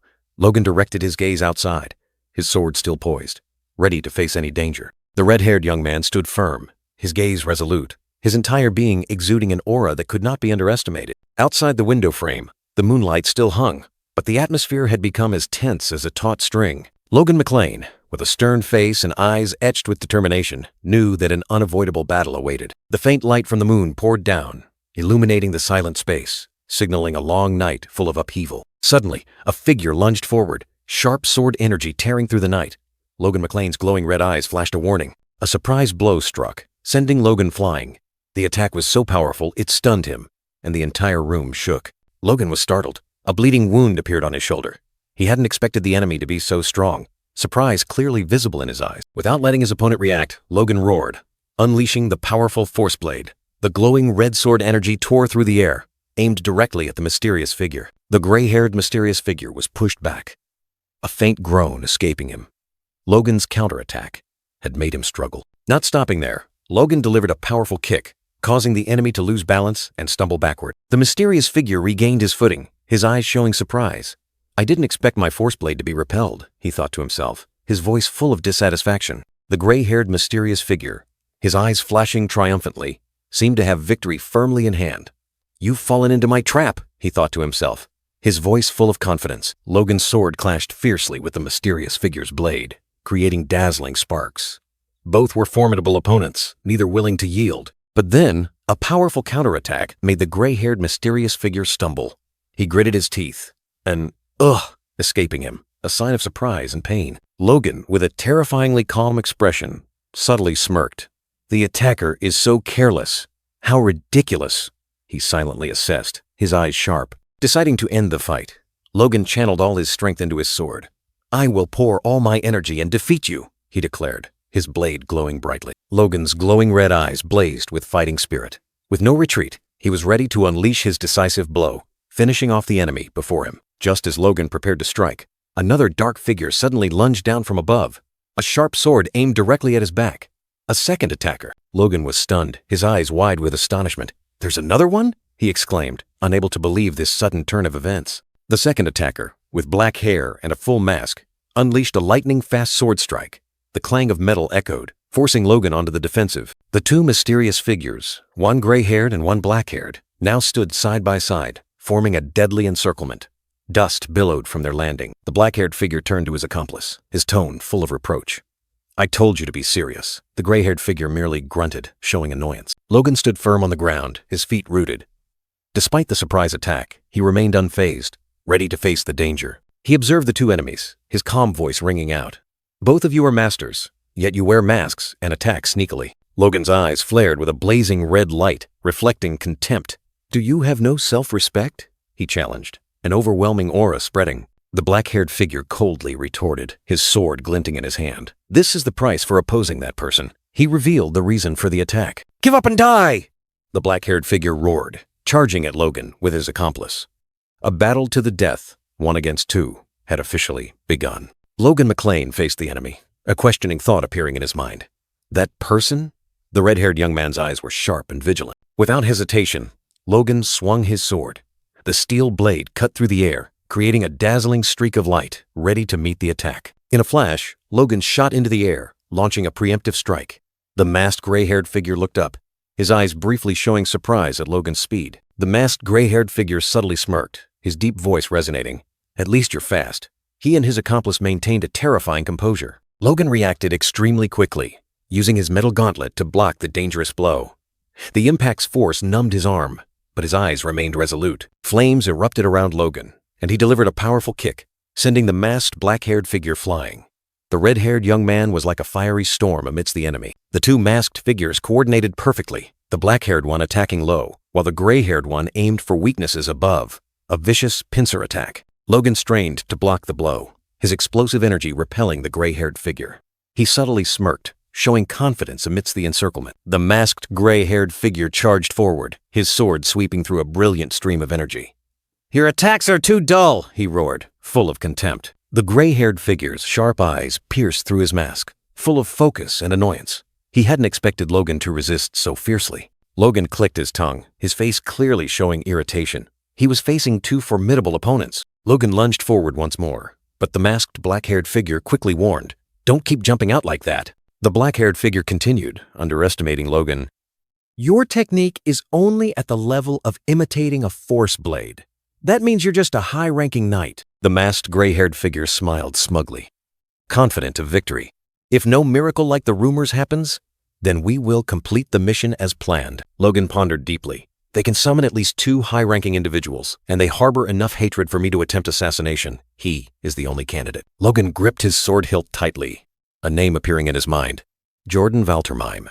He had recognized the mastermind behind this assassination. Logan was still deep in thought, cold sweat running down his face. He knew that the 2 opponents he just faced were just the tip of the iceberg. And there's another high-ranking one. Logan's voice was low. His gaze swept across the ruined corridor. Fresh blood splattered everywhere. A horrifying sight. Blood dripped from the sharp blade, falling onto the stone floor, painting dark red streaks. An ill omen, or just the traces of a massacre? A horrifying scream tore through the air.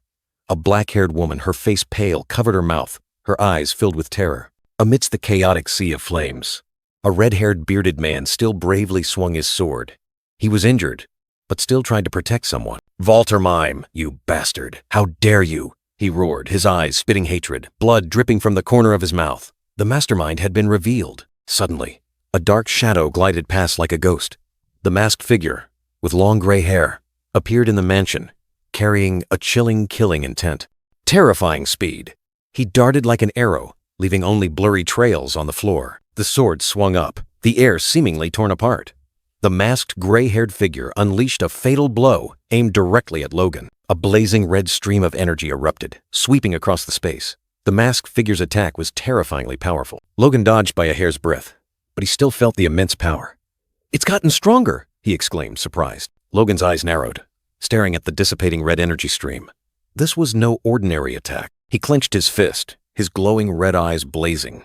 Logan was ready. No retreat. In that moment, all of Logan's senses were highly focused. He had to find an opening. He had to counterattack. But then, a sudden blow struck. Logan was thrown far back, his sword flying from his hand, and he fell to the ground, in pain. Gah! Logan struggled to his feet, wiping a trace of blood from the corner of his mouth. He looked at the enemy, his eyes full of thought. His swordsmanship is unbelievably precise. The gray-haired, mysterious figure swung his sword, its unpredictable moves making Logan wary. Cornered, Logan realized he still had another opponent to deal with, making the situation even more critical. Logan's eyes revealed extreme surprise and tension as he faced mounting dangers. A surge of crimson power erupted, and the enemy charged with terrifying speed, giving Logan no time to react. He was struck hard, fresh blood splattering, a gaping wound torn across Logan's shoulder. Logan staggered back, clutching his wound, while the gray-haired, mysterious figure stood from afar, observing with cold eyes. The gray-haired, mysterious figure appeared and vanished like a ghost, attacking from the shadows, then dissolving into nothingness. Logan realized he bore a resemblance to the phantom he had heard of in his previous life, an assassin who wielded sword energy. Tension was evident on Logan's face. He knew he was facing an enormous threat. The wound on Logan's thigh bled, reminding him of the battle's brutality. The gray-haired, mysterious figure reappeared. Logan told himself to focus, not to let his mind wander. He was acutely aware of the imminent danger. This was no time for carelessness. The enemy unleashed another fatal slash. Logan hastily raised his sword to block, creating dazzling sparks. Logan pondered. At his current rank, he couldn't possibly fight two high-level opponents at once. Yet deep within his resolute eyes, Logan refused to accept defeat. Two mysterious figures, one gray-haired and one black-haired, stood opposite Logan, ready for the finishing blow. The masked, gray-haired, mysterious figure, with sharp, cold eyes, uttered a surprising remark. "He's truly persistent." Without another word, he tightened his grip on his sword hilt, killing, intent, flaring, signaling an impending fatal attack. "Die!" A roar echoed as the two black-cloaked figures charged simultaneously, their sharp sword energy slashing relentlessly at Logan. Cornered, Logan struggled to hold his ground, his body twisting to defend against the fierce onslaught. "Hang in there!" A fiery surge of sword energy erupted. Logan counterattacked, his resolute gaze piercing through the dust and smoke. The red-haired young man tensed, his eyes blazing, spinning his sword to deflect the dual attack from the two mysterious enemies. Logan muttered to himself, determined to pour all his strength, all his treasures, all his secret techniques solely into defense. Whether it's treasures or secret techniques, I'll use everything and focus entirely on defense. He believed that if he just held on, an opening, a chance would appear. There will definitely be a chance. A glint appeared in Logan's eyes. He nodded, as if affirming to himself, "That's right." And then, that moment arrived.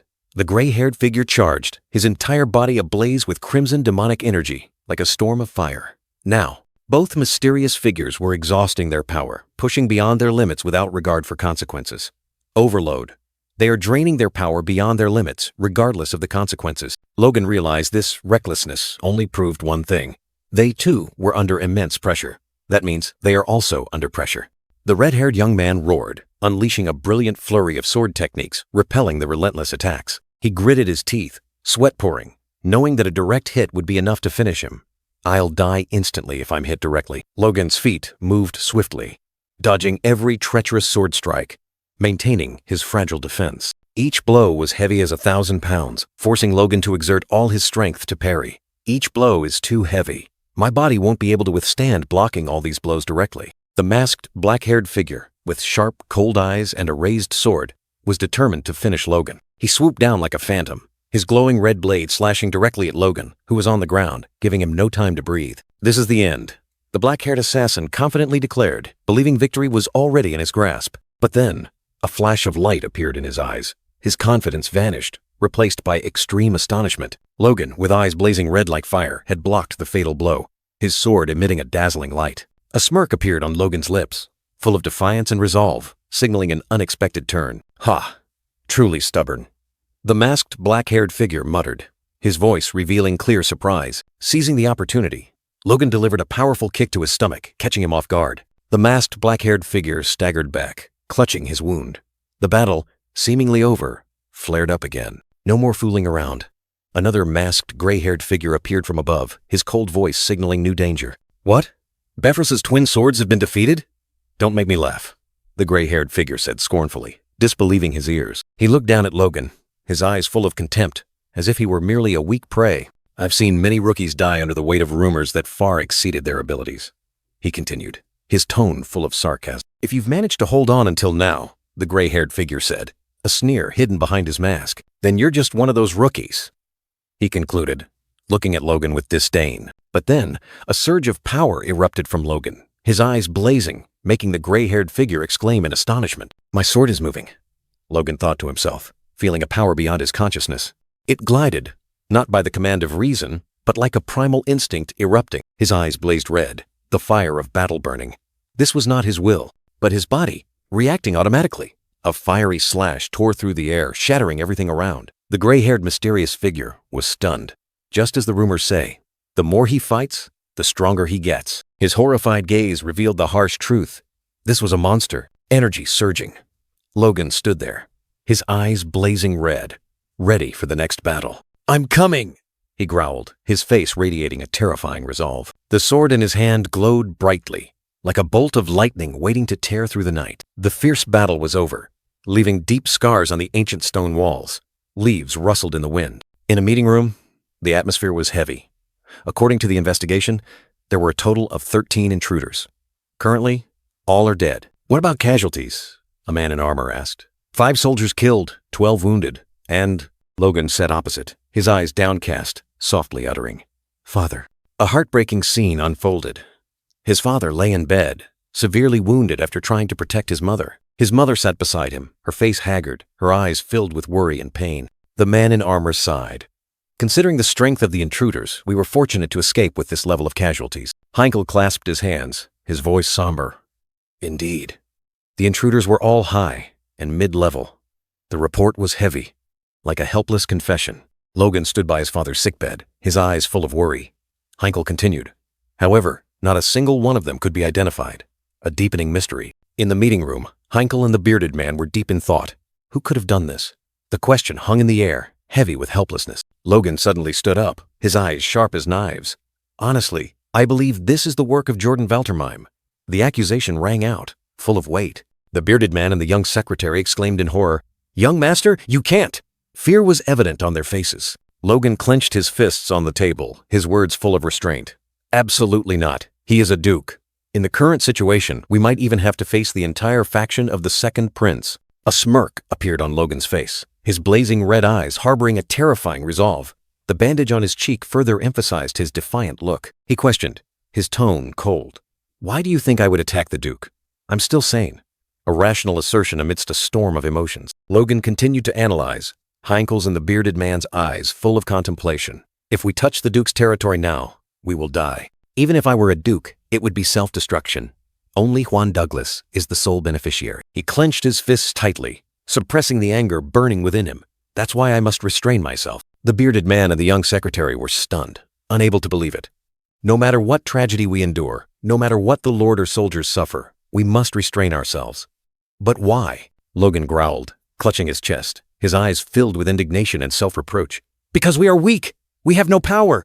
He looked directly at Heinkel and the bearded man, painfully uttering, Isn't that truly shameful? Helplessness was evident in every word. Logan clenched his fists again, helplessness and anger surging. Am I the only one who feels disappointed here? Huh?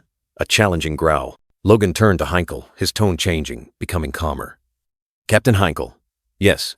How is the knight's training progressing? He had made a decision. Heinkel replied solemnly, his eyes firm. They are in perfect condition. A solid, trustworthy affirmation. Logan smiled contentedly, his gaze firm. He was ready for a new chapter. The morning light streamed through the window, illuminating the room. A powerful belief echoed. Thanks to everyone, they would have hope, and one day, enough strength to wash away the shame. Logan bowed his head, an act showing deep respect for those who had trusted and stood by him. Heinkel and the bearded man were stunned, while the young secretary's face turned pale. Logan's decision left them all in shock. The knights and retainers were all astonished, unable to believe their ears. "Young master!" A startled cry burst out. Logan bowed deeply, a sincere plea, heavy with responsibility and determination. He raised his head, his eyes burning. "Let us strive together for a while longer. Then the glory of the McLean family will belong to all of us." Before Logan's solemn vow, the stunned faces gradually showed signs of contemplation. They felt the weight in his every word. Heinkel and the bearded man looked at each other, their gazes firm. Despite the surprise, they were ready to face all challenges with the young master. The secretary was still a bit worried, but Logan's will had spread, making the atmosphere tense, yet full of determination. Yes! A resounding cheer, like an affirmation of a new beginning. The entire McLean territory shone brightly under the sunday. After Jordan's unexpected attack, Logan and his retainers strengthened their resolve, dedicating themselves to developing their territory. The result was a mountain of work. "Clear all this today? Philip, stop! Looks like another sleepless night," groans echoed. Meanwhile, the knights were also undergoing rigorous training. "Push past your limits. Take another step." Shouts and clashes echoed as one knight collapsed. Even the common folk felt the tense atmosphere. "Today's training is really intense. Is something happening?" Startled shouts echoed. "Haven't you heard? Someone attacked last night. The Lord almost died. I'm afraid war is about to break out."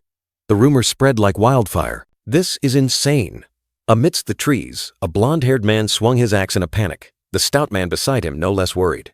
"Where else will accept refugees like us?" The gaunt, sweat-soaked faces of the two men reflected their shared fear, as news of the attack spread like wildfire, sowing unease everywhere. Footsteps pounded. Young knights hurried past. A black-haired man growled, "Now is not the time for chopping wood." The situation had become too urgent to delay. "That's right, we cannot lose our homeland," another knight replied, then suddenly remembered something.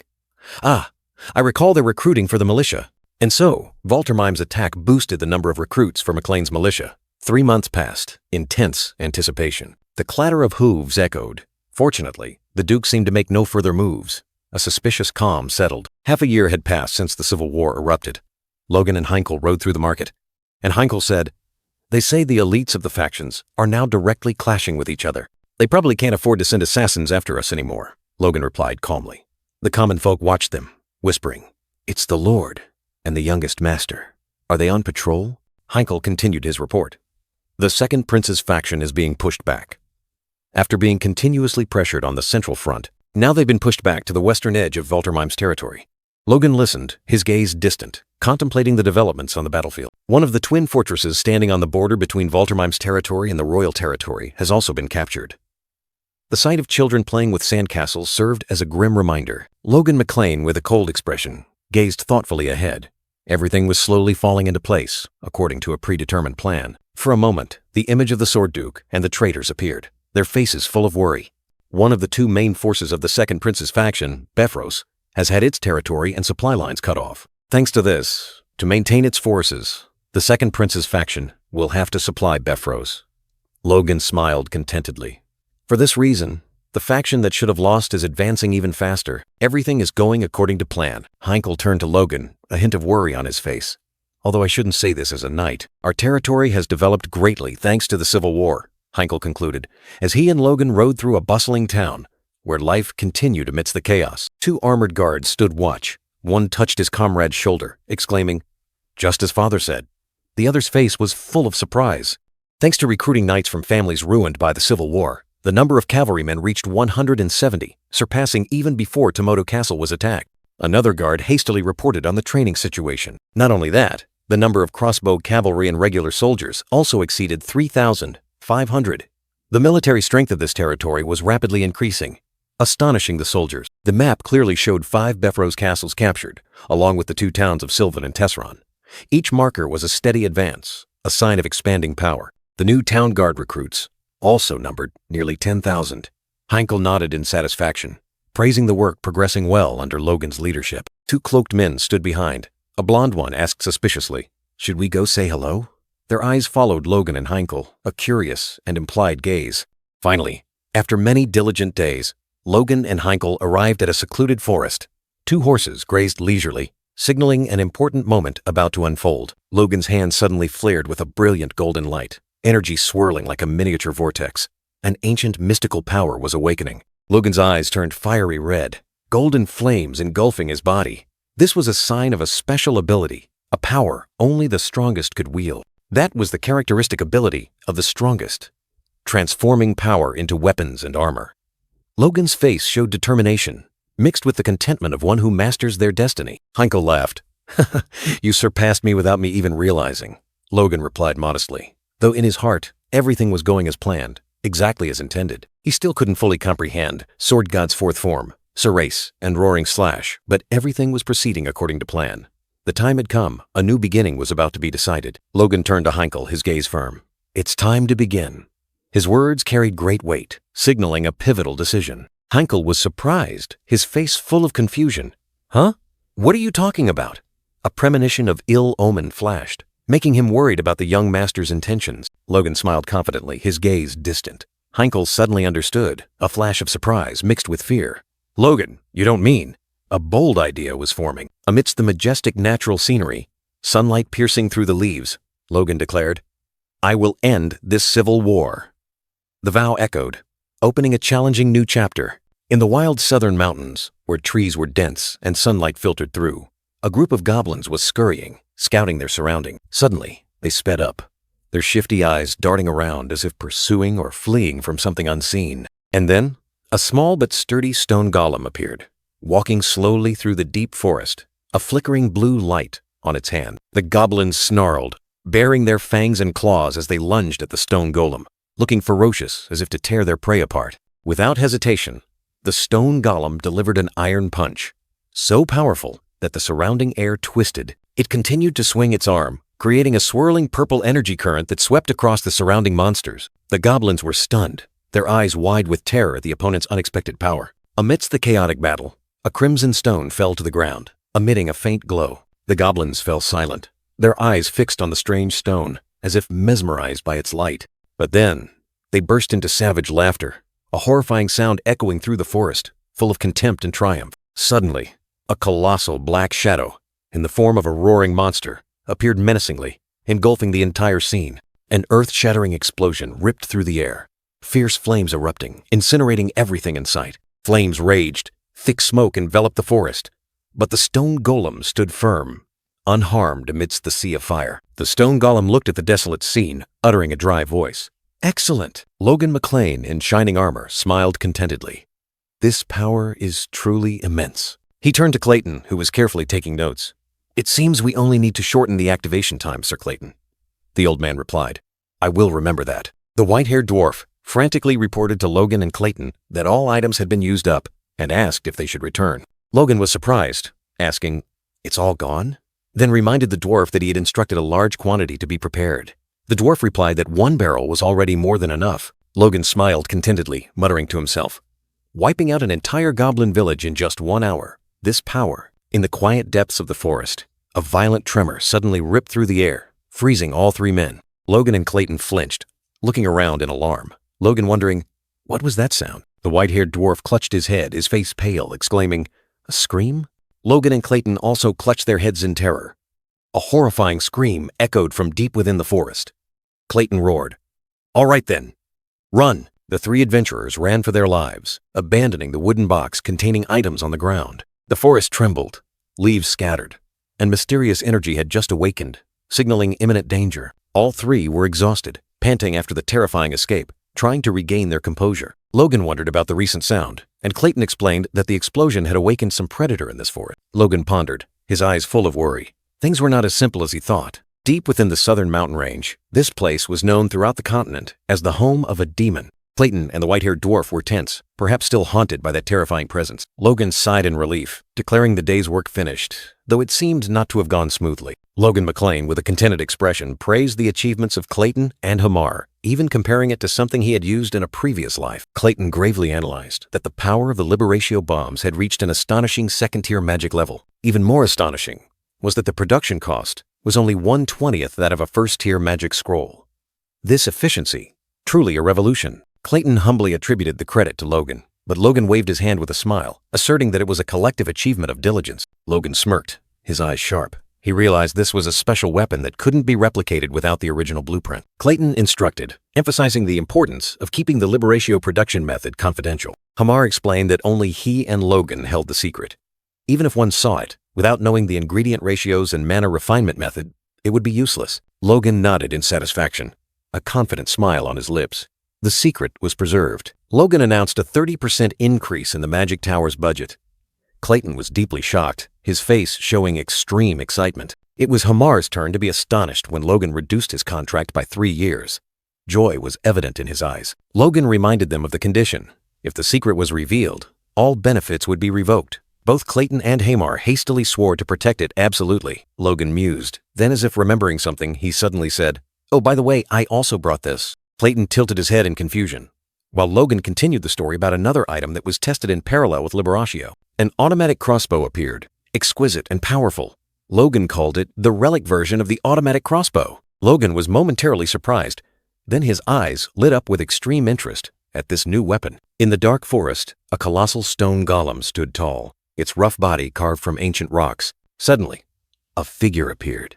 It was Logan McLean, raising his crossbow high, his sharp eyes focused on the target. The magic arrow shot like lightning, tearing through the air, embedding itself directly into the colossal stone, creating an earth-shattering impact. Immediately after, a fierce explosion erupted, engulfing the stone golem in a sea of fire and smoke, its terrifying destructive power shaking the very ground. Logan exclaimed in astonishment, "What kind of cursed crossbow has this much firepower?" Clayton and Hamar couldn't hide their excitement either, calling it a gift from the heavens. He asked about its power. Clayton explained, "Each arrow carries destructive power equivalent to a Liberatio." Logan also realized, the range has doubled too. Clayton nodded in confirmation. "That's right. After testing with mana resonance, we discovered the range has significantly increased." But he added, "However, it can only fire 2 arrows at a time for a total of 5 times. Then it becomes useless. Not to mention, Hamar and I have to work our backs off all day just to make one." Logan mused, "Even if only one can be made each day, that's only 365 pieces a year. But to discard such destructive power would be a waste." He decided, "For now, I will prioritize distributing them to high-ranking officers. You two should try to craft as many as possible in the next 2 months." Clayton replied, "Understood," but still tilted his head in thought, as if something was bothering him. Hamar also frowned, his face full of concern, as if wanting to say something. The dwarf Hamar looked at Logan and asked again, 2 months? His eyes clearly showed doubt. Logan smiled mysteriously, a cold glint in his eyes. "By then, we will have a reason to use them." Meanwhile, in McLean territory, a public announcement was posted, attracting a large crowd of curious onlookers. A blonde-haired man asked, "What does it say?" Another replied, "The second town is complete, so anyone who wants to live there can just go." A blonde-haired man holding a rake was surprised to hear about the second town, wondering why they should leave their current stable life. The brown-haired man next to him explained the promise of a house and land. The brown-haired man pondered, weighing the immediate benefits. Even with a new house and land, was it worth abandoning everything familiar? A white-haired man stood amidst the crowd, asserting that he did not want to leave. Life in McLean territory, especially around Sylvan Castle, had become much better. He continued to analyze, pointing out that after the Lord's positive changes, the people had prosperous lives. The blonde-haired and black-haired men also agreed. So who would voluntarily leave their homeland to seek hardship? Suddenly, a shout rang out. The brown-haired, bearded man rushed forward, his face full of determination, startling the white-haired man. He roared, declaring he would face all difficulties. Behind him, others were also fired up, ready for a new beginning. He continued, pointing out that their old homeland was devastated, and this was a golden opportunity to get free houses and land. Wasn't this a once-in-a-thousand-years chance? With a decisive shout, the brown-haired, bearded man led the group, rushing forward, full of hope and determination. His gaze swept over the old map, a finger placed on the location of the new town.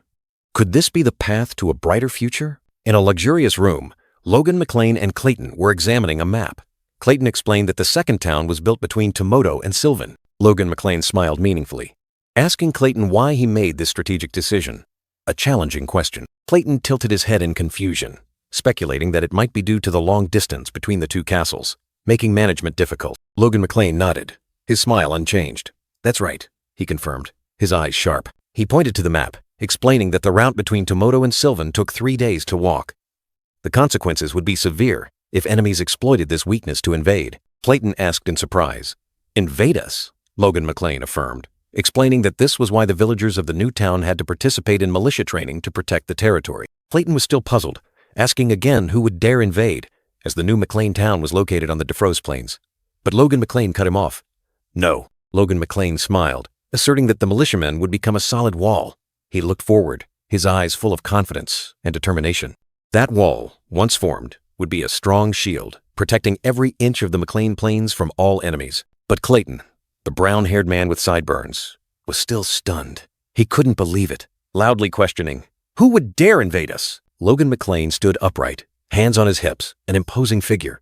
He declared that all doubts would be resolved when summer arrived. And then a shocking statement rang out, making the entire space seem to halt. "We will participate in the Civil War." The entire room was plunged into astonishment. The brown-haired knight, the girl in the purple dress, and the red-haired knight all widened their eyes, horrified by the sudden declaration. The white-haired man broke the silence, questioning Logan why he would take such a risk when their territory was prosperous and peaceful. He continued to argue that even if they did nothing, McLean's prosperity would still be ensured. A war was unnecessary. Logan McLean tilted his head, his eyes thoughtful. He admitted those words were not wrong, if the goal was merely to protect the current territory. But that was not the path he wanted to take. A clenched fist showed his iron will, unyielding. He asserted decisively, "No, that is not the right thing to do." His resolve was set. Logan McLean explained in detail. If they continued to maintain neutrality, then no matter which faction won, the McLean family would face annihilation. The grim prophecy made Clayton and the white-haired man panic, shouting in disbelief, "No way! That's too much!" Clayton forced a smile, trying to reassure them that the First Prince's faction would surely win, and they were not hostile to that faction. But Logan McLean allowed no opposition. He slammed his fist on the table, shouting loudly, "Silence!" The entire room fell silent. A red-haired, long-bearded man in a luxurious cloak appeared. His sharp eyes turned to Logan, ordering, "Logan, explain." Logan McLean pondered, memories of his past life flooding back. No, he thought to himself. The First Prince's faction is never satisfied. They attacked even the neutrals, but no one would believe that explanation. Logan knew he needed a more practical reason, a story that would resonate deeply with those listening. Logan McLean stood in the middle of the room, his gaze sweeping over everyone. He began to speak, his voice calm and steady. Within the First Prince's faction, there are two families we once knew. Memories resurfaced. When their family was in danger due to territorial war, Kairos, who was once an in-law, coldly cut off all aid, abandoning them to despair. Not only that, another family brazenly demanded to break off the engagement. Those people, Logan called them wolves, only knew how to exploit and then discard. Logan emphasized, his voice full of hidden meaning. Both families are the biggest supporters of the First Prince's faction. He looked at the listening faces, continuing his analysis. If the war ends, will they leave us alone after gaining power? Honestly, no one knows. Logan turned away, his gaze distant.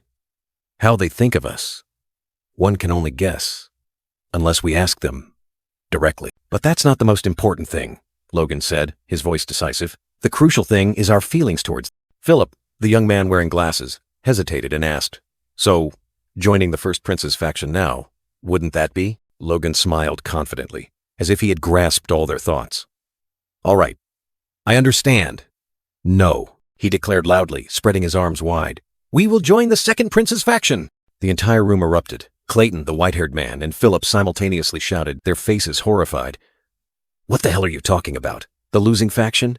Logan raised a hand, trying to calm the panicking crowd. "I understand everyone's feelings, but please think carefully for a moment," he continued, his eyes sharp. "If we join the winning faction, will they truly be grateful? It's better to join the losing faction," Logan asserted, "and personally turn the tide of the war." The white-haired man and Philip were surprised. Clayton asked again if there was a strategy to turn the tide, or if it was just a crazy idea. Clayton expressed his worry, fearing they might end up jumping onto a sinking ship, a move full of risks. Logan, with a pensive expression, admitted that this ship was dilapidated, its hull about to be blown away, but his eyes still gleamed with determination. However, a spark of hope ignited in Logan's words, as he boldly declared, "There is still a path to victory." Clayton and Philip were startled, both holding their breath, awaiting the next explanation. Curiosity and worry intertwined on their faces. The remaining people in the meeting room, from the old red-haired man to the knight and the brown-haired woman, were all astonished, unable to believe what they had just heard. A brown-haired knight with a small beard was skeptical. Logan's words were too bold. Was this a joke or a crazy plan?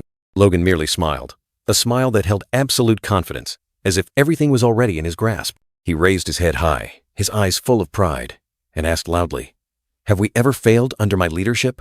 The entire room fell into tense silence, all eyes fixed on the young lord, both surprised and unable to deny the truth of his words. Clayton couldn't restrain himself, hastily grabbing Logan's arm, his voice full of worry. But, young lord, Clayton, stunned, reminded Logan about the attack, which he had blamed on Jordan Valtermine, a story full of contradictions. So, why join the second prince's faction, the one Logan had accused? Clayton's question was like a dagger thrust directly into the plan. Logan remained silent, his eyes sharp, a smile still lingering, as if he was hiding a shocking secret. He reassured Clayton, a confident smile blooming, his voice firm. Don't worry. Clayton was startled, bewildered by Logan's inexplicable confidence, unsure what the young lord was planning. Logan McLean gave a knowing smile, his eyes sharp, as if to pierce through all schemes. Clayton was still stunned, but Logan's words made him even more confused. Do you want to join my faction? The red-haired old man, his face contorted with anger, slammed the table and roared, McLean, are you insane? Logan's image reflected in the magic orb. He gave a faint smile, admitting, perhaps it is a bit awkward. Logan's smile grew more sinister. He slowly uttered a threat. If that's the case, we will join the first prince's faction. Clayton's eyes widened, his anger flaring. But do you truly wish to refuse, sir? The entire room was enveloped in a tense atmosphere. Clayton sat there, Logan's words echoing. You dare to join the first prince's faction? Clayton's hands clenched tightly, veins bulging, as he tried to suppress his seething rage. The two men standing nearby were also astonished, unable to believe their ears. You dare? Clayton sprang up, magical energy exploding around him, roaring. Do you dare to trifle with me? Clayton's face was contorted with fury, his teeth clenched, his eyes spitting fire. But in an instant, he suddenly knelt down, bowing his head before Logan's image in the orb. Logan McLean observed calmly, the corner of his mouth slightly upturned. He's overreacting. Clayton raised his head, his voice full of concession. Seeing you so angry, the situation must be truly urgent. How dare I be disrespectful to you? Logan smiled brightly, his tone full of hidden meaning. Moreover, I recently received a terrifying surprise from you. Clayton was stunned, speechless, his face filled with panic. Logan gave a faint smile, his voice calm as a still lake, responding to Clayton's panic. A surprise, you say? I don't understand what you're talking about. Clayton knelt, bowing his head, an extreme fear rising within him. He knew well that Logan didn't just want them to join. The red-haired old man in the cloak, his face distorted with anger, glared and roared, demanding Logan clarify his intentions. Logan smirked sinisterly, his eyes flashing with calculation. That's not a difficult request at all. He boldly declared that the first condition was the official recognition of the 3 territories they had occupied. Next, Logan demanded half of Marquise Kalia's lands, belonging to the first prince's faction, specifically the territories bordering McLean's fiefdom. Finally, a shocking demand. The title of count that his ancestors had lost. Logan held up 3 fingers, his eyes sharp, and declared decisively, I must receive a definite answer for these 3 conditions. The red-haired old man in the cloak was astonished, then turned suspicious, asking again with a tone full of dissatisfaction, Are you serious? Logan looked down at the kneeling Clayton, his tone contemptuous. Compared to the dangers you must endure, I don't think these conditions are worth worrying about. The red-haired old man in the cloak forced a smile, a twisted grin that concealed extreme indignation. Logan looked coldly at Clayton, declaring bluntly, You are not worthy of me negotiating with. The red-haired young man pondered for a moment, his eyes flashing with an unreadable glint. However, the red-haired old man in the cloak smirked, his tone full of challenge. If you can say that directly to my face, I will acknowledge. Logan gave a sinister laugh, his crimson eyes flashing with ferocity. Oh, really? Very well. He declared decisively, his words echoing like a curse throughout the space. I will visit you soon. The scene shifted to Befros Castle, where destiny was about to call. Before the gates of Befros Castle, soldiers had gathered in full force. A knight reported that the logistics unit was ready, with supplies sufficient for several weeks of fierce combat. In gleaming armor, Logan McLean appeared, his eyes sharp. A call rang out, like the prelude to a fated drama. Clayton, Logan's father, expressed concern. Don't you think you've demanded too much? They probably just see us as cannon fodder. Logan smirked, replying with a sinister tone. The desperate ones who need us as cannon fodder are precisely those people, aren't they? On horseback, Logan continued to persuade his father. Furthermore, father, you gave your permission after seeing Libertio's power, didn't you? That thing is certainly an incredible weapon. Another knight also nodded, affirming. Our vassals also realized that it can turn the tide of the war. Clayton's worry did not subside, his eyes full of concern. But I wonder if we can protect that thing. That is what worries me. He also had another, heavier concern.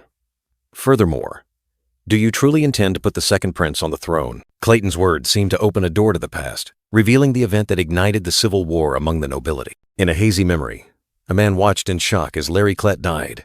A fated moment. Horror was etched deep on young Clayton's face, cold sweat breaking out as he witnessed the tragedy. But amidst that tragic scene, young Logan gave a cold, knowing smile. Returning to the present, Clayton was suspicious. I don't know the reason behind it, but if our involvement in this war is related to that, then… Logan cut him off, his voice decisive. That is utter chaos, Father. Clayton gazed thoughtfully ahead, his words like a warning. Today's enemy could be tomorrow's ally, and today's ally could become tomorrow's enemy. Logan gave a radiant smile, his eyes full of ambition.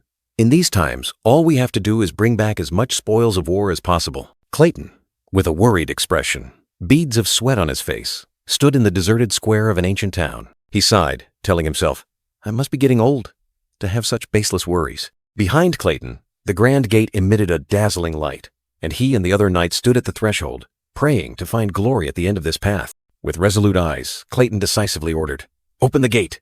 The gate slowly opened, dazzling light pouring in from the other side, signaling a new journey was about to begin. A formidable cavalry unit appeared, led by an eye-patched knight, along with the red-eyed young man, all exuding an overwhelming aura. Behind them, mysterious figures in black cloaks also advanced silently, their eyes concealing much. Clayton looked forward, his eyes full of determination. Then, Lord, please. Logan McLean stood amidst the brilliant space, his gaze fixed on the horizon, as if he had foreseen destiny. He smirked, a smile full of confidence and a hint of sinister intent. Logan boldly commanded, Advance. At the same time, a prayer echoed, I ask you, please grant your blessing. On the walls of Arlen Castle, a guard in black armor stood watch, observing the peaceful scene below. He raised his binoculars, carefully scanning the vast land. Suddenly, a flag with the familiar flame emblem caught his eye, startling him. I've confirmed it! It's McLean's army! The guard frantically raised the alarm, rushing away. Amidst the impending chaos, a sneering laugh rang out, and heavy footsteps approached. Amidst the impending chaos, a gray-haired knight stood tall on the castle wall, his sharp eyes gazing into the distance, uttering with doubt. So they've truly arrived. His face wrinkled, clearly showing worry as he continued to mutter. And what about that massive army? Below, enemy cavalry surged forward, followed by the rumored mounted archer units, with the total number of soldiers exceeding 4,000. Furthermore, crude carriages carrying mages also appeared, making the situation even more complex and dangerous. Nevertheless, the gray-haired knight maintained a contemptuous demeanor, turning his back to the battlefield and declaring, regardless, they are just a disorganized rabble. He continued, his tone full of confidence. They couldn't possibly have recovered half the troops they lost to me. They're surely just trying to fill their ranks. His gaze shifted to Roger, the blonde count standing beside him, asking inquisitively, I wonder, Count Roger, what do you think? But another voice rang out, full of sarcasm. Their advances show systematic training, and they are also fully equipped with weapons. It was Lucien Talos, standing beside the two men, his shrewd eyes looking directly at the gray-haired knight, uttering a provocation. Isn't your judgment too biased? Roger, the blonde count, couldn't suppress his anger, gritting his teeth and calling out, Lucien! The gray-haired knight remained calm, refuting Lucien. Aren't you the one overestimating the capabilities of a group whose true motives we don't even know yet? He looked directly at Lucien, questioning, So, what do you think, Lucien? Lucien Talos gave a faint smile, replying, If they are sincere, then they will be a powerful ally for us. More importantly, his eyes flashed with a cold glint, looking directly at Roger, uttering a malicious taunt. Aren't those the ones who defeated you, Count? Roger's face changed color, his anger flaring violently at Lucien's blatant provocation. Count Roger roared, unleashing his fury. Lucien Talos, you lazy parasite! Once again, you only cause trouble by slandering others. Count Roger gritted his teeth, his anger still burning. He knew he couldn't act rashly, because that fellow Lucien had solid backing. Valtermime's nephew. The gray-haired man in black armor replied, his voice calm. Good. Then I will relay this message to His Highness. Roger, with a scowling face, ordered his subordinates. Take them in! Shadows fell across the face of the gray-haired man in black armor, a cold glint flashing in his eyes. Count Roger was still annoyed, his face contorted in extreme displeasure. He clenched his fist, suppressing the raging fury in his chest. The gray-haired man in black armor placed a hand on Roger's shoulder, advising, Look at the bigger picture, Roger. We will use them to strike a heavy blow against the Crown Prince's faction. It's all part of our plan. He patted the Count's shoulder, emphasizing, Just think about this. Roger bowed his head, his face still showing a hint of resentment, but having accepted. Lucien Talos smiled meaningfully, his cunning gaze sweeping across. The gray-haired man in black armor gave an order, his voice echoing with decisiveness. The city gate slowly opened, and a mighty army of black-armored knights rode in. Logan McLean, the youngest young master, stood there with sharp, confident eyes. The black-armored knight army advanced, the pounding of hooves echoing, creating a majestic sight. Clayton and the gray-haired man in black armor stood watching, their faces pensive. Logan McLean smirked, his eyes full of challenge. He knew this was no ordinary welcome. The mysterious black-armored figure stood blocking the way, his voice coldly echoing. "You've finally arrived, McLean," a less-than-friendly greeting. He continued, his tone sarcastic and disdainful. "Even though you rejected my friendly offer of cooperation." Luchin Talos, seated on the throne, burst out laughing. "Now, you bring this ragtag army? Do you expect a warm welcome?" he provoked to the extreme. Logan and Clayton stood there, their expressions slightly annoyed by the contemptuous words. This confrontation, it seemed, would not be easy. Luchin Talos mused. He didn't know much about the second prince, but he was certain of one thing. Even if the crown prince had plunged the country into misery, the second prince wouldn't be much better. Logan McLean knelt on one knee, a confident smirk on his face. "Now I've met him, and I've got a pretty good grasp of his personality, a terrifying confidence." Luchin Talos rubbed his forehead, his face annoyed. "Are you trying to cling to the winning side? What a two-faced bat." Anger began to flare. Logan McLean's eyes were sharp. Is he so foolish as to not realize his own situation? A loaded question, like a warning. Logan thought to himself, at least those around Luchin still had some decency, not completely devoid of feeling. A faint glimmer of hope flickered in the darkness. The mustachioed blond man mused, believing that, with that, even a baron would understand. A meaningful affirmation. Luchin Talos smirked, ordering the brown-haired man beside him to explain the rest. "I'm tired, so I'm going back." He showed disdain, abandoning everything. The black-armored man cleared his throat, his sharp gaze fixed on Clayton. An invisible tension filled the space. He shook Clayton's hand, his voice formal. "First, I want to welcome you to join us," Clayton replied. "Yes, it's my honor, sir." The black-armored man smirked, his eyes full of meaning. "Unlike your son, you are a very polite man." A compliment laced with sarcasm, Clayton replied, his tone somewhat firm. "My son is quite polite too." He did not accept the sarcasm about his son. The black-armored man was momentarily surprised, then turned away, his tone full of skepticism. "Is that so?" The tense conversation ended with an open question. Clayton subtly smirked, his voice a whisper but full of disagreement. "I don't see it that way." He stood there, pensively watching Count Roger and Logan McLean facing each other. A white-armored hand reached out, polite, yet subtly provocative. Logan McLean spoke, breaking the tense atmosphere. "Long time no see, Count." The red-haired young man Logan smiled confidently, his sharp eyes looking directly at his opponent. He continued to taunt. "Are you still well?" Count Roger's face contorted in anger, his eyes wide. A dry ha burst out, filled with utter contempt and fury. Logan's hand lightly touched, like a final taunt. Roger gritted his teeth, uttering words full of hatred. "Shameless!" Logan maintained his half-smile, his gaze seemingly piercing his opponent's heart. He asked, his tone full of sarcasm. "Are things better for you now?"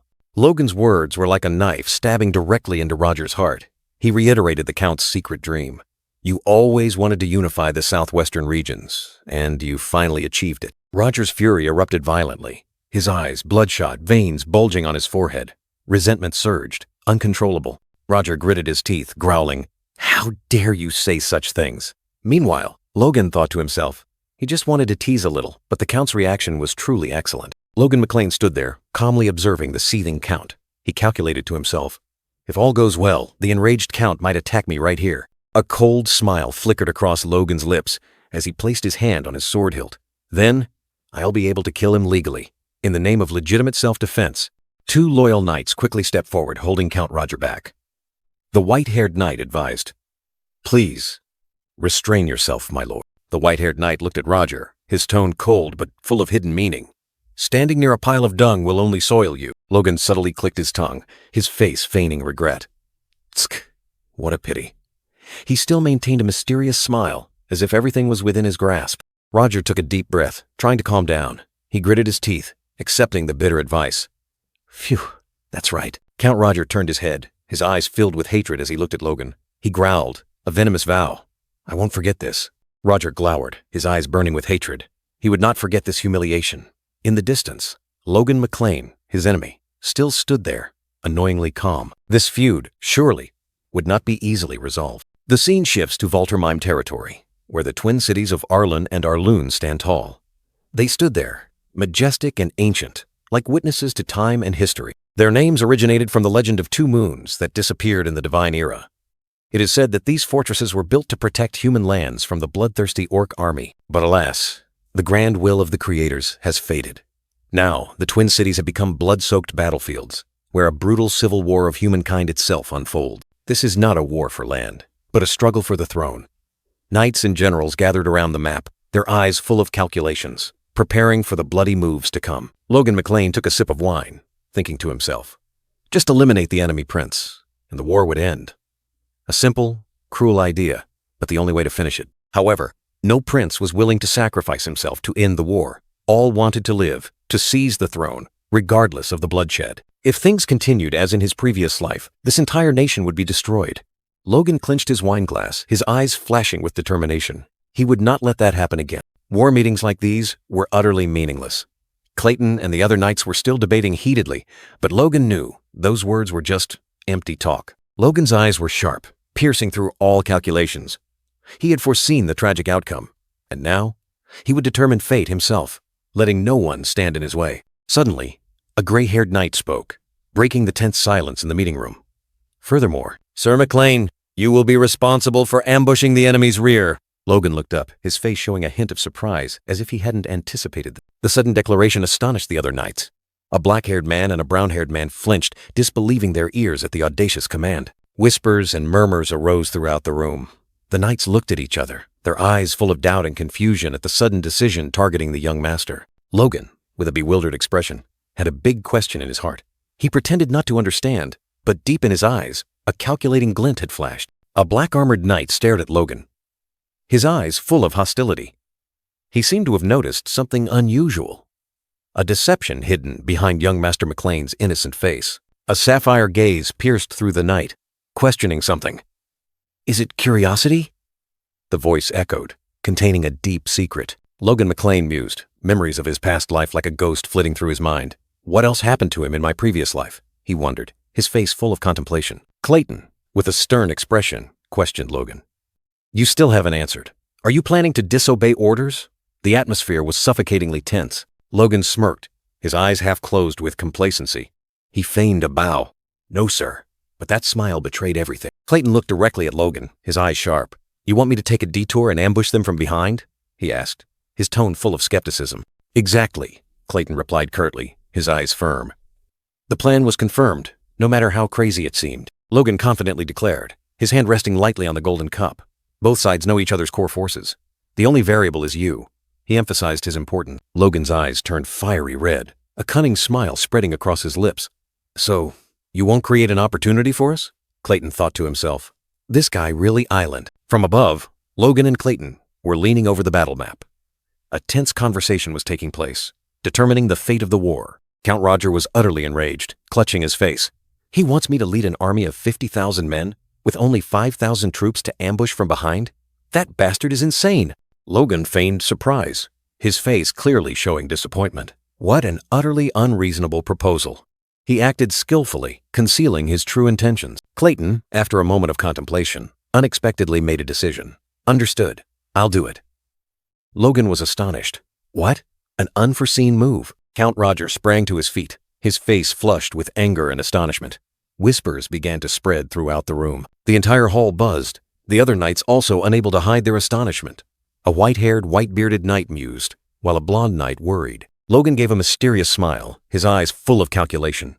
So, can I plan the details myself? He had seized the initiative. Clayton looked at Logan, his eyes complex. Though unwilling, he accepted the young master's arrangement. A heavy decision had been made. Fists clenched, Clayton tacitly agreed. A decision had been made, though his heart remained heavy. In the strategy room, Clayton sat deep in thought before a map, surrounded by his loyal knights. He tapped lightly on the table, his gaze sharp. If he refuses, I intend to divide his army to control the crossbow manufacturing. And if he remains stubborn, I will push him to the front lines, turning him into a human shield. Roger stood beside him, his face clearly showing unease. Clayton mused, knowing Logan was no ordinary man. He certainly has his own plans. But Count Roger worried, unable to guess the young master's intentions. What do you think he's plotting? Roger gritted his teeth, resentfully recalling those who had repeatedly defied expectations and seized his territory. I cannot easily conclude. A glass of red wine shimmered, and a sarcastic voice rang out. There's no need to overthink it, my lord. The stranger in the purple cloak, wearing a monocle, smirked. Those who obey without resistance, when asked to launch a suicide attack, can only be fools, or simply too arrogant. He took a sip of wine, his eyes full of challenge. Clayton looked at the wineglass in his hand, his expression stern. Even my knights would find it hard to obey. Yet he did it? The man in the purple cloak smiled slyly. That's because, if you appear, my lord, the enemy will do everything to stop you. Clayton mused, taking a sip of wine. But will they resist similarly when facing the McLean house? The man in the purple cloak stood up, spreading his arms confidently. This matter is quite simple. He clenched his fist, his eyes flashing with a sharp glint. He is either a fool, or he will achieve results. His hand opened, as if everything was within his grasp. If he's a fool, he will fight foolishly and vanish along with the enemy. Logan McLean smirked confidently, his eyes sharp. Either way, we have nothing to lose. In another room, a fire crackled in the fireplace, and shocking news had just arrived. The McLean family has joined the Second Prince's faction? Duke Juan Douglas, the gray-haired bearded man, exclaimed furiously, "Ha! Have they lost their minds or has Jordan gone mad?" Old Douglas's eyes turned sharp, his words resolute. No matter what, the image of a knight raising his sword to strike down, like old Douglas's cruel affirmation. It simply means we have more people to kill. The one-eyed man in the purple cloak smiled slyly, questioning Duke Douglas. "Ha! Don't you think you're too cold, Chiron?" Douglas turned, his gaze thoughtful as he looked at the man. "Your children were once betrothed, weren't they?" Douglas's face contorted, extreme indignation clearly visible, as if that reminder touched an old wound. The sky was azure, dry leaves swirled in the wind, signaling a great change. The sturdy city gates slowly opened, revealing a part of the castle behind. Hoofbeats thundered. A mighty cavalry unit charged out of the gates, shouts echoing to the sky. "Advance!" The narration spoke of the war that had temporarily quieted. For a while, both sides focused only on assassinations rather than direct combat, though it seemed a ceasefire was imminent. But everything had changed. The Second Prince's faction, originally the underdog, led the attack, restarting the war. The Second Prince's cavalry advanced valiantly, their morale soaring, signaling a fierce war about to erupt. The long-bearded, brown-haired man thoughtfully observed the army. Look, it truly is a massive army. Even after months of fighting, they still maintain 1,000 knights, with a total force of 5,000. Jordan Valtermeim is indeed different. Logan McLean, the young master, his eyes resolute. However, our opponents are no less formidable. Under the command of the Ice Mage, Juan Douglas. Under Ice Mage Juan Douglas, a formidable 100-strong magic army stood ready, their power enough to turn the tide of battle. Logan McLean was resolute, but the long-bearded, brown-haired man beside him clearly showed worry at the perilous situation. Facing such powerful enemies, every step must be carefully calculated, or the price will be steep. However, the Second Prince's soldiers, who should have been allies, kept their distance, their eyes full of caution. Like this, even a small mistake would be enough to completely destroy us. The words were heavy with harsh truth. Logan McLean understood clearly that their being pushed to the front lines was likely because their allies had no faith in this victory. Logan McLean's eyes flashed with a cold glint, determined. "We must destroy the enemy as quickly as possible and end this war." The flag fluttered in the wind, marking the first step on a bloody path to achieve the ultimate goal. While some soldiers yawned lazily, others maintained a vigilant gaze, observing the movements ahead. The blonde commander smirked, his cunning eyes hiding unpredictable intentions. A roar tore through the air. "Advance!" The charge order had been given. The sound of the bugle echoed across the battlefield, urging soldiers into a life-or-death battle. The ground shook, dust flew everywhere as thousands of cavalry roared, charging straight into the enemy formation. Hoofbeats thundered like rolling thunder. War horses galloped, carrying the wrath of war. The long-bearded, brown-haired man frowned, his eyes full of worry as he watched his army's every move. "We will advance too!" he roared, the fluttering flag leading the way, his entire army following into the fierce maelstrom. A cavalry unit tore through the wind, dust flying everywhere, signaling a merciless battle. "We insulted them, gave them an impossible task," the man in the red cloak said to Duke Douglas. Yet they still advanced without hesitation. Duke Douglas frowned, his sharp eyes gazing into the distance, a vague worry creeping into his mind. The brown-haired man sternly instructed Logan McLean. "We must monitor closely, then it will be clear whether they are sincere or not." A blonde commander and his comrades sneered, their eyes full of contempt as they looked towards the McLean army. The McLean family changed direction again? Whispers arose as the army witnessed the McLean formation turning another way. The soldiers burst into laughter, scoffing, "Those madmen must have lost their minds. Do they think war is a game?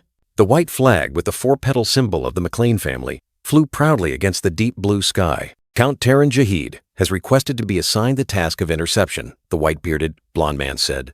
Very well. Let the wolves handle it. He smirked smugly. I'm sure they will bring good results, with what has been promised. The fierce wolf head symbol appeared. Then an army bearing wolf banners bravely charged into the battlefield, ready to tear apart their prey. Elsewhere, the long-bearded, gray-haired man mused, his eyes filled with sorrow. Isn't it too regrettable? He turned towards a figure, his voice reproachful. If you had maintained the connection, they would have had no choice but to side with us. The gray-haired man looked towards the blonde woman, his gaze complex, as if contemplating something significant. Golden hair, azure eyes, the narration stated, that is undeniable proof of the royal blood he carries. Yet this mage, who carries his mother's blood more strongly than his father's, has broken all limits, reaching a position he never dared to dream of. Juan Douglas mused, his words echoing. The McLean family, those who once strayed from him, have now perhaps become targets for suppression. Clayton replied, his face serious. If that is true, I have lost my connection with you, Duke. Roger, the blonde count, smirked, declaring, I have achieved something far greater. Why cling to trivial things? He added sarcastically, though I suppose it is a loss. Another blonde commander, with a cunning smile, swore, that foolish name. I will personally deal with him in the next battle. Juan Douglas looked at him, his eyes sharp. Oh? Are you that confident? The blonde commander replied, his face triumphant. After all, they were the ones who defeated Befros. Duke Juan Douglas scoffed. That was just a cheap trick. He continued, his tone full of mystery. And their secret weapon is already in our hands. Juan Douglas's words were like a pronouncement, echoing in the large room, signaling a sinister plot. The scene shifted. A fierce battlefield appeared. The long-bearded, gray-haired man, his eyes sharp as knives, raised a crossbow, ready for a fatal blow. Wind swept through his gray hair, carrying the scent of gunpowder and blood. The commander's face clearly showed determination, without a hint of hesitation. A lightly armored soldier reported, approximately 800 meters ahead of us. He pointed towards the horizon, where a flag was fluttering. Is the McLean flag? Young Master Logan McLean appeared, his eyes blazing, ready to confront his destiny. The long-bearded, gray-haired commander mused, his voice filled with regret. If you had faced any other marquis, perhaps you would have had a chance to win. He roared, giving the order. All troops, charge! His eyes flared with madness. Take them down with our new weapons. Thousands of soldiers, like a black wave, surged across the battlefield, the sound of hooves and battle cries echoing across the sky. The mighty cavalry galloped, dust flying everywhere, creating a living wall of steel ready to crush everything in its path. Amidst the thundering hoofbeats, the long-bearded, gray-haired commander's shout of, "Not yet," rang out, signaling the entire army to hold formation, awaiting the opportune moment. The hoofbeats continued to thunder, the ground shaking. Once again, the resolute command rang out, "Not yet." A great battle was poised to erupt. The long-bearded, silver-haired commander gripped his crossbow tightly, his sharp gaze fixed forward. He waited for his opponent to enter range, just a little more. In another moment, a long-haired, brown-haired man smirked, self-satisfied. "You will fall by the very weapon you created," he whispered, full of contempt. Back on the battlefield, the silver-haired commander also let out a chilling smile, his eyes flashing with malice. "Sorry, Patrick," he said, as if mocking an absent foe. A decisive command rang out, tearing through the air. Fire! The eyes of both antagonists blazed with cruelty and determination. At a warrior's feet, rocks shattered, dust flying everywhere. "Fire?" a surprised voice exclaimed, mixed with confusion. Logan McLean, crossbow in hand, was also stunned. This range? He couldn't believe his ears. This firing range seemed impossible. But then, a brilliant magic arrow, tearing through the wind, shot forth. Energy swirled around it, forming a dazzling blue streak of light. The arrow plunged straight into the ground, right next to a galloping warhorse, creating a terrifying explosion. Rocks and dirt flew everywhere. A barrage of other magic arrows continued to rain down, embedding deep into the ground, throwing the enemy cavalry formation into chaos, horses neighing loudly. A black-armored knight stared at the scene in horror. Impossible! They're not even in range yet. He couldn't believe his eyes. Another magic arrow plunged deep into the ground, emitting a brilliant red light, like a sign of death. Then, successive explosions erupted, engulfing the battlefield in a sea of fire and smoke. The scene was utterly chaotic. Screams and horse neighs echoed. Ah! The front exploded. It's magic! That's magic! The enemy army was in utter panic. The enemy cavalry scattered, fleeing in utter panic. "Save me!" desperate cries rang out. Duke Quan Douglas witnessed the terrifying scene, his face clearly showing shock. What in the world is this? Duke Douglas's eyes widened, his face contorted with surprise and anger. His plan had been completely overturned. Logan McLean, the red-haired knight, stood amidst the chaotic battlefield. A roar echoed, "McLean, what have you done?" He smirked, thinking to himself, "Good. Their formation is broken." Logan rode forward, calling out loudly to a bearded man, "Sir Clayton!" The man turned, his face surprised. A close-up of Clayton, with his thick sideburns, his sharp eyes hiding worry. The battlefield situation was rapidly changing. Clayton stood between two subordinates, gazing thoughtfully ahead. A new plan was forming in his mind. Full of uncertainty, he roared, sweat pouring down, clenching his fists. "Everyone, now!" The rallying cry echoed, urging the soldiers on. In response to Clayton's words, his soldiers surged forward, the flames of war burning fiercely, engulfing everything. Clayton looked ahead, his face resolute but still hiding worry. He knew this was the final gamble. A blue-haired girl, Victoria, held up a brilliant golden energy mass. She whispered, "Is this really okay?" A voice rang out. "Victoria." She replied, "Yes, master." Energy swirled around her and she confidently declared, "I can do it myself." Victoria looked up, her heterochromatic eyes burning with determination. She roared, energy exploding, "I'll show you what I can do!" Rewinding time a moment earlier, a gray-haired, one-eyed knight on horseback exclaimed in surprise, "The enemy has automatic crossbows?" Logan McLean and the one-eyed knight exchanged glances. He pondered the new weapon, muttering, "It's a weapon that would be revealed sooner or later. But I didn't think Befros would be the one to do it." In a fleeting moment, Logan looked into a mirror, seeing the reflection of a mysterious woman. No, Rena. He realized, perhaps everything had started long ago. Back on the battlefield, Logan McLean gave a decisive order. "Those with is less than exploding crossbows is greater than. Advance." Hoofbeats thundered, and the elite troops charged forward. He roared, his eyes blazing red with battle fire. Before the enemy can use their automatic crossbows, Logan McLean raised his crossbow, firing an exploding arrow. Destructive power spread, tearing through the enemy formation. "We will destroy them first." Giant stone golems emerged from the ground, their muscles bulging like miniature mountains. They growled, ready for a relentless battle. A golem extended its crude stone hand, inside which was a bag full of brilliant blue light orbs, sparkling like precious gems. The stone hand tilted down, pouring the magic orbs onto the ground. A mysterious arsenal was being prepared for the upcoming battle. Clayton, with a resolute expression, ordered, "We have plenty of liberatio. Throw as many as you like." His words seemed to empower the entire team. Victoria and the mages responded in unison, their voices echoing with determination. Understood. Their eyes burned, ready to cast magic. Victoria clenched her fists, her gaze resolute. "I've mastered first-level magic. I can definitely do it myself." She wanted to prove herself. Victoria's heterochromatic eyes blazed, and she roared a decisive command. "Throw!" The order echoed, tearing through the tense atmosphere. Immediately, a stone golem reached out, picking up a brilliant blue energy orb. Magical power began to gather in its palm. A series of golems simultaneously threw the light orbs forward. They shot forth like magic bullets, tearing through the air. The orbs exploded amidst the enemy cavalry formation, creating brilliant flashes of light. The enemies were advancing, but they had encountered a wall of magic. A terrified enemy soldier exclaimed, "What the hell is this?" His face changed color, his eyes filled with fear at the unexpected power. Successive earth-shattering explosions rang out, tearing through the enemy formation. Flames and smoke rose high, turning the battlefield into a living hell. The gray-haired, one-eyed man witnessed the terrifying scene, his face clearly showing surprise and worry. His plan was being shattered. A subordinate reported in a panic, "Sir, that's magic. Our army numbers in the thousands, but one mage is enough to defeat that many." The gray-haired, one-eyed man gritted his teeth, his face full of resentment.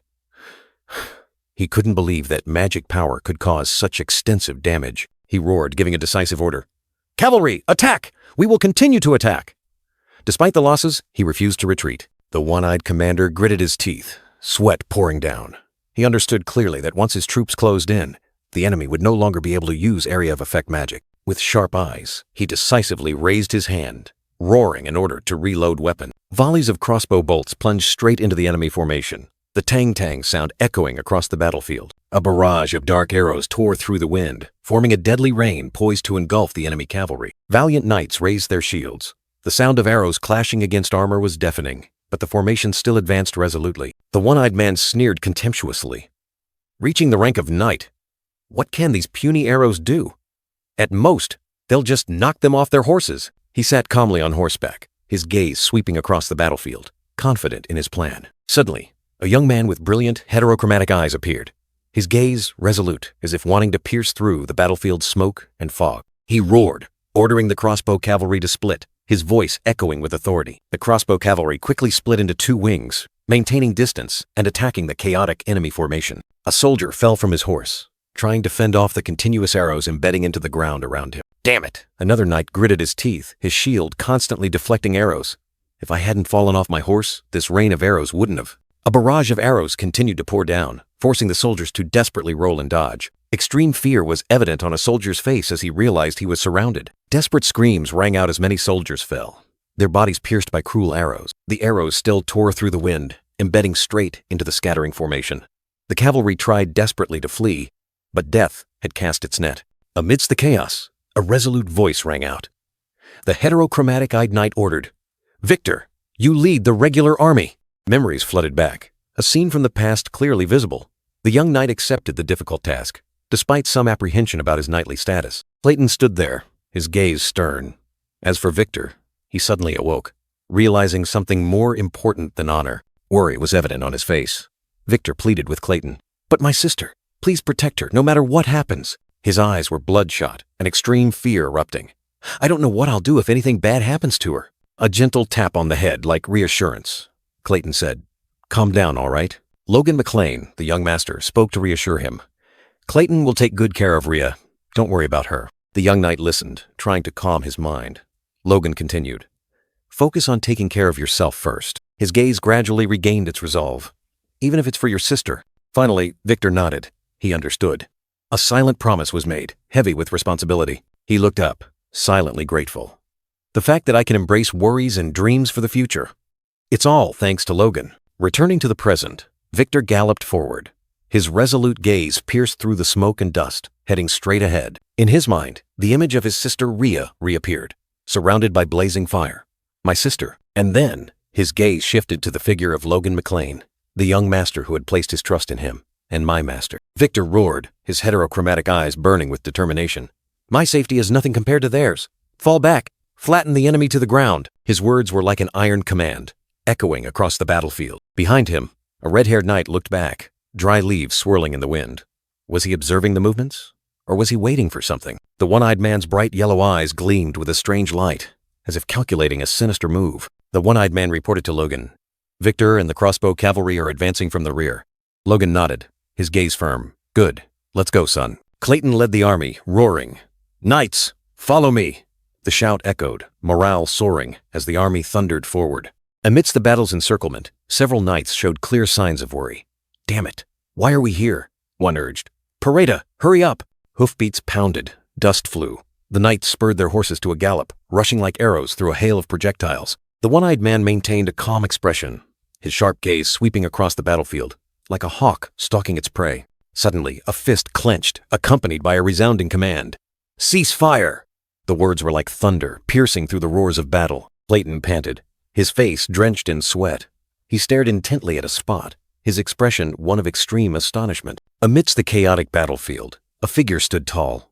The Wolf Knight captain, the swordbreaker Nick Marcel, had appeared, exuding an overwhelming aura. Clayton's eyes widened, his face filled with shock and disbelief at the scene that had just unfolded. Nick Marcel looked up at the sky, where the crossbow bolts had stopped falling. "They've stopped. Are they out of ammunition?" he mused, a flicker of doubt in his eyes. Clayton's face contorted with anger and helplessness. He gritted his teeth, utterly enraged by this ironic situation. Logan McLean rode like the wind, his gaze fixed firmly ahead. He knew this was only the beginning of a fierce battle. Clayton roared, his eyes filled with fury and disbelief. "They're attacking head-on? They're just a bunch of knights from a remote region led by a high-ranking lord." An object shot forward, tearing through the wind like an arrow, embedding itself into the ground with terrifying force. Next came the sharp clang of metal, and a dazzling flash of swords in midair. The Wolf Knight captain, Nick Marcel, swung his fiery sword, his aura soaring. He declared, "War, after all, is controlled by knights and mages." Clayton, with a resolute expression, retorted, "No matter what weapons the soldiers carry, as long as they repel the enemy knights, they will have a chance to win." He charged forward on horseback, his blade shining brightly as if to tear through the night, leading the army straight into the enemy. Die! Clayton roared, swinging his sword with all his might and pent-up fury. However, a deafening clang rang out, and his blade shattered into countless small pieces, scattering everywhere. Nick Marcel recoiled, the shattered sword fragments transforming into sharp projectiles, hurtling like a storm towards him. Victor, on horseback, observed the scene with a thoughtful expression. Oh, he deliberately broke his sword to use the fragments? No wonder he was so careful with it. So, it was just a single-use trick. He coldly raised his crossbow, the dry click of it being loaded, signaling a new attack. The crossbow bolts tore through the wind, whistling past, forming a deadly rain that rushed towards the enemy. Crossbows aren't all I have. Victor smirked confidently, a cruel glint in his eyes. From his hand, a colossal pillar of fire erupted, engulfing the space, signaling a terrifying power. The pillar of fire plunged down, exploding violently, creating a deep crater and raging inferno that leveled everything. The terrifying impact ripped through space, fire and debris scattering everywhere, signaling a destructive attack. Clayton was horrified, his eyes blazing with fury as he witnessed the terrifying power unfolding before him. The knight captain's hand gripped his sword hilt tightly, determined not to retreat even when facing imminent danger. He unleashed an extremely powerful, fiery sword strike, slashing straight down as if to tear everything apart, full of might. Nick Marcel confidently sneered, thinking he had blocked his opponent's tricky attack. But his smile vanished. His sword shattered, and a sharp blade of fire pierced through his defense. His eyes widened in astonishment, unable to believe his weapon had been destroyed so easily. A cry of pain escaped him. His body was flung back, staggering in mid-air like a broken puppet. Amidst the raging flames, Logan McLean shot forward like an arrow, his terrifying speed tearing through the wind, giving his opponent no time to react. His eyes blazing blood red, Logan unleashed a fatal fiery punch, power surging, ending everything. The young man's resolute gaze ignited with a flame of determination, showing no hesitation before the enemy. He landed softly, surrounded by the remnants of the battle, the enemy fallen and unable to rise. The youngest young master stood tall, looking down at the motionless form of the opposing knight captain. A resounding victory, Logan McLean declared, his voice echoing with confidence. I, Logan McLean, have defeated the enemy knight captain. Clayton was stunned, his eyes wide with disbelief. He defeated Nick Marcel? What the hell is going on? Amidst the chaotic battlefield, Logan McLean's resolute declaration echoed, I, Logan McLean, have defeated the enemy knight captain. The gray-haired captain was utterly horrified, his face contorted in shock, cold sweat pouring out. He couldn't believe his ears. A brutal truth was unfolding before his eyes. Logan McLean stood tall, flames blazing behind him, enemy corpses strewn at his feet. In this brief skirmish alone, have we suffered greater losses than half a year of civil war? The captain gritted his teeth, his eyes vacant as he stared into space. This harsh reality was like a dagger plunged straight into his pride. With no other choice, the captain desperately yelled, Retreat! Everyone, retreat, quickly! He turned his horse and fled the battlefield. The flag with the white wolf emblem, the pride of the knight squad, now merely fluttered in the wind, like a lament for defeat. Groups of enemy knights fled in panic, kicking up clouds of dust, leaving behind a devastated battlefield. Captain Nick Marcel also shot away like an arrow, his cloak flapping, his eyes filled with regret and resentment. He clenched his teeth, telling himself, I cannot weaken our forces just to hold back the enemy. A difficult decision, but necessary to preserve the remaining troops. An arrow sliced through the wind, embedding itself in the ground, right next to a fleeing knight, like a warning from the victor. The captain flinched, the sword in his hand clattered to the ground, and he dared not look back. He continued to spur his horse to a frantic gallop, his retreating figure gradually disappearing, leaving behind the sword that had once been his pride. Amidst the battlefield littered with enemy corpses, Logan McLean stood alone, like an invincible god of war. The red-haired young man gave a decisive order. Don't pursue. Reorganize the formation. Victory was already in their grasp. Logan McLean subtly smirked, a disdainful smile evident. I didn't expect him to retreat so hastily the moment their captain fell. He looked up at the sky, confidently saying, Anyway, we've defeated their knight captain. They won't be able to stop us in the future. The casualty report echoed across the battlefield. 5 knights wounded, 2 killed in action, along with 100 injured soldiers. That number paled in comparison to their resounding victory. A radiant smile spread across the brown-haired knight's lips, declaring this a complete victory for the young master. Logan smirked, chuckling inwardly. He knew that to achieve this outcome against the Count, he needed to keep a cool head and not get excited too quickly. Logan's gaze was sharp and cold, looking directly at the person opposite him, as if secretly calculating something. The brown-haired knight could only look on in bewilderment. In the distance, a towering fortress appeared, as if watching every development. Duke Jordan Voltermeim, have you seen clearly? Logan's eyes blazed, his threat piercing through the air. I have much more to show you. Think carefully about how you treat us. Far away, 3 figures quietly observed. The gray-haired man frowned, his expression full of contemplation. He mused. This brutal battlefield was, in essence, merely a place to suppress weak minor nobles. Those with nothing left to lose only need to observe from the sidelines. But those who feign loyalty and then betray will pay the price. He continued. This battle was originally meant for suppression. Looking at the decisive outcome, everything was clear. This is the level of Marquis Kyle. The remark astonished the other 2, who cried out. He smirked meaningfully. What's the big deal? That power will soon belong to us. One person nodded, finally understanding. That's right. He sneered. If they truly betrayed, it would be troublesome. Perhaps not painful, but a fatal wound. A lone knight galloped, his imposing figure concealing a top-secret mission. Flags fluttered, declaring sovereignty over the territory of Befros, half of Marquis Gallia's domain. Could it be a countum? The gray-haired man gave a sinister smile, muttering to himself that those arrogant demands surely held a deeper meaning. He clenched his fist, a cold glint in his eyes. Fine, let you be smug for now, but the day will come when you pay dearly for this arrogance. Amidst the battlefield, a black-clad knight spurred his horse to a gallop, loudly ordering, Transmit the signal to all units! Logan McLean will soon attack the enemy's rear. The gray-haired man wore a confident expression, his eyes sharp as if he had already mastered every move on this chessboard of life and death. The war banner flew in the wind, declaring that an all-out war had officially erupted, with no retreat for anyone. Amidst the smoke and fire of the battlefield, a fateful inscription appeared, like a prophecy about the destiny of the fallen family. Horrifying news spread. The wolves have retreated? A question filled with doubt and indignation, signaling ill tidings. On the throne, the blonde-haired crown prince angrily questioned, unable to believe his ears. Are you kidding me? Or are those wolves truly that useless? The gray-haired man bowed his head, his tone subdued. My apologies. It seems those bastards have hidden a great deal of power. The crown prince sprang from his throne, roaring in fury. So you intend to just stand by and watch? The entire space seemed to tremble with his shout. The gray-haired man calmly replied to the crown prince. Your Highness, it is time for us to switch to defense.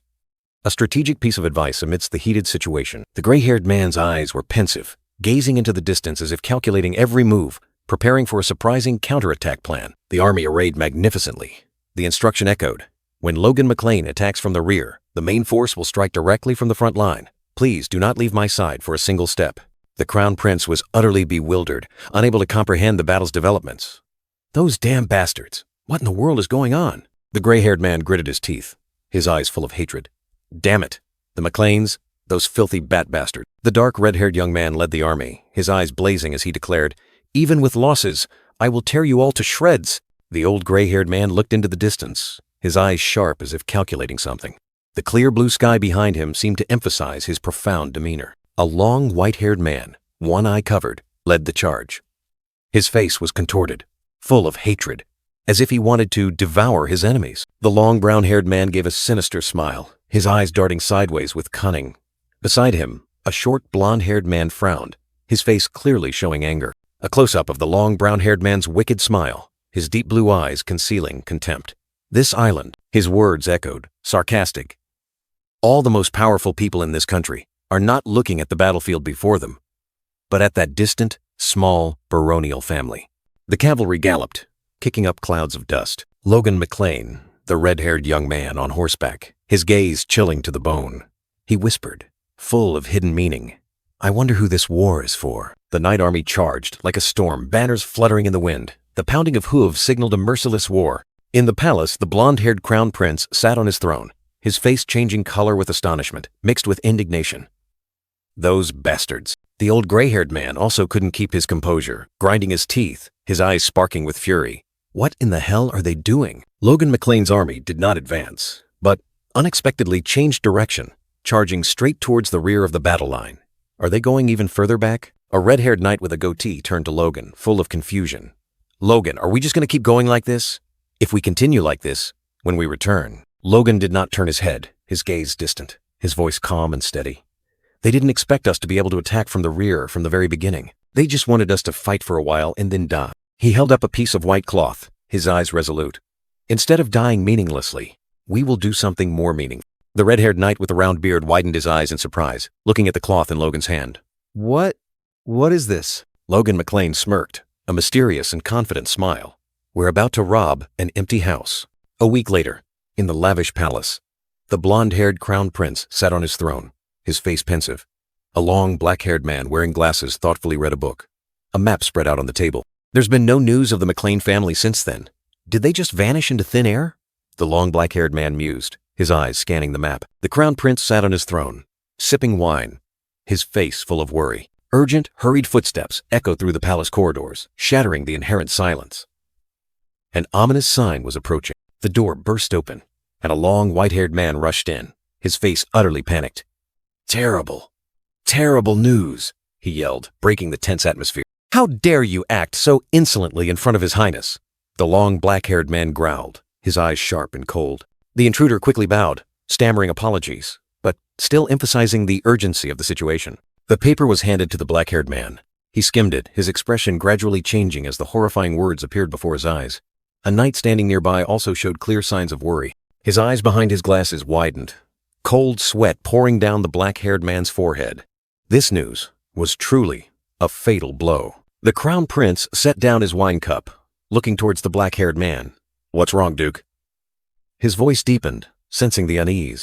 With a pale face, the Duke whispered in reply. Touraine Castle. That name was like a curse, bringing disaster. No, it's not just Touraine Castle. The Duke shook his head, his voice growing heavier. From Alston to Firenze. All of them, he cried out in despair, his face contorted in horror. All of our supply bases have been burned to ashes! The news struck like lightning, terrifying the crown prince. The golden wine cup slipped from his hand, falling to the floor. The wine cup rolled across the marble floor, its dark red liquid spilling out, staining it like fresh blood. A horrifying omen for the kingdom. A deafening crash. The wine cup shattered, wine droplets scattering like fragments of hope. In the distance, fierce flames engulfed an entire city, turning it into a sea of fiery red. Amidst the desolate scene, a dark, red-haired young man on horseback quietly observed. He smirked, his eyes coldly watching the rising flames. They burn well, don't they? His tone was chillingly calm. A sinister smile spread across his lips as he flipped the paper in his hand. As expected, following these notes was a good idea. The plan had succeeded perfectly, a shadowy figure whispered, revealing how he seized the Kairos trade route from a certain man, right during the master's child-naming ceremony. The sinister brown-haired men listened, their plan a resounding success. Logan McLean, with a smug smile, held the half-burnt paper. He smirked and asked, "And yet, how could you lose 3 fortresses in just 1 week?" Logan's eyes flashed with disdain. It seems the gullible Crown Prince's faction has truly let down their guard. A declaration of arrogant victory. Fire consumed everything. All right, we've won. The shouts echoed amidst the sea of flames, and the soldiers responded. Understood. A brutal war had ended. On horseback, Logan McLean calmly rode through the blazing battlefield. He was the architect of this destruction, his expression chillingly cold. Closer, Logan McLean's glowing red eyes revealed his triumph. He smirked, whispering, "I'm eating well thanks to you, uncle." The words were full of hidden meaning. The scene shifted to Harun Castle, a magnificent structure under the moonlight. A significant event was taking place here, a complete contrast to the battlefield. Inside the splendid hall, nobles and knights gathered. The atmosphere was solemn, yet filled with scrutinizing glances and calculation. 2 knights whispered, "The McLean family is holding quite the grand homecoming party. I heard it was ordered by the Crown Prince himself." Another knight sipped his wine, his voice full of dissatisfaction. "Even during wartime, we're forbidden from taking off our armor and drinking." But the wine cup in his hand betrayed the opposite. 3 high-ranking officials stood side by side, one musing, "All the major powers of our faction are present." Another asked, "Are they treating McLean like a marquis?" "But where is Count Befros?" a knight asked. His companion replied, "Ah, he said he was tired and went to rest early." A suspicious absence. The brown-haired knight sipped his wine, his eyes thoughtful. He muttered, "Anyway, it seems like a bad premonition was creeping in." The red-haired bearded man looked in surprise at the sinister blonde man. The blonde man sneered, "Another major power has emerged within our faction." Logan McLean stood opposite a black-armored knight, his gaze sharp and cold. A tense atmosphere enveloped them, signaling an unavoidable confrontation. The black-armored knight bowed, an apology echoing, "I want to take this opportunity to sincerely apologize for breaking the agreement and not attacking from behind." A surprising confession. The brown-haired knight laughed loudly, dismissing the apology as if the act of betrayal was of no concern. Honestly, that was an outrageous request. Logan McLean remained calm, his sharp gaze fixed on the man. Anyway, you've proven yourself excellent, haven't you? The knight continued. A smirk played on Logan's lips as he thought. The more I interact with him, the more two-faced I find this guy. The brown-haired knight was also probing, a sinister smile evident. He wondered, does this cold snake have any weaknesses? A perfect social charade unfolded. The knight thanked Logan for his understanding, and Logan replied with a meaningful smile. Haha, it's nothing. It's only natural. The brown-haired knight began his ploy, declaring his life philosophy. Great achievements must be duly rewarded. This is the principle I have followed my entire life. Logan maintained his inscrutable expression, uttering only one word, as if waiting for his prey to walk into a trap. Then, under the scrutinizing gaze of the officials and knights, Logan decisively posed the question, forcing his opponent to accept his terms. Can I take this as you accepting my conditions? The masked figures, standing behind, silently observed, the atmosphere growing heavier, signaling conspiracies being woven. The brown-haired knight was silent for a moment, weighing every word, every step, calculation evident in his eyes. Finally, the knight broke into a radiant smile, agreeing with apparent positivity. Of course, I will consider it positively. But then, a however rang out, like a sudden knife cutting through the agreement, signaling a new demand. The figures behind the brown-haired knight revealed themselves, their eyes sinister. He began to bargain, demanding control over the Befros territory. The brown-haired knight continued his demands, greedily asking for half of Marquise Kayla's domain, his face full of self-satisfaction. Logan still stood there, a smirk playing on his lips. The brown-haired knight continued to demand, even wanting the title of Count. Logan flashed a brilliant smile, but his eyes were as sharp as blades, as if he had grasped every conspiracy. I can expect that much, can't I? The long brown-haired man remained silent, his eyes scrutinizing, as if awaiting an answer from Logan. He sneered, his tone full of sarcasm. I only said I'd consider it positively, didn't I? I can't decide this on my own. An armored hand clenched, an invisible power began to spread, suppressing Logan. Logan flinched, his glowing red eyes suddenly wide, a feeling of discomfort surging. He distinctly felt a strange energy enveloping and pressing down on him, making him exclaim, "What the hell is this feeling?" The long, brown-haired man maintained his sinister smile, saying in a condescending tone, I quite like your enthusiasm, but you should also consider your superior's circumstances. Logan gritted his teeth, cold sweat trickling down his temples, his eyes clearly showing anger and discomfort. He tried to remain calm, his voice full of hidden meaning. Yes? Ah, I understand. Logan secretly analyzed, realizing this was a terrifying skill. He's tightening the target's power and exerting psychological pressure. It's too subtle. The victim doesn't even know they're being manipulated. A terrifying skill. Logan bowed, his face apologetic. I spoke a bit too much. My apologies. The long brown-haired man still smiled, replying casually. It's all right, young people like you often are, he continued, his eyes full of self-satisfaction. All right then, I've achieved my goal. Logan raised his head, his sharp gaze sweeping over the crowd of nobles and knights standing behind him, his face devoid of expression. The long, brown-haired man suddenly changed the subject, his face beaming. Now that I think about it, the weapons you used were truly impressive. He continued to demand shamelessly. Why not share them with us? If we had them, I'm sure we'd easily win this war. Logan thought to himself, greedy bastard. Logan calmly replied, his smile still in place. My sincere apologies, but we no longer have any supplies in reserve. That request would be quite troublesome. Really? The question was like a sharp blade, piercing straight into Logan McLean, who was bowing his head, his expression unreadable. A forced smile on Logan's lips, he softly uttered an apology. But deep in his mind, a curse echoed, Damn it! Count Lucian Talos flashed a triumphant smile, his eyes as sharp as if to pierce Logan's very soul. It seems I've put too much pressure on you, Lucian Talos said, patting Logan's shoulder as a false comfort. He turned and walked away, leaving a meaningful message. Just enjoy yourself and rest, young man. A sinister smile still lingered on Lucian Talos's lips, and he added, Anyway, I believe the next battle will come soon enough. Logan McLean clenched his fist, his face tense. Damn it! A silent roar echoed in his mind. Fortunately, the core force still protected his mind. Otherwise, Logan would have been completely controlled by the man's brutal pressure. He turned and walked away, rubbing the back of his neck in annoyance. A superhuman acting like this? He wondered, contempt surging. Logan turned his head, listening to another voice ring out. If you don't have any reserve supplies, Count Lucien Talos, holding a wine glass, continued to demand. Then, at least you can share samples or blueprints, can't you? Logan stared at him in astonishment. He cursed inwardly, the key members of the opposing faction taking turns giving him headaches. Logan explained, pointing towards the Count. As for the blueprints, that's not an issue. But if we start production immediately, it will take a lot of time. So ultimately, I don't think it's worth it. Count Lucien Talos sneered, taking a sip of wine. As long as we focus our talents on it, I believe everything will be resolved quickly. Logan McLean smiled, his face a little helpless. If you insist so strongly, then I suppose I have no choice. Really? Logan and Count Lucien Talos shook hands. Of course, I will provide crossbows at the level we are currently using, and also the complete blueprints. Logan added, it seems we're in the same boat now.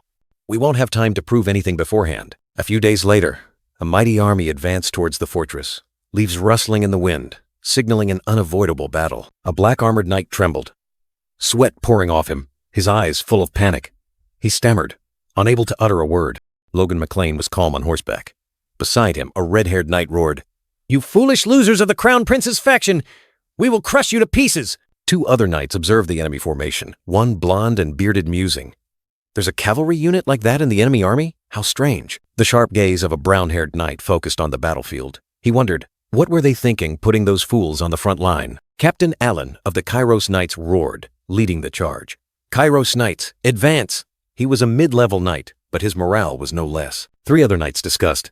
Kairos? Aren't they all mercenaries? Even their captain is only mid-level. Anyway, his armor looks decent. A blonde, bearded knight flashed a sinister smile, his eyes gleaming with disdain. Another blonde knight charged forward, determined. I will take down their captain. Allen, drenched in sweat, his face utterly terrified. He recalled the order. Our knight squad must lead the vanguard to prove our innocence. In the noble chamber, the long, black-haired duke looked down at Allen. Innocence? We need to be on the front line? Allen was still stunned. Allen gritted his teeth, sweat trickling down his temples. He muttered, Douglas and the Crown Prince. Allen cried out in despair, his face contorted with fear. They suspect us, Kairos, of revealing the supply route to the McLean household. The long, black-haired duke coldly declared, this is the only option to avoid their suspicion. Allen, though afraid, still tried to maintain his composure. He heard the promise, I will take full responsibility for your family. The long, white-haired man, his face fierce, roared, clutching a scroll. So, fight with all your might, and don't worry about anything. Allen gritted his teeth, his face contorted with pain and determination. A faint groan escaped him, like a solemn vow against cruel fate. But pain could not subdue his will. He spurred his horse, charging straight into the battlefield, his eyes blazing. I've made up my mind, his vow echoed, crushing all fear. The sword swung up, tearing through the wind. Allen was like a poisoned arrow, piercing through the enemy ranks. There was no retreat, only advance. Die! He roared, his surging power transforming into a blazing red energy that enveloped his blade. Every strike carried his utmost indignation. The red energy exploded, sweeping across the battlefield. Those who stood in his way were flung aside, unable to stop the reckless knight's advance. Suddenly, a dazzling blue light erupted. Juan Douglas, the Duke of Ice Mages, coldly unfurled a magic scroll. Allen was stunned. Huh? The icy magic spread, forming a colossal vortex that swallowed everything in its path. The ice swirled, transforming the battlefield into a dead land. The bone-chilling cold froze both space and time. The ice storm continued to expand, blanketing both sky and ground in white. A majestic yet deadly scene. The enemy knights, from the red-bearded man to the long-haired, white-haired man, were all horrified. What is this? Screams of terror rang out, some with golden beards, others with stern gray hair. All were stunned by the destructive power. The charging cavalrymen were swept into the ice vortex, falling from their horses. A pained gah escaped them as their bodies began to petrify. Allen, who had just fought like a beast, was now frozen. He trembled and uttered, Impossible. An ice magic scroll. The power of the magic scroll was more terrifying than imagined. The ice continued to spread, crushing all obstacles into fragments. Amidst the chaotic scene, the enemy leaders revealed expressions of astonishment, mixed with the sinister satisfaction of those who had planned ahead. A knight with a wrinkled face and blazing blue eyes roared in extreme fury. In the icy battlefield, Allen was imprisoned within sharp ice blocks, screaming Juan Douglas's name in despair. The ice blocks shattered, crushing his body bit by bit. Could it be a chain of explosions? No. Allen's desperate words echoed. The knight army watched in horror. A brown-haired knight realized, this is magic. Another voice rang out. It's here. Large ice shards continued to crack and spread across the battlefield, signaling a terrible catastrophe. A furious blizzard erupted, sweeping everything away. Blizzard Scroll. The name of this destructive weapon became clear. The brown-haired knight mused, remarking, "That scroll was likely created by Juan Douglas, a level 6 mage." The white-haired man with a scar on his cheek sneered, smugly. He knew how rare such magic scrolls were, and how priceless the materials to create them. After the explosion, 3 knights from the Viscount's family were wiped out. The battlefield was littered with corpses and ice fragments. 2 knights panicked. One blonde-haired man stammered, "What is this?" Clearly, this was the first time such magic had appeared in the Civil War. The stern, gray-haired knight roared, dispelling the horror. "What the hell are you doing? All troops, charge!" The red-bearded knight on horseback said to the brown-haired knight. "We must go too," he replied. Understood. The 2 knights charged into the battlefield, their horses galloping, carrying determination and anxiety. An earth-shattering stomp. The ground cracked open, and dust flew everywhere. The 2 knights panicked as a colossal figure charged towards them. A blonde-haired man yelled, "Get out of the way, you brats!" Both knights were utterly terrified, eyes wide, mouths agape, speechless. A colossal figure known as the half-giant Luther Kale was charging forward, trampling everything in his path. The half-giant is coming. A gigantic dark shadow rushed forward. The knights in front screamed in terror. "Get out of the way quickly! You'll die if you get caught in that! Retreat!" The warning echoed in the tense air. The 2 closest knights, their faces drained of color, eyes wide, mouths agape. They were frozen in silence by the horrifying scene unfolding, unable to utter a word. Amidst the chaos, Wiccan Kalia, the storm sword, unleashed a lightning-fast sword strike, tearing through the air. The aura around his blade blazed, signaling a fatal blow. Victor's piercing blue eyes cut through the dust and aura. He focused intensely, trying to grasp every movement in the frenzied battle. A burst of energy exploded, tearing through space. It was the moment of collision between 2 forces, a dazzling explosion of light that shook the entire battlefield. The half-giant Luther Kale roared, swinging his colossal hammer. His savage strength transformed him into a destructive machine, charging straight at his opponent. Luther Kale growled, his bloodshot eyes burning with hatred. "Today is the day I destroy you, you bastard!" His declaration of war echoed with murderous intent. Wiccan Kalia did not flinch, responding with a cold gaze. "No, I am the one who will end this, you musclehead." The confrontation reached its peak. Hammer and sword clashed fiercely, creating a terrifying shockwave.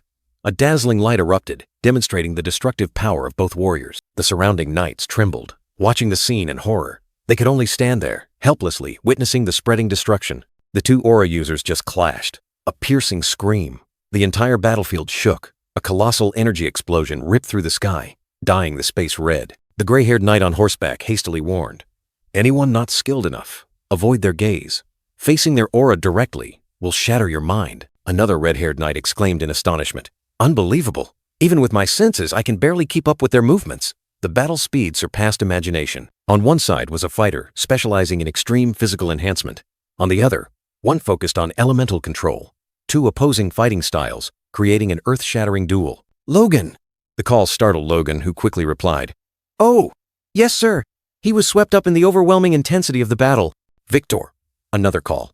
The blue-haired young man immediately responded, his eyes firm. Yes, he was ready for any command. The pounding of hooves like thunder, crossbow cavalry charged like a storm. The cry, "All crossbow cavalry, charge!"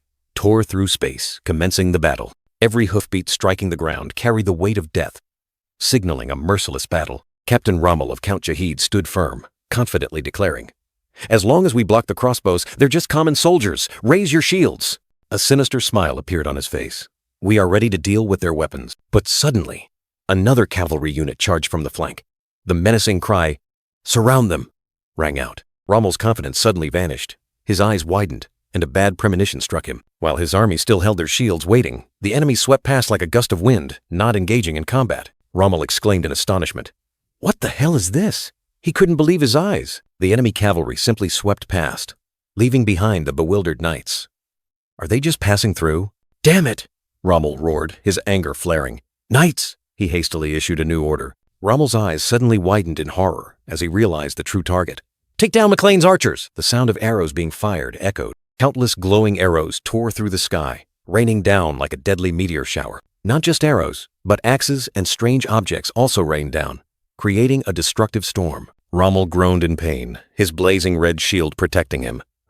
Could it be? Those just now weren't all of them? From afar, A one-eyed gray-haired knight roared, "Fire!" Another wave of attack. Screams echoed. Shields shattered. Knights fell from their horses in despair. The battle had turned into a massacre. Rommel, captain of Count Shahid's knights, roared in fury. His troops were falling to mere arrows. "Damn it! These idiots have let their guard down! Block them! Use magic shields as practiced!" His words echoed, full of despair. On the other side, the one-eyed gray-haired man, leader of the enemy faction, smirked sinisterly. He loudly encouraged his soldiers. "Remember the battle at Tomoto City!" He continued to shout, his voice full of power. "Don't panic, just because the enemy is using strength. You are warriors, who can pierce a knight's helmet with just one arrow." His words seemed to empower them, sowing terror among the enemy ranks. An arrow was drawn, taut as a bowstring, ready to tear through the air. Destructive power was hidden in every line. A knight had just blocked an arrow, his magic shield shattering. Rommel witnessed the scene, his eyes wide with horror. What kind of monstrous arrow has such terrifying destructive power? Before he could compose himself, an earth-shattering explosion rang out from behind. "Ah, there's an explosion in the rear. Bombs. No, it's magic." Rommel realized the horrifying truth. A brown-bearded mage, standing among the warriors, calmly gave orders. Beside him, a colossal earth golem stood tall. "We still have many release spells. Keep throwing them," the soldiers chorused. "Yes, sir." Rommel clutched his head, screaming in despair. "Ah, damn it. Now what?"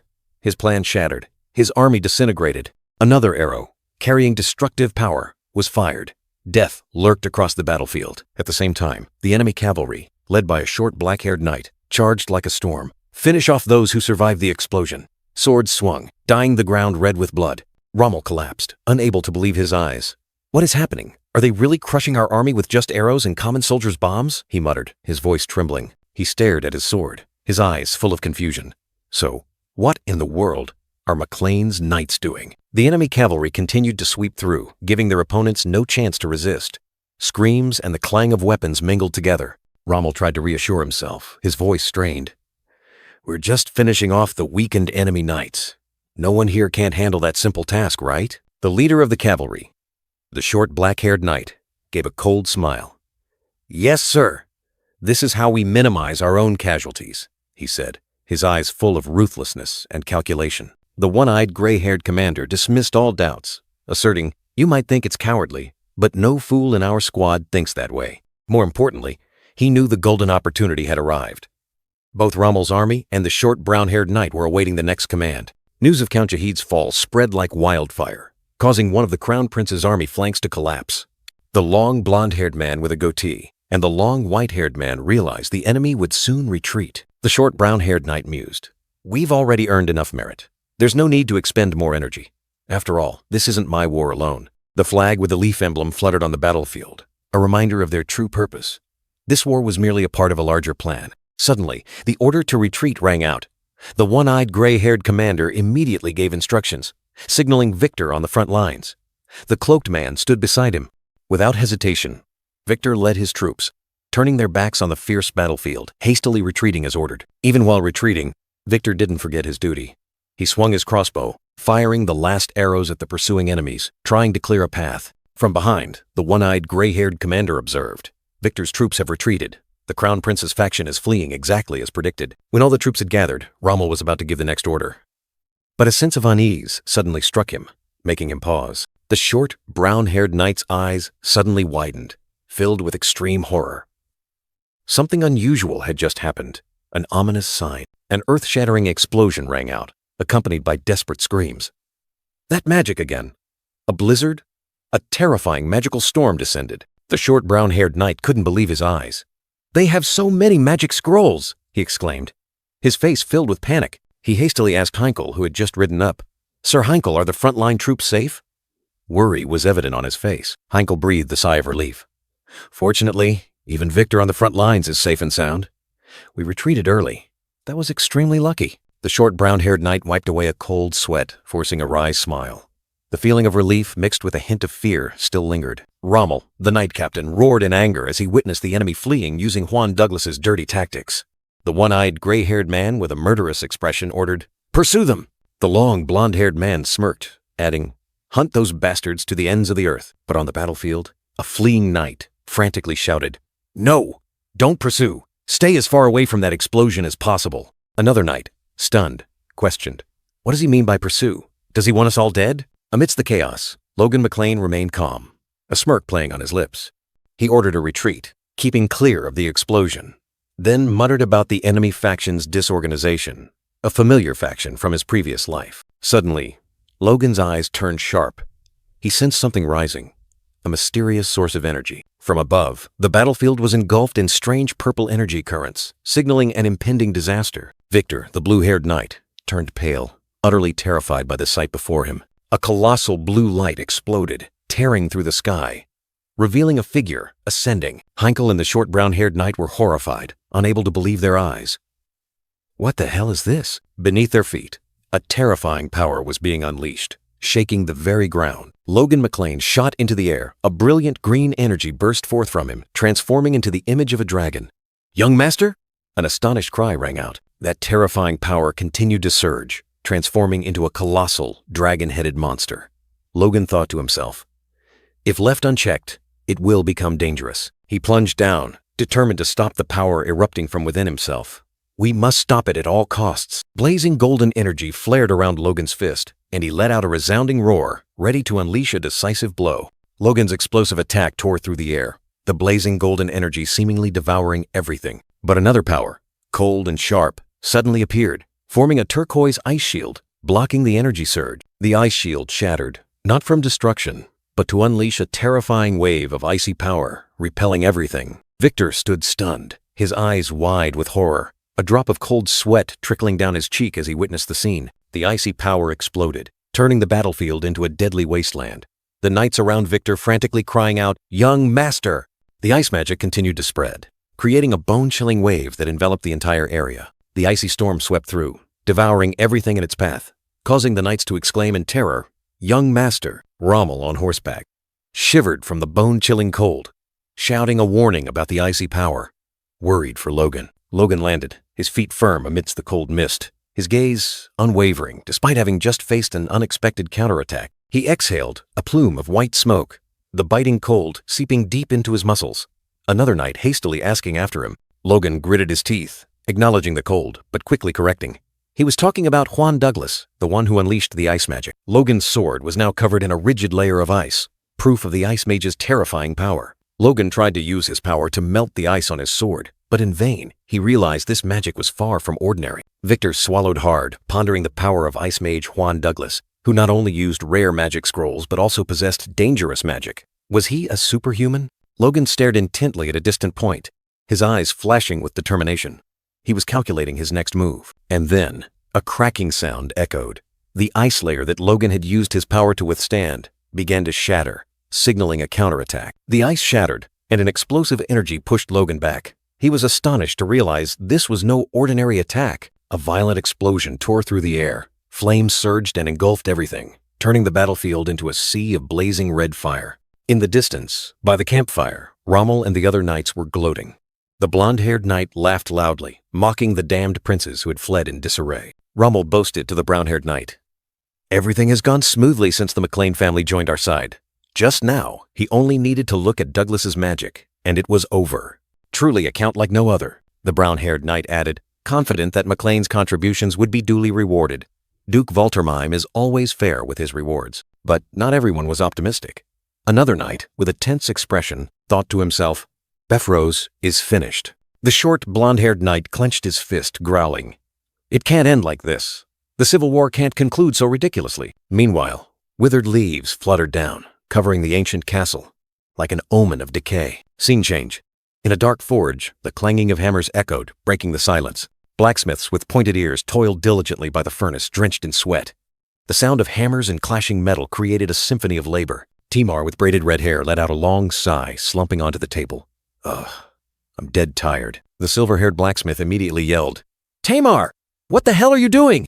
Get up and work!" Timar timidly asked for a short break, but the silver-haired blacksmith's angry gaze made him dare not say another word. "What rest are you talking about?" the silver-haired blacksmith roared. "He'll be here any minute." A tall figure entered, with a resolute demeanor. The silver-haired blacksmith muttered, "He's persistent as a leech, coming to supervise every day, even more annoying than his older brother." Logan McLean appeared, a mischievous smile on his lips. The silver-haired blacksmith panicked, quickly bowing. Young master. Logan McLean, with a friendly but calculating smile, addressed the blacksmiths, saying he understood their discomfort and hoped for their understanding. The silver-haired blacksmith, Hamel, looked at the pile of supplies, asking if this was all. Logan continued, emphasizing that all achievements on the front lines were thanks to their efforts, and Hamal was the key to production. Logan's sweet words made Timar and the silver-haired blacksmith laugh heartily, declaring they simply dedicated themselves fully to the territory. Logan burst into loud laughter, his face radiant, saying he was extremely grateful for that. All three men laughed loudly together, and the atmosphere in the forge suddenly became unusually cheerful. But the smiles gradually faded from the blacksmiths' faces, replaced by expressions of suspicion and worry. Logan maintained his enigmatic smile, his gaze sweeping over them as if contemplating something. He declared that the war had temporarily subsided, so he would grant them a holiday. The blacksmiths were so astonished, their eyes widened, unable to believe their ears. Logan continued, suggesting they go to the market and buy necessities. The blacksmiths were dumbfounded, then burst into joyous exclamations, calling him an angel. Logan McLean smiled triumphantly, his hand gripping the hilt of his sword tightly, as if everything was within his grasp. Suddenly, a calm voice rang out. Logan turned, facing his older brother, asking if he was being asked to stay. His older brother explained that this civil war was not their family's, so not everyone needed to participate. Logan bowed his head, his face momentarily saddened, as if bearing an invisible burden. His older brother continued, saying that if the worst happened, Logan would be the successor to the family. He also needed to stay to protect the castles and oversee the patrol team's training. Logan lifted his head, his face clearly showing annoyance, asserting that he was no longer a child. He smiled resolutely, promising to protect the territory and wishing his older brother a safe return. His older brother looked at him, his eyes filled with surprise. Logan McLean, with a meaningful smirk, issued his final command. He confidently entrusted an important mission to his subordinates. Not forgetting to instruct, Logan specifically emphasized paying attention to Hamar, an unusual concern or part of a larger plan. He explained, war would make Hamar a target. Therefore, Hamar must be protected at all costs. His words echoed in the air, full of power. Amidst the bustling market, Logan, in his knight's armor, appeared beside Hamar. The old blacksmith was surprised to see the youngest master. Logan suggested they should return. Hamar, his face full of excitement, objected. He had only enjoyed himself for a few days and still wanted to savor more delicious, grilled skewers. Logan briefly broke into a sweat, his expression awkward. It seemed that indulging Hamar was not easy, or something else was bothering him. Suddenly, Logan's eyes turned sharp, his pupils contracting. A sense of unease washed over him, making him instantly vigilant. He realized that there were individuals using force, hiding among the crowd. A heavy aura enveloped the area, signaling ill omens. Logan's senses were affected, as if something was concealing the enemy's power. Not just one, but many lurked. Logan hastily called out to Hamar, intending to stop, but a cart loaded with straw unexpectedly rushed forward, blocking their path. The cart brushed past Logan, creating a loud noise. The cart pusher quickly apologized, but his eyes held something ambiguous. Hamar was startled, turning back to ask what was happening. The sudden chaos confused the old man. The cart pusher, with a straw hat obscuring half his face, smirked sinisterly. His eyes gleamed with malice. Quick as a flash, he drew a gleaming dagger, aiming straight for his target. A sudden attack in broad daylight. "Stop!" Logan roared, lunging to block the attacker. He delivered a powerful blow, making the assassin writhe in pain, clutching his stomach. The attacker was apprehended by Logan, lying prostrate on the ground. Logan stood there, resolute, protecting Hamar and the intact cart. Logan smiled amiably, pulling the knife-wielding attacker up. "Good heavens! It seems you've been working too hard, young man." That deceptive tone concealed a dark intention. He ordered the short brown-haired knight to take the assassin away, maintaining his smile. Take this man to a safe place. Who knew what safe meant in Logan's way? Hamar sat on a pile of furs, frowning. Was that an assassin? He was right. Asterisk. Cough. Cough asterisk. What the hell is this? Logan thought to himself. Having caught one, the more the merrier. A cheerful, plump vendor offered Hamar a skewer. "Sir, here are your skewers." Hamar happily accepted, unaware that death was near. Logan stepped forward, his friendly expression chilling. "Oh, those look delicious." "Sir Hamar, we'll head back as soon as you get them." He continued to play his part perfectly. Suddenly, Logan's eyes widened, a flicker of vigilance.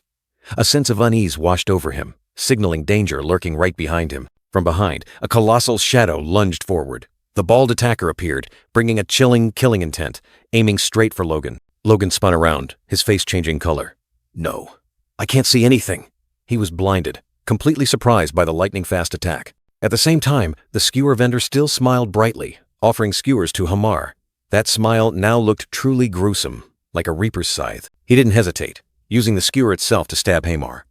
Fresh blood splattered, staining the air red. Logan lunged like a flash, his eyes burning with fury. Are they working together? He realized he had fallen into an elaborate trap. The bald attacker delivered a powerful blow, sending Logan flying. He staggered, fresh blood spilling from the corner of his mouth. The skewer vendor's hand gripped the skewer tightly, blood still dripping. His cheerful expression was gone, replaced only by cruelty. Hamar and the vendor collapsed, in pain. Logan also fell, the situation chaotic. What's happening? Logan stood up, his expression sinister and terrifying. Murder! That's murder! No one's dead yet, he declared, as if in control of everything. The skewer vendor and Hamar looked at him, their eyes filled with horror and confusion. Youngest master, what's going on? Logan acted incredibly fast, delivering a devastating punch to the one who had just attacked Hamar. Power erupted, giving the bald man no time to react. A dagger sliced through the air. Logan narrowly dodged, the blade grazing past him, clattering to the ground. His reflexes were astonishing. Knights! Logan roared, his gaze sweeping over the attackers. Tie them up and investigate the surroundings. His voice was full of authority, without a hint of hesitation. Suddenly, a piercing scream tore through the air. Logan's face changed color, his eyes wide with horror. What was happening? A colossal pillar of fire erupted in the distance, dyeing the entire sky red. That's an explosion, he exclaimed, his voice choked with shock. Logan's face turned pale, cold sweat pouring out. He gritted his teeth, his eyes burning red with worry. Had the worst already happened? In a fleeting memory, Logan once said, "Automatic crossbows are a weapon that will spread." His voice was contemplative, full of calculation. However, liberatio must absolutely not be spread. He emphasized, his eyes sharp as if to freeze everything. A fateful warning. The harsh reality struck. Another terrifying explosion, much larger, engulfed the entire district in a sea of fire. Screams and destruction echoed. Logan and Hamar looked up at the towering black smoke. That's the forge, Logan exclaimed, recognizing the location of the explosion. Mr. Hamar. Logan spun around, his voice full of tension. We must go to the forge immediately. He rushed off, without a moment's hesitation. A knight ran up breathlessly, his face pale. Young master, he called out loudly, his voice urgent. Logan turned back. What is it? The knight panted. I have to go quickly. I'll explain later. An urgent message just reached military headquarters. He was in a hurry, unable to stay longer. Headquarters. From my brother? Logan pressed, his eyes full of worry. The knight leaned close to his ear, whispering shocking news. The local forces of the Crown Prince's faction. The knight continued to whisper, his voice grave. Logan held his breath, listening. Are advancing towards McLean Castle. The knight's words were like a thunderclap. Images of a mighty army marching appeared, signaling an unavoidable war. Logan McLean, the young master, was stunned upon hearing that the Crown Prince's faction was attacking, his eyes wide with surprise and fear. Without hesitation, Logan immediately ordered the short brown-haired knight, demanding all knights and patrol teams to be ready for battle. Then, Logan turned to Hamar, urging the blacksmith to quickly go to the forge, his voice full of tension. Clenching the hilt of his sword, Logan gritted his teeth, wondering if the enemy was attacking from both inside and outside. His eyes burning red, Logan drew his sword, declaring he would annihilate all the bastards who dared to invade his territory. Scene change.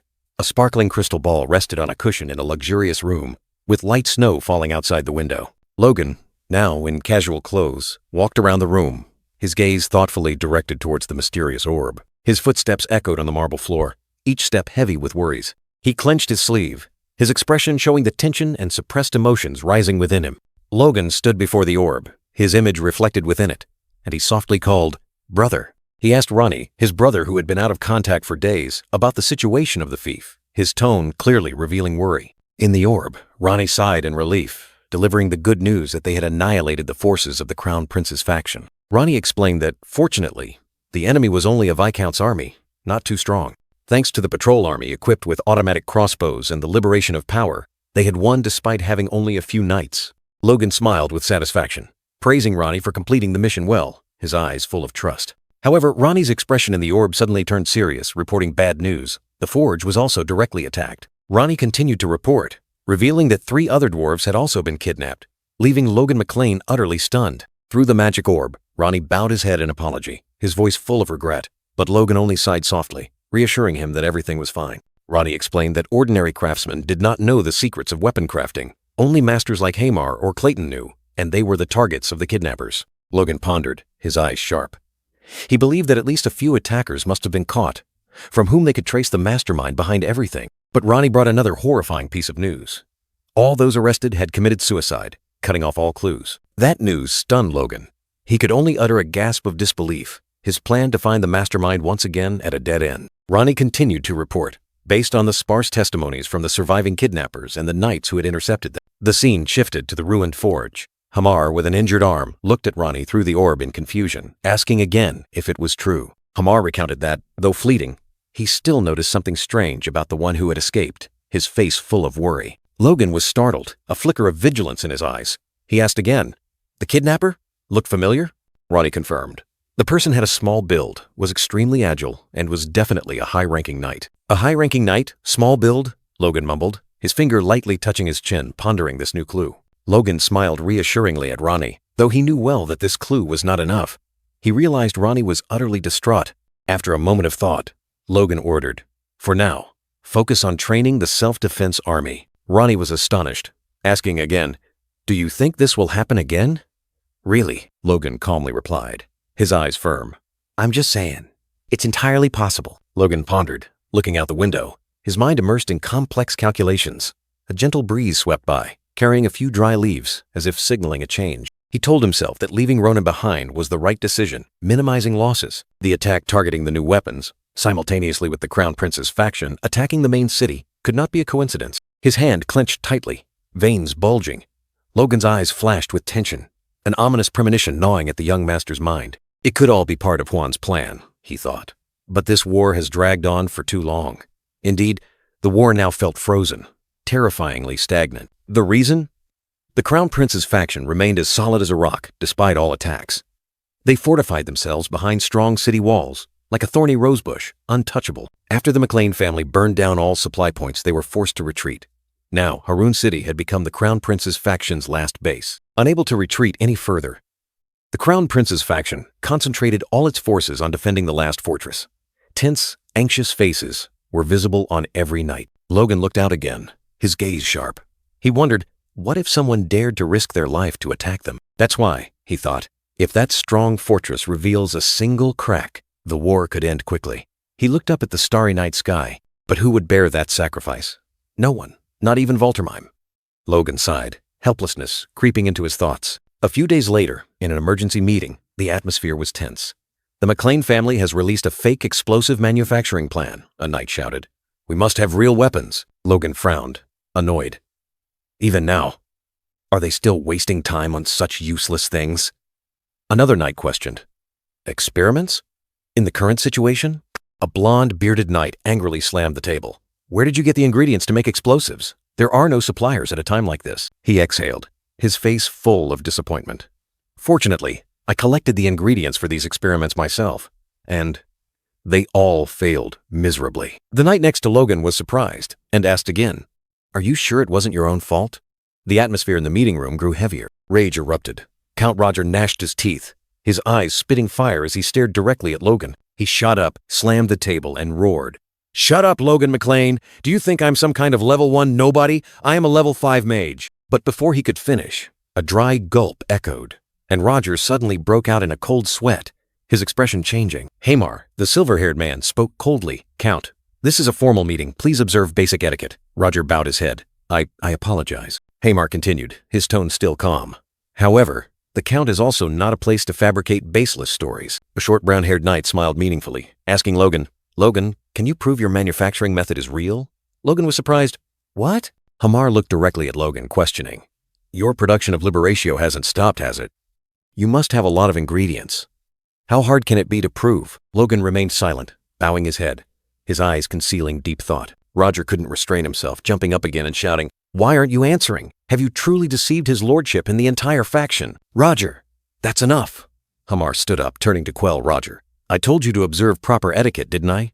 Hamar glanced at Logan with an unreadable expression, while Logan maintained his pensive look, as if trying to piece something together. Roger continued to ponder, asking himself, why is Logan so confident? He's just a low-level nobody. Logan's eyes suddenly flashed.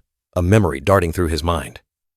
But according to the kidnappers and the knight who stopped them, he recalled a familiar face, a high-ranking knight with a small stature. Logan's eyes widened, a spark igniting within them. He understood. Aha! Roger looked straight ahead, his tone full of hidden meaning. So, you were behind those kidnappings? The words were like a knife stabbing directly at the truth. In Roger's mind, the image of a hooded figure appeared. He recalled, if that small knight was Aslan, then everything makes sense. That face, it's so familiar. My knights have faced him before. Then, they interrogated the kidnapped dwarves and found a problem with the fake weapon manufacturing method I provided. His plan had been exposed. A bitter truth. Roger gnashed his teeth, clenching his fists until they were white. No matter how much trouble they're in, this is absolutely unforgivable. Anger flared in his eyes. But then, a spark flashed in his mind. I can use this to my advantage. A calculating smirk appeared. He stood tall, his gaze firm. Proving that won't be a problem. A new plan had formed in the Count's mind. Roger turned to Hamar, his face confident. I will prepare a place as soon as possible. For now, I will lie a little. Hamar looked at him in surprise. Logan smiled, his tone persuasive. Instead of questioning the weapon manufacturing method, wouldn't it be better if we addressed the current difficult situation first? The red-haired young man continued, his gaze sweeping over those around him. After all, what's truly important to you isn't this matter, he declared, his voice echoing through the room. Surely you all know, the First Prince's faction recently attacked our fiefdom. The entire room buzzed. Logan was serious. Fortunately, we suffered no casualties, but it's clear our territory won't be the only place to endure these attacks, Hamar mused. However, launching an attack on the First Prince's faction right now is too difficult. They are firmly entrenched. A slight misstep, and we will suffer heavy losses, Logan sneered, his eyes sharp. And everyone knows that, but no one wants to bear this responsibility. He looked directly at each person. Suddenly, Logan stood up abruptly, declaring firmly, we, the McLean family, will attack Harun Castle. I will bear the responsibility myself. Roger and Hamar were stunned. The red-haired young man smiled confidently, clenching his fist as if taking an oath. Just like this, I will end this protracted war. A steely determination. A tense meeting took place in the magnificent castle. The McLean family will attack Harun Castle? The question echoed, initiating a momentous decision. Hamar suddenly asked, are you serious? Logan McLean confidently replied, acknowledging the perplexing nature of this decision. The red-haired young man continued to explain, emphasizing that the second prince's faction held the advantage.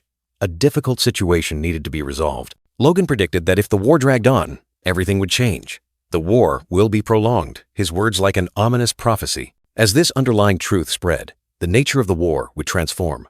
From a struggle for power, it would become a much more brutal conflict. It would turn into a war of assassinating the enemy's king, from a power struggle between two factions to an uncompromising total war. Each faction would exhaust its last ounce of strength, leveling the enemy's territory to flat ground.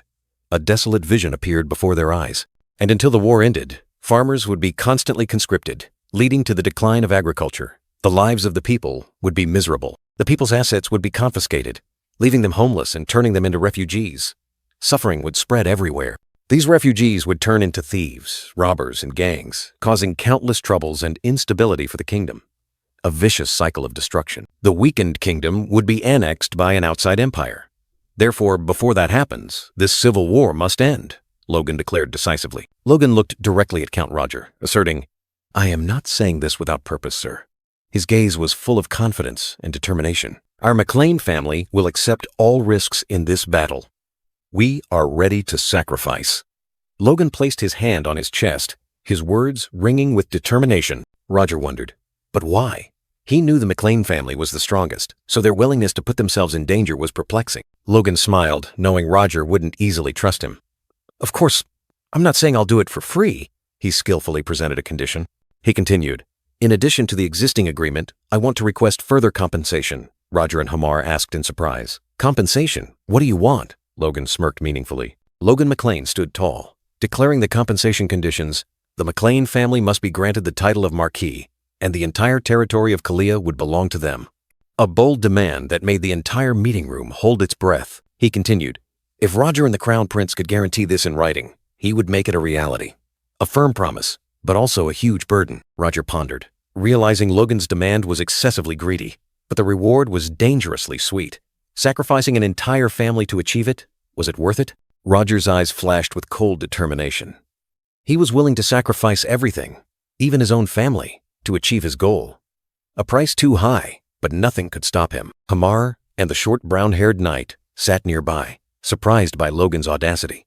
Hamar gasped softly, unable to believe what he had just heard. Roger burst into laughter, calling Logan's demand outrageous. He clenched his fist, his expression a mix of anger and calculation. He questioned Logan, asking if he didn't trust his word by demanding a written commitment. A challenging question. Logan smiled in response, saying it wasn't a matter of distrust, but he needed strong enough proof to convince his family. A clever explanation, yet full of calculation. He hoped Roger would understand. Roger looked directly at Logan, wondering if this young man could truly bear such a great responsibility merely out of greed. Roger remained silent, his eyes sharp as razors, still lost in thought. He was weighing his options, calculating every move. After a tense moment, Roger nodded in agreement. Hamar and the short, brown-haired knight were both surprised, not expecting the Count to consent. Logan remained standing, his expression calm, as if he had anticipated the outcome. He awaited Roger's next move. Roger presented a countercondition. Logan had to leave behind 3 wagons full of Liberacio, an unexpected request that made Logan slightly frown. Roger smirked, explaining that it was to ensure headquarters wouldn't lack firepower when Logan attacked Harun Castle. He remained suspicious, wanting to control everything. Logan smiled, accepting the condition. He said he understood, his eyes harboring confidence and his own calculations. Roger continued, saying they wouldn't be there to witness what Logan did with the Liberatio. He clenched his fist, his expression full of hidden meaning, as if he had his own plan. Count Roger boldly declared, "The Befros family will also attack Harun Castle." His words were like thunder, carrying an unshakable will, yet also containing unpredictable arrogance. Logan stood behind, his eyes revealing surprise, as if he couldn't believe what he had just heard. A fleeting worry crossed his handsome face. Hamar frowned, questioning Roger. "Count, don't you think you're being overly confident?" But Roger merely smirked, asserting firmly, "Absolutely not." The Count sneered, feigning humility. "We will not demand any outrageous compensation. We simply wish to sacrifice for a higher purpose." A sneer appeared on Roger's lips, but in Hamar's heart, this Count was truly detestable. He is full of deceit. Unless he's lost his mind, he would never do that. Logan narrowed his eyes, his gaze sharp. "No, he definitely has some scheme," he thought to himself, while Roger maintained a cunning expression. In the distance, Harun Castle stood majestically against the sky, its imposing beauty also harboring countless storms about to descend. Suddenly, a clink echoed. The wineglass fell and shattered, dark red liquid splattering. "Our army sent to Harun has been annihilated?" A voice full of rage exclaimed. The fat blonde man sprang to his feet, roaring. "You said you sent a Viscount-level army! How could they lose to a mere baron?" His fury erupted. The long white-haired man pondered, asking in return, "Their main force hasn't left their territory?" He seemed to be trying to analyze the situation. He continued to speculate, his tone serious. "It seems they've even trained civilians to use crossbows, and considering their development, this isn't preparation of just a few days. They've been preparing for this war for a very long time." The fat blonde man slammed the table, shouting, "No matter what! Are you going to let those thorns exist forever? Just send the Superman or whatever?"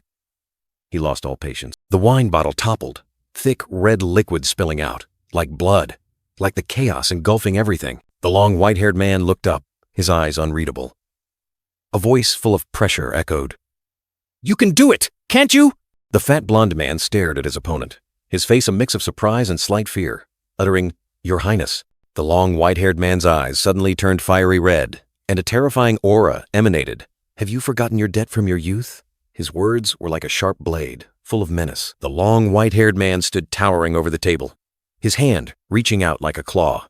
Across from him, the fat blonde man trembled, trying to justify himself, but his words caught in his throat, his face filled with extreme terror. The white-haired man's terrifying hand pressed close to the fat man's face, cold sweat beading. He growled, "Your Highness, all you have to do." The fat man's eyes widened, extreme fear clearly visible. The white-haired man continued, "Is to trust me, your grandfather, and wait." The hand still didn't let go, pressing tightly against the fat man's face. A cold voice echoed, "Do you understand?" A question laden with menace. The black-gloved hand tightened its grip on the fat man's collar, making him recoil in pain and fear. The intimidation had reached its peak. The white-haired man pulled the fat man forcefully towards him, compelling submission. The fat man mumbled in response, "Yes, yes." A reluctant agreement. He let go, turned away, a smirk hidden at the corner of his lips. His expression was now frighteningly calm. as if everything was within his calculations. He took a sip of wine, then set the glass down. "I'm not just bringing bad news," he said. "Currently, we are also developing the type of automatic crossbows they possess." The fat blonde man looked up, his face a mix of surprise and hope. The white-haired man continued. "They will be placed on the city walls as soon as production is complete." The fat man quickly asked, "So, what about the bombs?" The white-haired man shook his head, his expression pensive. "Unfortunately, we haven't been able to find a method to create them." The fat man sighed in disappointment. He continued, "It's also unknown who did it, but it seems there was a kidnapping in McLean territory. As a result, their security has been tightened, making it much harder to access." The fat man was startled. "What? Someone did that without reporting it to me?" The fat man asked angrily, but the white-haired man merely chuckled. "Actually, regarding that, I have an interesting piece of news for you." The fat man was suspicious. "News?" The white-haired man sipped his wine, his eyes flashing with amusement, a mysterious smile playing on his lips. He seemed to be enjoying his game. The scene shifted to a vast land, with a clear blue sky and drifting clouds. A gentle breeze blew, carrying fluttering leaves. Under the sunlight, a mighty army was marching. The resolute footsteps of armored knights echoed on the ground. A soldier sighed. "Why is this area so mountainous? I'll probably be exhausted before we even reach Harun Castle." Another soldier patted his comrade's shoulder, reassuring him that while the terrain was rugged, it was nothing compared to Befros. He sighed, trying to regain his spirits. In a dark room, a strategic map for attacking Harun Castle was clearly visible. A voice whispered, "They have to cross treacherous mountains to get there, right? It will certainly be an arduous journey." Amidst the formation, a soldier suspiciously asked his comrade about the unusual arrangement. "Normally, crossbow cavalry should be at the front, shouldn't they?" He turned his head to look back at the long line, where the crossbow cavalry was arrayed at the rear. A puzzling tactical change. At the rear of the army, the red-eyed young man and the white-haired blindfolded man rode together, their sharp gazes fixed forward, as if awaiting something. A short brown-haired knight and a long brown-haired girl were also advancing. She wondered if there was any threat that required the crossbow cavalry to defend the rear. Suddenly, a cold gust of wind swept across the grass, carrying strange sounds, like the tearing of air, signaling an ill omen. The two soldiers were still discussing, trying to find an explanation for this strange formation, but a sense of unease had already risen in their hearts. The mustachioed soldier reassured, "Surely the commander has a plan." Suddenly, a shout pierced the silence. "Enemy forces detected in the mountains behind us!" A gigantic shadow suddenly appeared, and then immediately, fierce attacks rained down, sweeping through the ranks of soldiers. Panic ensued. "Is that the Befros army?" The soldiers were terrified. "Why are they here? They should be advancing towards the south gate instead." The red-eyed young man clenched his jaw, his gaze resolute. He decisively ordered, "All forces, defend the rear." Rapid, urgent footsteps echoed as the soldiers quickly shifted formation, preparing to face the unexpected enemy. Each powerful step trampled the grass, creating a symphony of urgency and determination. The crossbow cavalry at the rear quickly rotated formation, raising their weapons. "Prepare for battle!" The rallying cry echoed, signaling that a fierce battle was about to begin. The two soldiers looked forward, their faces stunned. It can't be. They couldn't believe their eyes as they faced the perilous situation. A question echoed, piercing straight into the mind of Logan McLean, who was calmly riding his horse amidst the battlefield. Was it all part of his calculations? He turned his head, responding to the long-bearded man beside him, just as intelligence reported. "Roger Befros has exposed a weakness. I've had him watched." But unexpectedly, the one being watched became the watcher. They clung to the army from behind, like ghosts waiting for their moment. Logan smirked. "I thought they would leak information and set an ambush. Who knew these traitors dared to confront us directly?" A cruel glint flashed in his eyes. "This is a stroke of luck," Logan exclaimed, surprising the long-bearded man. "In this perilous situation, luck?" Logan gripped his sword hilt tightly. "We will take down Befros right here." His words were like a death sentence, cold and decisive. He laughed loudly, his eyes burning with ambition. "Then we'll make a grand retreat from this war." A bold, crazy, yet promising plan. The wind swept up dust and grass, carrying the smell of gunpowder and blood. The curtain had fallen, and now it was time for a real battle. The clanging of weapons, the screams tearing through the air. Cavalry charged into the battle formation, banners fluttering in the wind. Amidst the chaotic battlefield, Logan McLean, along with the brown-haired girl and the short brown-haired knight, remained calmly on horseback, observing the situation. Suddenly, he frowned, looking ahead. "What are you doing here?" A voice full of surprise burst from his mouth. Another army appeared, disrupting the plan. "We agreed to go to the east gate, and Befros to the south gate, didn't we?" Why are you here? Count Roger, the traitor, appeared with a smug expression. The marching route. Isn't it up to the commander? He retorted, full of defiance. A young soldier beside Roger spoke up, explaining the new route was to avoid the enemy, but this will affect our strategy. The long brown-haired girl said in a low voice, I have a plan. I am still a level 5 mage, after all, she stated confidently, her eyes resolute. Logan McLean looked directly at Roger, his gaze sharp and cold. Are you planning to go ahead of us? The question was like a warning, containing a hidden threat. Count Roger smirked smugly, uttering a challenge. If that's fine with you.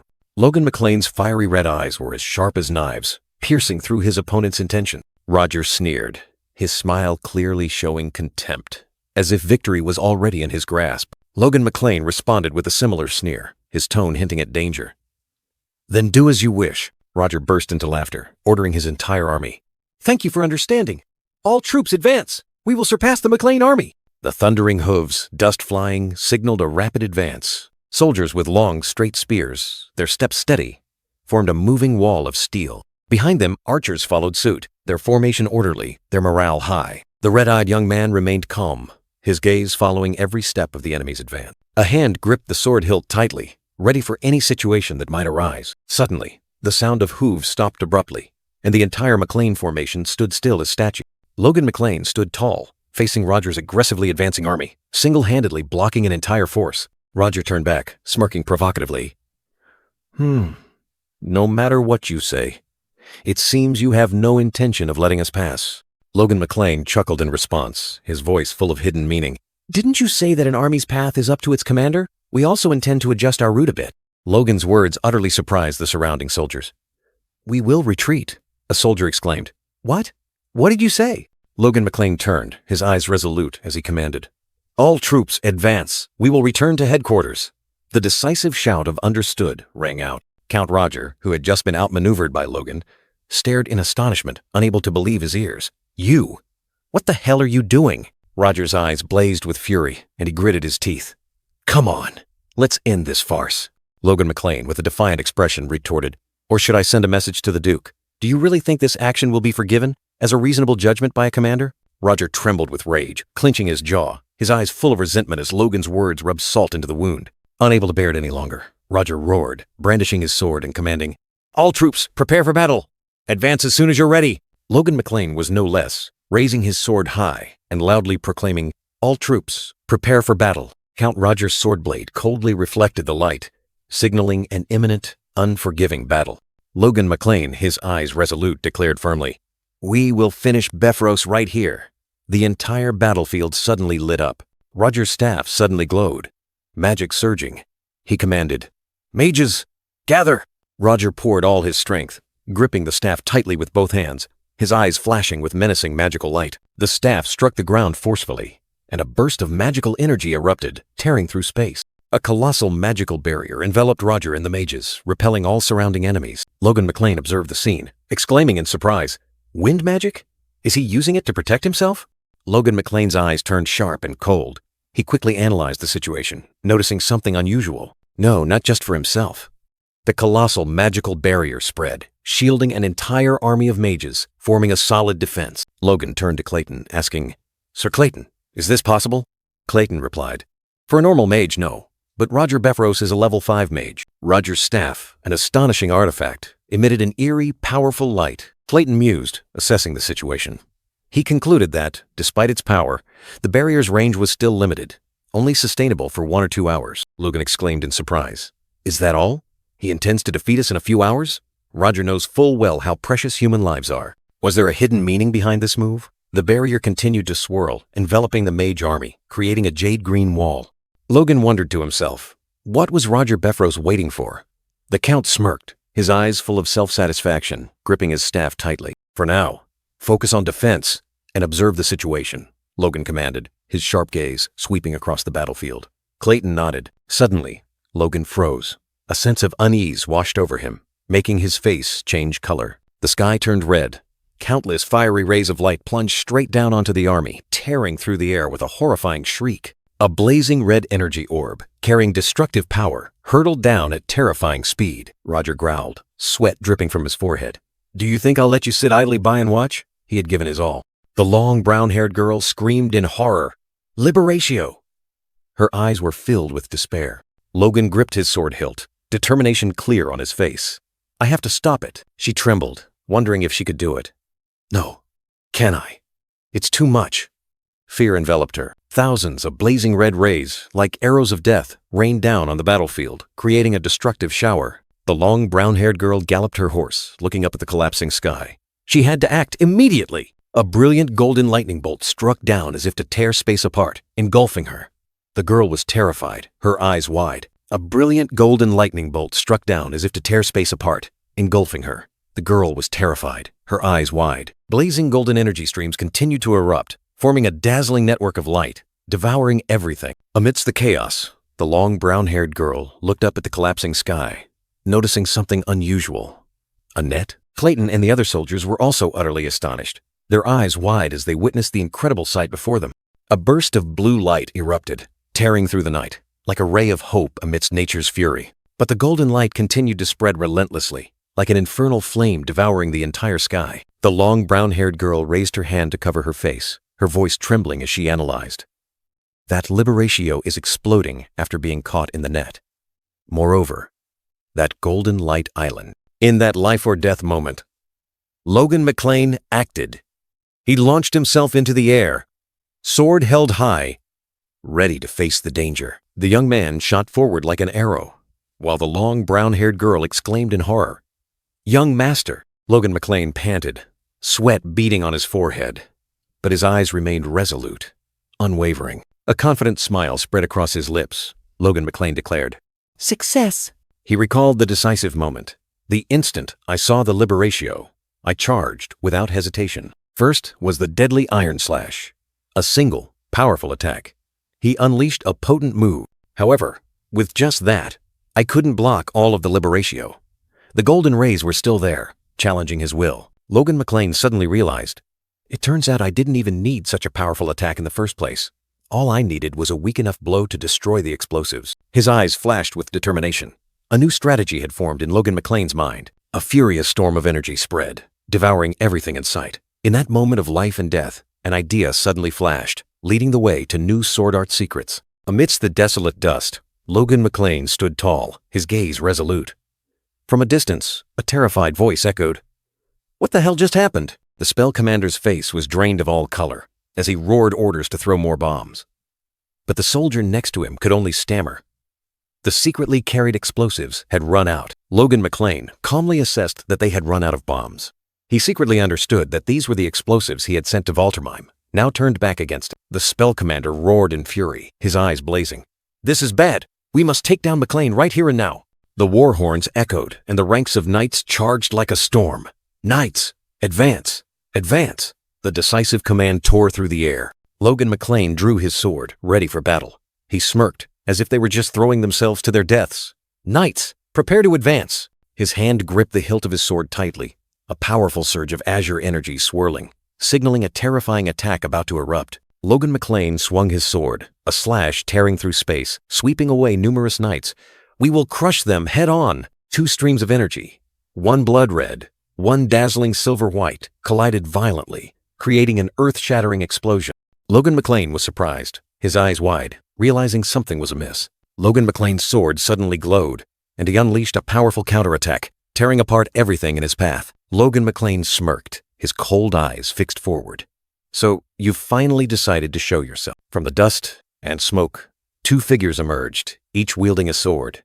"The twin blades of Befkros!" A surprised exclamation echoed. A bearded knight looked at Logan with hatred, while next to him, a younger man roared in fury. "I'll kill you, you brat!" The deafening clash of metal, fierce sparks flying, signaled that a brutal battle had just begun. A pained groan escaped as Franz was struck, his body violently shaken. A fatal blow? Or just the beginning of defeat? The victor smirked, his eyes full of self-satisfaction. "This victory is mine, Franz." The cold declaration echoed, sealing the fate of the duel. Franz gritted his teeth, enraged. "Damn it," his opponent calmly analyzed. "Your whipsword style is quite effective, but it lacks decisive power." Franz bowed his head, accepting the bitter truth. I know.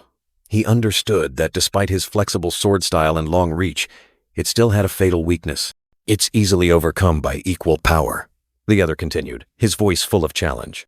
If you don't want to lose again, you'd best find a way to counter it. Franz stood up, his gaze distant. Forget it. Even if I spent my whole life trying to awaken sword power, it would be useless. That is the nature of this sword. The victor looked directly at Franz, his tone changing. Besides, I am not the twin blades of Befkros alone. A statement full of hidden meaning. Franz was stunned, as if suddenly realizing something. I understand. Huh? Why am I suddenly remembering the old? Two figures stood there. Then the scene plunged into darkness. Island, is my life flashing before my eyes? A haunting question, signaling ill omen. Franz's face was contorted in pain, fresh blood staining the corners of his lips. His eyes were wide, as if facing imminent death. A heavy cough, blood gushing from his mouth.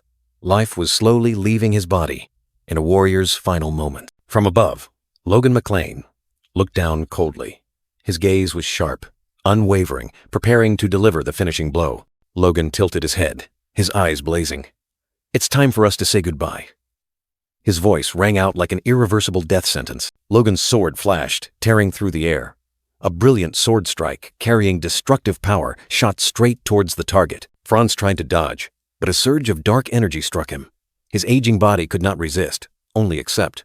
A massive wave of energy erupted, engulfing the battlefield. Franz!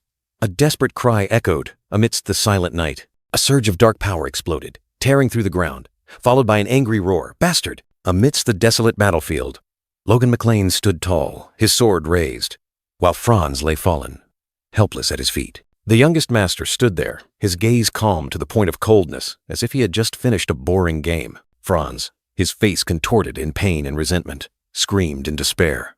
I'll kill you! A flood of memories rushed back. A younger Franz was battling a brown-haired swordsman, fiery sword strikes tearing through the air.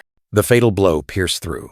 The younger Franz clutched his chest, a pained groan escaping his throat. The brown-haired swordsman, with a smug smile, drew his sword and said, Without a holy relic, you don't deserve the title of Agile Knight. The younger Franz gritted his teeth, clutching his wound, his eyes full of rage. Damn it, you brat! Fresh blood gushed from the corner of his mouth. The younger Franz horrifyingly realized the harsh truth. The brown-haired swordsman unleashed a sweeping sword strike, energy exploding, tearing apart the ground. The younger Franz looked up, his eyes wide, desperately watching the blade of death rush towards him. A surge of azure light enveloped him. The younger Franz's body was sent flying, unable to resist. He was thrown into the air, brilliant golden energy swirling around him like a lifeless puppet. The brown-haired swordsman stood firm, his sword flashing in the swirling wind. Ch! Wind. Huh. He gripped the hilt of his sword tightly, the small holy relic attached to the blade emitting a brilliant red light. The brown-haired swordsman swung his sword again, a wave of energy more powerful than before, ready to finish off his opponent. Logan McLean, the young master, stood amidst the battlefield, his eyes resolute and blazing. He was ready for the next battle. Or perhaps this was just the beginning of a rampage. After Logan's fatal blow, the previous enemy had scattered and fled, leaving behind dissipating energy trails and debris. He ran away. Logan muttered, a smirk on his face. Suddenly, a scream rang out. Logan startled and turned his head. What was happening? The soldiers were trying to maintain the windshield, but it was violently shaking under the barrage of arrows. Oh no, the windshield. Wait. At this rate, arrows tore through the wind, piercing the weak defense, embedding themselves directly into the soldiers. Blood spilled, armor shattered, screams echoed. Logan frowned, noticing the anomaly. Their shield is weakening? Could it be that Count Roger Befkros is exhausted? A brilliant, blade-sharp surge of emerald energy tore through the air, rushing straight towards him. Logan reacted in a flash, swinging his sword to parry the blow. The deafening clash of metal, sparks flying everywhere. The power of the attack made Logan grit his teeth in endurance. What terrifying strength, he thought to himself, straining to push back. He realized his opponent's strategy. They've reduced the shield's power to focus mana on offense? The green energy surges continued relentlessly. You crazy bastard, Logan roared, swinging his sword in a fierce counterattack, red light erupting from his sword, tearing apart the enemy's attacks. For a moment, Logan suddenly wondered if the guy intended to sacrifice all his soldiers just to take him down. The image of a blonde-haired man holding a scepter appeared in his mind. At the same time, the aged Franz, filled with extreme resentment, recalled Logan's past words. Those hateful McLeans. They not only stole all my castles, but also cut off my right arm. Logan, with a smug smile, looked directly at Franz, who was now clearly visible before him. Aren't you the traitor who lost due to our greed for land? Without hesitation, Logan charged forward, his sword blazing, aiming straight for Franz. A fatal blow. Brilliant red energy from Logan's sword erupted, engulfing Franz in destructive light. The battle had reached its end. Franz roared in fury. His sword swung up, creating a thorny, brilliant green blade, fiercely counterattacking. He wouldn't accept defeat so easily. Even though he was knocked into the air, Franz remained resilient. Surges of azure energy shot from his sword, like poisoned arrows, aimed straight at Logan. Logan gritted his teeth, his sword blocking each wave of attack. Both the magic and this monkey, they keep attacking relentlessly. Trying to break my defense, he muttered, feeling immense pressure. Logan continued to parry, azure energy swirling around him. It would be easy to sweep them away with long-range attacks, but I need to conserve my strength. He was still calculating, not yet unleashing his full power. From a distance, Franz observed Logan, his eyes cold. He held a scepter, thinking to himself, clearly, he's still hiding something. Logan suddenly narrowed his eyes, sweat beading on his forehead. An idea flashed in his mind. Wait a minute. He leaned back, his sword suddenly erupting in brilliant flames. Can I use that? A spark of hope ignited. Logan's sword blade transformed, becoming a blazing whip of fire, agile and full of power. The fiery whip extended, swirling in the air, ready to devour everything. Logan gripped the hilt of his sword tightly, his gaze resolute. He had found a way. The fiery whip exploded, rushing straight towards Franz. Two streams of energy, blue and red, collided violently, creating an earth-shattering explosion. The power of the fiery whip overwhelmed, tearing apart Franz's azure defenses, pushing him backward. Wave after wave of fiery whip strikes rained down, giving Franz no moment to breathe. He was completely on the defensive. Logan flashed a triumphant smile, the fiery whip still blazing in his hand. It worked, he exclaimed. Logan continued to attack with the fiery whip. This is the Moonlit Knight's whip sword power. With it, I can conserve my strength while still unleashing long-range attacks, he confidently explained. Logan looked at the transformed sword, his eyes full of pride. It seems that blocking those bombs earlier helped me figure out how to use it. He had learned from battle experience. Logan continued to unleash, his fiery sword transforming. This was the fourth secret sword technique, a move imbued with mysterious power. Facing the new attack, Franz gnashed his teeth, his eyes blazing with fury. He couldn't believe it. Logan unleashed his whip sword, attacking Franz from a distance. How dare you insult Franz's technique like that? A furious roar echoed. A man in a brown cloak stood from afar, his eyes wide with astonishment. How the hell did he do that? A question full of doubt. It wasn't just Franz's technique. Underfoot, grass and plants were trampled, a terrifying truth slowly revealing itself. Logan stood there, radiating an extraordinary aura. A mere viscount, in the blink of an eye, had risen to become a high-ranking knight. He easily seized a count's territory. Each steady step, every move, was an expansion of power. How could a child like him develop so quickly? Logan wondered, his eyes full of contemplation, his whip sword still blazing. The man in the brown cloak gnashed his teeth. Is it due to effort? He questioned himself, a wave of doubt rising within him. No, if it were just effort, I would have ground my bones to dust by now, he growled, resentment surging. Memories flooded back. He had been scorned, trampled upon by arrogant individuals. All of it was so I could hold my head high before those who disdained me. He had risen on his own, with an iron will, with sweat and blood spilled on the training grounds. No will can compare to mine, he roared, every muscle taut from training. Returning to reality, Logan continued to swing his fiery whip, creating brilliant arcs. Then, how? The man in the brown cloak clutched his chest, a painful groan escaping him. What was he feeling? He roared in a frenzy, his body glowing red with energy. You say you're more dedicated than me, Logan McLean? Overload! In the decisive moment, Logan McLean gripped his sword tightly, his eyes blazing as if he had staked his very life on this battle. The fiery whip from Logan's sword exploded, forming a brilliant arc that shot straight towards his opponent. Franz, with an angry expression, swung his sword to counter, declaring that he had long seen through the weakness in Logan's technique. Logan flinched, an uncomfortable sensation rising, as if something was holding him back. He felt his body heavy.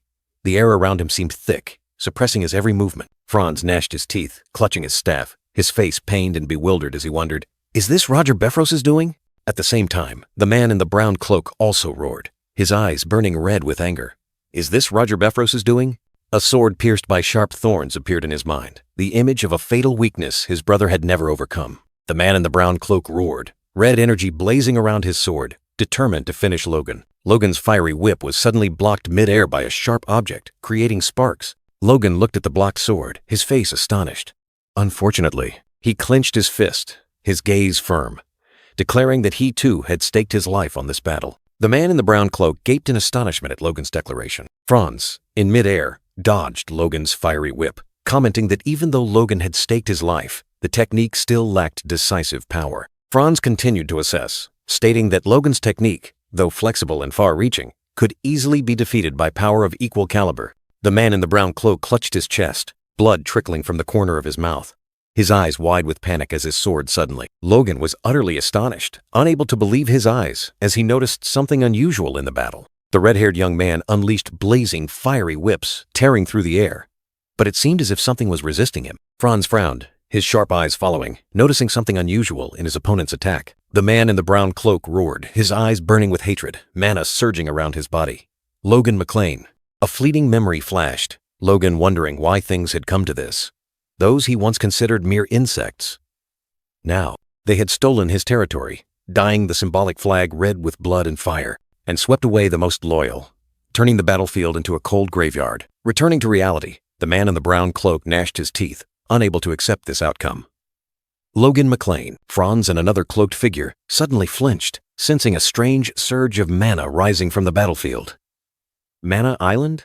Franz's eyes widened, his body trembling, as if an invisible force was draining his life force. Count Roger appeared, unleashing a destructive attack. The cloaked figures fell, their mana drained. Logan was stunned to realize that this bastard was absorbing mana from those around him. Franz roared in anger, charging at Roger with all his might. "I will make you die by my hand, Logan McLean." Logan clutched his chest, an uncomfortable and painful sensation overwhelming him, forcing him to his knees. The other warriors were not spared from the effect. They clutched their chests, struggling to breathe, as if the air had been sucked out. "Can't breathe." A terrifying pressure weighed down on everyone. "My body feels like it's going to explode," they screamed in extreme pain. A terrifying pressure weighed down on everyone, their bodies feeling like they would explode, screaming in pain. Logan was no exception. He clutched his chest, struggling to breathe, as if all the surrounding air had been controlled by the enemy. Indeed, all the air had been manipulated by Count Roger. A terrifying power, a brilliant red vortex, plunged everything into despair. This was a wind manipulation skill, but unlike Wiccan Kalia's air currents, it wasn't mana, a pure magical power, something ancient and more terrifying. It was magic. The power of a sixth circle mage, a future few could reach. Had Roger attained that realm, or had he surpassed his limits? Logan was astonished, wondering if Roger was temporarily exceeding his limits with some artifact. He sensed something unusual, an extreme danger from his opponent. That artifact was the staff in Roger's hand. It was emitting a brilliant red energy, swirling like a magical storm. Franz couldn't bear it any longer. He roared, "Die!" and charged to attack Roger with his sword despite the surrounding red magic. But Franz's attack was like a drop in the ocean. The red magic continued to swirl fiercely, devouring everything, completely unshaken. Logan was still struggling, sweat pouring down, his teeth clenched. He had to do something, or everyone would be crushed under this power. "I have to dodge!" Logan roared, trying to move. Suddenly, his sword flashed with a brilliant golden light. "Lux?" He stared at the glowing sword. This light was a legend passed down through centuries. It was a true masterpiece, crafted by a master dwarf blacksmith. The sword carried an ancient secret within it. Logan felt the resonance. The sword would harmonize with its master's soul if used long enough, and when it was truly complete, it would reveal a unique attribute. Its rank remained a mystery. No one had ever seen such a sword. However, its latent power would awaken, transforming into the form most suitable for its master. A miraculous transformation awaited. And then, Logan erupted. A golden light enveloped him, power surging. Time acceleration. He had activated the sword's special ability. Logan felt the power surging, wondering if this was Velocitus. But not just his mind, even his body was accelerating.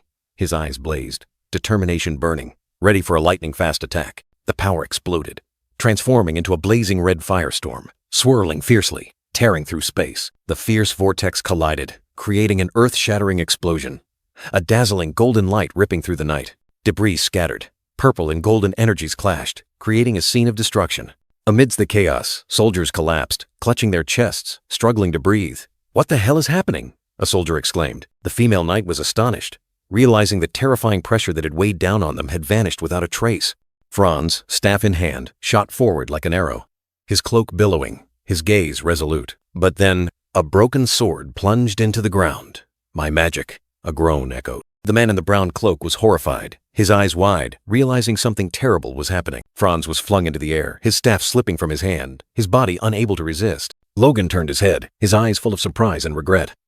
"It's a pity things had to end this way," he said. Franz screamed Roger Befros's name, his face contorted with extreme pain and fury. Count Roger, with a blazing sword in hand, coldly declared, "I'll end this quickly." He swung his sword. A brilliant golden firestorm erupted, swirling powerfully, ready to engulf everything. The firestorm struck directly, creating an earth-shattering explosion. Logan stood at the epicenter. Could he withstand it? Logan's fiery vortex charged forward, but Count Roger, in his sturdy armor, raised his scepter to block, creating a solid mana shield. Roger gritted his teeth. His entire body tensed, trying to withstand the destructive power of the youngest master's attack. An earth-shattering explosion echoed across the battlefield, shaking the very space as dust and debris flew everywhere. Amidst the thick smoke, Logan McLean stood stunned, his eyes wide with surprise as he realized his attack had been blocked. Roger sprang up from the rubble, seemingly unharmed, his cold eyes fixed on Logan. Meanwhile, the surrounding soldiers collapsed, wounded, coughing up blood and groaning in pain, their life energy drained. The man in the brown cloak and Franz desperately screamed Logan's name, as they too felt their mana being drained from their bodies. Logan turned his head, witnessing the horrifying scene, his expression changing, unable to believe his eyes. Count Roger sneered, declaring, "Unforgivable." Then he began to unleash a new skill, a crimson mana surge enveloping him. Dark red energy erupted from Roger, forming a deadly vortex, draining the life force of all those nearby. The man in the brown cloak was engulfed by the energy, screaming in extreme pain, as Roger coldly declared, "You will die with me." The brown-haired girl and another soldier rushed over in panic, shouting a warning, "That crazy bastard, young master, be careful!"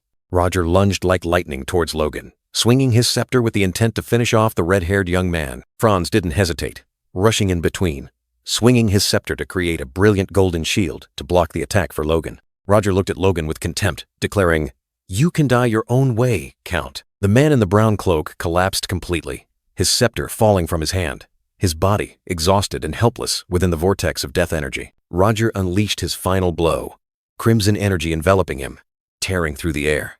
A roaring sound echoed, signaling a tragic end for the defeated. A soldier's arm fell, black blood oozing out, disintegrating. "No, my arm." A faint groan echoed in despair. The man in the brown cloak's face contorted, utterly horrified. He clutched his head, screaming, "My power," as his life was drained. Logan stood there, his resolute gaze fixed on the enemy. A smoldering rage burned within the young man. Roger bent down, his tone contemptuous. "Any last words?" His eyes gleamed with sadistic pleasure as he watched his victim writhe. The man in the brown cloak, though his body was disintegrating, still managed a sneer, a bitter smile, defying death. Roger stood upright, looking down at the dying man. "You!"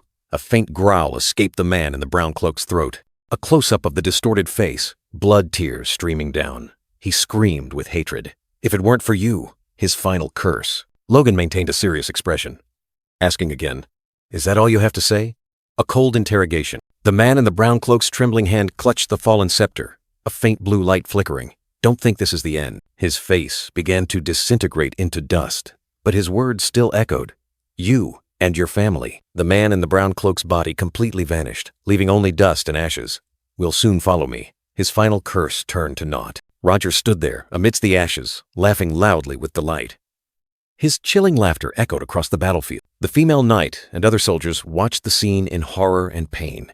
Roger's laughter was like a knife twisting in their ears. Franz and another knight stood stunned. "Are there still remnants of his magic in the air?" Franz exclaimed in horror. "This magic burns life force. Its effects are truly devastating," a white-haired man remarked. "He is utterly depraved." Amidst the ravaged battlefield, an eagle soared overhead, carrying a whisper, "Anyway, it will soon disappear." The eagle's eyes widened in horror, as if witnessing the ultimate destruction. On the green grass, a hand lay limp, a sword shattered, an arrow deeply embedded, blood staining the ground. In the eerily silent space, a red-haired female knight and another knight stood beside their horses, their eyes filled with worry. A knight in red armor charged forward, sword raised, attacking the enemy at his feet. He bravely parried the fiery attack, a dazzling light tearing through space. His eyes widened, utterly astonished by the unimaginable power. He gritted his teeth, uttering a desperate no. The red-haired female knight resolutely declared, "It's not over yet. Prepare for battle." The entire army was ready to engage. The red-haired knight realized in shock. "This is what he wanted. I can't believe he kept this hidden." A sapphire-eyed eagle darted past, its gaze as sharp as lightning. Its sharp talons clutched something tightly. An unexpected attack. The giant eagle spread its wings, a small golden creature fluttering around it, creating a magnificent sight. Wiccan Kalia's legion, the Stormblade, bravely charged into battle, their vibrant banners fluttering. Befros was suspicious, their intentions too clear. Roger had tried to buy time, but the enemy had contacted them, and a superhuman army was approaching. But who would have thought? The enemy was a legion of superhumans, so powerful that even Wiccan Kalia was unhorsed, her banner broken. Logan McLean exclaimed in astonishment. The enemy had sent a superhuman, despite the potential damage to their headquarters. A reckless move? Or arrogant overconfidence? Amidst the chaotic battlefield, the red-haired knight roared, urging the soldiers to quickly take their positions. Hurry! Form up! As soon as you're ready. Fire the first volley. The attack order echoed. Wiccan Kalia, the Stormblade, rode at the forefront, her resolute gaze fixed forward. She commanded, "Target the white-haired man." The fated confrontation had begun. But then, utter horror struck. The red-haired knight and the soldiers could only gape, their eyes vacant as they stared ahead, where danger was rapidly approaching. Tens of thousands of sharp, dart-like objects rained down from the sky like a storm. Wiccan Kalia still rode bravely, but could she withstand this superhuman power?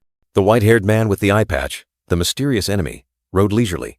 He subtly sneered, his tone full of disdain. Tsk! With that size, it's sure to hit the target perfectly. The white-haired man's eyes flashed with cruelty. Unfortunately, I won't let that happen. He swung his sword, a surge of wild power about to erupt, tearing through the air. With just one swing of his sword, a blue vortex swept across the battlefield. The incoming arrows were swept away, vanishing into nothingness. Terrifying power. The vortex continued, like an invisible wall, crushing everything in its path. The sharp arrows were now useless fragments, falling everywhere. The ground was covered with broken arrow fragments, proof of the enemy's destructive power. An attack that seemed unstoppable had been easily neutralized. Logan McLean was stunned, unable to believe his eyes. Befros used even their treasures, sacrificing life force to create that barrier. Yet, with just one swing of his hand, he couldn't finish a sentence. The white-haired man with the eye patch sneered, his eyes full of self-satisfaction. Easy as pie. All right then. He was ready for the next performance, a sinister smile spreading across his lips. The white-haired man's face contorted with a mad grin. "Let's have some fun!" he roared, his battle excitement reaching its peak. Preparing to unleash a fatal blow, the white-haired man suddenly leaped from his horse, charging straight towards Wiccan Kalia. "Let me show you my ultimate move." A sword slash tore through the wind, aimed directly at her. A thrust, practiced hundreds of thousands of times, from the very first moment he touched a sword, elevated by the wind-summoning power of a superhuman. It transformed into a vortex capable of sweeping the entire battlefield clean. The destructive vortex erupted, sweeping everything away. The white-haired man with the eye patch roared, his eyes wild. Vortex! Wiccan Kalia was unhorsed, her banner broken, the army in a panic. The red-haired knight's eyes widened, horrified as he witnessed the scene of destruction unfolding before him. A brilliant golden energy surge, like lightning tearing through space, shot straight towards the front line. That terrifying power was not just a sword strike, but a combination of swordsmanship and magic, creating a destructive storm that swept everything away. Logan McLean, the young master, collapsed, his armor shattered, fresh blood soaking him, a pained groan escaping his throat. He clutched his chest, feeling his energy core straining to its limit.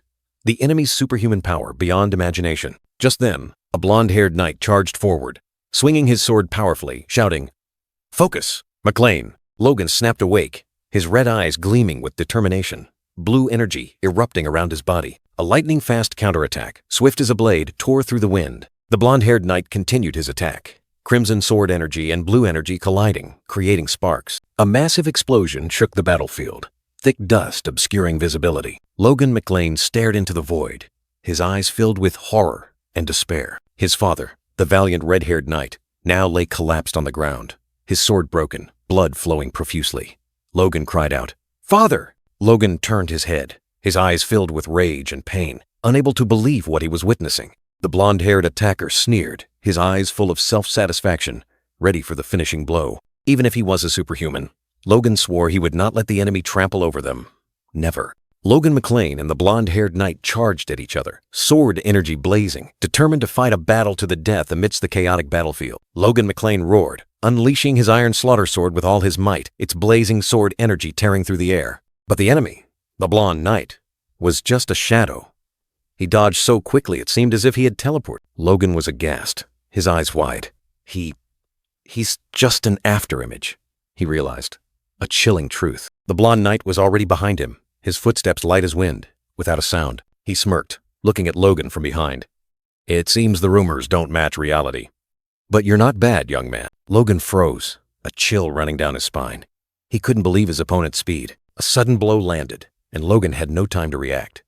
He was sent flying, his armor glowing from the impact. He was flung far, crashing to the ground. The blonde knight stood tall, like an unmoving mountain. He sneered, his sword glowing in his hand. That last blow was nothing more than a gentle breeze. Logan struggled to his feet, blood staining the corner of his mouth. He activated his ultimate skill, something that could only be used once a day. I have to defeat this Superman myself! Logan roared, charging at his opponent, their sword energies clashing fiercely, but the power gap was too great. Logan was knocked back, blood splattered, his body barely able to hold on. The blonde knight scoffed. I didn't expect you to be able to protect your weak point. Very good. From afar, a roar echoed, Son! It was Logan's father, his eyes burning with hatred, his determination unshakable. He charged forward, unleashing a fatal blow at the blonde knight, like a cornered beast. But the knight merely sneered. A lightning-fast counterattack, and Logan's father fell, blood staining the battlefield red. Logan watched the scene in horror. Logan's father roared in pain, but his eyes still burned with determination. Logan witnessed the horrific scene, his cry of, Father, tearing through the air. The red-haired knight, despite his severe injuries, still bravely raised his head, his gaze unwavering. On the blood-soaked battlefield, he still tried to fight the black-haired enemy. Even though he had fallen, Logan gritted his teeth, his whole body surging with power. Damn it! I can't hold anything back anymore. A bleeding wound on the red-haired knight's chest suddenly emitted a brilliant red light, like a miracle. He stared in astonishment at the healing light. Is that a recovery item? Logan charged forward, his blazing sword swinging up, determined to protect his loved one. The black-haired attacker calmly parried the blow. Logan's fiery sword trail easily blocked. He muttered to himself that this skill was similar to Befro's swordsmanship. The enemy counterattacked, unleashing a swirling, blazing golden sword strike with terrifying power. Logan was astonished, trying to defend, but his opponent's power was too terrifying. His sword force was torn apart, the enemy's brutal strength completely overwhelming. Logan gritted his teeth, realizing the disparity. Wiccan Kalia is famous for speed, not strength. But even so, the gap between me and him is too great. A fatal blow sent Logan flying into the air, completely helpless. He clutched his chest, distraught. No, I've lost my composure. A roar tore through the air. Logan's father desperately calling his son's name as he was flung high, completely helpless. Logan looked up, his eyes wide with horror, looking towards the black-haired attacker charging towards him, the ground cracking under the terrifying power. The red-haired young man gripped his sword hilt tightly, uttering the unfamiliar name, Heinkel, while the enemy continued to close in. From afar, Logan's father, with a crossbow in his hand, yelled, Remember your first training lesson! An arrow shot swiftly, carrying a faint hope, tearing through the wind straight towards the enemy. Logan was stunned, his eyes wide, cold sweat streaming down his temples as his father's words echoed. A surge of emerald energy flared around Logan's feet, signaling a special skill was about to be activated. He charged forward, swinging his sword to form an arc of light, but Heinkel dodged with lightning speed, leaving only a faint blur. Heinkel sneered, disdainfully uttering, You think running away will achieve anything, but he couldn't finish his sentence. An earth-shattering explosion erupted, engulfing Heinkel in a sea of fire and smoke. The black-haired attacker, despite being surprised, still maintained his composure. Bombs? You think something like that will... Another small bomb exploded right under Heinkel's feet, its destructive power far from ordinary. Continuous, terrifying explosions, fire and smoke enveloped the battlefield, but Heinkel still stood firm, like a ghost in hell. Logan's father relentlessly continued to draw his crossbow, firing arrows filled with power. Wiccan Kalia, the Stormblade, along with another black-armored knight, also charged into battle. She boldly commanded, Use everything you've got. Logan didn't hesitate, his feet moving swiftly, the green energy still surrounding him. As he charged into the life-or-death battle, a knight rushed over, his voice full of worry. Young master, sir. But Logan calmly replied, calling another's name, Heinkel. In a flashback, Logan smiled mischievously, recalling an old training lesson about carrying teammates to escape, implying taking his father out of danger. Heinkel was dumbfounded upon hearing this. The brown-haired knight suddenly broke out in a cold sweat, his face showing clear confusion. How could I forget? That was an exercise you came up with yourself when you first started training. Logan merely curled his lips into a smile, his eyes full of hidden meaning, as if everything was part of his plan. He turned his back, his voice firm. Then, Commander, Heinkel stood there, his face full of resignation. Logan drew his sword, his gaze firm, and declared, "My father, I entrust him to you." He was ready to face the danger. Heinkel hastily grabbed Logan's shoulder. His voice choked. "Yes, please entrust him to me." The promise was like a life-or-death vow. Without a moment's hesitation, Logan rushed off like the wind, leaving Heinkel in the mission to protect behind. He headed straight into the eye of the storm. Wiccan Kalia looked up at the sky, still holding her crossbow, her voice full of doubt. "Heinkel and we have fired nearly 30 shots. Even a Superman would find it hard to escape that unscathed." She turned to ask the black-armored knight, "What do you think?" He replied, "That guy has pushed young Master Logan into a corner." The black-haired knight continued, his eyes full of caution, "I don't think he'll be defeated so easily." Kalia frowned, scolding. "Don't you know what fighting spirit means?" The knight mumbled in reply. I just said that. I do know." She disdainfully turned away. "Freak." Then suddenly a cry of astonishment rang out, interrupting her annoyance. Kalia and the black-armored knight simultaneously turned back, their eyes wide with horror. "You two? Brother? Rhea? Clayton?" The two names burst out in shock. Wiccan Kalia's and the black-armored knight's faces widened in shock, their eyes wide, unable to believe the sight before them. A horrifying truth had just been revealed. A blue-haired young man charged forward, attacking fiercely with blazing flames. "You! What are you doing?" he hastily replied. "I'll explain later." Clayton charged into the sea of fire, energy exploding around him. "Please, master!" A plea echoed amidst the chaos. Clayton's figure moved swiftly, his sword energy tearing through space, leaving dazzling streaks of light in the smoke and dust. Heinkel, with a tense expression, wondered if the enemies had used up all their bombs. He was still on high alert. Without hesitation, Heinkel swung his sword, creating a powerful shockwave that swept away the enemies before him. Logan McLean appeared majestically, his brightly glowing sword swinging up, preparing for a decisive attack. Logan's gaze was sharp and cold, piercing through everything. "I see it now," he mumbled, a plan forming in his mind. He noticed that the aura surrounding Wiccan Kalia had weakened, turning into a less effective form of energy. Logan wondered if it was due to the bombs affecting Wiccan Kalia, or if his senses had been heightened by the imminent danger. Whatever the reason, a spark of hope ignited in his eyes. "I still have a chance," Logan resolved. Suddenly, a shout rang out. "That's the Stormblade's army!" A mysterious army appeared, carrying an overwhelming aura. The bearded man was astonished. "The Stormblade? I can't believe a Superman is actually here." He turned to Clayton, his face full of worry. "Sir Clayton!" Clayton said nothing, just swung his sword, a terrifying surge of energy shooting straight towards the enemy, creating a loud explosion. The bearded man offered a magic staff, pleading, "Please, use it." He was stunned when he recognized the staff. "Isn't this a Befros item? Why?" "Sir Logan," he sighed, "it has fallen into my hands, but this is an item I would never accept under normal circumstances." The bearded wizard looked at the powerful staff in astonishment. Spell acceleration, mana amplification, and even improved mana efficiency? An extraordinary power was now firmly in his grasp. However, a massive surge of mana suddenly erupted, engulfing the wizard in a fiery light. This was not a normal situation. "Master! The young master is fighting the Superman again!" Clayton cried out in alarm, while Logan McLean and the Superman fiercely confronted each other in the distance. "I know!" the bearded wizard roared, his face extremely tense. This is not a normal situation. He had to act immediately. The staff in his hand emitted a dazzling light, demonstrating the terrifying power it contained. A treasure that could change the tide of battle. "This item possesses astonishing power," the wizard muttered. "No wonder Befros could use such incredible magic. With it, I can cast that spell." His eyes gleamed with determination. A massive surge of energy erupted, sweeping across the battlefield. "Magic is the way," a roar echoed, signaling a destructive attack. The Superman was pushed back, his feet sinking deep into the ground, struggling against the invisible pressure weighing him down. Logan McLean stared directly at his enemy, while the Superman was still bracing himself.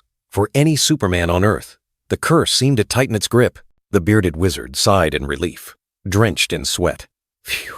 He had succeeded, at least for now. "Gravity control," the wizard roared, channeling all his power into the staff. A brilliant golden light enveloped him, creating an invisible force field. Heinkel, standing nearby, widened his eyes in astonishment. He felt the terrifying pressure spreading, a power beyond expectation. The ground cracked open, sending debris flying. An invisible crushing force flattened everything, creating a massive deep pit. The Superman was pressed tightly to the ground, his armor creaking. "What is this terrifying pressure?" he growled, trying to escape the invisible grip. Despite possessing immense mana, the Superman still couldn't completely escape the crushing force. He was being crushed, little by little. The bearded wizard was stunned. "No, is this a magic circle?" Does the McLean family have such a mage? He realized a shocking secret. Logan McLean, despite being suppressed by magic, still braced himself. His eyes blazing, he gritted his teeth. Damn it! Even if I'm affected, I absolutely cannot lose to this brat. His resolve was like steel, his will unshaken. Meanwhile, Heinkel was consumed by worry. My knights are different. We could suffer heavy losses. Regret welled up, and he blamed himself for rushing here without his main army. Logan remained silent, his gaze as sharp as a knife, looking directly at his opponent. A terrifying calm before the impending storm. Suddenly, Logan spoke, his tone cold. My lord, withdraw your troops. I do not wish to continue fighting. Heinkel was stunned, unable to believe his ears. Heinkel's face contorted in rage. He gritted his teeth, his eyes spitting fire of hatred. Logan's words were an unacceptable insult. Are you mocking me? Heinkel roared. He lunged forward, unleashing a murderous sword strike, enveloped by a brilliant blue energy, attacking Logan without hesitation. Logan was startled and hastily parried the blow. Damn it! He hadn't expected his opponent to react so violently, seemingly unwilling to hear any explanation. The two figures clashed amidst a dazzling light. Heinkel unleashed fiery sword strikes, each blow carrying destructive power. Logan bravely defended, creating defensive whirlwinds. A pained grunt escaped Logan as he tried to block a fatal attack. Heinkel's power was truly formidable, forcing him to exert his full strength. Heinkel looked at his opponent in astonishment. Such crude attacks. How can he defend against them with just strength and aura? He couldn't comprehend Logan's abilities. Logan roared decisively. Enough! Do you think you can survive if we fight to the end? His warning was stern and powerful. Heinkel sneered contemptuously. Don't make me laugh. Once I find the mage beside you, he still believed someone was secretly assisting Logan. Logan hastily interrupted, trying to explain. Listen to me! We had no intention of fighting! His voice was urgent, wanting to end this misunderstanding. Heinkel stopped, his eyes full of doubt as he looked at Logan. He maintained his fighting stance, but surprise was evident on his face. What do you mean? Heinkel asked, his voice full of suspicion. He couldn't believe his opponent would suddenly change his attitude like that. Logan looked directly at Heinkel, his gaze firm. Think carefully. He wanted his opponent to realize the truth himself, instead of continuing this meaningless battle. Logan McLean, in shining armor, turned his back to the battlefield. He questioned his comrades about the betrayal of the Second Prince's faction, declaring decisively, "We will no longer participate in this factional war." Logan's eyes were sharp as he questioned Heinkel. Or, do you want to continue this charade, so the Second Prince's army can benefit? His words were like a knife piercing the harsh truth. Heinkel, with a scowling face, clearly showed his discomfort. Logan's words had touched something deep within him, making him unable to maintain his usual cold demeanor. In Heinkel's mind, he told himself Logan was talking nonsense, only wanting him to drop his guard. But doubt had begun to gnaw at him, making him no longer trust his judgment absolutely. Heinkel nervously clenched his fists, sweat beading on his forehead. He realized that if this war continued, everything would spiral out of control, and the consequences would be catastrophic. Logan's eyes flashed with a decisive glint, as if he had seen through all calculations and was ready for the next step, despite the danger. Suddenly, Logan shouted loudly, ordering the knights to retreat. His voice echoed across the battlefield, full of authority and determination, making everyone pay attention. He declared that, regardless of losses, all soldiers must focus on a single objective. A bold command, signaling a dramatic turning point. Logan's face was full of resolve, he growled, preparing for a surprise attack. The atmosphere on the battlefield became extremely tense, awaiting his next move. He decisively ordered, "Attack Wiccan Kalia!" His words were like a thunderbolt, aimed directly at the ultimate target, shaking the entire battlefield. The knights obeyed in unison, but Heinkel was frozen, his eyes wide with astonishment. He couldn't believe his ears. Was Logan truly insane? Heinkel roared, questioning Logan. "Are you insane? You're launching a suicidal attack?" He couldn't accept this reckless strategy. He scoffed, contemptuously believing Logan's suicidal strategy would lead nowhere. A sarcastic smile, yet concealing deep worry. But immediately, Logan counterattacked. A lightning-fast strike, hitting Heinkel hard, leaving him no time to react, completely by surprise. Heinkel was astonished, held tightly by Logan. He struggled in vain, desperately ordering his soldiers. "Attack! I'll hold him back!" Caught between two factions, Heinkel gritted his teeth, his eyes filled with rage as he looked at those surrounding him. He had fallen into a trap, and his anger flared violently. Held tightly, Heinkel still roared, ordering his soldiers. "Knights, attack!" He gritted his teeth, sweat pouring out, his eyes filled with extreme hatred. His soldiers immediately charged forward, one of them shouting, "Stop them! Protect the master!"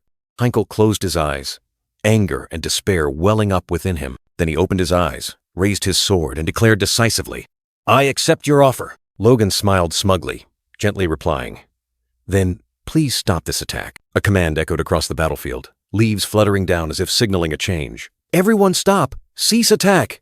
Power emanated from Logan's sword, emitting a dazzling emerald light. A bearded man clutched his head in pain, while a young girl beside him anxiously called out, "Master!" Logan coughed up a mouthful of fresh blood, his body trembling. He sighed in relief, as if a huge burden had been lifted. Phew. Thank goodness. Logan thought to himself. If Heinkel had fought to the bitter end, who knew how great the casualties would have been? He might have collapsed first. Heinkel looked directly at Logan, calling his name resolutely. Logan McLean. In the vast plains, the two men stood facing each other, the atmosphere as tense as a taut string. Heinkel declared that he would put his trust in Logan's words, that he would withdraw from this war. Logan replied that no vows were needed, as they were both utterly disgusted with this meaningless war. Heinkel smirked, accepting Logan's words, believing the young man would keep his promise to withdraw from this meaningless war. Logan smiled in response, saying no vows were needed, as both of them were already utterly disgusted with this bloody cycle. But Logan's smile concealed cunning. He warned Heinkel to return quickly because the second prince's faction was about to attack. Heinkel was astonished, while Logan continued to sneer, admitting it was a lie but one that would soon become reality. Heinkel angrily gritted his teeth, turned his back and left, growling a promise to meet McLean again. He ordered all his soldiers to retreat urgently to base, and received a decisive "yes, sir" from his subordinate. Logan stood there, a satisfied smile on his face, watching Heinkel and his soldiers disappear into the distance. But then, his smile faded. Logan was suddenly injured and coughed up blood, his eyes wide with horror. He collapsed to the ground, fatal wounds clearly visible, the anxious cry of young master echoing from his companions. Logan struggled to get up, his mind focused on one thought. He had to send a message to Valtermine immediately. His eyes flashed with despair as he secretly thought of the final plan. Logan lay there, exhausted and wounded, knowing that his comrades would have to fight to the end. The desolate scene of the battlefield unfolded. Swords plunged deep into the ground, scattered bodies of soldiers. A voice echoed, recounting the surprise attack from Befros, followed immediately by the Crown Prince's army. In another scene, Logan, with a bandage wrapped around his head, held a glowing orb, his face full of worry. He looked at the orb, his eyes confused and desperate, wondering how to explain this chain of events. In a luxurious room, Heinkel stared at the glowing orb on the table, his face contorted with anger, as if witnessing a harsh truth. Light from the orb flared, reflecting shock and fury in Heinkel's eyes. He gritted his teeth, words escaping in a furious torrent. "I can't believe they used bombs to attack you. I'm truly speechless." The scene shifted to the past. Logan, injured and bandaged, was trying to explain to a knight, "It was all my negligence. Befros is your loyal right-hand man." Back in the present, Heinkel, still seething, muttered to himself, "But sir, are you saying you had no idea what he was plotting? This arrogant brat." He tried to suppress his anger, clenching his fists until they were white, because now, if the McLean house was lost after Befros had fallen, victory would slip from their grasp. Returning to the memory, Logan reassured the knight, "Calm down and think. If I truly wanted to attack you, do you think I would only send Roger alone?" Logan thought to himself that Roger had acted alone, while the knight reluctantly accepted, Perhaps that's true." In the present, Heinkel forced a smile, trying to appease Logan. "Of course. I will ensure you are properly compensated," he continued. "For the losses you suffered in this war, after everything is over," Logan roared in his mind. "After everything. Island over?" In Logan's mind, images of fallen warriors appeared, and he raged. "Are you kidding me? After witnessing all these losses, you tell me I'll only be compensated after the war ends?" Heinkel awkwardly turned away. If you have any requests, please let me know," Logan thought to himself. "At least, I'll hear him out first." In the memory, Logan was pensive, his eyes distant as if making a momentous decision. He decisively declared, "First, my soldiers and I will return to our territory." Heinkel in the present was astonished. "What?" Heinkel was stunned, asking again, "But why?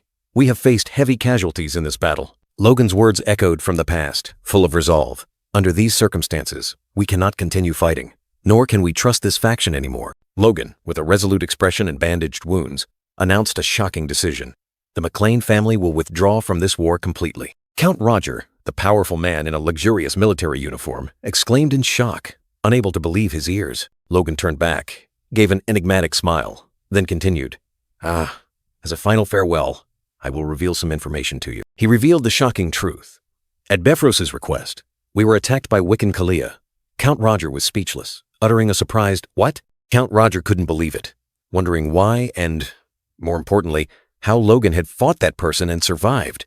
Logan stood there, his gaze sharp like an unsolved mystery. Logan left, leaving Count Roger with a glowing gem on the table. "Well then, good luck to you."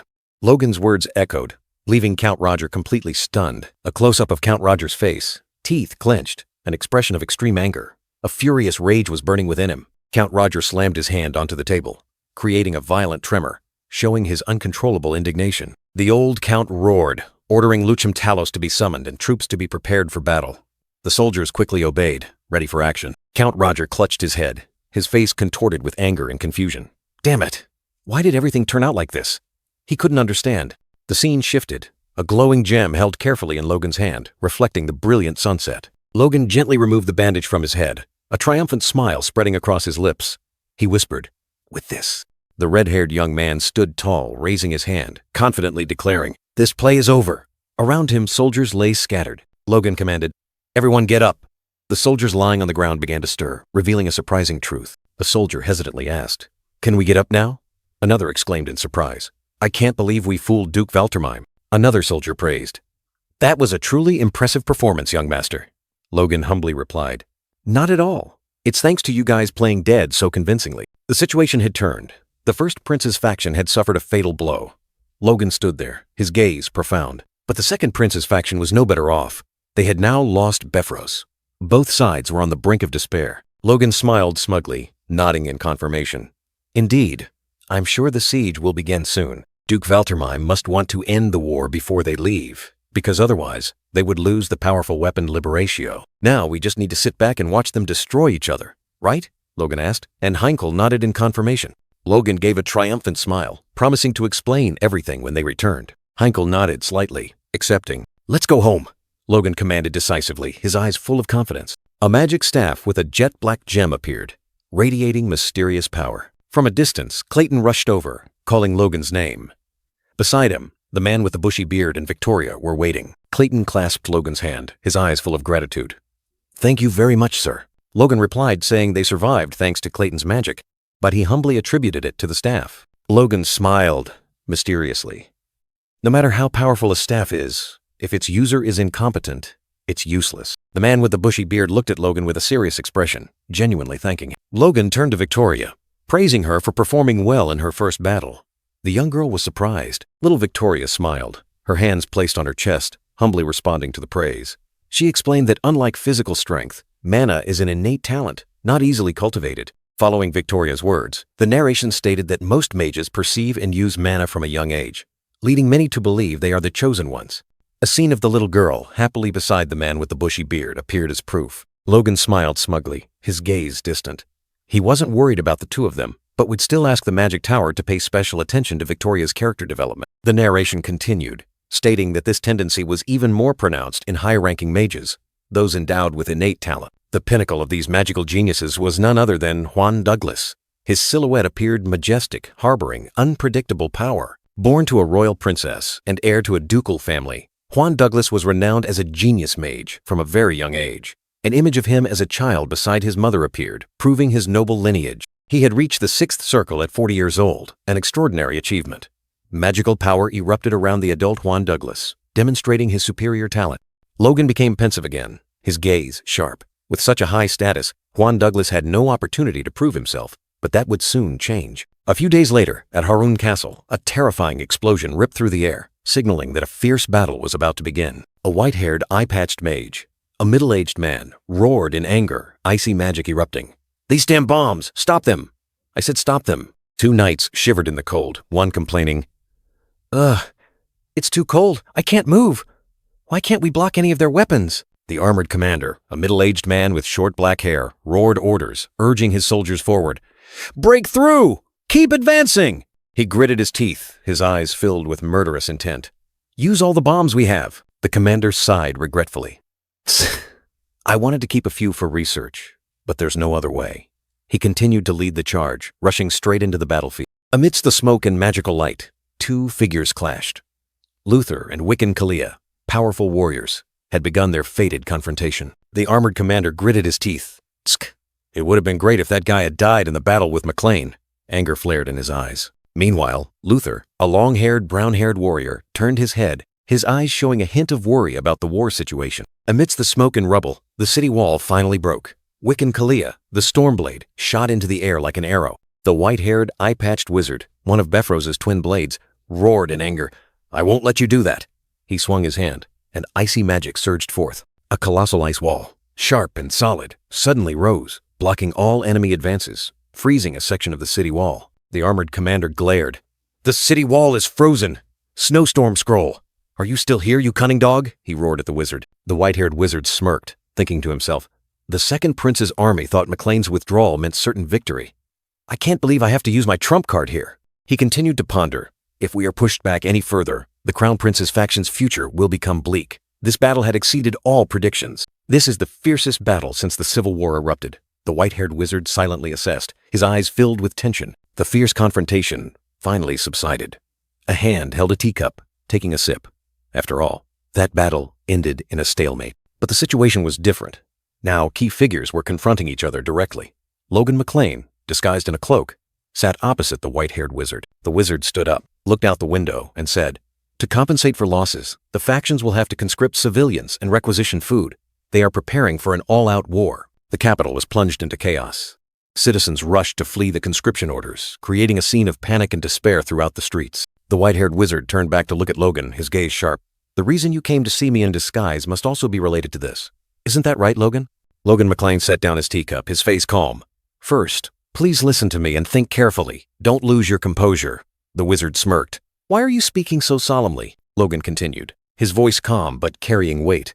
"Perhaps you don't know." The white-haired wizard flinched, his eyes wide with surprise. Logan's words struck like a heavy blow. "I am the one who pushed the key powers into this fierce war," Logan declared. "I also gathered neutral forces, waiting for the opportune moment to strike a fatal blow against the exhausted faction." Logan gently set down his teacup, a soft clink echoing. "Master," he began, "I implore you." He looked straight at the white-haired man's steady back. "Become the center of this revolution." The wizard's hand clenched, veins bulging. "You want me to get involved in this war?" He turned his head, eyes sharp and cold. "At His Majesty's funeral, wasn't it you who advised me to remain neutral?" Logan didn't flinch, answering bluntly, "That's right." The wizard's eyes narrowed, full of indignation. "But didn't you also promise to listen to one of my requests?" Logan stood up, his voice filled with passion. "When I came here with a request, I asked you to think it over carefully." The white-haired man pondered, his gaze sweeping over old memories. "Yes, you did say that." He raised his head, his eyes scrutinizing Logan. "All right, first I'll hear your intentions. What exactly are you plotting?" Logan met the suspicious gaze, his voice lowering, full of hidden meaning. A portrait of a majestic old king, seated on his throne, appeared before their eyes. A blond young man, his eyes resolute, looked up at the painting. "Royal father, will place the third prince on the throne."